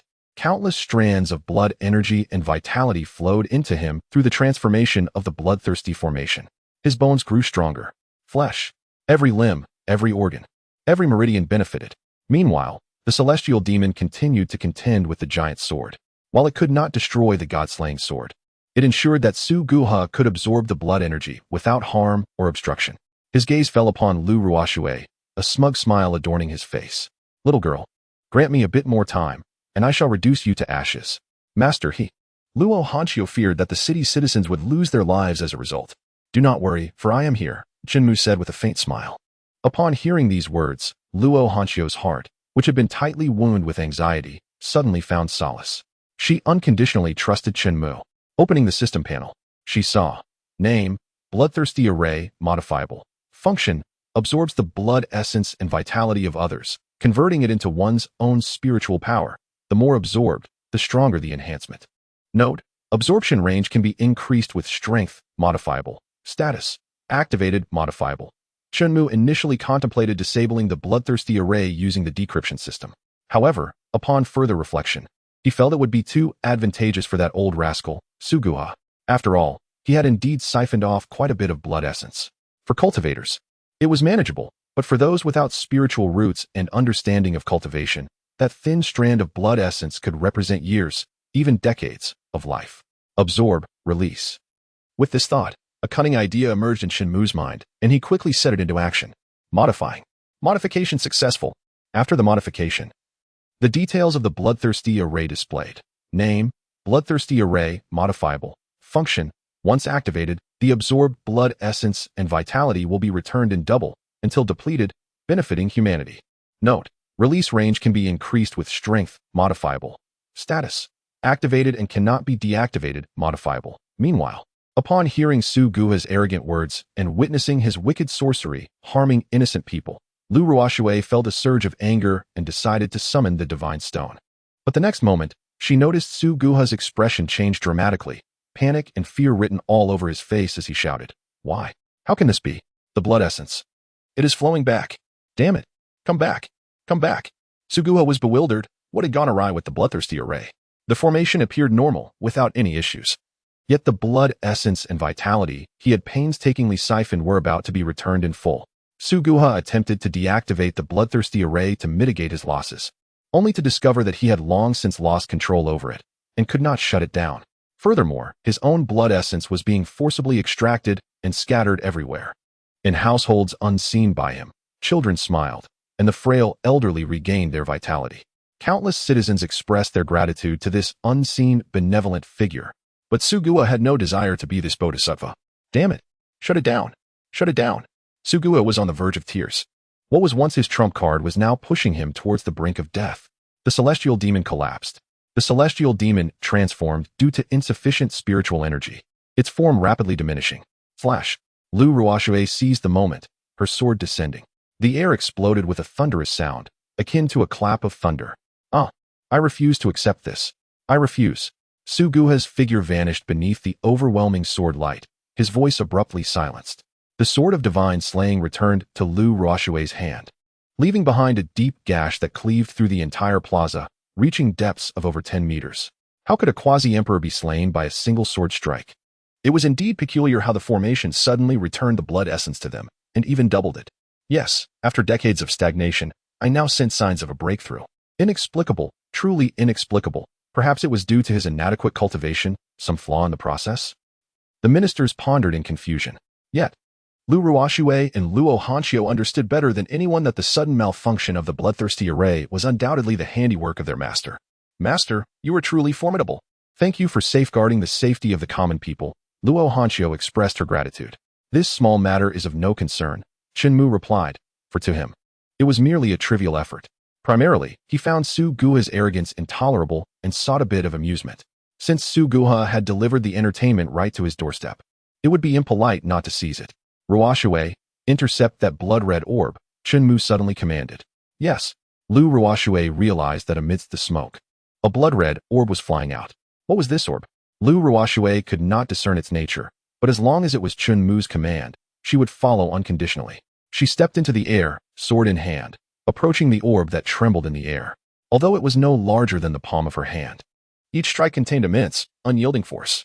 Moreover, due to its small size, it was swift, and Lu Ruoxue's sword always fell just short. Fine. If one sword cannot pierce you, let us see if 1,000 or 10,000 can evade you. Lu Ruoxue released her grip on the sword of divine slaying. The sword stood before her, her fingers weaving incantations, and with a sweep of her arms, she split them apart. One sword transformed into 10,000. 10,000 swords coalesced into a cage, all aimed at the blood-red orb. Slash! With a command from Lu Ruoxue, 10,000 swords surged forth, forming an impenetrable barrier. Let us see how you evade this time. Lu Ruoxue was determined not to lose to an orb in front of Chen Mu. Audacious. Chapter 122. Is it so difficult to become a great emperor? A furious voice erupted from the blood-red orb, powerful and resonant. How could the orb emit a human voice? Did it somehow gain sentience? Or perhaps Su Guha, in his treachery, infused a fragment of his consciousness into it before his demise, seeking a chance to rise again? Indeed, this possibility could not be dismissed. Such a calamity must not be allowed to escape. The group of people resolved to stand alongside Lu Ruoxue. If they could not contend with the complete entity, could they truly be bested by a fragment? On the other hand, that roar of power formed a barrier, repelling Lu Ruoxue's onslaught of 10,000 swords. Was this the might of an emperor? Lu Ruoxue murmured in contemplation, puzzled not by the presence of imperial might, but rather by how it differed entirely from the aura she sensed from Su Guha. It seemed far more domineering, intense, and pure. As Lu Ruoxue pondered this, Chen Mu emerged from the palace. Immortal. Upon seeing him, the crowd parted, bowing deeply. The remnant soul of the great emperor, you certainly know how to hide. Chen Mu said with a cold smirk. The great emperor? Lu Ruoxue looked bewilderedly towards Chen Mu. Indeed, the great emperor, Chen Mu nodded. Referring to the last great emperor of the Zhongxian realm, Du Chunfeng. The world believed you ascended to divinity. Who would have imagined you failed and were left with only a remnant soul, seeking refuge within another to find a new opportunity? Under the decryption system, Chen Mu had stripped Du Chunfeng's experiences bare, knowing him more intimately than even Du Chunfeng himself. The great emperor, Du Chunfeng. So he failed to ascend? It was unexpected that behind a quasi-emperor lay the guidance of a great emperor.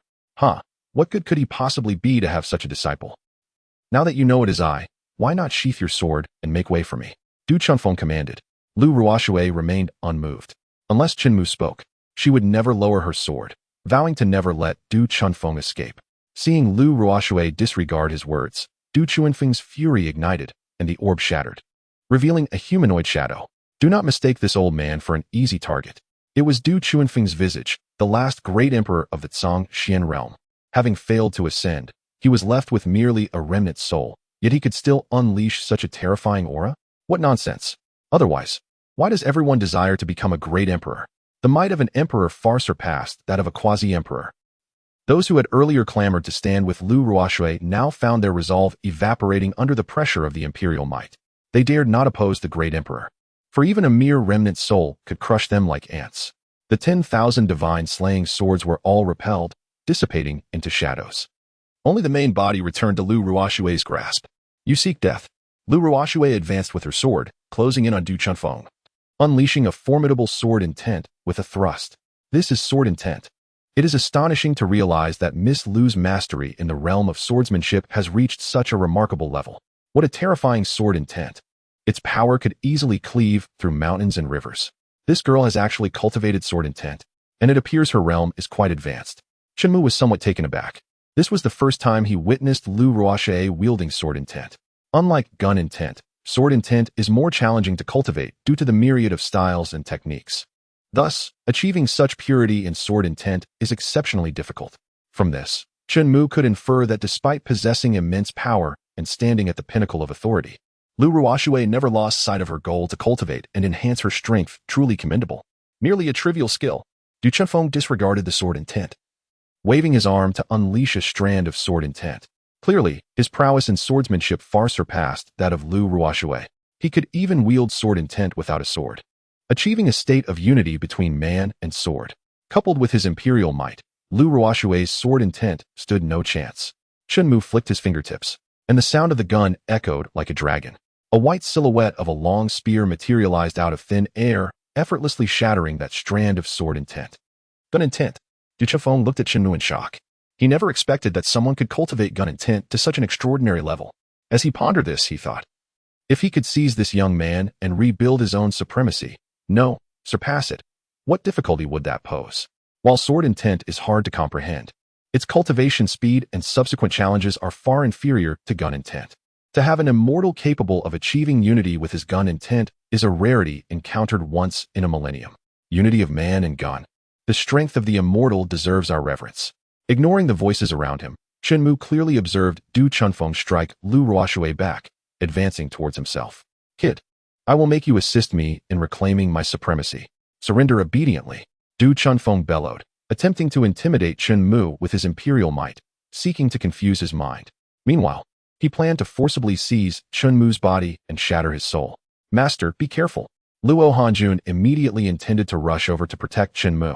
Yet before she could act, Chen Mu placed a hand on her shoulder, signaling her not to interfere. Seeing Chen Mu make no move, Du Chunfeng felt a surge of joy, believing the young man had surrendered. After all, he was the last emperor of the Zhongxian realm. Chen Mu's cooperation pleased Du Chunfeng, who prepared to delve into his soul's depths. Bang! However, he was repelled, nearly shattering his own soul.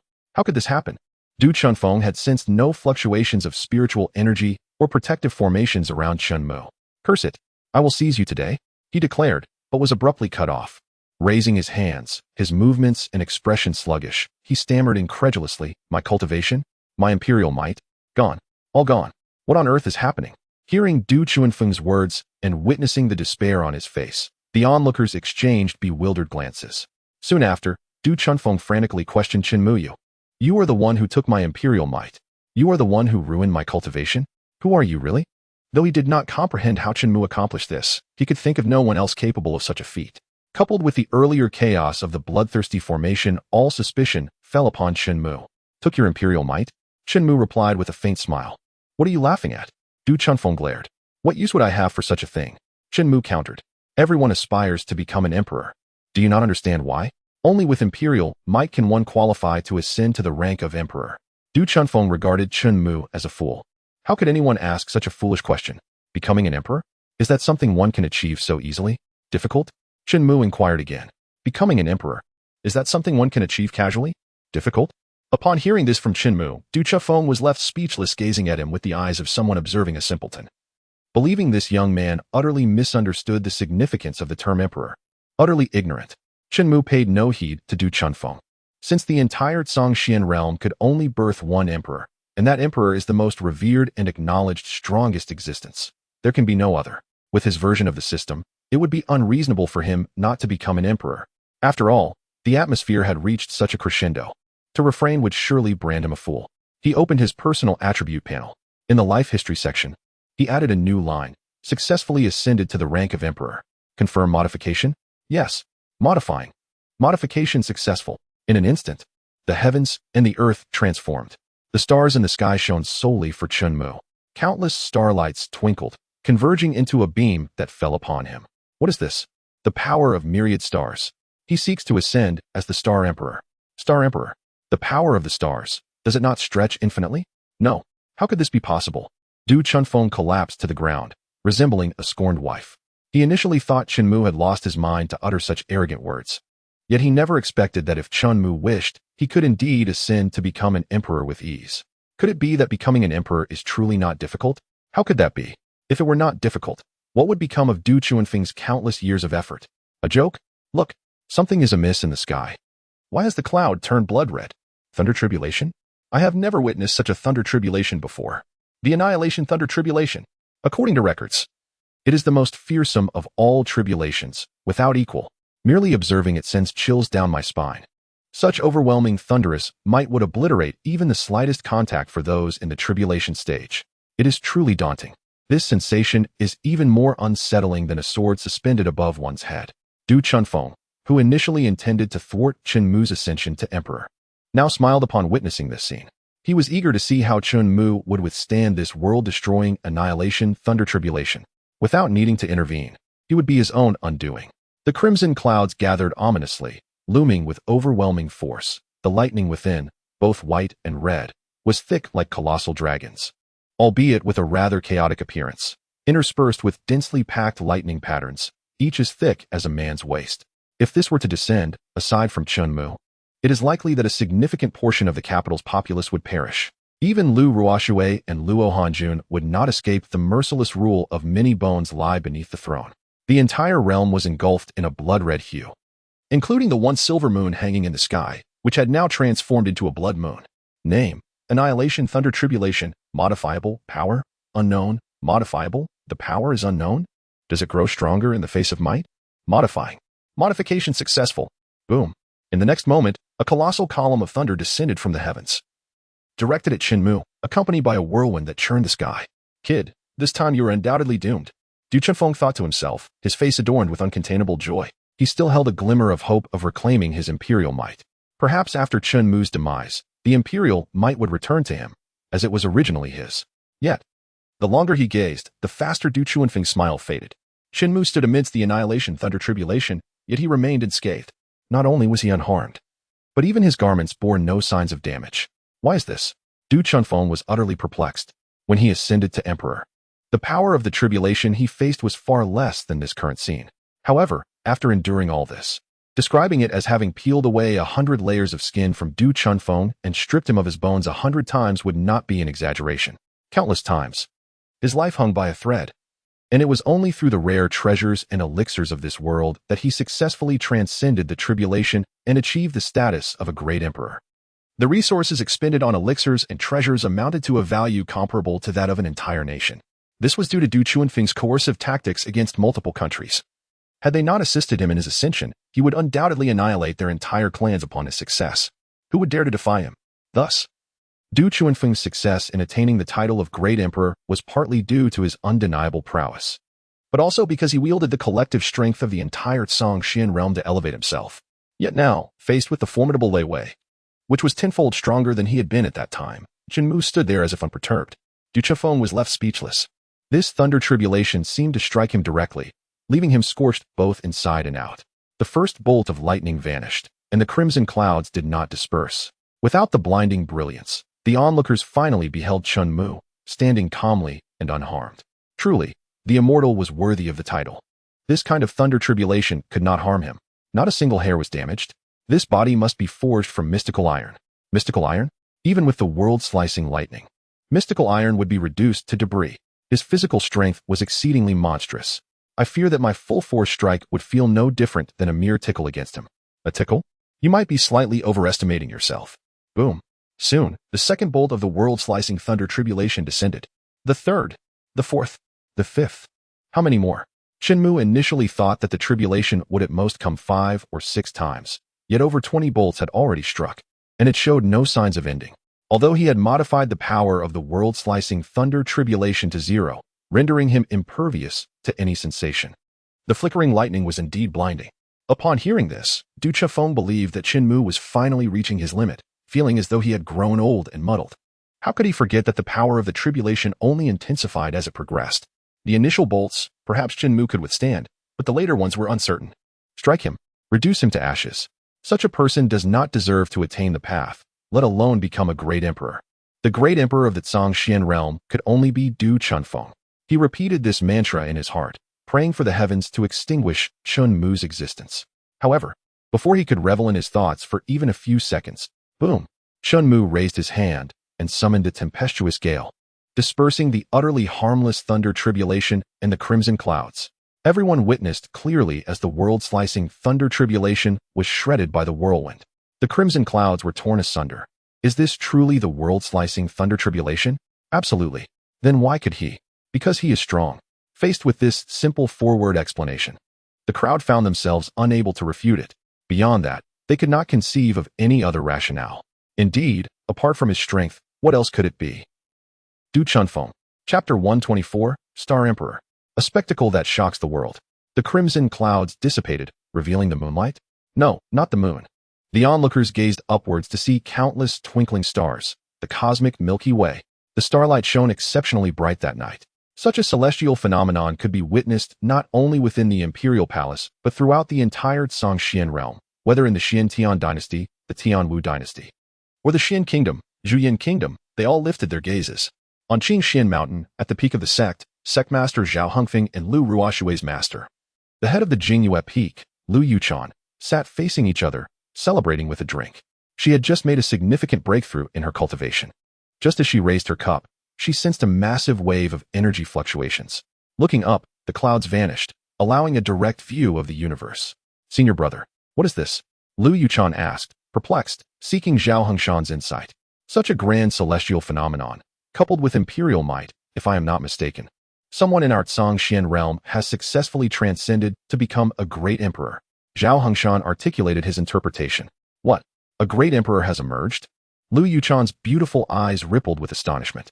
That was a great emperor, the pinnacle of existence in the entire Zhongxian realm. Moreover, there could only be one. How could she not be surprised? Senior brother, do you think this person could possibly be? Stop. Zhao Hengshan interrupted before Lu Yuchan could finish her thought.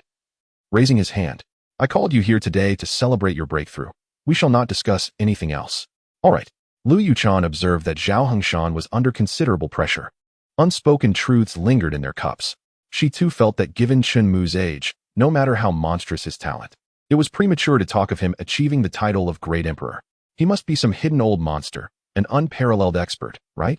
Within the confines of Tianfu City, Chu Wushuang had ceased her training in spear and tit, her gaze captivated by the resplendent starry river, unable to conceal her shock.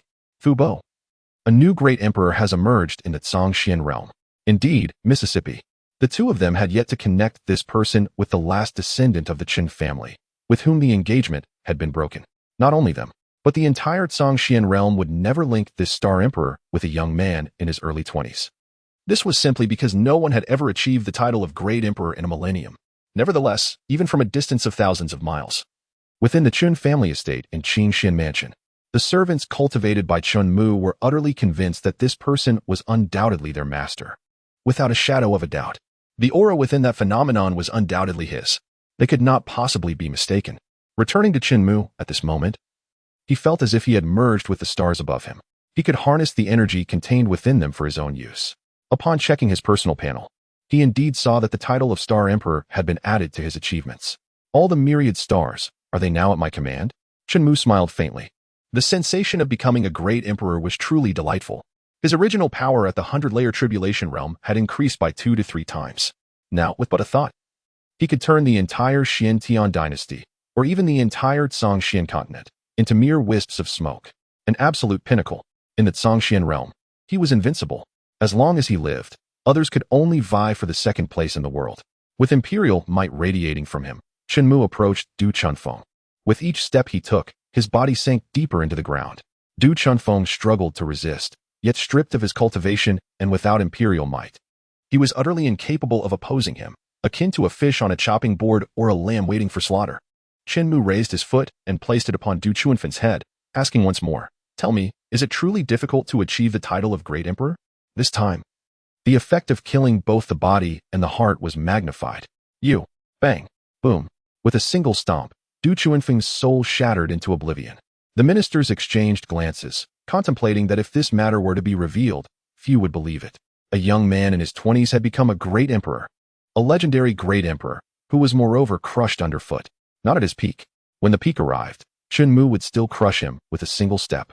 They were more confident about this than even Chen Mu himself. Congratulations, master, on successfully attaining the title of Great Emperor. Lu Ruoxue and Luo Hanjiao both knelt simultaneously, cupping their fists in congratulation. Seeing the situation, the remaining 100 individuals followed suit, collectively exclaiming, "Congratulations to the immortal for becoming a great emperor." "All right. Let us return to our meal," Chen Mu said, still not having had his fill. Just as the meal was only halfway through, he was compelled to make an appearance. "Master, come, taste this fish. I have already removed all the bones for you." "Master, this is the signature dish of the Drunken Immortal Tower, Drunken Immortal Chicken. It is usually hard to come by even with a queue." "Master, try mine." "Master, over here, over here." Outside the door, looking from afar, Chen Mu was surrounded by a feast of delicacies, flanked by 2 exquisite beauties whose beauty was unparalleled, and whose status towered above the masses. They expressed their envy. Feeling utterly incapable of competing, they had no desire to look further and turned to leave. The more they looked, the more they felt the pressure of survival weighing heavily upon them. Of course, they were even more afraid of disturbing Chen Mu's intimate world with his 2 companions. Should they find themselves bothersome, a mere flick of a finger might lead to their demise. Survival was paramount. Half an hour later, Chen Mu had satisfied his hunger. Resting his head on Lu Ruoxue's snow-white thigh, enjoying her gentle grooming of his ears, his feet rested on Luo Hanjiao's soft thigh, indulging in a massage. In this life, for Chen Mu, it was akin to being a celestial being. He possessed everything: the landscape, beauty, and strength. Indeed, only children make choices. He desired them all. "Master, your prowess is truly remarkable, undoubtedly the greatest in history," they exclaimed. Indeed, at such a young age to achieve the status of a great emperor, none could be found since the birth of the Zhongshuan realm. The 2 women spared no praise, expressing their admiration for Chen Mu while revealing a hint of sorrow. "If there is something on your mind, do speak freely," Chen Mu encouraged, seeing through their thoughts. "Master, your next step is to ascend and enter the heavenly gate." "I ascend it?" Lu Ruoxue inquired, glancing at Luo Hanjiao. Ascending to the heavenly gate. This was a matter he had not contemplated. "What? Are you afraid I shall abandon you in the Zhongshuan realm once I become a deity?" Chen Mu jested. "Indeed.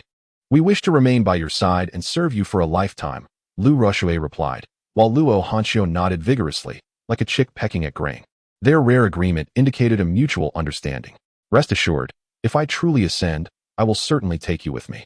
After all, I have grown accustomed to the comfort of your service." Lu Ruoxue and Luo Hanjiao understood his preferences well.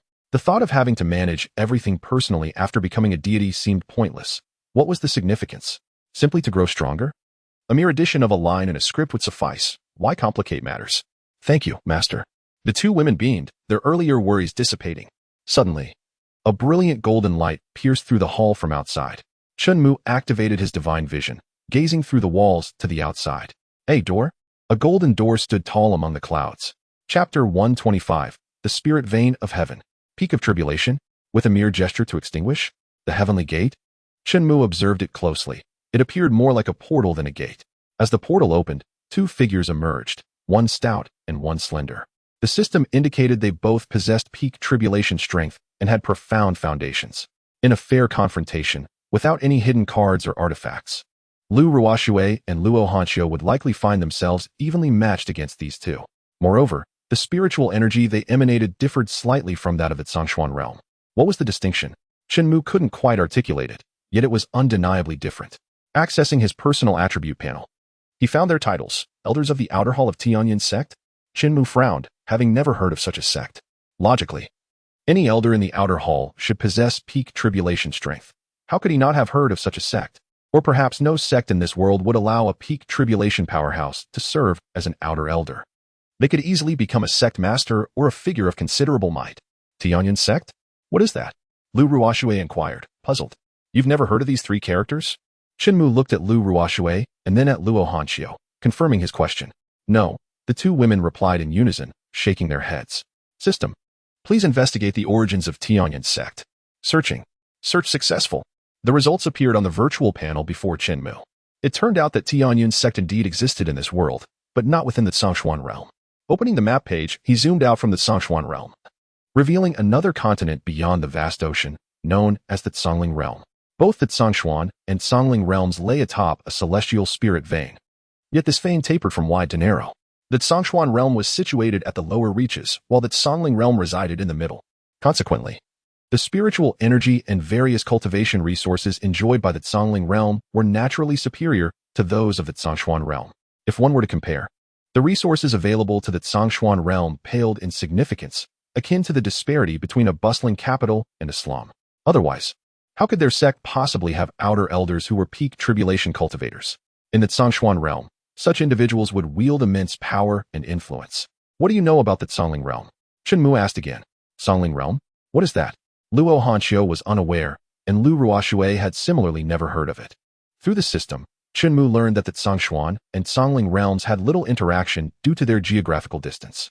Moreover, the overall strength of the Zhongling realm surpassed that of the Zhongshuan realm, leading the latter to avoid contact to prevent any potential aggressions. Over time, the knowledge of the Zhongling realm's existence dwindled. Unbeknownst to them, the Zhongling realm had never regarded the Zhongshuan realm with any significance. After all, why would a noble from the capital scavenge in the beggaress bowl? Such a thought would be utterly disgraceful. The arrival of the stout and slender figures was driven by a purpose, to recruit Chen Mu. Initially unnoticed, the celestial phenomena produced during his ascension to the great emperor had even influenced the Zhongling realm. Ignoring it was impossible. The two figures, assigned by their sect, sought to persuade Chen Mu to join Tianyin sect. Even an emperor hailing from the impoverished Zhongshuan realm was still an emperor, and thus worthy of their attention. As the two approached the grand hall, their eyes were immediately drawn to the beauty of Luo Hanqiu and Lu Ruoxue. They were astonished that such exquisite beings could emerge from a place as spiritually impoverished as the Zhongshuan realm. If they could bring them back as attendants, it would be a delightful prize. Noticing their scrutinizing gazes, Lu Ruoxue and Luo Hanqiu's expressions turned icy. Lu Ruoxue directly admonished, "What are you staring at? Keep looking, and I shall pluck out your eyes." "How bold. I like it." The slender man grinned wickedly. Cough, cough. The stout man cleared his throat, raising his hand to his lips. "Who is the one who has successfully ascended to the great emperor?" Chen Mu remained silent. He did not speak. And neither did Lu Ruoxue or Luo Hanqiu intend to say more. They focused on grooming and massaging Chen Mu. "How audacious. We are the outer elders of Tianyin sect from the Zhongling realm." The slender man shouted angrily. "And so?" Chen Mu replied nonchalantly. "We have come to invite the great emperor to join our sect. Surely, you are the one we seek?" The slender man continued. "Hurry and follow us to the Zhongling realm, where you may join as an outer elder. As for the two women beside you, they shall serve as compensation for the journey." His tone was commanding. Chen Mu did not rush to respond, but instead raised a hand, placing it on the long table before him. Pressing his thumb against his middle finger, he aimed at the slender man. The latter appeared bewildered by Chen Mu's actions. The stout man also frowned, perplexed by Chen Mu's intentions. Boom. Chen Mu then flicked his middle finger. A tempest ensued. The space warped. Not good. Quick dodge. The stout man sensed something amiss and was about to warn the slender man when, in a moment's turn, he witnessed the slender man's body disintegrate into a mist of blood. Instant annihilation. The stout man was stunned for several seconds before he regained his composure, pointing an accusatory finger at Chen Mu in rage. You dare to kill my Tianyun sect member. Why wouldn't I? Chen Mu replied with a cold smile. I not only dare to kill him, but I also dare to kill you. As he spoke, Chen Mu again pressed his middle finger.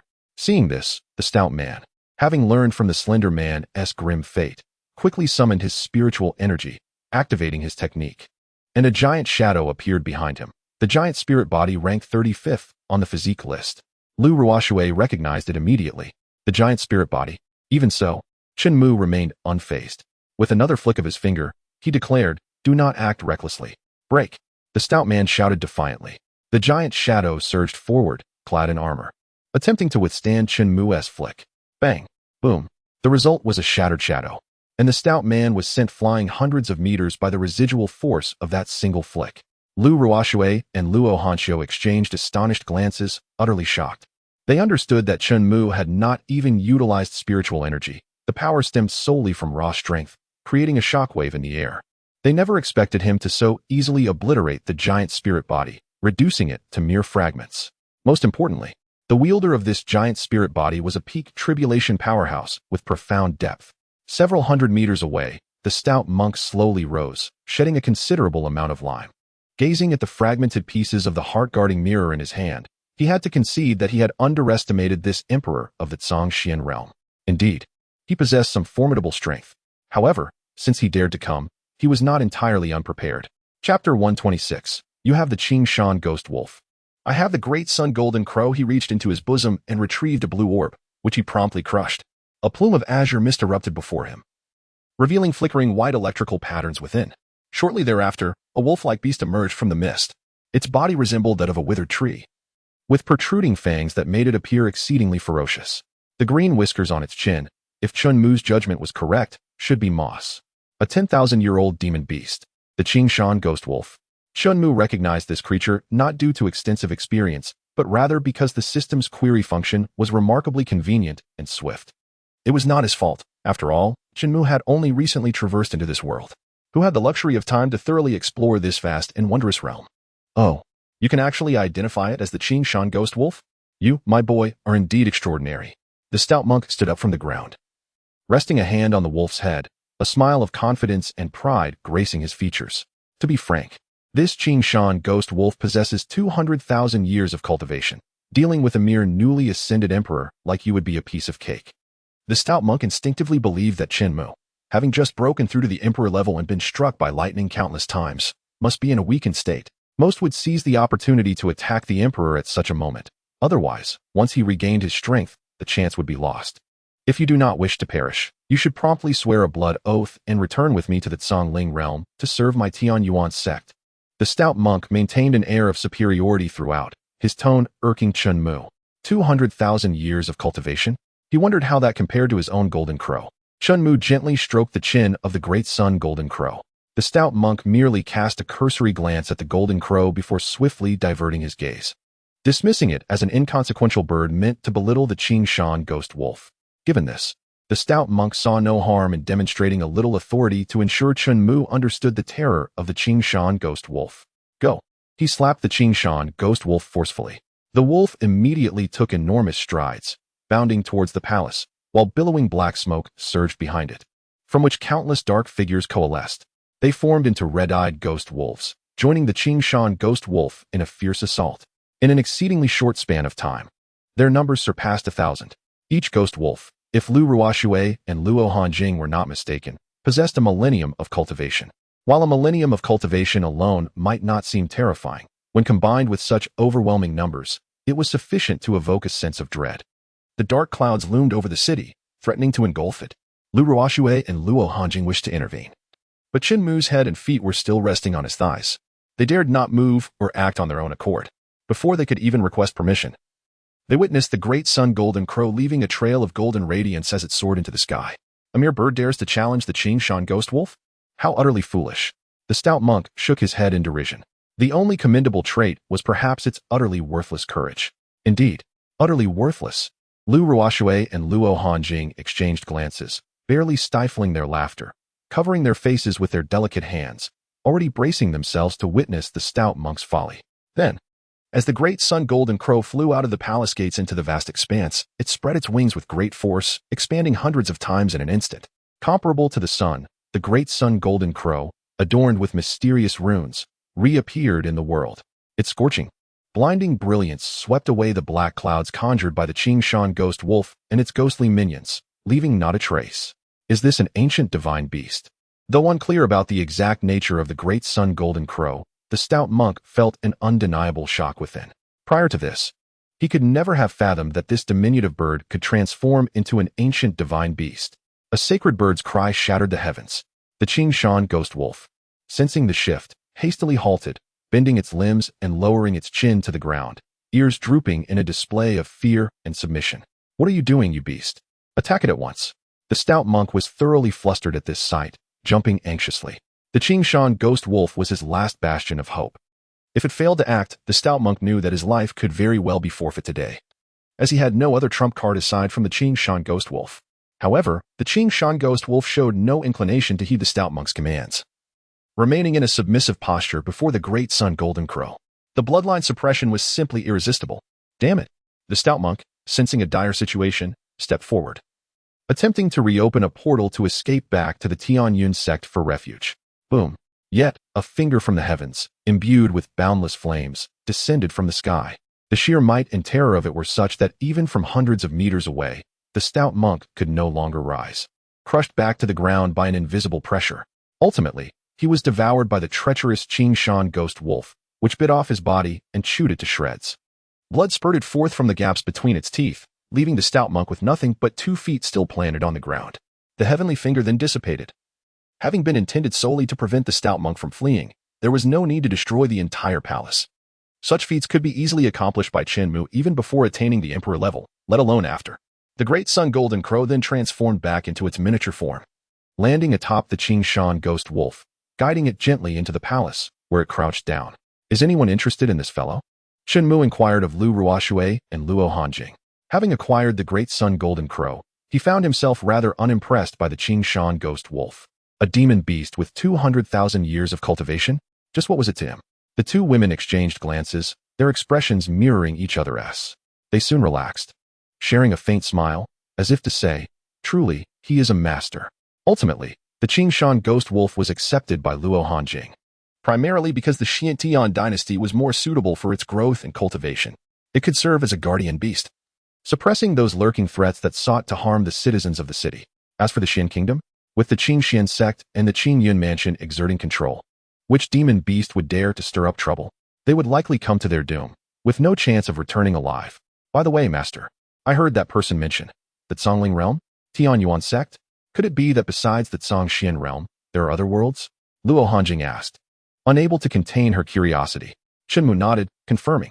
Subsequently, he explained to the two about the Tongtian spirit vein, with the Zongxian realm situated downstream and the Zongling realm in the middle stream. Ah, I see. They listened, momentarily at a loss for words, still processing the information. As Chen Mu sat up, Lu Ruoxue hurriedly asked, Master, are you planning to go somewhere? Since they have already come knocking at our door? If I do not pay them a visit, would it not imply that I, Chen Mu, am easy to bully? Chapter 127. The innate pride of the Zongling realm. Lu Ruoxue and Luo Hanjing found this reasoning quite sound. If they allowed others to bully them at their doorstep without retaliation, would it not confirm their weakness?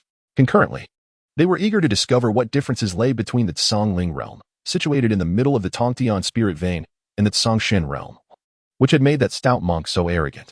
Meanwhile, in the Zongling realm, within the Tianyuan sect's outer hall. No, this is bad. Sectmaster, esteemed elders, the two elders who ventured to the Zongxian realm, their command tokens, shattered. A command token guard rushed in, cradling 2 broken tokens in his hands. The sectmaster, Lu Changsheng, gently raised a hand, enveloping the fractured tokens with spiritual energy, bringing them before himself. After piecing everything together, he nodded in acknowledgement. Indeed, these were the nameplates of Elder Lin and Elder Zhou. How despicable! The audacity of that individual to dismiss our Zongling realm and Tianyun sect is truly infuriating. Do they not understand the principle of not harming envoys during a conflict between nations? The saying holds true: desolate mountains and treacherous waters give rise to cunning individuals. Yet, merely by chance, they produced a great emperor, and now they are so brazen. Dean, I propose we mobilize 10,000 elite disciples from the outer sect to the Zhongshuan realm to eliminate this person. Lu Chongqing hesitated, delaying his response. The reason was simple. He was acutely aware of the strength of Zhou and Lin. Their demise would undoubtedly indicate that the adversary possessed formidable power. Furthermore, prior to their departure, Lu Chongqing had prudently retrieved the Qingshan ghost wolf from the treasury for their use, yet tragedy still ensued. Dean, please issue the order. Facing repeated urgings from those present, Lu Chongqing tightened his grip on the armrest, still appearing troubled. However, he was, after all, a great emperor. The great emperor of the Zhongshuan realm was hardly a cause for fear. Yes, a great emperor emerging from such a place would undoubtedly be diminished compared to those from our Zhongling realm. But that star. Before Lu Chongqing could finish his thought, someone had already risen from their seat, stepping into the center of the hall with clasped fists, declaring, Dean, I am willing to personally go forth and avenge the two elders Zhou and Lin. Let the prestige of our Tianyun sect be known. Lu Chongqing remained convinced that these individuals underestimated the Zhongshuan realm and the true significance of the title Great Emperor. How could a great emperor possibly be weak? Regardless of their strength, they were still figures that most could only look up to. This underestimation had seeped into their very bones, making it difficult to alter. Report, Dean. Esteemed elders, a portal has suddenly appeared in the martial arts arena, from which emerges one man and two women, all of whom are above the tribulation stage. The term tribulation stage was hardly noteworthy among the elders, and they remained unfazed. After all, the outer sect of Tianyun sect boasted nearly 30 individuals at the tribulation stage. The inner sect? Even more. However, the sudden appearance of unfamiliar tribulation stage cultivators in the outer sect warranted significant caution. We shall discuss the Zhongshuan realm matter later. Elders Luo and Zhang, you are responsible for dealing with those three. Understood. Since Lu Chongqing had spoken, they dared not disobey. They continued to apply pressure. Should Lu Chongqing truly turn against them, they might not withstand his wrath. As soon as they received their orders, the two instantly vanished from sight, reappearing high above the hall, standing upon flying swords. Our dean has truly become increasingly timid. Luo Qing could not help but complain. Ah, Elder Luo. Such words cannot be spoken carelessly. If overheard and reported to the dean, it would not end well. Zhang Yunqi quickly interjected to stop him. Is being timid a crime? Must we remain silent? Luo Qing wore a defiant expression, unafraid of the consequences. What is just a great emperor? A great emperor among beggars is hardly worth my fear. Zhang Yunqi fell silent, differing from Luo Qing, who was impulsive and aggressive. He believed that any issue resolvable by force was trivial, while matters requiring discussion and reasoning were best left untouched. At that moment, in the martial arts arena of Tianyun sect's outer sect, numerous disciples gathered, maintaining a distance of 30 to 40 meters from Chen Mu, Lu Ruoxue, and Luo Hanxiu. Their swords and blades pointed to the ground, unwilling to direct them toward the trio. Respect and fear for the strong must be observed. Self-awareness is paramount. Who are these three? I've never seen them before. The two women are extraordinarily beautiful, but why are they adorned with five-clawed golden dragons? Only emperors are worthy of such attire, are they not? I am even more curious about the identity of that young man. From the women's eyes, I see an immense respect for him. Since ancient times, beauty has often been paired with heroes. This young man is certainly no ordinary figure. The crowd murmured amongst themselves. Lu Ruoxue and Luo Hanxiu paid no mind to them, focusing instead on the fertile land beneath their feet. The abundant and rich spiritual energy here was at least 5 or 6 times greater than that of the Xian kingdom. Is this truly the middle of the Tongtian spiritual vein? Compared to here, our Zhongshuan realm is indeed quite impoverished. The moment Chen Mu's feet touched this land, he understood why an outer sect could possess peak tribulation stage elders. They truly had the resources. The Tongtian spiritual vein was no joke. Tongtian spiritual vein? Middle of the stream? Zhongshuan realm? What are they talking about? Ah, I recall hearing about it. Aside from our Zhongling realm, there exists a place called Zhongshuan realm to the southeast. Could they be from that so-called Zhongshuan realm? Unaware of the Tongtian spiritual vein, it is the source of spiritual energy for the entire Zhongling realm. It is said that the Zhongling realm is situated in the middle of the vein, while the Zhongshuan realm resides at the very bottom, receiving the least spiritual energy. Moreover, most of it consists of inferior spiritual energy. After all, the superior energy has already been enjoyed and absorbed by us. This may sound coarse, but it is not unfounded. In such an extremely harsh environment, they have managed to cultivate to such strength? One can only say, they are extraordinarily gifted. It seems I cannot afford to slack off. From today onward, I, your senior brother, shall cultivate diligently and strive for improvement every day. Hostility? None. Instead, there was admiration. Hearing these sentiments, Chen Mu could not help but reflect on the differences between individuals. Since Tianyun's sect had individuals of varying qualities, there naturally existed those of exceptional caliber as well, an interplay of yin and yang. Presumptuous. Tianyun's sect is not a place where you can casually intrude. At that moment, a booming reprimand descended from above, carrying the weight of authority. Look, it is Elder Luo Qing and Elder Zhang Yunqi.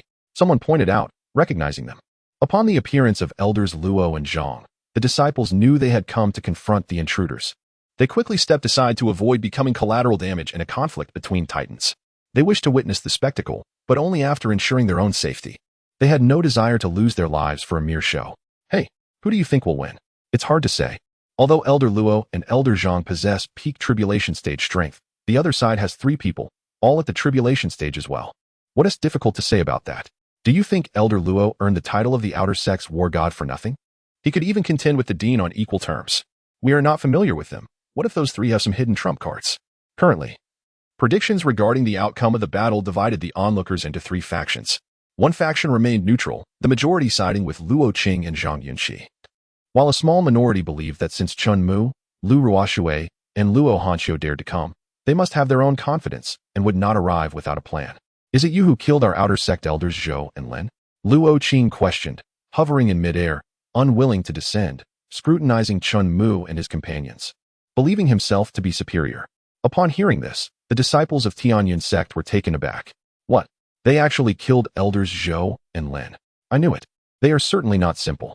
Yet even so, having killed the outer sect elders of Tianyun's sect and still daring to come here seemed reckless. They will all die here today. Oh, what a pity for such strikingly handsome individuals. As for Luo Qing's inquiry, Chen Mu showed little interest.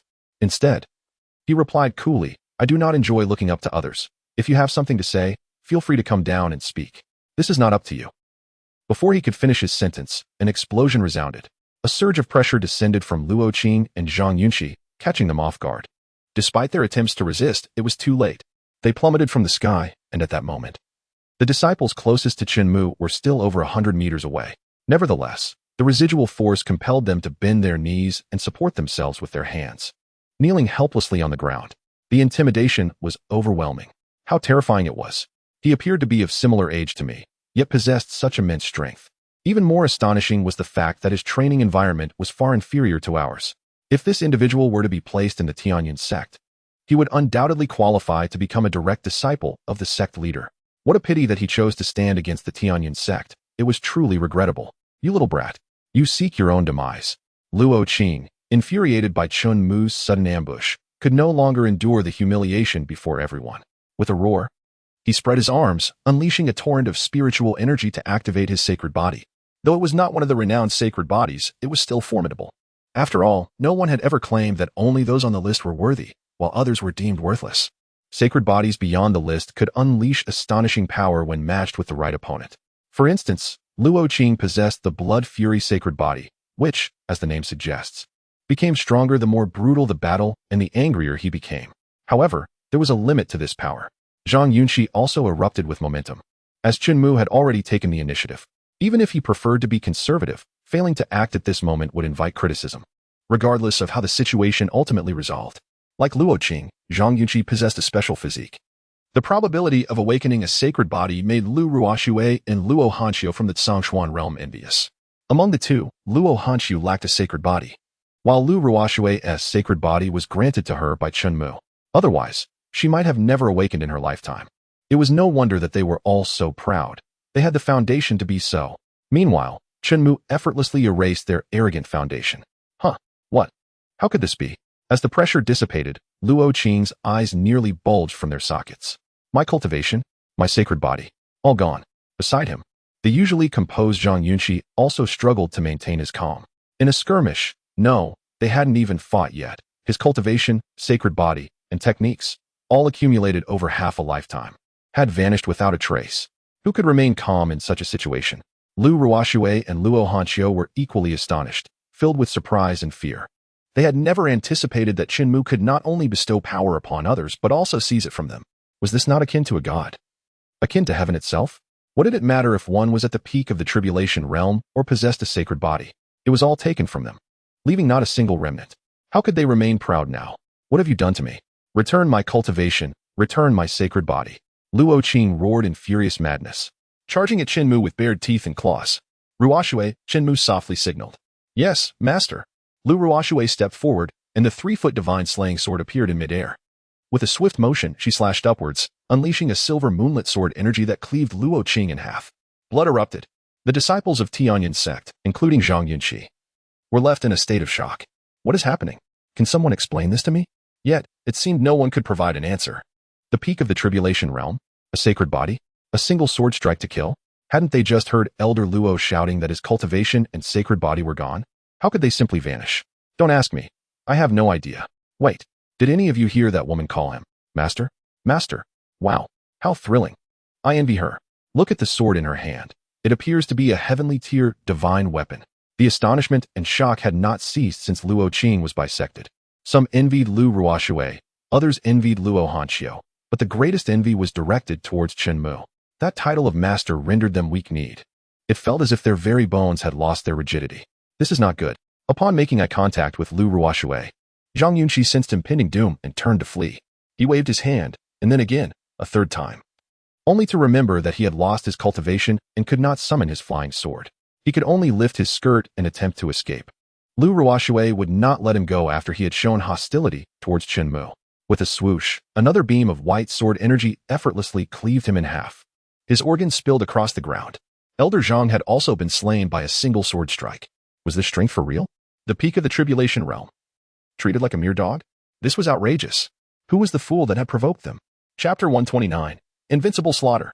The disciples were astonished. In the outer hall, the elders were still filled with anticipation, hoping Luo Qing and Zhang Yunqi would return with good news. Unexpectedly, shortly after their departure, the disciple responsible for guarding the outer hall's life tokens returned, rolling in with a terrified expression, reporting, "Sect Master, esteemed elders, it is bad, very bad." Upon hearing this, one elder raised his hand to press his forehead, unable to contain his complaints. Do you enjoy making our lives uncomfortable? Why is it always bad news? Can't we receive some good news for once?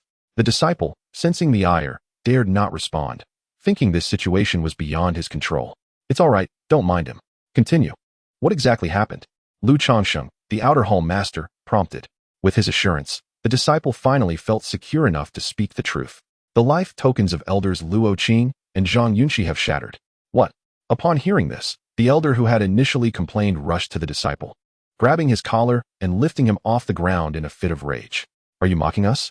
The disciple trembled, unable to raise his hands in resistance for fear of provoking the elder further and losing his life. I assure you, I'm not jesting. They couldn't have been gone for long. How could their tokens possibly shatter? The second elder refused to accept the possibility, fully aware of Luo Qing and Zhang Yunqi's strength. Disciple has brought the tokens. If you do not believe me, you may verify for yourself.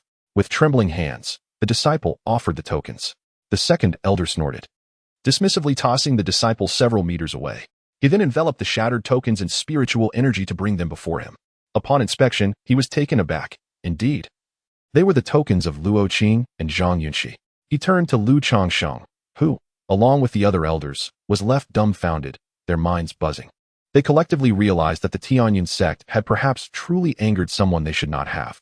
Then, someone spoke up, "Master, what should we do now? What else can we do? We must gather all our strength and go to battle.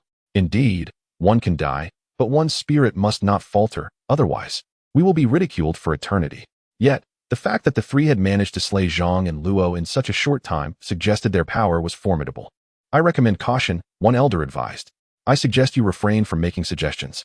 These voices remained divided between the war hawks and the conservatives, with the war hawks growing louder, believing they had the right to speak boldly. Cowards who fear for their lives should keep quiet and cower in their shells. "Master, give the order. Otherwise, if this matter reaches the inner hall, we will be the laughingstock.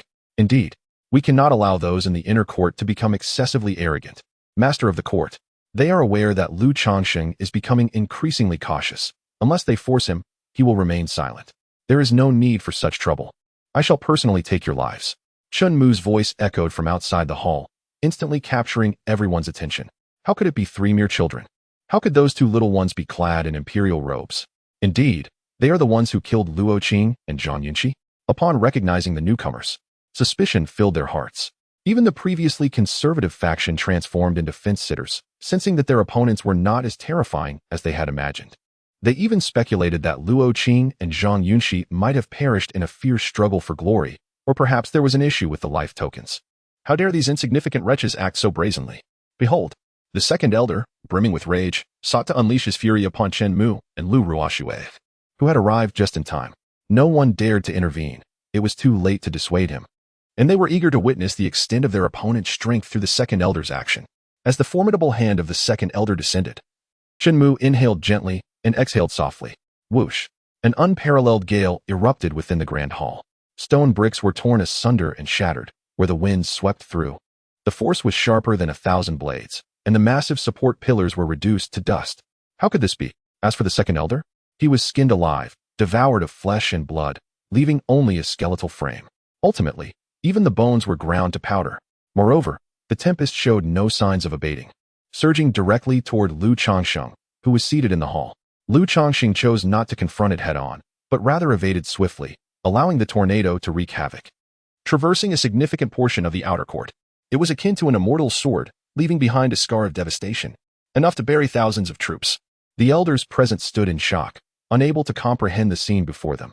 How could they have anticipated that the peak of the tribulation realm, the second elder, would be obliterated by a mere breath from Chen Mu? This child's power was indeed exaggerated. At this moment, both the warlike and conservative factions turned into spectators, waiting for Lu Changsheng to make a decision, to fight or to surrender. Who are you? We bear no grudges. Why do you trespass upon the Tianyan sect? Lu Changsheng inquired. He could not recall any impression of the three before him. No grudges? Huh. Were the two portly fellows not sent by you? Chen Mu scoffed. You hail from the Zhongshuan realm. The statement sent shockwaves throughout the hall. Before this moment, no one could have fathomed that these three monsters originated from the barren lands of the Zhongshuan realm. Were the rumors false? Was the Zhongshuan realm not desolate? Or did these three possess unparalleled talent?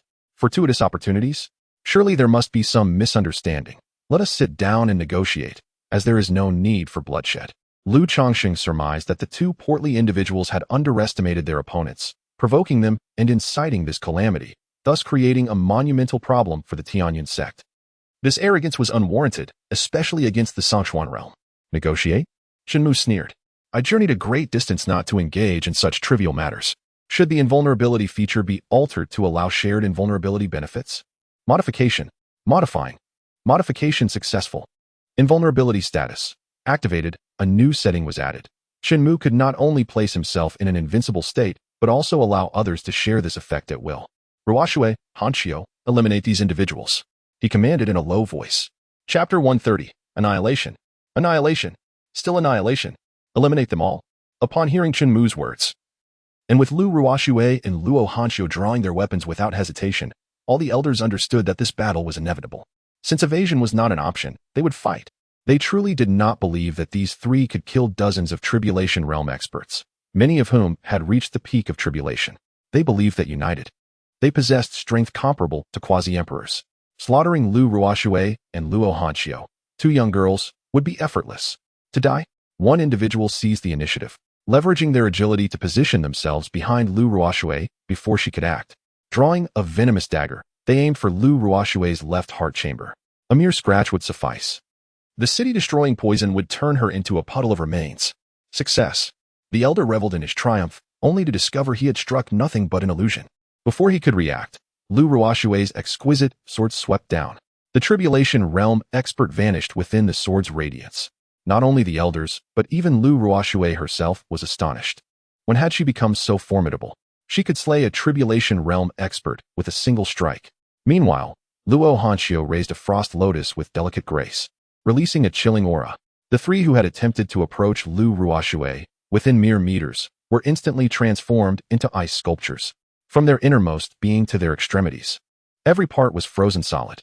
With a slight lift of her toes, Luo Hanqiu brought down a crushing wave of energy, shattering the three icy figures.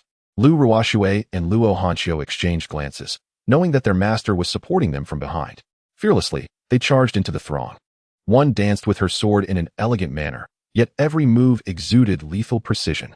The other, wielding the frost lotus, caused all who touched it to wither away. Death. Annihilation. Still annihilation.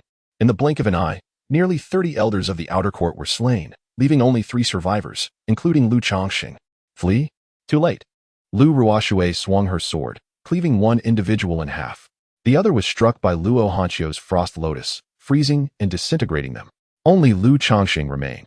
How could Lu Chongqing have anticipated that the outer court forces he had painstakingly built, even capable of contending with the inner court, would be reduced to just himself by these 2 inexperienced girls in an instant? Coming back to his senses, spiritual energy surged from his body, forming a human-shaped armor. This was the battle god's sacred body awakened by Lu Chongqing, ranked 103rd in physical prowess. At this juncture, even if it were not for the Tianyan sect, he must fight for himself. Lu Chongqing understood better than anyone that they would not spare him. There was no escape. To survive, he must carve a bloody path. You have forced my hand. Roaring, the battle god armor expanded, shattering the hall's ceiling. Lu Chongqing, residing within the chest area, controlled the giant form. Look, is that not the battle god's sacred body of the master of the court? Those 3 have actually compelled the master to this extent. Remarkable. Truly remarkable. Yet, it must end here. Lu Chongqing clasped his fingers into fists, channeling an overwhelming force akin to a meteor falling from the heavens, and struck down toward Lu Ruoxue and Luo Hanqiu with fierce determination. The immense power alone crushed the stone walls to dust, crumbling with each strike. Not only was the force astounding, but the speed was also astonishing. The area of impact was extraordinary. Lu Ruoxue instinctively raised her sword above her head to block, while Luo Hanqiu wielded her frost lotus to withstand the impending blow. Bang! Boom! Yet, in the next moment, as the fist descended upon the 2 women, Lu Chongqing was thrown back by the recoil, his giant form collapsing uncontrollably, crashing heavily to the ground, shattering the adjacent firewood shed. Lu Ruoxue and Luo Hanqiu exchanged bewildered glances. Turning back to Chen Mu, they saw him smile and say, "You are invincible now." Invincible! This statement, if uttered by others, might not be believed. Yet, given that these 3 words were spoken by their own master, they had no reason to doubt. Absolute trust? Impossible. How could this be? Lu Chongqing was utterly perplexed. His full-powered strike had not inflicted any harm upon the opponent. Instead, he was the one sent flying. Surely, this could not be a jest from the heavens. As he witnessed Lu Ruoxue and Luo Hanqiu soaring towards him once more, Lu Chongqing sought to plead for mercy. However, judging by their demeanor, they had no intention of granting him the opportunity to speak. It was time to fight. With arms spread wide, he conjured 2 massive flames of spiritual energy, enveloping his hands like gloves. Boom. He swung towards the 2. Simultaneously, Lu Ruoxue and Luo Hanqiu unleashed their attacks. The sword energy sliced forth. The ice lotus spiraled and launched. Hiss. The chilling aura swiftly froze. Another wave of sword energy pierced through him. Maintaining his combat stance, Lu Chongqing succumbed. His body split in half, as if a tall building had collapsed, crashing to the ground in pieces. The master of the courtyard. Dead? Indeed. Furthermore, a senior from the command token pavilion declared that all the elders of the outer courtyard had perished. What? The entire outer courtyard is gone. The Zhongxian realm is truly not a force that surpasses our Zhongling realm? I too harbored doubts about whether the Tongtian spiritual vein had already undergone changes unbeknownst to us. Such a formidable cultivator as the courtyard master had not been able to retaliate at all, tragically slain in an instant. The most absurd aspect was that these 2 remarkably terrifying women referred to a young man of similar age as their master. Master. At this moment, countless individuals were engulfed in shock and astonishment, unable to extricate themselves. Chen Mu had overturned their understanding of the Zhongxian realm as barren and devoid of formidable beings. Prior to this, they had doubted the existence of the Zhongxian realm's survival due to the prolonged absence of news or sightings from there. Yet now, the reality was entirely the opposite. They had not perished, but had instead developed into a profoundly terrifying existence. It was unimaginable. Boom. In the distance, a golden light surged towards the heavens, breaking through the cloud canopy and connecting the realms. What could that be? Unclear. Judging by its direction, it seemed to be from the falling cloud peak, the secluded abode of the former master of the outer courtyard. It appeared that he had decided to intervene. Certainly, as Lu Chongqing was his most cherished disciple, how could a master stand idly by while his prized pupil was slain? Who would dare? Suddenly, silence fell. Boom, boom, boom, as they witnessed a colossal golden finger rapidly suppressing that golden beam of light. Chapter 131. Demand my submission? Slaughter in the inner courtyard within the Falling Cloud Peak, in the Falling Cloud Cave. Lin Huaizhen had been in seclusion, striving to master the heavenly tier techniques and break through to the great perfection realm. However, during this process, he sensed through his spiritual awareness that his treasured disciple's aura had vanished, completely disappeared. Realizing that his disciple was in peril and that chaos had erupted in the outer courtyard, Lin Huaizhen, as the former master and Lu Chongqing's mentor, could not simply remain a passive observer, allowing himself to be ridiculed for a lifetime. Immediately, he retrieved a top-tier medicinal pill he had purchased at great expense hundreds of years ago, originally intended for use during his future breakthrough to the quasi-emperor level. Now, he had no choice but to use it early to grasp the heavenly tier's perfected techniques. As the spiritual energy surged towards the heavens, linking the realms, he was on the verge of success. Yet, unexpectedly, an immense finger descended. It forcefully crushed his momentum for breakthrough.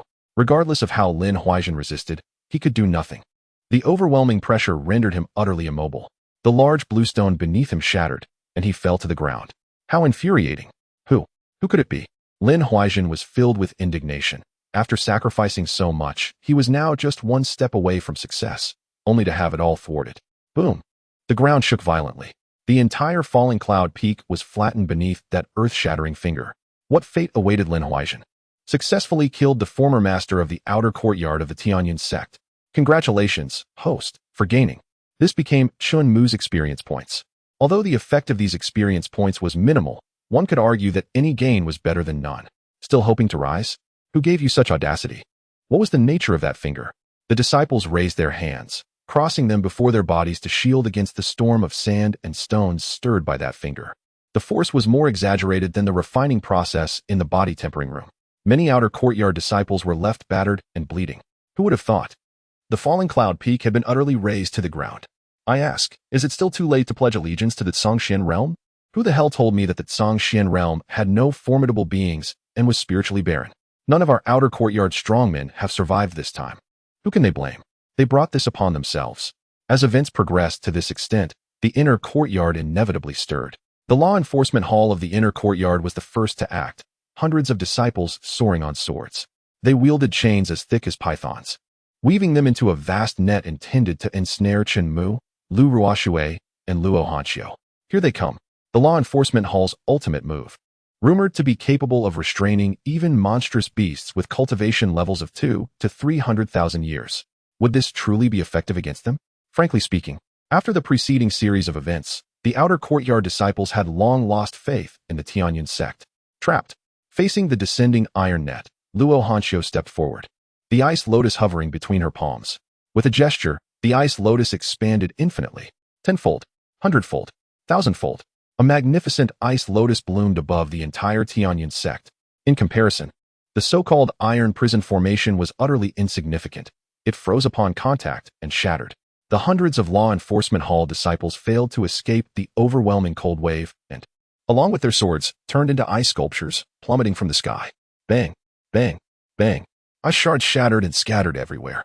In an instant, the law enforcement hall was obliterated. I felt as though I had grown numb to this. It seemed the most reasonable development. Fortunately, the cold wave remained aloft. Otherwise, we might have met the same fate as them. It has nothing to do with me. I never intended to be his enemy. Thank you, esteemed being, for sparing my life. I called out loudly, fearing that Chen Mu could not hear me. In truth, Chen Mu had never considered them at all. They were not the decision makers, merely ordinary disciples without any authority. Chen Mu settled onto a chair, eager to observe how many more would come to their demise today in the Tianyun sect. In the inner courtyard, the main hall of the sect leader. Report. The law enforcement hall has been completely annihilated. What? Completely annihilated? The iron prison formation was utterly ineffective against him? How could the strength of those three be so terrifying? Appearing as nothing more than mere children? Sect leader, what shall we do now? To fight could lead to total annihilation. Yet to refrain from battle would mean losing all face for the Tianyun sect. The sect leader, He Xiangtian, slammed his palm on the armrest, rising in fury. All elders, follow me to battle. There was no choice but to fight. Of course, He Xiangtian had his own ulterior motives. He had reason to suspect that Chen Mu and the others had surely obtained tremendous opportunities and inheritances. Otherwise, how could such young individuals possess such formidable cultivation? If he could seize this opportunity from them, how could he not ascend to the quasi-emperor level? The position of the great emperor in the Zhongling realm was something he dared not covet. He Xiangtian did not believe that the strength gained by Chen Mu and the others through opportunity could be inexhaustible. After killing so many from the outer courtyard, it was time for it to come to an end. Little did he expect those individuals would truly dare to come to their demise. Lu Ruoxue shook her head in disbelief as she caught sight of Yi Xiangtian and his group from afar. It often feels as though these ancient beings have existed for centuries, perhaps even millennia, buried deep within the belly of the earth. Is it truly so difficult to discern whom one ought to provoke and whom one should not? Soon, Yi Xiangtian and 100 elders appeared, hovering majestically above Chen Mu and his companions. They gazed down upon them, proclaiming, "If you are willing to surrender to the Tianyan sect, I can, as the sect master, grant you free entry into the inner sanctum, elevating you to the position of the foremost among the elders." He Xiangtian naturally preferred a peaceful resolution. If the three could be persuaded to submit willingly, it would simplify the acquisition of opportunities. The notion of being overshadowed by 3 juniors in the inner sanctum stirred discontent among the elders, their lips sealed yet their hearts brimming with grievances. "Why should we yield?" Lu Ruoxue scoffed coldly. "You are unworthy." "Indeed," echoed Luo Hanqiu, his eyes gleaming with a chilling light. "You lack the merit to address my master. You are but a swarm of ants." The inner sanctum's 3 elders leaned closer to He Xiangtian, articulating the thoughts that lingered in the minds of all. Alas! He Xiangtian sighed heavily. It seems that bloodshed is inevitable. He nodded in agreement, permitting them to act. "Brash youngsters, prepare to meet your demise. Witness the might of our fists.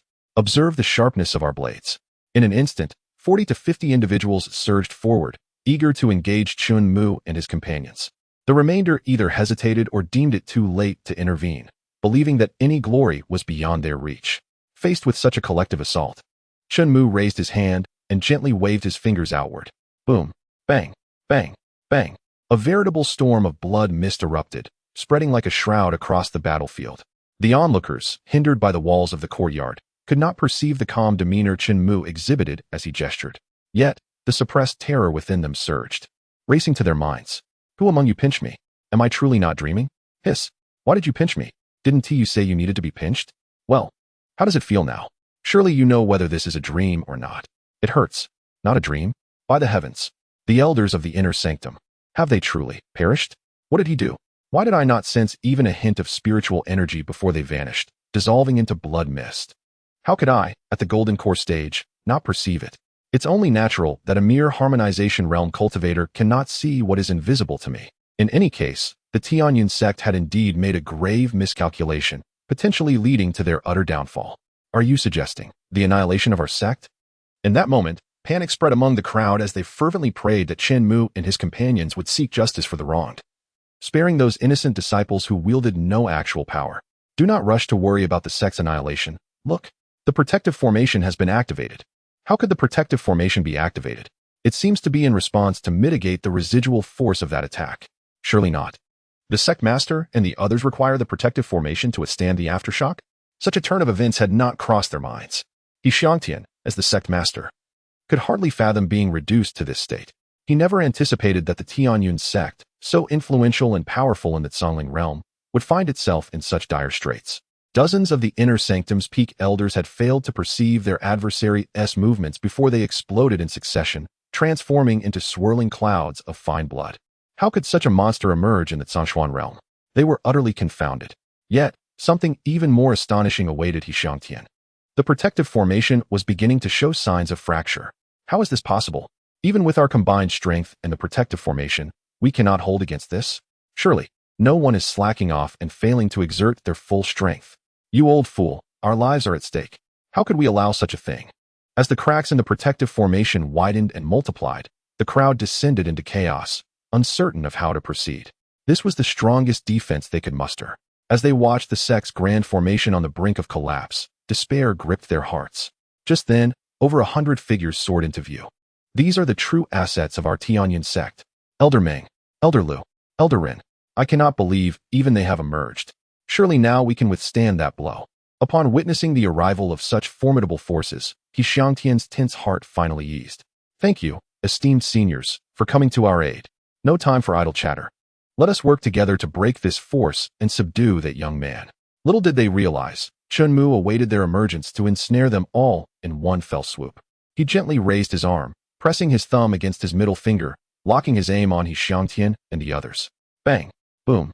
A strand of spiritual energy, trivial in his eyes, was released. The very fabric of space warped, cracking under the strain. What? The 100 individuals, including He Xiangtian, had no time to react before they were instantaneously transformed into a deluge of blood mist, cascading like rain, leaving behind a rift that pierced the heavens and earth. It slowly began to mend. At that moment, over 100,000 disciples of the Tianyin sect stood frozen in place, dumbfounded, as if turned to stone. Not a sound escaped. It was eerily silent. One could hear a pin drop. Prior to this, who among them could have imagined that one day? The elders of both the inner and outer sanctums, the sect master, and even those reclusive masters would be so effortlessly slaughtered? It was not that they doubted He Xiangtian's strength, but was there truly any distinction between them and mere chaff? Were they not all cut down in swathes, utterly defenseless? What an absurdity! They often expressed a desire to broaden their horizons, yet this time, they were truly witnessing a grand spectacle. With a mere gesture, a flick of his finger, Chen Mu annihilated hundreds of powerful beings, leaving Lu Ruoshui and Luo Hanxiu beside him utterly entranced, once again thoroughly captivated. My master is simply too formidable, too invincible. All is resolved. Let us prepare to return home. Chen Mu stood, hands resting on the armrest of his chair, not intending to involve the innocent disciples. Since the decision-makers failed to deliver a wise choice, a thorough cleansing was sufficient. Return home? After slaughtering hundreds in my inner and outer sanctums, do you think you can leave? What gives you such confidence? A resonant, aged voice boomed through the air, reaching Chen Mu's ears, unfamiliar yet unmistakably known to the disciples of the Tianyin sect. This is the voice of the Supreme Sword Ancestor. The Supreme Sword Ancestor? He is still alive? Who told you that he was dead?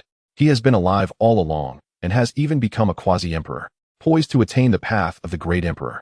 Achieving the path of the great emperor, that immortal being must be quite the challenge to confront. In comparison to the Supreme Sword Ancestor, who is more formidable? It is difficult to say. Regarding the identity of the Supreme Sword Ancestor as a quasi-emperor, Chen Mu had learned through the system. A single comparison revealed that this individual was indeed the cornerstone of the Tianyin sect, its strongest champion. In the blink of an eye, a figure clad in blue, with waist-length black hair, appeared in the sky. Though he appeared youthful, his eyes mirrored the weight of countless winners. A return to youth? Chen Mu mused with a smile. What are you laughing at? A hoarse voice emanated from the youthful figure without his lips moving. I laugh because you possess such capability. Why wait until all are dead before making your appearance? You are wasting my time. Chen Mu could have effortlessly dispatched the Supreme Sword Ancestor alongside He Xiangtian with a mere flick of his finger. You insolent child. Today, I shall demonstrate to you what true power is. The Supreme Sword Ancestor traced a circular motion with his right arm, summoning a dozen swords that fanned out like a blossoming flower. These swords released streams of sword energy, converging above his head to inscribe a complex azure formation. The technique known as the Infinite Sword Array was an extraordinary skill comprehended by the Infinite Sword Ancestor upon reaching the threshold of quasi-emperor status.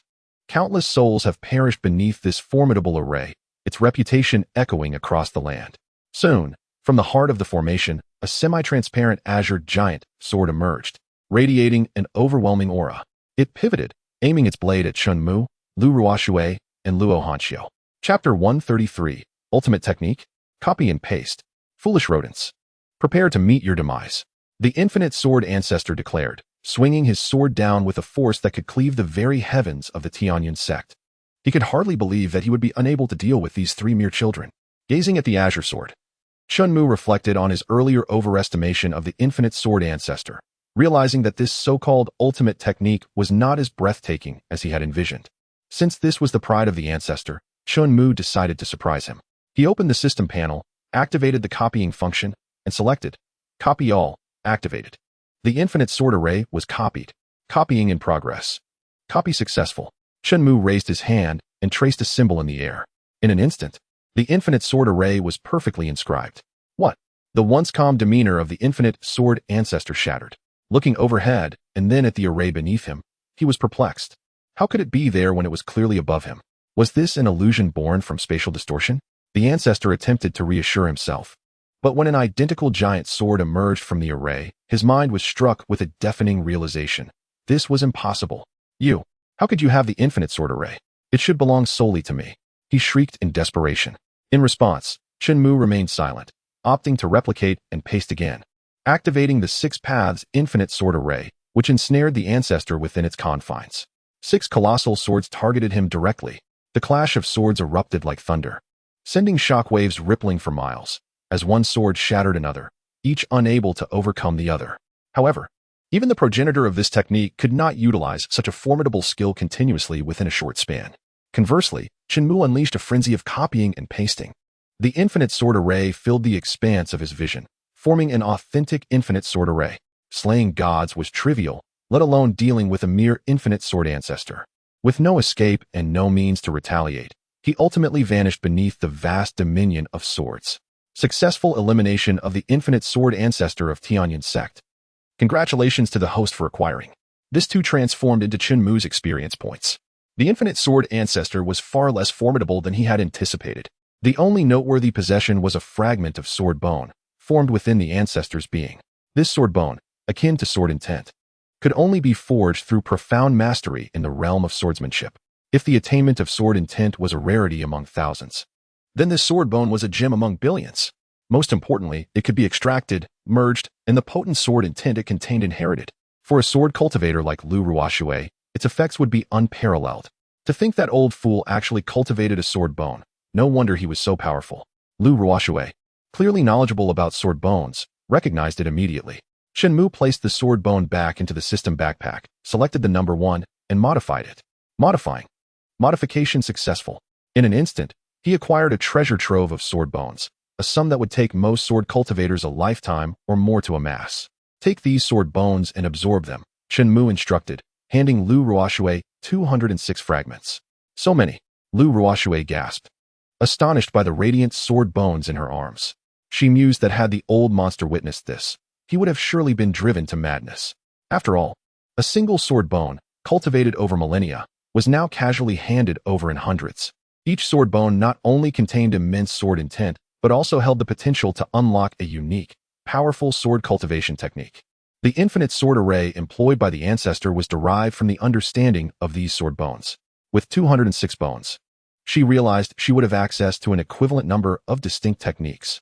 In that moment, Lu Ruoshui felt invincible, certainly superior to all but one. Enough envy. You shall have some too.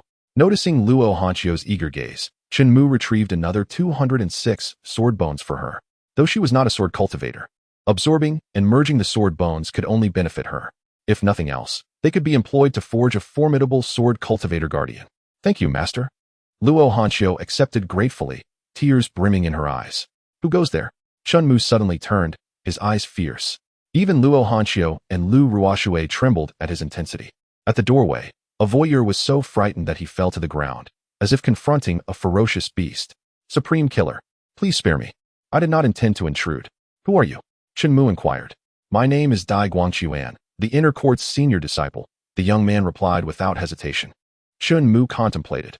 Having swept through the outer and inner courts of the Tianyan sect, as well as its most formidable forces, departing without consequence would invite other sects to seize the opportunity, akin to vultures circling a carcass. Why should he allow them to benefit from his efforts? With that thought, he instantly appeared before Dai Guangquan, raising his chin. Yes, master. Dai Guangquan complied, tears in his eyes, unable to meet Chen Mu's gaze, his eyes fixated on the floor. I wish to appoint you as the new sect master of Tianyan sect. Are you willing? Chen Mu stated directly, disliking unnecessary preambles. I am but a humble man. Weak in strength. I fear I may not be fit for such a role. Modifying. Modification successful. And now? Chen Mu questioned again. Dai Guangquan was stunned. Just moments ago, he was at the brink of the Yuaning stage, and now, he had reached the pinnacle of the tribulation stage. Time was of the essence. Without further thought, he bowed deeply. Thank you, master, for granting me such power. I will not fail in my duty. He felt no right to refuse, vowing to obey Chen Mu's every command, whether to the east or the west, to the north or the south. Excellent. From this moment forward, you are the new sect master of Tianyan sect. As you embark on your new role, I have little to offer you, so take these items and study them diligently. Do not allow any intruders to take advantage, understood? He watched as dozens of sword bones cascaded to the ground. Gulp. Dai Guangquan swallowed hard, his voice booming yes. Chapter 134. The pinnacle in my eyes, he freely gifts to others. With the complete cultivation of the tribulation stage and a mere fraction of the sword bones once owned by the infinite sword ancestor, Dai Guangquan believed that if he could not safeguard the Tianyan sect, it would be utterly absurd. Seeing his loyalty soar to 100, Chen Mu locked it in place. Prudence was paramount, and he wished to avoid unnecessary troubles. He promptly opened the portal to the Zhongshuan realm, stepping through and disappearing from Dai Guanxuan's sight. Farewell, master. Once the portal closed, Dai Guanxuan dared to straighten his back, carefully collecting the sword bones into his spatial ring. Remaining in a secluded corner, he sat cross-legged, commencing the process of refining and absorbing the sword intent and sword momentum contained within the sword bone. Dai Guanxuan, being the foremost sword cultivator genius of the Tianyin sect, exhibited a remarkable speed in absorption and integration. Moreover, with Chen Mu intentionally reducing the difficulty of this process, it was merely a formality. The first sword bone was soon assimilated by Dai Guanxuan, who then comprehended a unique sword cultivation technique that belonged solely to him. A pillar of light shot into the heavens, drawing the attention of numerous disciples, who were astonished to discover that such a vast sword intent emanated from Dai Guanxuan himself. Senior brother Dai, what is this? As Dai Guanxuan opened his eyes, luminous and clear, and stood up, someone tentatively inquired. By the command of the Celestial, I hereby declare myself the new sect master of Tianyin sect. Does anyone dissent? Dai Guanxuan's proclamation left the crowd in shock. I dissent. The Celestial is no longer present. How do we know your words hold truth? The second senior brother from the inner courtyard raised his hand and stepped forward, unwilling to miss the opportunity that lay before him. Boom. In the next instant, an unparalleled aura descended solely upon him, forcing him to kneel, gasping for breath. This is the great perfection of the tribulation realm. The second senior brother struggled to utter these words. The realization of Dai Guanxuan's power in the great perfection of the tribulation realm left the crowd incredulous.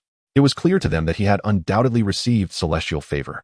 They were astonished at Chen Mu's ability to facilitate such a swift breakthrough to the great perfection of the tribulation realm. No wonder he slaughtered those at the pinnacle of the tribulation realm as if they were mere weeds. The peak they regarded as formidable, he could effortlessly bestow upon others. Greetings, Sect Master Dai. After confirming that Dai Guanxuan had indeed received celestial grace, the second senior brother was the first to speak. Greetings, Sect Master Dai. Greetings, Sect Master Dai. With his endorsement, the others had no reason to persist in their opposition, and they all knelt on one knee, their voices resounding like thunder. However, the distant sound of war drums soon captured their attention. It was the emblem of the Shueihua sect. They must have heard the news and were coming to consume our Tianyin sect. Despicable. Abominable. If the Celestial were present, they would all perish. What should we do? Shall we fight? As they gazed at the 10 or so flying vessels, carrying at least 10,000 individuals, an involuntary chill gripped their hearts. The presence of numerous disciples was manageable, but the elders aboard the vessels posed a significant threat. Although Dai Guanxuan possessed the strength of the great perfection of the tribulation realm, he was ultimately but one man. They understood the principle of being outnumbered. Faced with this situation, however, Dai Guanxuan showed no intention of retreating. He had vowed that should anyone wish to seize the Tianyin sect, they would have to step over his dead body. Yet, the diminutive Shueihua sect clearly lacked the qualification for such an endeavor. They would serve as the perfect test for the unique sword cultivation technique he had just comprehended. Channeling his spiritual energy, he extended his arm like a sword, pointing skyward. Whoosh! A swirling tempest formed almost instantaneously, sweeping toward the fleet of flying vessels. Upon closer inspection, one could discern that this whirlwind was composed of countless spiritual swords, nearly 1,000,000. In the moment the leading vessel was caught within, it shattered into splinters, accompanied by a continuous mist of blood that rapidly dissipated under the force of the wind. The stronger Dai Guanxuan became, the deeper the disciples' reverence for Chen Mu grew, for they were certain that all of Dai Guanxuan's current capabilities were bestowed upon him by Chen Mu's celestial grace. Such a feat could only be attributed to divine favor, and they were well aware of this. In a flash, the fleet of Shueihua sect's flying vessels was obliterated by the whirlwind of spiritual swords. None survived. Following this battle, Dai Guanxuan firmly established his position in the hearts of the disciples, becoming the rightful new sect master. All of this was observed by Chen Mu through the sky-peering mirror. Well done, he remarked, waving his hand, causing the mirror to dissipate like smoke. Glancing over, he noticed Lu Ruoshui and Luo Hanjing were both engrossed in absorbing and comprehending the sword bones. Luo Hanjing, having grasped the essence of one sword bone, quickly approached Chen Mu's back, kneeling to massage his shoulders and ease his muscles. Observing Lu Ruoshui, it appeared she intended to integrate all the sword bones granted to her by her master. Let her be, Chen Mu thought indifferently. Truth be told, he was quite curious about the extraordinary effects that would manifest when a person possessed 206 sword bones. Logically, there should be some hidden achievement. But if not, he could not blame Chen Mu for making modifications. After all, the heavens had initially disappointed his expectations. As a proponent of design, Chen Mu would not allow such an oversight to occur. By the way, what do you plan to do with the remaining sword bones? Chen Mu inquired of Luo Hanjing. I intend to find some trusted individuals to bestow these sword bones upon them, creating a secretive force to quietly safeguard the Xintian dynasty, Luo Hanjing disclosed without reservation. I did not expect we would think alike, Chen Mu replied with a faint smile. It is an honor for Hanjing to share thoughts with the master, she expressed sincerely. Afterward, there was a period of silence. Lu Ruoxue focused intently on absorbing and fusing the sword bones, while Chen Mu patiently awaited her progress. In contrast, Luo Hanjing diligently attended to Chen Mu's needs. Meanwhile, the Congling realm was in an uproar over the affairs of Tianyun's sect, stirring discussions among various sects regarding the handling of this matter, including those within the Northern River dynasty where Tianyun's sect resided. Such a prestigious sect as Tianyun, ranked 9th among the top 10 sects of the Northern River, was annihilated by someone from the Zhongshuan realm, with the sect master and all elders perishing. Even the Wajijian ancestor could not escape. What do you believe should be done about this? Emperor Zhao Tai inquired of his court. This individual must possess immense opportunities. I have heard he appears to be in his early 20s and has already achieved the status of an emperor, one minister opined. An emperor at the age of 20. I suggest we send someone to the Zhongshuan realm to win him over for the Northern River, rather than making an enemy of him. I concur. I second the motion. I too endorse this. A multitude of voices echoed in agreement, and even those who harbored reservations found it unwise to voice dissent at such a juncture. Ultimately, Zhao Tai nodded in approval to dispatch someone to the Zhongshuan realm, sincerely seeking to ally with this prodigious emperor who had stirred a storm in the Congling realm. As for how sincere this endeavor would be, Zhao Tai was even willing to share dominion over the Northern River dynasty with him. Chapter 135, Lantern Festival. The corpse of the grievous dragon. Little did Zhao Tai know, such matters were merely a matter of Chen Mu's willingness. He could simply access the system, erase his name, and replace it with his own. Not only could he achieve his aims, but he would not have to share the vast territories of the Northern River dynasty. However, for the time being, Chen Mu had no intentions in that regard. It seems that Sister Lu requires a considerable amount of time. If you do not wish to rest, Master, would you care to step outside the palace for a while? Luo Hanjing proposed, concerned that waiting might become tedious for Chen Mu. She recalled that a grand lantern festival would take place outside the palace that evening. A lantern festival, you say? Chen Mu pondered. It would indeed be pleasant to have a look. It was likely that Lu Ruoxue would need ample time, and since he had nothing pressing to attend to, he agreed. Very well, let us go and take a look. Subsequently, Chen Mu and Luo Hanjing donned casual attire and quietly exited the palace, finding themselves on a street now bustling with people. Beside them flowed a grand river, adorned with 9 bridges and illuminated wooden boats. Patrons reveled in drink, while women danced gracefully. Lanterns floated upon the river, accompanied by children and couples lighting lanterns by the riverside, creating a lively and harmonious atmosphere. Turning his head, Chen Mu realized Luo Hanjing had vanished. Upon looking again, he discovered her returning to his side, holding 2 exquisite sugar figurines and offering one to him. Young master, please have a taste. In an effort to avoid drawing unnecessary attention and disturbing Chen Mu's enjoyment of the Lantern Festival, Luo Hanjing had decided to refer to him as young master, having obtained his prior consent. Chen Mu accepted the sugar figurine, savoring its clean sweetness as they strolled along the riverside, moving from one end of the street to the other.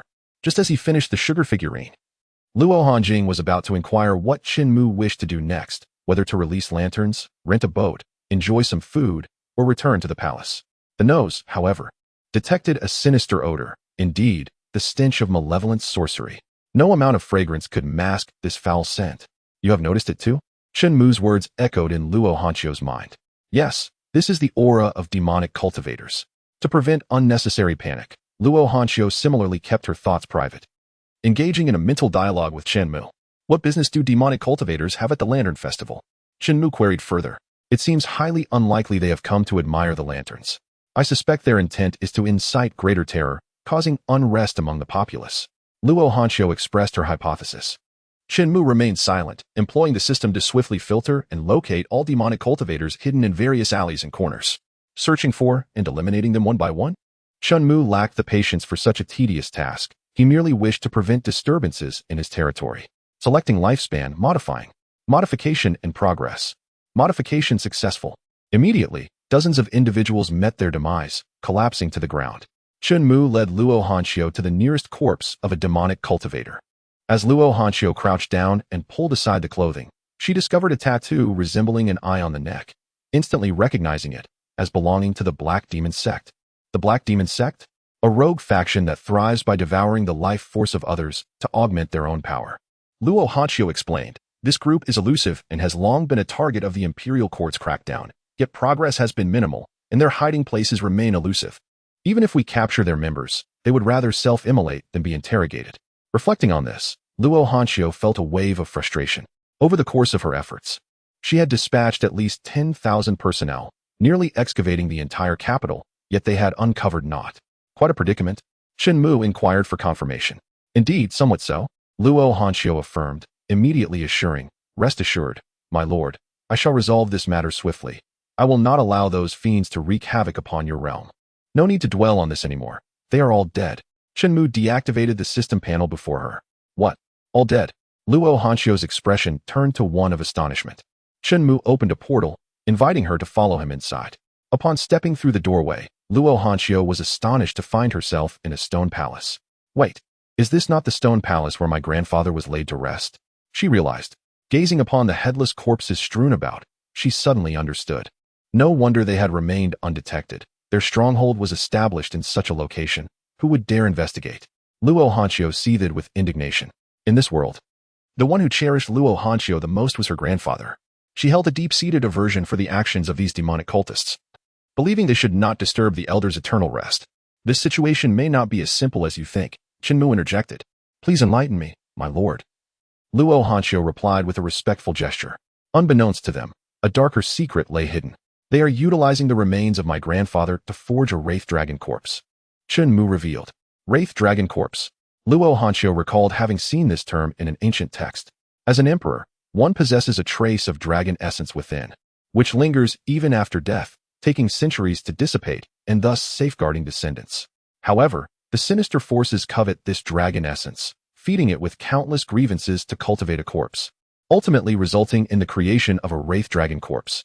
A Wraith Dragon corpse is far more powerful than an ordinary corpse, deserving the title of the King of Corpse. I had always believed it to be a mere folklore, yet it exists in reality. Luo Hanxiu's concern for her grandfather's fate deepened.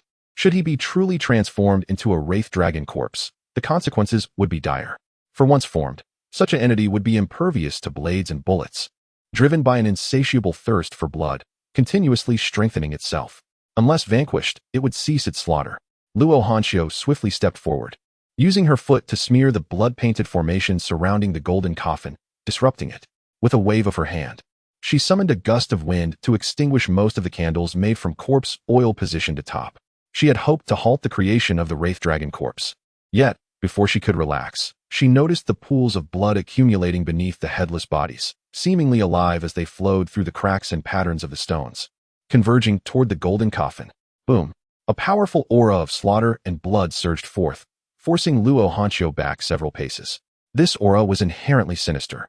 Absorbing too much would compromise her sanity. Luo Hanxiu dared not take that risk. My lord, it appears we have arrived too late. The Wraith Dragon corpse requires merely the blood of these few individuals to be perfected. I surmise that witnessing the imminent completion of the Wraith Dragon corpse, their resentment over your actions in slaying them will be profound, Luo Hanxiu speculated, without any intent to blame Chen Mu.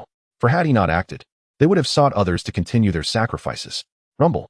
Suddenly, the golden coffin began to tremble violently. Chapter 136. The Other Shore Flower, Dark Knight Demon Clan Bang. Boom. Following this, the immense golden coffin, thick as a fist, exploded, shattering into several large fragments. The coffin lid shot toward Chen Mu, hurtling directly at him. Watch out, my lord! Luo Hanxiu shouted, channeling her finger like a sword, unleashing a flurry of sword strikes that sliced the coffin lid into countless small pieces, which fell harmlessly to the ground. She had not inflicted any harm upon Chen Mu. Quickly, she raised her gaze towards the coffin's location. Through the smoke, a humanoid figure was visible, its eyes glowing with a blood-red light. The Wraith Dragon corpse. It has truly been formed. Luo Hanxiu swallowed hard. Little did she expect that her next encounter with her grandfather would be in such a grotesque form. The dragon robe lay tattered, exposing the entirety of its upper body. Its skin blackened like charcoal, and waist-length white hair disheveled and billowing as if caught in an unseen wind. The kind demeanor of the past had vanished, leaving only the presence of malevolence. Merely gazing upon it sent shivers down one's spine.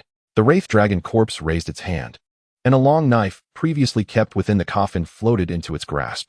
As it gripped the blade, a visible aura of blood coiled around the hilt and blade. Luo Hanxiu distinctly remembered that this had once been her grandfather's cherished weapon during his youthful campaigns, named Exterminate Evil. Yet ironically, it was now wielded by a being of wickedness. In the next instant, the wraith dragon corpse appeared before Luo Hanxiu, brandishing the knife with an overwhelming aura of bloodlust and slaughter aimed directly at her. The hesitation in Luo Hanxiu's eyes transformed into unwavering determination. She swung her arm downward, the sword's momentum piercing through the wraith dragon corpse. She continually reminded herself that the figure before her was no longer her grandfather, and there was a greater responsibility to protect her lord behind her. Crack, crack, crack. Maintaining her attack, the wraith dragon corpse staggered back a few steps before crashing heavily to the ground. With a thunderous explosion, its body shattered, dispersing into an exquisite mist of blood that filled the stone palace.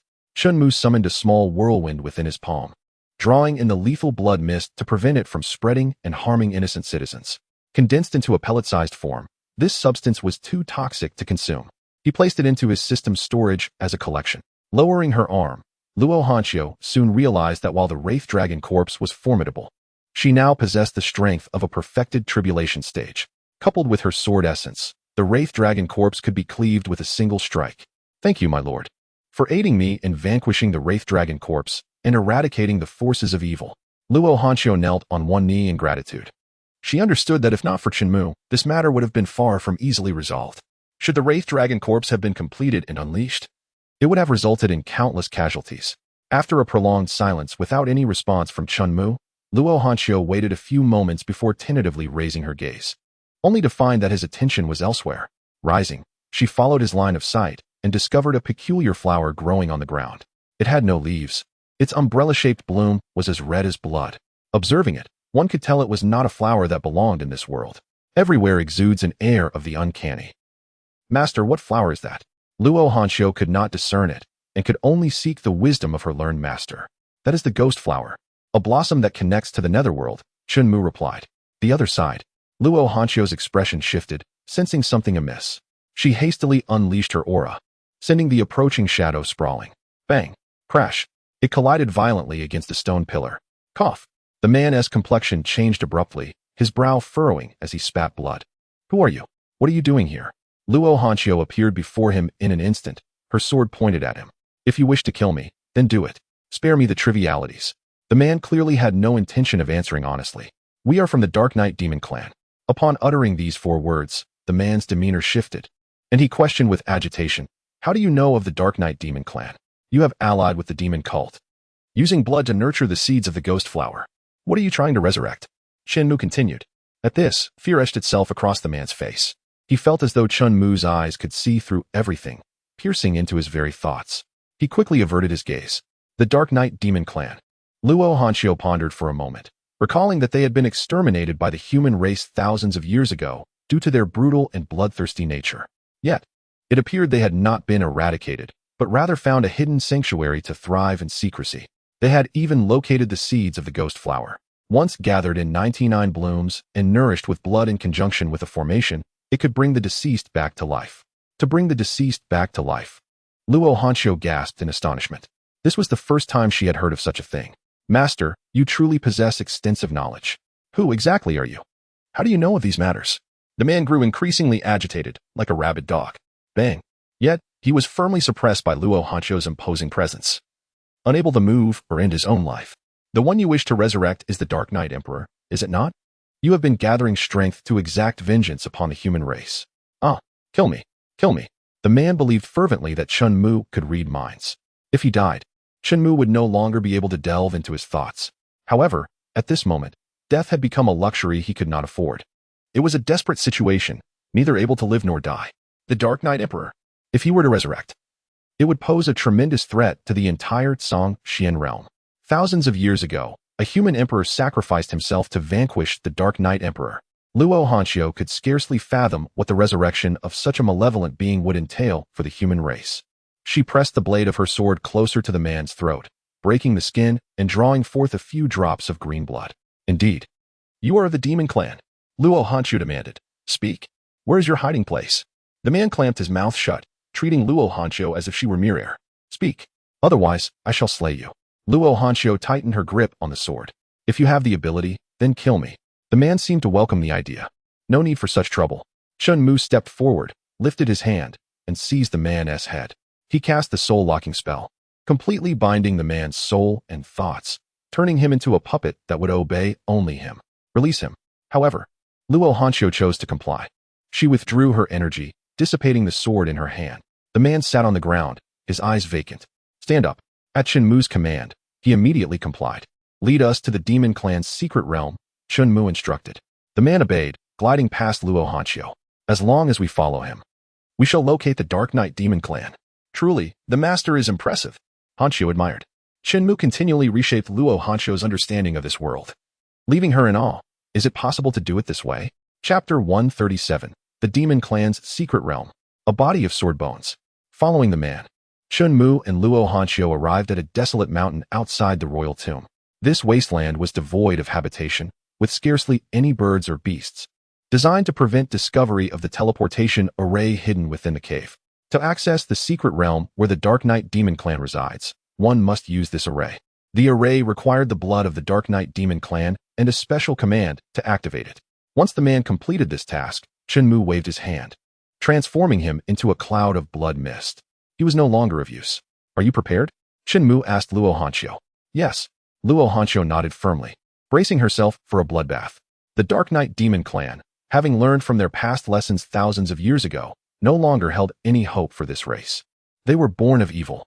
At that moment, a beam of golden light pierced the cave from outside. Such terrifying sword intent. Luo Hanqiu felt as though she were bathed in billions of spiritual swords. Luo Hanqiu, you actually took advantage of my absorption and comprehension of the sword bones to secretly lead the master away. The next instant, Lu Ruoxue appeared before Chen Mu and Luo Hanqiu like a streak of sword light. Have you finished absorbing them? Luo Hanqiu curiously inquired about what would happen with this body of sword bones. Do not change the subject. Lu Ruoxue was relieved to have arrived early. Had she been a moment later, in this remote wilderness, who knew what might transpire? You claim to respect the master? Have you comprehended them all? Returning to the master, Ruoxue has absorbed and comprehended all 206 sword bones. In response to Chen Mu's inquiry, Lu Ruoxue immediately changed her demeanor, responding.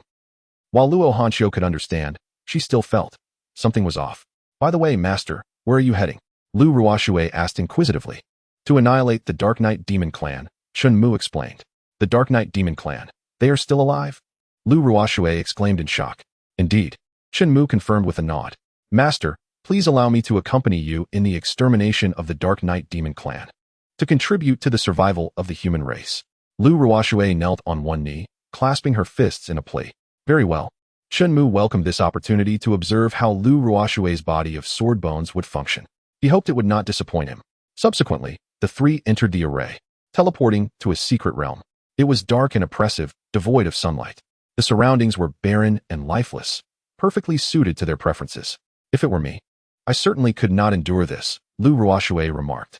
Just as they emerged from the teleportation portal and had not yet descended from the altar, strange sounds echoed nearby. Then, countless shadowy figures began to converge towards them. Their silhouettes resembled humans, yet their eyes glowed a sinister red. Even in the absence of sunlight, everything was visible. Their sharp claws were their most formidable weapons, rushing towards them in droves. Exterminate evil sword domain. Lu Ruoxue raised her hand to the sky. A vast golden array materialized above her, from which numerous golden 3-foot-long swords descended like a torrential rain, showering down over a 10-kilometer radius. In the blink of an eye, 1,000,000 swords could rain down. The Dark Knight demon clan was pierced like hedgehogs, collapsing into pools of blood. The effectiveness of this attack left Luo Hanqiu in shock and envy.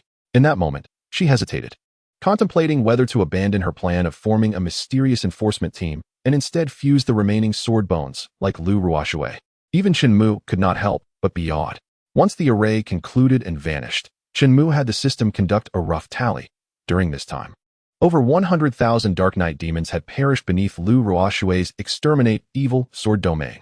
Not a single one remained within a 10-kilometer radius. The earth sank half a person deep as a result. The altar rose significantly. The spiritual energy here is not comparable to Zhangxian realm.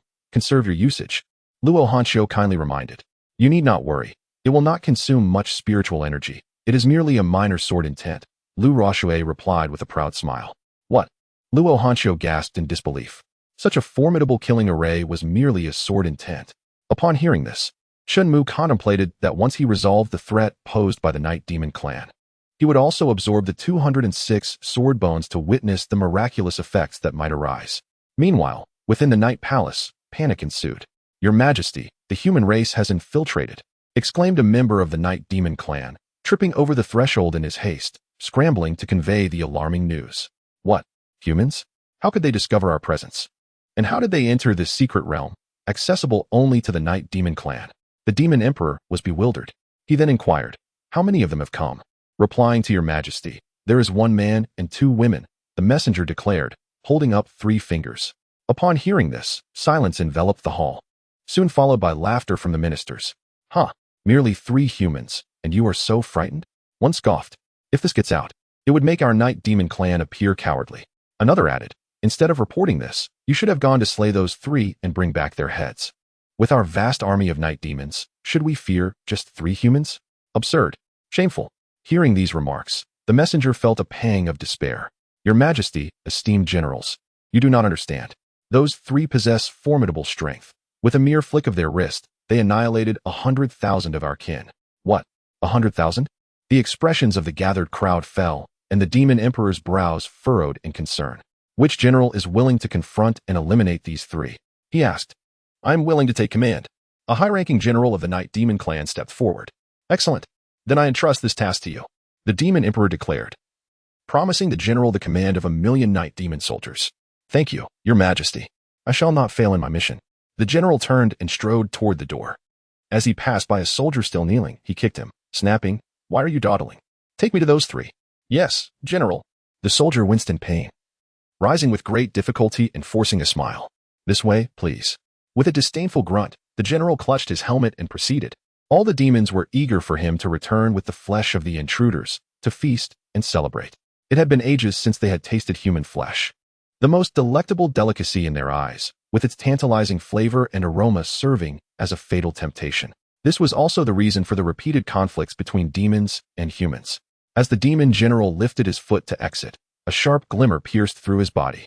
In an instant, his form split in 2, blood spraying forth, entrails spilling onto the ground.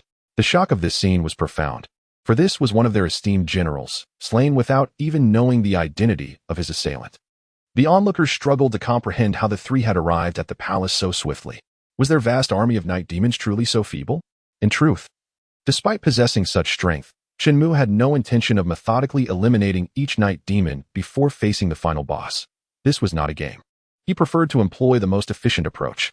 Initially, he wished to gauge the caliber of the night demon leaders, the ones who had instigated multiple conflicts between demons and humans. However, they now seemed rather lackluster. Almost as if the Heavenly Cloud sect he had previously bloodied could easily obliterate this ragtag assembly. He began to ponder whether this was due to the diminished energy flow in the lower reaches of the spiritual vein, leading to stunted cultivation compared to the practitioners of the celestial spirit realm. Not everyone could be a prodigy like the Night Demon Emperor. Assassins, eliminate them. A Night Demon soldier was the first to draw his sword. With a snap of her fingers, Lu Ruoxue summoned a myriad of golden flying swords that glimmered in the darkness, creating a dazzling spectacle in their midst. In mere moments, the aftermath was a sea of bodies, riddled with wounds, blood flowing like a river. Luo Hanxiu barely had a chance to act. Noticing her gaze, Lu Ruoxue smiled sweetly. You could also merge the sword bones bestowed upon you by the master. How dare you say that, allowing the enemy to escape? Escape? Lu Ruoxue recalled the events vividly. Before she struck, the Demon Emperor had swiftly hidden behind a stone chair. With a flick of her fingers, she fused hundreds of flying swords into one colossal blade, launching it toward the stone throne. Boom! The throne shattered, revealing a hidden passageway behind it. Let us see what other tricks that fellow has up his sleeve. Together, they descended into the secret passage, traversing a 100-meter-long tunnel, revealing a breathtaking cavern. Before them lay a ruined stone bridge, surrounded by an abyss. Further ahead was a solitary island shaped like a lotus leaf. At its center stood a colossal stone statue of a humanoid figure. If Chen Mu's guess was correct, this statue represented the leader of the Night Demon clan, revered as the Night Demon Emperor, an entity on par with the human emperors of the celestial realm. Surrounding the statue were numerous Bianhua flowers. So many Bianhua flowers. Luo Hanxiu was now even more convinced that the Night Demon clan was orchestrating a sinister plot behind the scenes. Ancestor, it is my incompetence. I was so close to completing your resurrection plan with just one more Bianhua flower. But fear not. I vow to protect the Night Demon clan and will not let you down. The Demon Emperor knelt before the statue, bowing his head in determination. If he could not eliminate Chen Mu, Luo Hanxiu, and Lu Ruoshui, he had a contingency to sacrifice himself to cultivate the final Bianhua flower. No matter what, the Night Demon Emperor must be revived. He envisioned reclaiming dominion over the entire celestial realm, establishing the Night Demon clan as the rulers of the continent. Thus, in the Demon Emperor's eyes, regardless of the outcome of this battle, the true losers would be Chen Mu and the entire human race. As long as the ancestor was revived, all would perish. The Demon Emperor rose, facing Chen Mu and the others, his form expanding as he activated his bloodline power, sprouting a pair of gigantic demonic wings. This was a unique bloodline technique of the Night Demon clan, amplifying his stature and strength. Just as he was about to strike, he froze upon noticing the object in Chen Mu's hand, a Bianhua flower. How could you possess such a thing? Without a word, Chen Mu casually tossed the Bianhua flower aside. Curse you! The Demon Emperor rushed forward, cradling the flower in his hands, shielding it with his spiritual energy. Retreating back to the statue, holding the flower aloft with one hand while covering half his face with the other, he laughed maniacally. Ha! I have encountered many foolish individuals, but none as foolish as you. Without further ado, he planted the Bianhua flower. 99 Bianhua flowers had been gathered.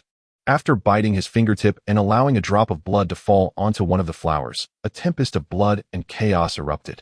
Additionally, the three noticed tendrils of crimson, resembling serpents, crawling up the cliff, converging upon the statue of the Night Demon Emperor like roots of an ancient tree. Ha! The ancestor shall be revived. The Demon Emperor was filled with exhilaration. Deeply grateful for Chen Mu's reckless actions, one realizes that without him, the opportunity to witness this rare and precious scene would have been lost. One would not have had the chance to behold the Dark Knight Emperor leading millions of Dark Knight warriors in a sweeping conquest of the human race, reclaiming dominion over the Azure Void Realm. To express gratitude towards Chen Mu, the Demon Emperor intends to plead for him later, ensuring he remains intact. Observing the Demon Emperor's smug and frenzied demeanor, Lu Ruoshui and Luo Hanxiu exchanged glances, feeling utterly speechless. Although they could not comprehend why Chen Mu bestowed the other shore flower to aid the Dark Knight Emperor's resurrection ritual, they firmly believed that their master had his own reasons for such actions. As a servant, all they needed to do was trust him. Buzz! The space trembled. A colossal other shore flower blossomed amidst the blood mist, subsequently unveiling a blood-red vortex from which emerged a man with a gray-black physique, waist-length silver hair.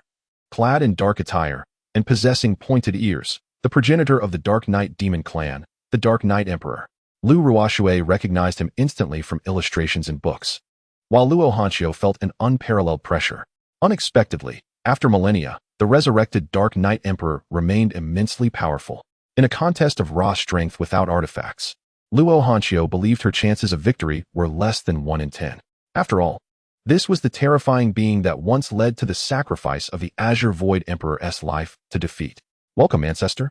The Demon Emperor beamed with joy, but found himself utterly unable to control his body, plummeting from the air. His wings severed, his body split into 5 parts, and his head rolled away.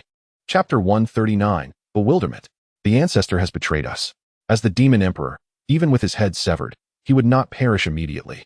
Yet, what troubled him more was the fact that despite his tireless scheming and the countless machinations he undertook to gather 99 other shore flowers, perfectly executing the Dark Knight Emperor's resurrection plan, the first act of the revived Emperor was to behead him. Why would he seek to kill himself? This left the Demon Emperor utterly perplexed. Was the Ancestor displeased with his pace, prompting this act of violence? Though he understood the perils of serving a powerful ruler, at this moment, the Demon Emperor felt deeply frustrated. He had never sought rewards for his efforts. His sole focus was the ascendance of the Dark Knight Demon clan. Yet, he never imagined that after accomplishing the resurrection, he would meet such a tragic fate. How lamentable. Nonetheless, he consoled himself with the thought that the Ancestor had indeed returned. And regardless of the circumstances, he remained a key contributor to the revival of the Dark Knight Demon clan, preparing to close his eyes and embrace death. The voice he heard next prevented him from finding peace. Bow before our master. This voice belonged to the Ancestor. He opened his eyes but could not see due to his position. Extending a tongue longer than an arm, the ancestor flipped over a surface. In that moment, the demon emperor's psyche shattered. The voice was indeed that of the Dark Knight Emperor, but why was he kneeling before a human and addressing him as master? The meaning of master was all too clear to the demon emperor. He simply could not comprehend this conundrum. It was utterly beyond him. Lu Ruoxue and Luo Hanxiu looked at the kneeling Dark Knight Emperor, equally bemused. They did not lower their swords or the Ice Lotus, remaining vigilant. Suspecting this was a ruse by the Dark Knight Emperor to approach Chen Mu and launch a surprise attack, they questioned, "Ancestor, why have you betrayed us? Should we not be enemies of the human race? You should not kneel before him. Rather, you ought to strike him down. Your actions are a disgrace to the entire Dark Knight demon clan." The demon emperor shouted, "Please, master, allow me to take action and silence that fellow to preserve your mood," the Dark Knight Emperor petitioned. Seeing the Dark Knight Emperor show no regard for his words, continuing with utmost reverence towards Chen Mu, the demon emperor's composure shattered. He demanded, "Who are you? What have you done to the ancestor? Could it be that the other shore flower was flawed? As a former demon emperor, do you not understand the principle of the victor taking all?" Chen Mu shook his head and sighed. "Do I need to explain myself to you?" The demon emperor was left speechless. "Take action then," Chen Mu commanded the Dark Knight Emperor. Yes. Before the words had faded, the demon emperor realized the Dark Knight Emperor was already before him. With a single lift of his foot, he stomped down heavily. Bang! Like a watermelon bursting, a vibrant, blood-red flower bloomed on the ground. Until that moment, the demon emperor could never have dreamed that he would meet such an end. Following this, Chen Mu instructed the Dark Knight Emperor to issue a death order, commanding the millions of Dark Knight warriors to join Luo Hanxiu's ranks to defend the Xiantian dynasty. Any act of betrayal would invoke the wrath of the heavenly Tao. After all, the Dark Knight Emperor was their progenitor. The Dark Knight demon clan stemmed from his bloodline and would naturally follow his command. Why not seize the opportunity to gain the power of an emperor, along with an army of over 30 million Dark Knight warriors? Luo Hanxiu felt an immense joy at acquiring such formidable forces. The Dark Knight Emperor remained by Chen Mu's side, assuming the role of a guard, a demon emperor in attendance. Upon returning to the palace, faced with the overwhelming demonic aura, all the experts in the city swiftly mobilized, initially fearing an assault from the demon clan. However, upon recognizing the face of the Dark Knight Emperor, they nearly lost control. The Dark Knight Emperor, Chu Tian. How could he be here? Was he not dead? Do not worry, all is well. What do you mean by all is well? That is the Dark Knight Emperor, the progenitor of the Dark Knight demon clan. Do you not recall the lessons learned a millennium ago? Look closely. Who is that beside him? Who? Doubtful gazes fell upon the figure. The Celestial. Could it be that Chu Tian was subdued by him? What other explanation could there be? Look, Chu Tian is pouring tea for the Celestial. Heavens! What terrifying power must the Celestial possess to have even the Demon Emperor as his servant? Amidst their astonishment, their anxieties were quelled. They could not help but reflect that having Chen Mu as the human emperor in the Azure Void realm was indeed a fortune cultivated over millennia. His strength was so formidable that even without deliberate action, he could benefit the land and its people. Once the news of Chu Tian's submission spread, it was only a matter of time before Chen Mu departed from the Xiantian dynasty with the Dark Knight Emperor, returning to the Qingxian sect. As for his motives, it was merely to assure the civil and military officials, as well as the citizens of the Xiantian dynasty, regarding the millions of Dark Knight demons. This time, humans and demons would genuinely coexist. Extra. The latest news from the Tianji Pavilion. The Dark Knight Emperor has resurrected and pledged allegiance to our human emperor. Extra. The Tianji Pavilion reports that millions of Dark Knight demons have been incorporated into the Xiantian dynasty's army, dispatched to the borders to safeguard the realm. Extra. For the citizens of the Xiantian kingdom, this night would be one of wakefulness. Thanks to the Tianji Pavilion, news of the Dark Knight demons spread swiftly. The following day, this news even reached the ears of Zhao Hongshan, the leader of the Qingxian sect. How could the Dark Knight Emperor, Chu Tian, have been resurrected? And why would he pledge loyalty to the human emperor? It was indeed strange, exceedingly strange. In any case, the Dark Knight demons seemed to be behaving, reportedly exterminating numerous bandits and repelling invading beasts for the Xiantian dynasty. Setting that aside, now that all four nations were under the control of that young man, should we not consider what new status to bestow upon that holy son? Would it be too demeaning for someone of his caliber to merely be the holy son of the Qingxian sect, above all four emperors? Upon hearing this, Zhao Hongshan waved his hand dismissively, stating that a mere title held no significance. He had long since disregarded the position of sect leader. So what could it possibly offer him? If he wished to leave, no one could impede him. The gathered crowd murmured in agreement with Zhao Hongshan's sentiments. Sect leader, are you going to seek out the Holy Sun? Someone inquired as Zhao Hongshan rose from his seat. Indeed, Zhao Hongshan affirmed with a nod. I wish to discuss matters concerning those two formidable figures of the human and demon races. The existence of these two might pose a threat to him, necessitating early preparation. Chapter 140, Are You the Stellar Emperor? Altering the flow of the spiritual veins indeed, the commotion caused by that particular emperor was substantial. Even the celestial mechanism pavilion was oblivious to his true identity. I surmise he would not be content to submit to others. If he dares to strike against the Holy Sun, we shall undoubtedly fight to the bitter end. Someone declared fervently. You speak the truth. My ability to break through my limitations and continue ascending the heights is entirely due to the Holy Sun. Should he face peril, I shall not stand idly by. Another added, I am willing to advance and retreat alongside the Holy Sun. Please convey this to him. I too am willing to stand with the Holy Sun. Came the chorus of voices expressing allegiance. Very well, I shall relay your words to him. After exiting the grand hall of the sect, Zhao Hongshan took to the skies on his sword. He couldn't shake the feeling that his role as sect leader was becoming increasingly nominal. The earlier show of unity, he knew, was beyond his own capacity to inspire. Yet he was willing to yield, for the individual in question was none other than that peculiar Chen Mu. To this day, Zhao Hongshan believed he had yet to truly comprehend the man. Shortly, he arrived at the front of the Qingyan mansion, where he unexpectedly encountered the ascendant Emperor Yang Huaiming, who was preparing to take his little black dog for a stroll. Allow me to see you off, Senior Yang, he said, clasping his fists in respect as he watched Yang Huaiming depart, shaking his head with a wry smile. Indeed, no matter how many times one witnessed such a scene, it remained astonishing. Who would have thought that an ascendant emperor would be reduced to merely walking a dog? As the sect leader, Zhao Hongshan could never have anticipated that the name Qingyan Mansion would one day carry such weight. Upon reaching the striking red doors, he raised his hand and rapped on the surface. Moments later, the door creaked open. I seek. Zhao Hongshan's smile froze. He quickly stepped back, creating a distance of at least 10 meters, his spiritual energy surging forth as he gripped his sword tightly. Has he already arrived? Zhao Hongshan was taken aback by the swiftness of the Dark Knight Emperor, Chu Tian. The master is currently washing his face. If sect leader Zhao wishes to see him, you may enter and wait, Chu Tian stated, clearly aware of Zhao Hongshan's status, as he stepped aside to invite him in. The master? The master? Zhao Hongshan's expression faltered, losing its composure. Yet he sheathed his sword, retracting his spiritual energy, and decided to enter the mansion. Oh, is this not sect leader Zhao? Chen Mu remarked as he approached, with Lu Ruoshui at his side, meticulously adjusting his attire, smoothing out any creases with diligence. I have some matters I wish to discuss with the Holy Sun, Zhao Hongshan explained, yet he felt the urgency was perhaps unwarranted at that moment. Not to worry. Sect leader Zhao, have you had breakfast yet? If not, I can ask Ruoshui and Hanshio to prepare a meal for you. Upon hearing this, Zhao Hongshan raised his hand to decline. No need for that trouble. I have already eaten. He was not Chen Mu, possessing neither the courage nor the audacity to have the two empresses of the Xian kingdom serve him. Should they hold a grudge, it would not be a trivial matter.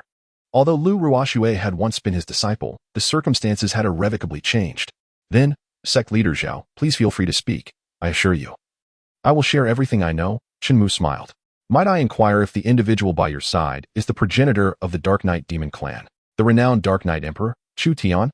Zhao Hongshan was not one to beat around the bush, fixing his gaze on Chu Tian and asking directly. Indeed, he is the Dark Knight Emperor, Chen Mu confirmed with an air of nonchalance. Had Zhao Hongshan not been aware of the implications carried by the title Dark Knight Emperor, he might have dismissed Chu Tian as an inconsequential figure. But he understood. This man had once necessitated the sacrifice of the human emperor to be vanquished a millennium ago, far surpassing the capabilities of an ascendant emperor like Yang Huaiming. Yet why was such a being present in the Qingxian sect, within the Qingyan mansion? And why did he address Chen Mu as master? Was he not meant to reside in that realm of the Stellar Emperor? The Stellar Emperor? Zhao Hongshan's mind had been in disarray, and he had momentarily failed to connect the dots. Once he gathered his thoughts, he cautiously inquired, could it be that the Holy Sun is the one who attained the Tao through the stars? Indeed, Chen Mu affirmed with a wave of his hand, transforming the day into night. An infinite galaxy materialized above them. Boom. Zhao Hongshan was so astonished by the spectacle that he lost his footing and fell to the ground. The myriad sacred bodies, empresses as servants, ascendant emperors walking dogs, an emperor as a subordinate, and now, at just over 20 years of age, one who has attained the Tao as an emperor. The overwhelming impact of these revelations left Zhao Hongshan at a loss for words. Holy Sun, I have matters to attend to. I shall take my leave. He rose, feeling as if he were a mere shell of a person as he departed. I will see sect leader Zhao off, Chen Mu remarked, turning to Chu Tian. Indeed, is the shock truly that profound? Chen Mu chuckled ruefully. The master is a being beyond the comprehension of the entire Zhongshuan realm. At your age, even the most gifted could only be at the out-of-body stage. Yet you have successfully attained the status of an emperor. It is only natural for him to react that way. Lu Ruoshui understood Zhao Hengshan's feelings well. Indeed, the master's excellence transcends mere envy and jealousy. Luo Hanqiu approached, carrying a sumptuous breakfast and placing it before Chen Mu. Am I truly that outstanding? Chen Mu laughed heartily, relishing the sentiment. By the way, master, I am concerned about the Zhongling realm. They may pose a threat to us in the Zhongshuan realm. The abundance of spiritual energy in the Zhongling realm means that those who can awaken their spiritual roots and cultivate their far surpass our own. If conflict arises, the casualties could be catastrophic. As Luo Hanqiu shared her analysis, she expressed her belief that bridging this gap would be challenging in the short term. What do you suggest we do? Chen Mu inquired, nibbling on a pastry. I could travel to the Zhongling realm to engage in peaceful negotiations, Luo Hanqiu offered eagerly. If necessary, I could accompany you, Lu Ruoshui added. Is it all due to the Tongtian spiritual vein? Chen Mu mused, crossing his arms thoughtfully. Then, an idea struck him. He activated the system panel, switched to the map, and altered the display mode. Vivid streams of multicolored spiritual energy, along with the most substantial Tongtian spiritual vein, became visible. Chen Mu extended his hand, gently pushing a finger through the display. Now, the Zhongling realm was positioned downstream of the Tongtian spiritual vein, while the Zhongshuan realm emerged as its upstream counterpart. As for the upper tier, it appeared to be an ancient land, devoid of the vast human civilization seen in the Zhongshuan and Zhongling realms. Lu Ruoshui and Luo Hanqiu simultaneously widened their eyes, sensing the surrounding spiritual energy becoming significantly more powerful and pure, yet oddly familiar. Is this not the spiritual energy of the Zhongling realm? Why does it appear in the Zhongshuan realm? Lu Ruoshui recalled her own experiences. Before Chen Mu could respond, Lu Ruoshui and Luo Hanqiu seemed to realize something simultaneously, their gazes shifting in astonishment toward him. Chapter 141, The 20-Year-Old Emperor? Promotion to Elder Master. Could this also be your doing? Lu Ruoshui was the first to voice her curiosity, seeking an answer. Apart from Chen Mu, it seemed inconceivable that anyone else could alter the course of the Tongtian spiritual vein. After all, she had witnessed Chen Mu break record after record, reshaping history itself, making the impossible in the eyes of the masses seem ever more unattainable. The first of all ages. Such a description was indeed fitting. Lu Ruoshui asked the question that Luo Hanqiu wished to pose as well, remaining silent, her lips pressed tightly together as she fixed her gaze on Chen Mu, patiently awaiting his answer. Indeed, I have altered the trajectory of the spiritual veins. Now, our Zhongshuan realm is situated upstream of the Tongtian spiritual vein, while the Zhongling realm finds itself downstream. The spiritual energy they are able to access is likely only half of what was previously available to the Zhongshuan realm. Chen Mu spoke in a calm and unruffled tone, as if recounting an inconsequential matter. Yet, for Lu Ruoshui and Luo Hanqiu, this revelation stirred tumultuous waves within their hearts, leaving them utterly astonished. It was their first encounter with the notion that spiritual veins could indeed be altered. Their master was truly unparalleled.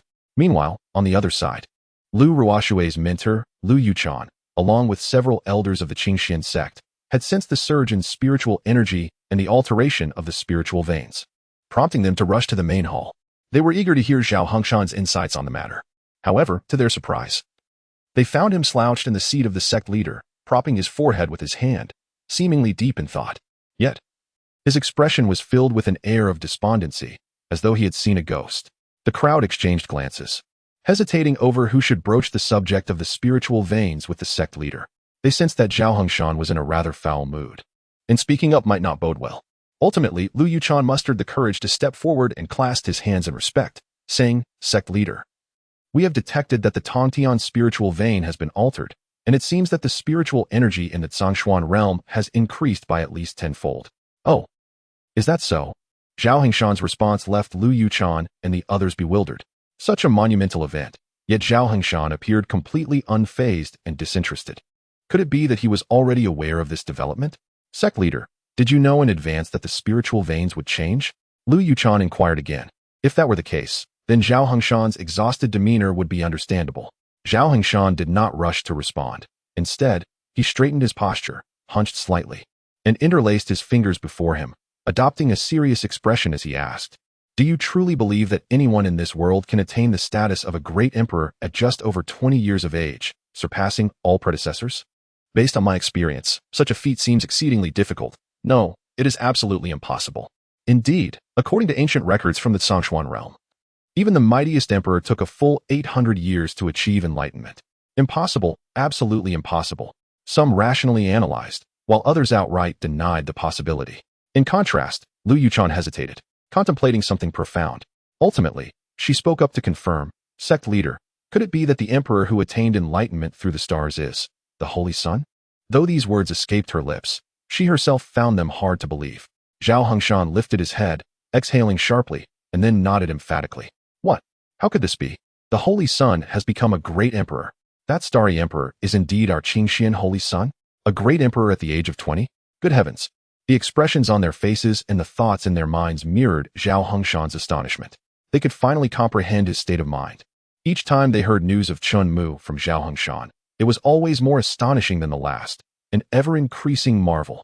What if it is possible that this alteration of the Tongtian spiritual vein is also the handiwork of our Holy Sun?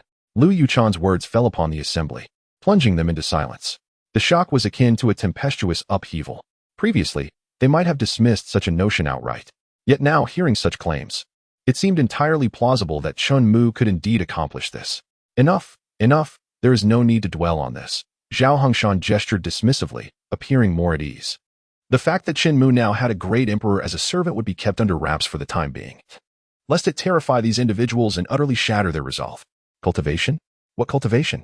After a lifetime of effort, one might believe they had reached the pinnacle, but in reality, they hadn't even glimpsed the starting line compared to him. Oh, by the way, just before departing, Zhao Hengshan paused again. I plan to name the 9th nameless peak as Qingyun Peak and grant it to him as his residence. Do you have any objections? No objections. Not at all. How could we dare? The crowd hurriedly shook their heads and waved their hands in denial, their heads bobbing like a drum.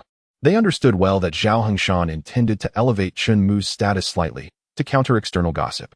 For someone of his stature to remain merely a holy son was indeed untenable. It was high time he ascended to the rank of elder, and not just any elder, but the foremost among them, one person beneath, or perhaps a myriad above. To provoke his displeasure could very well lead to the annihilation of the entire Zhongshuan realm. As for the position of sect leader, it was not that Zhao Hengshan was unwilling to grant it. Rather, Chen Mu had previously expressed a lack of interest in managing sect affairs or dealing with trivial matters. Soon enough, news of Chen Mu's ascension as the foremost elder spread throughout the Qingxian sect. The elders had no objections, and neither could the disciples possibly dissent. Even if Chen Mu were to assume the position of sect leader the very next moment, they would find it entirely reasonable, even an act of humility.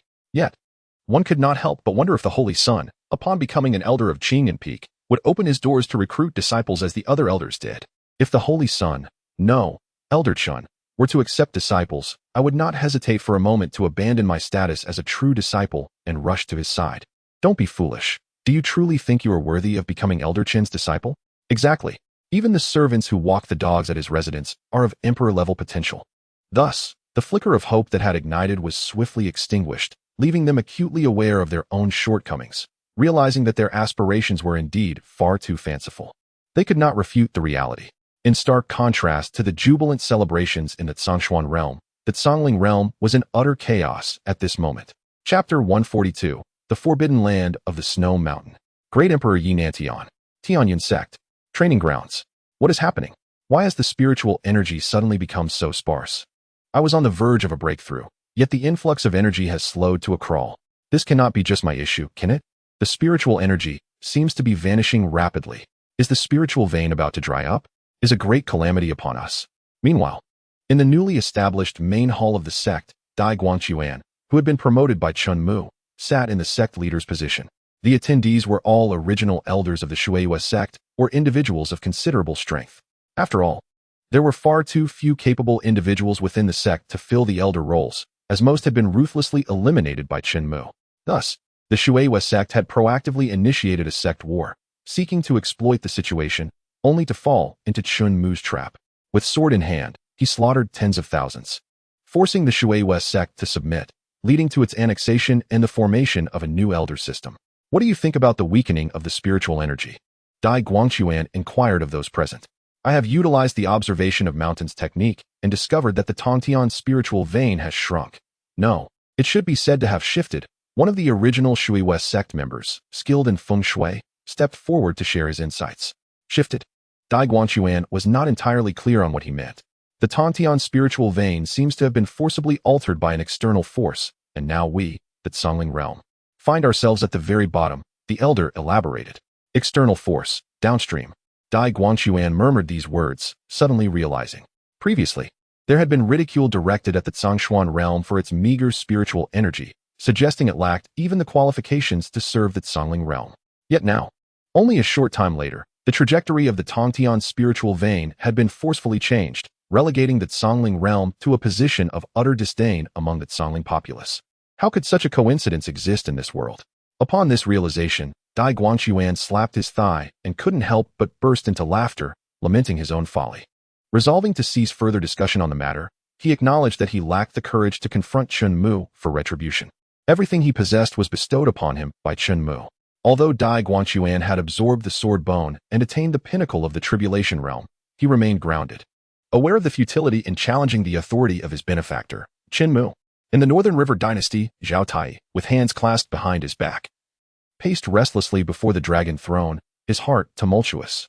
Your Majesty, an esteemed elder proficient in feng shui emerged from the assembly and knelt, stating, I have observed the heavens and discerned that the Tongtian spirit vein has been forcibly altered, resulting in the Zhongshuan realm and Songling realm being transposed. Transposed? What does that mean? Zhao Tai inquired. The Zhongshuan realm now lies in the middle reaches of the Tongtian spirit vein, while our Songling realm has been relegated to the lower reaches. The elder elucidated further. How can such a thing occur? Zhao Tai was incredulous. Yet, as if struck by an epiphany, he paused. Wait, you just mentioned that someone forcefully altered the Tongtian spirit vein. Who possesses such formidable capability? The elder remained uncertain. Zhao Tai's hand fell heavily, words unspoken, alas. Scenes akin to this unfolded frequently across the Songling realm. Meanwhile, in a forbidding place of perpetual snow atop a frigid peak, not even the most resilient of beasts could survive. A youthful, white-haired figure sat cross-legged, cultivating his energy.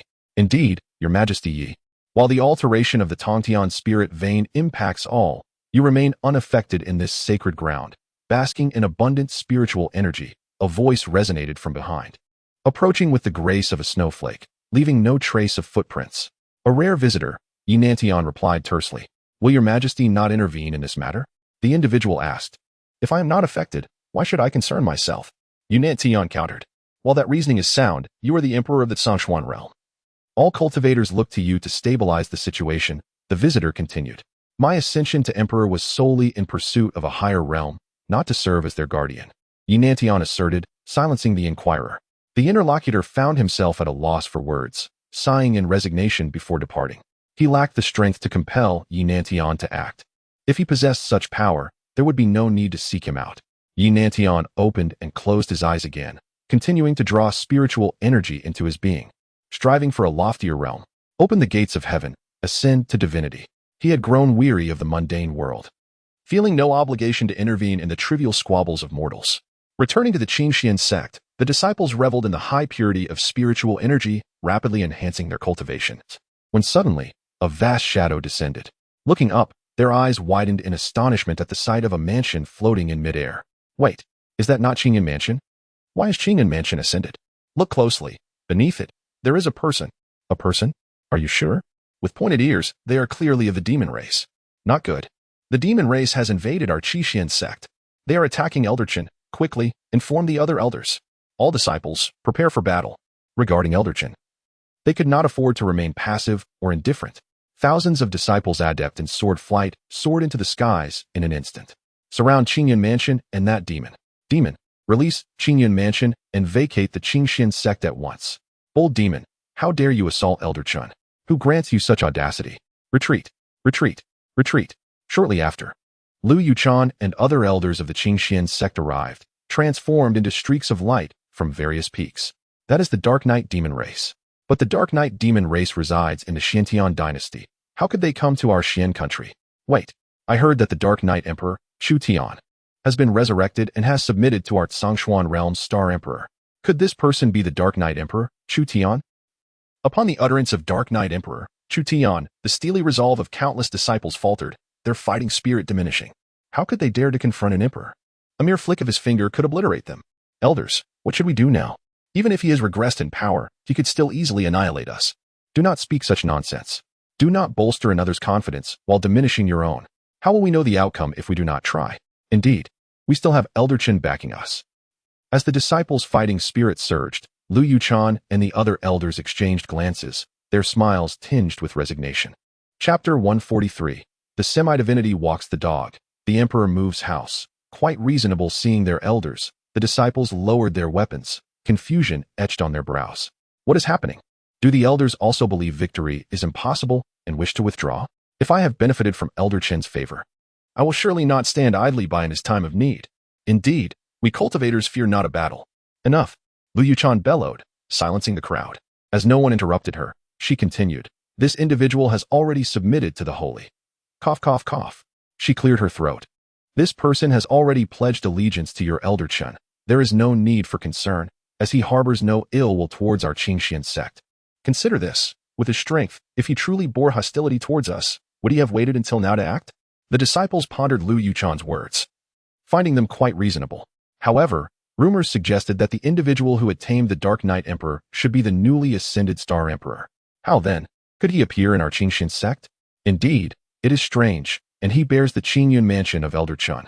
Could it be possible that Elder Chen and the Star Emperor are one and the same? At that moment, an unknown voice spoke up. Instantly, silence enveloped the crowd, broken only by the sounds of breathing and heartbeats. Elder Chen, the Dark Knight Emperor. The Star Emperor? Elder Chen is the new emperor, a 20-year-old emperor. My goodness. So, this fellow is merely moving Elder Chen's residence? Indeed, the direction confirms it is Qingyun Peak. The semi-divinity walks the dog. The emperor moves house. Quite reasonable. Very reasonable. They forcibly reassured themselves. The master awaits my return. May I request that you step aside? Chu Tian spoke, exuding imperial might. Before an answer could be uttered, he found his body moving of its own accord, stepping aside. Chu Tian effortlessly hoisted the entire Qingyun mansion on one shoulder and soared towards Qingyun Peak. After all, Chen Mu had grown accustomed to that abode. And since there was no mansion atop Qingyun Peak, relocating would be quite troublesome. Thus, it was decided that Chu Tian would directly transport the Qingyun mansion for him, saving both time and effort. Unexpectedly, this caused quite a stir within the sect. Fortunately, the matter was resolved peacefully, sparing him from excessive complaints. Yet, he had evidently overestimated the courage of those present, who dared to complain. Even if a knife were placed at their throats, they would express gratitude, proclaiming, "It is a great honor to perish at your hands, a nameless individual." Afterward, Chu Tian gently set down the Qingyun mansion, where Chen Mu took residence. The sensation of having an entire mountain to himself was quite delightful. Indeed, the one surnamed Zhao had done a commendable deed. In this moment, Chen Mu found solace, free from the incessant sounds of disciples' adulation echoing from outside the walls. Time slipped away unnoticed until a sudden knock resounded at the door. Chu Tian, tasked with opening it, revealed the visitor to be Lu Yuchan. The expected arrival was Zhao Hongshan, yet he had chosen to postpone his meeting with Chen Mu for a while, seeking to alleviate his own burdens. Fearing that continued setbacks might extinguish any flicker of hope he had left, Zhao Hongshan was currently intent on adopting a more passive approach. As the door swung open, Lu Yuchan was greeted by the imposing figure of the Dark Knight Emperor, Chu Tian. She swallowed nervously. Was this truly the progenitor of the Dark Knight? The aura he exuded was overwhelmingly powerful. Cautiously, she stepped into the Qingyun mansion and approached Chen Mu, offering her respectful greetings to Elder Chen. Elder Lu, please, take a seat. Chen Mu gestured with a wave of his hand. Once seated, the Yang Huaiming, in his capacity as a quasi-emperor, served her a cup of hot tea. Thank you, thank you. Lu Yuchan was momentarily taken aback, her mind struggling to process the gravity of being served tea by someone of such standing. Not at all. Yang Huaiming replied with a gentle smile before excusing himself to attend to other matters. Faced with the steaming tea before her, Lu Yuchan felt immense pressure and could not help but question her worthiness to partake in such a brew. She was but a mere mortal, while an emperor had opened the door for her and a quasi-emperor had poured her tea. To confirm she was not in a dream, she discreetly pinched her thigh beneath the table. Ouch, that hurts. It was indeed reality. Finally, she began to understand why Zhao Hongshan had been so adamant about avoiding inquiries regarding Chen Mu's willingness to take on disciples. He had likely been deeply affected by the atmosphere of Qingyun Mansion. Amused by this realization, She could not help but chuckle. Noticing Chen Mu's gaze, she quickly composed herself. Elder Chen, I came to inquire if you would be interested in participating in the upcoming annual recruitment of disciples by the Qingxian sect. As the head of the 100 elders, you would have the privilege of selecting directly from the most promising candidates. Taking on disciples? Chen Mu pondered, arms crossed in contemplation. The very notion felt distant to him. He doubted he would possess the patience to nurture a disciple's growth. Instead, he envisioned handing over an array of exquisite elixirs and unparalleled techniques all at once, expecting results at an astronomical rate.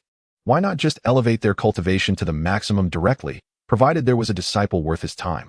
Of course, participation does not obligate you to select disciples. You could simply observe, as the event promises to be quite lively. Lu Yuchan interjected, sensing Chen Mu's hesitation. Very well, I shall attend, Chen Mu conceded. Drawn by the prospect of the event's vibrancy, should any exceptional talents emerge, he would not dismiss the notion of welcoming them into his fold. After all, it was preferable to nurture potential within his own ranks rather than allow others to seize the opportunity. I will relay this to the sect leader, Lu Yuchan assured him, her confidence buoyed by the thought that with Chen Mu, the Star Emperor, presiding, this year's Qingxian sect recruitment would be more bustling than ever, perhaps even 100-fold increase in interest. Will you not partake in the tea? Chen Mu inquired. Perhaps another time. Lu Yuchan replied, presuming Chen Mu wished for a more extended conversation. However, just as she took a few steps away, he remarked, what a pity to waste such exquisite enlightenment tea. Enlightenment tea? The fabled brew said to confer sudden insights with a mere sip? Lu Yuchan's steps halted as she swiftly turned back, returning to her seat with a radiant smile. Since it has already been steeped, I shall indulge before departing to avoid waste. Embarrassment lingered, yet she could not resist the allure of the precious tea. As she carefully lifted the cup, Chen Mu chose to remain silent, aware of her excitement. Chapter 144. Exquisite Enlightenment Tea. One sip, one insight. Lu Yuchan removed the lid of the teacup. Observing the tea leaves floating like sharp blades within the liquid, merely inhaling the aroma invigorated her spirit, causing her internal energy to swirl. She never imagined she would taste this legendary tea, existing only in the pages of lore. Contemplating whether to share this experience with Zhao Hongshan, she feared it might only deepen his gloom, recognizing that an opportunity for enlightenment had been squandered. Without further deliberation, she took a small sip of the tea. Instantly, she felt the surrounding spiritual energy surge into her being, yearning to be absorbed and refined. Almost immediately, she sensed the onset of enlightenment. With closed eyes, she meditated. After a decade of stagnation with her low-tier celestial technique, she successfully advanced to the mid-stage. The power of the enlightenment tea was truly remarkable. Lu Yuchan's eyes widened in disbelief as she gazed at Chen Mu. He simply smiled and savored the tea himself, entering a state of continuous enlightenment. Yet, he appeared utterly composed, leading any observer to assume he was enjoying an ordinary cup of tea. Unbeknownst to others, he had grown accustomed to the tea, incorporating it into his daily routine. Should the world learn that the enlightenment opportunities they desperately sought were as commonplace to Chen Mu as a daily ritual, many might abandon their cultivation pursuits in favor of more tangible endeavors, such as farming. Thank you for bestowing me with this enlightenment tea, Elder Chen, Lu Yuchan mused, already plotting to seize similar opportunities in the future. She felt that Qingyan Mansion was a place of fortune, where fresh prospects awaited with each visit. How could Zhao Hongshan not wish to be part of it? Elder Lu is too kind, Chen Mu replied. Enlightenment tea granted. Billion-fold return activated. Congratulations, host, on acquiring 100,000 units of enlightenment tea. As Chen Mu beheld the notification of his astonishing reward, he felt it was Lu Yuchan who deserved his gratitude. Oblivious to the fact that her single sip had granted him an immense bounty of enlightenment tea, she continued to express her appreciation. Such generosity was a rare quality in this world. Finding another like him would be nearly impossible. After achieving enlightenment, Lu Yuchan resolved to finish the remaining tea before taking her leave. Although potent, the tea's effects were limited to a single activation within a year, with any remaining brew serving merely to replenish energy. After another sip, Lu Yuchan hastily set down her cup and closed her eyes once more. She was on the brink of another breakthrough. How could this be? Hadn't the tea's effects been limited to once a year? Well, Chen Mu pondered briefly before fabricating a response. This is no ordinary enlightenment tea. It is of the highest quality, allowing for enlightenment with each sip. In truth, he found the original limitation absurd. As a top-tier treasure, it should not be constrained to a single activation yearly. Thus, he had deleted that stipulation entirely. Such a thing truly exists? Lu Yuchan exclaimed, astonished by the revelation. With each sip, she experienced enlightenment 6 times. It was worth noting that many cultivators might not achieve even a single moment of enlightenment in their lifetimes. Yet, in mere moments, she had attained 6 insights from a single cup of tea. She knew that sharing this experience with Zhao Hongshan would be futile. He would surely regret missing the chance, and she would lose her opportunity to return to Qingyan Mansion. Setting her cup down, Lu Yuchan prepared to bid farewell to Chen Mu as the day was growing late. However, her peripheral vision caught sight of a portal opening beside her, from which Lu Ruoshui emerged. "Master, what brings you here?" In a moment of mutual gaze. Upon realizing that Lu Yuchan had arrived at the Qingyan Mansion, Lu Ruoshui unexpectedly inquired, "Master, there are matters I wish to discuss with Elder Chen." It was only then that Lu Ruoshui learned of Chen Mu's elevation to elder status. "Congratulations, Master," Lu Ruoshui exclaimed. "Indeed," Chen Mu nodded. "This tea is delightful, Master. May I partake?" Noticing the Wudao tea on the table, Lu Ruoshui asked. Chen Mu responded with action, lifting the teapot and pouring Lu Ruoshui a cup. Lu Ruoshui's spiritual energy surged, leading to 6 successive moments of enlightenment, all while maintaining an air of tranquility. Lu Yuchan could not help but feel a pang of envy. Realizing how generously Chen Mu had rewarded her with treasures, she lamented her earlier decision to refuse Lu Ruoshui's suggestion for the two of them to work together under a single master. Such a tremendous opportunity had slipped through her fingers. "I have said all I needed to say, thus I shall not intrude further. Farewell," Lu Yuchan declared as she rose. "Master, allow me to escort you." After receiving Chen Mu's consent, Lu Ruoshui followed Lu Yuchan. Outside the mansion, the two exchanged pleasantries. But most of the conversation consisted of Lu Ruoshui's astonished admiration for her formidable master, while Lu Yuchan silently listened.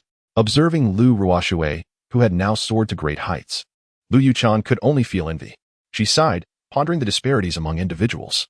"Take care, Master," she said as she watched Lu Yuchan soar away on her sword towards the Jingwei Peak. Lu Ruoshui then turned to return to the Qingyan Mansion, only to notice a familiar transport portal opening above it. This portal seemed reminiscent of the one she had seen in the Xintian dynasty, akin to that of the 2 rotund cultivators from the Congling realm. How infuriating! Are they seeking death once again? Lu Ruoshui hastened her pace, moving like a flash of light as she swiftly returned to the mansion. "Master." Upon pushing open the grand door, she realized her fears were unfounded. Zhao Zishuan of the Beihe dynasty pays respects to the Starry Emperor. Li Tianji of the Beihe dynasty pays respects to the Starry Emperor. These two were far more courteous than the previous pair of cultivators. Regardless of their inner thoughts, they expressed unwavering respect towards the powerful. "Please be seated." Chen Mu gestured with his hand. "Thank you," Zhao Zishuan and Li Tianji said as they lifted their skirts and sat on the stone benches. Just as they were about to explain their purpose, Yang Huaiming appeared with 2 cups of freshly brewed tea, presenting them to the visitors. "Imperial might." Zhao Zishuan and Li Tianji exchanged astonished glances, overwhelmed by the presence of an emperor serving them tea. This Qingyan Mansion was indeed extraordinary. "Much obliged," they replied in unison to Yang Huaiming. They then raised their cups, preparing to take a sip to show respect. The aroma and vigorous spiritual energy surged forth as they lifted the lids of their cups. This is Wudao Tea. Chapter 145, The Beihe Emperor's Insecurity. Upon recognizing the precious Wudao tea in their cups, Zhao Zishuan and Li Tianji exchanged incredulous looks, their jaws nearly dropping in astonishment. It was one thing to receive tea from a distant guest, but for an emperor to serve Wudao tea to individuals with whom he had no prior acquaintance seemed extravagant beyond measure. Even in the resource-abundant Congling realm, Wudao tea was a rare and precious commodity, not something easily acquired, even by the royal family. Was this an attempt to intimidate them? Or was Wudao tea merely a commonplace item here? Wudao tea, commonplace? They were utterly unable to reconcile these two phrases. It felt so incongruous.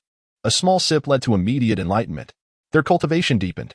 "Thank you for your generous gift, great emperor," Zhao Zishuan and Li Tianji expressed earnestly. Before this journey, they had been plagued with worries, fearing they were the ones being hunted and expecting the worst. Yet now, their perspectives had drastically shifted. They considered themselves incredibly fortunate.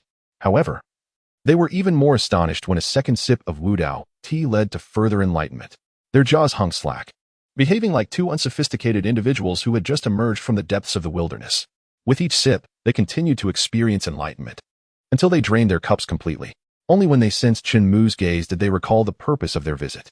Yet at that moment, they found themselves lacking the confidence to voice their intentions. It was difficult for them to fathom why Chen Mu, such a powerful figure, would have any reason to collaborate with the Beihe dynasty.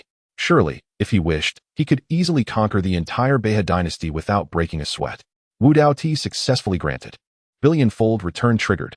Congratulations, host, on receiving Wu Dao Ti 100 million.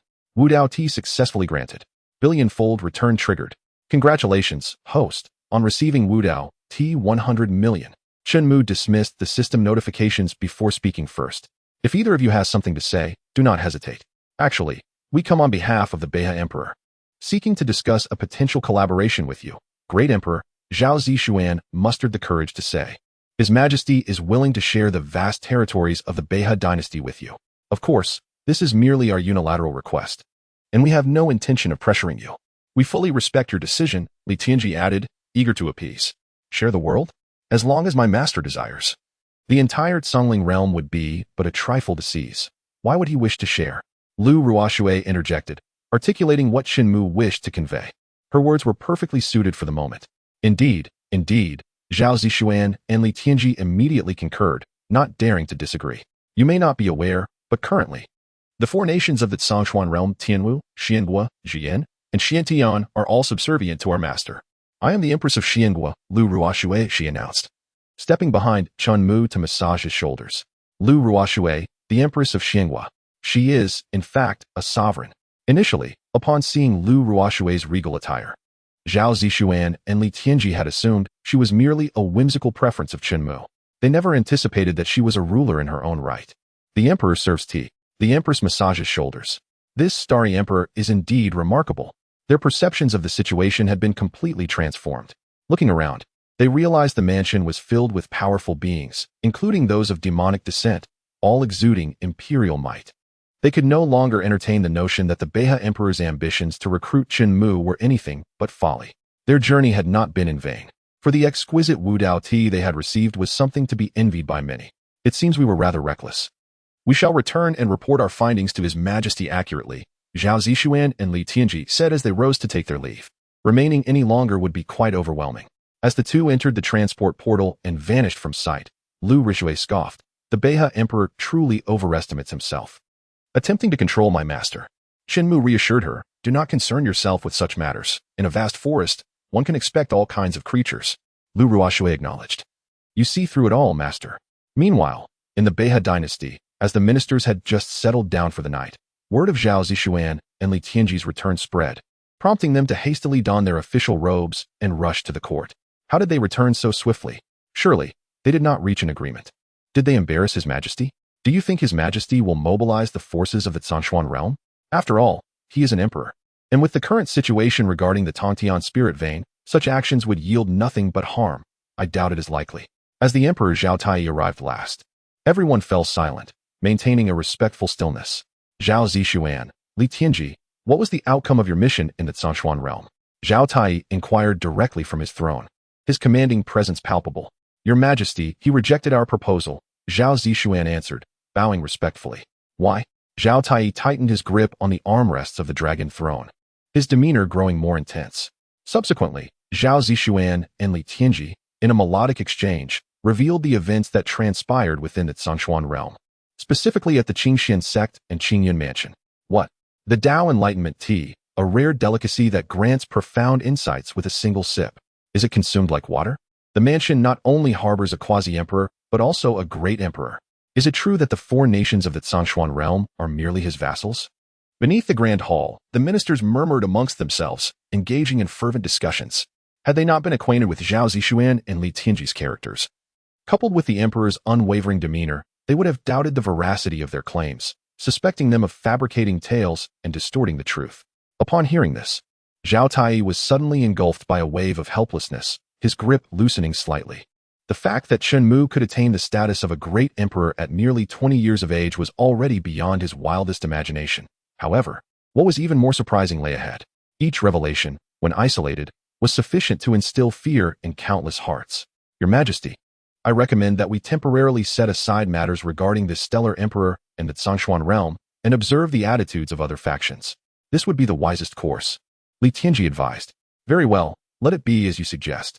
Zhao Tai found himself in need of an exit strategy. This individual was certainly not someone to provoke lightly.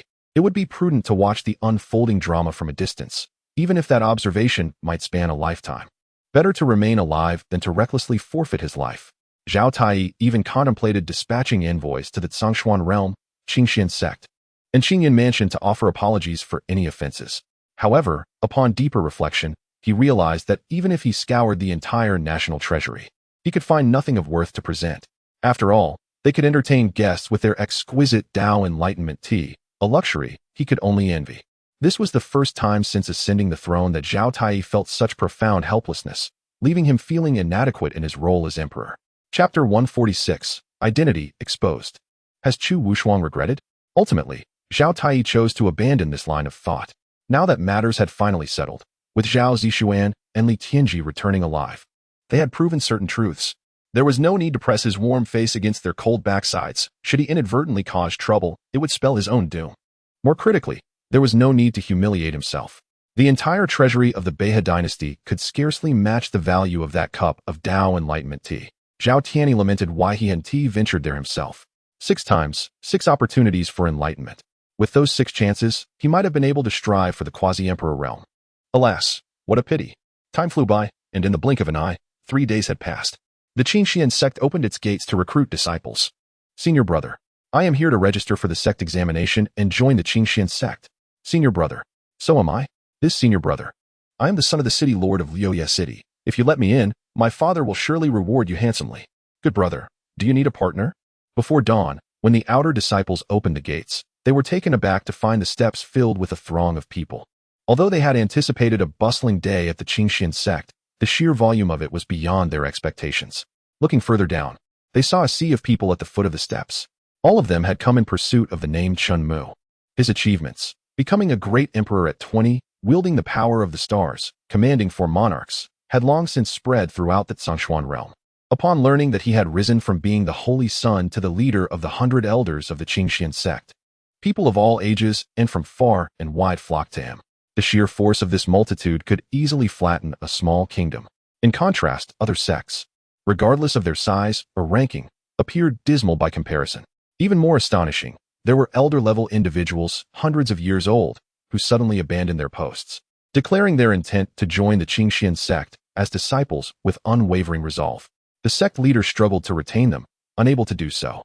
At this moment, the entire Zhongshuan realm was undeniably captivated by Chen Mu, Zhao Hongshan, Lu Yuchan, and the elders, upon witnessing the overwhelming scene, found joy mingled with distress. How could they possibly evaluate so many individuals, one by one, without it taking an eternity? I believe that our Qingxian sect's appeal is undoubtedly unparalleled in the entire Zhongshuan realm, they mused.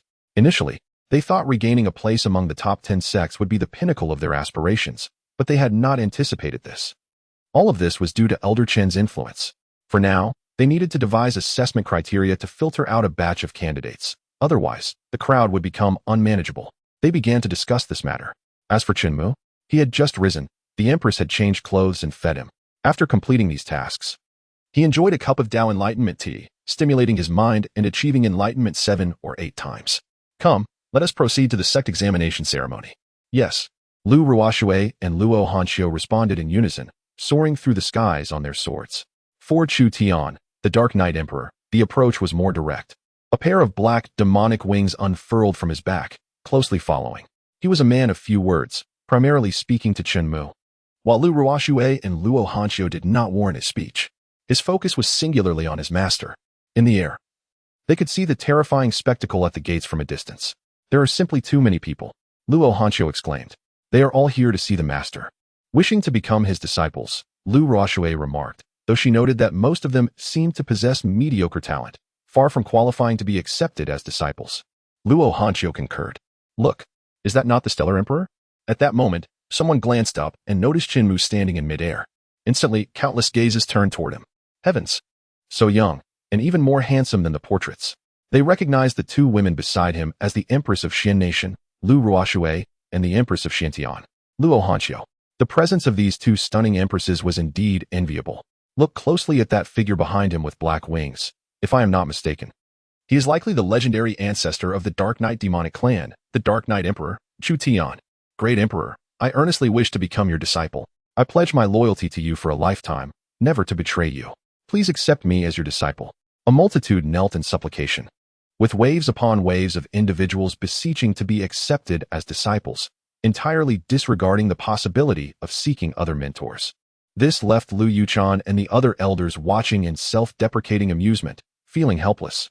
In the past, they were the ones who chose from those who applied. Now, they could only select from those whom Chen Mu rejected, all the while uncertain if he would even consider them. This sensation was akin to a bitter brew, a feeling only they could truly comprehend. Observing this unprecedented scene, Luo Hanxiu and Lu Ruoxue felt a swell of pride. Who else, apart from their master, could achieve such a phenomenon? Among those gathered were not just the people of the Xian nation, but also individuals from Zhuyin, Xintian, and Tianwu, many having journeyed long distances. It was easy to discern their status from their attire. Young masters and young ladies of affluent families, countless in number, including members of royal families and nobility. Setting aside all pride, they sought to become Chen Mu's disciples, aspiring to ascend to godhood one day. For Chen Mu, this was quite the dilemma. With such a grand spectacle, to refuse a single disciple would seem unreasonable. Sighing, he quickly descended and took his seat, pondering how best to navigate this situation. He remained oblivious to the fact that among the crowd were two familiar figures, Chu Wushuang and her steward, Fu Bo, Su Fu, who had previously come to cancel their engagement. He truly is the Stellar Emperor, the Dark Knight Emperor, Xian Nation, Zhuyin Nation. All of these matters are indeed true. As events unfolded to this extent, even if Chu Wushuang were deeply engrossed in cultivating her spear intent, she could not help but notice. Initially, upon hearing related tales, she thought it was a mere prank. Yet, the news had originated from the Tianji Pavilion. Chu Wushuang could not doubt their authority. As Chu Wushuang believed that things had come to a halt, a momentous revelation emerged, shattering her understanding once again, time and again. Thus, on this day, unable to contain her curiosity any longer, she resolved to see for herself. She trusted only what her own eyes could witness. Now that she had seen, she was certain that everything was indeed real. Fu Bo, she inquired, do you think the person who wielded a gun to break the mountain that day could be him? The thought suddenly crossed her mind. It is certainly a possibility, Su Fu replied. Although Chu Wushuang did not articulate her feelings, Su Fu could discern that she seemed regretful. Chapter 147, the most challenging trial in history. The entrance assessment is announced. I only knew he was extraordinary, but I never anticipated he would be this remarkable. At this moment, Chu Wushuang felt genuine admiration for Chen Mu. After all, it was nearly impossible to find another individual like him in the entire Zhangxian realm. She couldn't help but ponder how those outside would react if they discovered she had once been betrothed to him and had voluntarily returned the marriage contract. Surely, they would think her a fool. Presently, Chu Wushuang could easily envision the multitude of admirers and suitors this young emperor would attract. Throughout her journey, she had overheard the discussions among the daughters of noble families and influential officials regarding Chen Mu. The words echoed clearly in her ears. Regretful about the annulment? To claim she felt no regret would be a blatant falsehood. However, Chu Wushuang did not wish to become the enemy of all women in the Zhangxian realm. The pressure of standing beside him as his woman was immense. The presence of Lu Ruoxue and Luo Hanxiu alone was enough to weigh heavily on her. Miss, shall we return?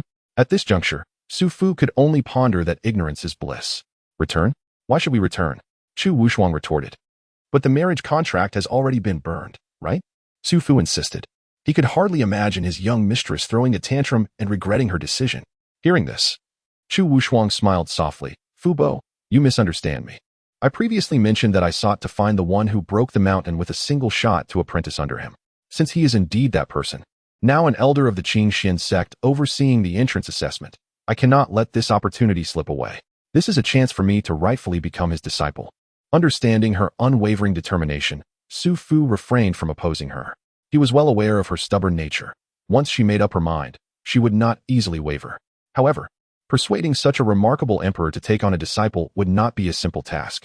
Su Fu's mind began to contemplate what sumptuous feast he would prepare for Chu Wushuang upon their return. Perhaps a couple of fine wines to ease the burden of worry. After all, indulging in wine was not exclusively a man's pastime.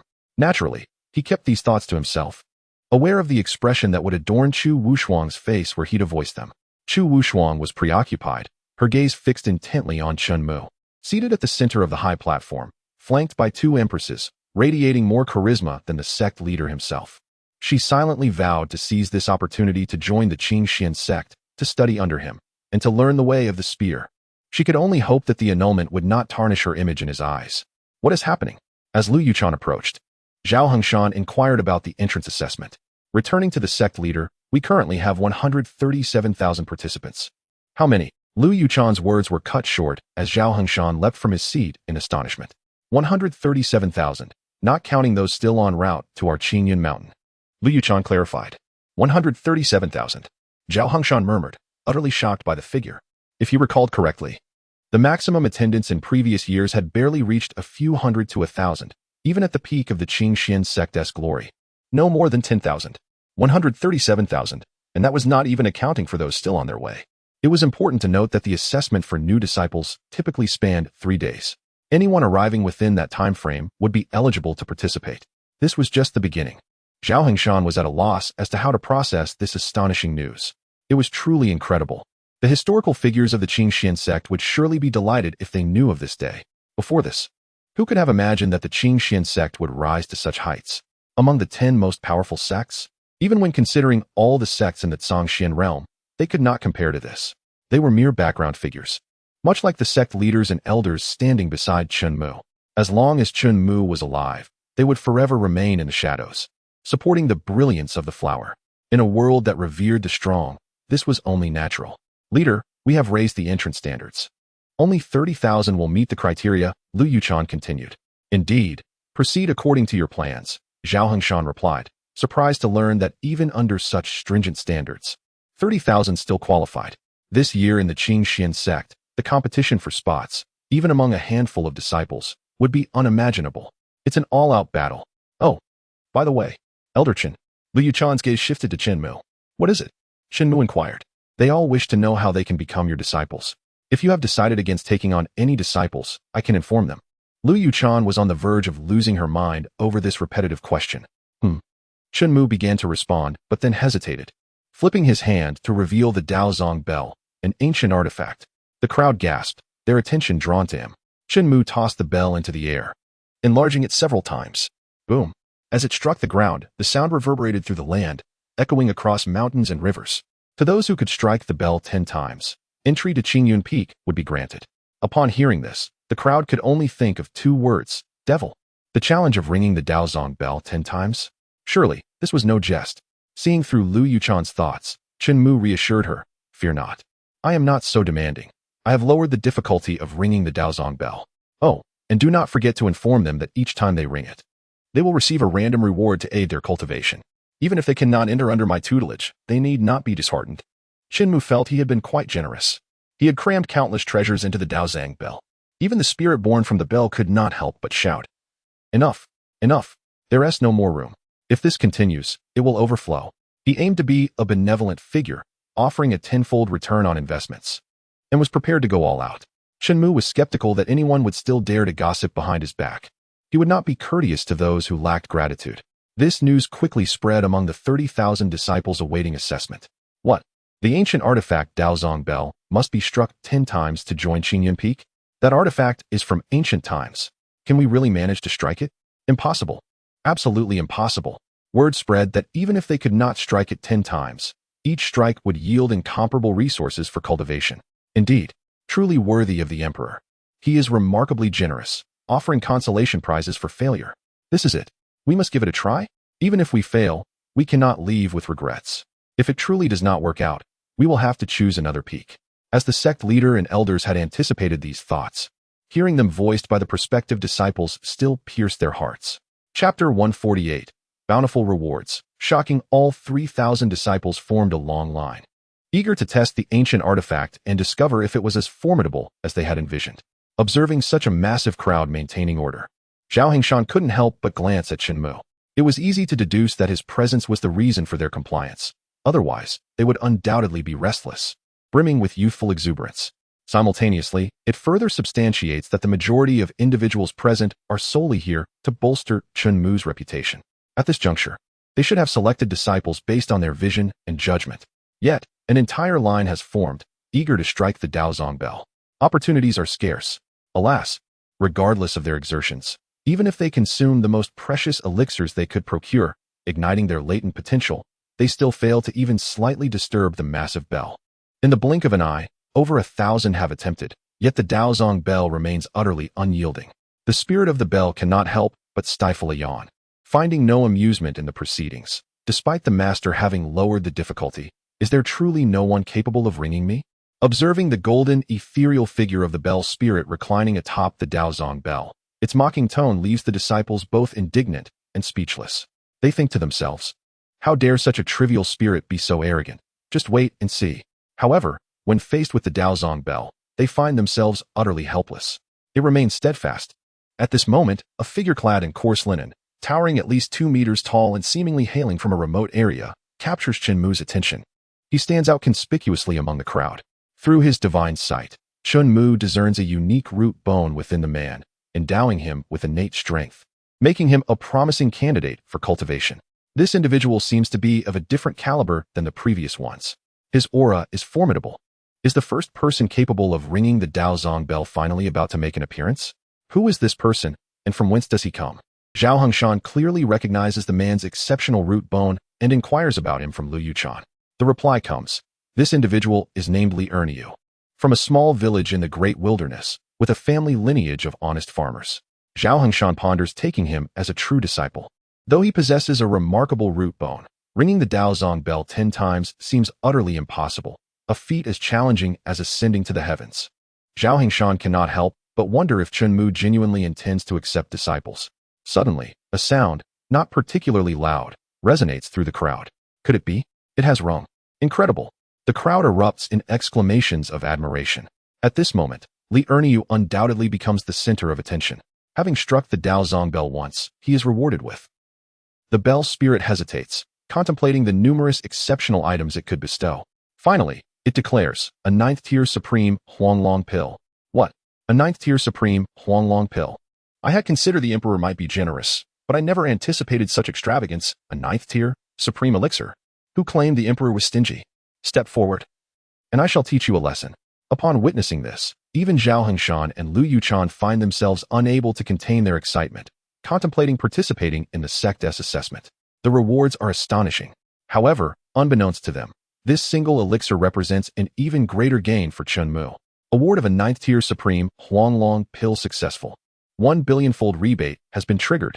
Congratulations to the host for obtaining a 9th-tier supreme Huanglong pill 100,000,000. Bestowing 1 pill results in a simple return of 100 million. Who wouldn't desire such a transaction? Soon after, Li Erniu strikes the Daozong bell once more. However, this time, it can only be considered a tenuous success. The second attempt is even less impressive than the first. Having rung the bell twice, he is rewarded with a celestial tier supreme divine weapon. The bell spirit, uninterested in deliberation, randomly selects a gift. At that moment, the entire assembly erupts in fervor. Zhao Hongshan stands in astonishment. A celestial tier supreme divine weapon. My goodness, this bell is indeed a moving treasure trove. The emperor's rise to greatness is no mere coincidence. A celestial tier weapon is simply too enviable. To gain such powerful cultivation resources from ringing the bell twice, imagine what 3, 4, or even 10 times could yield. This initiation assessment has clearly transformed into a grand opportunity.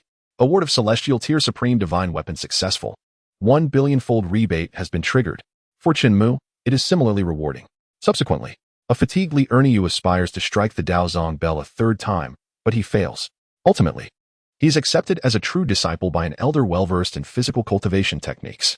Even upon being chosen, Li Erniu harbors no grievances.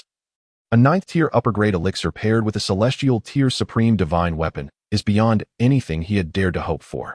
His heart brims with gratitude towards Chen Mu. Before departing, he bows deeply, thanking Elder Chen for the cultivation resources granted to him. Chen Mu nods lightly in response. Meanwhile, the assessment continues.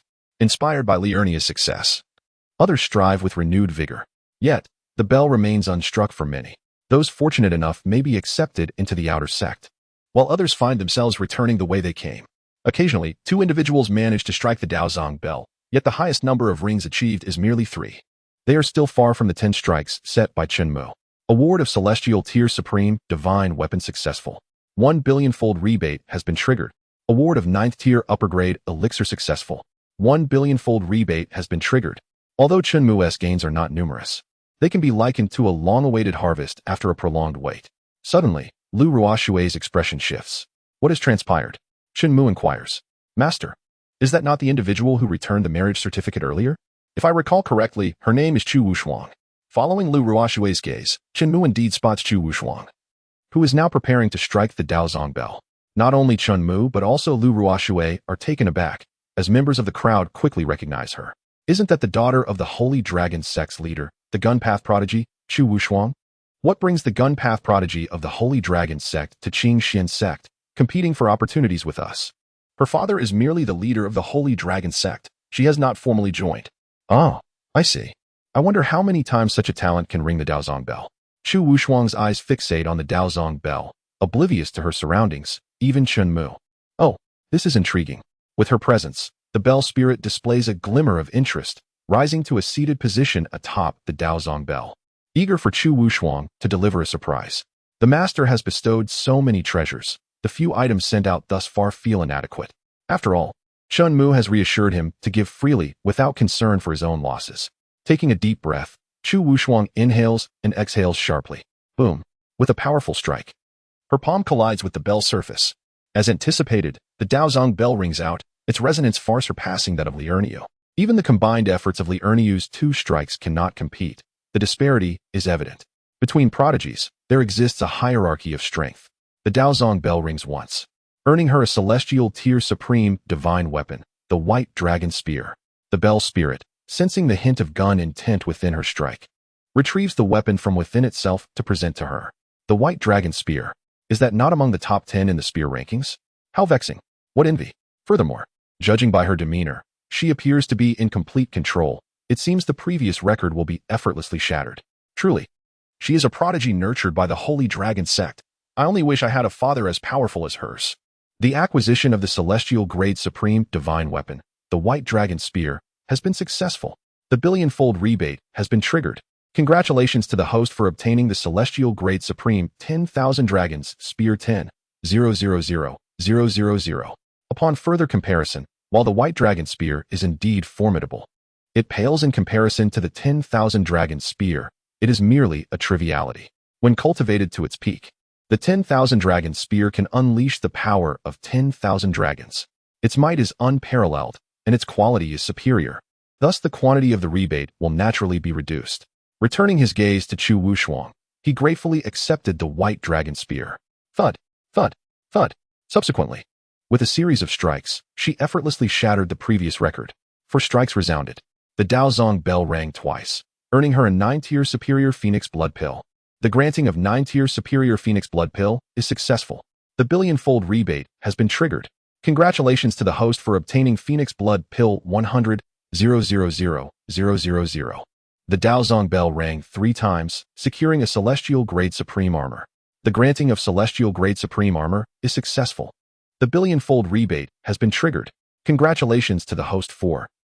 While the bell spirit was calling out, Chen Mu was also receiving continuous rebate notifications, refreshing the reward content. A long string of zeros followed by another long string of zeros. Merely witnessing it brought a sense of joy. Thud, thud. The 6th strike. Truly impressive. However, it was increasingly apparent that she was exhibiting signs of fatigue. Indeed, it was unexpected that even such a prodigy could not meet the standards to enter the Qingyun Peak. It felt as though, as long as one could enter the Qingyun Peak, they would not only become an emperor, but at least reach the quasi-emperor level. No doubt. The entry standards are clearly established. Thud. As the Daozong bell was struck for the 7th time, Chu Wushuang could distinctly sense a wave of weakness enveloping her entire being. Thud. By the 8th strike, she had expended all her strength, utilizing both hands. For the 9th strike, lifting her arms was a challenge, let alone striking the bell. The bell spirit then announced, the Daozong bell has rung 8 times, rewarding a mouthful of enlightenment, Supreme Enlightenment Tea. The granting of Supreme Enlightenment Tea is successful. The billion-fold rebate has been triggered. Congratulations to the host for obtaining Supreme Enlightenment Tea 100,000,000. What? A mouthful of enlightenment. Supreme Enlightenment Tea. Such a thing exists, including Zhao Hongshan. All the elders rose from their seats. Lu Yuchan's emotions were complex. Chu Wushuang recalled that previously, someone had relied on pills to enhance their potential, striking the Daozong bell, so she too should be able to. Consequently, she retrieved several grains from the recently acquired enlightenment tea, crushed them, and swallowed them. Instantly, a sense of enlightenment began to manifest in her mind. She aimed to utilize the enlightenment tea to attain comprehension. Zhao Hongshan noticed. Boom. The next moment, a powerful intent of the spear erupted from within Chu Wushuang. Those beside her were pushed back 7 or 8 steps. The spear intent was formless yet palpable in its sharpness. Thud. 9 strikes. Thud. Finally, relying on the successfully comprehended elementary spear intent, Chu Wushuang struck the Daozang bell 10 times. She met the criteria for entering Qingyan Peak, becoming the first disciple to be admitted. The disciple bows to the master. Chu Wushuang knelt on the ground, her words trailing off as she fainted from exhaustion. Lu Yuchan then commanded 2 female disciples to take her down for recuperation and rest. Observing that Chu Wushuang's body was not severely harmed, merely fatigued from exertion, she would awaken once her strength was restored. Next, just as the bell spirit was about to continue the assessment, an overwhelming, irresistible force suddenly surged from behind. Realizing, the bell spirit found herself grasped by Chen Mu, lifted into the air by her head. Should you dare to show off your cleverness again, beware that I may shatter your spirit, Chen Mu warned. Yes, I acknowledge my mistake, and I shall never offend again. I will no longer presume your intentions. The bell spirit had no idea that her good intentions had led to a blunder. She had thought that after such a long time without anyone meeting the standards, it was a stroke of luck to encounter someone so close. Perhaps she should lend her assistance. Considering the bell spirit's earnest desire to please him, Chen Mu released his grip. The bell spirit returned to the Daozang bell. If the master is dissatisfied with her, perhaps he should nullify her results or allow us to take her as a disciple, Lu Ruoshui proactively suggested. No need, aside from other considerations. She indeed possesses great talent and is worthy of cultivation. Chen Mu gently shook his head. He felt little about the engagement being annulled. After all, that marriage contract was never intended for him. He had never truly been part of the considerations. Such matters would only bring shame to the Chen family. He merely took back the marriage contract on behalf of the soul beneath the 9 springs. In the blink of an eye, half a day passed. Just as Chen Mu contemplated whether to depart, the appearance of an individual caught his attention. Unremarkable in appearance and not clad in opulent attire, he was accompanied by a quirky, adorable little girl, offering various encouragements. Referring to him as brother, yet lacking any blood relation, she possessed exceptional talent. Chen Mu felt a sense of familiarity with this configuration, far too familiar. Unable to resist, he examined the individual's personal panel to confirm his suspicions. Name, Xiao Chun modifiable. Age, 19 modifiable.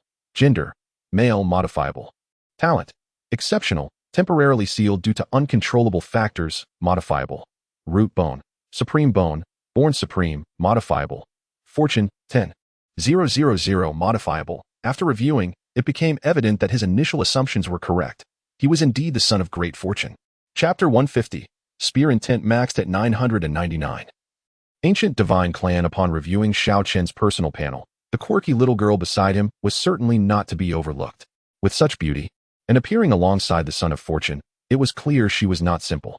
Name, Xiao Yingying modifiable. Age, 18 modifiable.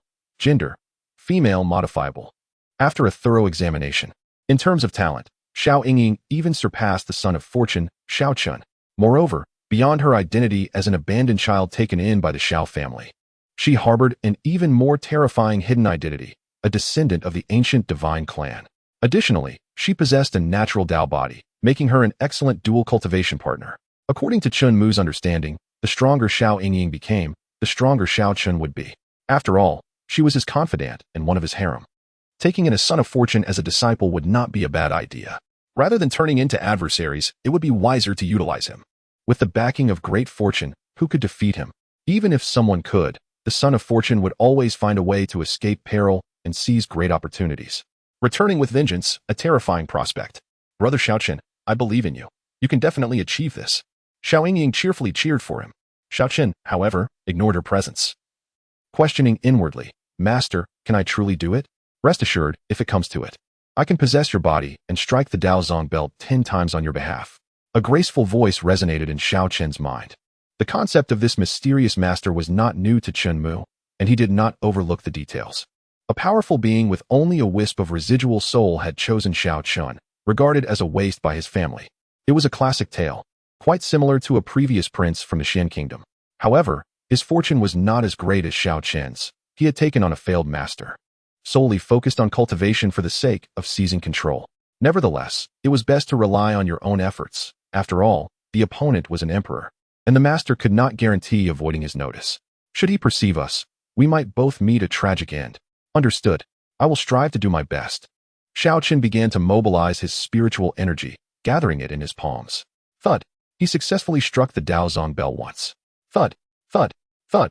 As the son of fortune, he bypassed the elaborate internal struggles, ultimately striking the Daozong bell 10 times without surprise. Disciple Xiao Chen, I bow to my master. Xiao Chen approached the center of the plaza, facing Chen Mu, first gazing upward in awe, then performing a bow of respect. He was filled with curiosity toward this remarkably generous master. Due to her lack of experience, she generously gifted him 2 complete sets of celestial-level cultivation techniques, an array of top-tier elixirs, and celestial-grade weapons. This path seemed almost too smooth. Not only did he find it astonishing, but even the seasoned soul master, who prided himself on having weathered many storms, was equally taken aback by the rewards received from striking the Dao bell. Soon, it was time for Xiao Yingying to make her entrance. Taking a deep breath, she clenched her fists and resolved silently. I must strike the Dao bell 10 times. Ascend to Qingyun Peak and join my brother Xiao Chen. The outcome was not at all surprising to Chen Mu. Comparatively, Xiao Yingying struck the Dao bell 10 times with even greater speed and ease than Xiao Chen. Their appearance left the crowd in awe. Following this, Chen Mu departed, leaving behind the words that those who could strike the Dao bell 10 times should proceed directly to Qingyun Peak. Those who could not decide for themselves whether to stay or leave. Disciple Chu Wushuang pays respects to the master. Disciple Xiao Chen pays respects to the master. Disciple Xiao Yingying pays respects to the master. Chen Mu sat upon a rosewood chair, as the 3 knelt in unison before him. You are all just beginning, and I have little to offer you. This was Chen Mu's first experience as a master, leaving him uncertain of what to say. He decided to bestow a generous gift, a substantial boost of rewards. Their joy was mirrored by his own. Chu Wushuang, present. Chen Mu beckoned her forward. Come. Chu Wushuang stepped hesitantly toward him, filled with trepidation, fearing that her return of the marriage contract might be perceived as an affront, leading to her dismissal. When Chen Mu raised his hand, she instinctively closed her eyes, knowing that a casual strike from him could easily end her life. Yet, in the next moment, she opened her eyes in disbelief. My spear intent has actually reached the intermediate level. This is a token of your initiation, a few spear techniques for you to study diligently. Do not disappoint your master. Chu Wushuang kneels in gratitude to the master. To her astonishment, not only did Chen Mu hold no grudges, but he also bestowed upon her an incredible fortune. Originally, she had estimated that reaching the intermediate level of spear intent would take at least a century or 2. Yet, Chen Mu accomplished it in mere seconds. Indeed, mere seconds. Moreover, he provided her with perfectly suited spear techniques.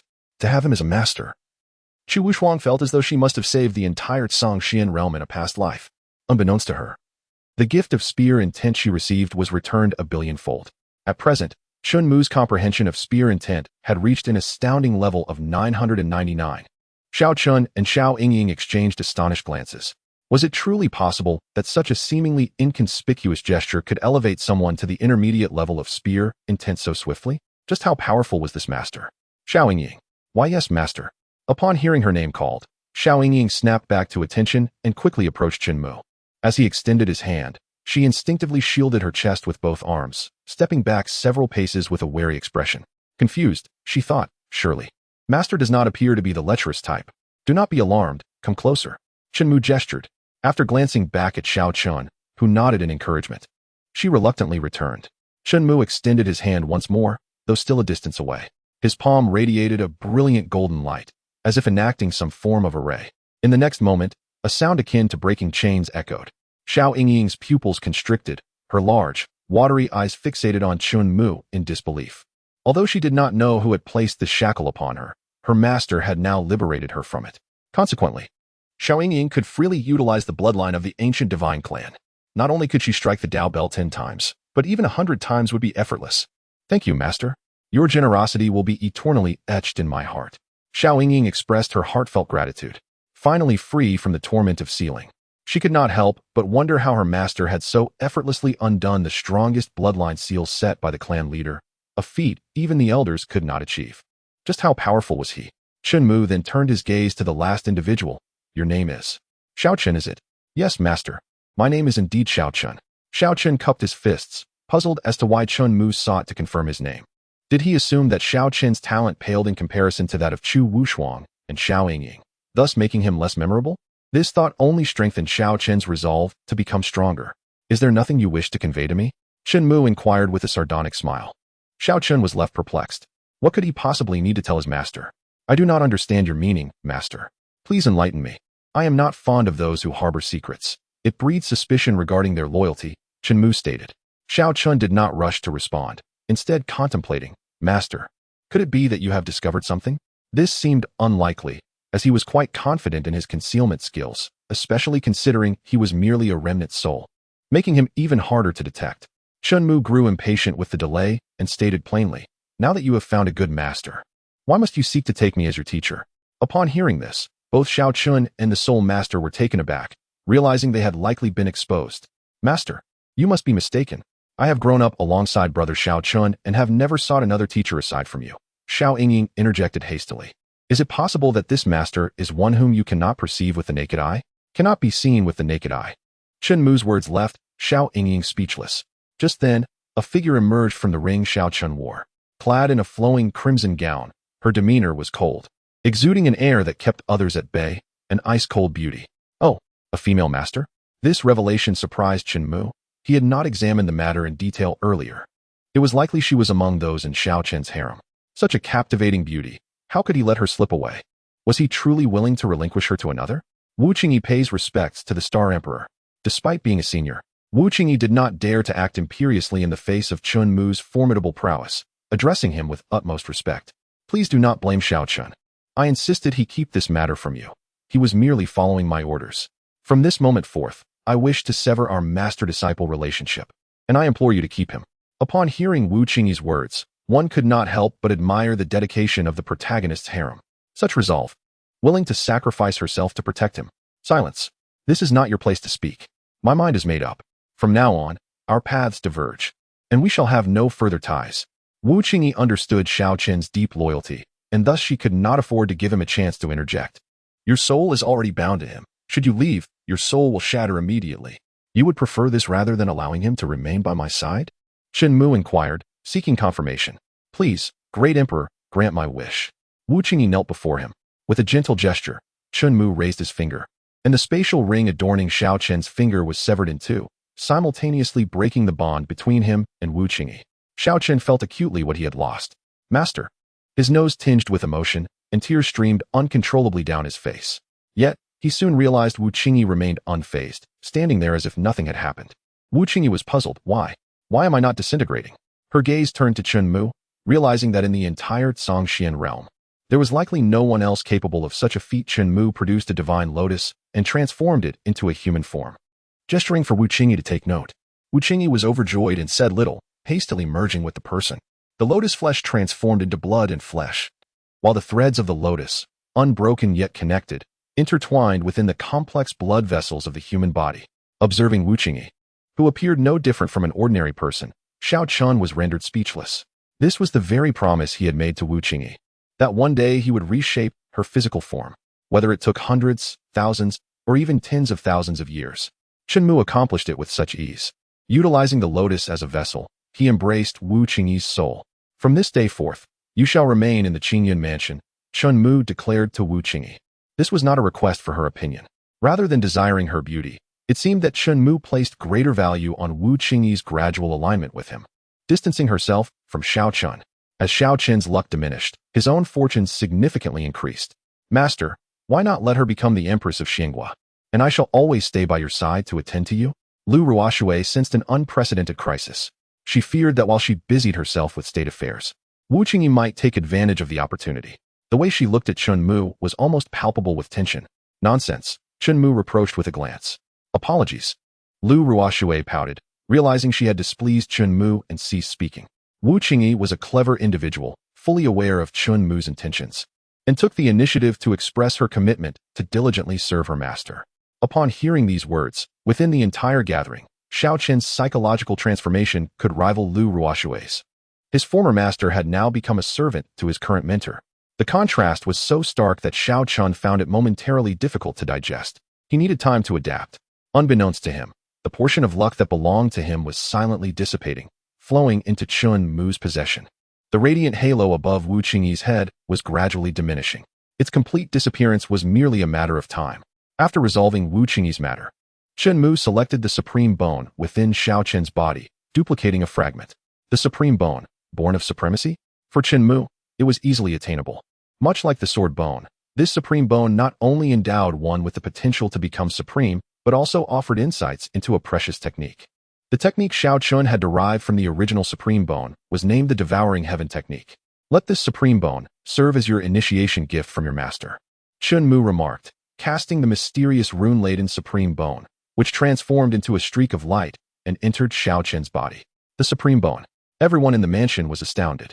Even the Dark Knight ancestor, Chu Tian, and the quasi-emperor Yang Huiming were moved. They understood precisely what the supreme bone signified. Born supreme. Little did they know. Chen Mu beheld the message. Supreme bone granted successfully. Billion-fold rebate triggered. Congratulations, host, you have obtained supreme bone 100 million. Is the supreme bone so rare? Effortlessly. 100 million supreme bones were acquired. Thank you, master. I shall cultivate diligently, never allowing you to be shamed or disappointed. Observing Xiao Chen's loyalty surge while his luck plummeted, Chen Mu felt a twinge of reluctance. However, luck was such a thing that the greater it was, the more susceptible one became to backlash. Rather than rising against the heavens every day, embroiled in various conflicts, wouldn't it be preferable to remain by his side as a carefree disciple, lacking luck yet possessing strength?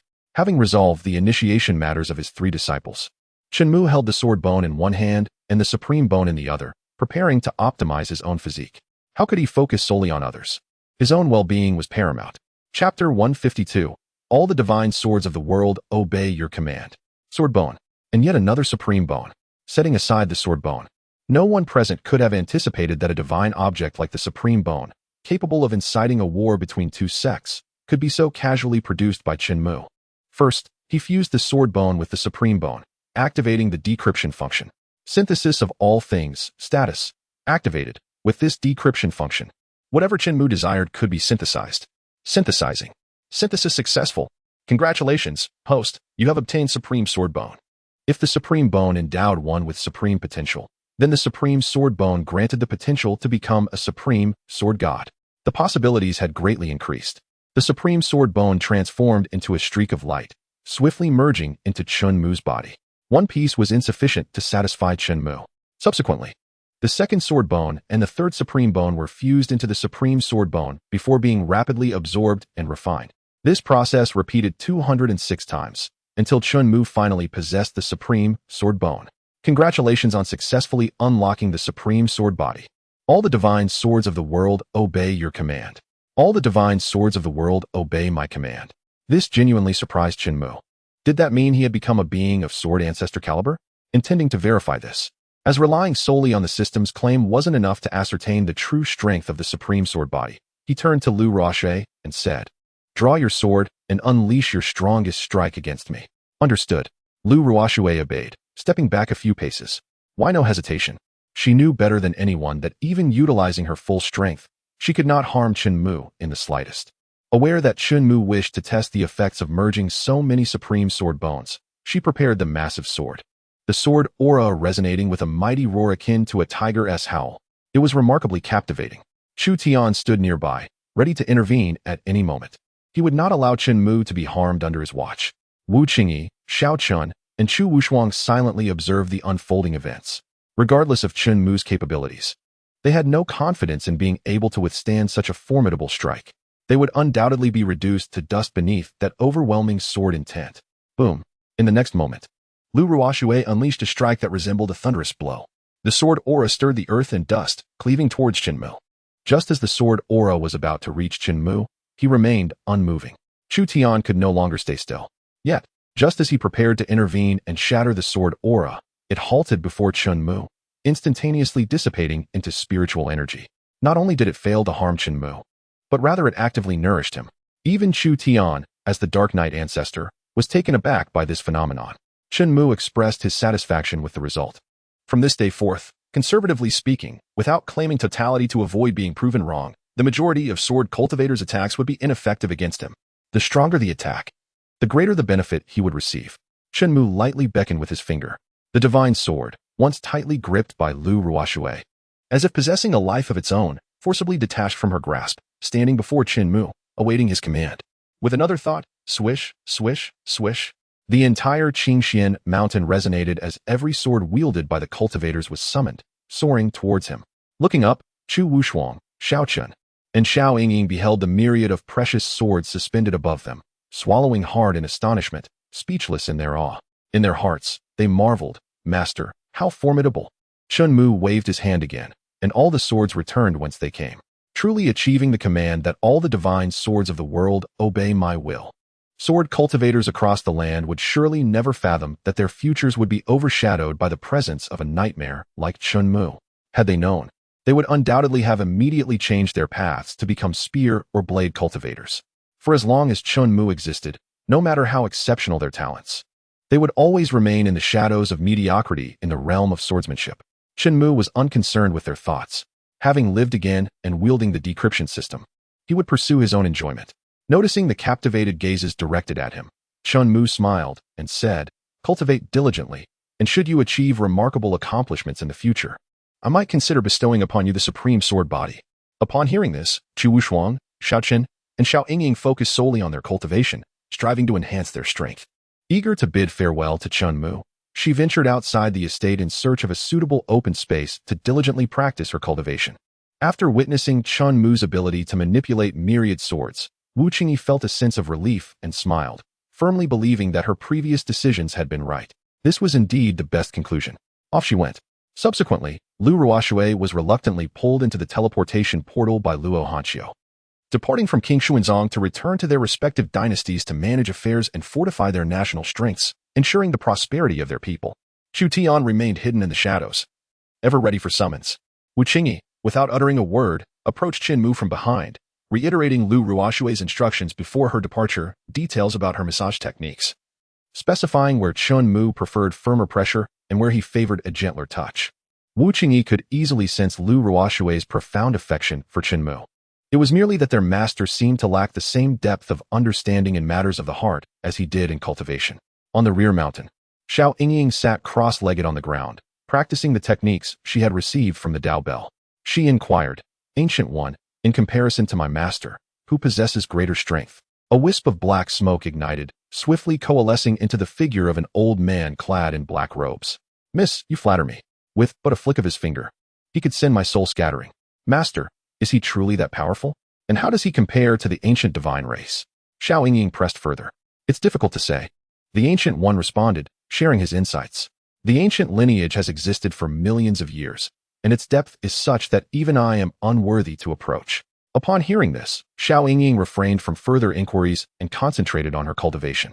In the blink of an eye, 3 days swiftly passed. The Dao Bell completed its task and promptly returned to Chen Mu's hands. Since Xiao Yingying, no one else had managed to strike the Dao Bell 10 times. However, it had attracted numerous talented disciples from other peaks who remained hopeful of one day joining Qingyun Peak. The elders, though aware of this, chose to remain silent, avoiding unnecessary conflict. Their hearts held nothing but admiration for Chen Mu, for it was thanks to him that King Xuanzong could now proudly declare itself the foremost sect of Zhongshuan. Yet, tranquility was destined to be shattered. Events would never unfold smoothly. Chapter 153, The Arrogant Prince and the Phantom of the White Dragon Looking Up. One could clearly see towering teleportation portals, each reaching a height of over 100 meters, opening one after another. A casual count revealed there were easily over 100. Emerging from these portals were grand and exquisitely crafted flying vessels, each capable of carrying thousands of cultivators. 100 vessels meant 1,000,000 practitioners. Such a grand spectacle was impossible to overlook. Everyone paused their activities, raising their heads in curiosity. What was happening? Why had so many vessels suddenly appeared? Moreover, the expressions of those arriving were anything but welcoming. I have never seen such a style of flying vessel. It seems unlike the craftsmanship of our Zhongshuan realm. The Zhongshuan realm is vast. How could you possibly have seen it all? My family is a lineage of flying vessel artisans. You wouldn't understand. Not only the vessels, but the battle flags as well were entirely unfamiliar to them. If they could notice these changes, how could Chen Mu possibly remain oblivious? At this moment, he was in the courtyard, savoring the renowned pastries personally delivered by the emperors of 4 nations. Feeling parched, he instructed Wu Qingyi to pour him a cup of elegant and lingering enlightenment tea, indulging in moments of insight. The significance of enlightenment was secondary. Primarily, it served to cleanse the palate. Those individuals appeared to be from outside realms. Wu Qingyi murmured as she gazed upward. Indeed, they are not from the Zhongshuan realm. Chen Mu affirmed. From the outer domains. Wu Qingyi queried tentatively, could it be from the Songling realm? Her apparent familiarity with the existence of the Zhongling realm did not surprise Chen Mu, who nodded in acknowledgement. How could the Zhongling realm wish to wage war against the Zhongshuan realm? Have they not always looked down upon us? Wu Qingyi questioned in confusion. Perhaps it is due to the alterations I made to the Tongtian spiritual vein, which has affected their interests, Chen Mu speculated uncertainly. The alteration of the Tongtian spiritual vein. Wu Qingyi was aware of the recent surge of spiritual energy within the Zhongshuan realm, but she was unaware that this significant event stemmed from Chen Mu's actions. The gravity of such a matter, articulated so casually by him, seemed trivial. Chen Mu confirmed that none of the hundreds of vessels bore any affiliation with the Northern River dynasty. Instead, they hailed from the Shengwu dynasty. Unlike the four nations' balance of power in the Zhongshuan realm, the Zhongling realm was divided among the Shengwu dynasty, the Northern River dynasty, and numerous smaller states, with the Shengwu and Northern River dynasties being the most formidable, nearly equal in strength. While pondering this, Chen Mu noticed several figures soaring toward the fleet of flying vessels on swords. The leader was none other than Zhao Hengshan, flanked by Lu Yuchan and other elders. As the sect leader, Zhao Hengshan would not shrink back at this moment, despite the vast disparity in strength. Most importantly, King Xuanzong had Chen Mu, a formidable presence, backing them. Zhao Hengshan felt emboldened. Zhao Hengshan had anticipated this day since the moment the Tongtian spiritual vein was altered. He merely did not expect it to arrive much later than anticipated. Clearly, the opposing side also harbored reservations. It was not difficult to deduce that one capable of altering the Tongtian spiritual vein could not be an ordinary person. Should war ensue, it would only lead to mutual destruction. Yet if war was averted, the overall strength of the Zhongling realm's practitioners would inevitably decline, along with their national power. Zhao Hengshan, the sect leader of King Xuanzong, steadied himself and approached the most opulent of the flying vessels, introducing himself. Zhongling realm, Shengwu dynasty, Prince Zhou Chongqing. A young man clad in battle armor stepped forward, exuding an air of nobility. As a prince, he was adorned from head to toe with exceptional divine artifacts. As for the emperor of the Shengwu dynasty, he remained seated within the cabin, believing it was not yet his time to act. May I inquire about the purpose of your visit to our King Xuanzong, Prince Zhou? Zhao Hengshan asked. Enough with the pleasantries. Summon the Star Emperor to appear. Today, he must provide an explanation to the people of the Zhongling realm regarding the alteration of the Tongtian spiritual vein, which has led to the significant decline of our spiritual energy. Zhou Chongqing raised his long spear, aiming it at Zhao Hengshan. The Star Emperor could earn Zhou Chongqing's respect, but Zhao Hengshan and his entourage, not a single one surpassed his cultivation level. Why should he show them any courtesy? In both the Zhongshuan and Zhongling realms, the principle of martial respect prevailed. A spear cultivator. Chu Wushuang's voice resonated in Chen Mu's ear. What? Are you afraid? Chen Mu teased. Not at all. Chu Wushuang replied resolutely. Then go teach him a lesson. If you can defeat him, I shall bestow upon you a piece of supreme bone as a reward. Chen Mu proposed, unable to tolerate such arrogance before him. To intervene personally would be akin to bullying the weak. Why go to such lengths to crush a mere ant? Is your master serious? Chu Wushuang asked in astonishment. It seemed hard to believe that such a simple task could earn her a piece of supreme bone. That was indeed a supreme bone. Moreover, if you can slay him, I can grant you a piece of supreme sword bone. Chen Mu continued to raise the stakes. Yes, master, I shall go. Chu Wushuang soared through the air, each step covering several meters in height, wielding the heavenly-grade divine weapon, the White Dragon Spear, with the singular intent to eliminate Zhou Chongqing. What was a prince to her? Her master was unafraid, so why should she be? Chen Mu was her greatest support, the source of her confidence. Both Zhou Chongqing and Zhao Hengshan sensed Chu Wushuang's presence simultaneously. Zhao Hengshan sighed in relief, knowing that Chen Mu had no intention of standing idly by. Who are you? Zhou Chongqing appraised Chu Wushuang, noticing the White Dragon Spear in her hand, which appeared to be of a higher grade than his own heavenly-grade divine weapon. Enough with the chatter. My master has sent me to take your life. Are you willing to fight me? Chu Wushuang raised her arm, pointing her spear at Zhou Chongqing. What is there to fear? Zhou Chongqing stepped forward, charging at Chu Wushuang, his spear striking like a dragon, intent on killing and seizing treasures. As a gunsmith, witnessing such a divine weapon, how could one not be intrigued? Compared to the enchanting beauty of Chu Wushuang, Zhou Chongqing's interest lay more with the White Dragon Spear. He yearned for the spear. As for Chu Wushuang, he contemplated her demise, intending to instill fear into all of Zhongshuan realm. It was evident that anyone capable of wielding a heavenly-grade divine weapon must possess extraordinary talents. If they were not such prodigies, Zhou Chongqing would not deign to act against them. They were simply unworthy of his effort. Born with pride, he was anything but ordinary. As Zhou Chongqing charged forward with the spear, imbued with a hint of martial intent, Chu Wushuang, aware that Chen Mu was observing, did not wish to squander time. With a glimmer of icy brilliance, she unleashed her spear as if it were a dragon. No, it was an authentic phantom of a white dragon. What was this? Upon seeing the ethereal white dragon, Zhou Chongqing was instantly thrown into disarray. Moreover, he could distinctly sense the formidable martial intent contained within, an essence he himself lacked. Chapter 154. The Arrival of Four Nations, the Sound of War Drums, South Marquee. Save me. Zhou Chongqing's earlier arrogance had vanished, replaced by desperation. The might of that spear had diminished to the point where it posed no threat. He cried out for help. What was pride compared to life? Zhou Chongqing was destined to be the emperor of the sacred martial dynasty. He could not perish in such a place, at the hands of a woman. How utterly disgraceful. Then, he beheld a towering figure, draped in flowing robes, materializing before him. Do not fear, your highness. I am here. This man was Zhou Chongqing's personal guardian, a being of transcendent strength. Hearing these words, Zhou Chongqing's demeanor shifted back to haughty confidence. He thought to himself, what if you have martial intent? I have a powerful ally at my side. You shall surely perish. That divine weapon of yours will belong to me. Why do you interfere in a contest between juniors? You old fool. Chen Mu, speechless, set down his teacup, raised his hand, pressing his thumb against his middle finger, directing it towards South Marquee. With a mere flick of his finger, South Marquee was preparing to channel his spiritual energy to conjure a massive shield to deflect the phantom white dragon conjured by Chu Wushuang. However, in the next moment, South Marquee's actions froze. He felt as if he had glimpsed a bloodthirsty demon, a scythe poised to sever his throat. Boom. Bang. In an instant, Zhou Chongqing, drenched in blood, wore a smile that had yet to fade. His entire being became still, devoid of expression. The transcendently powerful South Marquee exploded before his very eyes, dissolving into a cloud of sanguine mist.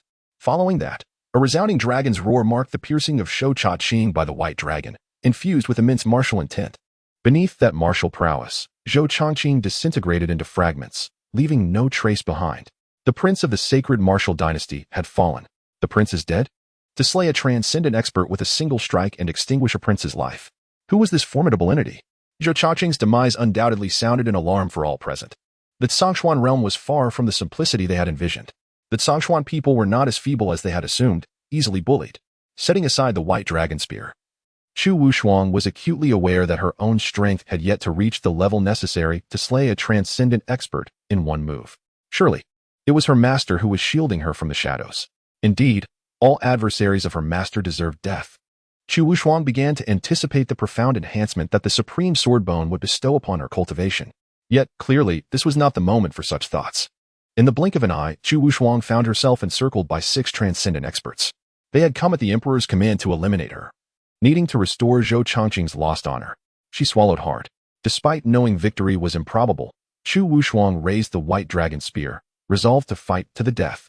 She could not allow the honor of Qingyun Peak to be tarnished. Chen Mu was thoroughly pleased by her determination. He raised his hand to unveil the system panel, selecting the 6 transcendent experts, and with a click, he chose to erase their cultivation. As the 6 were about to strike, they suddenly found themselves rendered powerless, devoid of any spiritual prowess. Then, accompanied by a thunderous dragon's roar, Chu Wushuang unleashed a swirling phantom of a white dragon, sweeping through the 6. They were obliterated. Too powerful. To annihilate 6 transcendent experts with a single strike, how could she have accomplished such a feat? This was unimaginable. I refused to believe it. They were supposed to be separated by several realms of power. Something was amiss. An absolute anomaly. The death of the 6 was not merely a shock to the inhabitants of Songling realm. It left them dumbfounded. To slay even one was implausible, let alone 6. Yet they were unaware that they too could achieve this. 6 individuals devoid of spiritual roots and cultivation. Was it truly so difficult for a practitioner to eliminate them? To speak frankly, it was easier than squashing ants, for ants were diminutive and difficult to find.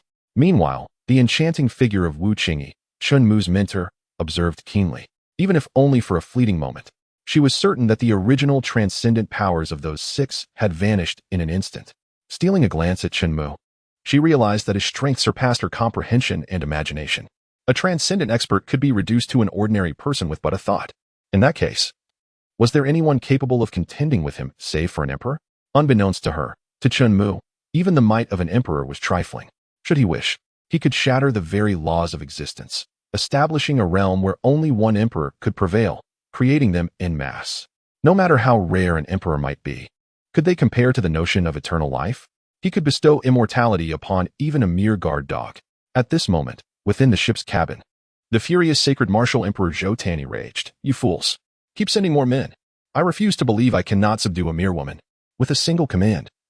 Dozens of perfected, transcendent experts appeared around Chu Wushuang. Your master has made you temporarily invincible. Do not fear. Chen Mu's voice resonated in Chu Wushuang's mind. Invincible instant kill. Status activated. A warm current flowed through her heart. Fearless, she brandished her spear. Striking forth, she swept horizontally, unleashing 10 phantom white dragons that danced chaotically in the air. The sound of dragon roars echoed, shaking the very heavens and earth. How could a 100-meter dragon fail to captivate attention? Even from 1,000 meters away, it was clearly visible. In a flash, the dozens of perfected transcendent experts, mid-sentence, found themselves devoured by the dragon's maw. To touch them was to meet death. Any defensive techniques or protective treasures were rendered utterly ineffectual. Instant kill. Instant kill. All were obliterated. Those dozens of individuals existed for but a fleeting moment. They should have been unparalleled experts, yet at this moment, they appeared pathetically weak. How strange. How utterly strange. How could she be so powerful? Her cultivation was not particularly high. The Zhongshuan realm was truly enigmatic. Who claimed that Zhongshuan realm was weak and devoid of strong practitioners? I would gladly slap you. Will we fight, or will we flee? The emperor had truly chosen the wrong opponent this time. Indeed, even if we had chosen the Northern River dynasty, we would not have suffered such disgrace. Upon hearing these murmurs, Zhou Tanyi felt an impulse to curse. Buzzing. Boom. Before he could utter a word, the resonant, thunderous sound of war drums erupted. Glancing out the window, portals opened one after another, and countless flying vessels emerged from within. Their numbers utterly eclipsed those of the sacred martial dynasty. Xian Nation, Zhuyan, Tianwu, Xiantian. The 4 great dynasties converged. Their armies numbered in the millions. Like a surging tide. Among them, the Tianwu dynasty, led by Luo Hanqiu, boasted the most terrifying numbers, 10 million elite humans. Accompanied by tens of millions of Dark Knight demon clans, they unfurled their dark wings, hovering beside the great vessels, awaiting the call to battle. Chapter 155, Hidden Cards? The Slaughter of Millions. Long live the Emperor. The numerical advantage that had once belonged to the sacred martial dynasty was obliterated in that instant, rendered non-existent. They were now encircled by the flying vessels of the 4 nations. Originally, the crowd anticipated the arrival of the higher realm to the lower realm, eager to unleash a brutal massacre. However, to everyone's astonishment, the true fool in this scenario turned out to be none other than myself. The party being tormented was never the Zhongshan realm. No wonder the Beiyi dynasty remained silent for so long. Now I understand everything. I cannot help but curse those wretched old foxes of Beiyi. Upon witnessing Lu Ruoshui and Luo Hanqiu leading their troops to arrive, Zhao Hongshan's anxious heart finally found peace. The disciples of the Qin Xian sect below were also filled with goosebumps. Well, the sound of the war drums resonates with such might and grandeur. Indeed, I never imagined that the 4 nations would unite one day. This is all thanks to Elder Chen. Without his efforts to unify the 4 nations, the Zhongshan realm would likely still be embroiled in internal conflict. Unable to fend off external threats, I must continue to strive in my cultivation, aspiring to ring the Daozong bell 10 times and join the Qingyan Peak. What a spectacle! While everyone else enjoys the show, you engage in internal strife. Who dares to compete? Starting today, I shall enter seclusion, abstaining from food and drink to focus solely on my cultivation. In that moment, everyone's ambitions shifted. It was no longer about becoming a Dao emperor or the ruler of this world, but rather about ringing the Daozong bell 10 times and joining Qingyan Peak. To be under Elder Chen's tutelage and receive his true teachings became their steadfast goal. How outrageous. Truly outrageous. Zhou Tanyi, unable to endure any longer, decided to unveil his trump card. 3 black-robed elders suddenly appeared, towering above the flying vessel, emanating an imperial might that silenced the war drums in an instant. The stillness was eerie. These 3 individuals represented Zhou Tanyi and, indeed, the very foundation of the holy martial dynasty. 3 quasi-emperors, or rather, each of them had the potential to ascend to the rank of Dao Emperor. Yet, the laws of heaven bound them, and with the emergence of the prodigy Yi Nantian, the criteria for achieving the status of an emperor in the Zhongling realm had been raised to an unimaginable level. Thus, they had struggled for millennia, remaining stagnant at the quasi-emperor level. Nevertheless, their strength far surpassed that of any former emperor preceding Yi Nantian. Zhou Tanyi did not believe that these 3 could not handle a mere fledgling Dao emperor. The imperial might, These three were the quasi-emperors, second only to Yi Nantian, the foundation of our holy martial dynasty. How splendid! With their presence, we shall surely turn the tide. No wonder it is said they are the foremost among those beneath the emperors. It appears that is no mere rumor. Kill. Annihilate the Zhongxian realm without mercy. Kill. The arrival of the three black-robed figures instilled considerable confidence in the crowd. Lu Ruoshui, Luo Hanxiu, and the others displayed expressions of concern, yet showed no signs of retreat. How do their strengths compare to yours? Chen Mu inquired.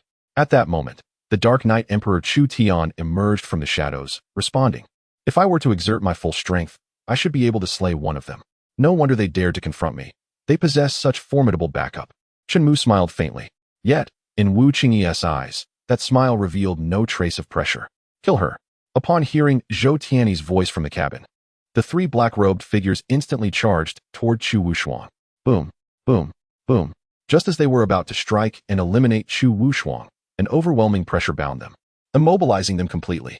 It felt as if the weight of the entire universe pressed down upon their shoulders. Their movement slowed to a crawl. As they slightly raised their gaze, they locked eyes with 9 colossal black dragons. Their immense forms seemed endless. Each dragon possessed the strength to crush the three of them. Dragons. How can such creatures still exist in this world? This pressure? Could it be the bloodline inherited from the primordial era? Impossible. How could the Zhongxian realm harbor such a dreadful entity? The three black-robed figures were utterly bewildered. They could neither advance nor retreat. Under the influence of imperial might, Chu Wushuang quickly regained her composure, sweeping her spear. Then, invoking the invincible instant kill effect shared by Chen Mu, she effortlessly severed the heads of the three. In that moment, a thunderous roar erupted. Zhou Tianyi collapsed to the ground, utterly defeated, unable to articulate a single coherent word. Countless cultivators from the Zhongling realm dropped their weapons, kneeling in surrender, clamoring for allegiance to the Zhongxian realm. Quasi-emperors, half-step emperors, annihilated with a single strike, coupled with the presence of the 9 Dragon Supreme carriage. Their will to fight evaporated entirely, leaving only the desire to survive. Would they be spared? Impossible. If they were allowed to return alive, how could those from the Zhongling realm, still restless, remain compliant? The Supreme Sword Body unleashed its power, summoning millions of swords, transforming into a colossal steel sword dragon, measuring 1,000 meters in length, devouring, shattering one flying vessel after another. Countless cultivators were torn to pieces beneath the onslaught of the razor-sharp dragon form, reduced to indistinguishable blood remnants. Hundreds of thousands perished in an instant. Then, releasing the Supreme Blood Demon, all were absorbed and transformed into blood demons, expanding the Blood Demon Legion. Everything shook Wu Qingyi's heart, which she considered well-informed. Her legs weakened, and she slumped beside her chair, temporarily unable to rise. She was curious about how many more trump cards her master possessed. While others revealed their cards one by one, he was all trump cards. Long live the Starry Emperor! At that moment, someone shouted, "Long live the Starry Emperor!" One voice echoed, and a billion voices responded. "Long live the Starry Emperor! Long live the Starry Emperor! Long live the Starry Emperor!" The commotion was so grand it seemed as if it could topple the heavens. Chen Mu reclined on the bench, basking in the atmosphere, feeling quite content. Long live the Starry Emperor! Chu Tian clasped his fists, addressing Chen Mu, shouting, "Long live the Starry Emperor!" Then came Wu Qingyi, her voice softening. Meanwhile, on the back mountain, having just completed his breakthrough, Xiao Chun and Xiao Yingying exchanged wide-eyed glances, 1,000 thoughts swirling in their minds, yet unsure how to articulate them. At that moment, Xiao Yingying finally understood why the ancient figure had so decisively responded when asked who was stronger between him and his master. The ancient figure was not as strong as those 3 quasi-emperors. Though they were quasi-emperors, their hidden strengths were unfathomable, but only in comparison to someone like her. Xiao Chun, however, became even more resolute in his determination to follow Chen Mu. Placing her hand upon her modestly developed chest, Xiao Yingying felt a surge of special emotions. Her heart stirred profoundly. One must ask, how many women in the world could withstand the shock brought by this scene? Chapter 156. If you wish to become an emperor, I shall make you one. Initially, in Xiao Yingying's heart, her brother Xiao Chun was undoubtedly worthy of being called unmatched in the future. But now, with her master standing as an imposing mountain before her, that hope seemed bleak? No, it could be said to be utterly hopeless. Not only did Xiao Yingying think this way, but even Xiao Chun, who had once silently vowed to become the overlord of the Zhongxian realm after being humiliated, now found his ambitions somewhat deflated. To make Chen Mu submit to him? Such a thought was beyond Xiao Chun's wildest dreams. To be able to see Chen Mu on the cultivation path was already the most cherished desire for Xiao Chun.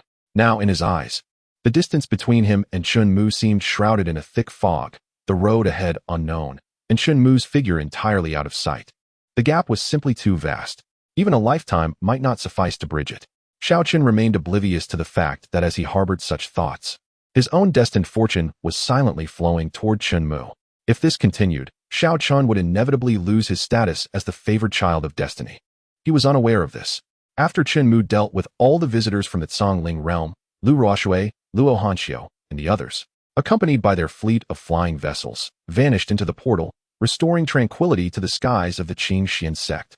Chen Mu then contemplated who would succeed the throne of the Holy Martial Dynasty. After all, the emperor and the prince had both fallen victim to his own hand. As the saying goes, it is better to benefit oneself than to benefit others. Chen Mu began to scout for potential candidates. Wu Qingyi? She would need to serve him in the absence of Lu Ruoshui and Luo Hanxiu. Thus she was eliminated. Chu Tian, while his strength was adequate, being from the Dark Knight Demon clan would inevitably attract criticism, making it unnecessary to court trouble, so he was also dismissed. In pondering the matter, it appeared that no one was more suitable than Yang Huaiming. Feeling Chen Mu's gaze upon him, Yang Huaiming, who was sweeping the fallen leaves in the courtyard, shivered involuntarily. Upon seeing Chen Mu beckon him, he hurriedly set down his broom and approached. Master, what are your commands? I wish for you to become the new emperor of the Shengwu dynasty. Are you interested? Chen Mu inquired.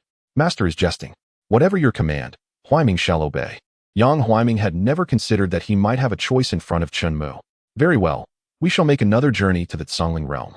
Rest assured, I will eliminate all potential threats, allowing you to ascend the throne of the emperor in peace. Chen Mu placed his hand on Yang Huaiming's shoulder and gave it a reassuring pat. Wu Qingyi, listening nearby, had grown numb to these words. Compared to the events that had transpired before, this seemed rather unsurprising. Meanwhile, within the Shengwu dynasty, the news of the emperor, the prince, and the loss of 100,000 elite soldiers had already spread. The civil and military officials gathered in the grand hall, a cacophony of confusion. How could this happen? The emperor's and the prince's life tokens have all shattered? Did we not have 3 quasi-emperors accompanying them? How could they not withstand the Zhongshuan realm? What has transpired in the Zhongshuan realm over these millennia to render them so formidable? Could it be that Star Emperor? When he attained his position, even we were shaken by celestial phenomena. This is dire. We must quickly elect a new emperor to stabilize the situation. Otherwise, if the Northern River dynasty seizes the opportunity to strike, we would be in peril. However, electing a new emperor would mean admitting our defeat in the Zhongshuan realm and the heavy losses incurred. What shall we do? How shall we proceed? At that moment, a portal opened beside the throne. Since you are unable to make a decision, allow me to take charge. Chen Mu pressed Yang Huaiming down onto the emperor's throne. Someone immediately stepped forward to protest. How dare you? That seat is not one you are qualified to touch. Bang! With a mere wave of Chen Mu's arm, the individual transformed into a mist of blood, gradually dissipating. The chasm left in the ground, stretching for hundreds of meters, would not vanish. Those who were about to speak were silenced, understanding all too well the malevolence of the newcomer. Is there anyone else who has objections? Chen Mu inquired, his smile akin to that of a demon. My lord, our Shengwu dynasty is currently facing great peril and has offended the Star Emperor. We shall surely face his wrath. It will not be so simple for you to place him upon this seat. Seeing someone attempt to intimidate him, Chen Mu merely smiled faintly. Is the emperor truly that formidable? They could not fathom the mindset behind Chen Mu's audacious words. The emperor, after all, was the strongest being, one per world. By the way, Huaiming, after all these years, do you still harbor an obsession with becoming an emperor? Chen Mu asked. In response to my master, if possible. I still hope to make an earnest attempt. Yang Huaiming revealed his innermost thoughts. He was unwilling to remain stagnant at the quasi-emperor level, leaving behind a remnant soul in hopes of finding another opportunity. There is no need for such trouble. If you wish to become an emperor, I shall make it happen. The audacity of Chen Mu's words struck everyone as madness. In the Congling realm, to become the emperor, one must first surpass the insurmountable mountain that was Yinantian. That prodigy had vanquished all who dared oppose him over the past century, earning the title of the most powerful emperor in the history of the Congling realm. As Chen Mu spoke of the Congling realm's emperor so lightly, they dared not voice their thoughts, yet their minds were racing, convinced he was delusional. Unbeknownst to them, Chen Mu had utilized the system to inscribe 4 words onto Yang Huaiming's life history, Thunder Emperor. There was no particular reason for this. He simply found the term thunder appealing, and thus added it. If it proved unsuitable, he could easily delete and revise it without great effort. Boom, boom, boom. Suddenly, thunder roared overhead, shaking the heavens and the earth. Even from miles away, the radiance of thunder could be seen illuminating the world. The entire Songling realm was engulfed in heavenly lightning. The spectacle was overwhelming, akin to 1,000 troops roaring in unison. Boom! With a resounding crash, a golden lightning bolt tore through the grand hall's roof, striking Yang Huaiming. Countless bolts of thunder surged into him, reforging his body and enhancing his bloodline. The might of the heavens coalesced within him. Invisible lightning patterns spread through the air, causing the onlookers to feel a slight tingling in their bodies, though it posed no threat to their lives. Is he attaining the status of an emperor? How is this possible? Is there not already an emperor in the Songling realm? Is he stronger than Yinantian? Or has the heavenly law been altered? Chapter 157. Yinantian? Just an ordinary strongman regardless of which scenario they contemplated, it was difficult for them to accept. One was a prodigious talent that altered the entire Songling realm's understanding of power and raised the bar for emperors, while the other represented the heavenly law. Throughout history, no one had ever dared to defy the heavens. Yet, given the current commotion, what else could it signify but the attainment of an emperor? To create a phenomenon that would impact the entire Songling realm, there was no alternative but the attainment of an emperor. Yet, when it came to true fear, it was Chen Mu's real identity that struck terror. If memory served, the one presently achieving the status of an emperor had just referred to him as master. After proclaiming, "If you wish to become an emperor, I shall make it happen," Yang Huaiming truly began his path to emperorhood. Witnessing it firsthand felt no different from a child's game. Surely, this cannot be serious? Attaining the status of an emperor had never been so effortless. Meanwhile, in the Snow Peak Forbidden Land, Yinantian, who was engrossed in cultivating and comprehending the path to immortality, suddenly opened his eyes, his pupils narrowing. He could sense that the share of heavenly fortune that belonged to him had diminished by half. With a wave of his hand, the swirling snowstorm vanished, leaving only ominous clouds overhead, crackling with thick, golden lightning. Is someone attaining the status of an emperor? How can this be? In that moment, even Yunantian was taken aback. He was still an emperor. How could someone surpass him and directly ascend to the status of an emperor? Moreover, judging by the current situation, it appeared that success was imminent. How dare they disrupt the balance in my presence? Do they truly think I, Yinantian, am inconsequential? Yinantian rose to his feet, soaring thousands of meters into the sky, heading toward the source of the most potent thunder. Regardless of the circumstances, he would eliminate this individual. He could not allow them to defy the heavenly path and siphon off his fortune.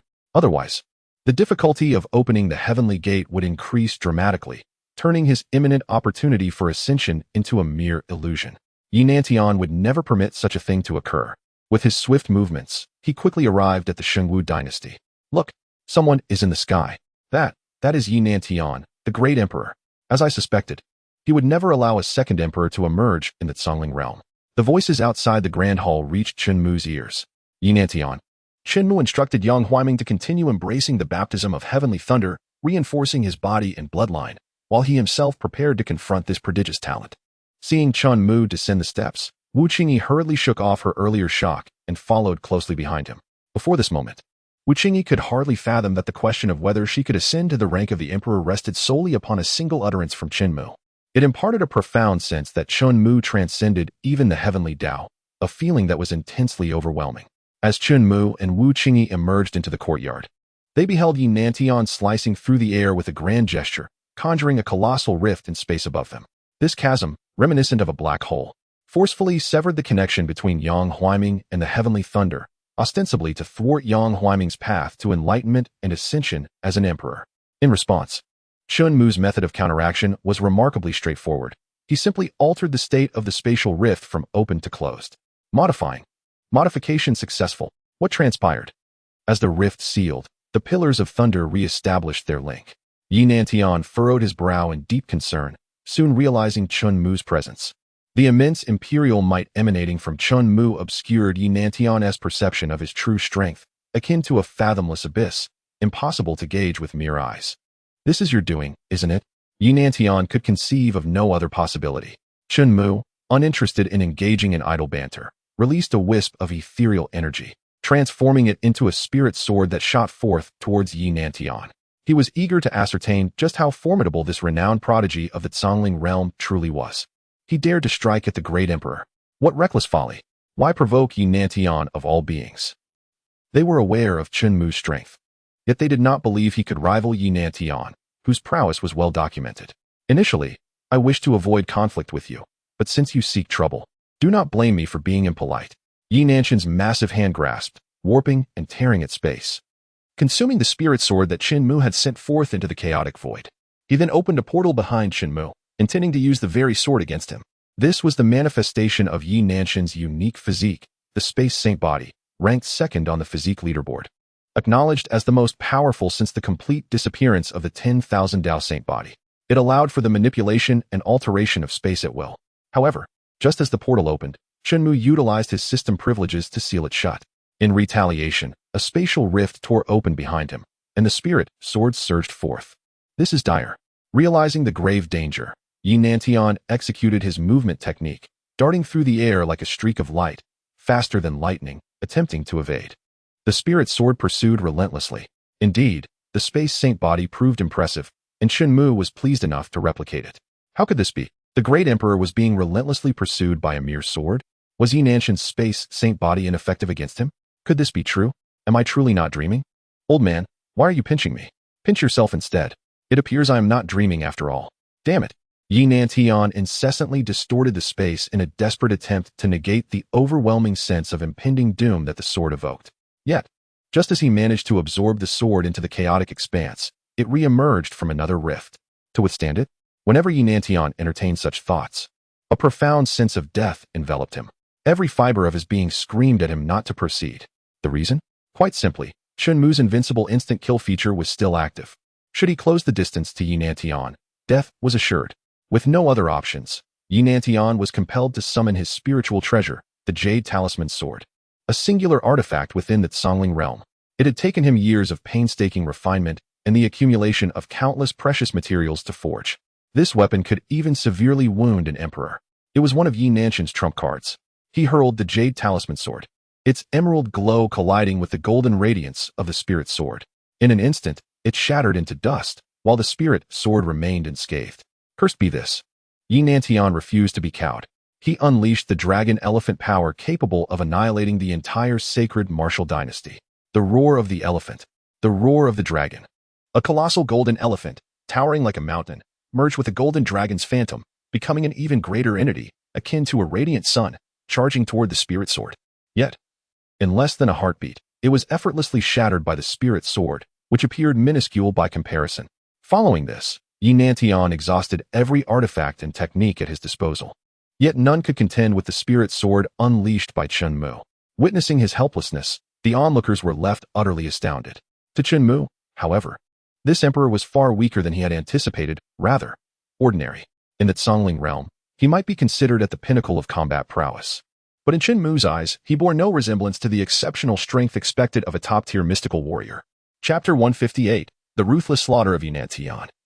Bewildered to death as an emperor, should he not be able to effortlessly invoke tremors in the heavenly Tao with a mere wave of his hand, causing space to collapse? Such feats could be easily accomplished by Chen Mu, should he wish.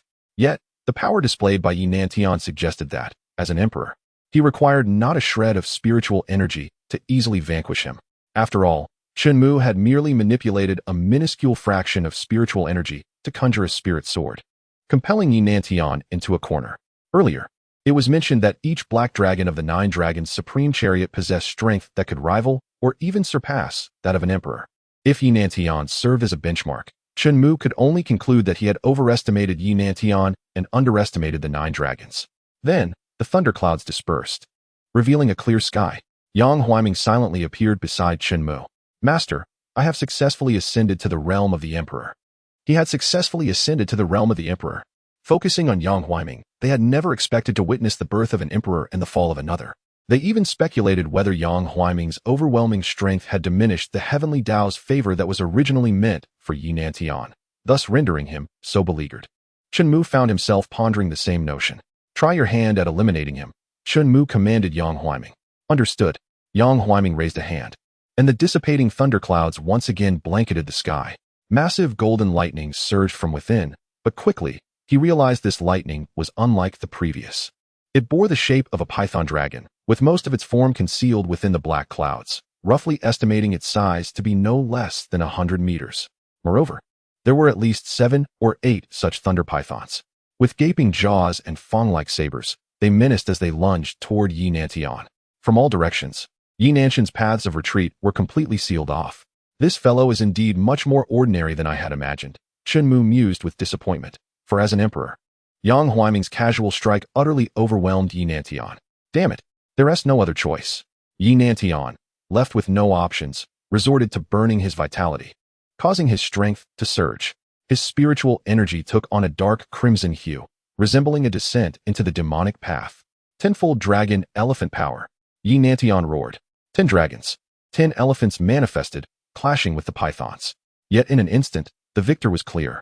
As he watched the dragons and elephants being shattered, the enormous jaws of the python lunged forward, the golden lightning filling his field of vision.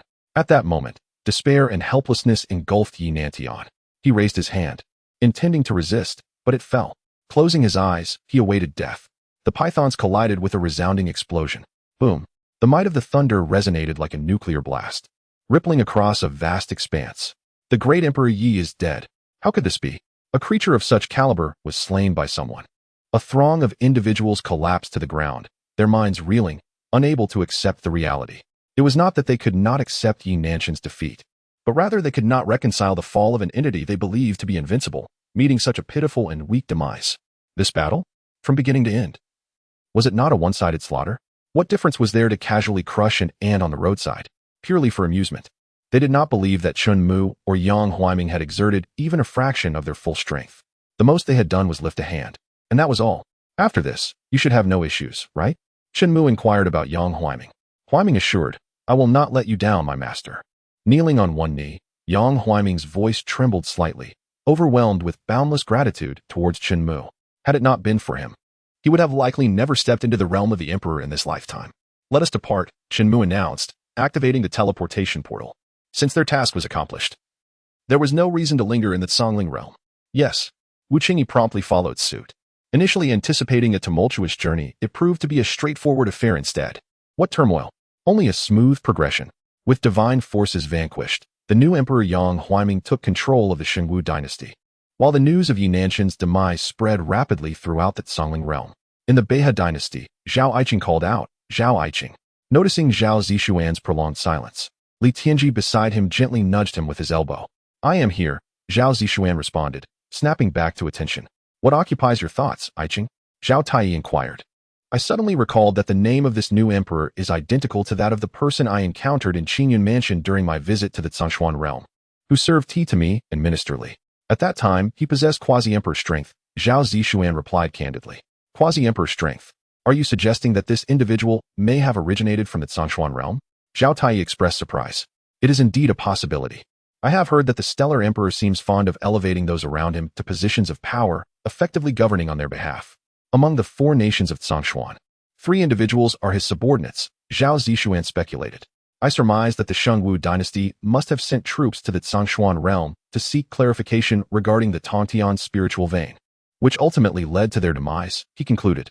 Upon hearing this, Zhao Taiyi let out a sigh of relief, striking his thigh in laughter. Zhou Tianyi truly is a fool, believing he can provoke anyone without consequence. Your Majesty, in my humble opinion, Beihe must swiftly declare its stance, otherwise. Zhao Zishuan hesitated, knowing he could not speak too decisively, even as Zhao Taiyi's imperial uncle. I shall contemplate this matter further. The court is dismissed, Zhao Taiyi waved his hand, massaging his temples in distress. Having inherited a dynasty spanning several generations, he could not bear to relinquish it easily, feeling a deep sense of obligation to his ancestors. War? How to wage war? The Shengwu dynasty, equal in strength to Beihe, could swiftly alter the course of fate. If Beihe were to oppose them, how long could we endure? Zhao Taiyi dared not gamble, nor could he afford to. He resolved to ponder further. In the Qingyun mansion, Chen Mu reclined in a lounge chair, lost in thought, contemplating the distinctions between emperors. Is it merely a matter of differing limits? Perhaps an emperor simply safeguards the lower bounds? Wu Qingyi, massaging Chen Mu's shoulders, refrained from voicing her opinion. While she was well-versed in alchemy, she had yet to attain that level of understanding concerning emperors. Chen Mu did not expect her to. He opened the system panel and switched to the map function, deciding to delve into the Tongtian's spiritual vein. He sensed that this world was far larger than he had imagined. The Zhongshuan realm, the Songling realm, and the seemingly boundless seas were likely just the tip of the iceberg. At that moment, a voice resonated in his mind. A message transmitted from Chen's family in Tianfu City. Chapter 159. The Bai Family. 3 Sacred Lands. The one transmitting the message was Su Qingtian, whom Chen Mu had appointed to temporarily manage the affairs of the Chen family and serve as the lord of Tianfu City. Master, someone from the Chen family has come to seek you. Me? Chen Mu was puzzled. Who would make a special trip to the Chen family to find him? A relative? Someone seeking to curry favor? Chun Liang and the others did not possess such audacity. Had they not previously belittled him? Now that he had achieved success, were they truly so afraid of him that they thought they could find someone to eliminate him? They say it is someone from your mother's side. Here to bring you back to the family, Su Qingtian relayed. Mother? If Chen Mu recalled correctly, his mother came from humble beginnings. What family could she possibly have? Wait a moment. Could it be? As this thought crossed his mind, Chen Mu could not help but chuckle. Beneath the facade of an ordinary family, there lay unspoken burdens, likely connected to a significant force. This scenario was not new to Chen Mu. He just never expected it would happen to him one day. I will accompany you, master. Although Wu Qingyi could not hear the conversation between Chen Mu and Su Qingtian, she resolved to join him. Remaining alone in Tianfu City was far too burdensome. Being by Chen Mu's side, serving him, and doing what she could would ease her stress. Very well, Chen Mu replied nonchalantly. Soon, the two of them passed through the teleportation portal and arrived at the Chun family's estate. Su Qingtian had long been waiting respectfully. Greetings, head of the family. Where are they? Chen Mu inquired. They are waiting in the manor, Su Qingtian answered. Lead the way. Yes. Following Su Qingtian, Chen Mu met 3 individuals. They were indeed not dressed in the styles typical of the Songshuan or Songling realms. There was a man, a woman, and an elderly man with graying temples. Bai Yuanshan, paying respects to the young master. Bai Yuan, greetings to the young master. Bai Jiani, greetings to the young master. The 3 rose swiftly upon Chen Mu's arrival, clasping their fists in greeting. Their demeanor was not any less respectful than that of Su Qingtian. Upon learning that all 3 bore the surname Bai, Chen Mu's suspicions were confirmed. His birth mother had the same surname. He walked directly to the head of the family seat, took a seat, and asked straightforwardly, "Why have you come to this desolate place instead of enjoying life upstream at the Tongtian spiritual vein?" "Young master, we were sent by the head of the family to bring you back to the Bai family," Bai Yuanshan explained. "Bring me back to the Bai family?" Chen Mu chuckled, piercing through their pretense. "Have you encountered some trouble, and now that you see I possess some strength, you wish to enlist my aid?" The expressions of the 3 shifted dramatically, clearly caught off guard by Chen Mu's astuteness. To be frank, the Bai family is currently facing a catastrophic crisis. The patriarch wishes to invite you back to assist, as your uncle and others. Stop. Chen Mu raised his hand, uninterested in hearing more. What happens with the Bai family has nothing to do with me. But young master, you are still a member of the Bai family. After all, blood is thicker than water, Bai Yuanshan implored, hoping that Chen Mu would consider this bond and come to their aid in this life-or-death situation. I bear the surname Chun, not Bai. To this day, I have never utilized even a single thread from your Bai family. How can I be considered a Bai? Chen Mu laughed. As for blood ties? He lifted his hand, gently grazing his thumb across his middle finger, drawing forth a drop of fresh blood. With a plop, the blood fell, instantly transforming into the ethereal image of a blood dragon, exuding a formidable presence imbued with a piercing sword intent. The blood coursing through my veins is no longer something your Bai family has the right to touch. Chen Mu waved his hand, causing the dragon's image to dissipate, significantly alleviating the oppressive aura that had loomed over them. The intense sense of impending doom gradually faded. In that moment, they genuinely believed they might perish that day. Bai Jiani, who had initially intended to project a strong demeanor, quickly reined it in. If he were to offend Chen Mu, it was likely that with a mere flick of a finger, he could meet a gruesome end. Confounded, he wondered how someone who appeared younger than himself could possess such monstrous strength. Was this truly a person? I understand, Bai Yuanshan began, but swallowed his words. He recognized this request was unreasonable. Yet, to protect the Bai family, even if the hope was slim, he would still strive with all his might to attempt it. As it turned out, his hopes were misplaced. Chen Mu held no sentimental attachment to the Bai family. It was not hatred. He simply felt nothing at all. The fall of the Bai family was of no concern to him. He only felt pity for his mother, who had been abandoned by the Bai family and had subsequently encountered the even more ruthless Chen family. Bai Yuanshan activated the teleportation portal. Bai Yuan turned and walked back towards Chen Mu, leading Bai Jiani to mistakenly believe she was about to do something foolish. In reality, Bai Yuan simply produced a jade hairpin and presented it to Chen Mu. This was a hairpin gifted by her grandmother to her aunt, who had always cherished it. On that hurried day, her aunt had been unable to take it with her, and Bai Yuan had kept it safe all this time. The hairpin indeed still retained the essence of her mother, a fact Chen Mu could perceive. By delving into Bai Yuan's memories, he was certain she spoke the truth. Furthermore, aside from his grandmother, Bai Yuan was his mother's dearest in the Bai family.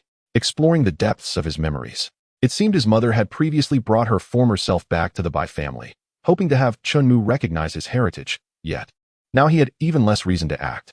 You may stay. I will not assist the Bai family, but considering your connection to my mother, I can ensure your safety. Chen Mu said to Bai Yuan, thank you, but I still wish to stand with the Bai family. Bai Yuan firmly declined Chen Mu's goodwill. Chen Mu respected her decision without further comment. Subsequently, the three departed the Chun residence through a portal. Master, beyond Zhongxian and the Zhongling realms, are there other worlds? Wu Qingyi inquired curiously.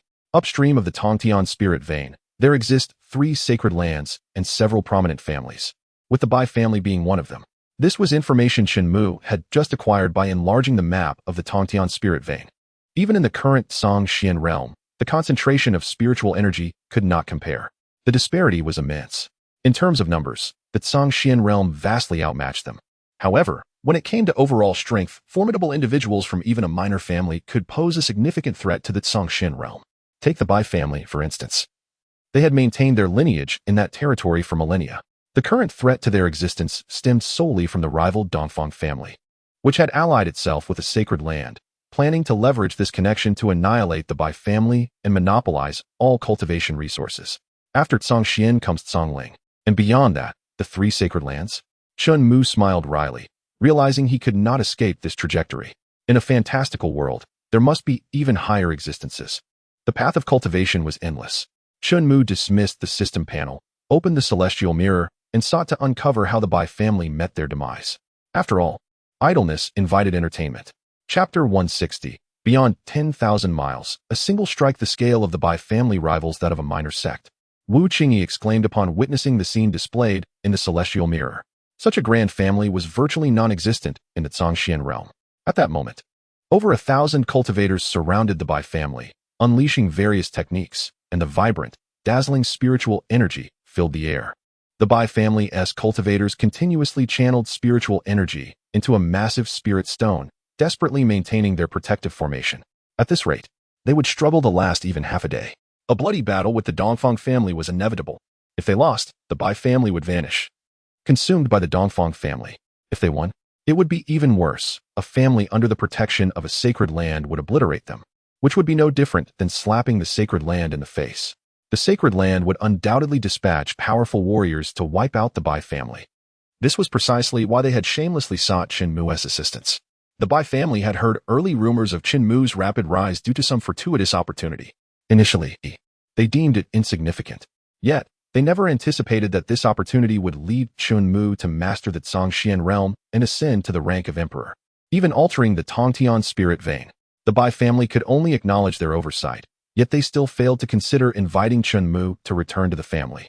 Only after the Dongfang family's allegiance to the Baiming sacred land was announced did they grasp the urgency of the situation. The Bai family found themselves at a loss. Whether to act or not, they could not find a solution, leading them to realize Chen Mu's potential. They hoped he would return to the Bai family, join forces with the cultivators of Zhongxian, and perhaps overpower the Dongfang family. After all, he was a great emperor. Surely the Baiming sacred land would have reservations about him. If Chen Mu were to learn of their thoughts, he would undoubtedly respond with a single word: foolishness. Bringing the scene closer, the 3 emerging from the portal were none other than the crestfallen Bai Yuan Shan, Bai Yuan, and Bai Jiani. Observing their expressions, no further questions were needed to discern the outcome. Despite everything, he was still of the Bai family. How could he claim that his bloodline was beyond their reach? Such arrogance was beyond comprehension. Merely relying on a stroke of fortune to rise, what was there to boast about? Now back on their home turf, Bai Jiani spared no thought for the consequences and began to speak recklessly, his words laced with frustration. Envious of Chen Mu, a castaway from the family who had received a heavenly opportunity, he found it intolerable. Why had this fellow not spoken so boldly just a moment ago? Wu Qingyi remarked in disbelief. Chen Mu, resting his right hand on the armrest of his chair, lifted his index finger slightly before letting it drop. In an instant, Bai Jiani in the mirror transformed into a cloud of blood mist, dissipating amidst the stirred dust, leaving behind a large crater on the ground. How could this happen? It seemed that the emperor had heard his complaints. I'm glad I kept my mouth shut earlier. Was this the power of an emperor? Even from such a distance. He could hear everything? Hush. Do not speak carelessly. An emperor is not someone we can casually discuss. Bai Yuan and Bai Yuanshan exchanged glances at this sight, knowing better than to speak further. Even harboring grievances, confronting Chen Mu was not an option. Breaking through the Dongfang family's defenses to access the Zhongxian realm would not be so simple. To strike with such force across 10,000 miles. Wu Qingyi gazed at Chen Mu in astonishment, her heart overwhelmed with awe. It was simply extraordinary. She felt a sense of vindication. Those who spoke ill behind others' backs, embellishing tales, deserved their fate. Later, Bai Yuanshan and Bai Yuan informed the patriarch of the Bai family, Bai Xiong, about the failure in the Zhongxian realm. Upon hearing this, Bai Xing let out a deep sigh. Regret washed over him for the monumental opportunity that had been within reach but was ultimately squandered. Who could have foreseen such a turn of events? Regret was futile, his gaze hardened with resolve. He instructed the Bai family to be prepared for a relentless bloodbath against the Dongfang family. Yes, Bai Yuanshan and Bai Yuan withdrew. In the blink of an eye, within less than half a day, as Chen Mu had predicted, the Bai family's formation was breached by several elders from the Dongfang family, who had discovered its weaknesses. Immediately, chaos erupted as the forces of the Dongfang and Bai families clashed. Blades clashed, sparks flew, fireballs, ice spikes, talismans, and spiritual treasures filled the sky. In the ensuing battle, the Dongfang family's cultivators maintained an upper hand. The casualties of the Bai family were double those of the Dongfang family. If this continued, within the span of a single incense stick, the Bai family would be completely annihilated by the Dongfang family. Elders engaged in aerial combat. As spiritual energies collided, explosions echoed, causing nearby mountains and beasts to scatter in panic. With a wave of his hand, Chen Mu switched the view. Suddenly, he paused, noticing Bai Yuan surrounded by a group of assailants, all armed with swords, her body marred with injuries. The leader wore a lecherous grin. Bai Yuan, if you agree to be my concubine, I can plead for the elders to spare your life. What do you say? From his expression, it was evident that this man had long coveted his cousin. Dongfang Qi stopped dreaming. I, Bai Yuan, will stand with the Bai family till the end. She unleashed a wave of sword energy. Young master, be careful. A guard rushed forward to deflect the attack. Dongfang Qi, startled by the few strands of hair that fell before him, erupted in rage. Bai Yuan, since you refuse my kindness, I shall grant you your wish. Dongfang Qi advanced with his sword, intent on slaying Bai Yuan. As she raised her sword to retaliate, the same guard struck her weapon from her grasp. Facing the imminent danger, Bai Yuan, now too weary to fight back, realized that today, she was destined to die. Closing her eyes, she resigned herself to her fate. How could this be? Hearing Dongfang Qi's bewildered voice, Bai Yuan opened her eyes to her astonishment. The swords they had once held were now piercing through their own chests. The swords seemed to be grasped by invisible hands, forcefully lifted, leading to the gruesome spectacle of heads exploding. This scene was vividly witnessed by Bai Yuanshan, Bai Xiong, and other practitioners engaged in their aerial battle, including the elders of the Dongfang clan. They exchanged apprehensive glances, cold sweat beading on their brows, for the murderous methods employed were beyond their comprehension. They wondered if the Bai clan had a hidden trump card. Although unaware of the unfolding events, Bai Xiong seized the moment to assert, "My Bai clan is protected by the Star Emperor. If you value your lives, you should leave at once." He hoped to buy time. What nonsense was that old man spouting? When did the master agree to guard the Bai clan? Wu Qingyi frowned. She had encountered shamelessness before, but this was her first experience with such audacity. That old fellow was rather cunning. Chen Mu sneered. The Star Emperor. Upon hearing this, the elders of the Dongfang clan hesitated, as the title of emperor instilled fear. They were uncertain whether the Baiming sacred land would risk offending an emperor for the sake of the Dongfang clan. When did I ever agree to guard your Bai clan? Chapter 161. How can you be so unfeeling? Seeing his arrival and connecting it to the strange deaths of Dongfang Qi and his companions, Bai Yuan's expression turned hopeful as she asked, "Have you finally come to your senses and decided to assist the Bai clan?" Do not misunderstand. I have stated that I will only guarantee your safety for the sake of my mother. The fates of others are of no concern to me. My appearance here is merely to express my displeasure at some old fool using my name to deceive. Chen Mu's gaze fixed intently on Bai Xing. Hearing this, Bai Xing, as the head of the Bai clan, felt a deep embarrassment. Chen Mu, regardless of the circumstances, your mother is my daughter, and you carry the bloodline of the Bai clan. In times of crisis, you ought to lend a hand. Spare me your moral coercion. When you expelled my mother from the Bai clan, did you ever consider that she was still a member of the Bai clan? Had I not achieved my current status and the Bai clan not faced this calamity, would you still acknowledge me as one of your own? A barrage of questions left Bai Xiying speechless, unsure of how to respond. What an opportune moment. At that instant, an elder of the Dongfang clan seized the chance to approach Bai Xiying and struck a palm to his chest. Master. By the time Bai Yuanshan reacted to intervene, it was too late. Bang. Boom. Bai Xiying spat blood as he plummeted from the sky, crashing into the ground and creating a large crater. Master.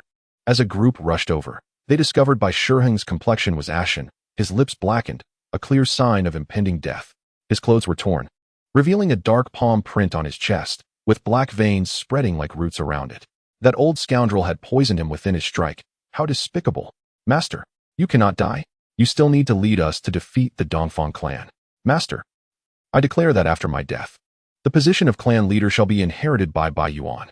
This was the only decision Bai Xiying could conceive to salvage the Bai clan before the poison took effect, and he died on the spot. Master, grandfather. Bai Yuan rushed forward, but was stopped by the others who knelt and proclaimed, we pay our respects to the new clan leader. We implore you to lead us in avenging the old clan leader. That old fellow, even in death, could not resist playing these childish tricks, Chen Mu thought, exasperated. Bai Xiying, in his arrogance, failed to realize that Chen Mu's promise to protect Bai Yuan was solely for her sake. The fates of the others were inconsequential to him. The Dongfang clan members were not fools. They understood that any attempt to approach would lead to certain death, and thus decided to eliminate the others first. Once only Bai Yuan remained, assimilating the Bai clan would merely be a matter of time. Realizing this, Bai Yuan knelt before Chen Mu, pleading, I beg you, save the Bai clan. I will not. Chen Mu's resolve was unwavering. How can you be so unfeeling? If my aunt were aware, she would be utterly disappointed in you. They are your own kin. How can you bear to watch them perish before your eyes? Is your heart truly made of flesh? Bai Yuan screamed in desperation. Yet, all she received in return was Chen Mu's cold glare and frigid response. I protect you solely for the sake of your relationship with my mother. Do not mistake my kindness for obligation. I owe you nothing, nor the Bai clan. Then do not interfere in my affairs. Whether they live or die is my decision alone, and it is none of your concern. Bai Yuan retorted. Very well. Since earlier, I have saved you no less than 10 times, and I have shown you more than enough mercy. Your life or death is your own affair. Chen Mu agreed with a sense of finality. Bai Yuan huffed and turned to rejoin the fray against the Dongfang clan. The two elders of the Dongfang clan exchanged glances, fully aware that Chen Mu would not intervene further. They nodded in silent understanding and together launched an attack on Bai Yuan. With her cultivation level, how could she withstand their combined onslaught? She was beaten back relentlessly. Sword shattered. Bones cracked. The elder who had just killed Bai Xiying ruthlessly struck down Bai Yuan with the same poisoned hand. Sympathy? Regret? Why feel sympathy? Why feel regret? Had Chen Mu not given her ample opportunities? It was Bai Yuan's own greed that led to this. Watching from the sidelines, Wu Qingyi could not help but scoff. Are all members of the Bai clan like this? Clearly the most immoral, yet they always enjoy moral high ground. Sensing Chen Mu's gaze upon her, Wu Qingyi quickly shook her head and waved her hands in denial. Of course, this does not include you, master. Fearing she might say the wrong thing, she added, rest assured, I am not blaming you. Chen Mu smiled, understanding her sentiment. Those who lacked morality yet enjoyed moral superiority. If they did not perish, who would? At her words, Wu Qingyi placed a delicate hand on her chest, exhaling a sigh of relief. On the other side, cheers erupted from the Dongfang clan. Wonderful. We have finally taken down the Bai clan. From this moment forth, our Dongfang clan shall be the sole ruler of the Yuhe Mountains. Indeed, the Dongfang clan is destined to rise. Several elders of the Dongfang clan approached Chen Mu, clasping their fists in gratitude. Thank you, esteemed one. Thank for what? Chen Mu asked, bewildered. If you had not intervened, we would have found it difficult to conquer the Bai clan. The Dongfang elder noted. Having observed Chen Mu's repeated efforts to save Bai Yuan from the brink of death, they realized that this seemingly young man possessed extraordinary strength. Conquer the Bai clan? When did you accomplish that? Chen Mu inquired again. What do you mean? The Dongfang elder frowned. This land is my mother's homeland. How could I allow it to be occupied by others? Chen Mu waved his hand. Leave now, and you may preserve your lives. You scoundrel. What did you say? After all the effort we put into annihilating the Bai clan, how could we abandon this for such a reason? Elders, strike him down. The Dongfang practitioners grew increasingly agitated. Urging one another, the Dongfang elder raised his hand to silence them, addressing Chen Mu. You are indeed quite capable, but you are but one person. While behind me stands the entirety of the Dongfang clan and the Baiming sacred land. If you leave now, I will overlook your previous words. Only one person? You old fool, are you so senile that you cannot count? Blood demon. Chen Mu commanded. Yes, master. The supreme blood demon tore open a rift in space from its infernal realm and emerged. Utilizing the blood demon technique, all the deceased from the Bai clan transformed into blood demons, separating from their physical bodies, rising to their feet. At this moment, they were all blood demons. Their human consciousness and memories severed and stripped away. In their minds lingered but one obsession: to live for Chen Mu, to die for Chen Mu. Chapter 162. No opportunity given. The Lord of the Underworld, what are these things? Were they not dead? How have they returned to life? Is this what you call coming back to life? It is clearly a transformation into demons. Transformations? Could they be practitioners of the dark arts? The blood magic technique Elder Dongfang recognized it at a glance, understanding its origins. Yet, he was astonished that this technique, long discarded by the three great sacred lands, was still being cultivated by someone, and to such a formidable extent. However, ultimately, it was merely a low-tier technique. How could it possibly compare to the ancestral cultivation methods of the Dongfang family? Not to mention, the Biming sacred land. Regarding Chen Mu, they had underestimated him significantly. Do you sincerely wish to oppose the Dongfang family? Elder Dongfang's hand, which had held the sword, subtly began to rise. Let us engage. Chen Mu, disinterested in wasting words with this old man, directly commanded the blood demons to act, to slay all members of the Dongfang family, to persuade them to leave. If they truly wished to depart, why would they wait for his suggestion? Besides, he had no kinship with them. Why should he concern himself with their fates? All of us shall fight to the death for the Dongfang family. Elder Dongfang raised his sword and proclaimed, to fight to the death, to fight to the death. To eradicate the dark practitioners is our mission. Hearing these slogans resounding through the air, Chen Mu could only smile wryly, realizing they were indeed embellishing his reputation.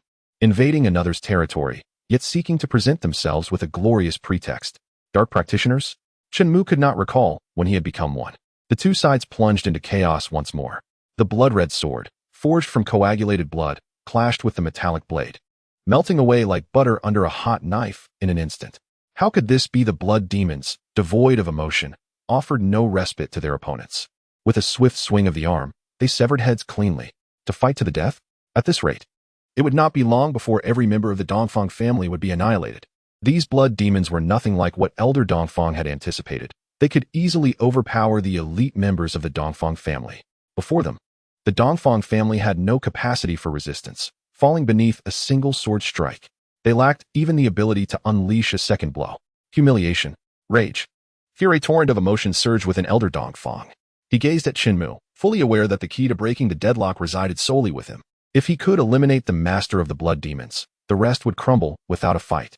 Beyond that, Elder Dongfang could conceive no other strategy.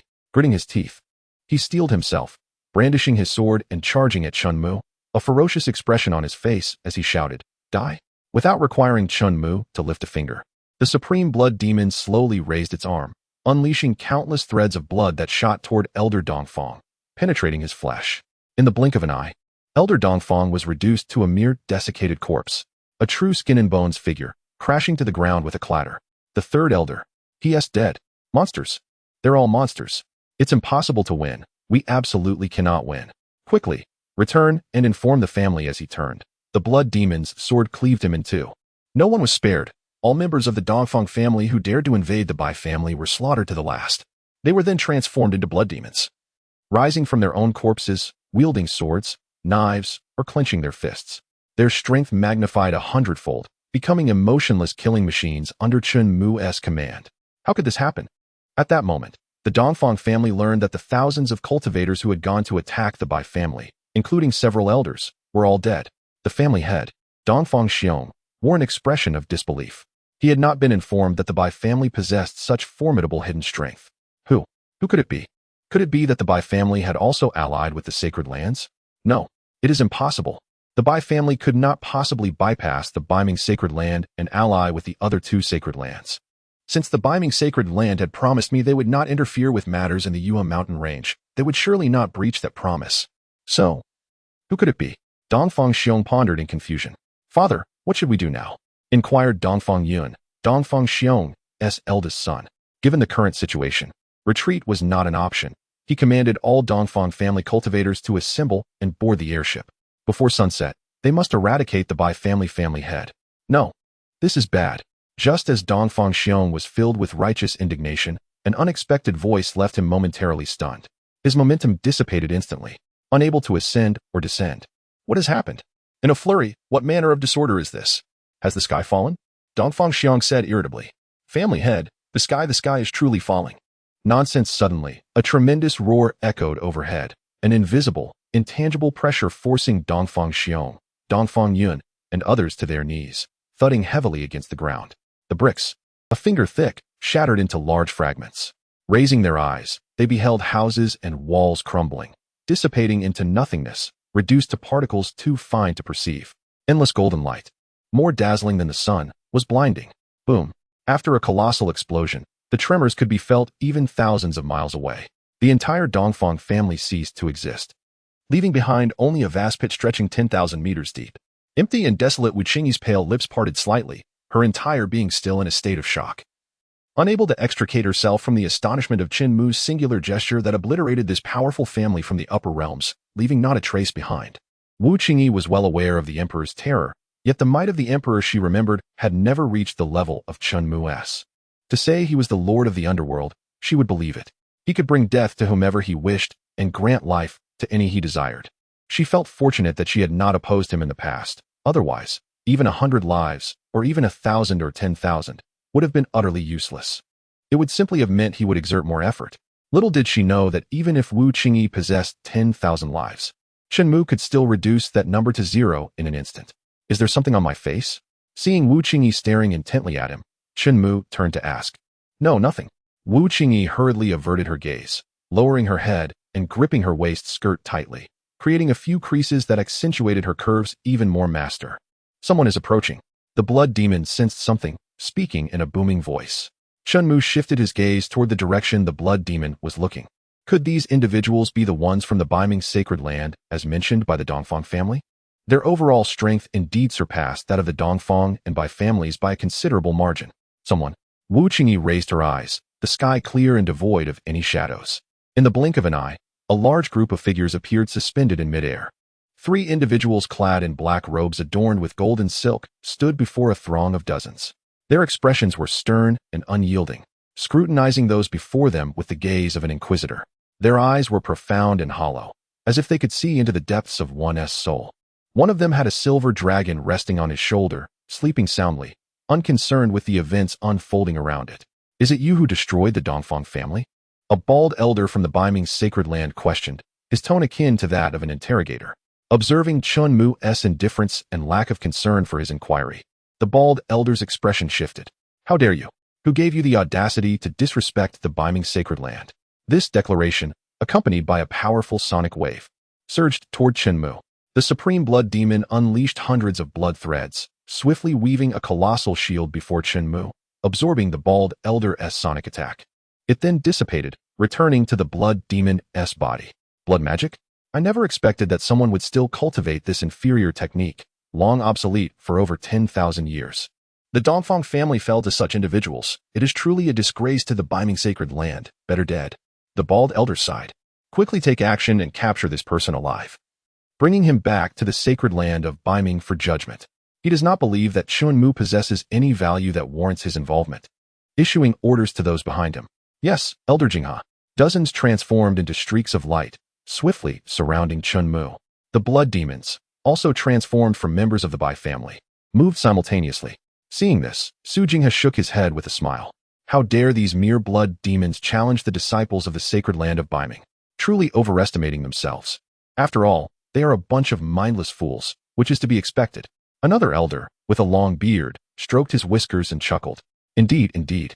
Su Jing nodded in agreement. However, a chorus of screams suddenly erupted. Lowering his gaze, he discovered that in the brief moment he turned his head, all those dozens of disciples from Baiming had been brutally slaughtered.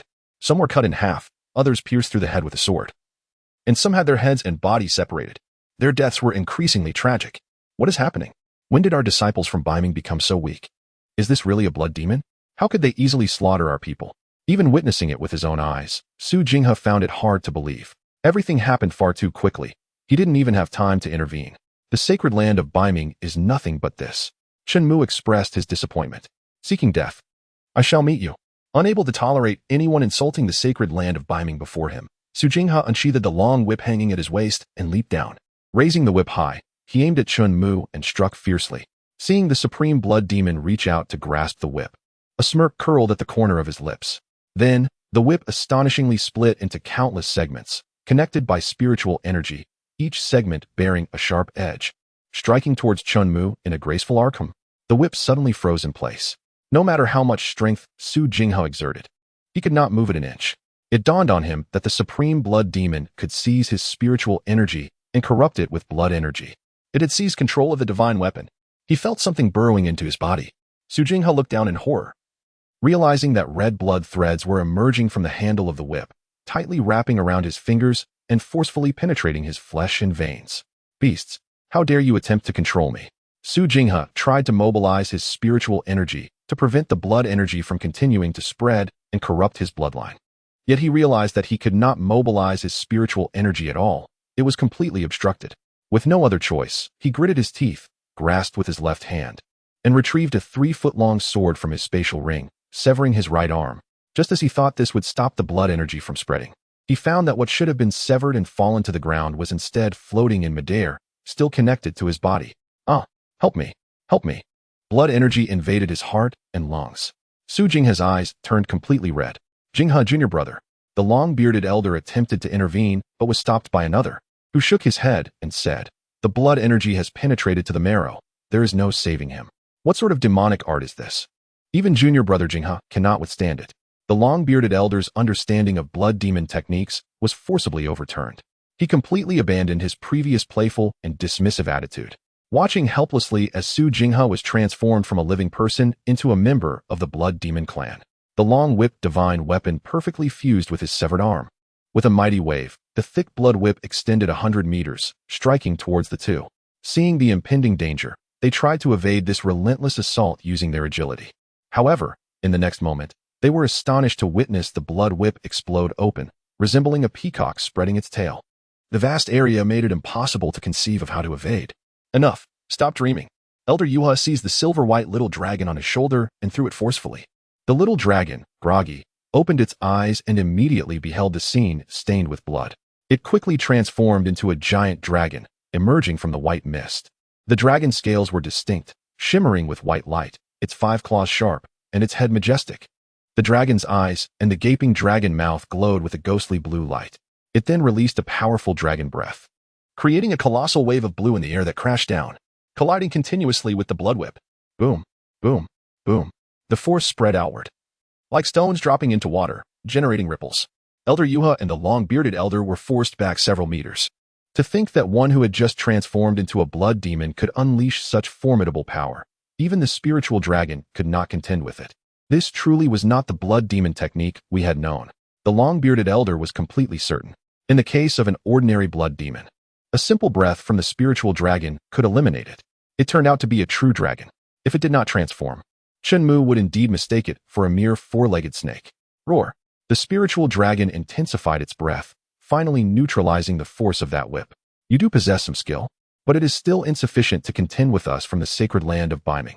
If you are willing to surrender voluntarily, we can request the Saint Master to spare your life and allow you to join our sacred land. Elder Yuha extended an olive branch to Chen Mu. You want me to join? Very well. Before Elder Yuha and the long-bearded elder could express their joy, they heard Chen Mu add, "If you make me the master of the sacred land, I shall join." Master of the sacred land. How boastful. Spiritual dragon act. Elder Yuha was enraged, feeling that Chen Mu had shown excessive disrespect towards the sacred land of Biming from the very beginning. What audacity does a mere mortal possess? Roar. The spiritual dragon stood tall, its claws raised, displaying an attacking posture, letting out a dragon roar aimed at Chen Mu in an attempt to intimidate him. A little snake. Who gave you the courage to call out before me? Chen Mu opened the gate of the star domain, summoning the 9 dragons' supreme palanquin from within, bursting forth. Roar. Roar. The 9 dragons roared in unison, majestic and overwhelming. In this moment, the little snake Chen Mu referred to just a second ago paled in comparison to the 9 magnificent black dragons, appearing as a mere insignificant creature. If one were not paying attention, they might entirely overlook it, for the 9 dragons were far too eye-catching. How could such a thing exist? The long-bearded elder, in his shock, inadvertently pulled out his beard that he had nurtured for over 1,000 years. Ignoring the pain in his heart, his mind was already filled with terror. Elder Yuha looked up at the immense dragon head, which was beyond comprehension, feeling as if he were petrified. He did not know what to say or how to react. His mind was a blank. It should be known that the reason he was able to join the sacred land and become an elder was due to his opportunity to tame the spiritual dragon. Even in a place like the upper realm of the heavenly spirit veins, dragons were still exceedingly rare cultivation resources. As a dragon tamer, he had initially received invitations from 2 major sacred lands. Ultimately, after much consideration, he chose to join the sacred land of Biming, enjoying the privileges of an elder. He had always taken immense pride in being a dragon tamer. However, that pride was now utterly shattered by Chen Mu, leaving not a trace. No, this is impossible. I have never heard of anyone able to control 9 dragons simultaneously, let alone 9 dragons of such strength, comparable to the dragon ancestor. Witnessing the overwhelming sight of the dragon obscuring the sky, Elder Yuha waved his arm, teetering on the edge of collapse. Refusing to accept reality, he shouted, "It must be an illusion. This is all an illusion." An illusion? Chen Mu raised his hand and gently tapped his index finger. One of the black dragons extended its claw, seizing both Elder Yuha and the long-bearded elder. Although the black dragon appeared massive and cumbersome, its speed was astonishingly swift. Even with their cultivation levels, they had no chance to react, finding themselves trapped in a dark and inescapable prison. Their eyes bulged, their faces turning crimson. As they felt their bodies being crushed, bones shattering, the 5 claws tightened, instantly exerting force, as if squeezing 2 flies to death, the trace of blood barely discernible. As for the spiritual dragon, it shrank to the size of a 4-legged snake, coming to Chen Mu's feet, affectionately rubbing against his leg. You certainly know how to read the situation. Chen Mu couldn't help but chuckle. If Elder Yuha were to witness this scene, he would likely go mad at once. Chen Mu gently lifted his toes, sending the spirit dragon flying towards Wu Qingyi. This little creature is now yours to nurture or to use for soup. The choice is yours. Upon hearing the suggestion of soup, the spirit dragon immediately knelt before Wu Qingyi, pleading for mercy with its tiny paws. Witnessing the once mighty dragon clan display such humility before her, Wu Qingyi's expression grew complex. After expressing her gratitude to Chen Mu, she reassured the spirit dragon, "Rest assured, I will not turn you into soup." The spirit dragon, relieved, flew onto Wu Qingyi's shoulder, nuzzling her cheek affectionately. "Master, I am certain that the North Underworld sacred land will not let this matter rest. Let me lead our forces and eradicate them completely," the Supreme Blood Demon suggested. "Very well," Chen Mu agreed with a nod. "Wait." Just as the Supreme Blood Demon was about to act, Chen Mu called out to him. "What further instructions do you have, Master?" The Blood Demon inquired, bowing respectfully. "I intend to establish a Blood Demon sacred land in this Tongtian spiritual vein realm. Go forth and proclaim its name. Tell them that those who wish to surrender to the Blood Demon's sacred land shall not be harmed. However, those who resist and oppose us shall face merciless execution." Chen Mu articulated his intentions. "Understood." The Blood Demon immediately dissolved into a mist of blood, heading toward the direction of Yuhe, Jiuming, and Jinghe, towards the North Underworld sacred land. Blood Demon sacred land? Master, you cannot possibly intend to unify the entire Tongtian spiritual vein, can you? Wu Qingyi asked, intrigued. "Indeed," Chen Mu confirmed, "once I achieve this, no one shall dare to oppose me in the Tongtian spiritual vein, and I shall be able to enjoy the remainder of my life in peace." Wu Qingyi's smile appeared somewhat forced. She did not doubt Chen Mu's abilities, but she was taken aback by the simplicity of his motives for unifying the Tongtian spiritual vein. To enjoy life? Yet, upon reflection, was not the endless pursuit of strength merely a means to savor existence? Perhaps it made sense after all. Truly, he is my master, possessing profound insight. At the North Underworld sacred land, Yuhe, Jiuming, and Jinghe had all perished in the Yuhe Mountains.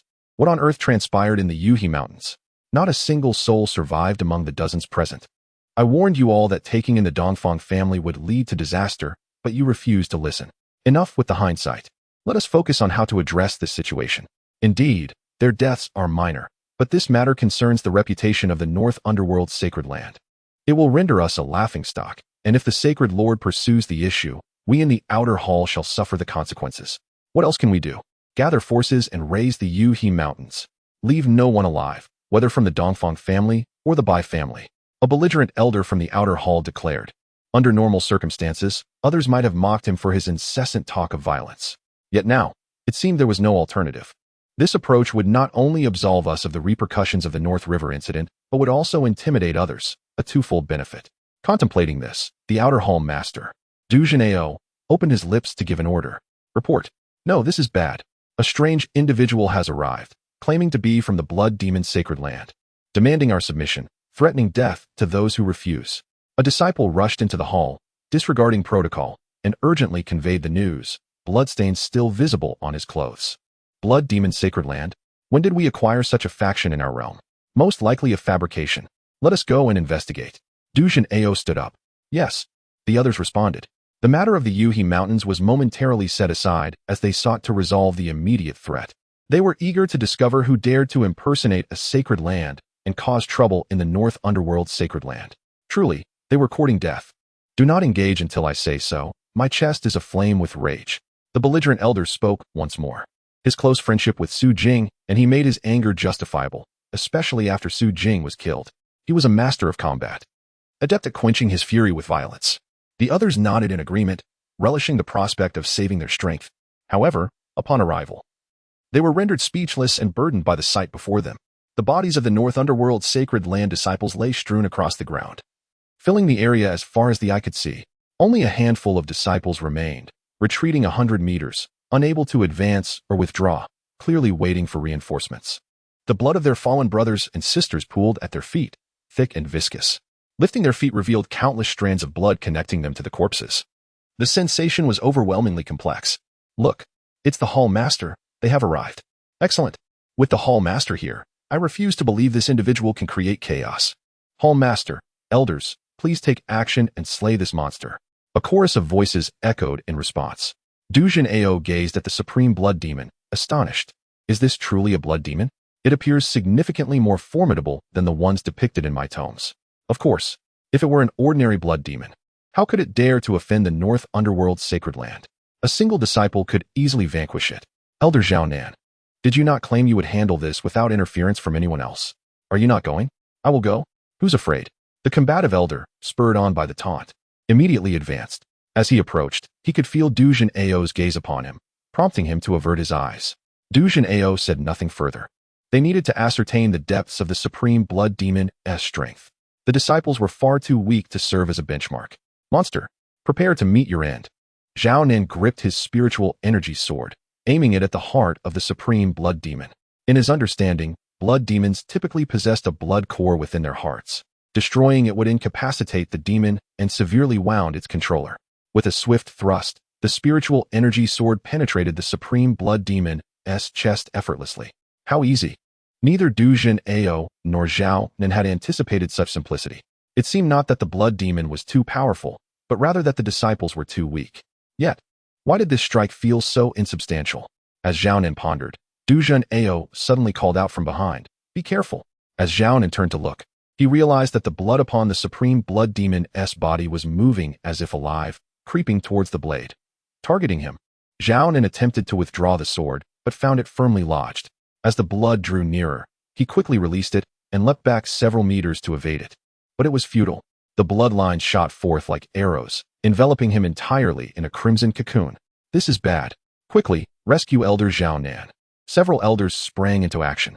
With a resounding crash, the cocoon exploded, scattering bloodlines towards the elders, penetrating their bodies before they could react. What on earth is this? Du Jun'eo was drenched in cold sweat, staring in horror at Zhao Nan, who had completely transformed into a blood demon, along with several other elders. Then, the supreme blood demon raised a hand, fingers curled to summon a blood-red orb, from which numerous blood lines emanated, connecting to the corpses strewn about. One by one, the blood demons rose. This is not a blood demon, Du Jun'eo exclaimed in panic. Seeing him draw his sword, the remaining elders wasted no time, drawing their weapons in readiness to strike as soon as Du Jun'eo commanded. Meanwhile, the remaining disciples, witnessing this spectacle, were paralyzed with fear, their spirits crushed. They had never encountered such a scene. If even the outer hall elders were no match, what hope did they have? Charging into battle would only lead to their demise. The supreme blood demon, having established his dominance, proclaimed that those willing to submit to the blood demon holy land would be spared. Astonishingly, this creature could speak, confirming its demonic nature. How dare such a diminutive demon wreak havoc in the North Underworld holy land? It sought its own demise. United, we shall eradicate this demon. The supreme blood demon, however, had no patience for their futile resistance. He aimed to swiftly eliminate the North Underworld Holy Land and report back to Chen Mu. Hundreds of disciples transformed into blood demons, including Elder Zhao Nan, unfurled their crimson wings and wielded blood-red swords, encircling Du Jinao and his companions. Before Du Jinao could issue a command, they were already charging forward. He believed that the elders of the Holy Land could not contend with the supreme blood demon. Yet surely they could handle these newly transformed blood demons. However, the reality was starkly different. These blood demons, even when severed, could swiftly regenerate. The might of their strikes was immense, shattering the high-tier weapons wielded by the elders. Moreover, their speed in attacking was so swift that it was nearly imperceptible to the naked eye. As the elders attempted to channel their energy and retaliate, they were pierced through the chest by a single strike. With another blow, the sword left a gash that extended to their backs, staining their robes with blood as they fell one by one. Their faces turned ashen, their eyes wide with shock and disbelief.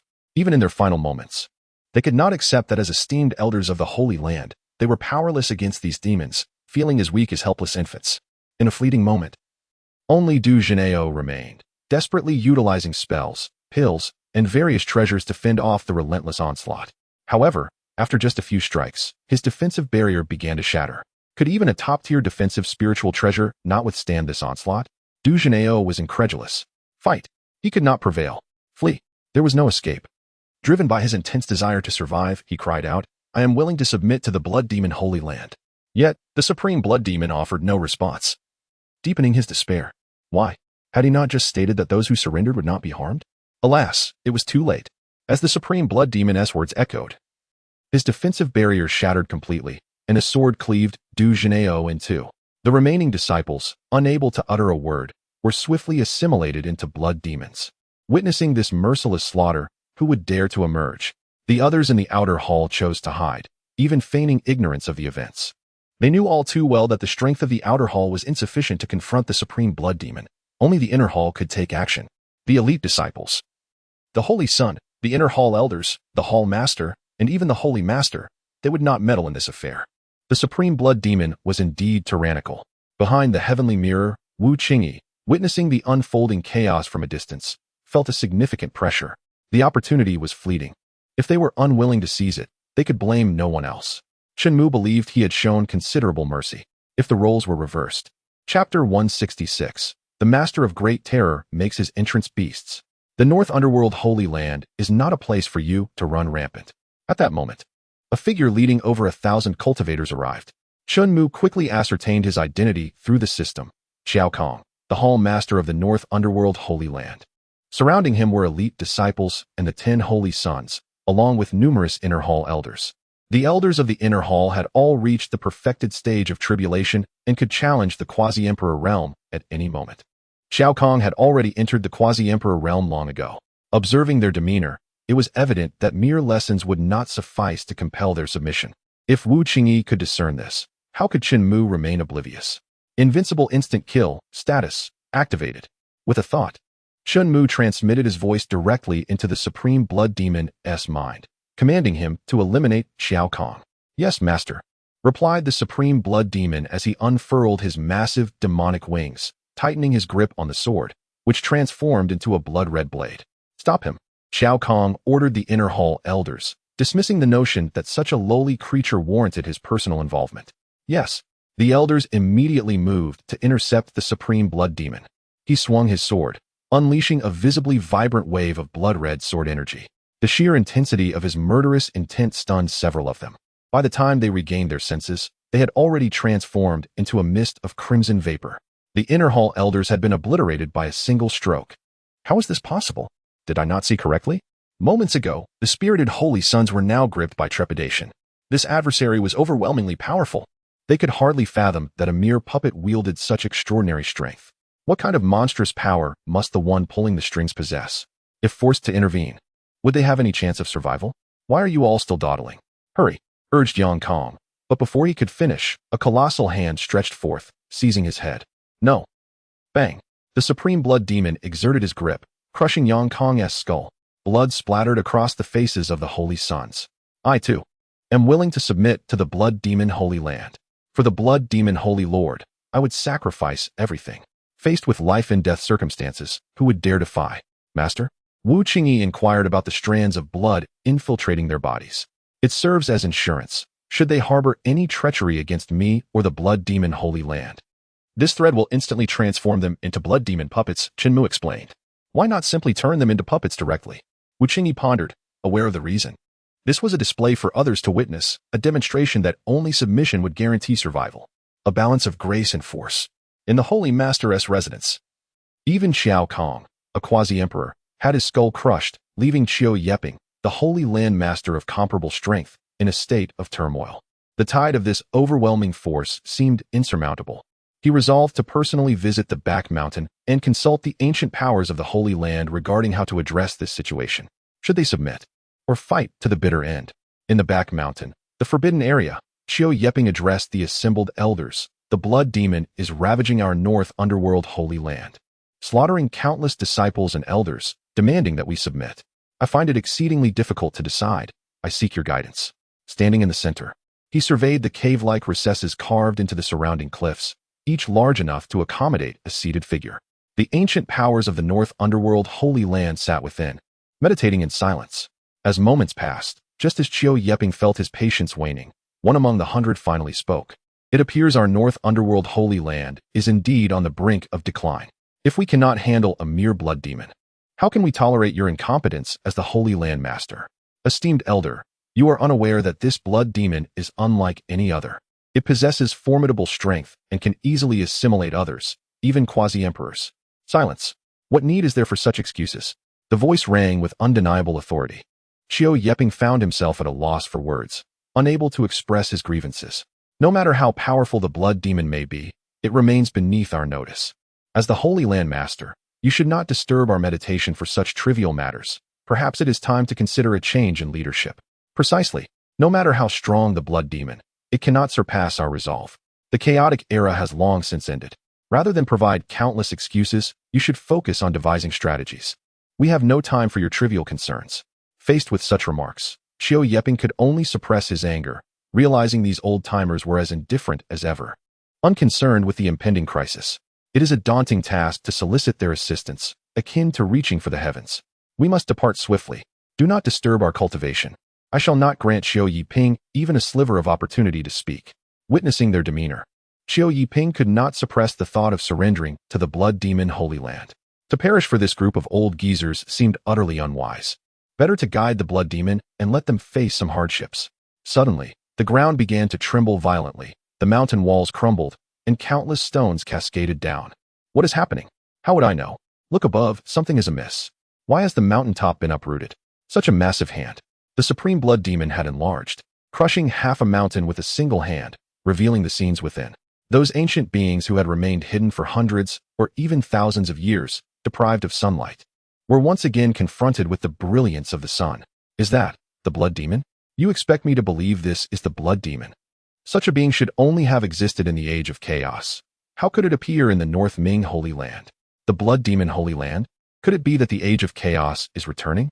Seeing their panic-stricken faces, Qiu Yeping felt an inexplicable satisfaction. The supreme blood demon extended its colossal hand into the mountain, palm facing up, and soon, a portal opened above it. A young man stepped forth. Will you submit to the blood demon Holy Land? Chen Mu wasted no time, directly posing the question. It was he who discovered the hiding place of this group and had the supreme blood demon open the passage for him, making an entrance in this manner. He had no intention or patience to slowly unravel the forbidden formation. All eyes turned to him, then to the obedient supreme blood demon. It was hard to believe that this young man could command the ancient blood demon from the age of chaos. That was a being of terrifying, world-shattering power. Who exactly is this young man? I am Qiu Yeping, the master of the North Ming Holy Land, and I am willing to submit to the blood demon Holy Land. Qiu Yeping was the first to express his allegiance. With the colossal being before him, he understood that there was no need to resist. It would only be a waste of time. Qiu Yeping, you, boom, Chen Mu, without allowing the other man to reprimand Qiu Yeping, crushed him into a pulp with a single glance. The explosion filled the pit with viscous remnants, flowing slowly down the mountain wall. Chapter 167. A million blood demons descend upon the two holy lands. That elder had been a superpower who had entered the quasi-emperor realm for over 700 years. Even among this 100, he could easily rank within the top 10 in strength. Yet, at this moment, he was instantly obliterated by a single thought, a mere glance from Chen Mu. Throughout the entire process, Chen Mu maintained a relaxed posture, his greatest movement merely being the turn of his head. He was still a mere boy, yet possessed the strength to slay a quasi-emperor effortlessly. In the future, would he not ascend to the rank of emperor? Little did they know, Chen Mu had already achieved that status. However, these individuals were not worthy of making him exert his imperial might. With but a thought, he could reduce the entire North Ming Holy Land to dust. All living beings would be annihilated under such a notion. This was why Chen Mu previously looked down upon Yi Nantian, another emperor. His version of an emperor was but a feeble echo of Chen Mu's might. Esteemed elders, please express your allegiance quickly, lest you provoke the Holy Lord's ire. Although Qiu Yiping held disdain for these old geezers, they were still part of the North Ming Holy Land. When life and death were at stake, there was no reason to watch them recklessly court disaster. How dare you act like this? Do you think the North Ming Holy Land is filled with cowards like you? Brothers and sisters, let us unite and break this illusion. The illusion here naturally referred to the supreme blood demon.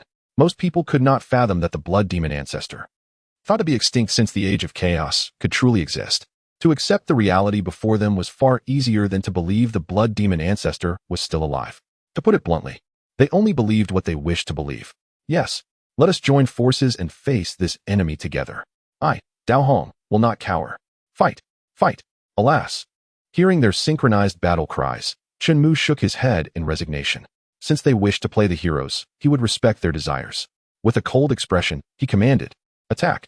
The supreme blood demon obeyed, and in an instant, its 5 fingers unleashed countless threads of crimson.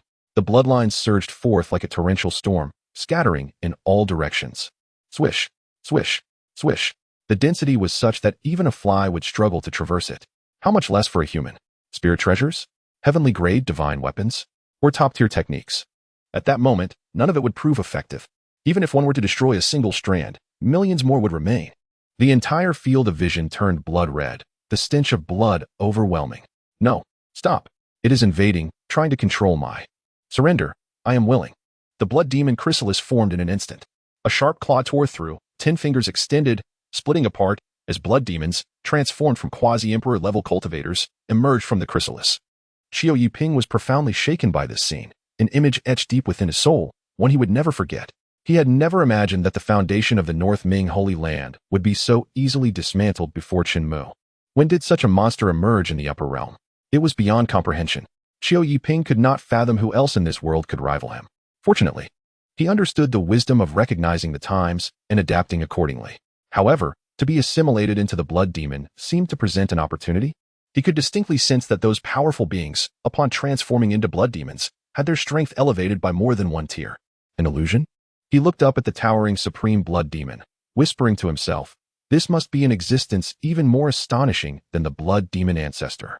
He believed the old geezers had lived too long, losing the reverence for power that one should possess, let alone against a top-tier, supreme being like Chen Mu. Not even in his memories, nor in the annals of history, could Qiu Yiping find an existence more monstrous than this. The harmonious atmosphere that had prevailed among the 3 holy lands for millennia would soon be shattered. From this point forward, the North Ming Holy Land would vanish entirely, and the name of the blood demon Holy Land would spread far and wide, not only among the various families in the upper realm, but also including the other 2 holy lands that matched North Ming in renown, the Tranquil Holy Land and the Heavenly Balance Holy Land. At this moment, in the Heavenly Balance Holy Land. What? The North Ming Holy Land has been destroyed? How did it happen? The Holy Lord appeared incredulous. The North Ming Holy Land, which had been his rival for so many years, had been quietly obliterated? Surely, this is not a jest? Who possesses such power? Tranquil? Impossible. In terms of strength and resources, the 3 holy lands are comparable. The Heavenly Balance Holy Lord could not recall when he had allied with the Tranquil Holy Land to attack the North Ming Holy Land. Yet, apart from that, he could think of no other explanation. Uncertain, all he heard was that the blood demon ancestor from the Age of Chaos seemed to have resurrected, and the North Ming Holy Land had been transformed into the blood demon Holy Land. The blood demon ancestor from the Age of Chaos. The Heavenly Balance Holy Lord's expression turned grave. Investigate. Continue to investigate. As soon as you have news, inform me immediately. Understood. Not only was the Heavenly Balance Holy Lord anxious, but the Tranquil Holy Land also shared a similar state of affairs. They were all tirelessly seeking information regarding the blood demon Holy Land. Countless spies were dispatched. Yet, just as these spies had set out, someone rushed into the great hall in a flurry, exclaiming that trouble had arisen. What is going on in this commotion? The heavenly balance, Holy Lord, sat in his chair, supporting his forehead, rubbing his temples. Holy Lord. Outside, a vast horde of blood demons has arrived, claiming to be from the blood demon Holy Land, demanding our submission to the heavenly balance Holy Land, or we shall all perish. The disciple knelt, pointing to the sky outside, panic evident in his voice. Blood demons? The heavenly balance Holy Lord rose, eager to witness what capabilities this blood demon Holy Land possesses. In a fleeting moment, I arrived outside the grand hall. Raising my gaze, I observed the ominous sky, shrouded in a dark hue, as if the heavens themselves were bleeding. Squinting for a clearer view, I was horrified to discover that this was no mere celestial phenomenon, but rather a legion of 1,000,000 blood demons. How could there be so many? Even the seasoned saint of Tianheng found himself at a loss. Moreover, it was apparent that these blood demons were no ordinary foes. Their strength was so profound that even he could not fathom it. The blood demons he had encountered in ancient texts bore no wings, nor possessed such towering forms. Was it these creatures that obliterated the Biming sacred land? Their might was formidable, and their numbers were staggering. Exceedingly so. The saint of Tianheng felt no spark of defiance within him. Despite racking his brain, he could not conceive a single possibility of victory amid countless scenarios. It was an inevitable defeat, devoid of hope. In the realm of the Qingyu sacred land, the scene mirrored this grim reality, replicating it in full. 1,000,000 blood demons blotted out the sun, suffocating all beneath their presence. Chapter 168. The Ancient Divine Clan, the Sword Emperor. Faced with the blood demon's chilling decree of surrender or perish, any retort remained unvoiced. It felt as though a grim reaper loomed behind, cloaked in a palpable aura of slaughter, leaving no room for dissent. The mere thought of uttering a word against them brought forth a chilling sense of impending doom. How could one dare to voice such defiance? While there were those willing to sacrifice themselves for the sacred land, few would knowingly march to their demise for the sake of glory. In the sacred grounds of the depths of cultivation, the once calm expressions of the powerful had transformed into masks of anxiety. What on earth was the origin of this blood demon stronghold? 1,000,000 blood demons. Where could they have possibly come from? Such a scale seemed implausible, forming unnoticed right under our noses until this very moment. Was it from the outer realms? But how could such a formidable force exist there? We are situated upstream of the Tongtian spiritual vein. If we cannot achieve such power, how could anyone else? Thus, to surrender or not to surrender. Concerning this dilemma, no one dared to take the initiative, nor did anyone firmly reject it. Everyone appeared to be waiting for someone to break the silence. Eyes darted from one to another, ensnared in a stalemate. Master, it seems they are struggling to make a decision, Wu Qingyu remarked, surprised that amidst the threat of 1,000,000 blood demons, some still harbored hope. It was simple. Chen Mu conveyed a thought to the supreme blood demon. The moment the supreme blood demon received the command, the scene within the sky viewing mirror abruptly transformed. Hundreds of supreme blood demons began to grow in size, shaking the very foundations of the earth. Oh my goodness! What on earth is this? It's colossal. Many were left trembling, their legs giving way as they crumpled to the ground. What of the disciples of the sacred land? They had never witnessed such a spectacle. Not just them, even the elders and the saints, the seasoned powers, had never laid eyes on this. Blood demon ancestors. Hundreds of blood demon ancestors. People were left utterly stunned. Faced with the enormous hand raised above, the Qingyu saint and the Tianheng saint hastily adjusted their posture. Kneeling on the ground and bowing their heads, the Tianheng sacred land is willing to submit to the blood demon sacred land. The Qingyu sacred land is willing to submit to the blood demon sacred land.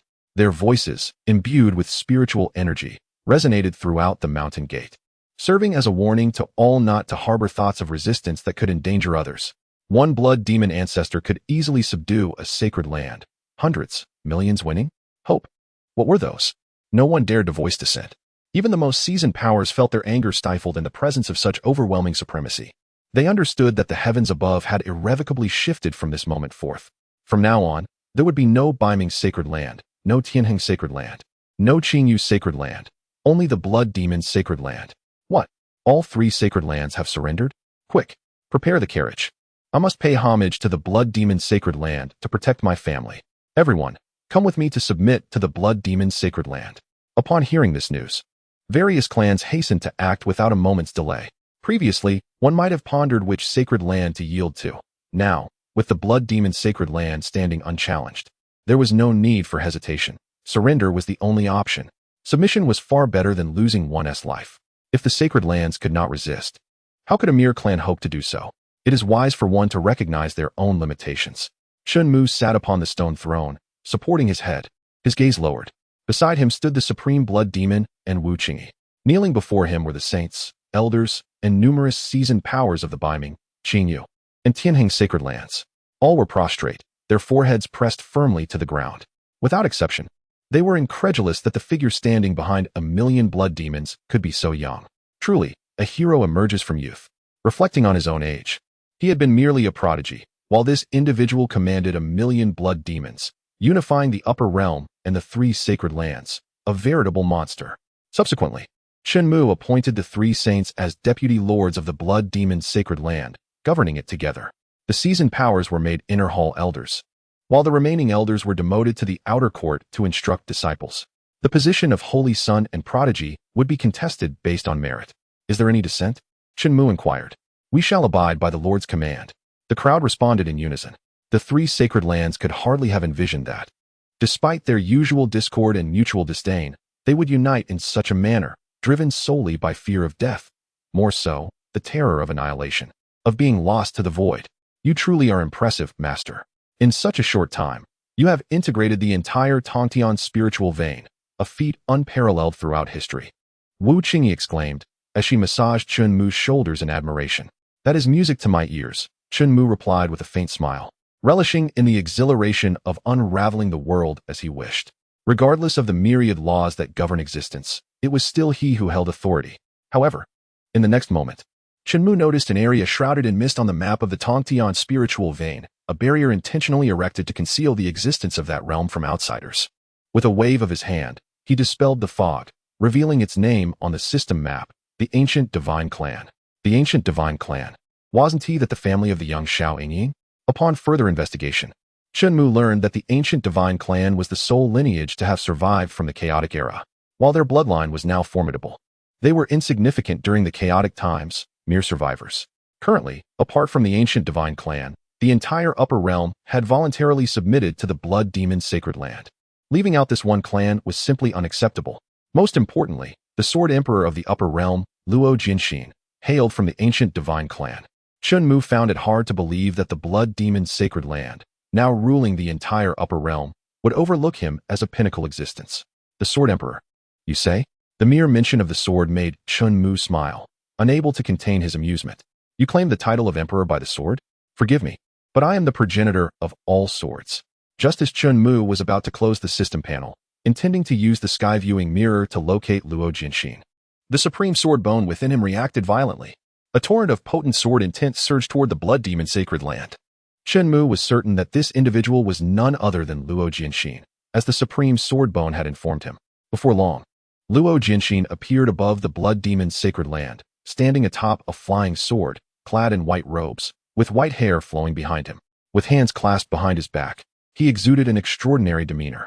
Soon, someone among the crowd noticed his presence and exclaimed, "Look, who is that? Who? He looks somewhat familiar. Wait, how could he resemble the Sword Emperor, Luo Jinxin, so closely?" Chapter 169, The Nine Dragons Cup, One Sword to Slay the Emperor. Someone retrieved an image of Luo Jinxin and, upon unfolding it, remarked, "Is this truly a likeness? It is undoubtedly identical. The Sword Emperor, Luo Jinxin. How could he possibly be here? It is absurd. He is a pinnacle existence of the upper realm. How could the blood demon Holy Land be allowed to dominate unchecked?" Indeed, the reason the 3 great Holy Lands maintained a delicate balance was largely due to the mediation of the Sword Emperor. I wonder how our blood demon Holy Land measures up against the Sword Emperor? That is truly hard to say. Luo Jinxin scanned the surroundings. Failing to spot the person he sought, he raised his right arm, fingers curling like a tiger's claw, palm facing the heavens, and a massive azurite sword, stretching 100 feet, was instantly formed. He then struck down fiercely. Was he attempting to compel Chen Mu to reveal himself with such a maneuver? Simple and direct. Has the Sword Emperor lost his mind? Is he intent on slaughtering even us? I have done him no wrong. Why would he resort to such lethal force? Can a great emperor arbitrarily take lives? What a disgrace! What shamelessness! In that moment, the reputation of the Sword Emperor crumbled rapidly. As the awe-inspiring sword descended, everyone instinctively raised their arms in defense.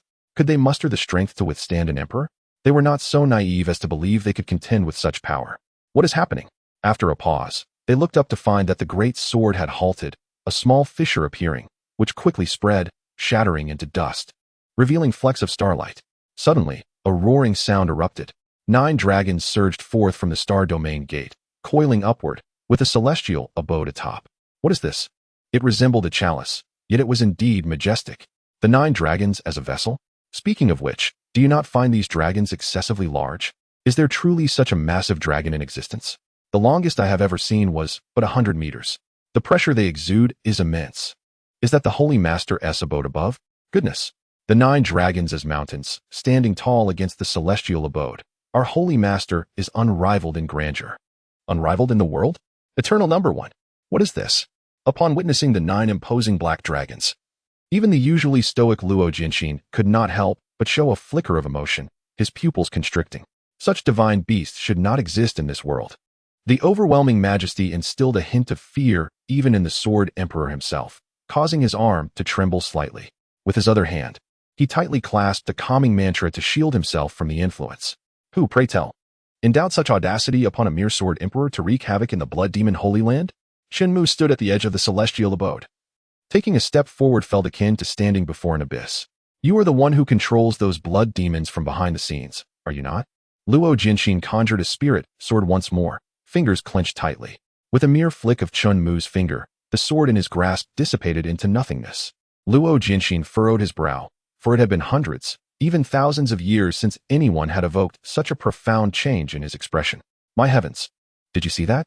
The Sword Emperor's sword was effortlessly dispelled by a mere finger gesture from the Holy Master. So powerful! Long live the Holy Master! The Holy Master is invincible. I shall follow the Holy Master for eternity. Luo Jinshin, however, refused to succumb to this fate. With a grand flourish, he summoned dozens of spirit swords, forming a circular sword array.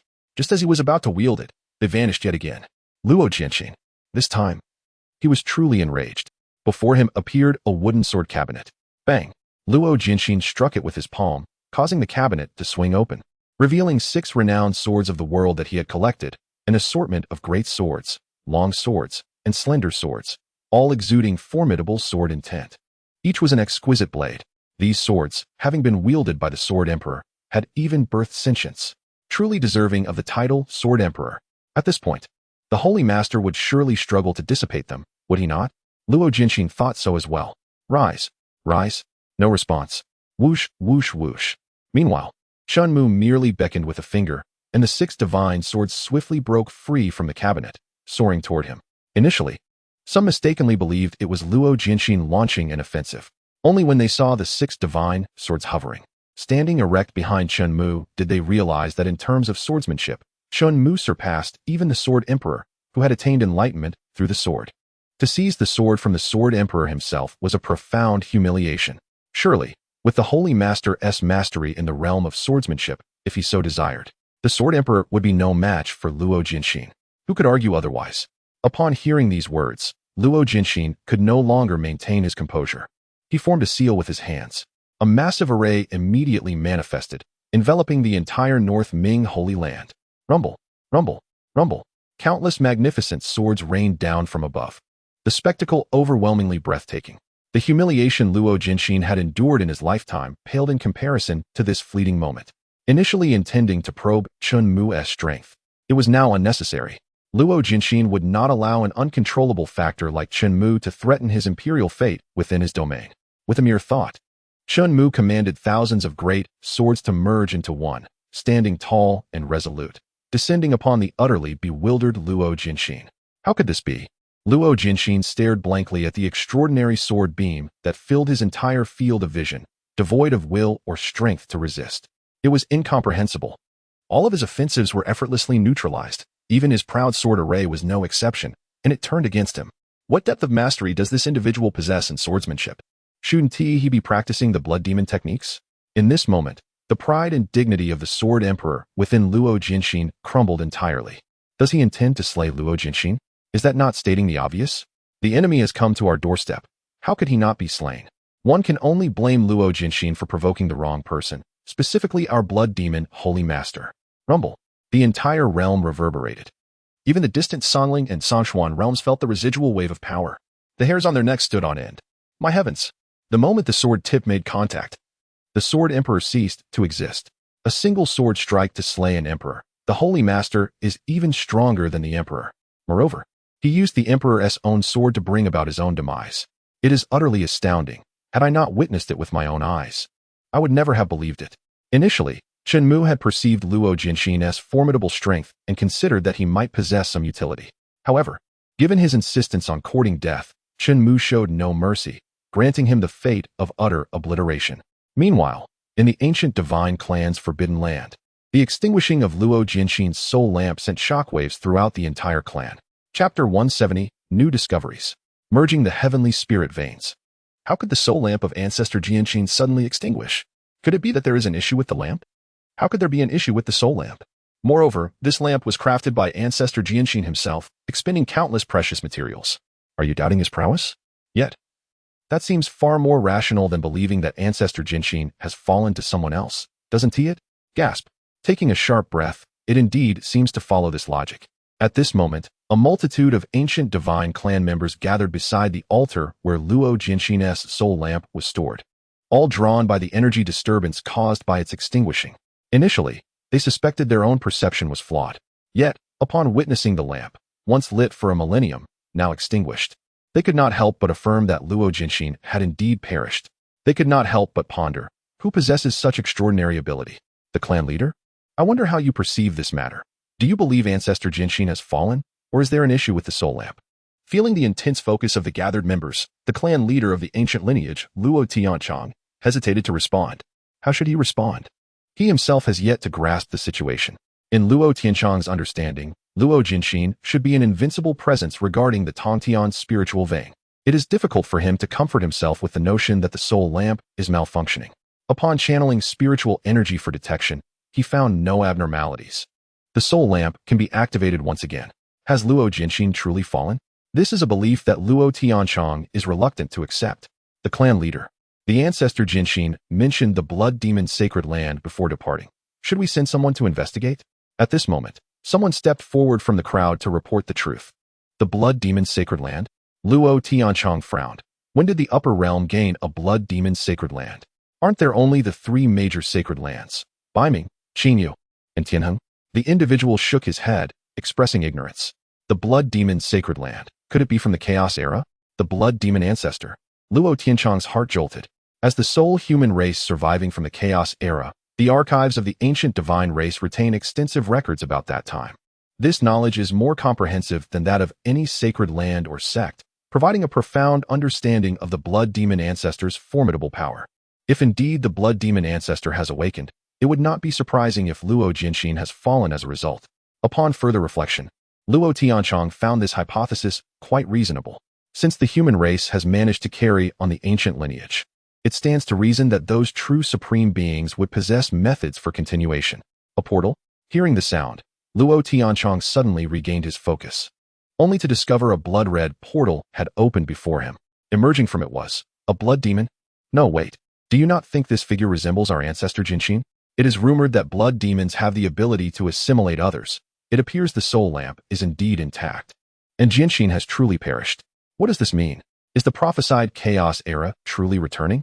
An array of panicked voices erupted around. Ancestor Jianxin, Luo Tianchong called out, but received no response. He wished to say more, yet was taken aback by the blood-colored longsword raised by Luo Jianxin. Boom, nearly being pointed at by the sword. He felt an overwhelming sword intent, akin to a waterfall cascading from a height of 1,000 meters, washing over him. Luo Tianchong felt as if he were enveloped in a dense aura of murderous intent and death, so potent that even breathing became laborious. Casting aside his cane, he harbored no thoughts of resistance, understanding that someone was orchestrating events behind the scenes, aiming to make the entire ancient divine race submit. He first bent one knee, then the other, until both knees were on the ground, bowing his head. The ancient race is willing to pledge unwavering loyalty to their predecessor, even at the cost of their lives. In the presence of true divine beings, Luo Tianchong dared not consider himself among the divine. Resistance? How could they resist?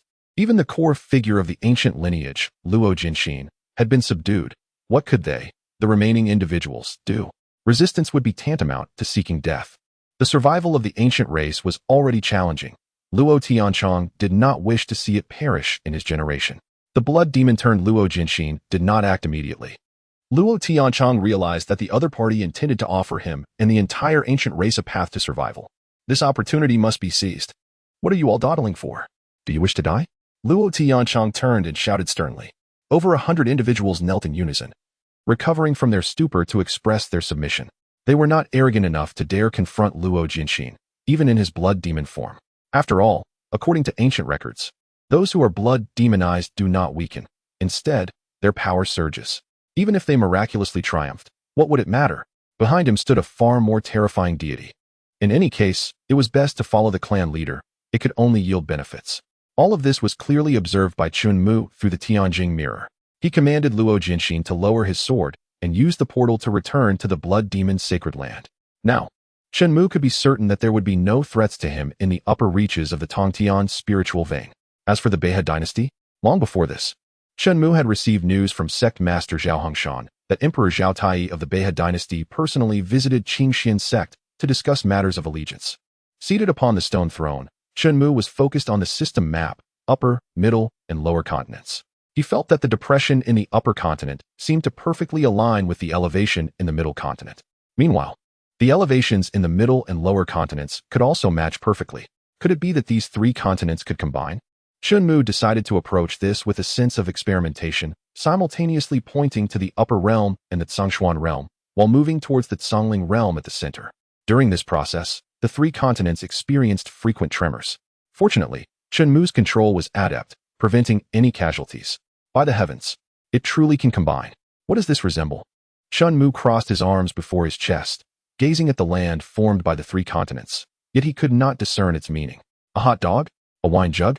A wooden dummy?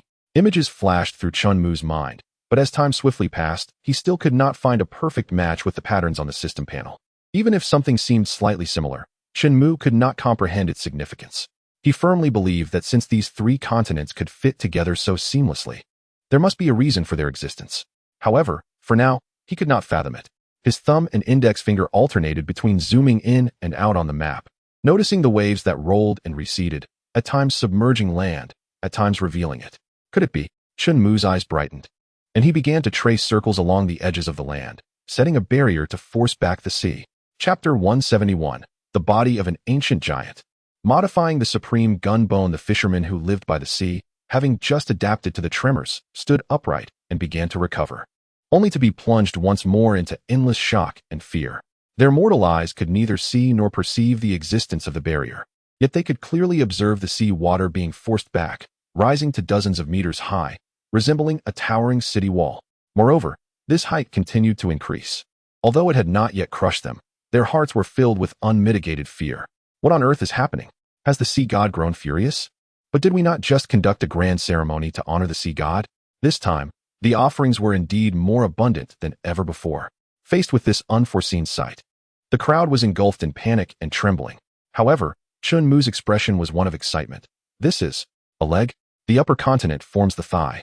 The middle Zhongling realm represents the calf and knee, while the lower Zhongshuan realm corresponds to the ankle and foot. Once the sea recedes, the land shaped like toes can be distinctly identified. 1, 2, 3, 4, 5, precisely. Coincidence? Chen Mu did not believe this was mere happenstance. There are not so many coincidences. As for the Tongtian spiritual vein, Chen Mu speculated that judging by this leg, it should represent the meridians, the source of spiritual energy, the Dantian, the spiritual root. Realizing this, Chen Mu waved his hand to disperse the thick fog that had shrouded the map, now reduced in size by dozens of times. A far grander world immediately unfolded before him. Although the other land masses did not fit together as seamlessly as the Zhongshuan and Zhongling realms, it was still evident that they formed a humanoid shape. It evoked memories of the founding history of the Blood Demon sect, as well as the tale of Kwa Fu chasing the sun he had heard in his past life. After his death, he transformed into a mountain. A closer inspection revealed that these mountains were all interconnected by what are referred to as the Tongtian spiritual veins.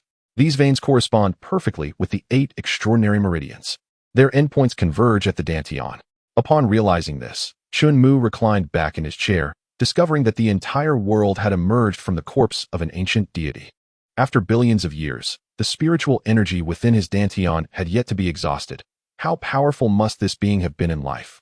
At this moment, Chen Mu finally understood why figures like Luo Jianxin, the ancestor of the night, and Yi Nantian appeared so different from his imagination.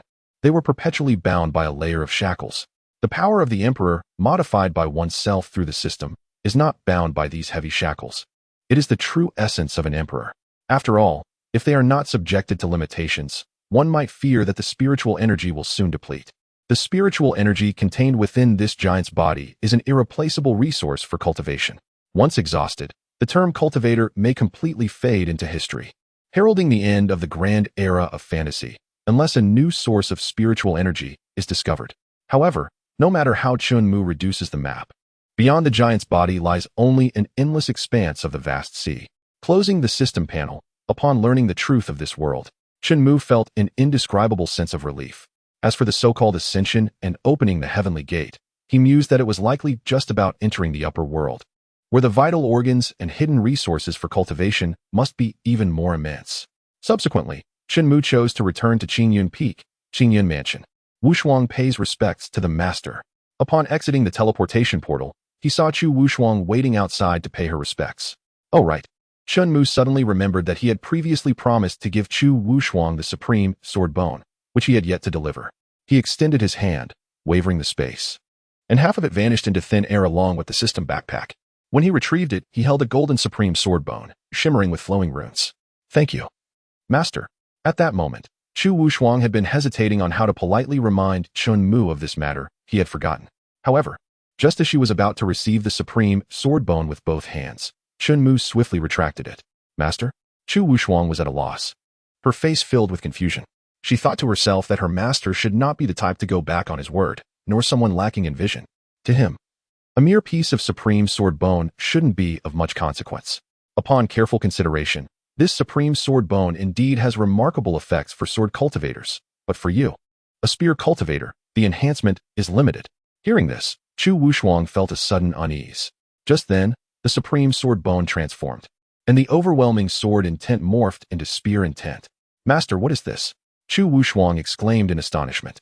This is the supreme spear bone, which will aid you in rapidly enhancing your power in the spear domain. Chen Mu explained. Thank you, Master. Chu Wushuang felt an internal wave of self-reproach. For a fleeting moment, she had doubted Chen Mu. Clearly, her master had her best interests at heart, yet she had underestimated him. How shameful. Well, go ahead and integrate it, Chen Mu encouraged. Yes. Chu Wushuang promptly sat cross-legged, beginning to absorb and refine the supreme spear bone. Granting supreme spear bone successful. Billion-fold return triggered. Congratulations to the host for obtaining supreme spear bone 100 million. Simply modifying a single character and sending it out yielded an immediate return of 100 million top-tier divine items. Any scarce resource was at one's fingertips. Boom. The spear intent surged like a pillar, piercing through the clouds. Chu Wushuang's mastery in the spear domain approached perfection. Beyond perfection, there would be endless layers stacked upon one another. The higher the layer, the greater the spear intent's power. The limitations were shattered, and the speed of enhancement accelerated. By the way, where are the other two? Chen Mu casually inquired. Junior brother Xiao and junior sister Xiao are currently cultivating and breaking through on the back mountain, so they couldn't come to welcome the master, Chu Wushuang explained. She, having achieved 10 rings of the Dao Bell first, naturally held the title of senior sister. Xiao Chun and Xiao Yingying had no objections, preferring to remain as junior brother and junior sister. I see. Rising from his seat, Chen Mu stated. Since that is the case, let us go together to explore this new world. Chen Mu was quite curious about the world beyond the giant's body, pondering that there might be unexpected gains to be had. Yes, Chu Wushuang replied, though she couldn't help but feel puzzled. What new world? A random section of the upper world was selected, located on the left chest, with a teleportation portal connecting them. Chen Mu and Chu Wushuang stepped inside. At that moment, another teleportation portal opened nearby. It was Wu Qingyi, who had hurried back after finishing the various tedious matters at the Blood Demon Holy Land. She was just about to speak when the teleportation portal closed, losing the chance to accompany Chen Mu. She could only wait silently for his return, feeling somewhat like a lonely bride waiting at home. Once a renowned alchemist of a nation, now, she sighed heavily. Meanwhile, Chen Mu and Chu Wushuang successfully arrived at their destination. In the narrow alley, they could distinctly hear the various vendors calling out in the street. First-class beast god rune. Only 10 spirit stones. Don't miss out. Chapter 172, 9-rank Rune Master? Paying respects to the Peerless Master. Beast God Rune. Upon hearing these 3 words, Chu Wushuang couldn't help but wonder what exactly a Beast God Rune was. She had never heard of it before. Upon meeting Chen Mu's gaze, who shared her curiosity, he smiled helplessly. Like Chu Wushuang, it was his first time here, and how could he possibly know? What was clear was that the upper world of the giantess body was indeed different from the lower world. It seemed that due to the proximity to the Dantian, vital organs, and spirit roots, other unique cultivation methods had emerged that were unheard of in the Zhongling and Zhongshuan realms. Chen Mu instructed the system to compile information regarding this world and the runes, which directly transformed into memories that flooded into his mind. Remarkably convenient. The system responded to his commands without hesitation, demonstrating unwavering loyalty. After acquiring this knowledge, Chen Mu learned that this world was named the Void Abyss Realm. Here, in addition to the mainstream sword cultivators akin to the Zhongshuan and Zhongling realms, there was also a cultivation method called rune art that could stand on equal footing with sword cultivation. Rune art utilizes spiritual energy to inscribe runes, enhancing one's strength. For instance, the Beast God rune allows one to harness the power, speed, and defense of beasts. Elemental runes corresponding to gold, wood, water, fire, and earth can manipulate flames, the earth, and more. Runes can be used personally or preserved for trade, akin to spirit talismans, but with a lower barrier to entry. I see, Chu Wushuang remarked, finding it quite intriguing. After learning about the Void Abyss realm and the runes from Chen Mu, she was curious about the actual effects of the runes when put to use. In that case, let us buy a couple and test their effectiveness. Yes, master. Following this, Chen Mu and Chu Wushuang exited the alley. Chu Wushuang went to spend spirit stones, purchasing several pieces of rune paper inscribed with runes, which she handed to Chen Mu. For you, master. Upon unfolding, these seemingly simple strokes contained a mysterious energy that resonated with the vast spiritual energy of the world. Chen Mu activated a first-rank Beast God rune inscribed with the strength of a rhinoceros. Instantly, the rune glowed, separating from the paper, and appeared on the back of Chen Mu's right hand. As he moved his fingers, he could indeed feel a strange power within him, akin to a rampaging rhinoceros ready to charge forth at any moment. However, this power was inconsequential to Chen Mu. If he did not delve into it, it would likely be overlooked. Observing this, Chu Wushuang activated a rune imbued with the power of wind. Whoosh! Instantly, the wind swirled beneath her feet, causing leaves and pebbles to whirl around. Without needing to expend spiritual energy, she could fly through the air. Quite useful, though regrettably, the rune's level was too low, and its duration was too brief. Within moments, the wind beneath Chu Wushuang dissipated, and she touched down lightly. This is simple. There's no need to spend spirit stones on higher-level runes. Opening the system panel, she selected the first rank designation and directly modified it to the 9th rank, the highest level. Modifying. Modification successful. The rune design on the paper underwent an instantaneous transformation, the patterns becoming extraordinarily intricate, akin to a grand array. The strokes were vigorous and powerful, no longer soft and feeble. The ink radiated a faint golden sheen, imparting a sense of the sacred. What is this? Chu Wushuang asked in astonishment. 9th rank Heavenly Fire Rune, Chen Mu introduced. From a mere small fireball capable of extinguishing a newly matured beast, it had been forcefully upgraded by Chen Mu to a calamity-level force in a mere second. Master, have you ever visited this place known as the Abyssal Realm? Asked Chu Wushuang with a tone of certainty. No, Chen Mu replied, shaking his head. Why do you ask? Because the vendor I encountered earlier mentioned that the engraving of divine patterns is exceedingly difficult, particularly those that can be traded. The requirements for a divine pattern master's skill are elevated by more than double. Yet you, with such ease, modified a first-grade divine pattern into a 9th grade. Unbeknownst to Chu Wushuang, her accidental remark struck a chord of truth. It was indeed a modification. Naturally, such matters were not to be disclosed to her. Thus, Chen Mu feigned profundity and said, once you reach a certain realm, you will understand that the myriad transformations in this world do not stray from their essence. Oh, I see. Truly, you are my master. I have learned much. Chu Wushuang responded with a thoughtful expression, nodding earnestly. She felt an inkling of understanding regarding Chen Mu's intended meaning. Observing her demeanor, Chen Mu felt an even stronger conviction that being a powerful figure was indeed comfortable, as even a casual remark could be regarded as a truth. Quickly, keep up. Before Chu Wushuang could utter more, a group of men suddenly surged forth, encircling her and Chen Mu. Instinctively, Chu Wushuang drew her white dragon spear, ready to engage in battle. However, a middle-aged man dismounted from his horse, clad in luxurious garments, sporting a thick beard and exuding an imposing aura that commanded respect without anger. Look, isn't that the lord of the city? Indeed, it is the city lord. What could those two young individuals have done to warrant such attention? Uncertain.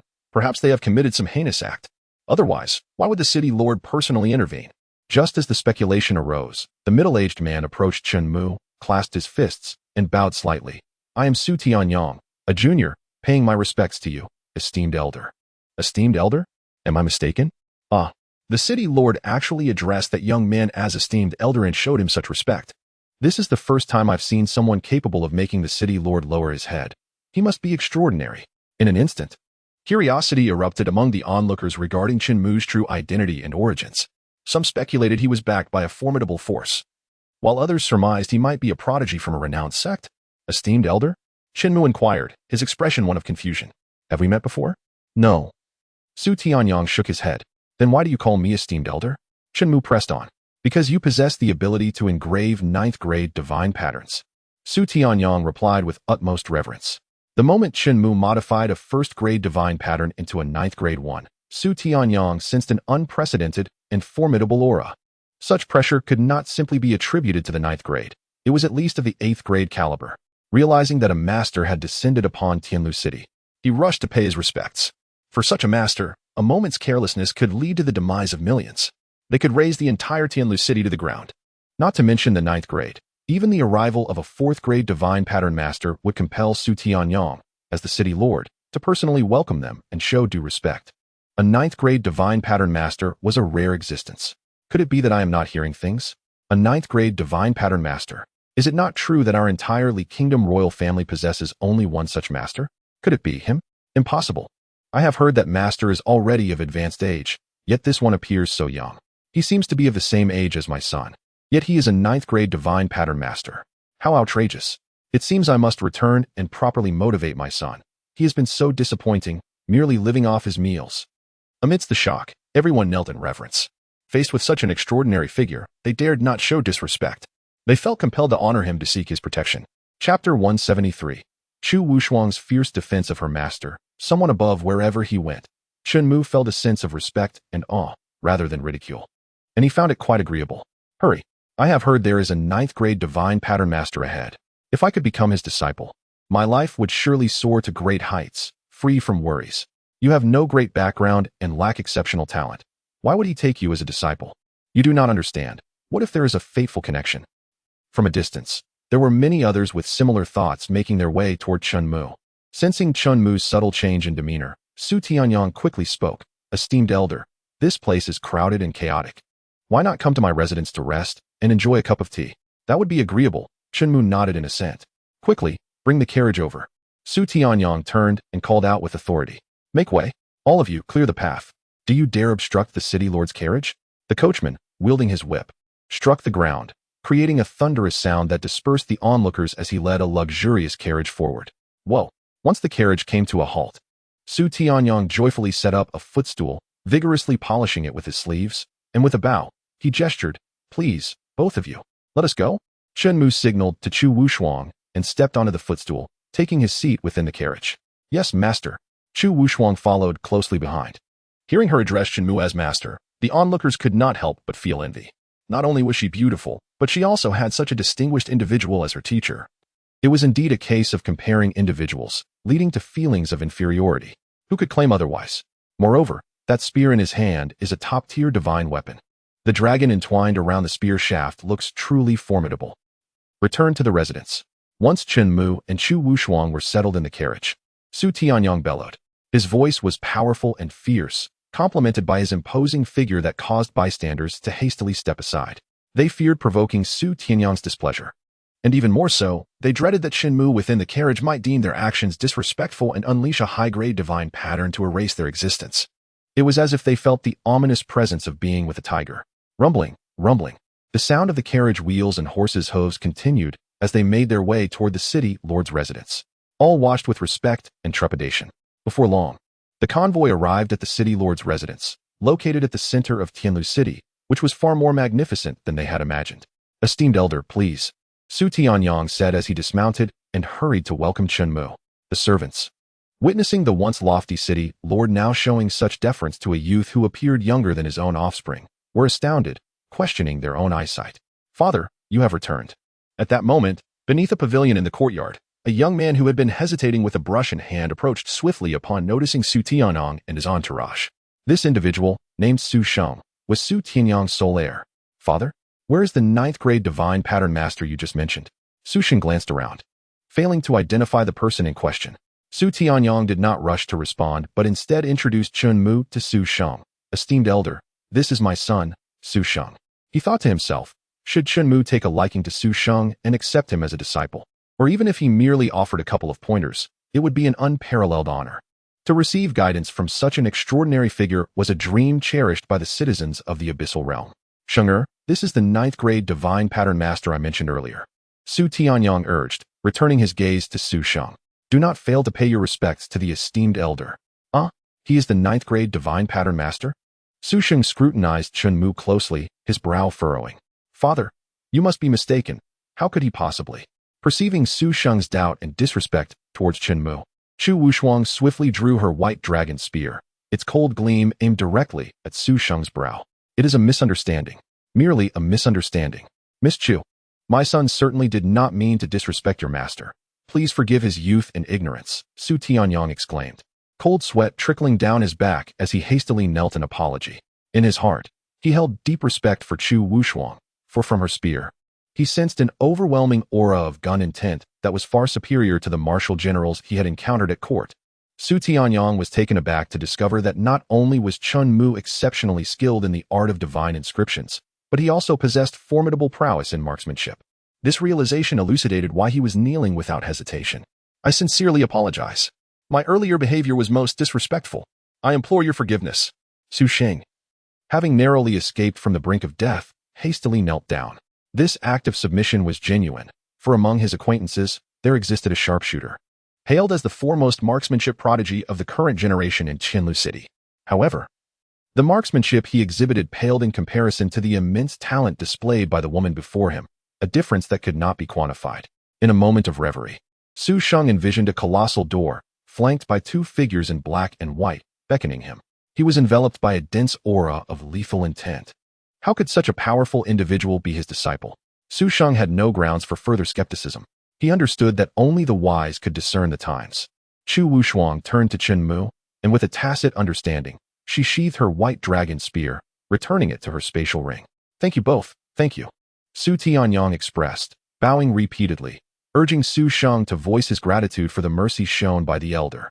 Subsequently, under Su Tianyang's guidance, Chen Mu and Chu Wushuang entered the grand hall and took their seats, savoring the finest tea that the city lord's mansion had to offer. Rumored to be a royal bestowal. Yet, to Chen Mu, who was accustomed to the profound taste of enlightenment tea, this beverage was rather insipid. "Might I inquire about the purpose of your visit to Tianlu City? Is there any way I can be of assistance?" Su Tianyang initiated, seeking to dissolve the awkward atmosphere. "Nothing of consequence. I merely wish to wander and observe," Chen Mu replied. "Ah, I see," Su Tianyang remarked, noticing the tension in Su Sheng's tightly clenched fingers. Realizing he had inadvertently stifled the conversation, Chen Mu set down his teacup, lifted his gaze, and inquired, "In your residence, is there anyone who enjoys activities on the rooftop?" "Surely not." Su Tianyang initially dismissed the notion but abruptly stood, a realization dawning upon him. A fourth-tier fire divine inscription flickered on the back of his right hand as he swiftly conjured a massive fireball in his palm. With a resounding boom, it erupted, creating a gaping hole in the ceiling. Did he manage to escape? Su Tianyang lamented. "Have no fear, he won't escape," Chen Mu assured him. However, Su Tianyang was about to respond when he could no longer sense the other's presence. Moments later, a series of objects fell behind him. Instinctively turning, he looked down to find the black-clad figure had been utterly dismembered. It was no wonder the aura had vanished. Chapter 174, Destruction Beyond Measure. "He is indeed a sword cultivator. Thank you for your timely intervention, Elder," Su Tianyang expressed.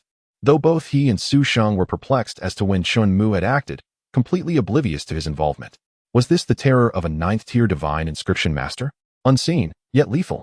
Su Tianyang crouched before the nearest severed head, removing the mask to reveal it belonged to the third-in-command of the Black Cliff Bandit clan. The Black Cliff Bandit clan. Su Sheng clenched his fist and slammed it against the table. It seems they received word of your intention to lead an expedition against them and sought to eliminate you first. Furthermore, Su Tianyang rummaged through the dismembered torso, retrieving a fourth-tier assassination divine inscription. This inscription was not only powerful but also laced with deadly poison, sealing the fate of its victim upon contact with blood. Su Tianyang could scarcely fathom what might have transpired if Chen Mu had not detected the presence of the third-in-command and acted to eliminate him. The Black Cliff Bandit clan? Upon hearing those words from Chen Mu, Su Tianyang returned to his seat and began to elucidate the clan's background. To put it plainly, they were a band of increasingly formidable mountain bandits, terrorizing Tianlu City for years, causing untold suffering to its citizens and merchants alike. These brigands not only robbed wealth but also claimed lives, with survival depending entirely on their whims. Shortly after taking office, Su Tianyang's first order of business was to solicit aid from neighboring cities to eradicate the Black Cliff clan, determined to avoid the fate of his predecessor. The rapid growth of the Black Cliff Bandit clan, boasting over 1,000 members, was facilitated by collusion with the former city lord. However, as the clan grew more powerful, their greed for greater profit led to a breakdown in negotiations, culminating in the former lord's tragic demise at home. Once Su Tianyang assumed his position, envoys from the Black Cliff clan approached him, attempting to win him over. Yet, he resolutely severed the head of one bandit and returned it to Black Cliff Mountain, thus solidifying their enmity. I see now, Chen Mu realized why Su Tianyang was so eager to seek his counsel. He desired to have someone as his pillar of support. Even without a previous connection, news of a 9th-tier divine inscription master in Tianlu City would deter the Black Cliff clan from rash actions. The title of city lord was trivial compared to the potential consequences of offending a 9th-tier divine inscription master. Such matters were no trifling matter. It was evident that Su Tianyang possessed considerable wisdom, having anticipated various scenarios. It appears this may implicate you, Elder. The third-in-command is the brother of the Black Cliff clan leader. Should they remain unaware of the situation, they might send assassins after you. Chen Mu found merit in Su Tianyang's assessment. Wushuang, what are your instructions? Chu Wushuang promptly rose to respond. To the northwest. Utilize the 9th-tier divine inscription I just bestowed upon you, Chen Mu directed. Understood. Chu Wushuang immediately complied, exiting the hall to retrieve the divine inscription. Father, it truly is a 9th-tier divine inscription. Su Sheng exclaimed in astonishment, cautious of his volume lest he alarm Chu Wushuang. Silence. Su Tianyang glared fiercely at him. Internally, Su Tianyang was also unsettled. A 9th-tier divine inscription. It was indeed genuine. Wait, the northwest direction? Wasn't he that? Where the Black Cliff clan was located? Upon this realization, Su Tianyang followed suit out of the hall, with Su Sheng stealthily trailing behind, exercising great caution.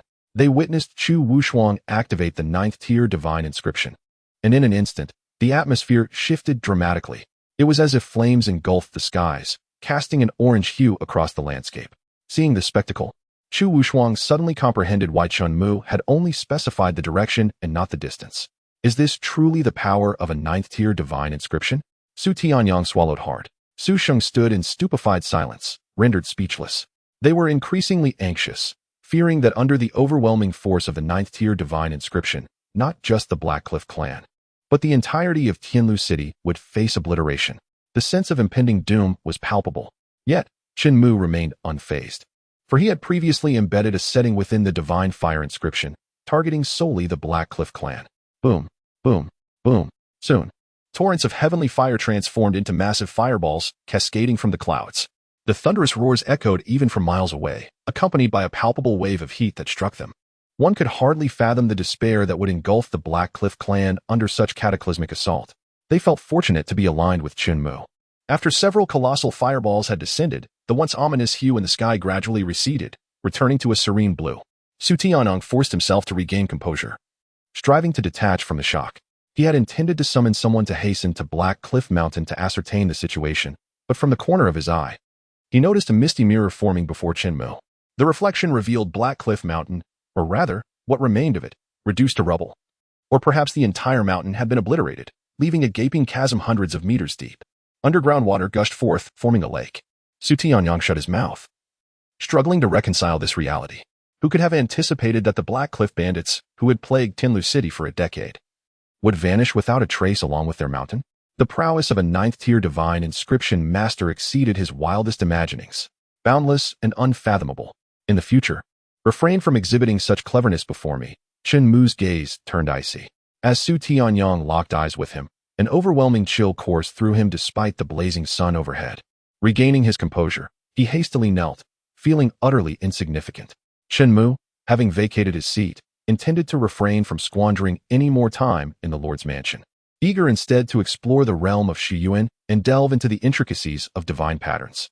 Wushuang, let us depart. Indeed, master. Chu Wushuang withdrew her hostile gaze from Su Tianyang and accompanied Chen Mu. Meanwhile, Su Sheng stood frozen, utterly perplexed by the unfolding events. Why had the esteemed individual suddenly altered his demeanor? And why was his father cowering in fear upon the ground? Approaching, he discovered that his father had fainted from fright.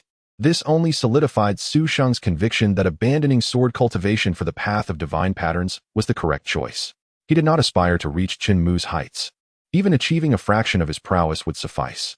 Little did he realize that even a mere fraction of a true emperor's strength was an unattainable feat then. As he witnessed Chen Mu ascend into the courtyard, he was astonished to see him soar several dozen meters into the air. Subsequently, a sword imbued with spiritual energy materialized beneath his feet. Sword flight. Impossible. He was still a sword cultivator. Su Sheng's jaw dropped in disbelief. Chapter 175, Chu Wushuang. Possessing considerable talent, pondered, who dares to be her master? A spear cultivator, a sword cultivator, or even a 9th grade divine pattern master. Does such a versatile practitioner truly exist in this world? Even if he had not witnessed it firsthand, Su Sheng felt as though he were trapped in a dream. So surreal was the experience. He had heard tales of prodigies and seen geniuses. Yet those individuals excelled in but a single domain. Chen Mu, however, shattered this norm. His talents spanned multiple fields, each exhibiting formidable mastery. Sword flight was not a skill easily attained by an ordinary sword cultivator. It belonged to the realm of superior techniques. Reflecting on his earlier doubts regarding Chen Mu's identity, Su Sheng felt his legs weaken, and he collapsed to the ground, as if he had narrowly escaped death, his heart still racing. As they passed through a mountain gate, Chu Wushuang exclaimed, "Master, look how lively it is over there." She pointed towards a gathering of people. Following her gaze, Chen Mu discerned that a divine pattern test was underway, where those with talent could join the sect known as Danqing Sect. Quietly landing, Chen Mu and Chu Wushuang intended to observe the selection process for divine pattern masters. Chen Mu harbored ambitions to introduce divine pattern techniques to the Zhongshuan realm, believing that with additional methods of cultivation, more individuals could embark on the path to transcendence and alter their destinies. After observing the testing methods, he noted that they were not overly difficult. Candidates used a specially crafted divine pattern brush dipped in beast blood ink to replicate the divine patterns provided by the examiners. As long as the replication bore a resemblance of around 70 to 80% and contained a modicum of spiritual energy, it would suffice to pass. This seems quite simple, Chen Mu remarked upon hearing Chu Wushuang's thoughts. Why not give it a try? Is that permissible, master? In truth, Chu Wushuang had long desired to attempt drawing divine patterns herself. Surely, they would not reject you, Chen Mu replied, eager to ascertain whether Chu Wushuang possessed innate talent in this area. Logically speaking, as a prodigy of the Zhongshuan realm, she should not fare poorly. All right, master. I shall return shortly. Chu Wushuang stepped out of the crowd and approached the front. Is anyone else willing to try? An examiner called out as a participant who had failed the assessment departed. I will. Chu Wushuang raised her hand, her assertive response drawing the attention of many onlookers. What a striking young woman. So beautiful. She fits my ideal. Spare me. I just saw she is already taken. Who could possibly be worthy of her? Upon turning to see Chen Mu, whose demeanor starkly contrasted with those around him, they realized their earlier folly. The phrase talented scholar and beautiful maiden unconsciously surfaced in their minds. Then please, this young lady, step up to the stage for your trial, the examiner gestured. Very well. Chu Wushuang agreed, stepping onto the stage. She held the brush, glanced at the divine pattern etched on the wooden plaque, and then dipped the brush tip into the black ink, commencing her work on the jade tablet. The choice of jade was intentional, as it naturally contains spiritual energy, enhancing the success rate and quality of the divine patterns. Excellent. Indeed, the examiner observed as Chu Wushuang painted with vigor and precision. Though her technique was somewhat unrefined, her strokes were powerful, resembling a blade's edge. The examiner stroked his beard in admiration, recognizing her as a potential talent. While others took a whole incense stick's worth of time to finish their divine patterns, Chu Wushuang executed hers with the fluidity of flowing water, completing it in one fell swoop, a speed that even the examiner found humbling. However, in the realm of divine pattern creation, speed was secondary, completeness was paramount. As the saying goes, one cannot eat hot tofu in haste. No matter how fast one worked, if the divine pattern failed to succeed or activate, it held no significance. The examiner approached to scrutinize Chu Wushuang's work. Upon closer inspection, he was taken aback. What is this? Extraordinary. Truly extraordinary.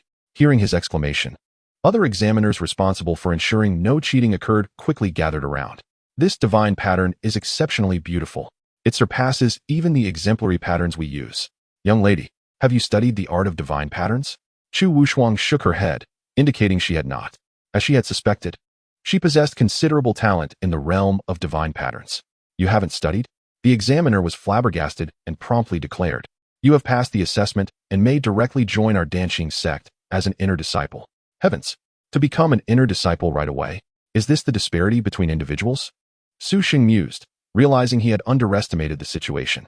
I sense that her future achievements in the Shiyuan realm will be truly remarkable. Not only is she beautiful, but she also possesses exceptional talent. Her partner is in for a great fortune. Not necessarily. Such a prodigy will inevitably encounter others, and her perspective will broaden, perhaps diminishing her regard for him. I would gladly accept that heartbroken young man. One bold voice chimed in. Your ambitions are quite audacious, another remarked, amused by the banner. Amused yet bewildered, Chen Mu found himself chuckling at the absurdity. When did he become Chu Wushuang's romantic partner? He was, after all, her master. No, thank you for your kind intentions. I appreciate it. Meanwhile, upon hearing the examiner's words, Chu Wushuang shook her head, outright refusing. Miss, do you believe our Danqing sect lacks strength to cultivate you? One examiner questioned. Rest assured, although we are ranked among the bottom of the top 10 sects, we do not fall short in terms of disciple treatment compared to others. Indeed, with your talent, a little effort will see you become an inner prodigy within a few years, or even a true disciple. The examiners, abandoning their formalities, began to plead with Chu Wushuang. Such a talent must be recruited into the Danqing sect at all costs. One individual like her was worth 1,000 or even 10,000. Before Chu Wushuang could respond further, a voice echoed from the mountain peak. Little one, you may join my Changwen Peak as a true disciple. This was not the only voice. Others followed suit. Pay him no mind. He is miserly. Come join my Yupei Peak as a true disciple. Join my Tianyang Peak, and you shall become a direct disciple. Upon hearing these invitations from the mountain summit, all present gazed at Chu Wushuang with envy. True disciples? Direct disciples. Such a beginning indeed befits an unparalleled genius.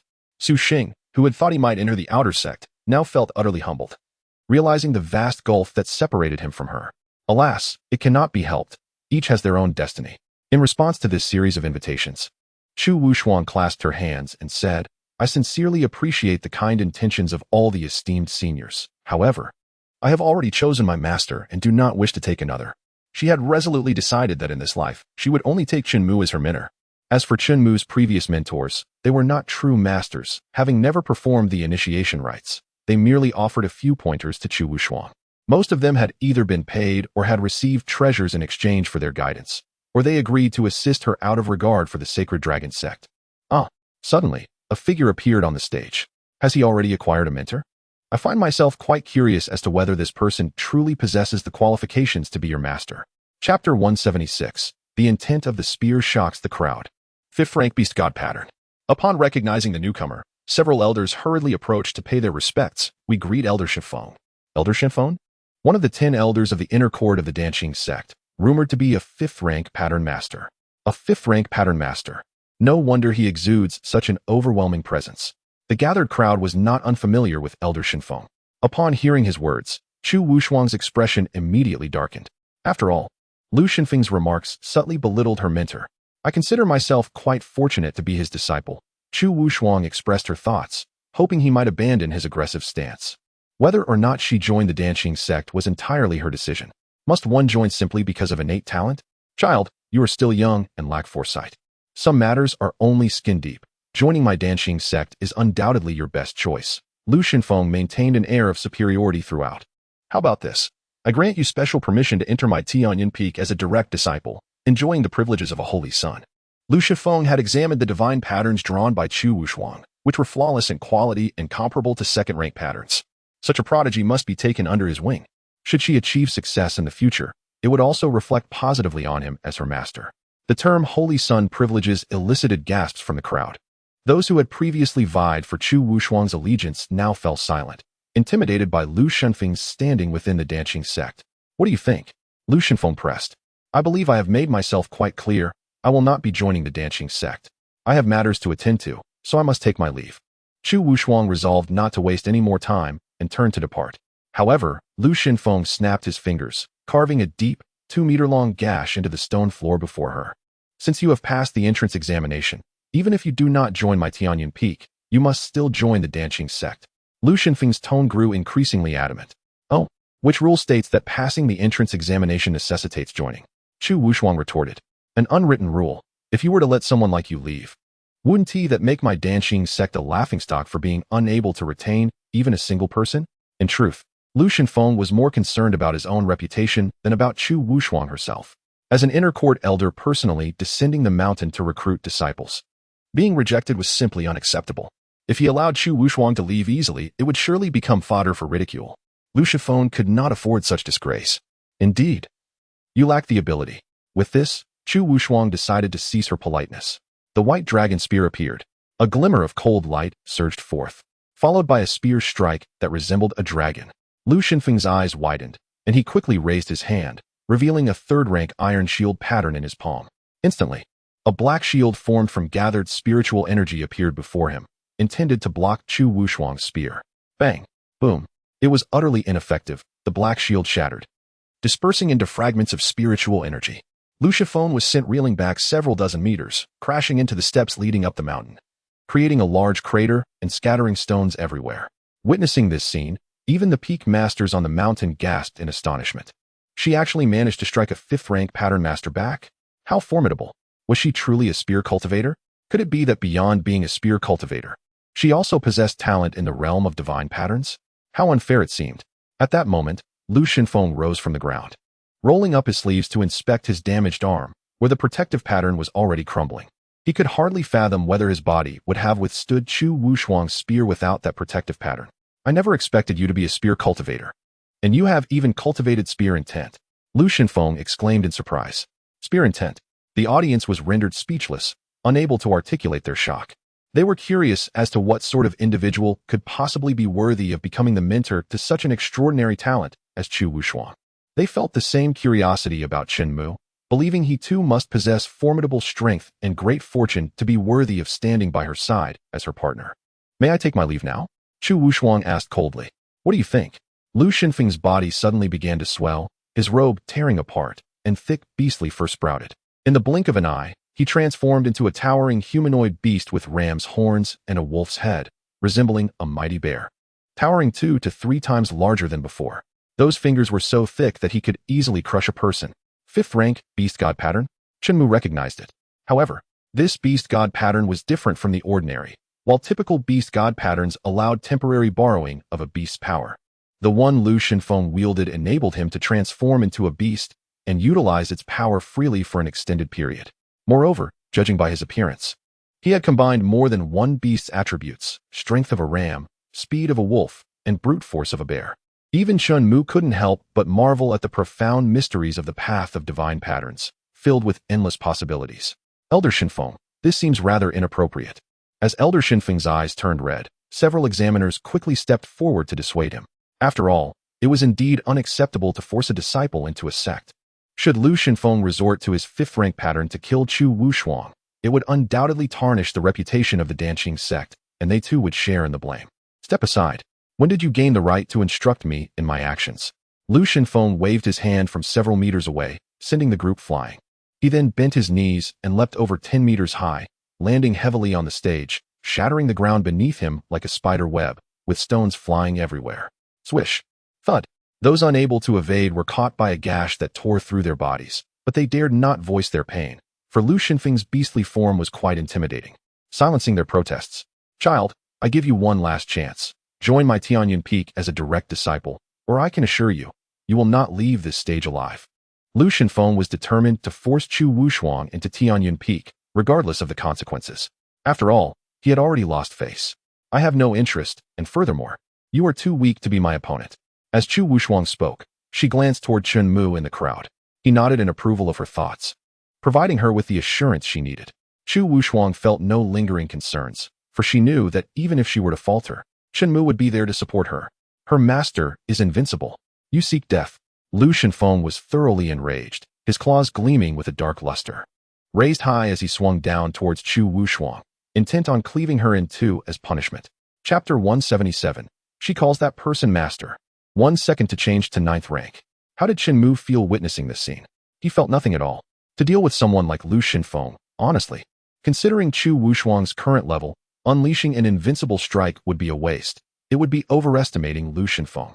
A mere 5th rank pattern does not hold the qualifications to flaunt its power before Chu Wushuang.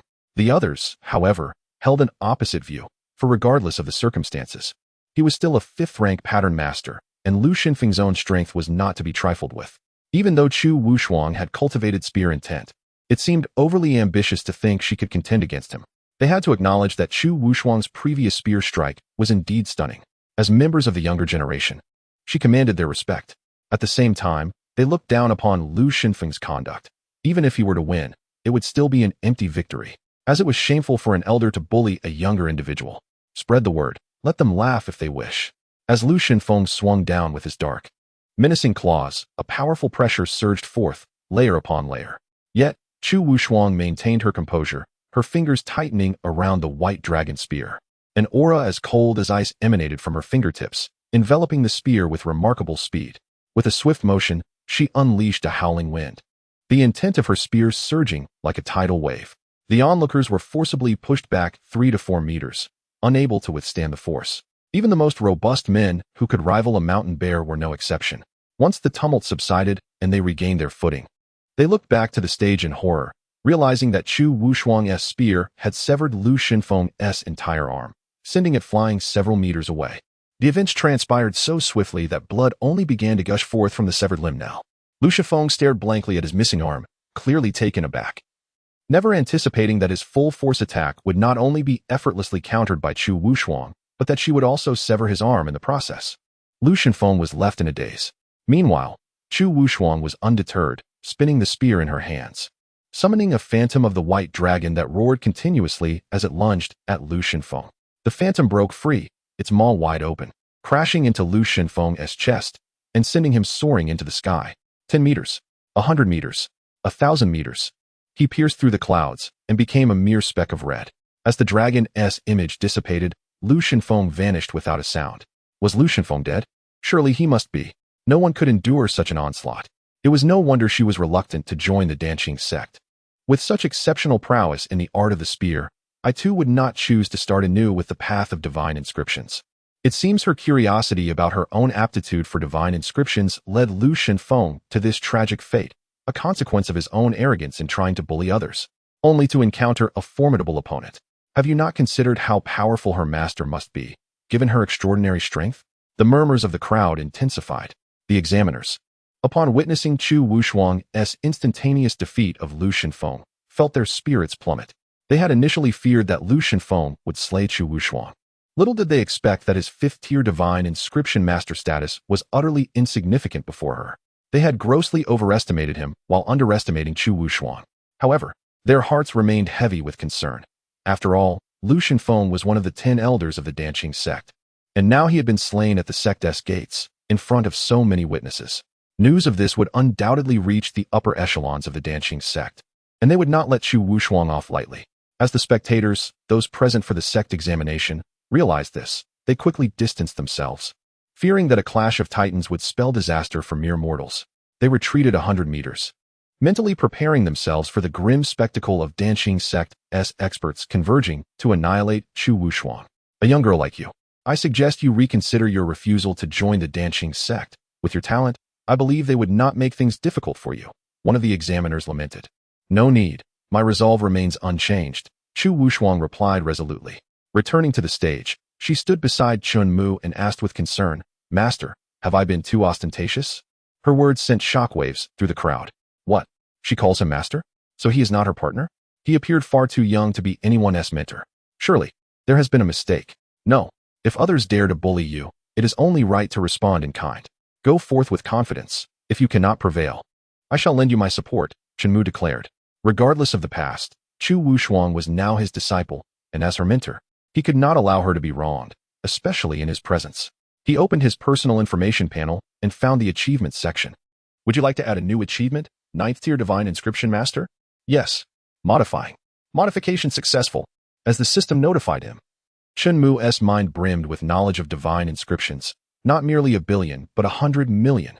This memory became etched in his muscle memory. Unlike typical 9th-tier divine inscription masters, Chen Mu's status was automatically recognized as a fully realized 9th-tier master. Unlike some who could barely inscribe a single 9th-tier divine inscription, he found it as effortless as a meal. Chu Wushuang, as his disciple, had also demonstrated remarkable aptitude. Chen Mu believed he must uphold his role as a mentor, lest he be overshadowed by the challenges that might arise. What was he planning? It seemed he intended to inscribe divine inscriptions. Inscribing divine inscriptions? In midair, with his fingers? Incredible. Look, he is indeed inscribing divine inscriptions in the air. Such powerful inscriptions. With just one stroke, I felt an endless and profound essence akin to the universe. How astonishing. I have never heard of anyone capable of inscribing divine inscriptions without any tools. No, there is one person who can. Who? The only 9th-tier divine inscription master in our kingdom, who is rumored to inscribe divine inscriptions without any magical artifacts or tools.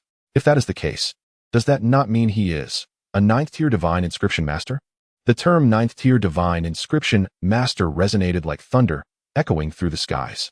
On the stage, the examiner's pupils trembled as they witnessed Chen Mu's fingertips leaving behind resplendent golden divine inscriptions in the air. They were taken aback. He is that girl's mentor. Yet how could he possess the abilities of a 9th-tier divine inscription master? Compared to the one from our kingdom, he may even surpass him. Why? Others questioned in confusion. What he is inscribing now is indeed a 9th-tier divine inscription. That person responded. Chapter 178. To dampen his spirits or to reduce him to ashes. A 9th-tier divine inscription master? Chen Mu's ability to inscribe divine inscriptions with his bare hands astonished the examiners, all of whom were merely 3rd-tier divine inscription masters. They had never imagined that the divine inscriptions he was inscribing would be of the 9th tier. If their memories served correctly, the 9th-tier divine inscription master from their kingdom could barely inscribe 4th-tier divine inscriptions without using divine inscription pens, special jade boards, or paper. 5th tier would be exceedingly difficult. Yet, Chen Mu's performance appeared effortless, flowing seamlessly as he inscribed. Before the examiners could react, their peripheral vision caught sight of numerous figures, each radiating different auras, swiftly descending from the mountain gate, half obscured by mist. In the blink of an eye, they stood before Chen Mu, numbering around 50 to 60. They formed a line, clasping their fists and bowing, all in unison imploring, "Please spare us, Senior." This spectacle, though not as shocking as Chen Mu's identity as a 9th-tier divine inscription master, stirred considerable waves of awe among the onlookers. Those figures were none other than Lu Changqing, the sect master of Danqing sect, along with numerous elders and peak masters, who had just said she was doomed today. Not only is she a genius in the art of the spear, but she also has a master who is a 9th-tier divine inscription master. Tell me, how could she possibly perish? They had indeed overestimated the Danqing sect. If it were you, you would also be intimidated. Of course, who wouldn't he be intimidated? He is a 9th-tier divine inscription master. Seeing that Chen Mu ignored their pleas and continued inscribing divine inscriptions, Lu Changqing gritted his teeth, knelt down, and performed a deep bow, begging the senior to cease his work and spare the lives of the 100,000 disciples of the Danqing sect, for they are innocent. The others, witnessing this, followed suit. How could the sect master kneel while the peak masters and elders did not? To intervene and stop Chen Mu from inscribing divine inscriptions? That was a laughable notion. Ordinary divine inscription masters might dare, but they would never approach a 9th-tier divine inscription master during the process of inscribing. The consequences of failing to inscribe a 9th-tier divine inscription could easily result in their demise. You all enjoyed bullying others, did you not? How does it feel to be bullied in return? Chen Mu halted his actions, his demeanor cold as he inquired, "Senior, this entire situation is solely the doing of that petty Lu Shinfeng. It has nothing to do with us." Upon hearing Lu Changqing's words, Chen Mu smiled. "Is he not one of your Danqing sect? Why the haste to distance yourselves?" Before his demise, he was still contemplating how to recruit talent for your sect. In terms of cunning, he has yet to meet his match. Lu Changqing was rendered speechless. Observing Chen Mu resuming his engraving of the divine patterns, Lu Changqing, in a flurry of desperation, exclaimed, "Senior, whatever conditions you may have, please state them, as long as it can quell your wrath. Our Danqing sect is willing to comply with anything. I truly cannot think of any request that would compel you to serve me." Chen Mu mused, cradling his head in one hand, while the other hand continued its work uninterrupted. Witnessing Chen Mu, with his eyes closed, effortlessly and flawlessly inscribed the ninth-tier divine patterns. The onlookers were left in a state of profound astonishment, their emotions too complex to articulate. They found themselves pondering whether it was their own ignorance or Chen Mu's extraordinary prowess that was to blame. Senior, this is the cornerstone of our Danqing sect. The supreme Tianyuan brush. I implore you to accept it. Although the Danqing sect faced an unprecedented crisis, the assembly of sect masters and elders was taken aback by Lu Changqing's offering of such a treasure. As Lu Changqing described, this Tianyuan brush was the foundation of the Danqing sect, forged from materials collected over a century by the first sect master, an 8th-tier divine pattern master. It not only enhances the speed and quality of divine pattern creation but also embodies the countless divine patterns painstakingly crafted by esteemed predecessors over their lifetimes. Each divine pattern is immensely powerful and holds profound significance. Chen Mu raised his hand, drawing the Tianyuan brush into his grasp. Lu Changqing instinctively reached out, but was met with a fierce glare from Chen Mu. My apologies. He quickly retracted his hand, as though burned. Given Chen Mu's current grasp of the path of divine patterns, it was evident that Lu Changqing spoke the truth. The Tianyuan brush was indeed a remarkable artifact, an opportunity not easily encountered, particularly due to the invaluable legacy of self-created divine patterns that had been recorded over millennia. Their uniqueness and creativity far surpassing monetary value. As Chen Mu accepted the Tianyuan brush, the Danqing contingent collectively exhaled in relief.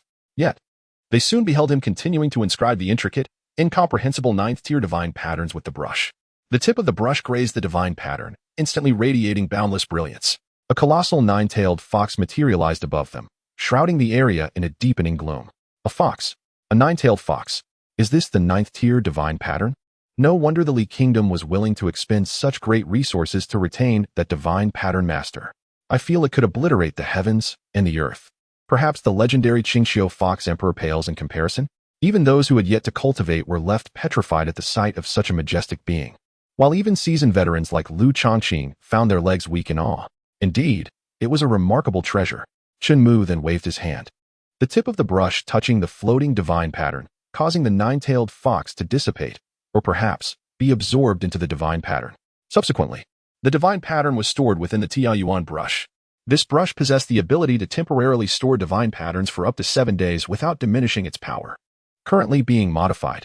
Modification successful. Chen Mu deemed this limitation too conspicuous and commanded the system to eliminate the 7-day restriction, allowing for an unlimited quantity of stored divine patterns. The speed of creation was maximized, as was the enhancement of the quality of the divine patterns. Suddenly, Chen Mu realized that the existence of this brush was not of paramount importance. Even a small twig could yield similar results. Senior truly is unparalleled, unmatched by any. Lu Changqing, seated on the ground, regained his composure and promptly adjusted his posture, remaining kneeling. Let today serve as a lesson. Chen Mu was merely intimidating them. After all, the transgressor, Lu Shenfeng, had already been annihilated by Chu Wushuang's gun, leaving not even a trace of his soul. I shall remember this. It is imperative to strengthen the oversight of the Danqing sect's authorities to prevent such incidents from occurring. Lu Changqing assured earnestly. In truth, he had never intended to confront Chu Wushuang or Chen Mu, particularly after witnessing Chu Wushuang's formidable mastery of the gun path. He had initially aimed to teach Lu Shenfeng a lesson to temper his arrogance, encouraging him to act with more discretion in the future. Little did he know that Chu Wushuang not only quelled Lu Shenfeng's arrogance, but utterly obliterated him. This lesson would undoubtedly be etched in Lu Shenfeng's memory should he be granted another chance at life. Gentlemen, it is the perfect time for a meal. Shall we ascend the mountain for a feast? I shall have a banquet prepared. Chapter 179, Dragon Domain, I shall slay it now. Very well. Chen Mu nodded in agreement. A complimentary lunch presented itself. What reason could he have to decline? He was also curious to discover the flavors of the spiritual cuisine from the Void Abyss realm. This way, please. Lu Changqing felt honored and gestured to guide him. As Chen Mu led the way, the high-ranking figures of the Danqing sect obediently followed, a display of submission evident in their demeanor. They left behind a multitude of onlookers who were moved from the depths of their hearts. This is what true youthful brilliance looks like. Youthful? I hardly consider him young. Beneath that exterior lies an ancient being. Who would have thought that such a powerful hidden master existed within our kingdom? If other factions were to learn of this, they would undoubtedly think twice before acting recklessly. Indeed, a divine pattern master who can effortlessly inscribe 9th-tier patterns is not someone anyone would wish to offend. What of an ancient being? To me, He is like a celestial being descended from the heavens, a figure from a dream after ascending the mountain. They realized that although the nine-tailed fox had vanished, the psychological impact and intimidation it had instilled in the Danqing disciples only intensified. Who can explain what just transpired with that nine-tailed fox? It was astonishing. The immense Danqing sect appeared as insignificant as a drop in the ocean before it. It did not seem like a living creature, and I sensed a tremendous power of divine patterns emanating from it. Are you suggesting that the nine-tailed fox was summoned through divine patterns? How could that be possible? What level of mastery in the path of divine patterns would be required to summon such a beast? Look, it's the sect masters. In synchronized motion. They bowed in unison, sect masters. Unable to suppress their curiosity, they cast furtive glances at Chen Mu, puzzled as to who he was and why Lu Chongqing and other formidable beings willingly accompanied him. The presence of Chu Wushuang, who strode with the poise of a pine tree, only heightened their sense of reverence. A man and a woman, they truly seemed to have stepped out from a painting. Even the ethereal Lu Chongqing, standing nearby, appeared somewhat less refined by comparison. Senior, this way, please. Lu Chongqing gestured again. Senior. The onlookers exchanged bewildered glances, astonished that they might have misheard. Some had previously speculated that Chen Mu might be a scion of a noble family or a royal relative to warrant such treatment from Lu Chongqing. But the title of senior shattered that notion entirely. Once Chen Mu, Lu Chongqing, and the others departed, the disciples immediately surrounded the remaining elder, clamoring, Elder Lin. Who are those two? Indeed, Elder Lin, please do not keep us in suspense. Enlighten us. Yes. Why would the sect master address him as senior when he appears to be of similar age to us? Could it be that his surname is Qian, with the given name Bei? That name has a nice ring to it. Anyone who hears it would have to show respect. Elder Lin stroked his long beard, responding earnestly. Did you all witness that towering nine-tailed fox? We did. Some began to realize something, pressing on. Wait. Does that mean the appearance of the nine-tailed fox was related to him? Precisely. Elder Lin nodded slightly and continued. The nine-tailed fox was summoned by the divine ninth-grade rune he personally inscribed. A ninth-grade rune. This implies that he is a ninth-grade rune master. Ninth grade? How is that possible? He is so young. Before departing, Elder Lin reminded everyone that in the future, when they encounter the two of them at the Danqing sect, they must show reverence, treating them with the respect due to the sect master, and must not provoke them, understood? Disciples shall remember this. In the sect master's hall, Lu Chongqing, the sect master, sat at the long table below the hall. However, the place that originally belonged to him was now occupied by Chen Mu. Those aware of Lu Chongqing's status as the sect master would certainly think that Chen Mu was the true master. Lu Chongqing had no objections to this.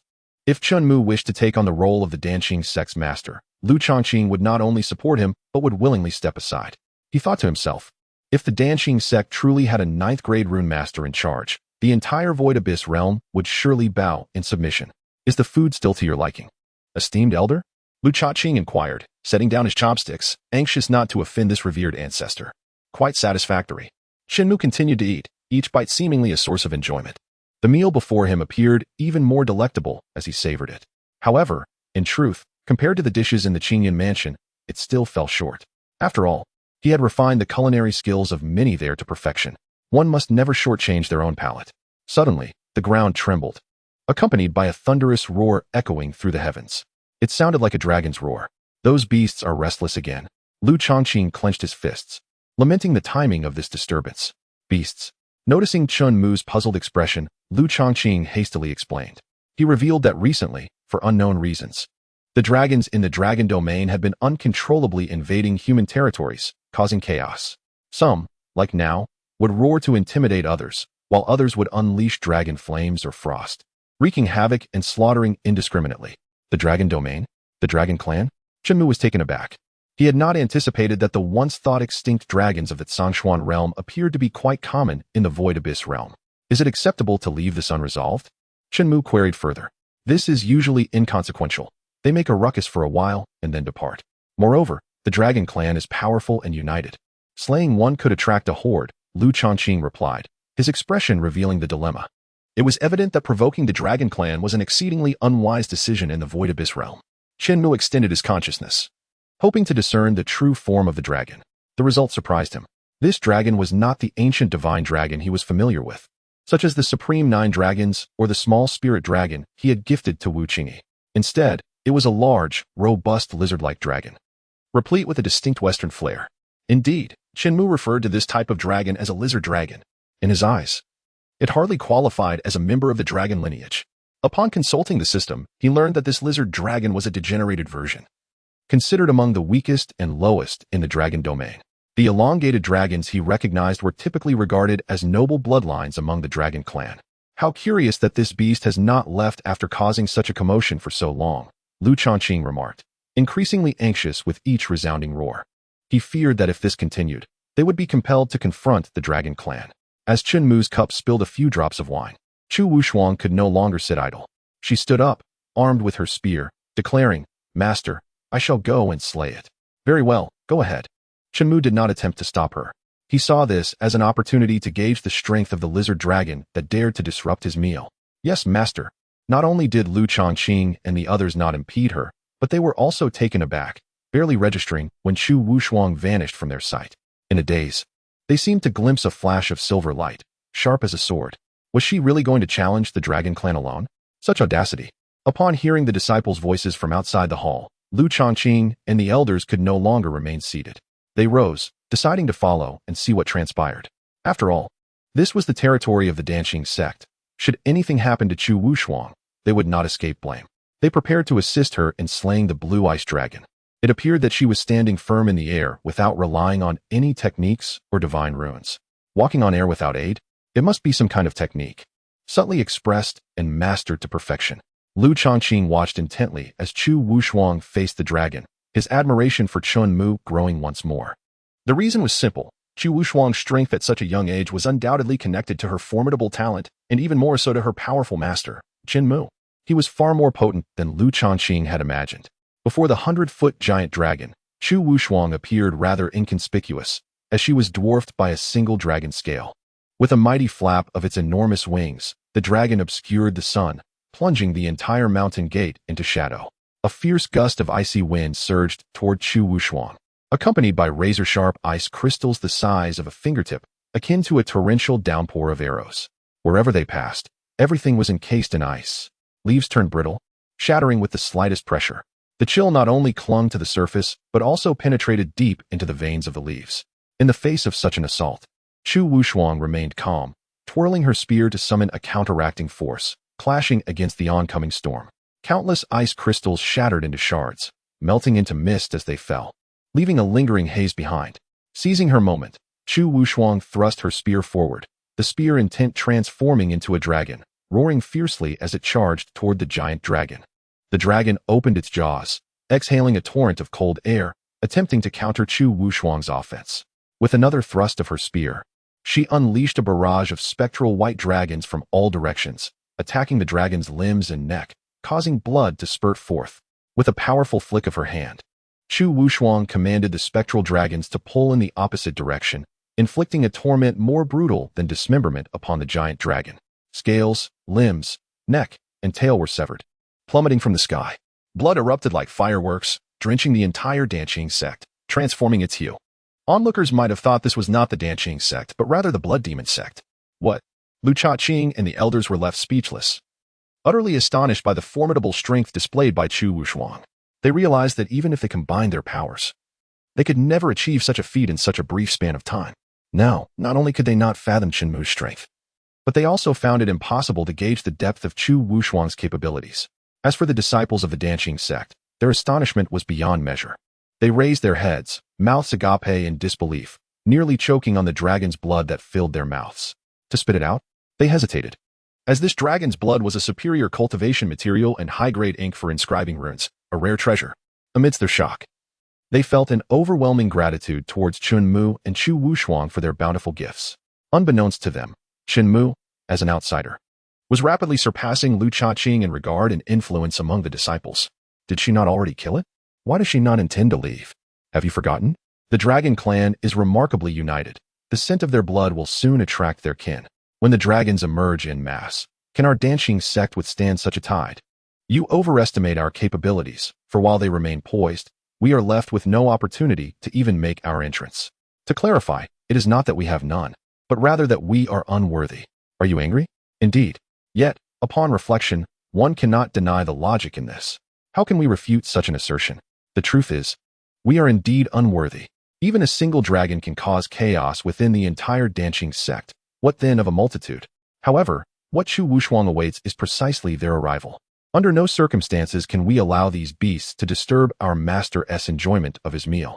Beyond that, Chu Wushuang could scarcely conceive how to repay Chen Mu's kindness towards her. What might seem to others as a matter of great consequence within the realm of Xinyuan is, in her eyes, trivial and far too insufficient. Compared to her master's nurturing, such an occurrence is of little significance. Look, what is that? A rift in space.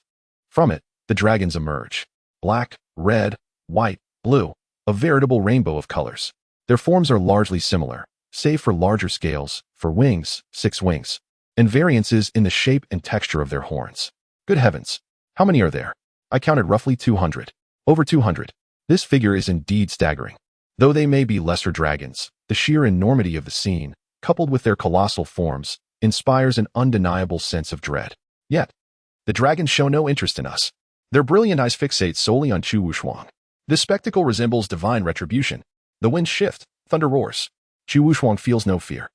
Seizing the moment, she brandishes the white dragon spear, conjuring one dragon-shaped illusion after another. The spear can unleash hundreds of white dragon phantoms at once. Combined with the spear's intent that Chu Wushuang has mastered, even if she cannot slay the dragons outright, she can certainly sever an arm or wing, disrupting their balance and sending them plummeting from the sky. Yet soon, dragons tasked with healing rush forth to restore their severed limbs and wings. Their growth is visibly rapid. Once more, they soar into the sky, gazing down upon Chu Wushuang with a lofty demeanor, roaring and exerting their pressure. Moreover, the spatial rifts that initially opened have yet to close. More dragons continue to emerge, increasing their numbers to nearly 500. This sight terrifies many disciples of the Dancing sect. In the minds of Lu Chongqing and others, an ominous premonition of annihilation looms ever larger. Their gaze returns to Chen Mu. Chu Wushuang has exerted herself so diligently, it would be utterly remiss for him, as her master, to remain idle. He retrieves the previously bestowed white dragon spear, now enhanced a millionfold in quality and power, the 10,000 dragon spear. Though both are top-tier divine weapons of the heavenly grade, the white dragon spear pales in comparison to the 10,000 dragon spear. The heavenly grade guarantees a baseline, not a ceiling. The 10,000 dragon spear materializes beside Chen Mu, floating effortlessly. He raises his hand, and with a gentle motion of his finger, the spear launches forth with a resounding boom, scattering Lu Chongqing and his companions who stand at the entrance. The roar of dragons fills the air. Chu Wushuang, sensing the 10,000 dragon spear flying toward her, relinquishes the white dragon spear, which vanishes into her spatial ring. With a swift sidestep, she grasps the 10,000 dragon spear tightly. It requires significant effort to absorb its impact. The spear vibrates, producing a crisp sound. As a spear practitioner, Chu Wushuang understands the significance of the 10,000 dragon spear in her hands. She clasps her fists in gratitude toward Chen Mu, tears of appreciation welling in her eyes. Is it merely a spear? Why does it seem as though she is on the verge of tears? Is it merely a spear? One might chuckle at such a notion. As a 9th grade rune master, the gifts bestowed upon her disciples are undoubtedly supreme divine weapons. The previous dragon-headed spear was formidable, but can anything surpass that? Of course, otherwise. Why bestow it upon her? Hearing the murmurs beneath her, Chu Wushuang smirks disdainfully, eager to showcase the might of the 10,000 dragon spear and the terrifying foundation of her master to these mundane beings. The 10,000 dragon spear buzzes in her hands, stabbing forward with agility. Each thrust reverberates through space, its speed creating countless afterimages, transforming one strike into 100.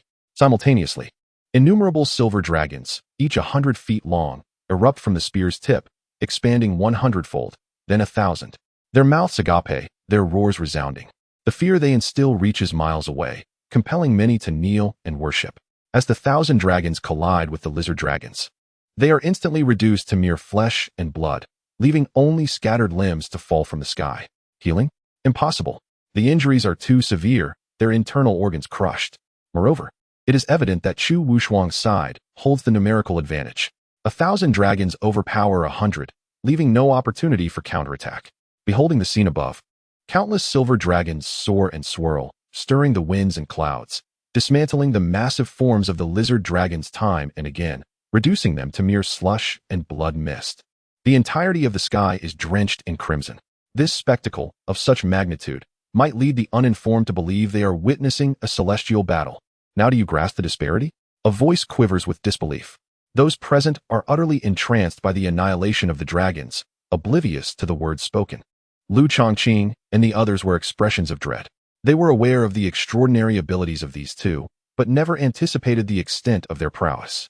The slaughter of dragons, such carnage, even the one in the palace might not dare to undertake, let alone that they are merely witnessing this spectacle as disciples of Chen Mu.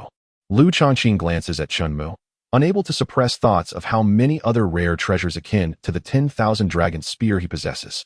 After all, such a treasure could be casually bestowed upon a disciple. Even Lu Chongqing's most favored disciple would not receive such generosity. With such treasures, one would naturally keep them for oneself. He could never fathom that, thanks to the 10,000 dragon spear alone, even after gifting one to Chu Wushuang, he still possesses 999 more. Alas, why lament? Should Chen Mu wish to, he could easily conjure several more, even transform it into an infinite number. The notion of regret has long since vanished from Chen Mu's lexicon. Meanwhile, after Chu Wushuang's decisive strike that obliterated hundreds of lizard dragons, the entities lurking beyond the spatial rift are evidently shaken. No dragon dares to emerge again, and the rift closes. Chu Wushuang gazes at the 10,000 dragon spear in her hand, her lips curling into an uncontrollable smile. This spear is even more powerful than she had anticipated. More importantly, the 10,000 dragon spear is certainly not merely about 1,000 dragons. Chu Wushuang, wary of the spear's overwhelming might, feared it would devastate the entire Danqing sect. Given that a mere few hundred lizard dragons were not worth unleashing such power, she opted for the 1,000 dragon kill instead. Yet the results exceeded her expectations. In an instant, Chu Wushuang appears before the crowd. Lu Chongqing and the others hastily step aside, not daring to obstruct her path. Chu Wushuang strides unimpeded back to Chen Mu, kneeling on one knee while presenting the 10,000 dragon spear, expressing her gratitude for her master's loan, which allowed her to break the deadlock successfully. Upon hearing the term loan, Lu Chongqing and others find it much more reasonable. Of course, it is only temporary for Chu Wushuang's use. Such a top-tier divine weapon could not simply be given away. In the kingdom of Li, the 10,000 dragon spear would undoubtedly be a national treasure. Only the foremost among armies would be deemed worthy of wielding it. Nevertheless, admiration for Chen Mu lingers among them, envious of his possession of such an artifact. Alone, Chen Mu, upon hearing this, merely smiles and shakes his head, asserting that he is not so impoverished as to require repayment. It's a gift. A gift? Chu Wushuang and Lu Chongqing exclaim simultaneously, realizing the gravity of the situation. Lu Chongqing hastily raises his hands to cover his mouth. However, regarding the wandering dragon spear, rather than leaving it to a disciple, it would be more fitting for you, master, to wield it yourself, for it would truly realize its value. Chu Wushuang stated candidly. So, this is your intention. Her words significantly elevated her standing in Chen Mu's eyes, albeit only within the confines of their master-disciple relationship. Indeed, I implore you, master, to reclaim this wandering dragon spear. I possess the white dragon spear, which suffices, Chu Wushuang insisted. That is simple enough. With a mere thought, Chen Mu summoned 1, 2, 3 dozens of wandering dragon spears that materialized around him, standing upright, exuding an overwhelming presence. Like a flood unleashed, they surged toward Lu Chongqing and the others, engulfing them entirely. They were left in shock, petrified at the sight. They could hardly fathom that the formidable weapons capable of vanquishing even the mighty dragon clan were not merely one but dozens in Chen Mu's possession. No wonder he could so casually present one to Chu Wushuang, for to him, they had become so plentiful that they merely gathered dust, practically unused. Considering he had only 2 hands, Chu Wushuang was equally taken aback, her thoughts swirling. She found herself on the brink of speech multiple times, only to swallow her words back. Instead, she expressed her gratitude, thanking her master for the generous gift. Chen Mu waved his hand, and the wandering dragon spears vanished. Returning to his system's inventory, he set aside his bowl and chopsticks, having thoroughly devoured the array of delicacies before him, and inquired about Chu Wushuang's appetite. I am not hungry at the moment, she replied. Then let us proceed to the dragon domain, Chen Mu proposed. Eager to witness the highest tier of the dragon clan within the abyssal realm, perhaps he could acquire a few to keep his companions. What could be more entertaining than high-level monsters? Chapter 182. Unbreachable Defense, the Dragon Domain's Paradise. Had this been previously, Lu Chongqing might have attempted to dissuade Chen Mu from venturing into the Dragon Domain, a place from which no human had returned alive throughout history. It was a veritable forbidden zone for the human race. The Dragon Domain occupied nearly a third of the abyssal realm's territory and had maintained a long-standing treaty of non-interference. After all, There were emperors tasked with safeguarding the human side. If the dragon clan dared to act recklessly, the emperor would certainly intervene. For even if the dragon clan could not be entirely eradicated, he could unite the cultivators to ensure they faced dire consequences. However, this harmony had recently been disrupted as the dragon clan repeatedly crossed borders to harass the humans, yet the emperor had remained conspicuously absent. Rumors circulated that the emperor had fallen, emboldening the dragon clan to act with such impunity, disregarding the humans. Yet, speculation remained mere conjecture. No one truly understood the root of the conflict between the dragon and human clans. Thus, upon hearing Chen Mu's intention to visit the dragon domain, Lu Chongqing instinctively believed that perhaps this matter could be resolved without the emperor's intervention, preemptively drawing a conclusion. Witnessing Chen Mu raise his hand and open a portal to the dragon domain left the group in awe. Such an ability was beyond their reach. They could only rely on magical artifacts. Even then, connecting from the Danqing sect to the distant dragon domain would be a formidable challenge. This senior truly is remarkable. Lu Chongqing could not help but exclaim. Indeed, who could have imagined that such an extraordinary individual resided within our Dali kingdom? Even if the emperor were not on our side, we need not fear conflict. Who could say otherwise? One might speculate that even if the emperor were to provoke him, he would gain little advantage. Could it be possible that he surpasses the emperor in strength? As these thoughts hung in the air, silence enveloped the room. Meanwhile, Chen Mu and Chu Wushuang emerged from the portal into a fiery landscape of molten rock. Is this the dragon domain? It feels more akin to hell, Chen Mu jested. Indeed, it does resemble hell, as I envisioned it, Chu Wushuang agreed. The roar of dragons echoed. Looking up, they beheld several crimson dragons circling overhead, their golden eyes gleaming as they scrutinized the newcomers. They seemed to be observing, likely perplexed, for according to Lu Chongqing, no one had dared to enter the dragon domain for millennia. These dragons must surely wonder why anyone would have the audacity to appear here. It appeared they had not yet reached the deepest part of the dragon domain. Chen Mu's assessment was straightforward. He still had not encountered a true dragon. Lizard dragons were present, and aside from them, only lizard dragons remained. They could hardly ignite his interest. While they might be tolerable to behold, they paled in comparison to the majestic dragon carriage. Afterward, Chen Mu and Chu Wushuang ventured deeper into the dragon domain. The number of circling dragons increased, and soon, a belligerent lizard dragon broke the fragile peace, diving down to launch an attack on Chen Mu and Chu Wushuang. Chu Wushuang gripped the wandering dragon spear tightly. Wait, Chen Mu assured her there was no need for alarm, nor did she need to react. As the colossal dragon descended, its mouth agape like an abyss, threatening to swallow them whole. Boom. In an instant, an explosion resonated, and the enormous dragon disintegrated into a cloud of crimson mist. Everything transpired far too swiftly for Chu Wushuang to comprehend. She did not even perceive Chen Mu making a move.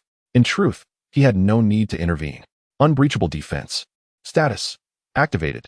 This was a new function he had discovered not long ago while Chu Wushuang was preoccupied with slaying dragons, allowing him to indulge in a leisurely meal. Upon activation, an invincible barrier enveloped him, impervious to any level of cultivation or strength. He even deemed it insufficiently exhilarating and added a setting whereby any entity harboring ill intent would be instantly obliterated upon contact with the barrier, regardless of the intensity of their hostility. This spared him the trouble of engaging directly and served to punish and intimidate his adversaries, whether they be dragons or otherwise. Yet, it was evident that these dragons were far less inclined to learn a lesson than humans.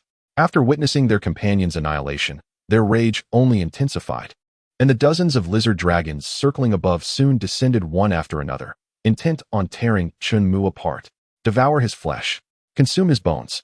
Boom, boom, boom. The inevitable outcome was clear. Explosions. More explosions. Clouds of blood mist erupted, soaring higher and higher, resembling colossal mushrooms from a distance. Dozens of dragons fell before Chen Mu without him lifting a finger, utterly obliterated.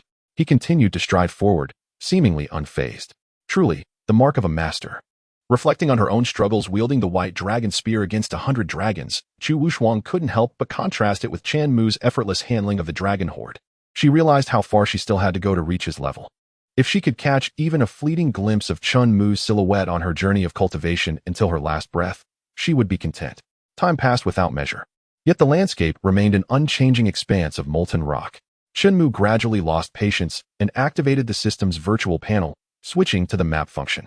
He dispelled the black clouds obscuring the dragon domain on the map, revealing a hidden paradise deeper within the realm of lava. A verdant oasis. adorned with hints of peach blossoms, nestled against mountains and streams, truly a delightful retreat. The distance? It spanned the entirety of the Delhi kingdom. How long would it take to traverse such a distance? Chen Mu activated the portal once more, directly transporting himself to the idyllic paradise. Fertile fields, thatched cottages, and water wheels creaked as they turned, irrigating the land. This was a stark contrast to Chen Mu's earlier imaginings. Why were there signs of human habitation within the dragon domain? Peering further into the distance, he spotted humans attired in traditional garb laboring in the rice paddies. Upon sensing Chen Mu's presence, they all stood upright, fixated on him with unwavering gazes. Suddenly, they shed their coarse garments, transforming into fleeting shadows that shot skyward. Amidst the clouds, they morphed into majestic dragons, descending to scrutinize Chen Mu and Chu Wushuang. Faced with these exalted dragons, a hint of apprehension flickered across Chu Wushuang's face. She could keenly sense that these beings were on an entirely different echelon compared to the previous ones. Their aura was potent enough to stifle the very air. It seemed they had not erred in their search. Indeed, this place was the abode of high-ranking dragons. Chen Mu smiled triumphantly, realizing that the dragon clan, upon reaching a certain level of cultivation, could indeed transform into human form, much like certain mythical beasts. Astonishingly, they had even adopted the pastoral lifestyle of humanity. Chen Mu found himself at a loss for words, feeling that such behavior was beneath the dignity of a dragon. It seemed contradictory that a true dragon, born with such nobility, would choose to live as a human.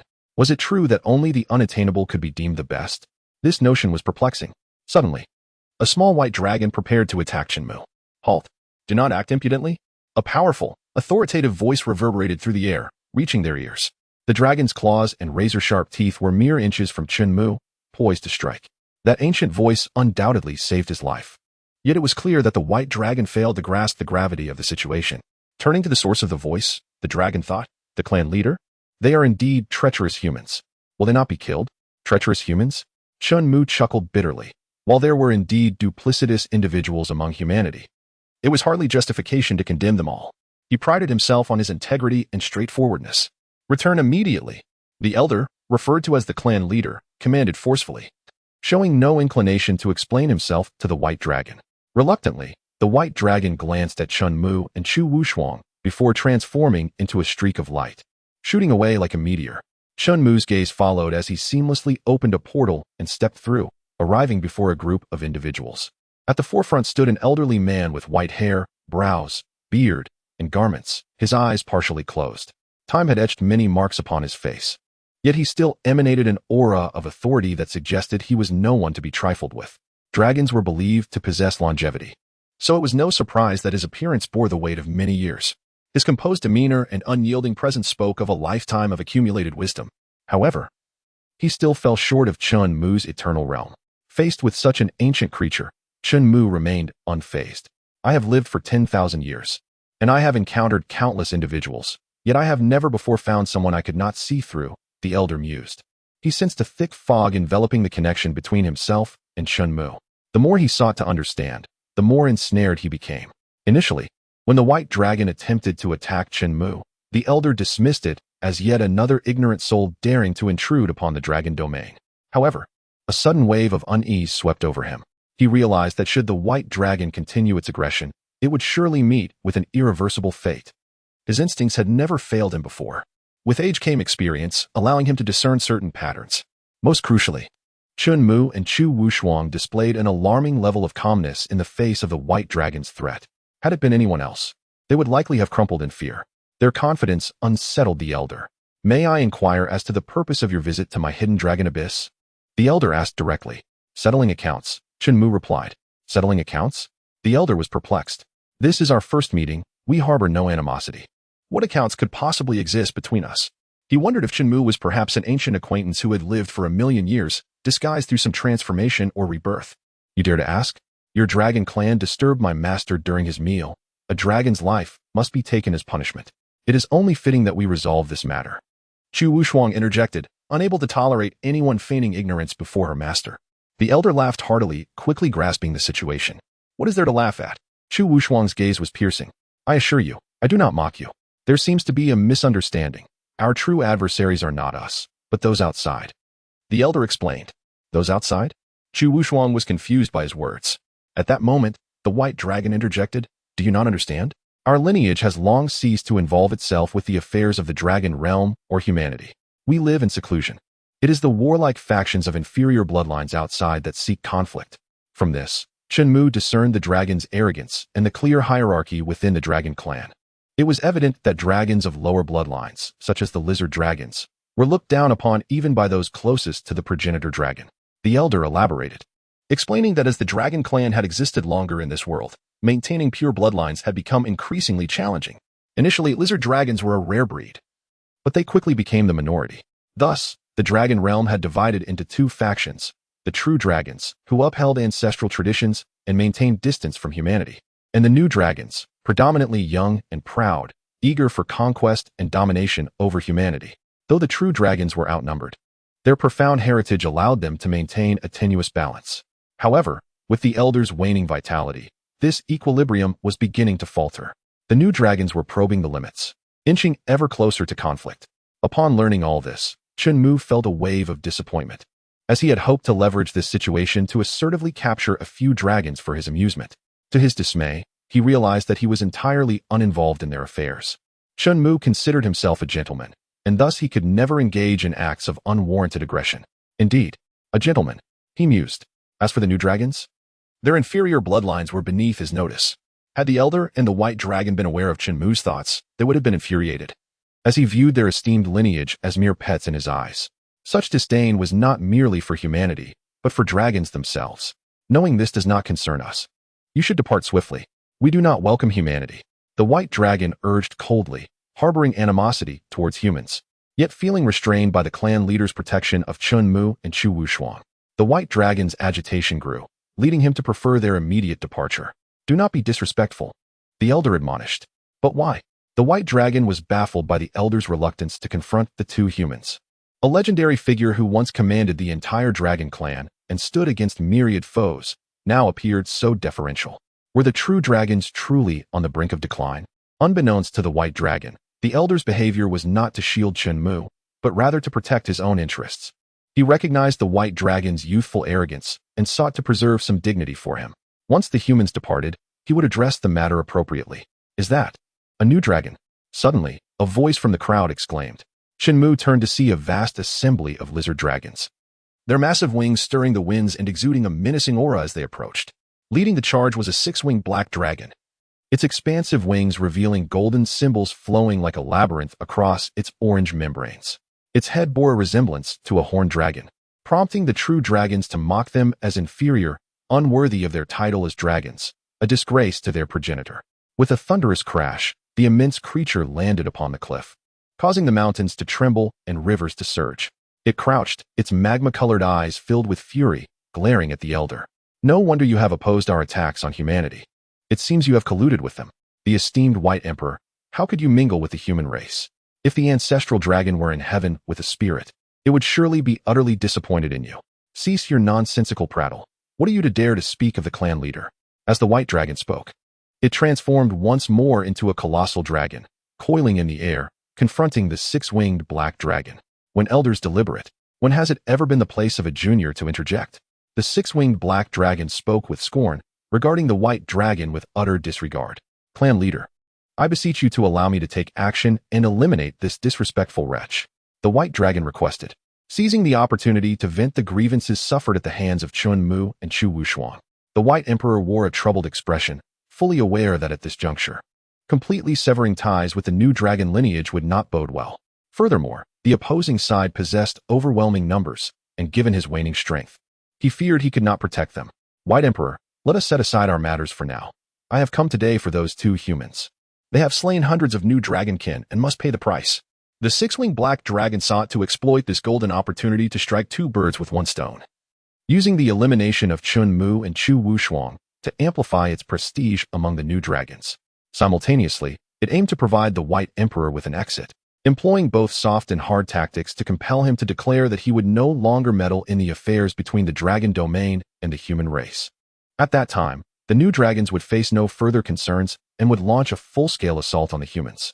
Within half a day, they could seize control of the entire Void Abyss realm, enslaving all of humanity. How audacious! Do you believe you are worthy to oppose my master? Chu Wushuang coldly smiled. Even if dragons were to fill the sky, she remained unperturbed. For standing behind her was Chen Mu, her greatest support. Master, please permit me to take action and rid ourselves of these insolent beasts. Chu Wushuang turned to Chen Mu, volunteering to engage. Upon hearing her words, the white dragon felt that the woman must be mad. To challenge 1,000 dragons alone? That was profoundly overestimating herself. Though the white dragon held disdain for the new dragons, it could not fathom that Chu Wushuang alone could contend with them. If it were to intervene and slay the six-winged black dragon, with the clan leader present, the other new dragons, filled with trepidation, would surely refrain from reckless interference. However, if it were Chu Wushuang, the outcome would be vastly different. Thus, in the eyes of the white dragon, the prospect of victory for Chu Wushuang seemed non-existent. Even the white dragon, at most, could contend with 10 new dragons at a time. Faced with this situation, unease surged within, and a dark expression clouded its features. The flicker of murderous intent mingling with a subtle hint of panic and an untraceable fear. To trust in Chu Wushuang, was that not akin to asking the white dragon to believe that dragons were inferior to humans? True dragons are the highest existence in this realm. Very well, go forth. They have pursued us to this point. What reason is there to refrain from striking? If they seek death, why show mercy? In a world of fantasy, it is, in essence, a world of slaughter. To quell violence with violence is the very foundation of existence. Truly madness. As Chen Mu nodded in agreement, the white dragon's eyes widened in shock, even questioning whether there was animosity between him and Chu Wushuang. Is this how a master behaves? Watching a disciple walk into death? The human race, indeed, is despicable, shameful. Yet, constrained by the presence of the white emperor, the white dragon could only harbor such thoughts in silence. Yes, master. Chu Wushuang stepped forward, raising her arm at an angle, her fingers curling as the 10,000 dragon spear manifested. What is that? The white emperor's eyes widened, inexplicably sensing a formidable aura from the spear that rivaled that of the ancestral dragon. The white dragon, too, discerned that this weapon was extraordinary. It would be a waste to let a human wield it. Contemplating that once Chu Wushuang was slain by the new dragons, perhaps he could claim it for himself. That would be better than allowing the new dragons to seize it. Boom. In an instant, a powerful intent from the spear erupted around Chu Wushuang. Spiritual energy surged like an endless ocean, flooding into the 10,000 dragon spear. Buzz. The spear trembled, resonating with dragon roars, its might escalating as if a myriad of dragons were howling in unison. The white dragon's heart raced. The white emperor's narrowed eyes widened significantly, revealing a pair of deep azure and white irises. 10,000 dragons, strike. Subsequently, Chu Wushuang thrust her spear skyward. An ethereal dragon manifestation surged forth from the spear's tip, sweeping forth with the ferocity of a raging torrent, stirring the very heavens and crushing countless dragon forms. All that lay within sight became a chaotic battlefield of dragon shadows. Dragon blood gushing forth. Severed limbs and dragon heads soared through the air. Faced with the might of 10,000 dragons, the new dragons found themselves utterly powerless. This was a result of both Chu Wushuang's personal strength and the amplification provided by the 10,000 dragon spear, reaching an apex of power. After all, while the spear was formidable, it was not something an ordinary individual could wield. Merely lifting it posed a challenge. On the other hand, Chen Mu, favoring double assurance, activated the invincible instant kill sharing. If one strike could secure victory, why waste another? Realizing the dire situation, the six-winged black dragon attempted to flee. It found itself surrounded by dozens of dragon shadows, with no avenue for retreat or advance. How infuriating. Get away from me. The six-winged black dragon unleashed a torrent of black-red flames, attempting to eradicate the dragon shadows. Yet, the concept of invincibility was not so easily overturned. What? The dragon shadows remained unaffected, breaking through the flames and crashing into the six-winged black dragon. Boom. A massive hole was torn into its body, forcibly separating it. After enduring the onslaught of dozens of dragon shadows, not even a shred of flesh remained. Fire, ice, the manipulation of vines. Regardless of the ability, under the combination of the 10,000 dragon slaughter and the invincible instant kill, none proved effective. The new dragons were left with nothing but slaughter at the hands of their adversaries. How could this be happening? The white dragon, witnessing all that transpired, was left utterly dumbfounded, unable to comprehend how a mere human could wield the power of the dragon race. He was even more baffled by the sheer magnitude of her strength, able to eliminate thousands of new dragons with a single strike. Such feats, within the white dragon's understanding, should only be achievable by the white emperor. Could this human possibly be stronger than the clan leader? What baffled the white dragon further was that a prodigy like Chu Wushuang was merely a disciple of Chen Mu. If a disciple possessed such incredible strength, how formidable must her master be? The white dragon was acutely aware of the profound respect Chu Wushuang held for Chen Mu, akin to its own reverence for the clan leader. The realization dawned upon him. The reason the clan leader forbade him from intervening was not to preserve peace between the true dragons and the human race, but rather to prevent him from recklessly throwing away a life that had danced on the brink of death multiple times.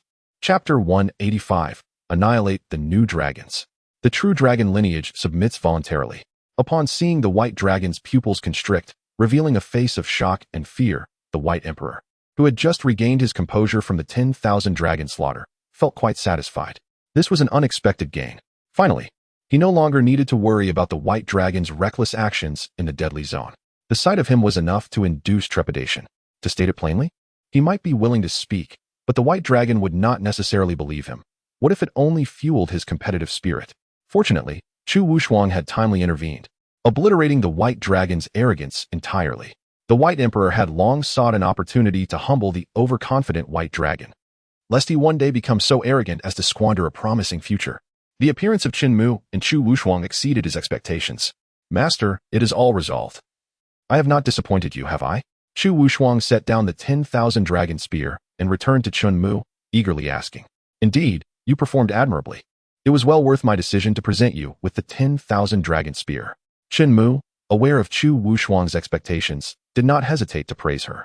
Chu Wushuang raised her heels, clasped her hands behind her back, and traced circles on the ground with her toes, lowering her head and grinning. Chen Mu's praise brought her greater satisfaction than achieving a 10,000 dragon slaughter that annihilated 1,000 dragons, amplifying her sense of accomplishment. The white dragon, sensing the moment was ripe, intended to approach and apologize to Chen Mu and Chu Wushuang for his earlier reckless behavior. He was indeed arrogant, but not foolish. He understood what it meant to provoke Chen Mu and the others for the true dragon lineage. The might of Chu Wushuang was already astonishing. The memory of the 10,000 dragon slaughter still sent shivers down the white dragon's spine. Moreover, he remained entirely unaware of Chen Mu's true capabilities. However, after taking only a few steps, Chen Mu raised his right arm.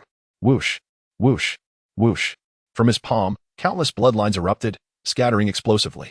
Just as the white dragon pondered the purpose behind Chen Mu's actions, boom, boom, boom, the bloodlines swirled like a tempest, coalescing into egg-like shapes, towering like mountains. Then, as the shell shattered, new dragons emerged from within. Their skin was uniformly blood-red, darkening to a deep crimson. Indeed, this was the power of the supreme blood demon. Chen Mu found it tedious to summon him each time, especially with the need for him to lead the blood demon's sacred land. Hence, he decided to replicate his abilities for convenience and expediency. Although Chen Mu had little interest in raising these new dragons as spirit pets, they were quite beneficial for augmenting his combat strength. After transforming into blood demons, these beings appeared significantly more agreeable than before. Coupled with the molten landscape behind him, the dragon domain took on a more infernal visage. Had they not perished? How had they come back to life? The white dragon stumbled backward, unaware of the protruding rock, and fell to the ground. It was evident that he had employed some sorcery to resurrect them, turning them into soulless, puppet-like entities. The white emperor, equally astonished, remarked that he had witnessed numerous sorceries in his long life, yet he had never encountered one executed on such a grand scale, effortlessly transforming thousands of dragons. Even the newly born dragons, upon completion, did not even seem to draw a breath. Was this not overly simplistic? It appeared as effortless as dining, resurrection, and puppetry. All of this transcended the white dragon's comprehension, and as he gazed at Chen Mu, the fear in his eyes deepened. Furthermore, these resurrected beings had experienced 100-fold increase in power. What? Upon the white emperor's declaration, every true dragon present wore a countenance of disbelief. The bloodline of the new dragons was indeed impure, their strength far inferior to that of true dragons. However, if they were to be enhanced by at least 100-fold, the outcome would be drastically different. As 1,000 dragons took flight, coming within Chen Mu's line of sight, they bowed their heads in submission. Chen Mu then commanded them, "Go and annihilate the entire lineage of new dragons." Upon receiving the order, a tempest arose as the dragons flapped their colossal wings, soaring into the sky to commence their hunt for the new dragons. To avoid unnecessary complications, Chen Mu devised a new rule for his blood demon. All entities slain by the blood demon would automatically revert to become blood demons themselves. In simpler terms, their numbers would multiply with each slaughter. In terms of propagation speed, it rivaled the undead. What? He intends to massacre the entire lineage of new dragons. The White Emperor hesitated to speak. How could he dare to advise? Just because he had lived long enough, did he expect others to grant him favor? The White Emperor was not foolish enough to think that way. It was the new dragons who had foolishly provoked this harbinger of death. He had warned them that opposing humanity was a grievous mistake, but they had refused to heed his counsel. Now, they had finally encountered an insurmountable obstacle, inviting their own annihilation, not merely death, but the extinction of their lineage. At this thought, the White Emperor felt a cold sweat break out. Although the true dragons and the new dragons had ostensibly been separated for a long time, being descendants of the ancestral dragon, he could not help but worry that Chen Mu's divine punishment would fall upon the true dragons. If that were to occur, not only would the new dragons perish, but the entire dragon race would fall, becoming part of that blood-red army. Such an outcome was something the White Emperor, as the leader of the true dragon clan, desperately wished to avoid. Clan leader. Therefore, he proactively knelt before Chen Mu, first on one knee, then both, bowing low with his hands on the ground. I am willing to lead the true dragon lineage, pledging my loyalty to you for eternity, never to betray. Upon hearing this, a slight smile played on Chen Mu's lips before he reverted to his stoic demeanor. Turning around, it seemed that living a long life had its merits, allowing one to gauge the situation. I had initially contemplated converting you all into blood demons as well, but it seems that is no longer necessary. This statement was clearly intended to intimidate them. Casting a glance at the white dragon and others, those who met his gaze, without exception, followed suit, loudly proclaiming, for eternity, we shall never betray. The effectiveness of the intimidation was immediately evident. Subsequently, from the White Emperor, Chen Mu learned that the remaining heritage of the true dragon lineage was now fewer than 1,000. While this was a substantial figure for a keeper, it was woefully insufficient for a clan. The number of new dragons, on the other hand, reached a staggering 100,000. The root cause lay in the depletion of the dragon vein and the diminishing dragon energy. In the realm of the fantastical, fate plays a pivotal role. It can determine whether a family endures, and the dragon race is no exception. This so-called dragon vein was merely a sacred dragon technique transformed from the cultivation of giant bodies. Now, the value of this sacred dragon technique had nearly been exhausted. Consequently, dragons with pure bloodlines were becoming increasingly scarce, leaning more toward beastly forms. Their requirements for the dragon vein were significantly lower than those of the dragon race, relying more on spiritual energy. In other words, as long as the dragon vein was restored, could they not overcome the crisis of decline, correct? Chen Mu confirmed his inquiry. Indeed, the White Emperor nodded affirmatively. Then it is simple. Simple? Chapter 186, Restoring the Dragon Vein. Slaying dragons, astonishing 10,000 warriors. The dragon vein concerns the survival and continuity of the dragon race. It could not possibly be that straightforward, could it? The White Emperor had spent the better part of his life attempting to restore the dragon vein's energy, only to yield nothing in the end. Chen Mu was undoubtedly powerful. This he acknowledged, yet he was still merely human.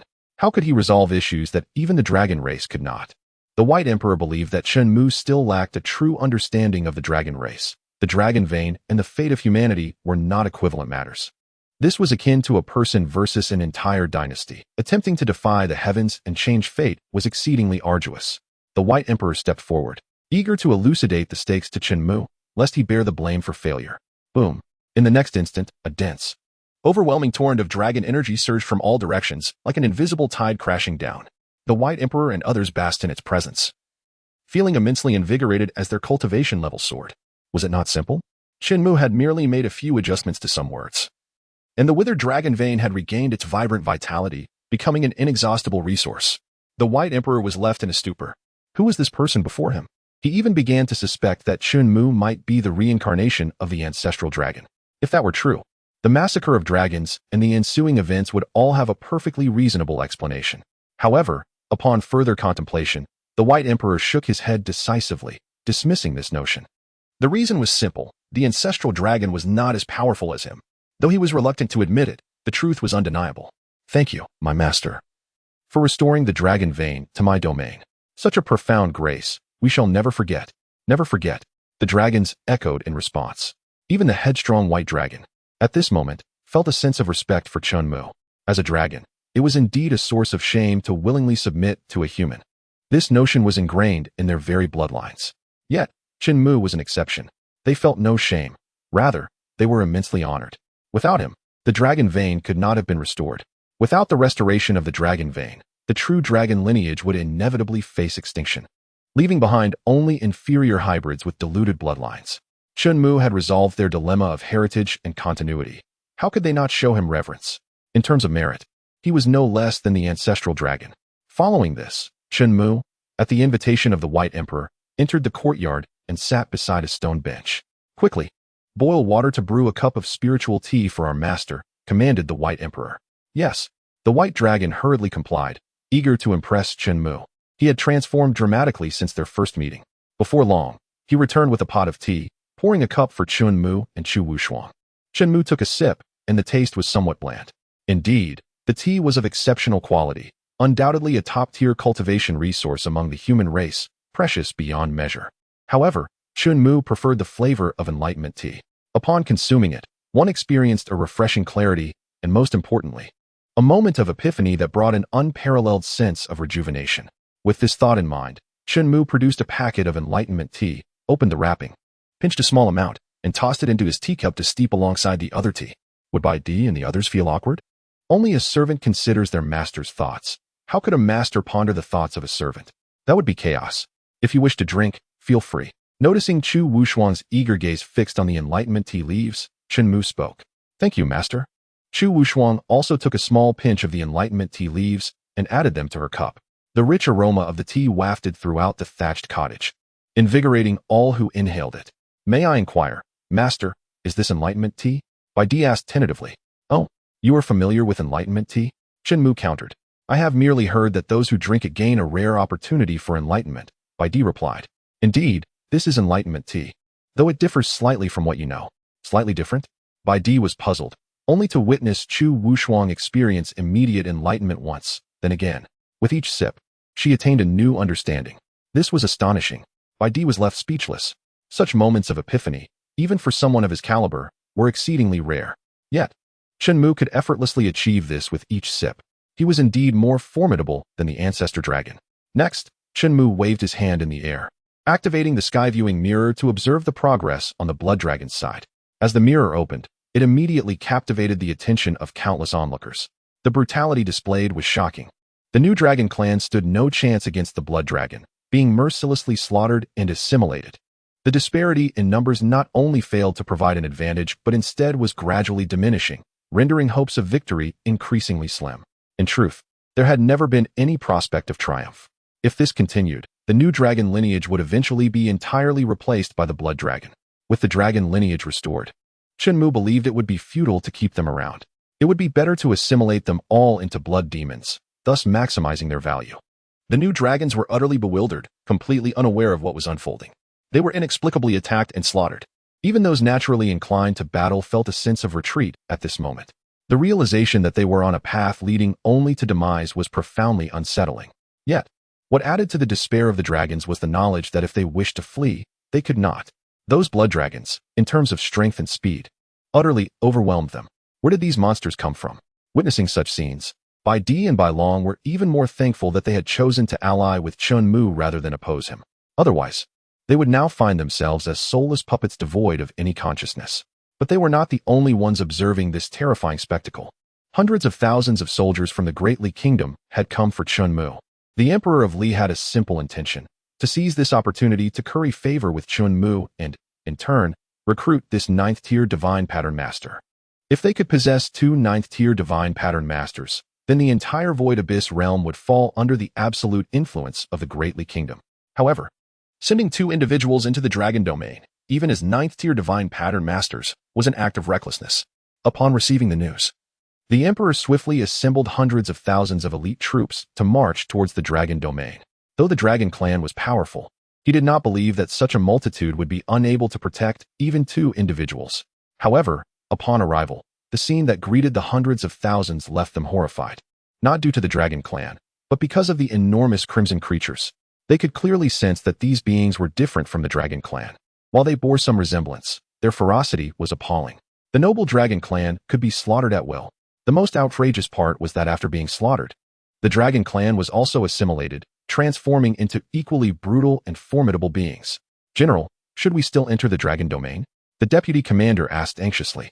Chapter 187. The New Dragon's Might. 1,000-foot frame? What are those red creatures? I have never seen anything like them before. Rather than beasts, They appear to be entities that should not exist in this world. The powerful dragon horde was casually slaughtered, an utterly inconceivable sight.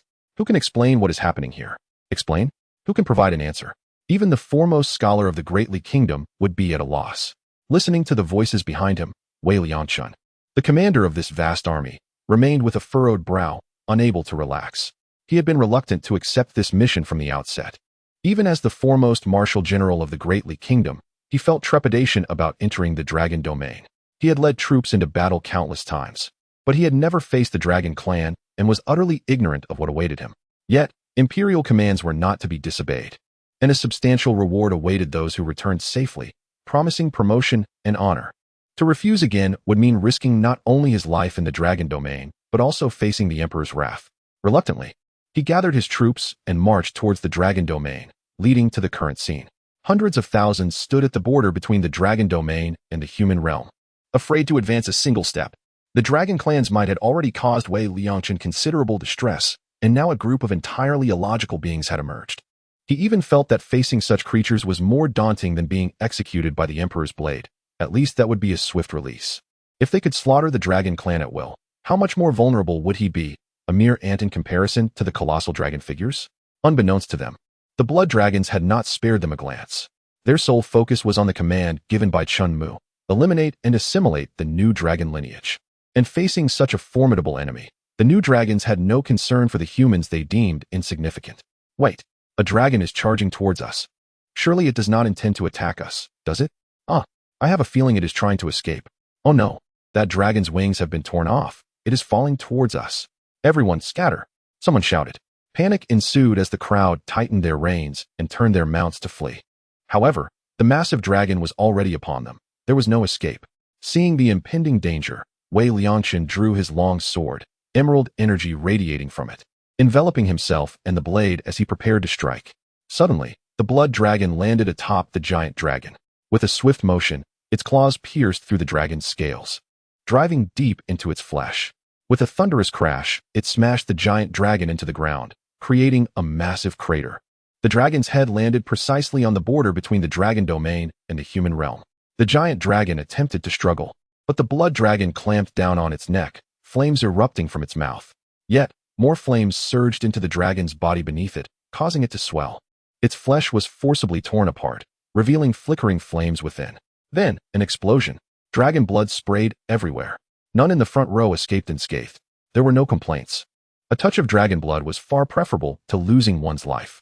However, when the blood dragon raised its head and locked eyes with its fierce gaze, the hundreds of thousands were left pale with fear, forgetting even to control their retreating mounts. How they longed to flee. Faced with such a monster, victory seemed implausible. An overwhelming aura of death washed over them, especially upon witnessing the emergence of a new blood dragon from the remnants of the slain new dragon. They suddenly realized that this world was far grander than they had ever perceived, filled with countless wonders and unknowns. Fortunately, the two blood dragons bore them no ill will, flapping their wings to stir up a tempest as they rejoined the massacre of the new dragons. The deputy commander fell silent, thinking that a delay, however brief, was a small mercy. Meanwhile, Wei Liangchun was caught in a web of indecision, unable to choose a course of action. Amidst this turmoil, Chen Mu, Chu Wushuang, and Bai Di, among others, observed through the celestial mirror, witnessing the unfolding chaos with stark clarity.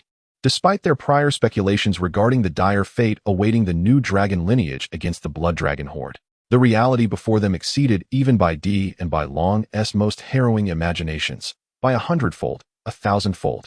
The overwhelming numerical advantage, one that they had believed would at least afford them some capacity for resistance, instead became a source of exhilaration for their foes, who reveled in the slaughter, swiftly multiplying the ranks of the blood dragons and accelerating the massacre. Surely, the new dragon's strongest combatants must exceed this, no? Chen Mu inquired suddenly. Bai Di, jolted back to attention, replied with a respectful gesture. Indeed, the most formidable among the new dragons is their chief patriarch, who is yet to reveal himself. No sooner had he spoken than a massive entity, resembling a dragon egg, erupted into the scene. Chaotic black and red formations, akin to molten rock, surged forth, exploding in a fiery torrent that rained down upon numerous blood dragons, sizzling and emitting plumes of black smoke. However, such an attack proved insufficient to inflict any real harm. Even the seared flesh swiftly reconstituted itself. Not only could the blood dragons recover from such minor burns, but they could also regenerate from even the smallest drop of their essence. Under the auspices of the system, nothing was beyond reach, entirely dependent on Chen Mu's intentions. Subsequently, more and more black stones soared into the air, detonating alongside the blood dragons. Witnessing this, the new dragons appeared elated, as if grasping a life-saving straw. Wonderful. It is the Patriarch. If it is indeed the Patriarch, dispatching these foes would be a mere trifle. We await the Patriarch's intervention. Why has he tarried? Silence. Do you wish for death? A thunderous roar resonated, shaking the earth. The ground fissured, lifting and plunging into the exposed lava below, from which vast torrents of molten rock erupted. Even Chen Mu, standing within the true dragon territory, could feel this through the tips of his toes. He turned his gaze towards Bai Di, seeking confirmation. The being you mentioned dwells underground? Indeed, it resides in the subterranean lava, rarely emerging, sustaining itself through the absorption of magma to refine its powers. Bai Di recounted in detail. A dragon of magma attributes, Chen Mu mused, finding it somewhat more troublesome than the flame lizard dragon, yet not significantly so. Boom! A column of lava erupted to a height of 100 zhang. Then, a colossal shadow spread its wings, materializing before them, a form of 1,000 zhang, inducing an involuntary tightness in the hearts of all who beheld it. Goodness! How immense! It is far too large. The distance rendered its entirety invisible to the naked eye. General, should we not retreat? We are utterly incapable of contending with a dragon of this caliber unless our lord intervenes. Perhaps we might stand a chance, the vice commander urged. Unable to withstand the mounting pressure, it was no longer merely a matter of life or death. Every fiber of his being screamed to flee. The longer he remained, the more he feared losing not just his life, but his sanity, devolving into a state of idiocy. Wei Liangshan looked up at the creature, its blood-red mane cascading down, its body exuding the essence of dark iron, every muscle defined, appearing as if carved from stone. Its enormous black and red wings made it resemble a world-ending demon sprung from the depths of hell. Foolish rodents, you dare slaughter my progeny? You seek death. The demon dragon opened its abyss-like maw, with magma dancing within, tinted with vivid crimson. Boom! It unleashed a torrent that swept across the heavens and earth. Numerous blood dragons were vaporized under the searing heat. Though it appeared as a singular attack, in conjunction with the demon dragon's massive form, its destructive radius was vast, and its speed was unparalleled. Countless blood dragons surged towards it, intent on tearing it apart. Alas, the dark iron body proved indomitable, radiating an intensity akin to the blazing sun, growing ever more intense. Its arrival felt as if a second sun had risen in the sky, rendering the surrounding air scorching. And the ground cracked in wide fractures. Thousands suffered from thirst, drinking incessantly. On the blood dragon side, they found themselves at an impasse. They had not anticipated that this beast had attained such formidable prowess. Bai Di was taken aback. He then stepped forward, pledging allegiance. My lord, I volunteer to confront it. There is no need. Your efforts would be in vain, Chen Mu replied, having already analyzed their data. The system indicated that Bai Di's chances of victory stood at a mere 30%, while the demon dragon boasted a 70% advantage.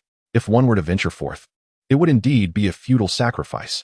Bai Di ceased his bravado. Having just restored his dragon vein, though he had preserved one life, he was far removed from his former peak. Even if he could recover, it would not be an overnight endeavor, requiring extensive time to reconstruct his meridians.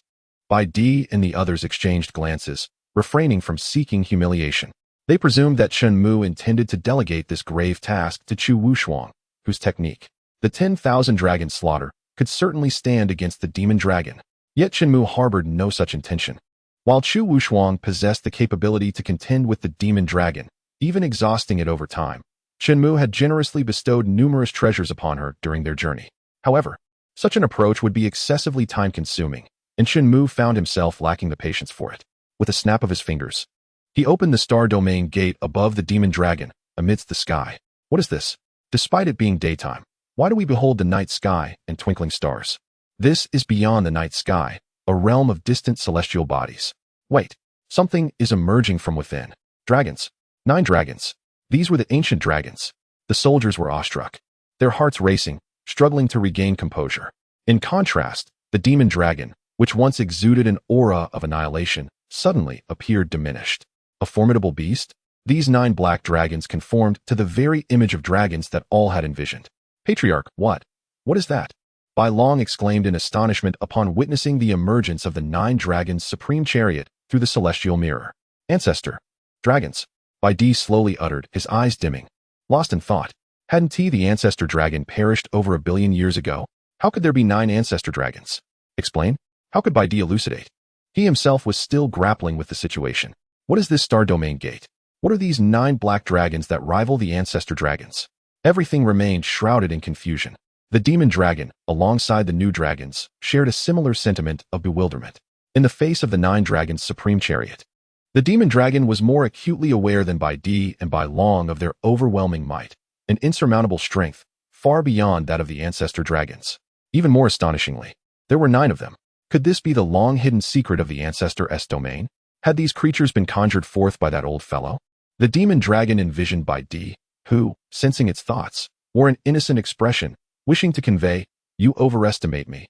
This is not my doing." As the mouths of the 9 dragons slowly opened, the demon dragon, defying fate, also gaped its abyssal maw, determined to fight to the bitter end. Boom, boom. Yet, its feeble assault paled in comparison to the might of the 9 dragons, disintegrating into nothingness in an instant. Assimilated by the blood dragons, its colossal form was reconstituted in an entirely different manner. In that moment, despair engulfed the myriad of dragons, akin to plummeting into an abyss. The strongest force that should have belonged to them had inexplicably shifted to their adversaries. Setting aside those monstrous beings, what has instigated discord among the dragon clans? It seems that the dragons, much like our human race, are subject to the cyclical rise and fall of dynasties. So, regarding this 9th-tier rune master, should we extend our aid or refrain from doing so? 9th-tier rune master? Upon hearing these words, Chu Wushuang inquired with curiosity, "Master, could it be that the warriors from the Li Kingdom have ventured into the dragon realm, believing us to be in peril and seeking to rescue us?" "More likely than not," Chen Mu affirmed. "Truly, they are overestimating themselves, and it appears they greatly underestimate you, Master." Chu Wushuang pouted in response.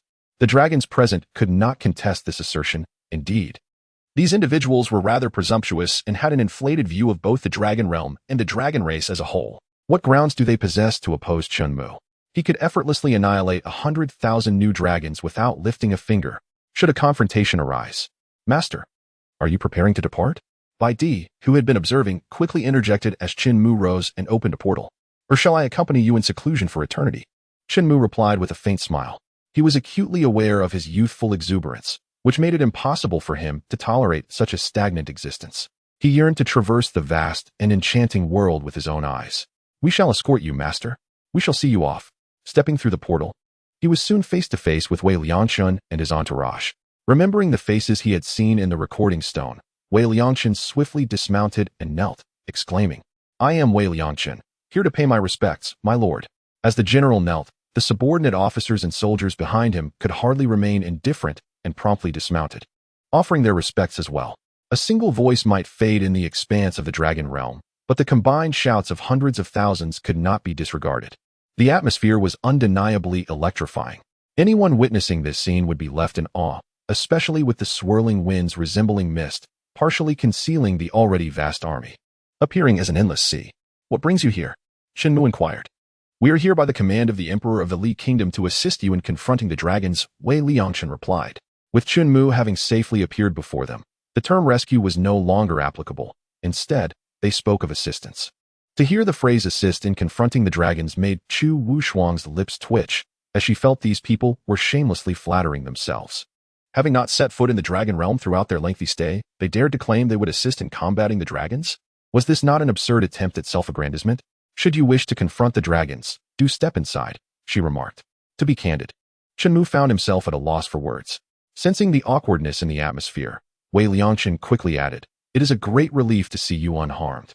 It seems the heavens favor our Li Kingdom." Heavens favor the Li Kingdom? Chen Mu thought to himself, bemused, as he pondered when he had ever become a part of the Li Kingdom. Moreover, had the heavens played any role in this matter from the beginning? "My lord, you should leave the dragon realm as soon as possible. The conflict with the dragons is perilous," Wei Liangchen urged, gesturing for him to exit. "Perilous?" Chen Mu inquired with solemnity, "Wherein lies the danger?" "They're all my people." "All your people?" Wei Liangchen frowned. Surveying the surroundings and noticing that apart from Chen Mu and Chu Wushuang, there were no other individuals present. Suddenly, he realized that he must have been referring to himself and the multitude of soldiers behind him. Did they believe their presence rendered the situation safe? This thought caused Wei Liangchun to stifle a laugh, never imagining that he would one day be held in such high regard by a ninth-tier rune master. In the future, he would have ample tales to share over drinks, basking in glory. Unbeknownst to him, this was merely a figment of his imagination, a case of overindulgent speculation. My lord, the emperor has arranged a grand banquet in the capital to honor you. Might you consider paying a visit? Wei Liangchun shook his head, dispelling his previous thoughts. The matter at hand was of utmost importance. He had not forgotten his instructions from the emperor of the Li Kingdom. If he were to meet this ninth-tier rune master, he must undoubtedly invite him to the palace. Should he succeed, he would be handsomely rewarded. A royal banquet, you say? Chen Mu felt a flicker of curiosity regarding the culinary delights that might be served to him, as his palate felt somewhat bland. He decided to accept the invitation. Simultaneously, he held a keen interest in the ninth-tier rune master of the Li Kingdom, eager to witness the differences between the rune master he had modified and the one who had grown through diligent effort. Let there be no misunderstanding. It was the disparity between the other and himself that intrigued him, not the converse. Chen Mu harbored enough confidence in himself to recognize this. Seeing Chen Mu nod in agreement, Wei Liangchun could no longer contain his joy, bursting into laughter as he waved his arms. Bring forth the dragon palanquin for the lord to ride. This dragon palanquin was exclusively reserved for the emperor of the Li Kingdom.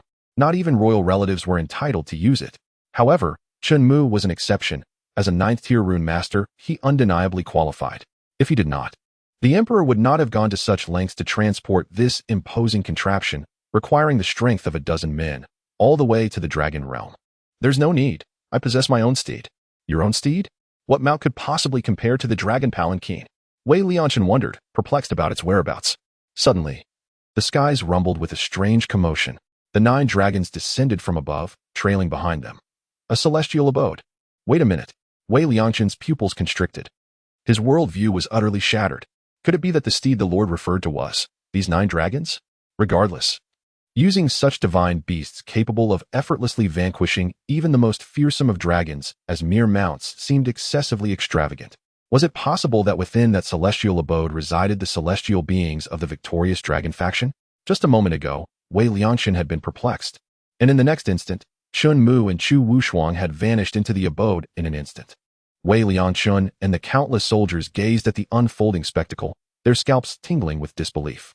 They could hardly fathom that these 9 magnificent dragons, powerful enough to sway the outcome of the dragon conflict, were in fact the mounts of Chen Mu.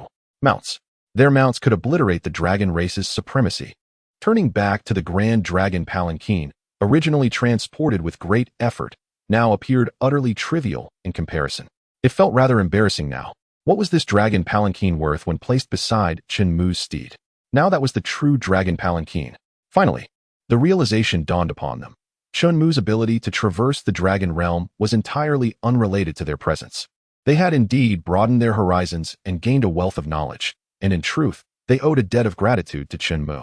As the 9 dragons soared with the celestial abode into the heavens, veiled in clouds and mist, Wei Liangchun turned his horse around, shouting, "Return to the city! Return to the city! Return to the city!"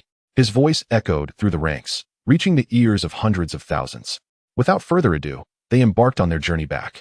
The anxiety that had gripped them finally eased, allowing their hearts to settle. With a sigh of relief, they reflected on their fortune. It was indeed a blessing to have Chen Mu's unparalleled strength, which rendered their involvement entirely unnecessary. This journey, fraught with potential peril, had concluded without incident. Their hearts brimmed with reverence and gratitude toward him. To label him a savior would not be an exaggeration. After all, none among them had any confidence in surviving under the dominion of the dragons, yet they were bound by the emperor's command. Meanwhile, Wei Liangchun procured a palm-sized silver mirror from his possession, gripping it tightly and channeling a trace of spiritual energy into it. This silver mirror was a rare treasure, with only 2 existing in the entire Li Kingdom, capable of facilitating long-distance communication without the inconvenience of waiting, unlike conventional carrier pigeons. This was a tool entrusted to him by the emperor of the Li Kingdom before his departure, enabling him to relay updates regarding their expedition to the Dragon Realm at any moment. Before long, the mirror responded, its surface rippling like water. Gradually, a figure began to materialize, becoming clearer as the ripples subsided. The figure in the mirror was none other than the emperor of the Great Li Kingdom, Zhao Shizheng. Wei Liangchun, have you managed to rescue that 9th grade rune master? Zhao Shizheng inquired first, his emotions running high. Your Majesty, it can be considered a success. came the reply. A success, you say? Zhao Shizhen cast aside his doubts, instead seeking confirmation. Is he willing to come to the palace? Your Majesty, that esteemed individual has already set out ahead and is likely to arrive soon. You must prepare yourself mentally. Prepare myself mentally? Upon hearing Wei Liangchen's words, Zhao Shizhen was briefly puzzled but soon dismissed it. He thought to himself that he was already aware of the 9th grade rune master's identity and had even dispatched the dragon carriage. Was that not sufficient preparation? Thus far, only 2 individuals had graced his dragon carriage, himself and the reassuring figure of the Great Li Kingdom, both of whom were 9th grade rune masters. This second 9th grade rune master was something Zhao Shizhen was determined to acquire. If he could indeed secure Chen Mu, possessing 2 9th grade rune masters would render the Great Li dynasty unassailable. It would endure for centuries, and what difficulty would there be in that? At such a time, he would surely be immortalized in history, celebrated for eternity. He would become a paragon among emperors. He ordered a banquet to be prepared to welcome the master and awaited Chen Mu's arrival in the grand square outside the main hall. To command others, one must first exhibit sincerity. The civil and military officials stood by, holding their breath in anticipation. Your Majesty, Elder Zhou has arrived. The Prime Minister whispered as he approached Zhao Shizhen. The Elder Zhou he referred to was none other than Zhou Tianji, the 9th grade rune master acclaimed as the greatest sword of the Li Kingdom. As footsteps approached, Zhao Shizhen's gaze fixed on the advancing figure, Zhou Tianji.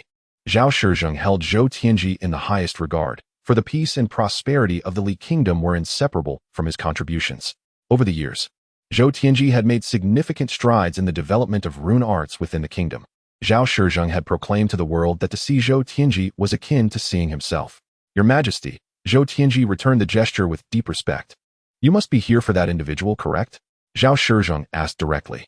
Indeed, I have heard that this person appears youthful, barely in his 20s, yet possesses the ability to inscribe 9th grade runes. I am eager to see what manner of hero he truly is. Zhou Tianji recalled his own youthful days, when he was regarded as the greatest prodigy in the Li Kingdom, capable of inscribing only 4th grade runes at that age. His extensive experience and high status in the field of rune arts made him skeptical of the claim that someone could grasp 9th grade runes at such a young age. Surely, someone must be embellishing the truth. Thus, it became all the more necessary to witness this for himself, fearing that Zhao Shizhen might be deceived by those with ulterior motives, jeopardizing the kingdom's fate. Suddenly, someone noticed a change in the sky above. Dark clouds loomed in the distance, swelling like a rising tide. The brilliant sun was now entirely obscured, and visibility plummeted, casting a chilling atmosphere. It felt as if an ancient monstrous beast lurked within the heavens above. Zhou Tianji swiftly produced his rune pen, prepared to confront whatever may come. With a thunderous roar, the moment the 9 dragon heads descended from the dark clouds, sweeping through the air with the ferocity of thunder, Zhao Shizhen, the civil and military officials, and Zhou Tianji all stood frozen in disbelief. They were aware that dragons existed in the virtual abyss, but these 9 dragons felt divine, merely facing them. Without any action, their knees threatened to buckle in submission, seeking mercy, fearing for their lives. Why? Why would dragons appear within the borders of the Li Kingdom? And furthermore, 9 of them? Could it be that something had gone awry in the dragon realm, putting General Wei in peril? What were they to do?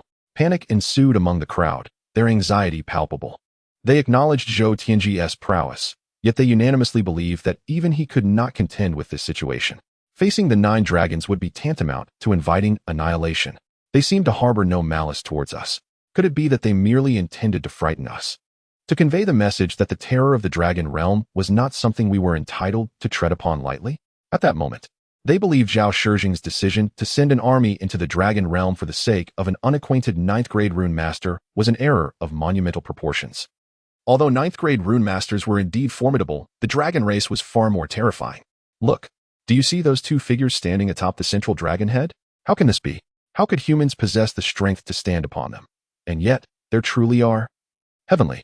Is this something the human race can achieve? As the dragon heads gently descended, their chins brushing the ground, Chen Mu and Chu Wushuang gracefully leaped down, landing softly without disturbing a speck of dust. The Emperor of the Li Kingdom, Zhao Shizhen, respectfully welcomes the master. Zhao Shizhen was the first to bow and express his sentiments, his mind involuntarily recalling Wei Liangchen's earlier words to prepare himself mentally. So that was it. Zhao Shizhen had envisioned countless scenarios for Chen Mu's arrival, yet he never anticipated that he would descend upon a dragon, let alone 9 colossal calamity-grade black dragons.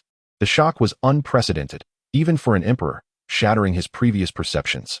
As Chen Mu took his seat, Zhou Tianji finally regained his composure, retracting his rune pen, and glanced upwards as the 9 dragons receded into the dark clouds, revealing the blue sky once more. His heart raced, struggling to settle. What more was there to doubt? Those 9 dragons were far more formidable than the title of 9th grade rune master suggested.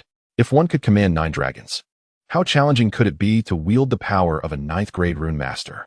The two were worlds apart. As a 9th grade rune master, Zhou Tianji believed he had the right to voice this opinion. The reason was simple. When facing the 9 dragons, his thoughts were not of combat, but of escape. The faster he fled, the better. The farther he got, the better. Regardless of whether a 9th or 10th grade rune master arrived, it would be of no consequence. Wasn't he the highest grade 9? Indeed, the concept of victory was non-existent when facing the 9 dragons. Defeat was inevitable. This individual undoubtedly had an extraordinary background. Even after living for a century, Zhou Tianji could not comprehend or discern the truth. What he perceived was shrouded in obscurity. Chen Mu was aware that Zhou Tianji was scrutinizing him, but paid little mind to it. He reveled in the exquisite celestial rice, a delicacy reserved for royalty and esteemed ministers. Upon closer inspection, one could discern peculiar patterns on the tiny grains. Consuming it imparted a soothing energy that nourished the internal organs. Given such quality, it was no wonder it took a decade to harvest. The various meats before him, sourced from demonic beasts, were at least a millennium old. The meat was succulent and invigorating, and after the royal kitchen's preparation, it was nothing short of exquisite, far surpassing anything tasted at the Danqing sect. Hey, little rascal, don't run away, come back. Suddenly, a faint, anxious voice echoed from outside the courtyard. Subsequently, a fluffy little creature darted into Chen Mu's embrace. Upon looking down, he discovered a silver-eyed white fox, its eyes adorned with a ring of peach-pink shadow. A streak of red marked its brow, much like the floral decorations women would wear. Moreover, its paws and tail exhibited a gradient of peach pink against its snow-white fur, amplifying its ethereal allure. However, at that moment, it lay nestled in Chen Mu's arms, drooping its ears as it desperately sought a place to burrow in. Seeing this, the rotund man dressed as a servant, who had spoken outside, hurried into the courtyard and knelt, exclaiming, "Your Majesty, spare me. Your Majesty, please." He originally intended to take charge of the white fox, planning to send it to the imperial kitchen for cooking assistance. Unexpectedly, due to a moment of carelessness, he allowed the white fox to break free from its cage and escape. To make matters worse, it intruded upon an important banquet hosted by the current emperor, meant to honor the 9th grade rune masters. Such negligence, if judged, could easily lead to a death sentence, or even the extermination of his entire clan. Aware of the peril to his own life, he could only pray for the safety of his wife and children. Just as Zhao Shizhong was about to speak, he noticed Chen Mu gently caressing the little white fox, soothing it. Believing Chen Mu to be a compassionate soul who cherishes life and abhors slaughter, he waved his hand, urging the kitchen assistant to leave quickly and not to linger in this embarrassing situation. It was indeed shameful that such a small creature could escape their watch in the Grand Palace. "Thank you, Your Majesty. Thank you, my lord." The kitchen assistant hurriedly stood up, not daring to delay, and swiftly exited. He patted his chest, exhaling in relief, feeling fortunate amidst the misfortune. Compassionate soul? If Wei Lianqun knew how Zhao Shizhong regarded Chen Mu, he would surely be flooded with sarcastic thoughts. He was already certain that the dragon-slaying incident had been orchestrated by Chen Mu. He could slaughter 100,000 dragons without a flicker of an eyelid. And yet one would dare to say he possessed a compassionate heart? That would be quite an exaggeration. In comparison, he, a formidable general known for slaying thousands, appeared far more merciful. If the master has an affinity for spirit beasts, I can dispatch someone to capture a few of a higher caliber for you. Zhao Shizhong seized the opportunity to deepen his rapport with Chen Mu. Higher caliber? Are you certain they can be found? Chen Mu retorted. Master, is this not a long-tailed peach-tailed fox? Though rare, it hardly qualifies as extraordinary, Zhao Shizhong inquired, puzzled. Your Majesty, you may have misjudged, Zhou Tianji interjected slowly. Oh, misjudged? Please enlighten me, Master Zhou, Zhao Shizhong replied, lowering his posture. He also wished to demonstrate to Chen Mu just how much he valued talent, believing that having him in the palace would prove to be an astute decision. Your Majesty, observe the mark on the white fox's forehead. It bears the unique emblem of the Qingqiu fox lineage, Zhou Tianji elaborated without hesitation. The Qingqiu fox lineage? The one that vanished over 10,000 years ago. Reputed to possess 9 tails, each granting immense power. Upon hearing this, even Zhao Shizhong found it difficult to remain composed. This was a legendary spirit beast. If it could be tamed as a companion and cultivated to grow 9 tails, it would be akin to wielding semi-divine power. Historical records indicated that the nine-tailed emperor of the Qingqiu fox lineage nearly vanquished the human emperor of that era. Fortunately, the emperor possessed numerous magical artifacts, which ultimately subdued it. After that great battle, the Qingqiu fox lineage gradually faded into obscurity, while the lands of Qingqiu were claimed by the current Tianyin dynasty, growing ever stronger. To this day, the Tianyin dynasty still boasted an emperor who frequently provoked and aimed to conquer the Li kingdom, aspiring to unify the human race. The dragon lineage? They wished for it, but alas, they were not a match. I see, indeed you are a master, possessing a discerning eye. I am truly impressed, Zhao Shizhong sincerely remarked. Had that little Qingqiu fox not run into Chen Mu but instead into his own arms, it would have likely met an untimely end at his hands, simmered into a broth. The Qingqiu fox lineage was indeed formidable, but with only one tail. Zhao Shizhong knew he could easily slay it. I shall take this fox. Surely, your majesty would not object? Chen Mu's words seemed to inquire of Zhao Shizhong. Yet they carried an unmistakable tone of finality. It felt as though there was no room for refusal. Feigning reluctance is unnecessary. If the master desires it, please take it. Zhao Shizhong responded, though his heart ached. If he could nurture this little fox with care, even if it grew only 5 or 6 tails, it would serve as a national treasure. However, precisely because it was so precious, it could be gifted to Chen Mu. Other offerings might not hold the same allure for him. All right, little one, it's all right now. Chen Mu continued to stroke the little white fox. Hearing his voice, the fox's tense body relaxed considerably, resting closely on his lap, as if only there could it find solace. Chen Mu was unperturbed, contemplating how to utilize the modification system to activate the fox's complete form, the Nine Tails. Keeping it in the Nine-Dragon Immortal Abode, alongside the Qingyun Peak, would indeed be a splendid choice. A nine-tailed fox was a rare spirit beast, unparalleled in the realms of Songxian, Songling, and the spirit veins. A treasure to have at home, to pet at leisure, satisfying and impressive. The little black fox was also delightful, but compared to the delicate fur of the white fox, it appeared rather coarse. The little white fox felt like the finest silk beneath his palm, incredibly soft and smooth. Pure bliss. Chu Wushuang, with chopsticks in her mouth, fixed her gaze intently on the little white fox. Chen Mu discerned her fondness for the creature and suggested, "It hasn't calmed down yet. You may hold it later." "Yes, master." Chu Wushuang did not anticipate that her thoughts would be so readily perceived by Chen Mu, immediately acquiescing. She had clearly overestimated her ability to conceal her feelings.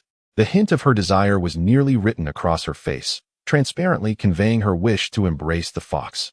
Unbeknownst to her, Master Chen had already achieved a level of excellence unattainable by ordinary individuals at such a young age. Possessing a discerning eye that recognized instantly that the little fox was not merely a peach-tailed fox, but a member of the Qingqiu lineage. "I am in awe." Zhou Tianji raised his cup.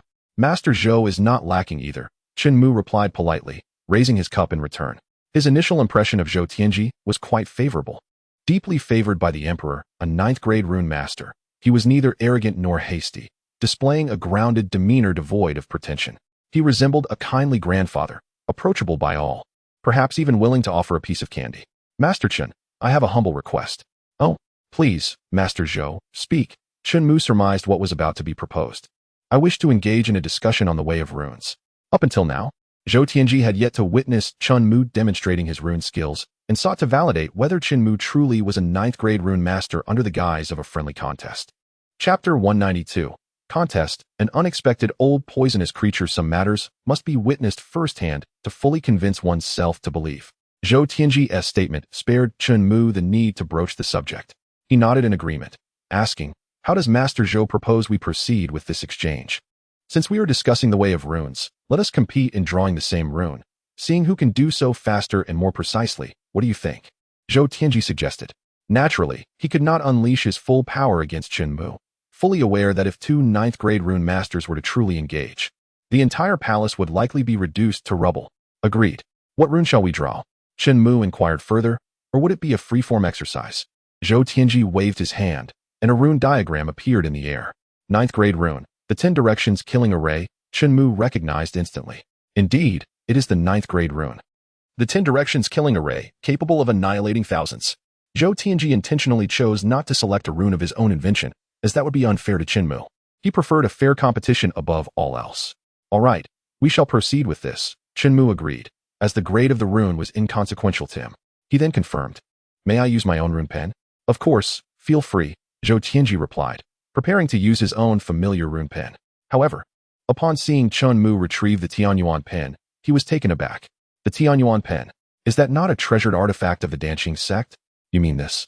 There was a minor conflict with the Danqing sect previously, but after they submitted to my authority, they presented this artifact to me, Chen Mu explained succinctly. The Danqing sect has submitted? Both Zhou Tianji and the nearby Wei Liangshan were equally astonished upon hearing this news. The Danqing sect, renowned as a formidable force in the kingdom, well-versed in the art of divine inscriptions, has unexpectedly fallen under the influence of Chen Mu, who has presented the legendary Tianyuan brush, a treasure only held by the sect's past leaders. This brush, even for someone of Zhou Tianji's caliber, is a coveted rarity, something he longs to possess but cannot claim due to its heritage. Observing it now in the hands of another divine inscription master, Zhou Tianji feels a twinge of regret, realizing that sometimes one must be audacious. Fortunately, the divine inscription brush in his possession, while not as illustrious as the Tianyuan brush, is still of considerable quality. They commence the intricate task of inscribing the 10 directions killing array. With ink-stained brush in hand, Zhou Tianji swiftly delineates a stroke among the multitude. It is true that the higher the grade of the inscription, the more intricate it becomes. A 9th grade divine inscription may require anywhere from 1,000 to over 10,000 strokes. This 10 directions killing array is relatively simpler in comparison. Given Zhou Tianji's proficiency, he estimates he can complete it in half an hour. However, he glances up, intending to check on Chen Mu's progress, only to find him discarding the Tianyuan brush, dispelling it into nothingness. Has he given up? Just as this thought crosses his mind, Chen Mu's voice resonates. I have completed it. What? Finished? Even the unflappable Zhou Tianji is taken aback, rising from his seat in astonishment. His eyes brim with skepticism, suspecting Chen Mu might be jesting. Zhou Tianji prides himself on his speed, having sacrificed a modicum of quality for expediency. Yet he has only reached the 23rd stroke out of the required 1,364 for the array. How can he believe Chen Mu's claim? It's simply implausible. As he prepares to confront Chen Mu for clarification, an overwhelming aura of malevolence descends upon him. Wei Liangshan, in a swift motion, overturns the table and rushes to Emperor Zhao Shijing's side, drawing his sword and shouting, "Protect his majesty." Chen Mu, sensing the murderous intent, remains unfazed, recognizing the adversary's weakness. The source of the threat is an elderly man clad in an exquisite blue robe woven with golden threads, his white beard cascading to his chest, hands clasped behind him, and a piercing gaze that exudes malice.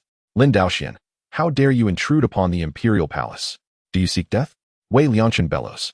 Child, the old man retorts. I have no quarrel with you today. Stay out of my way, or I will show no mercy, and you may find yourselves obliterated. Upon realizing Lin Daoxuan's intentions do not involve murder, Zhou Tianji cautiously sets down his brush. In the presence of such a powerful figure, avoiding conflict and seeking a peaceful resolution is undoubtedly preferable.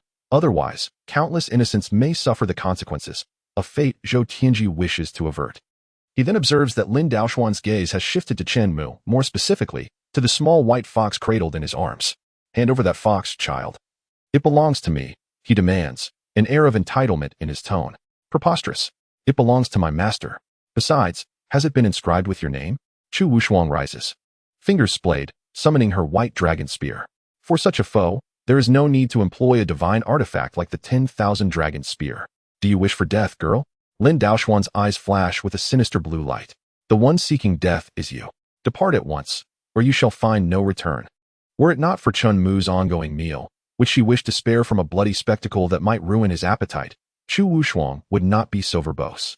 Yet, she remains unaware of the terrifying reputation Lin Daoxian holds, not just in their kingdom, but across the entire Void Abyss realm.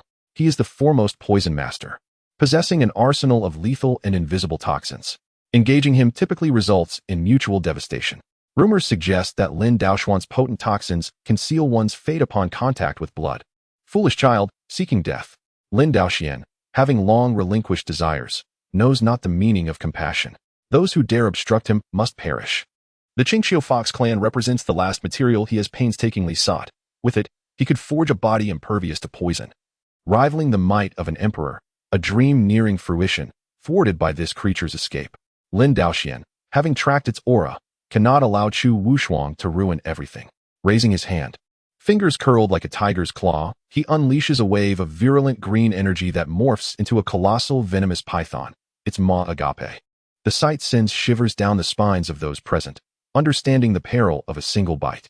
As a tribulation stage cultivator, Zhou Tianji hesitates, contemplating whether to intervene.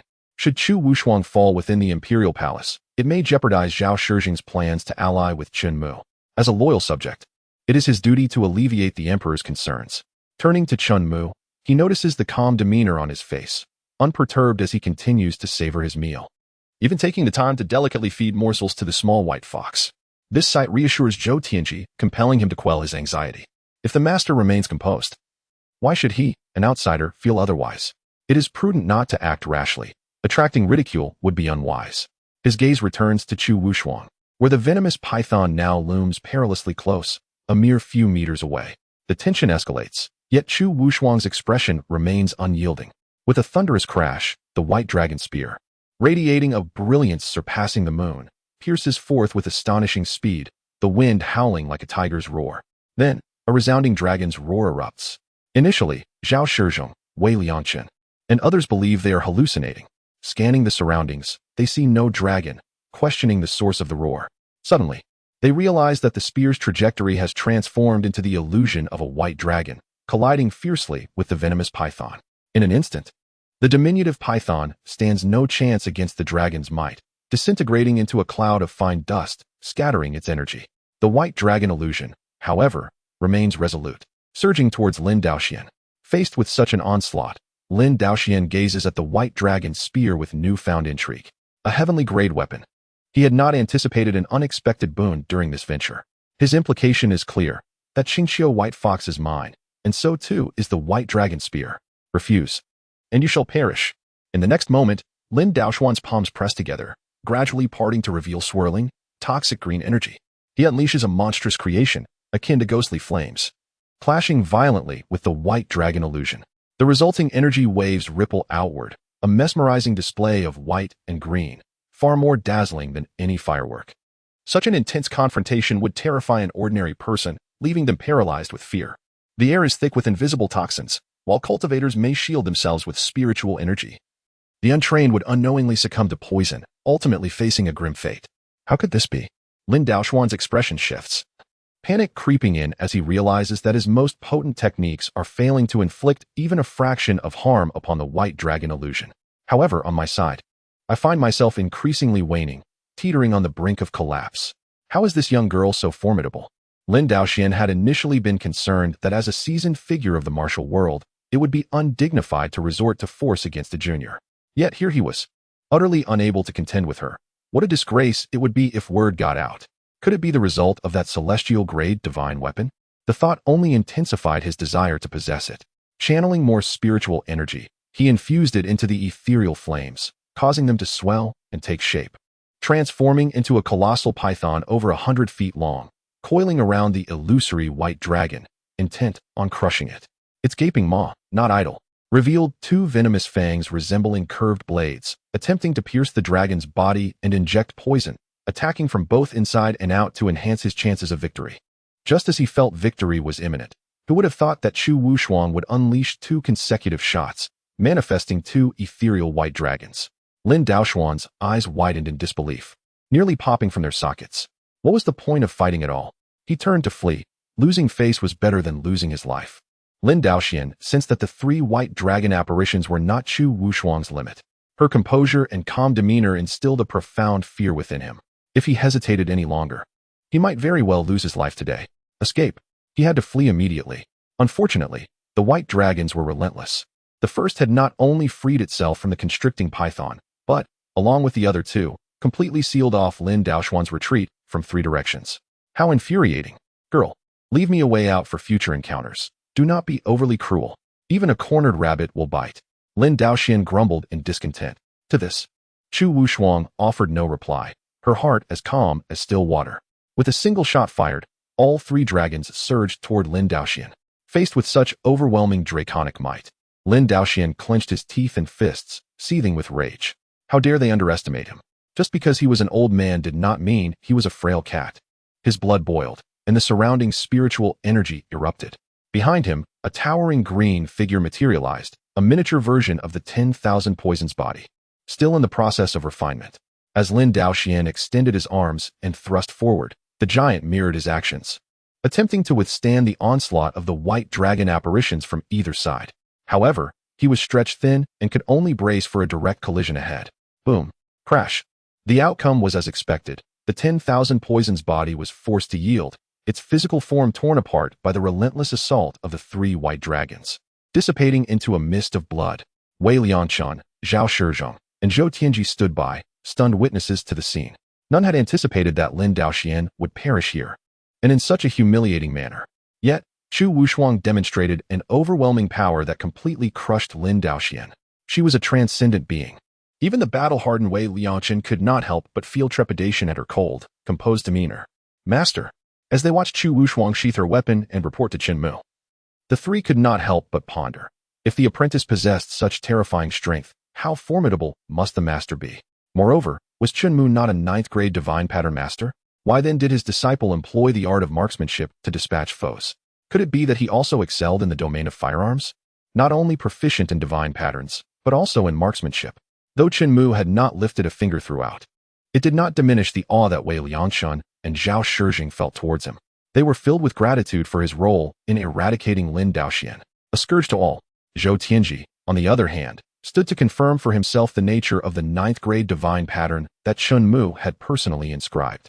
Chapter 194. The 10 Directions Killing Array Unleashed. Slaughtering hundreds of thousands for Zhou Tianji, it was a matter of seeing to believe. Chen Mu held no objection. If Zhou Tianji wished to see, then let him. What harm could come from merely looking? As Zhou Tianji reached for the jade tablet placed before Chen Mu, he found himself suspended in time, caught in a state of awe. Externally calm, internally he was a tempest of emotions: fear, excitement, shock. His facial muscles contorted, each emotion wrestling to take precedence, resulting in an expressionless visage. Yet, his eyes betrayed his thoughts, revealing his inner turmoil. After what felt like an eternity, Zhou Tianji finally regained his composure, speaking in a voice filled with disbelief. This is truly incredible. It is genuine and the highest quality of divine patterns. Upon hearing Zhou Tianji's words, Zhao Shizhong and Wei Liangshan were assured of Chen Mu's identity as a 9th-grade divine pattern master, without a shadow of doubt. Not only was there no embellishment, but his strength was also unparalleled. Such might that even Zhou Tianji, a fellow 9th-grade divine pattern master, could not help but revere. This was no jest. Zhou Tianji cautiously placed the jade tablet back in its original position before promptly kneeling, exclaiming, "I beseech you, great master, take me as your disciple." Seeing this, Wei Liangshan and Zhao Shizhong stood in unison, astonished by the spectacle before them. They had never anticipated such a turn of events. The foremost divine pattern master of the departing nation, a figure who had inspired countless practitioners in the field of divine patterns, now knelt before a youth who appeared no older than his own children, pleading for mentorship. Was the 10 Directions Killing Array truly so formidable? Regrettably, their lack of understanding in divine patterns left them unable to approach for confirmation.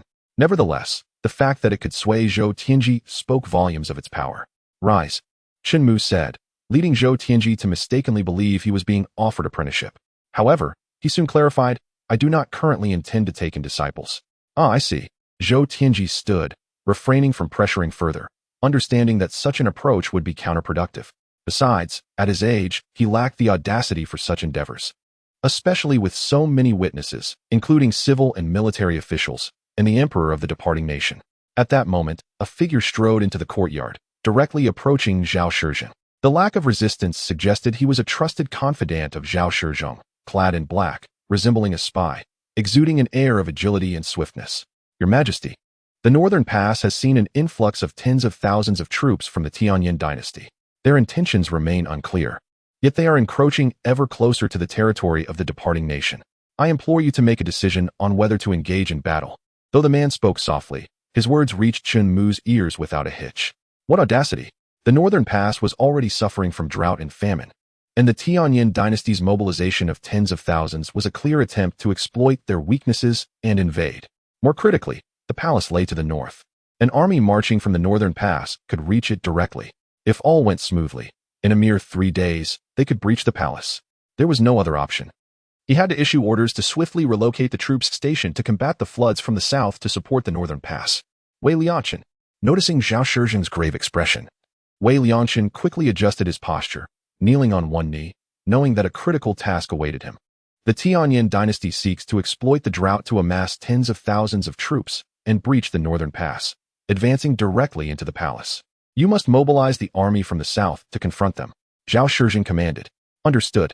Wei Liangchen stood, bowing to both Chen Mu and Zhou Tianji. Acknowledging the urgency at the border, unable to linger over fine wine and delicacies any longer. To this, Chen Mu waved his hand, activating the skywatching mirror to locate the northern pass. The sight of tens of thousands of troops was indeed daunting. What is this? Zhou Tianji, Zhao Shijing, and Wei Liangchen gasped in astonishment at the sudden appearance of the skywatching mirror, amazed by the existence of such a treasure. This is far superior to the silver mirror previously employed by Wei Liangchen, elevated to a level beyond comprehension.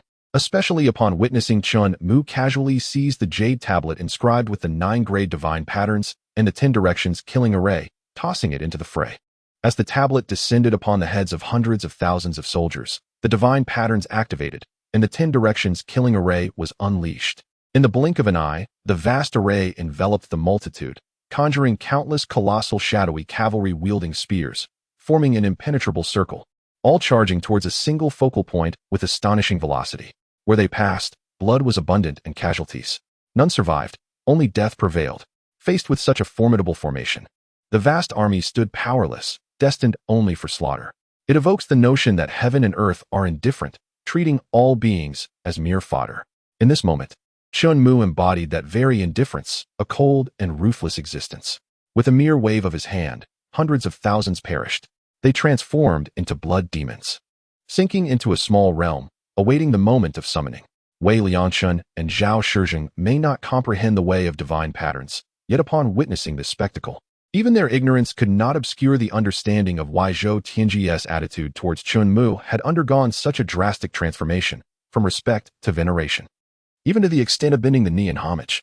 Previously, there was some confusion, given Zhou Tianji's accomplishments in the Dili Kingdom. It seemed unnecessary to seek a master. Now, however, the necessity was abundantly clear.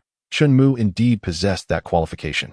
Before this, they could scarcely fathom that a single 9-grade divine pattern could be so terrifying. Moreover, Chen Mu completed the drawing in mere breaths. Was it not tantamount to the capability of slaughtering hundreds of thousands of elite soldiers in the span of just a few breaths? Such combat prowess would surely cause even an emperor to tremble.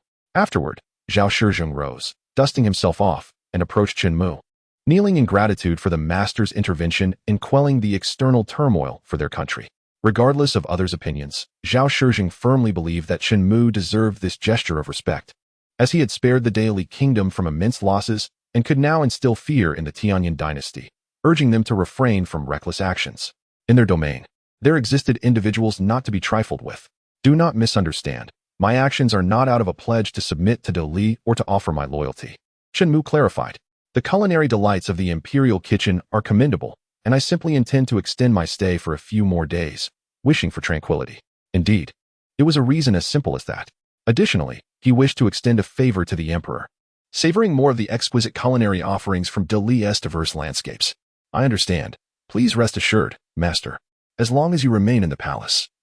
Dili will strive to ensure your satisfaction, Zhao Shijing replied without a hint of dissent. In truth, he had long relinquished any thoughts of courting Chen Mu, as the reasons were clear enough after witnessing Chen Mu's formidable capabilities. Zhao Shijing no longer believed himself worthy of controlling such a powerful being. A sword, no matter how sharp, could just as easily wound its wielder as it could the enemy. Presently, Zhao Shijing's thoughts regarding Chen Mu were simple.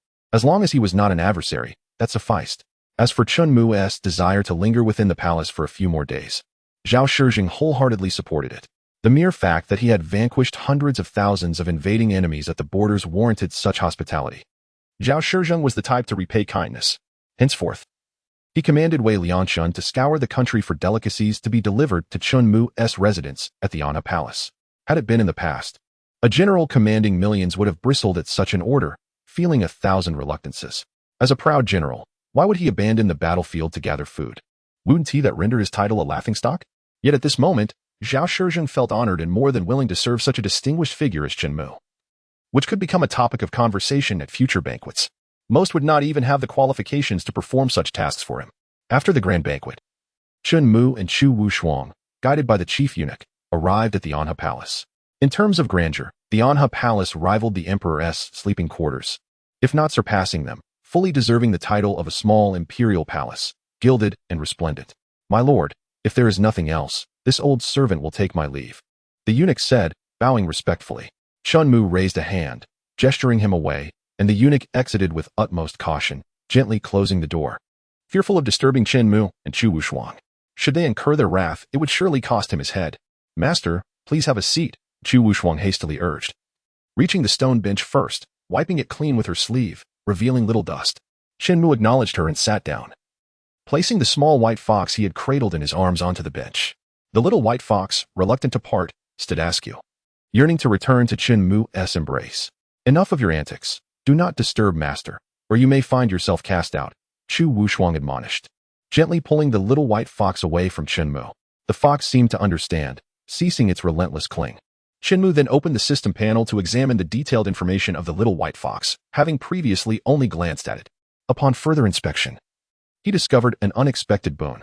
This little white fox was not only a rare lineage of the Qingqiu fox clan, but also a descendant of the Qingqiu fox emperor, possessing the purest bloodline of Qingqiu.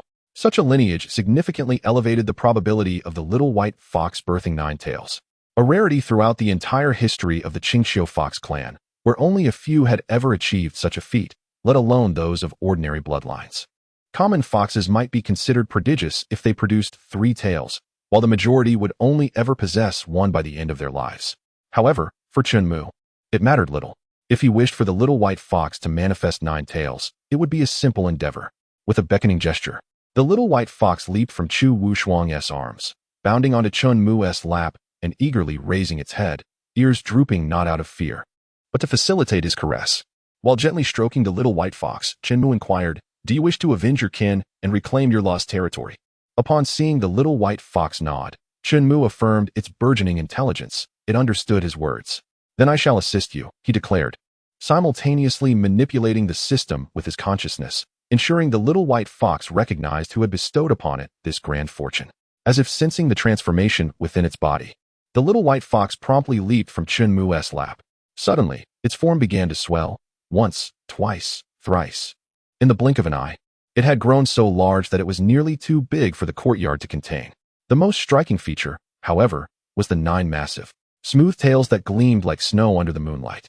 A 9-tailed fox, Chu Wushuang, emerging from her astonishment, gazed up at this colossal creature, utterly unable to reconcile it with the previous little white fox. Her admiration for Chen Mu only intensified. Such a feat was likely achievable by no one but her own master. The difficulty of transforming 1 tail into 9 was evident to her, even without explicit explanation. Subsequently, the little white fox reverted to its original size, returning to Chen Mu's feet, nuzzling against his legs in a display of affection and gratitude. Although its form closely resembled its original state, the presence of 9 tails was impossible to overlook. Chu Wushuang found herself unable to tear her gaze away, feeling an overwhelming urge to bury her head among the soft, delicate tails. Yet, before her master, she understood the need to temper her enthusiasm and maintain composure. With your current cultivation, reclaiming the territory of Qingqiu is an arduous task. Chen Mu communicated with the little white fox on a mental level, aware of its fervent desire to exact revenge on the Tianyan dynasty and slay the Emperor Jun Weiyuan, the one responsible for the death of countless kin. Had he not aided the oppressor, the little white fox would not have been left homeless, nearly reduced to a mere ingredient for soup. For the sake of its fallen brethren, this battle was inescapable. Since your mind is set, I shall bestow upon you 100,000 years of cultivation. Chen Mu feigned nonchalance, his finger gently pressing against the vibrant red brow of the little white fox, simultaneously utilizing the system to amend its cultivation level. Modification in progress. Modification successful. Instantly, the little white fox's cultivation surged exponentially. 100,000 years of experience flowed into its being, merging flawlessly. Although its exterior appeared unchanged from a moment ago, Chu Wushuang, standing nearby, glanced at it and felt an involuntary shiver run down her spine. As if facing a world-destroying beast, an overwhelming aura of destruction enveloped it, visibly palpable, even with the use of the 10,000 dragon spear. Chu Wushuang could not ascertain whether she would stand a chance against the little white fox now. The little white fox lay submissively on the ground, its intent to yield unmistakable. This was precisely what Chen Mu wished to witness, though somewhat akin to an unnecessary display. Did it not bring a greater sense of satisfaction than directly altering one's loyalty to 100%? Ultimately, the outcome would be the same, and Chen Mu was determined to choose his preferred method. He opened the celestial mirror, revealing a scene within the Tianyin dynasty. Chapter 196. The Oblivious Emperor of Tianyin. A finger snapped to obliterate. With a mere thought, Chen Mu zoomed in, penetrating the roof of the imperial study to display the interior. At this moment, Emperor Wu Tianyin of the Tianyin dynasty wore a countenance filled with fury. He then roared, sweeping his arm across the table, sending pens, ink, and paper crashing to the ground. The palace maids, eunuchs, and ministers present were struck silent by his wrath, not daring to utter a single word. One by one, they hastily knelt, burying their heads in submission, unwilling to meet his gaze. They understood the reason for Wu Tianyin's anger, yet felt utterly powerless to address such a situation. Did I summon you here to kneel? I summoned you to devise a solution. Wu Tianyin's fury intensified as he observed the incompetence surrounding him. These self-proclaimed paragons of talent failed to be of any use in critical moments. He had initially intended to seize the opportunity amidst the calamities plaguing the nation to mobilize forces northward and strike directly at the heart of the Dali, yet unexpectedly. His numerous elite troops were slaughtered before they even reached the city gates. The rapidity of the events and the complete absence of survivors left Wu Tianyin baffled. He still could not fathom how so many had perished. Could he not be enraged? The very aids he relied upon proved utterly useless, merely advising him to quell his anger for the sake of his health. Never before had he felt such an overwhelming desire to kill. His eyes were bloodshot. Suddenly, a timely knock on the door interrupted his murderous thoughts. Enter.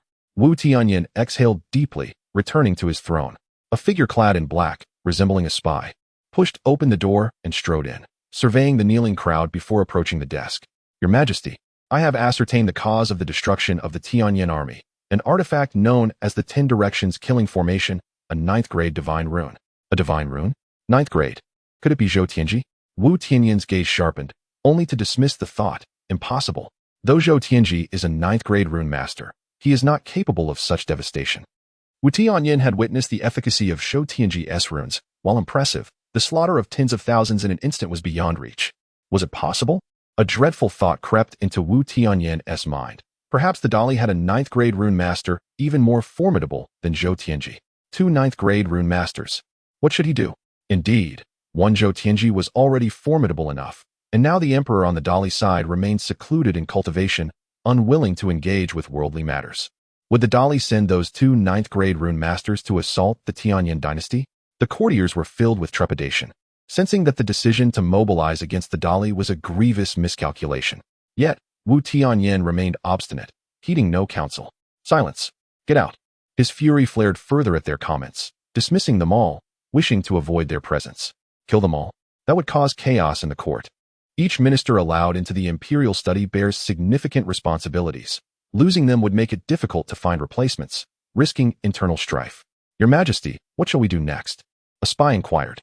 Dispatch your men to swiftly gather all information on that 9th-grade rune master. Inform him that the Tianyin dynasty is willing to offer everything to win him over. What the Dali can provide, we can match, and what they cannot, we shall still offer. Wu Tianyin exuded confidence. Yes, but if he is steadfast in aligning with the Dali, offer him treasures and positions from the court. Find an opportunity to eliminate him. Despite the slim hope, we must strive with all our might. The relationship between the Tianyin dynasty and that emperor is too ambiguous. Losing this ally would be dire. One Zhou Tianji is manageable, but another? Even Wu Tianyin, brimming with confidence, could not help but feel apprehensive. Yes, I will not disappoint you, Your Majesty. Then I take my leave. The door creaked closed. Wu Tianyin slumped in his throne, exhaling deeply. His hands rested on the armrests.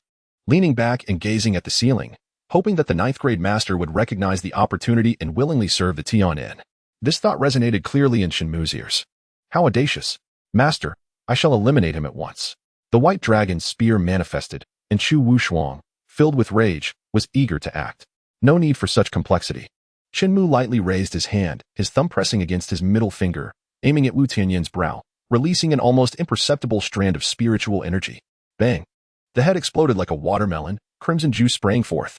If the slaughter of tens of thousands had not taught this foolish emperor a lesson, what use was he? Chen Mu even deemed it a waste of time and energy to transform such a person into a blood demon. Knock, knock, knock. Just then, there was a knock at the door from a maid delivering a restorative soup.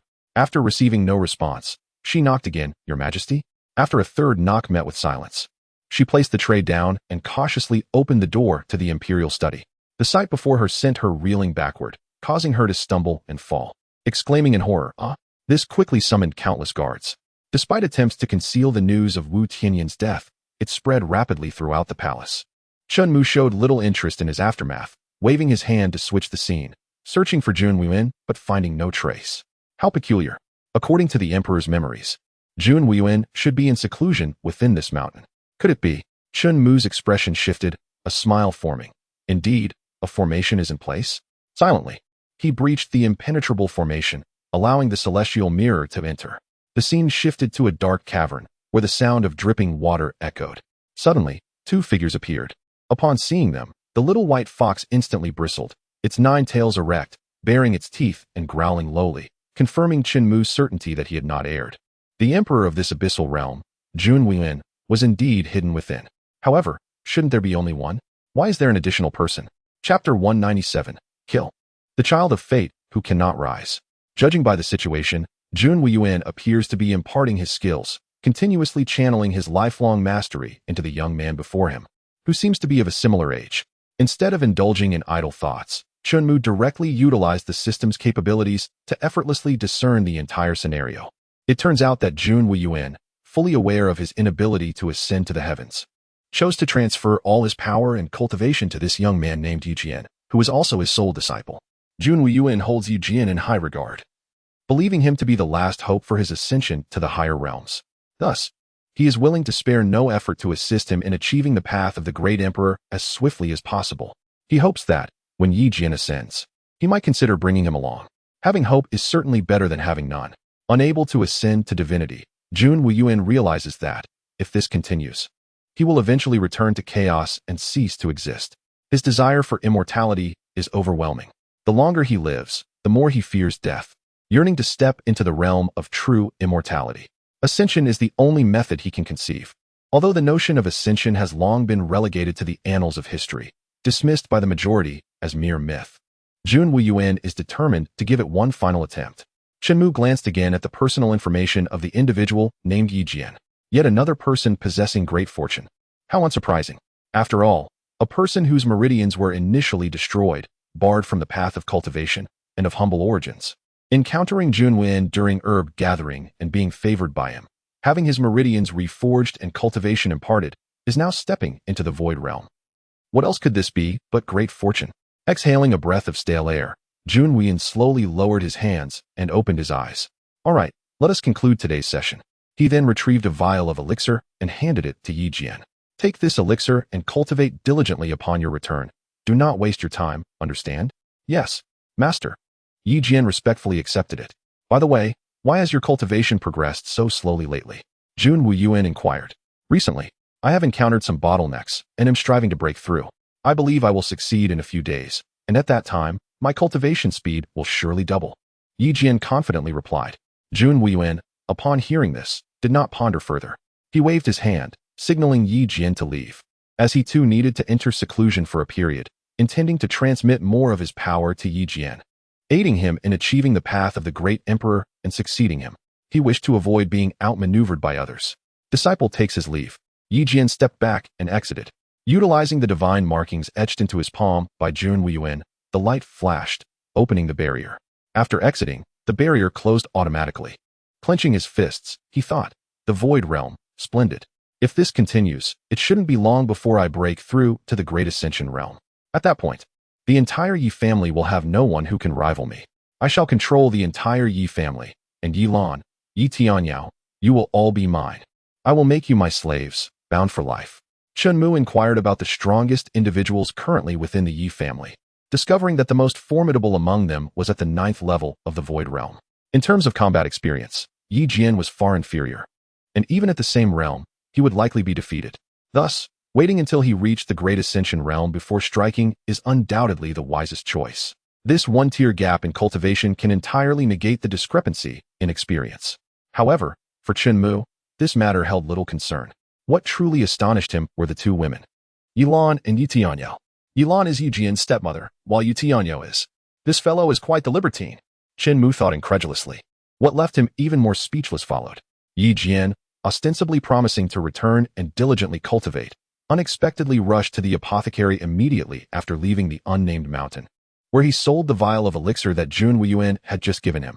He then went to the pleasure district, seeking out 10 courtesans in one go. Yi Jian's reasoning was simple. With that old man continuously cultivating and imparting his skills, why exert himself to cultivate? One wrong move could lead to a misstep. So it was better to seize the opportunity and indulge in life. It seems that the ease of his path has altered his mindset. Thus, Chen Mu could definitively conclude that Yi Jian had wasted his potential. Compared to before, his fortune had diminished by more than half. A fortunate start, squandered away. Jun Wuyuan thought himself discerning, recognizing a gem, yet it turned out to be mere decayed wood. After a brief moment, as Yi Jian lay on the bed surrounded by beautiful women, he suddenly felt his heart racing, his body unbearably hot, and his chest tightened. Then his mind swelled, and he collapsed, dead on the spot. Jun Wuyuan intended to kill, but given the great favor he had bestowed upon Yi Jian, and considering his status as a child of fate, Chen Mu could not be certain that Yi Jian would not seek revenge in the future, perhaps feeling that his own progress had been thwarted. To eliminate such possibilities, Chen Mu granted him the most fitting demise. As the saying goes, to die beneath a peony is to be a ghost of elegance.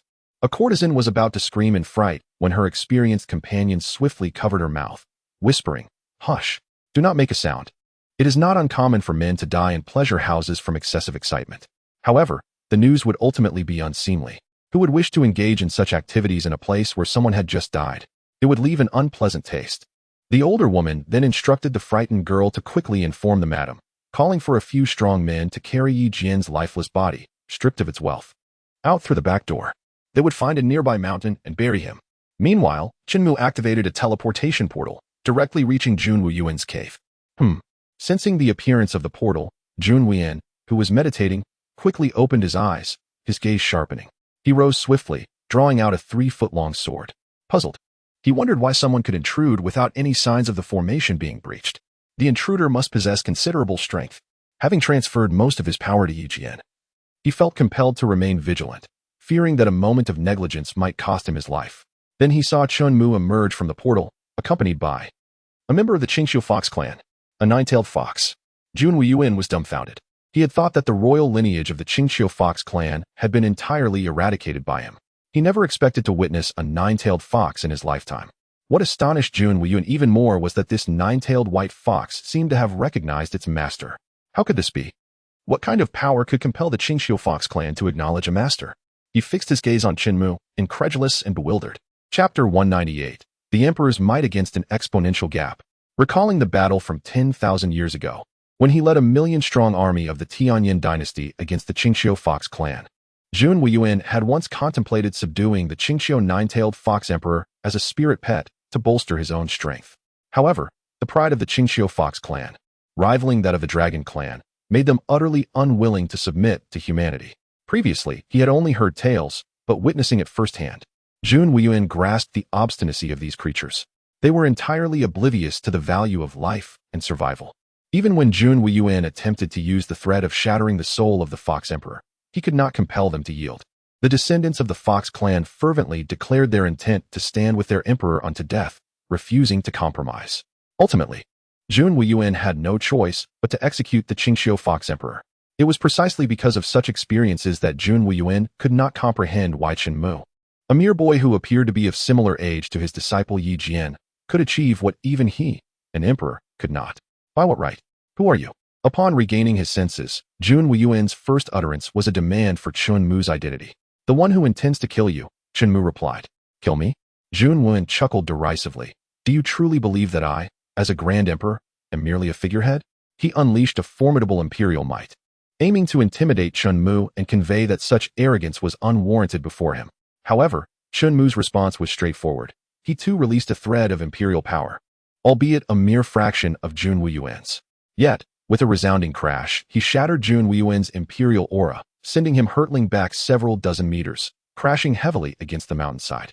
The earth trembled as fissures marred the mountain wall, rendering Jun Wuyuan's imperial might insignificant in the face of Chen Mu's. It was akin to an ant challenging a colossal dragon, an inconceivable disparity. Struggling from the rubble, Jun Wuyuan gasped, Imperial might. An emperor? You too are an emperor. How can this be? I am the sole emperor of the Void Abyss realm. Could it be that you have defied the natural laws and clandestinely proclaimed yourself emperor? Unafraid of retribution? Jun Wuyuan's understanding led him to believe that if Chen Mu were a legitimate emperor, he could not have remained unaware. Thus, there had to be some hidden truth. What shocked him further was the sheer magnitude of Chen Mu's imperial might, which eclipsed even his own, despite being merely a false emperor. The difference was as vast as the chasm between heaven and earth. As for retribution, Chen Mu merely laughed it off. Why should he engage in discourse with someone so lacking in insight? He turned his gaze towards the side, resting on the nine-tailed white fox. Go. Take vengeance on your enemy. The fox understood and began its approach towards Jun Wuan, its form swelling from a petite creature into a majestic beast, embodying the essence of a divine creature. No, you cannot kill me. I apologize. I can atone for events from millennia ago. Killing me will bring you no benefit. I have a disciple of exceptional talent, destined to become an emperor. Should you slay me, he will undoubtedly seek vengeance. In desperation, Jun Wuan invoked Yi Jian. Since the adversary sought a chance to exact revenge, why should Chen Mu refuse? He activated the sky-peering mirror, switching to playback mode, showcasing the sequence of events that transpired after Yi Jian's departure, selling elixirs, visiting pleasure quarters, and summoning 10 courtesans. Witnessing these scenes sent Jun Wuan into a frenzy. Clutching his chest, cough. His complexion abruptly shifted as he spat forth a mouthful of blood. The ungrateful disciple. How could the one I nurtured with such care devolve into a hedonistic, short-sighted individual? I never imagined he would meet his end in a brothel. Should this news circulate, Yi Jian will become a laughingstock in the void abyss realm, and I, as his master, will be ridiculed for millennia. The thought of his poor judgment ignited a fury within him, causing blood to surge forth. Suddenly, 2 pristine paws appeared before him. Jun Wuan looked up to find the nine-tailed white fox standing before him. With a swift motion, it struck him fiercely. With a decade of cultivation and the might of the 9 tails of Qingxiu, Jun Wuan was instantly reduced to a mere parchment, riddled with holes, blood bursting forth, splattering over a distance of several dozen meters. Thus, the life of a once great emperor came to a close. Yet, was this truly the conclusion? It could not end here. While the perpetrators of the Qingxiu Fox clan had been dealt with, the realm of Qingxiu had yet to be reclaimed from the Tianyin dynasty. The subsequent matters are for you to handle, Chen Mu instructed the 9-tailed white fox. The fox sat, bowing its head in respect as it bid farewell to Chen Mu, who entered the portal. Once the portal sealed, it dashed out of the cave, breaking through the barrier, leaping to the mountain's peak, and howling into the night sky. This was to summon the Qingxiu Fox clan, who still lived distanced from humanity. It was time for vengeance and reclamation. Countless Qingxiu foxes, even from thousands of miles away, responded to the call of the 9-tailed fox emperor rushing forth. The sight of hundreds of foxes sprinting along the rural paths caught the attention of many villagers, spreading like wildfire. The foxes bore no ill will towards them. They understood the principle of retribution. Master. Upon Chen Mu's emergence from the portal, Chu Wushuang withdrew her gaze from the sky-peering mirror and rushed to greet him. Chen Mu seated himself upon a stone bench, inquiring, "Who do you believe will triumph in the battle between the Qingxiu Fox clan and the Tianyin dynasty?" "The Qingxiu Fox clan," Chu Wushuang replied without hesitation. "Why are you so certain?" Chen Mu pressed on. "Currently, the Tianyin dynasty is leaderless and embroiled in internal strife, vying for power. I believe there will be no one capable of standing against the Fox clan. They cannot unite, and thus their combat strength will be significantly diminished." She articulated her analysis earnestly. "And what else?" Chen Mu inquired, noting her hesitation. "Furthermore, I trust that even should the little white fox falter, you, master, will support it from the shadows. It cannot possibly fail," Chu Wushuang asserted confidently, for her master was a being who treated emperors with contempt, surpassing even the most ruthless. "Thus, master, you are invincible." "Ha ha, I relish such words."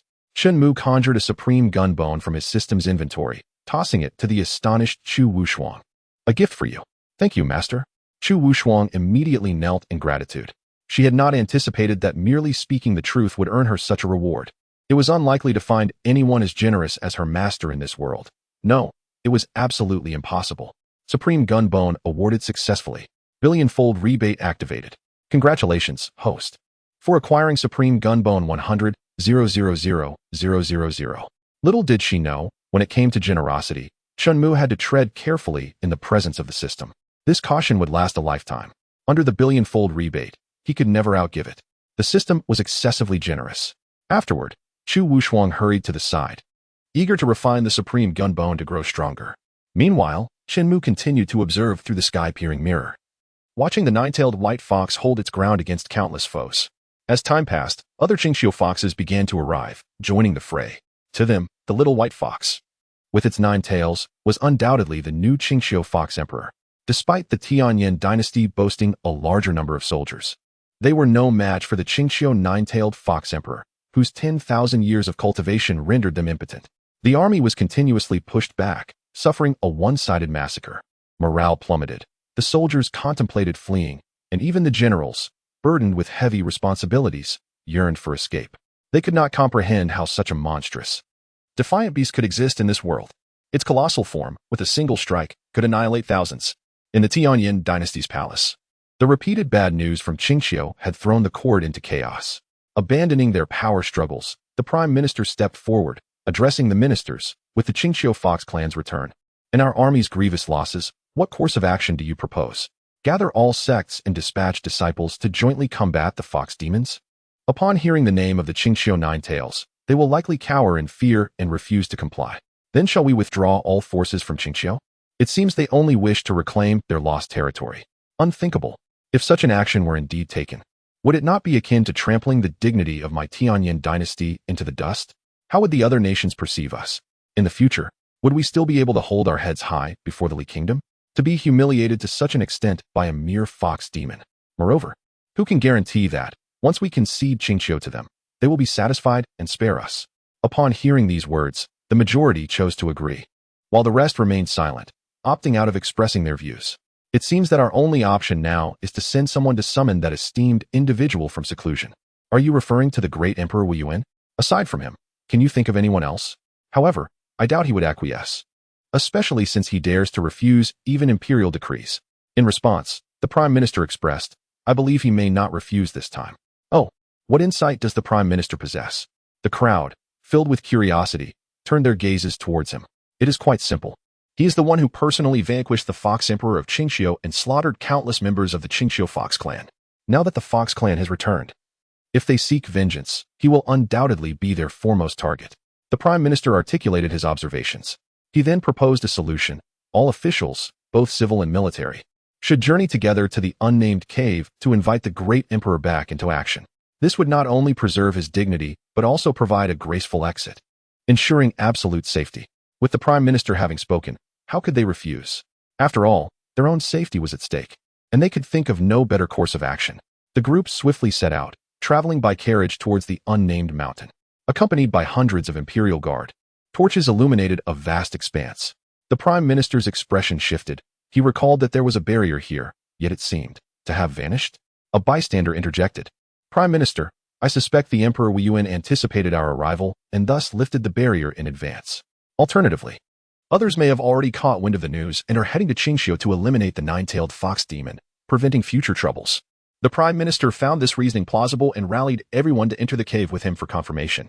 After traversing a long, damp passage, they emerged into a spacious cavern reminiscent of a stone palace. Scanning the surroundings, they found no sign of Emperor Wu Yuan. It seemed that he had indeed arrived at Qingxiu before them.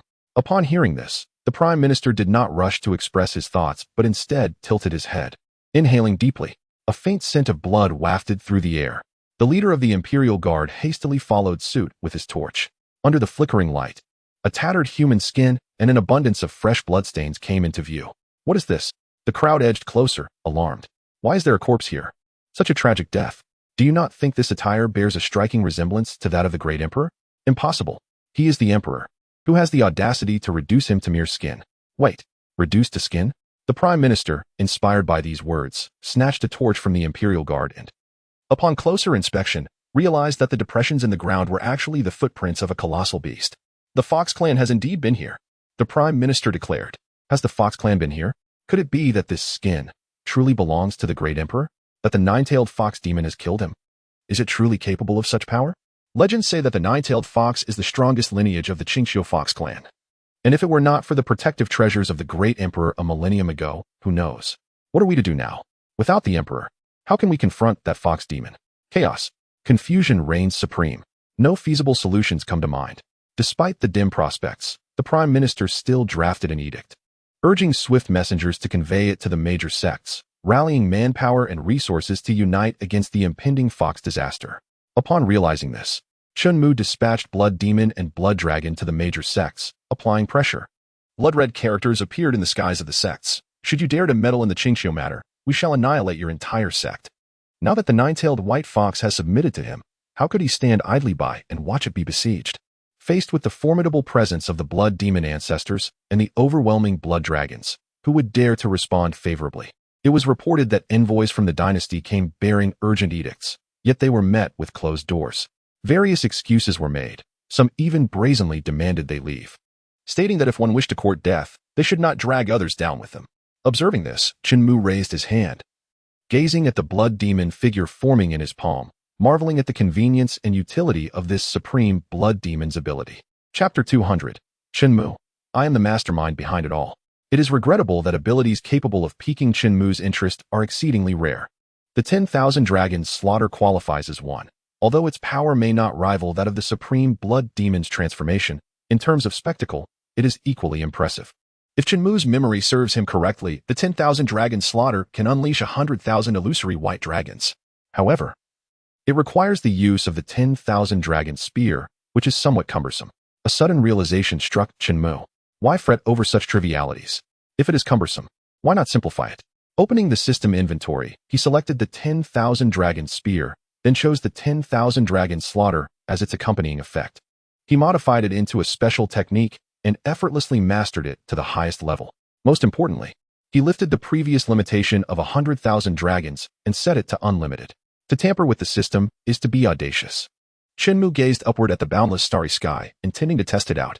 Just then, Chu Wushuang had successfully absorbed and fused the entire supreme spear bone.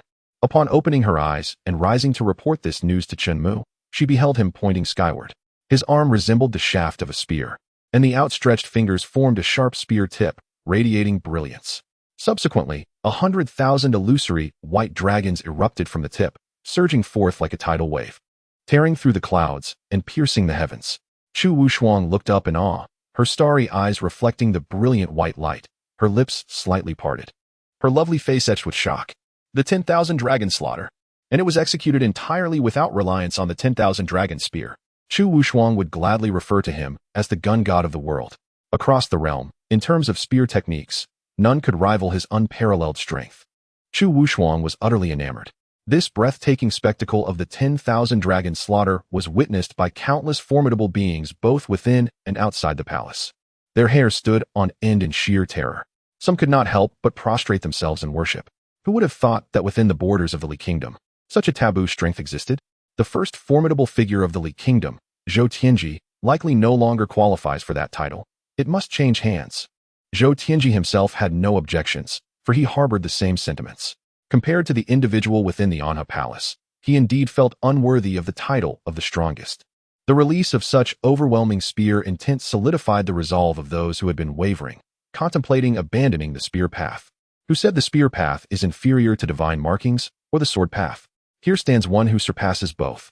Unbeknownst to them, Chen Mu was not only unparalleled in the realm of spear techniques but similarly unmatched in sword techniques and divine markings. 2 words, all-rounder. Returning to the observation of the Tianyan dynasty's army, they have been utterly routed by the nine-tailed white fox and the Qingxiu fox clan, retreating from Qingxiu. The nine-tailed white fox does not seem inclined to cease its pursuit. It aims to completely dismantle the Tianyan dynasty to prevent any further incursions into Qingxiu, disturbing the Fox clan. In light of this, Chen Mu transmitted his agreement. Upon learning that the nine-tailed white fox was leading all Fox clan members directly towards the royal palace, the prime minister and the court officials were thrown into disarray. Some even took the opportunity to attempt an escape, while others felt utterly lacking in courage to confront the Qingxiu Fox clan. Prime Minister, what shall we do now? At this rate, it won't be long before the Fox clan breaches the palace. If that happens, our Tianyan will be utterly doomed. Indeed, Prime Minister. Do you think of a solution quickly? Prime Minister, don't rush. Am I not already contemplating a solution? The Prime Minister, hands clasped behind his back, paced before the dragon throne, beads of cold sweat trickling down his forehead. Eventually, he devised a strategy, though he hesitated to voice it. Ultimately, he resolved to speak, stating, at this juncture, we are left with only 2 paths. Prime Minister, please enlighten us. We are all ears. The first course of action is to mobilize the entire army of the nation to engage in a relentless battle against the Fox clan, fighting to the death.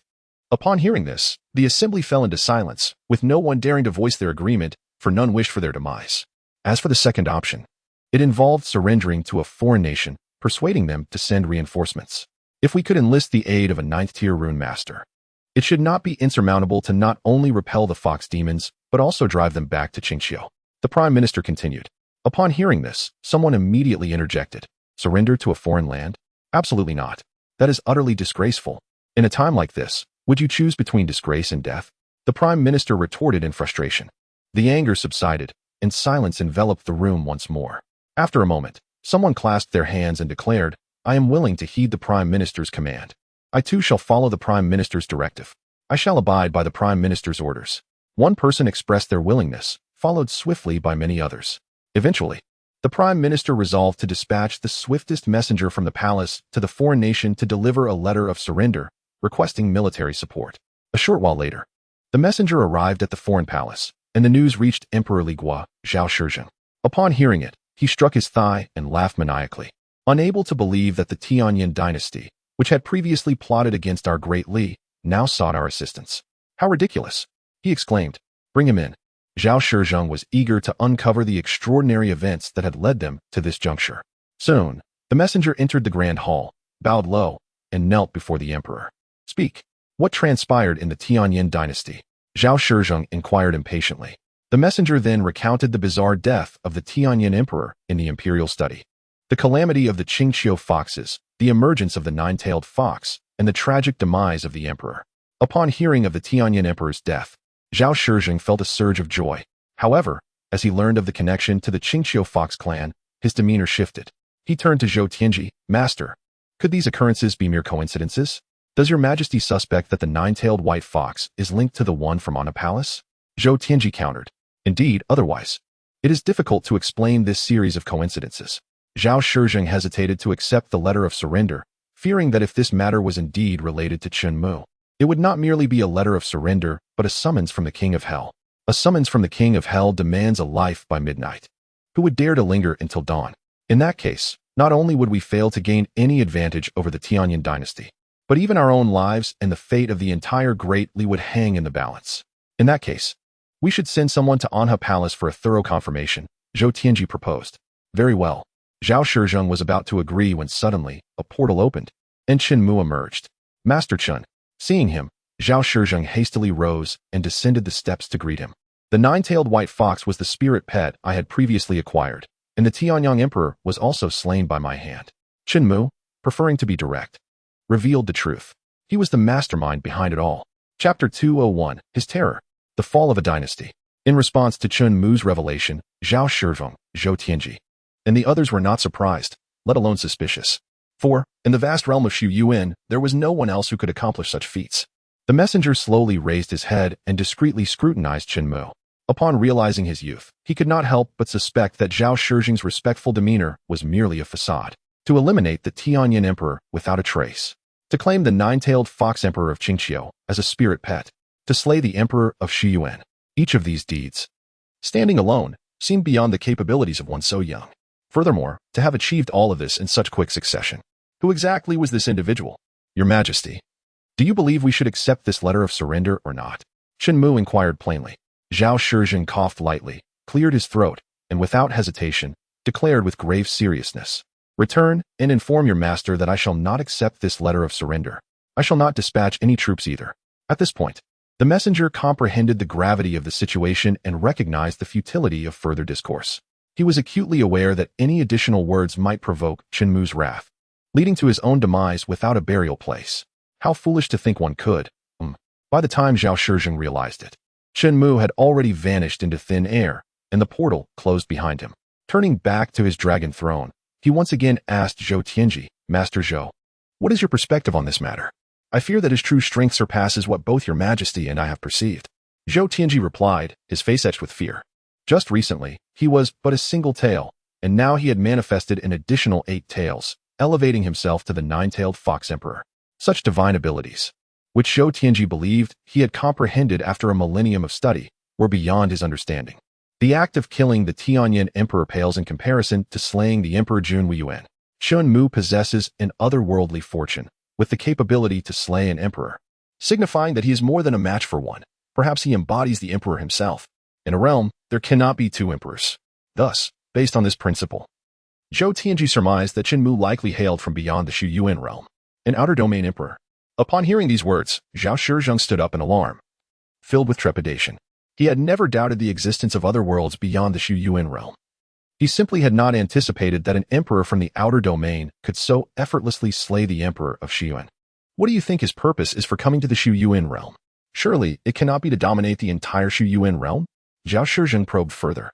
At present, all his actions seem rather whimsical, seemingly driven by mere pleasure. Merely for pleasure, to revive the long-lost nine-tailed fox emperor of Qingxiu. Merely for pleasure, to brutally slay the Tianyin emperor. Merely for pleasure, to annihilate the emperor of the Shu Yuan realm. Zhao Shizheng fell into silence, collapsing into his dragon throne. The emergence of Chen Mu had completely overturned his understanding of strength. More fittingly, perhaps it would be more accurate to describe him as invincible. Zhao Shizheng murmured softly, a bitter smile gracing his lips. He ordered that everyone must hold Chen Mu in an unwavering regard of 100% respect. Should anyone offend or neglect him, they would face dismemberment. Punishment would extend to all 9 clans. Even members of the royal family would not be spared for such crimes. The consequences would be as severe as being flayed alive. As for the events occurring within the palace, Chen Mu remained indifferent. At this moment, he was within the Anha Palace, continuing to utilize the Tianjing mirror to observe the happenings within the Tianyin dynasty. Half an hour later, when the messenger returned within a certain range and utilized a method of communication to relay his observations to the Prime Minister and others, even the Prime Minister, who possessed a strong mindset and had weathered many storms, could not help but slump in shock before the dragon throne, the steps trembling beneath him. He had never imagined that such a person could exist in the foreign nation. His voice trembled, and his eyes widened in disbelief. Prime Minister, the assembly below had intended to inquire further about the failure of their plans and what should be done next, but just then, a figure clad in dark armor rushed into the grand hall, panting heavily. No, this is bad. The Fox clan has breached the city. They are advancing towards the palace. What? Is there not a protective barrier set by our ancestors outside the dynasty? Someone asked. Initially, they had hoped it would buy them some time to escape. The protective barrier has been breached, the messenger replied. Breached? That was a formation that even the emperor praised. The assembly expressed disbelief and hurriedly exited the grand hall. They soon beheld, 1,000 meters away, the terrifying figure of the 9-tailed fox emperor. Its form vast enough to obscure the sky and moon, dwarfing the tall buildings around it, as if they were mere toys of children. I can no longer serve in this position. One by one, officials removed their black hats and tore off their insignia, seeking to flee swiftly with their families. Some individuals engage in cunning schemes, trampling over countless bodies to ascend their positions, ultimately reaching their current status with the intent of perishing alongside the Tianyin dynasty. In this world, there is little to cherish. The Prime Minister is acutely aware that war is unavoidable. The possibility of pleading with the Fox clan to spare Tianyin is exceedingly slim. After all, Tianyin had nearly obliterated the entire Qingxiu Fox clan in a most brutal manner. It is time to summon powerful protectors of the nation.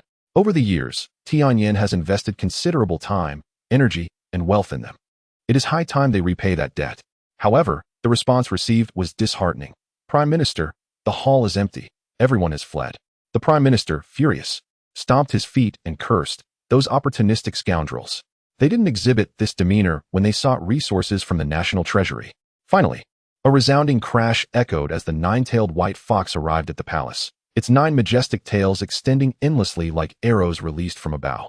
It descended upon the Tianyin imperial palace like a giant fan, shattering and pulverizing it. This lesson should serve as a sufficient deterrent to humanity, discouraging any further ambitions towards Qingxiu. It is imperative to create a peaceful existence for the foxes and their descendants. Retrieving its tails, the fox let out a howl, and all members of the Fox clan withdrew from the dynasty, turning back towards Qingxiu. Master, with the Tianyin dynasty now leaderless and devoid of dragons, how should we proceed? Chu Wushuang inquired curiously. Are you interested in becoming the emperor? Chen Mu retorted. Chu Wushuang hesitated, then took a step back, raising her hands defensively. Shaking her head, I shall refrain. I merely wish to remain by Master S side, diligently honing my skills in the art of spear fighting, aspiring to attain enlightenment in divine techniques. Very well. Chen Mu did not press Chu Wushuang further. A favor would be granted to the Dali dynasty, Zhao Shizheng.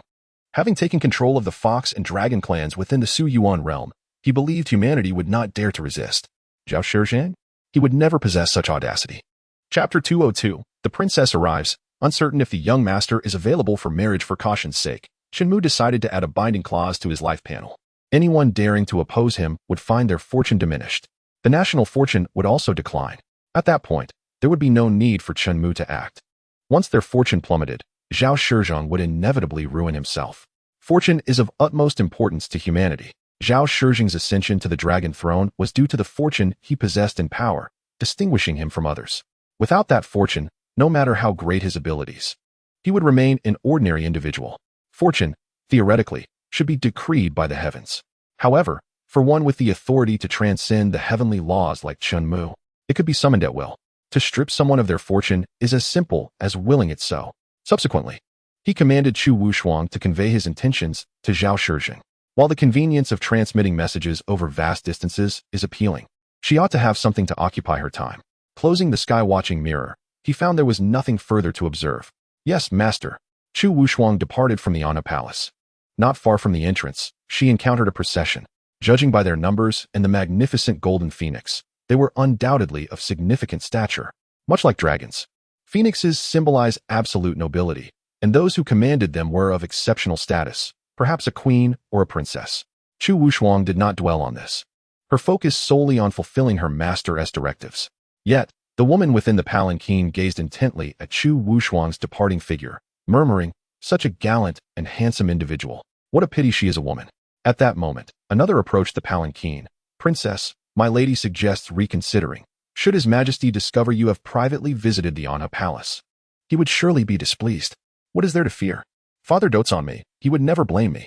Moreover, as a princess, is it not only natural to make a personal visit to a noble in court?"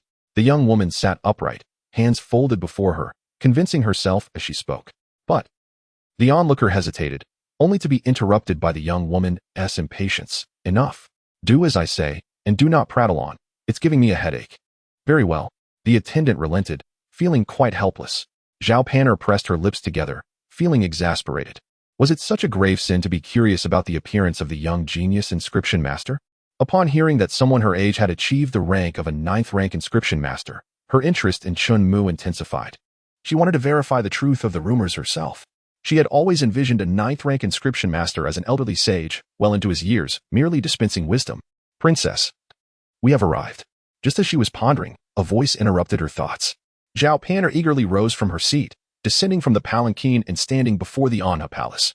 "Hey, what are you doing?"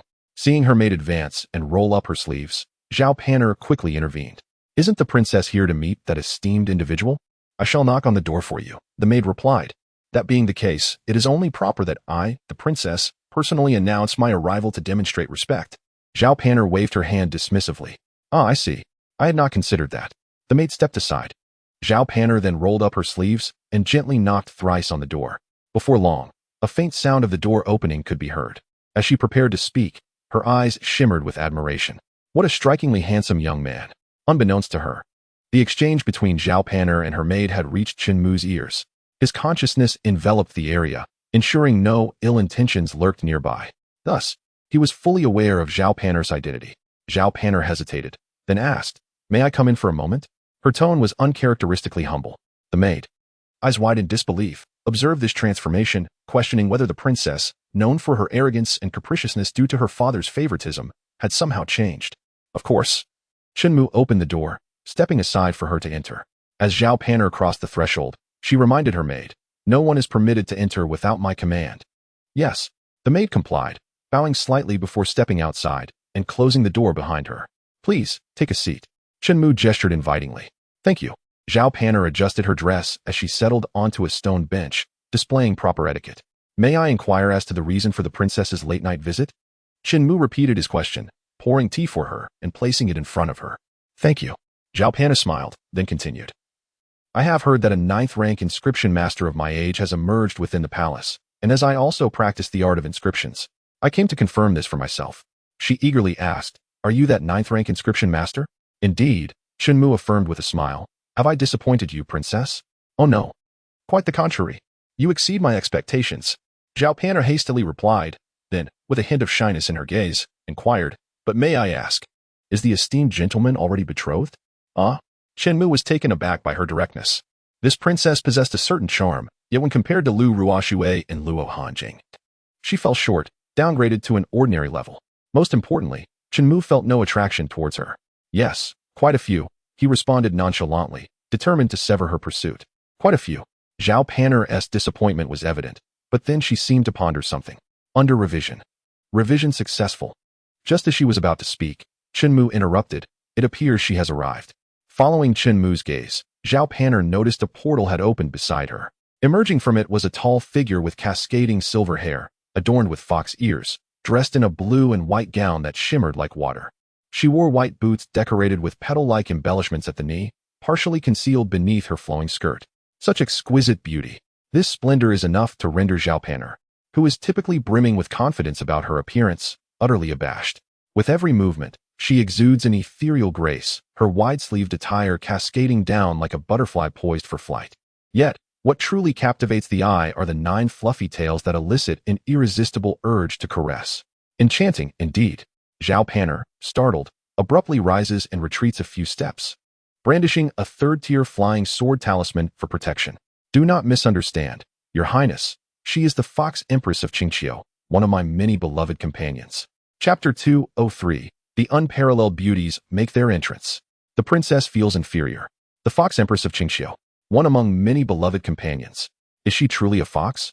Each word that Chen Mu uttered left Zhao Panner in utter astonishment. Initially, she thought her directness had startled the other party and that it was merely a jest. Little did she know that right beside Chen Mu stood such an extraordinary beauty.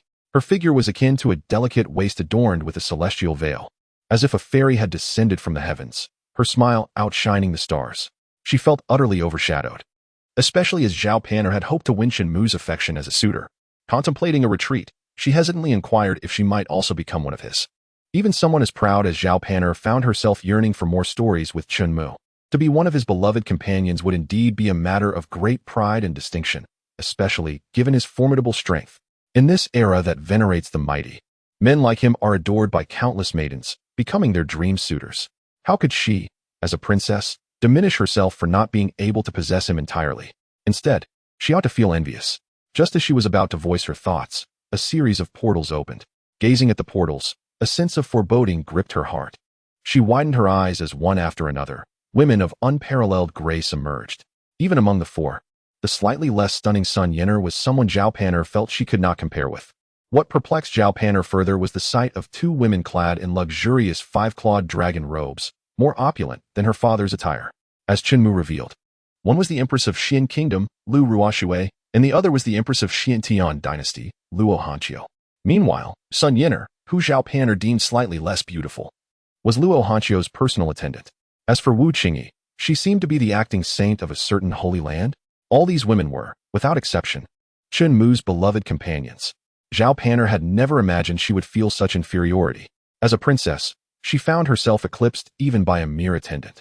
Suddenly recalling her father's mention of needing to discuss something with her later, she hastily fabricated an excuse and took her leave.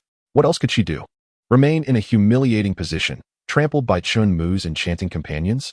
Very well, I shall not see the princess off.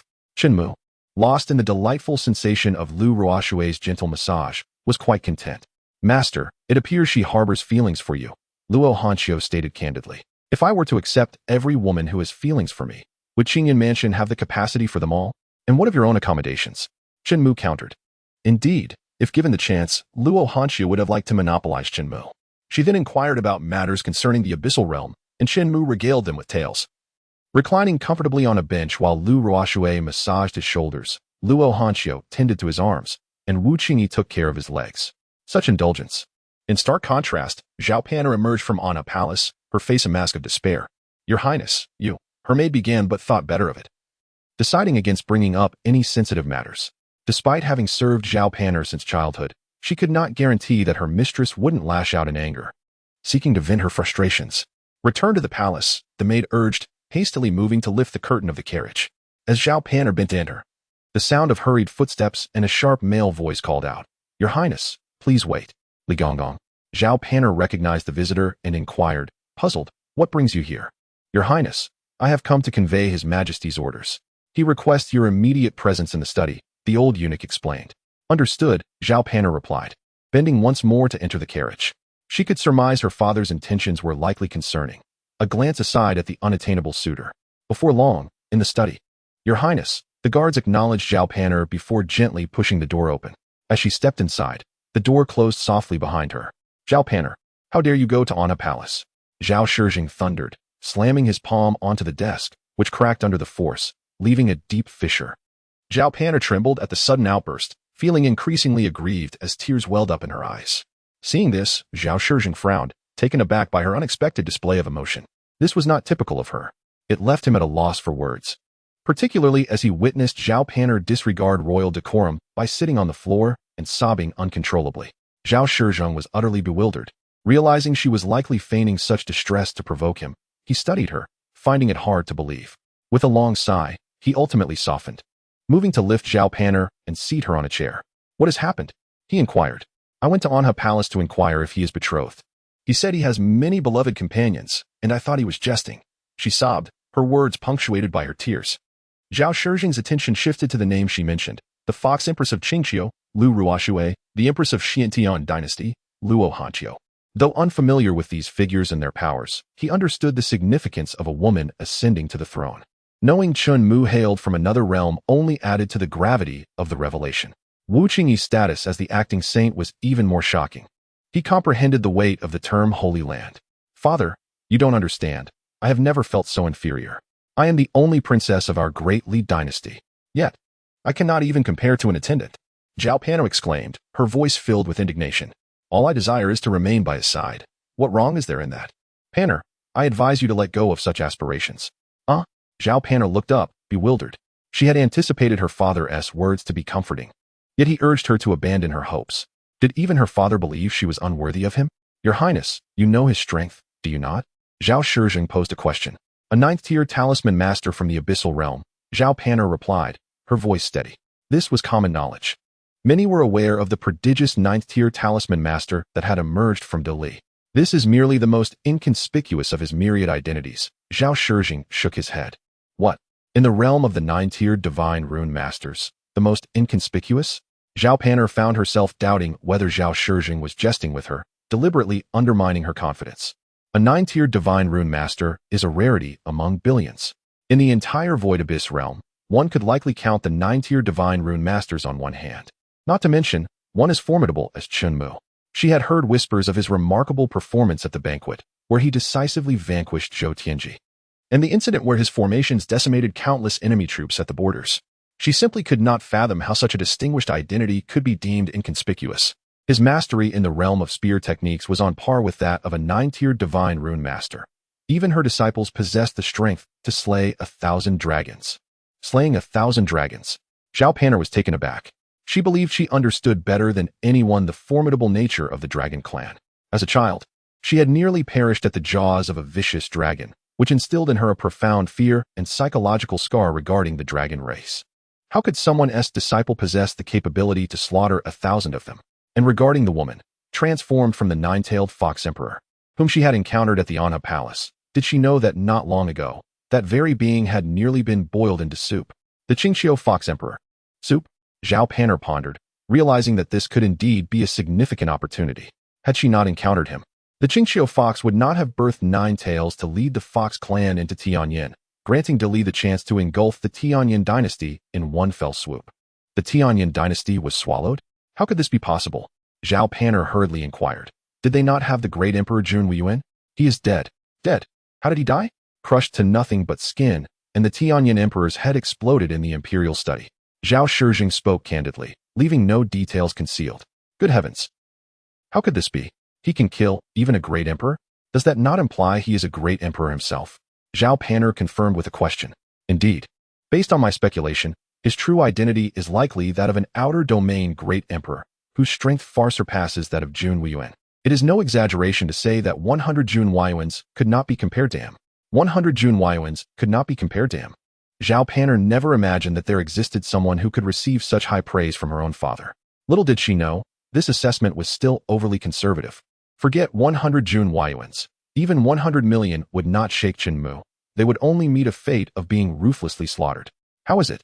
Now you should understand why your father wanted you to give up, right? I understand. You are correct. I truly do not deserve him. Zhao Panner felt her heart sink.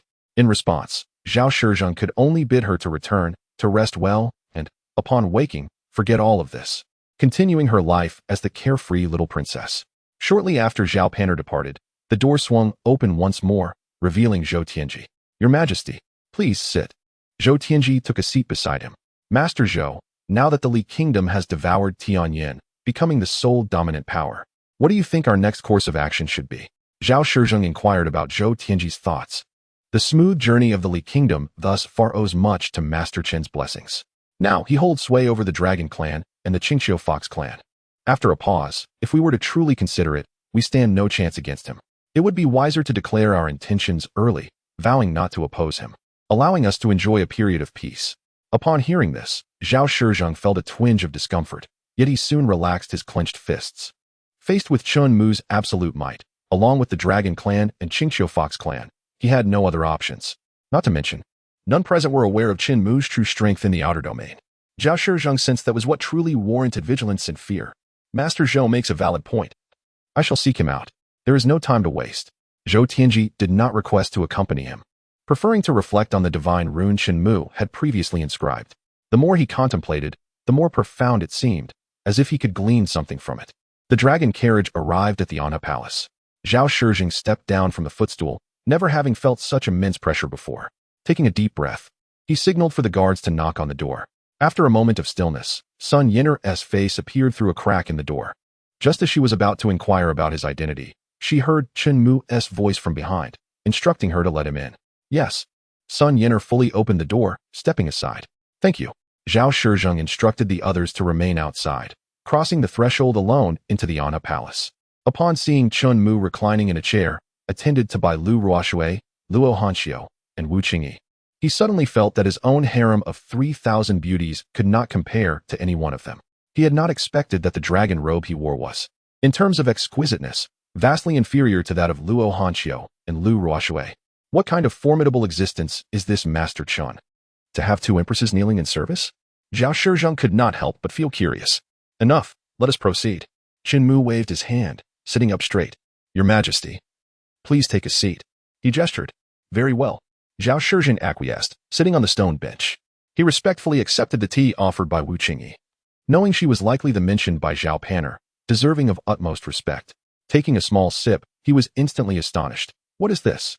He never anticipated that a single sip of tea would lead to such enlightenment.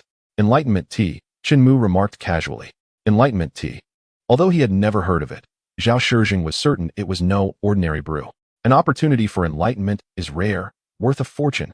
Setting that aside for now, there were pressing matters to discuss. Chapter 205, The Corpse Demon Sect, a conflict benefiting the fishermen? Master Chen, I have a question I have long wished to confirm with you. Setting down the teacup and calming his heart, Zhao Shizheng resolved to speak. Your Majesty may speak freely. If I am not mistaken, you are not of the Void Abyss realm, but rather hail from the outer domain, correct? Zhao Shizheng voiced his thoughts. Indeed. I must say we are not from the Void Abyss realm, Chen Mu affirmed. You are also an outer domain great emperor. Zhao Shizheng summoned his courage to inquire. In the past, he had been the one to instill fear in others. Now, as an emperor, he experienced firsthand the weight of such a feeling. Chilling. Yes, Chen Mu did not conceal the truth. He understood that Zhao Shizheng sought confirmation for a reason, and soon enough, he witnessed him rise, kneeling on one knee, hand over his heart, bowing his head, and earnestly pledging, I vow to establish a blood oath, that the Li Kingdom will forever stand by your side, and will never oppose you. A blood oath is not something to be taken lightly. It is sworn before the heavens, and any violation invites divine retribution. Zhao Shizheng felt compelled to take this step, fearing Chen Mu might doubt his sincerity, believing this was the only way to prove his unwavering loyalty. Very well, I understand. Chen Mu remained composed, displaying no surprise, for he had anticipated this response from Zhao Shizheng. The Dragon Clan and Qingxiu Fox Clan loomed over him like two swords, constantly suspended above his head. As long as he did not make a declaration, those swords would remain, denying him any sense of security. From Chen Mu's nonchalant demeanor, Zhao Shizheng had reason to suspect that such scenes were not unfamiliar to him. He had likely witnessed them numerous times before. Growing more convinced that his decision was correct, Zhao Shizheng rose and returned to the stone bench. Perhaps due to the immense pressure, he was now parched and dry-mouthed. Lifting the tea, he greedily drank it all in one gulp. After several enlightening moments, even Zhao Shizheng, who possessed vast territories, found it difficult to remain still. This cup of enlightenment tea had bestowed upon him 6 or 7 insights in quick succession, instantly elevating his prowess by several levels. Such a treasure. And he had the audacity to offer it to an outsider. This could only imply that, for him, this rare divine object was utterly unremarkable, easily within reach. The depth of his cultivation was truly terrifying. No wonder he was the emperor capable of slaying Junwu Yuan, a figure of formidable might. Regaining his composure, Zhao Shizheng forcefully pulled his drifting thoughts back and continued, "By the way, Chen." Realizing that it was inappropriate to refer to Chen Mu as master at this moment, as it seemed somewhat demeaning, he corrected himself, "Your Excellency, regarding my daughter's previous disturbance, I humbly ask for your forgiveness. I assure you, she meant no harm. She is merely young and naive. I have already reprimanded her, and she has come to deeply understand her mistake. Such trifles were hardly worth his concern. If he truly wished to pursue the matter, she would not have been able to leave unharmed." Chen Mu reassured Zhao Shizheng to set his mind at ease, stating he was not so petty. "Thank you, Your Excellency." Zhao Shizheng exhaled, feeling a weight lift off his shoulders. Having concluded this matter, he chose to take his leave, no longer wishing to intrude upon Chen Mu and Lu Ruoshui, as well as Luo Hanxiu. As Zhao Shizheng's figure receded, Chen Mu suddenly felt a pang of confusion. Since he had arrived, why had Chu Wushuang not returned? He decided to utilize the heaven-viewing mirror to locate her and observe what had transpired. To his surprise, she was no longer within the palace and had left the capital. The surrounding scenery shifted rapidly, leaving behind only fleeting images that were quite blurry. Chu Wushuang was darting through the mountains and forests, her gaze intense, wielding the white dragon spear as if in pursuit of someone. With a mere thought, Chen Mu transmitted his voice across 1,000 miles, inquiring, "Wushuang, why have you gone beyond the city?" "Master." Upon recognizing Chen Mu's voice in her mind, Chu Wushuang replied, "After completing the task you entrusted to me, I discovered a suspicious individual on my way back. I suspect he harbors ill intentions towards you and poses a threat. So I pursued him beyond the capital. Is that person so swift that even you cannot keep up?" Chen Mu asked again. "He seems to be a scout trained in speed, possessing several magical artifacts that allow for instantaneous movement. I exerted all my strength, but could only ensure he did not completely shake me off." Chu Wushuang replied honestly, without boasting. Chen Mu refrained from further inquiry and expanded the visual display. While Chu Wushuang could not catch up, the heaven-viewing mirror easily revealed the face of the individual. Clad in black, it was a woman. Upon examining further details, Chen Mu discerned her identity. She hailed from a place known as Blackwind Cliff, a domain governed by the Corpse Demon sect. What business could practitioners of a dark sect have in the Imperial Palace of Dali? Chen Mu felt perplexed. Did they wish to challenge the imperial authority? Though the Corpse Demon sect boasted a multitude of followers, they were not yet powerful enough to rival an entire dynasty. Especially with the formidable Zhou Tianji, a 9th-tier rune master, ensuring the stability of Dali. As for why Zhou Tianji had not intervened to eradicate the Corpse Demon sect and eliminate potential threats, the answer was simple. Blackwind Cliff was not located within the borders of Dali, but rather in Tianyin. Matters concerning Tianyin were the responsibility of Tianyin. However, now that Dali had effectively swallowed Tianyin, declaring war on the Corpse Demon sect was only a matter of time. The presence of the sect's members within the Dali Imperial Palace was likely related to this impending conflict. Subsequently, through the system, Chen Mu confirmed his suspicions. The woman from the Corpse Demon sect specialized in speed and had come to the palace for one purpose: to gather information about him through their embedded members. Have the members of the dark sect infiltrated here as well? Chen Mu remarked in disbelief. Moreover, this individual held a notable rank, being an officer under Wei Liangqin. Beyond that, it seemed the Corpse Demon sect intended to seize this opportunity to expand its influence, perhaps attempting to rally allies within Tianyin to establish and seize new imperial power. On the surface, Dali was overtly dominated by Tianyin's forces. Yet winning the hearts of Tianyin's citizens was not an endeavor that could be accomplished overnight.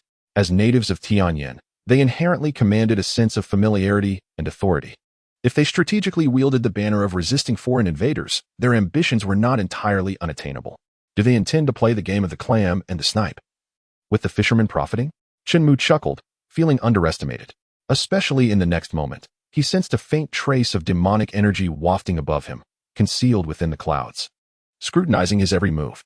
The officer, believing himself clever, was unaware that even hidden 1,000 meters away, he was entirely exposed under Chen Mu's vast consciousness. Chapter 206. The Corpse Demon, Undying? It was evident that the officer's sole purpose was to monitor both Chen Mu and Zhou Tianji's every move. Any signs of disturbance would immediately be reported back to the Corpse Demon sect. Zhou Tianji? The heaven-viewing mirror revealed him diligently imitating his earlier sketches of the Shifeng killing array rune, filled with awe and wonder. Even Chen Mu felt a twinge of embarrassment at his own creation. Zhou Tianji was so engrossed that he completely overlooked the faint trace of demonic energy. Master, shall I deal with that fellow? Lu Ruoxue proactively stepped forward, offering her assistance.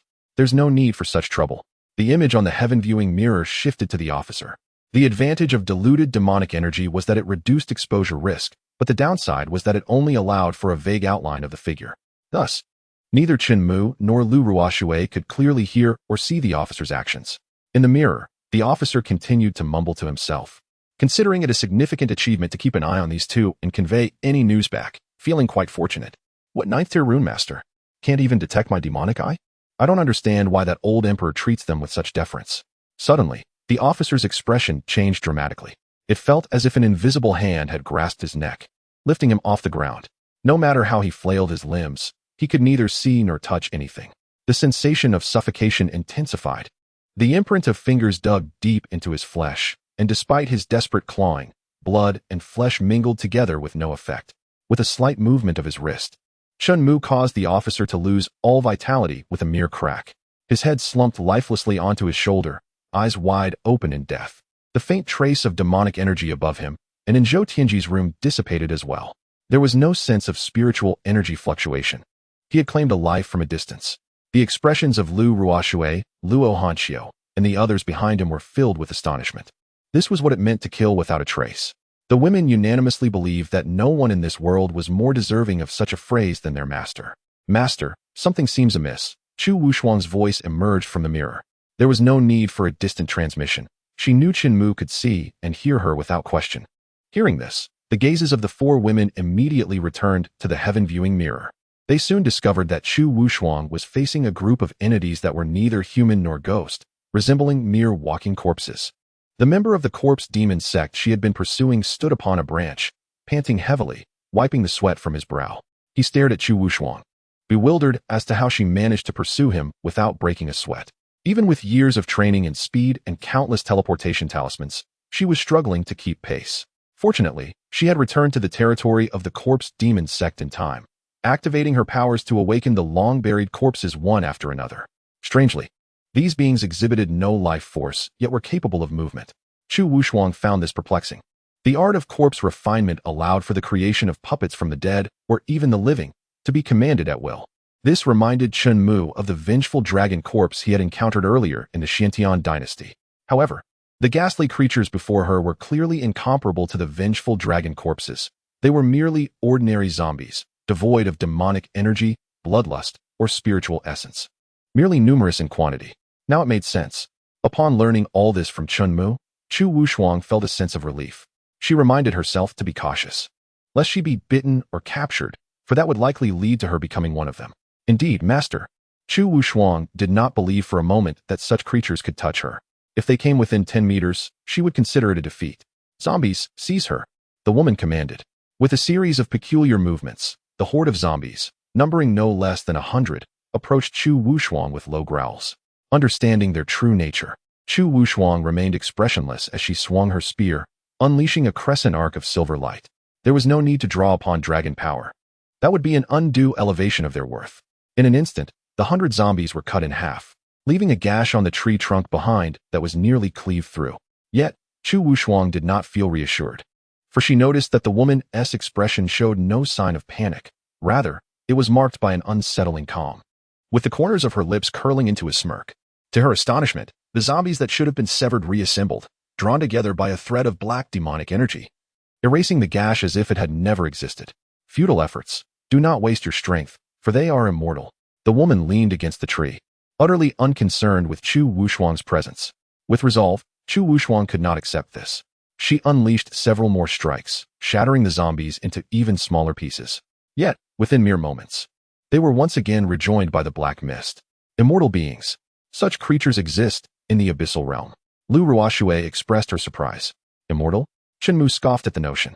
In this world, he alone was the sole immortal. Frankly speaking, if the zombie sect had the means to create immortals, they would not waste it on a horde of corpses. Why not cultivate it themselves instead, selecting one of the zombies to inspect? The truth swiftly emerged. Within each zombie lay a core, and only by destroying this core could they be truly killed. The core's position was ever-changing, elusive, and cunning. However, for Chu Wushuang in her current state, a slight exertion of her divine sense allowed her to instantly locate the writhing core within the flesh. With a flash of cold light, she struck. The zombie exploded on the spot. How could this be? How can you kill the undead? The woman could no longer remain seated, startled to her feet. Because I have a master guiding me. With that, Chu Wushuang, spear in hand, surged into the horde of zombies like a wraith.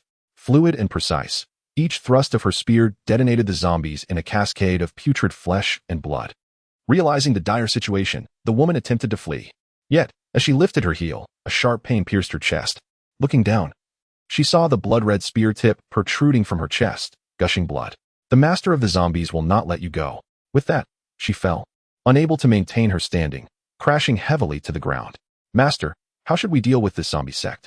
Chu Wushuang, vigorously shaking her spear to rid it of the blood and flesh, inquired of Chen Mu. Just extinguish it, he replied. Chapter 207. Naming the White Spirit, High-Level Zombie Yes. Master, for Chen Mu's command, there was no need for further inquiry. Chu Wushuang simply complied. Whatever her master instructed, she would follow without hesitation. She understood clearly that Chen Mu was the source of all she possessed, and he could just as easily take it away. Meanwhile, Lu Ruoshui and Luo Hanyu were not concerned. After all, she was the most esteemed disciple of their master. How could she not handle a mere minor cult? In contrast to the zombie sect, their attention was wholly captivated by the transformed nine-tailed white fox. Its ears and nine tails unmistakably marked it as a demonic beast. They had only read about such transformations in ancient texts and had never witnessed it firsthand. It seemed that the rich spiritual energy of this realm allowed for such a transformation. Upon emerging from the portal, they could feel the purer, more abundant spiritual energy than that of the upper realms. Is this the new sister our master has taken? It was undeniably adorable. Had she not been mindful of her image in Chen Mu's eyes, Luo Hanyu would have rushed forward to play with the nine-tailed white fox. Her resistance to the fusion of animal features and human form was quite low, as evident from her expression. Sister? Chen Mu teased.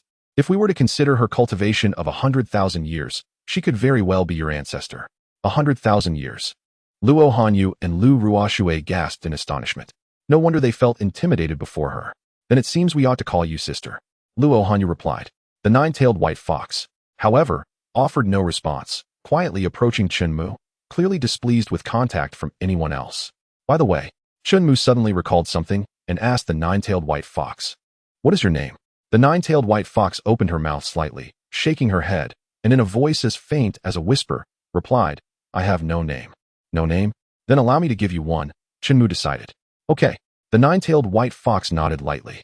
After a brief moment of contemplation, Chen Mu proposed. How about Bai Ling? The combination of these two characters was remarkably straightforward. She was a white fox, belonging to the spirit beast category. From now on, I shall be called Bai Ling. The nine-tailed white fox nodded emphatically, her smile indicating her fondness for the name. It seemed that as long as it was chosen by Chen Mu, she would be pleased, even if it were something as odd as Shi Xinxiang. I truly envy her. Luo Hanyu murmured. Lu Ruoshui felt the same. Perhaps you should refrain from joining this revelry, Chen Mu remarked dryly. As someone notoriously inept at naming, he had exerted considerable effort to come up with such a name. It was a task 100 times more challenging than defeating a great emperor. Should those emperors hear this, they might very well be driven to a fit of rage, yet they would have no means to refute him. After all, Chen Mu's strength surpassed theirs, and whatever he declared was absolute. Who would dare challenge him? Yes, I acknowledge my mistake. Luo Hanyu promptly moved closer, kneeling beside Chen Mu and gently massaging his legs. Though it was meant as an apology, her expression suggested she was reveling in the act, as if it were a reward. Lu Ruoshui, not wanting to fall behind, poured another cup of enlightenment tea for Chen Mu. Wu Qingyi intended to step forward to offer a shoulder rub, but Bai Ling swiftly occupied that role. Though her technique was somewhat novice, Chen Mu's expression revealed his satisfaction. Both maturity and youthfulness possessed their own merits. With nothing else to occupy her time, she could only stand by, waiting for orders, much like Sun Yener. Gazing into the celestial mirror, Chu Wushuang had already arrived at a village. Crossing this village would lead her to Blackwind Cliff. A cursory glance revealed the village consisted of 20 to 30 households, yet at this hour, it was eerily silent, devoid of any sign of life. Extending her divine sense, she discovered countless zombies lurking within, waiting for her to enter their range to trigger a zombie tide. Chu Wushuang's response was one of sheer violence. She conjured an illusion of the white dragon, obliterating the zombies and the village structures, reducing them to rubble.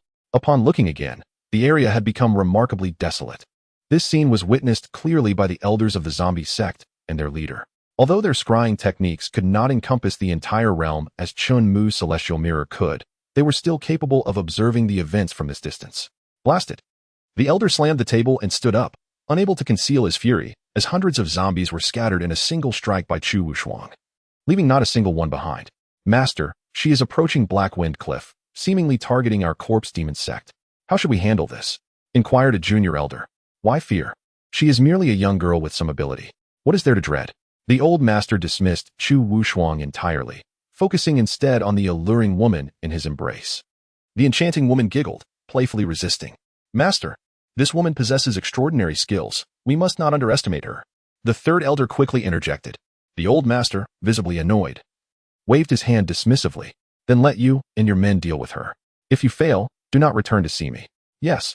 The third elder eagerly accepted the task. Yet, just as he took a few steps, the old master's voice rang out again. He raised his hand, zooming in on Chu Wushuang, exclaiming, What a beautiful girl. He hastily instructed the third elder, capture her alive.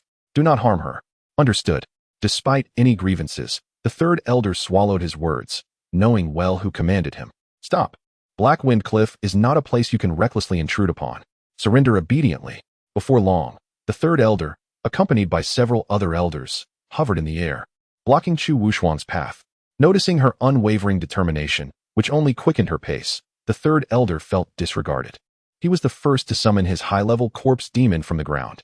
This high-level corpse demon, a grotesque amalgamation of dozens of lower-level demons, boasted hundreds of hands and numerous heads, a sight that was disturbingly bizarre, especially with its chaotic, blinking eyes. Looking at it for too long was nauseating.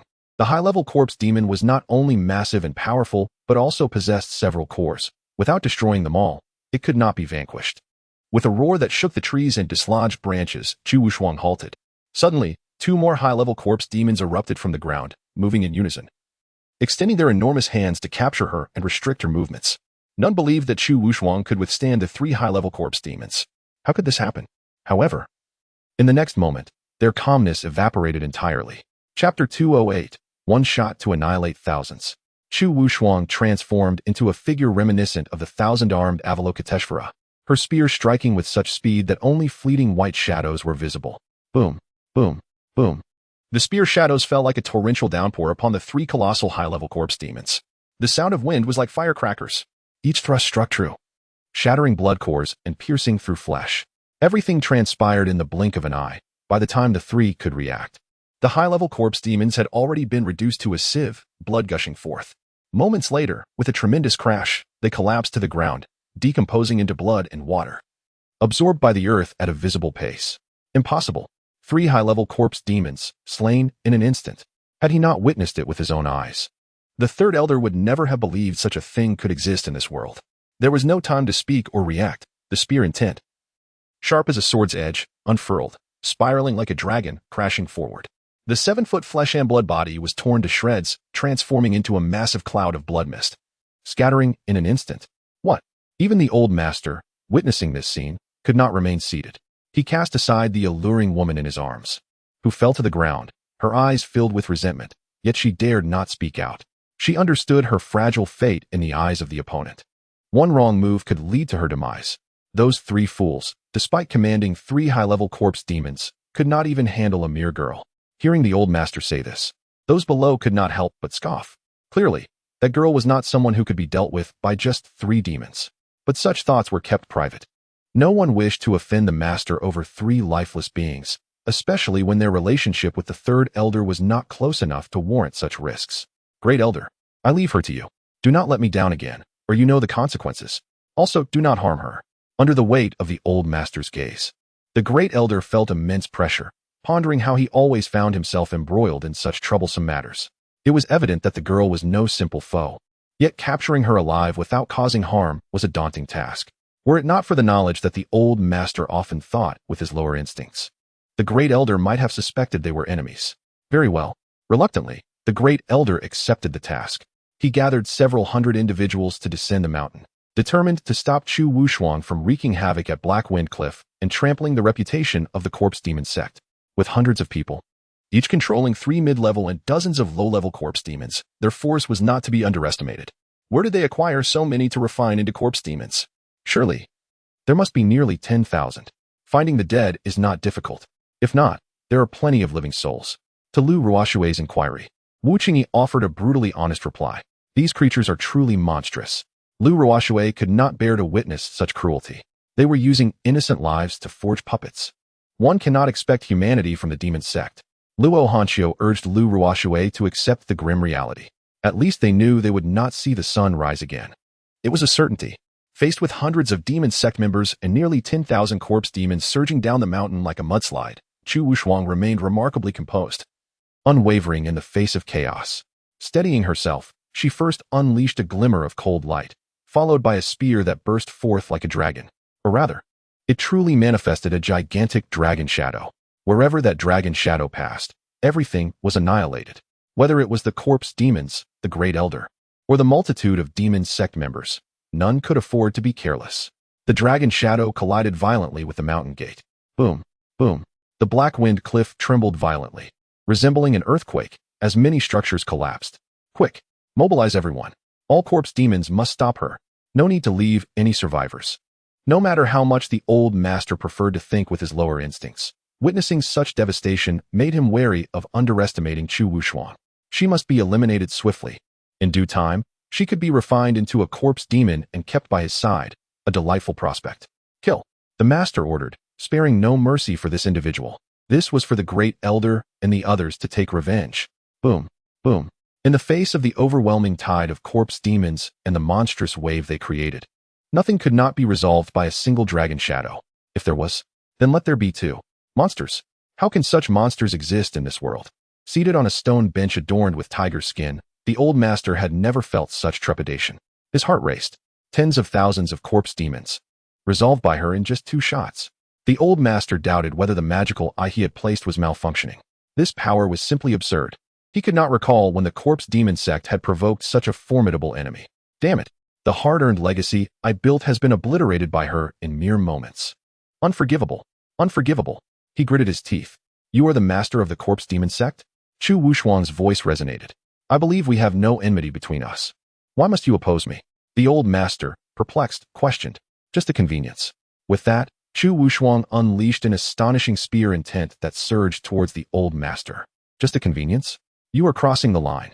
The old master muttered an incantation, and the ground cracked open, revealing a being vastly different from the previous corpse demons. Half human, half unknown entity. One half of its body was pitch black, resembling chaos, with fingers like long hooks, exceptionally sharp, and a bone wing protruding like a spear, each one capable of independent movement. A devilish horn adorned its head. The other half bore a human face, with long white hair, appearing to be in his 30s or so, his eyes devoid of life. A massive silver-black curved blade was either grown or bound to its wrist, gleaming coldly. He stood before the old cult leader, confronting the gun intent of Chu Wushuang and wielding his blade to defend himself. How is it? Are you frightened? This is the pinnacle of hybrid corpse demons. Bang! Boom! As the words left his lips, the hybrid corpse demon launched itself into the air like a human cannonball. Crashing down, the old leader pierced through and shattered several walls, hurtling back dozens of meters. Struggling to rise from the rubble, he could hardly believe that Chu Wushuang, with a mere casual shot, unleashed such formidable power, without even the semblance of a dragon form. Fortunately, the hybrid corpse demon appeared to be unscathed, simply having been knocked away, rising from the debris just like him. Kill her. The old leader harbored an intense killing intent towards Chu Wushuang. No matter how stunning she was, she must die. His imperial dream of a harem of 3,000 beauties was on the verge of realization, only to be shattered by the unexpected arrival of Chu Wushuang. How could he possibly let her off the hook? However, in the next instant, he was dumbfounded to see the large curved blade that had sprouted from the hybrid corpse demon's right arm shatter into large chunks, falling away. Chapter 209. You have the corpse demon ancestor. I have an invincible master. What? With eyes wide open and jaw dropped, the old leader genuinely suspected that everything he witnessed was an illusion. The hybrid corpse demon, forged from the blood of over 10,000 corpse demons, was casually defeated by Chu Wushuang with a single shot, shattering its weapon. Surely, this cannot be a jest? In the old leader's understanding, it should have been Chu Wushuang whose weapon was shattered. With bared teeth and a fierce glint in its eyes, the hybrid corpse demon seemed unwilling to be outdone by Chu Wushuang. It shot forward like an arrow. As it drew near, its bone wings spread wide, tearing through the air with a thunderous crack, aiming directly at Chu Wushuang. Chu Wushuang gripped her gun firmly and thrust it upward. The phantom of the white dragon lifted the hybrid corpse demon into the sky, trailing fiery sparks like a shooting star, accelerating without losing momentum. The hybrid corpse demon attempted to retaliate, but as its bone wings struck the white dragon phantom, they didn't just fail to breach its defense, they shattered completely. Subsequently, its body disintegrated like paper in fire, turning to ashes, utterly vanishing from existence.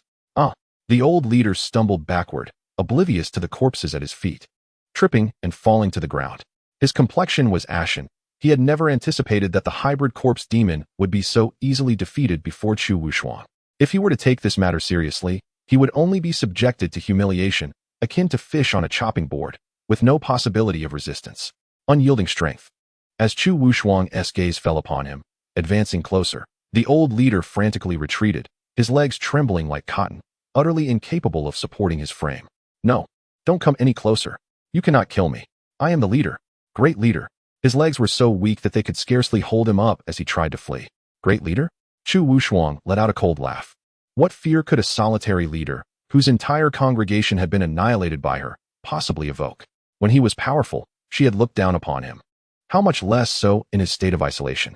Ancestor, save me. Ancestor, save me. With no threat left to deter Chu Wushuang, the old leader cried out desperately to the heavens. When no one responded, he began to whimper, pleading, Ancestor, I have devoted myself to the corpse demon cult over the years. Though lacking achievements, my hard work is undeniable. Are you truly going to watch me be killed? You still need me to strengthen the corpse demon cult. No, I do not wish to die. Ancestor, I beseech you to intervene and save me. Tears began to flow uncontrollably. Useless fool. What is there to cry about? I truly do not understand why I ever took a liking to such a coward. The voice echoed from all directions, yet the speaker was unseen. Rumbling. Then, Chu Wushuang felt a violent tremor beneath her feet. Suddenly, the earth cracked open, revealing an intricately inscribed stone coffin standing upright before her. Bang! The coffin lid crashed down, sending a cloud of dust into the air. From within emerged a crimson half-skeleton. Why half-skeleton? The reason was simple. It had a skull and torso made of bone, but its limbs were flesh and blood. It was not hard to surmise that he had hidden in the shadows to establish the corpse demon cult, seeking to seize the world, but more importantly, to restore his corporeal form through the dark arts of the cult. Hail, Ancestor! Hail, Ancestor! Upon seeing the crimson skeleton, the old leader quickly adjusted his posture. Kneeling and bowing his head, peering through the heavenly mirror, what is this? It looks utterly disgusting, repulsive. Luo Hanshou expressed her disdain. Chen Mu chose to examine the personal attribute panel of the crimson skeleton, discovering that this being had once been the emperor of the previous void realm, successfully dethroned by Jun Weiyuan, a dignified emperor, reduced to founding a demonic cult. It was not without reason that he was replaced by Jun Weiyuan. Little girl, you possess remarkable boldness, daring to lay hands on one of my people. After a thunderous shout, the crimson skeleton regarded Chu Wushuang with a mixture of appreciation and scrutiny, noting her bone structure and cultivation were indeed impressive. With your flesh and blood, I could forge an even stronger corpse demon, aiding in my restoration. Submit obediently, and I shall grant you a swift demise. Throughout, the crimson skeleton maintained an air of superiority, as if still an emperor, gazing down upon all beings. Ancestor, this woman has disrupted our grand design. I implore you to enact justice and eliminate her. The old leader still bore a grudge against Chu Wushuang for ruining his plans to seize dominion over the world and indulge in the beauty of his harem. You dare to command me? The crimson skeleton cast a sidelong glance. The old leader, terrified, hastily bowed, cracking his head open, blood splattering on the ground. I dare not. I dare not. It was frustrating. Yet the thought that Chu Wushuang would soon meet a tragic end at the hands of the crimson skeleton provided him with a sliver of solace. Little girl, what have you decided? The crimson skeleton's gaze returned to Chu Wushuang. Daydreaming. Chu Wushuang coldly replied, exuding an aura that kept others at bay. Seeking death. The crimson skeleton unleashed a formidable aura, causing the atmosphere to become stifling. Even the old leader, one of his own, felt as if an invisible hand were tightening around his throat, making it difficult to breathe. The overwhelming, oppressive aura of death cascaded over him like a 1,000-meter-high waterfall. feeling akin to being flayed alive. Pain. Excruciating pain. Yet, he could not help but admire. Truly, the ancestor is magnificent. You wretched woman, you are doomed. Little girl, I shall give you one last. Bang. Boom. Something struck him in the face. The old leader looked down to find a fragment of bone, still red. It couldn't he be? Realizing the situation was dire, he quickly raised his head, just in time to witness the crimson skeleton collapsing heavily towards him. Bang. The skeleton crashed to the ground, shattering into countless pieces, disintegrating into dust. Ancestor. The old leader was utterly bewildered, unable to comprehend what had transpired. Just moments ago, the once invincible corpse demon ancestor had suddenly ceased to exist. A black hole now marked his forehead, perfectly aligned with the fragment in his hand. However, the old leader failed to notice that Chu Wushuang had indeed acted. Her power had escalated to such an extent, capable of vanquishing the corpse demon ancestor without him being aware. How could such a monstrosity exist in this world? Master, was it you who intervened to eliminate that creature? Chu Wushuang inquired. So it was. If it were my disciple who acted, it would have indeed taken much longer to dispatch him. Rest assured, Master, I shall strive diligently to enhance my strength, aiming to resolve such formidable adversaries swiftly without troubling you to intervene. Chu Wushuang vowed. Master? What master? The old leader was oblivious to Chen Mu's distant transmission. The one who killed the corpse demon ancestor was another? This woman's master? Chapter 210. The fusion of giant bodies, the emergence of mysterious fortunes. Chu Wushuang's extraordinary strength seems more than sufficient for one to be her disciple. With just her previous strike, it would be a simple matter to conquer all. Such power, and yet behind her, there exists a master? To what extent must one's power be formidable to earn the privilege of becoming her esteemed master? It is a notion difficult to fathom, perhaps even beyond the realm of imagination. Prior to this, the ancestor of the corpse demon was regarded as the most formidable and terrifying presence in the eyes of the Grand Master, without exception. Yet, such a powerful being was effortlessly vanquished by an individual whose shadow had never even been glimpsed. As the Grand Master's pupils constricted, he was about to speak upon noticing Chu Wushuang before him. In an instant, Chu Wushuang pierced through his chest with a spear, the tip emerging from his back, driving through his heart. The Grand Master glanced down at the spear handle embedded in his chest, but before he could utter a word, life had already fled him, and he perished on the spot. With a swift motion, Chu Wushuang withdrew the spear and swung it heavily, leaving a crimson streak of blood on the ground, stretching an impressive 7 to 8 meters. The Grand Master lay curled upon the ground, and from that moment forth, the corpse demon sect was utterly eradicated, vanishing into oblivion. Subsequently, Chu Wushuang utilized a portal to return to the Ana Palace. That evening, a grand banquet was laid out within the palace, showcasing delicacies from various regions of the Lily Nation and the Tianyan Nation, a feast so extravagant it dazzled the eyes. Upon witnessing such a plethora of divine cuisine, Lu Ruoshui and Luo Hanxiu recognized without a doubt that the great Lily Nation was genuinely aligned with Chen Mu, fearing any semblance of neglect. Without further contemplation, they focused on relishing the exquisite food, each dish representing the pinnacle of culinary art, even rare to behold in the Xian Kingdom and the Xiantian dynasty. Chen Mu savored a roasted leg of the century-old fire phoenix bird while examining the functionalities of his system. He contemplated connecting all continents to restore the complete giant form, pondering if it might awaken some hidden opportunity.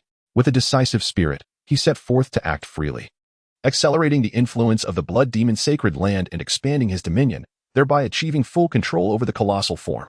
He sensed that the world was far more intricate than he had initially envisioned. Thunderous rumblings echoed as the thought crystallized, and an entire realm emerged from the depths of the sea, seemingly moving slowly, yet swiftly coalescing. Everyone was bewildered, utterly perplexed by the unfolding events. For Chen Mu, the complete fusion of the giant form transpired in the blink of an eye. The spiritual veins of heaven and earth interlinked, dissolving all barriers. After a pinnacle power released their divine consciousness, they sketched the current outline of the entire continent on paper. The secrets of the giant form were entirely unveiled to the world. As the realm expanded, forces capable of standing toe-to-toe with him emerged, making war between nations inevitable. Of course, some chose to maintain a truce and observe from afar. The greatest beneficiaries of this upheaval were undoubtedly intelligence organizations like the Tiangong Pavilion, bustling with prominent figures eager to procure information. This news swiftly reached the Qingxian sect, holding the comprehensive map of this world. The sect master Zhao Hengshan was both astounded and unable to suppress thoughts about Chen Mu. This incident was likely orchestrated by him, wasn't he? He rubbed his temples. Feeling a slight headache, he mused, this prodigy truly does not cease to astonish. consistently executing operations that transcend common understanding. I doubt anyone else in this world could achieve such feats. Lu Ruoshue's master, Lu Yuchan, voiced her thoughts alongside him. Yet, upon reflection, it was surprising that after the amalgamation of Zhongshuan, Songling, and the upper realms, it was merely the tip of the iceberg of the entire world. Moreover, was this giant merely a coincidence, or did a being truly exist? Were we merely parasites residing within a colossal entity? Lu Yuchan did not intend to belittle herself by likening herself to a parasite. But it was genuinely difficult for her to imagine the sheer terror that this giant must have embodied if it were indeed a reality. In its presence, even describing the human race as ants seemed presumptuous. Who could say? Zhao Hengshan's mind was now a turbulent sea of thoughts. With such a vast transformation in the world, where should the Qingxian sect proceed from here? The mountains cannot harbor two tigers, now that all mountains have converged. The fierce competition will undoubtedly be fierce and brutal, an outcome easily envisioned. They often spoke of changes in the heavens. This time, it was indeed a true transformation. As the instigator of all this, Chen Mu remained remarkably composed. While purchasing information about the various realms from the Tiangong Pavilion, he enjoyed the meticulous service of the Lily royal family, indulging in a variety of offerings. Master, a new message from the Tiangong Pavilion has arrived. Wu Qingyi closed the door after seeing off the visitors, returning to Chen Mu with a letter in hand. Chen Mu released his spiritual energy to separate the grease that had stained his fingers, allowing it to fall to the ground. He took the letter, opened it, and upon reading the contents, discovered that a previously unreachable secret realm seemed to have emerged at the heart of the giant form. Many powerful beings believed it would serve as the key to achieving enlightenment and ascending to divinity. A great number were heading there. He opened the system map to examine that location. Before the giant form's fusion, it had been an uninhabited island surrounded by the sea, existing in a pristine state, lush with greenery. Let us also join in the excitement, Chen Mu declared as he activated the portal. Yes, both Bai Ling and Wu Qingyi responded in unison. Lu Ruoshue and Luo Hanxiu were currently occupied with state affairs in the Zhongshuan realm and could not free themselves. With the merging of realms, it was inevitable that the Zhongshuan realm would be affected. The three emerged from the portal, initially garnering little attention, as many were arriving through portals. What truly drew all eyes to Chen Mu was Wu Qingyi, particularly the presence of Bai Ling Nine Tails. A demon? It appears to be of the Fox clan. Can demons truly shapeshift? The nine-tailed fox, isn't that a legendary high-level spiritual beast? How could it be by the side of a human, seemingly subdued? Such remarks circulated, evoking envy as many noted the stunning beauties surrounding him. Chen Mu paid little heed to these whispers. As long as no overzealous individual dared to provoke him, he could tolerate a few comments, as long as they bore no malice. What preoccupied him more was the so-called treasure of the Tiangong Pavilion. Where could this treasure be? Following the crowd, they arrived at the center of the island. Before them, on a cliffside, a towering metallic pillar loomed, surrounded by a throng of over 100 people. Its base was thick, tapering to a thin top, where a massive circular ring, overgrown with moss and greenery, hung down, resembling cascading hair. Chen Mu sensed that this was not the complete picture. Despite its astonishing appearance, much more seemed buried beneath the ground. Frustratingly, it was protected by a mysterious force. Some who attempted to release their divine consciousness faced backlash, unable to perceive its entirety. Unable to quell his curiosity, Chen Mu closed his eyes and unleashed his divine consciousness. Attempting to glimpse the full scope, just because others could not achieve it, did not imply he could not. The next moment, he could distinctly perceive an indescribable, mysterious, and sacred force impeding his divine consciousness from delving deeper. To forcefully break through, while not impossible, it would prove a waste of time. At this juncture, it was the system's turn to shine. Currently updating. Update successful. Chapter 211. The Sword of God Slaying. 8 Great Emperors. As the mysterious power shattered and everything was laid bare, the true visage of the giant pillar, buried beneath the earth, was revealed solely to Chen Mu. Before him lay an immense sword, crafted of gold. The blade was inscribed with incomprehensible runes, bearing notches and ancient scars, clearly having endured numerous battles. Given the size of the sword and its location, Chen Mu surmised that matters were far from simple. For those atop the giant form, this mysterious artifact might represent an opportunity. However, for the giant itself, it could very well be the true reason for its demise. Did it succumb to its solitude and end its own life with a dagger? Or was the wielder someone else entirely? What transpired upon this giant form? What secrets still lay hidden within this world? A torrent of questions surged within Chen Mu's mind, accompanied by a profound sense of joy. For this world was far more intricate and captivating than he had initially perceived. Wait, Why not simply use the system to examine the giant form and the details of this sort of god-slaying? Chen Mu realized he had been fretting over something easily resolved with a mere click. As he pondered, a thunderous voice erupted from above. All of you, step aside. This opportunity belongs to me. The voice carried an overwhelming force, almost impossible to resist. Many formidable figures present found their knees bending slightly as they summoned their spiritual energy to envelop themselves, managing to withstand the pressure. Was this might emanating from an emperor? Obviously, if it weren't an emperor, where would this imperial might come from? With an emperor making an appearance. It seemed this opportunity was out of reach for us. What a pity, indeed. We should retreat quickly. Losing an opportunity is far better than losing our lives. Chen Mu gazed at the elder with white hair and beard, standing amidst the clouds. Through the system, he learned that this individual hailed from the Linglong realm and was indeed an emperor named Lu Haitao. You want it? On what grounds? Do you truly believe no one can contend with you? Another voice resonated through the skies, forcibly penetrating the ears of the crowd. This individual was Qian Jian, a Tao-seeking emperor from the heavenly sword realm, located in the thigh of a giant. His sister also wished to partake in this mysterious opportunity. You might need to step back. Even among emperors, there are distinctions in strength. As more than 7 emperors began to appear, the onlookers gaped in astonishment, never expecting to witness so many emperor-level powers in their lifetime. 8 emperors. It was terrifying. Should we not flee quickly? If these 8 were to clash, it would undoubtedly lead to cataclysmic devastation. Regardless of your thoughts, I shall withdraw first. When deities battle, mortals suffer. This is no mere saying. An increasing number of people chose to soar away on their swords, realizing that risking their lives for a mysterious opportunity was simply not worth it. They did not believe that sacrificing their lives would enable them to grasp this chance. Even among emperors, there are disparities in strength, let alone for them. The 8 emperors exchanged glances, akin to enemies meeting, filled with hostility. The current fusion of the giants was unlike before. They were no longer the pinnacle of strength in the known world, as they could be surpassed and trampled at any moment, falling from their divine thrones. Thus, this opportunity would never be relinquished lightly. They believed that only by obtaining it could they secure their emperor thrones. Chen Mu, however, took a step forward, approaching the giant sword alone. Those who noticed his actions deemed him mad. The opportunity had already captured the emperor's attention. Did he dare to interfere? Was he courting death? It was common for a young bull to fear no tiger. One could only hope he would learn from this experience in his next life and refrain from seeking death. Hearing this, Lu Haitao also noticed Chen Mu's approach towards the divine slayer's sword. He was seething with rage, eager to vent his frustrations, and raised his hand to deliver a crushing blow. Boom! An immense force surged, causing the ground to sink and crack beneath. Chen Mu paid no heed. Bai Ling enlarged her tail 100-fold and swung it in the air, shattering the invisible palm force. Oh! Upon witnessing this, Lu Haitao was not angered but rather amused. You possess some skill. Can you transform into a demon? With your blood, I shall refine a potion to exponentially increase my cultivation. With so many onlookers, including 7 other emperors, Lu Haitao could not afford to lose face. He decided to make an example of this situation, showing them his true prowess. The thunderous Tao body unleashed its power. Countless bolts of lightning coiled around him like serpents, their ferocity such that a mere touch would reduce an ordinary person to ashes. What sort of physique is this?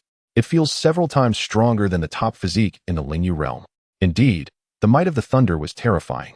Even at this distance, one could feel a faint tingling sensation. What a pity, such a beautiful creature is about to perish. What sort of potion did that young man give her to make her willingly confront an emperor? The crowd was puzzled, their curiosity about Chen Mu's identity intensifying.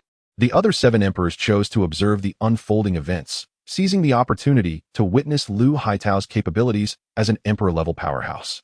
Lu Haitao showed no inclination to engage in combat. With a mere thought, he conjured a 100-foot-long spear of blue lightning, aimed directly at Bai Ling. Do you intend to destroy the entire island? Someone questioned. Rest assured, I know what I am doing, Lu Haitao replied coldly.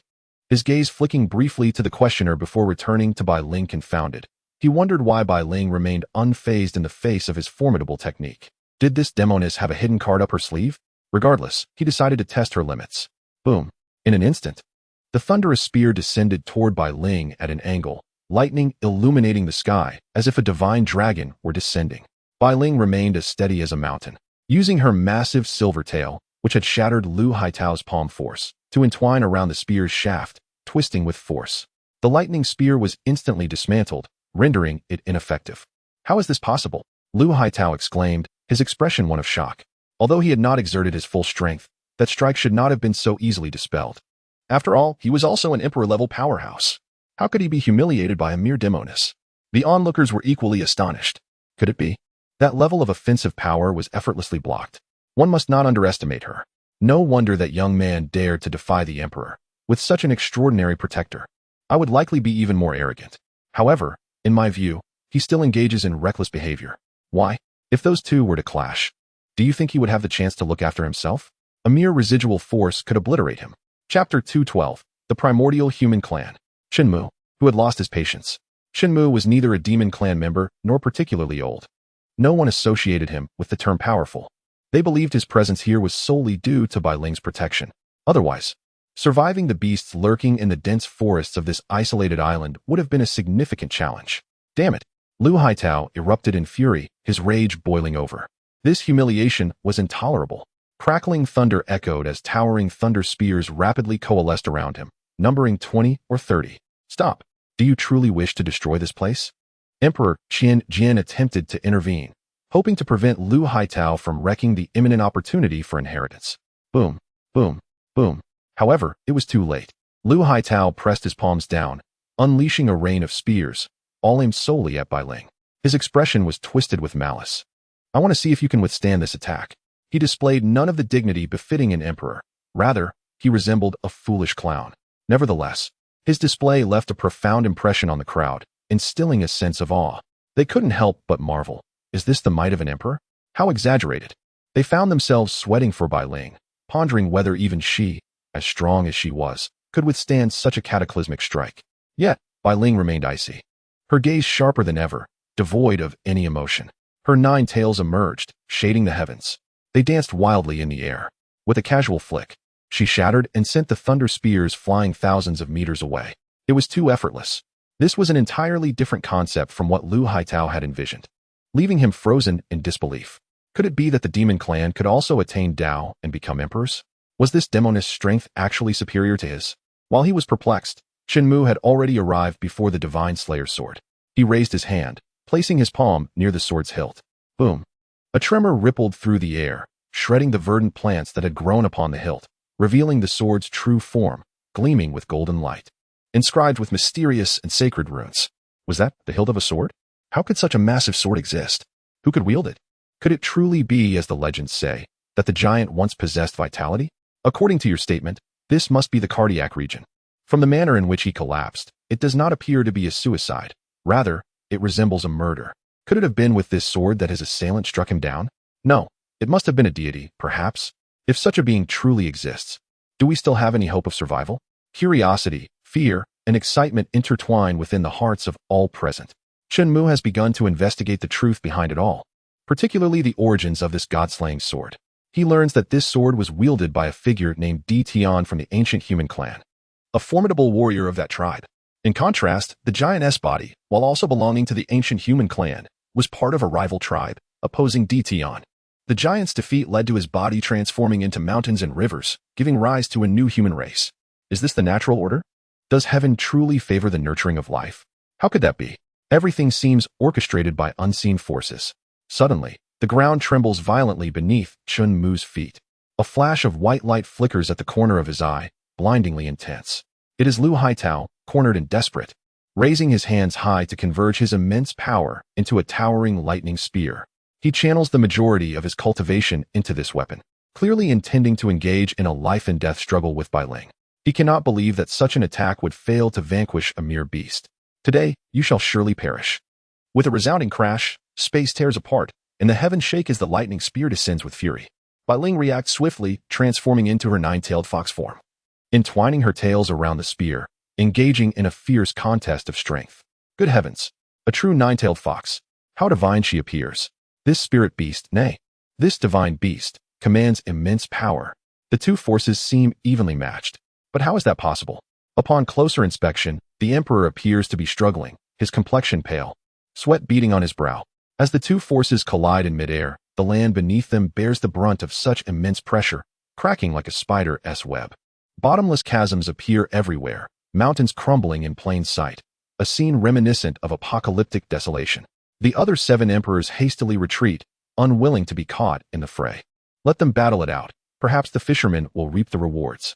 Amidst the chaos, Chen Mu feels the ground sway violently beneath him. The system panel before him shaking uncontrollably, rendering the text blurred. Enough. Chen Mu's patience has reached its limit. With a decisive wave of his hand, he disperses Lu Haitao's formidable lightning spear. No, this cannot be. I have been defeated by a mere beast. Lu Haitao, along with the others, fails to sense Chen Mu's aura since he has not employed any spiritual energy, leading them to mistakenly believe that Bai Ling had shattered the spear due to her superior strength. However, Bai Ling knows better than anyone that the spear's destruction was unrelated to her. It was entirely the work of her master, whose power is unparalleled. No, I refuse to accept this.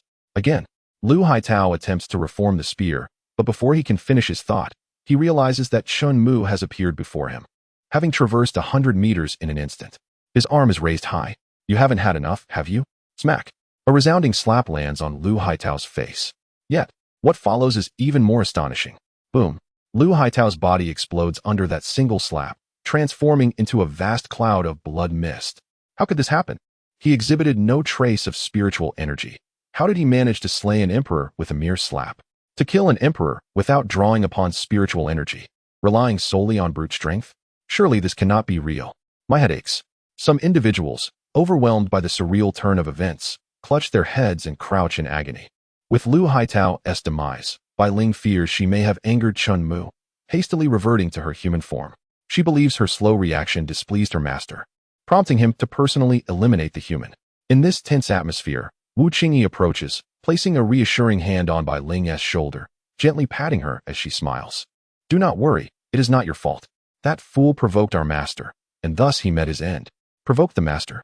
For those present, possessing considerable strength, eavesdropping on Wu Qingyi and Bai Ling's conversation is not particularly challenging. They hear the words clearly, yet are left bewildered. Chapter 213. A sword that slays 6 emperors. In the great Song world, while there exists a semblance of a master-servant relationship between guards and their employers, one would not typically address the other as master. The term, once uttered, signifies a submission to a status far beneath the other, rendering one unable to resist. The might of Bai Ling is evident to all present. This transformed being, whose power could rival or even surpass that of an emperor, willingly acknowledges a master. Such astonishment exceeds even that of Chen Mu's effortless obliteration of Lu Haitao into blood mist. Thus, could I request that you all remain calm? Chen Mu casts a cold glance at the remaining 7 emperors, who find themselves lacking the courage to speak. Individually, they know they cannot contend with him. Uniting? There is no incentive for collaboration, hence silence is their wisest choice. Once assured that these individuals pose no further trouble, Chen Mu swiftly returns to the god-slaying sword to continue his examination of the hidden secrets connecting the sword and the giantess form. Upon swiftly discerning the unfolding events, a crystal-clear concept forms in Chen Mu's mind.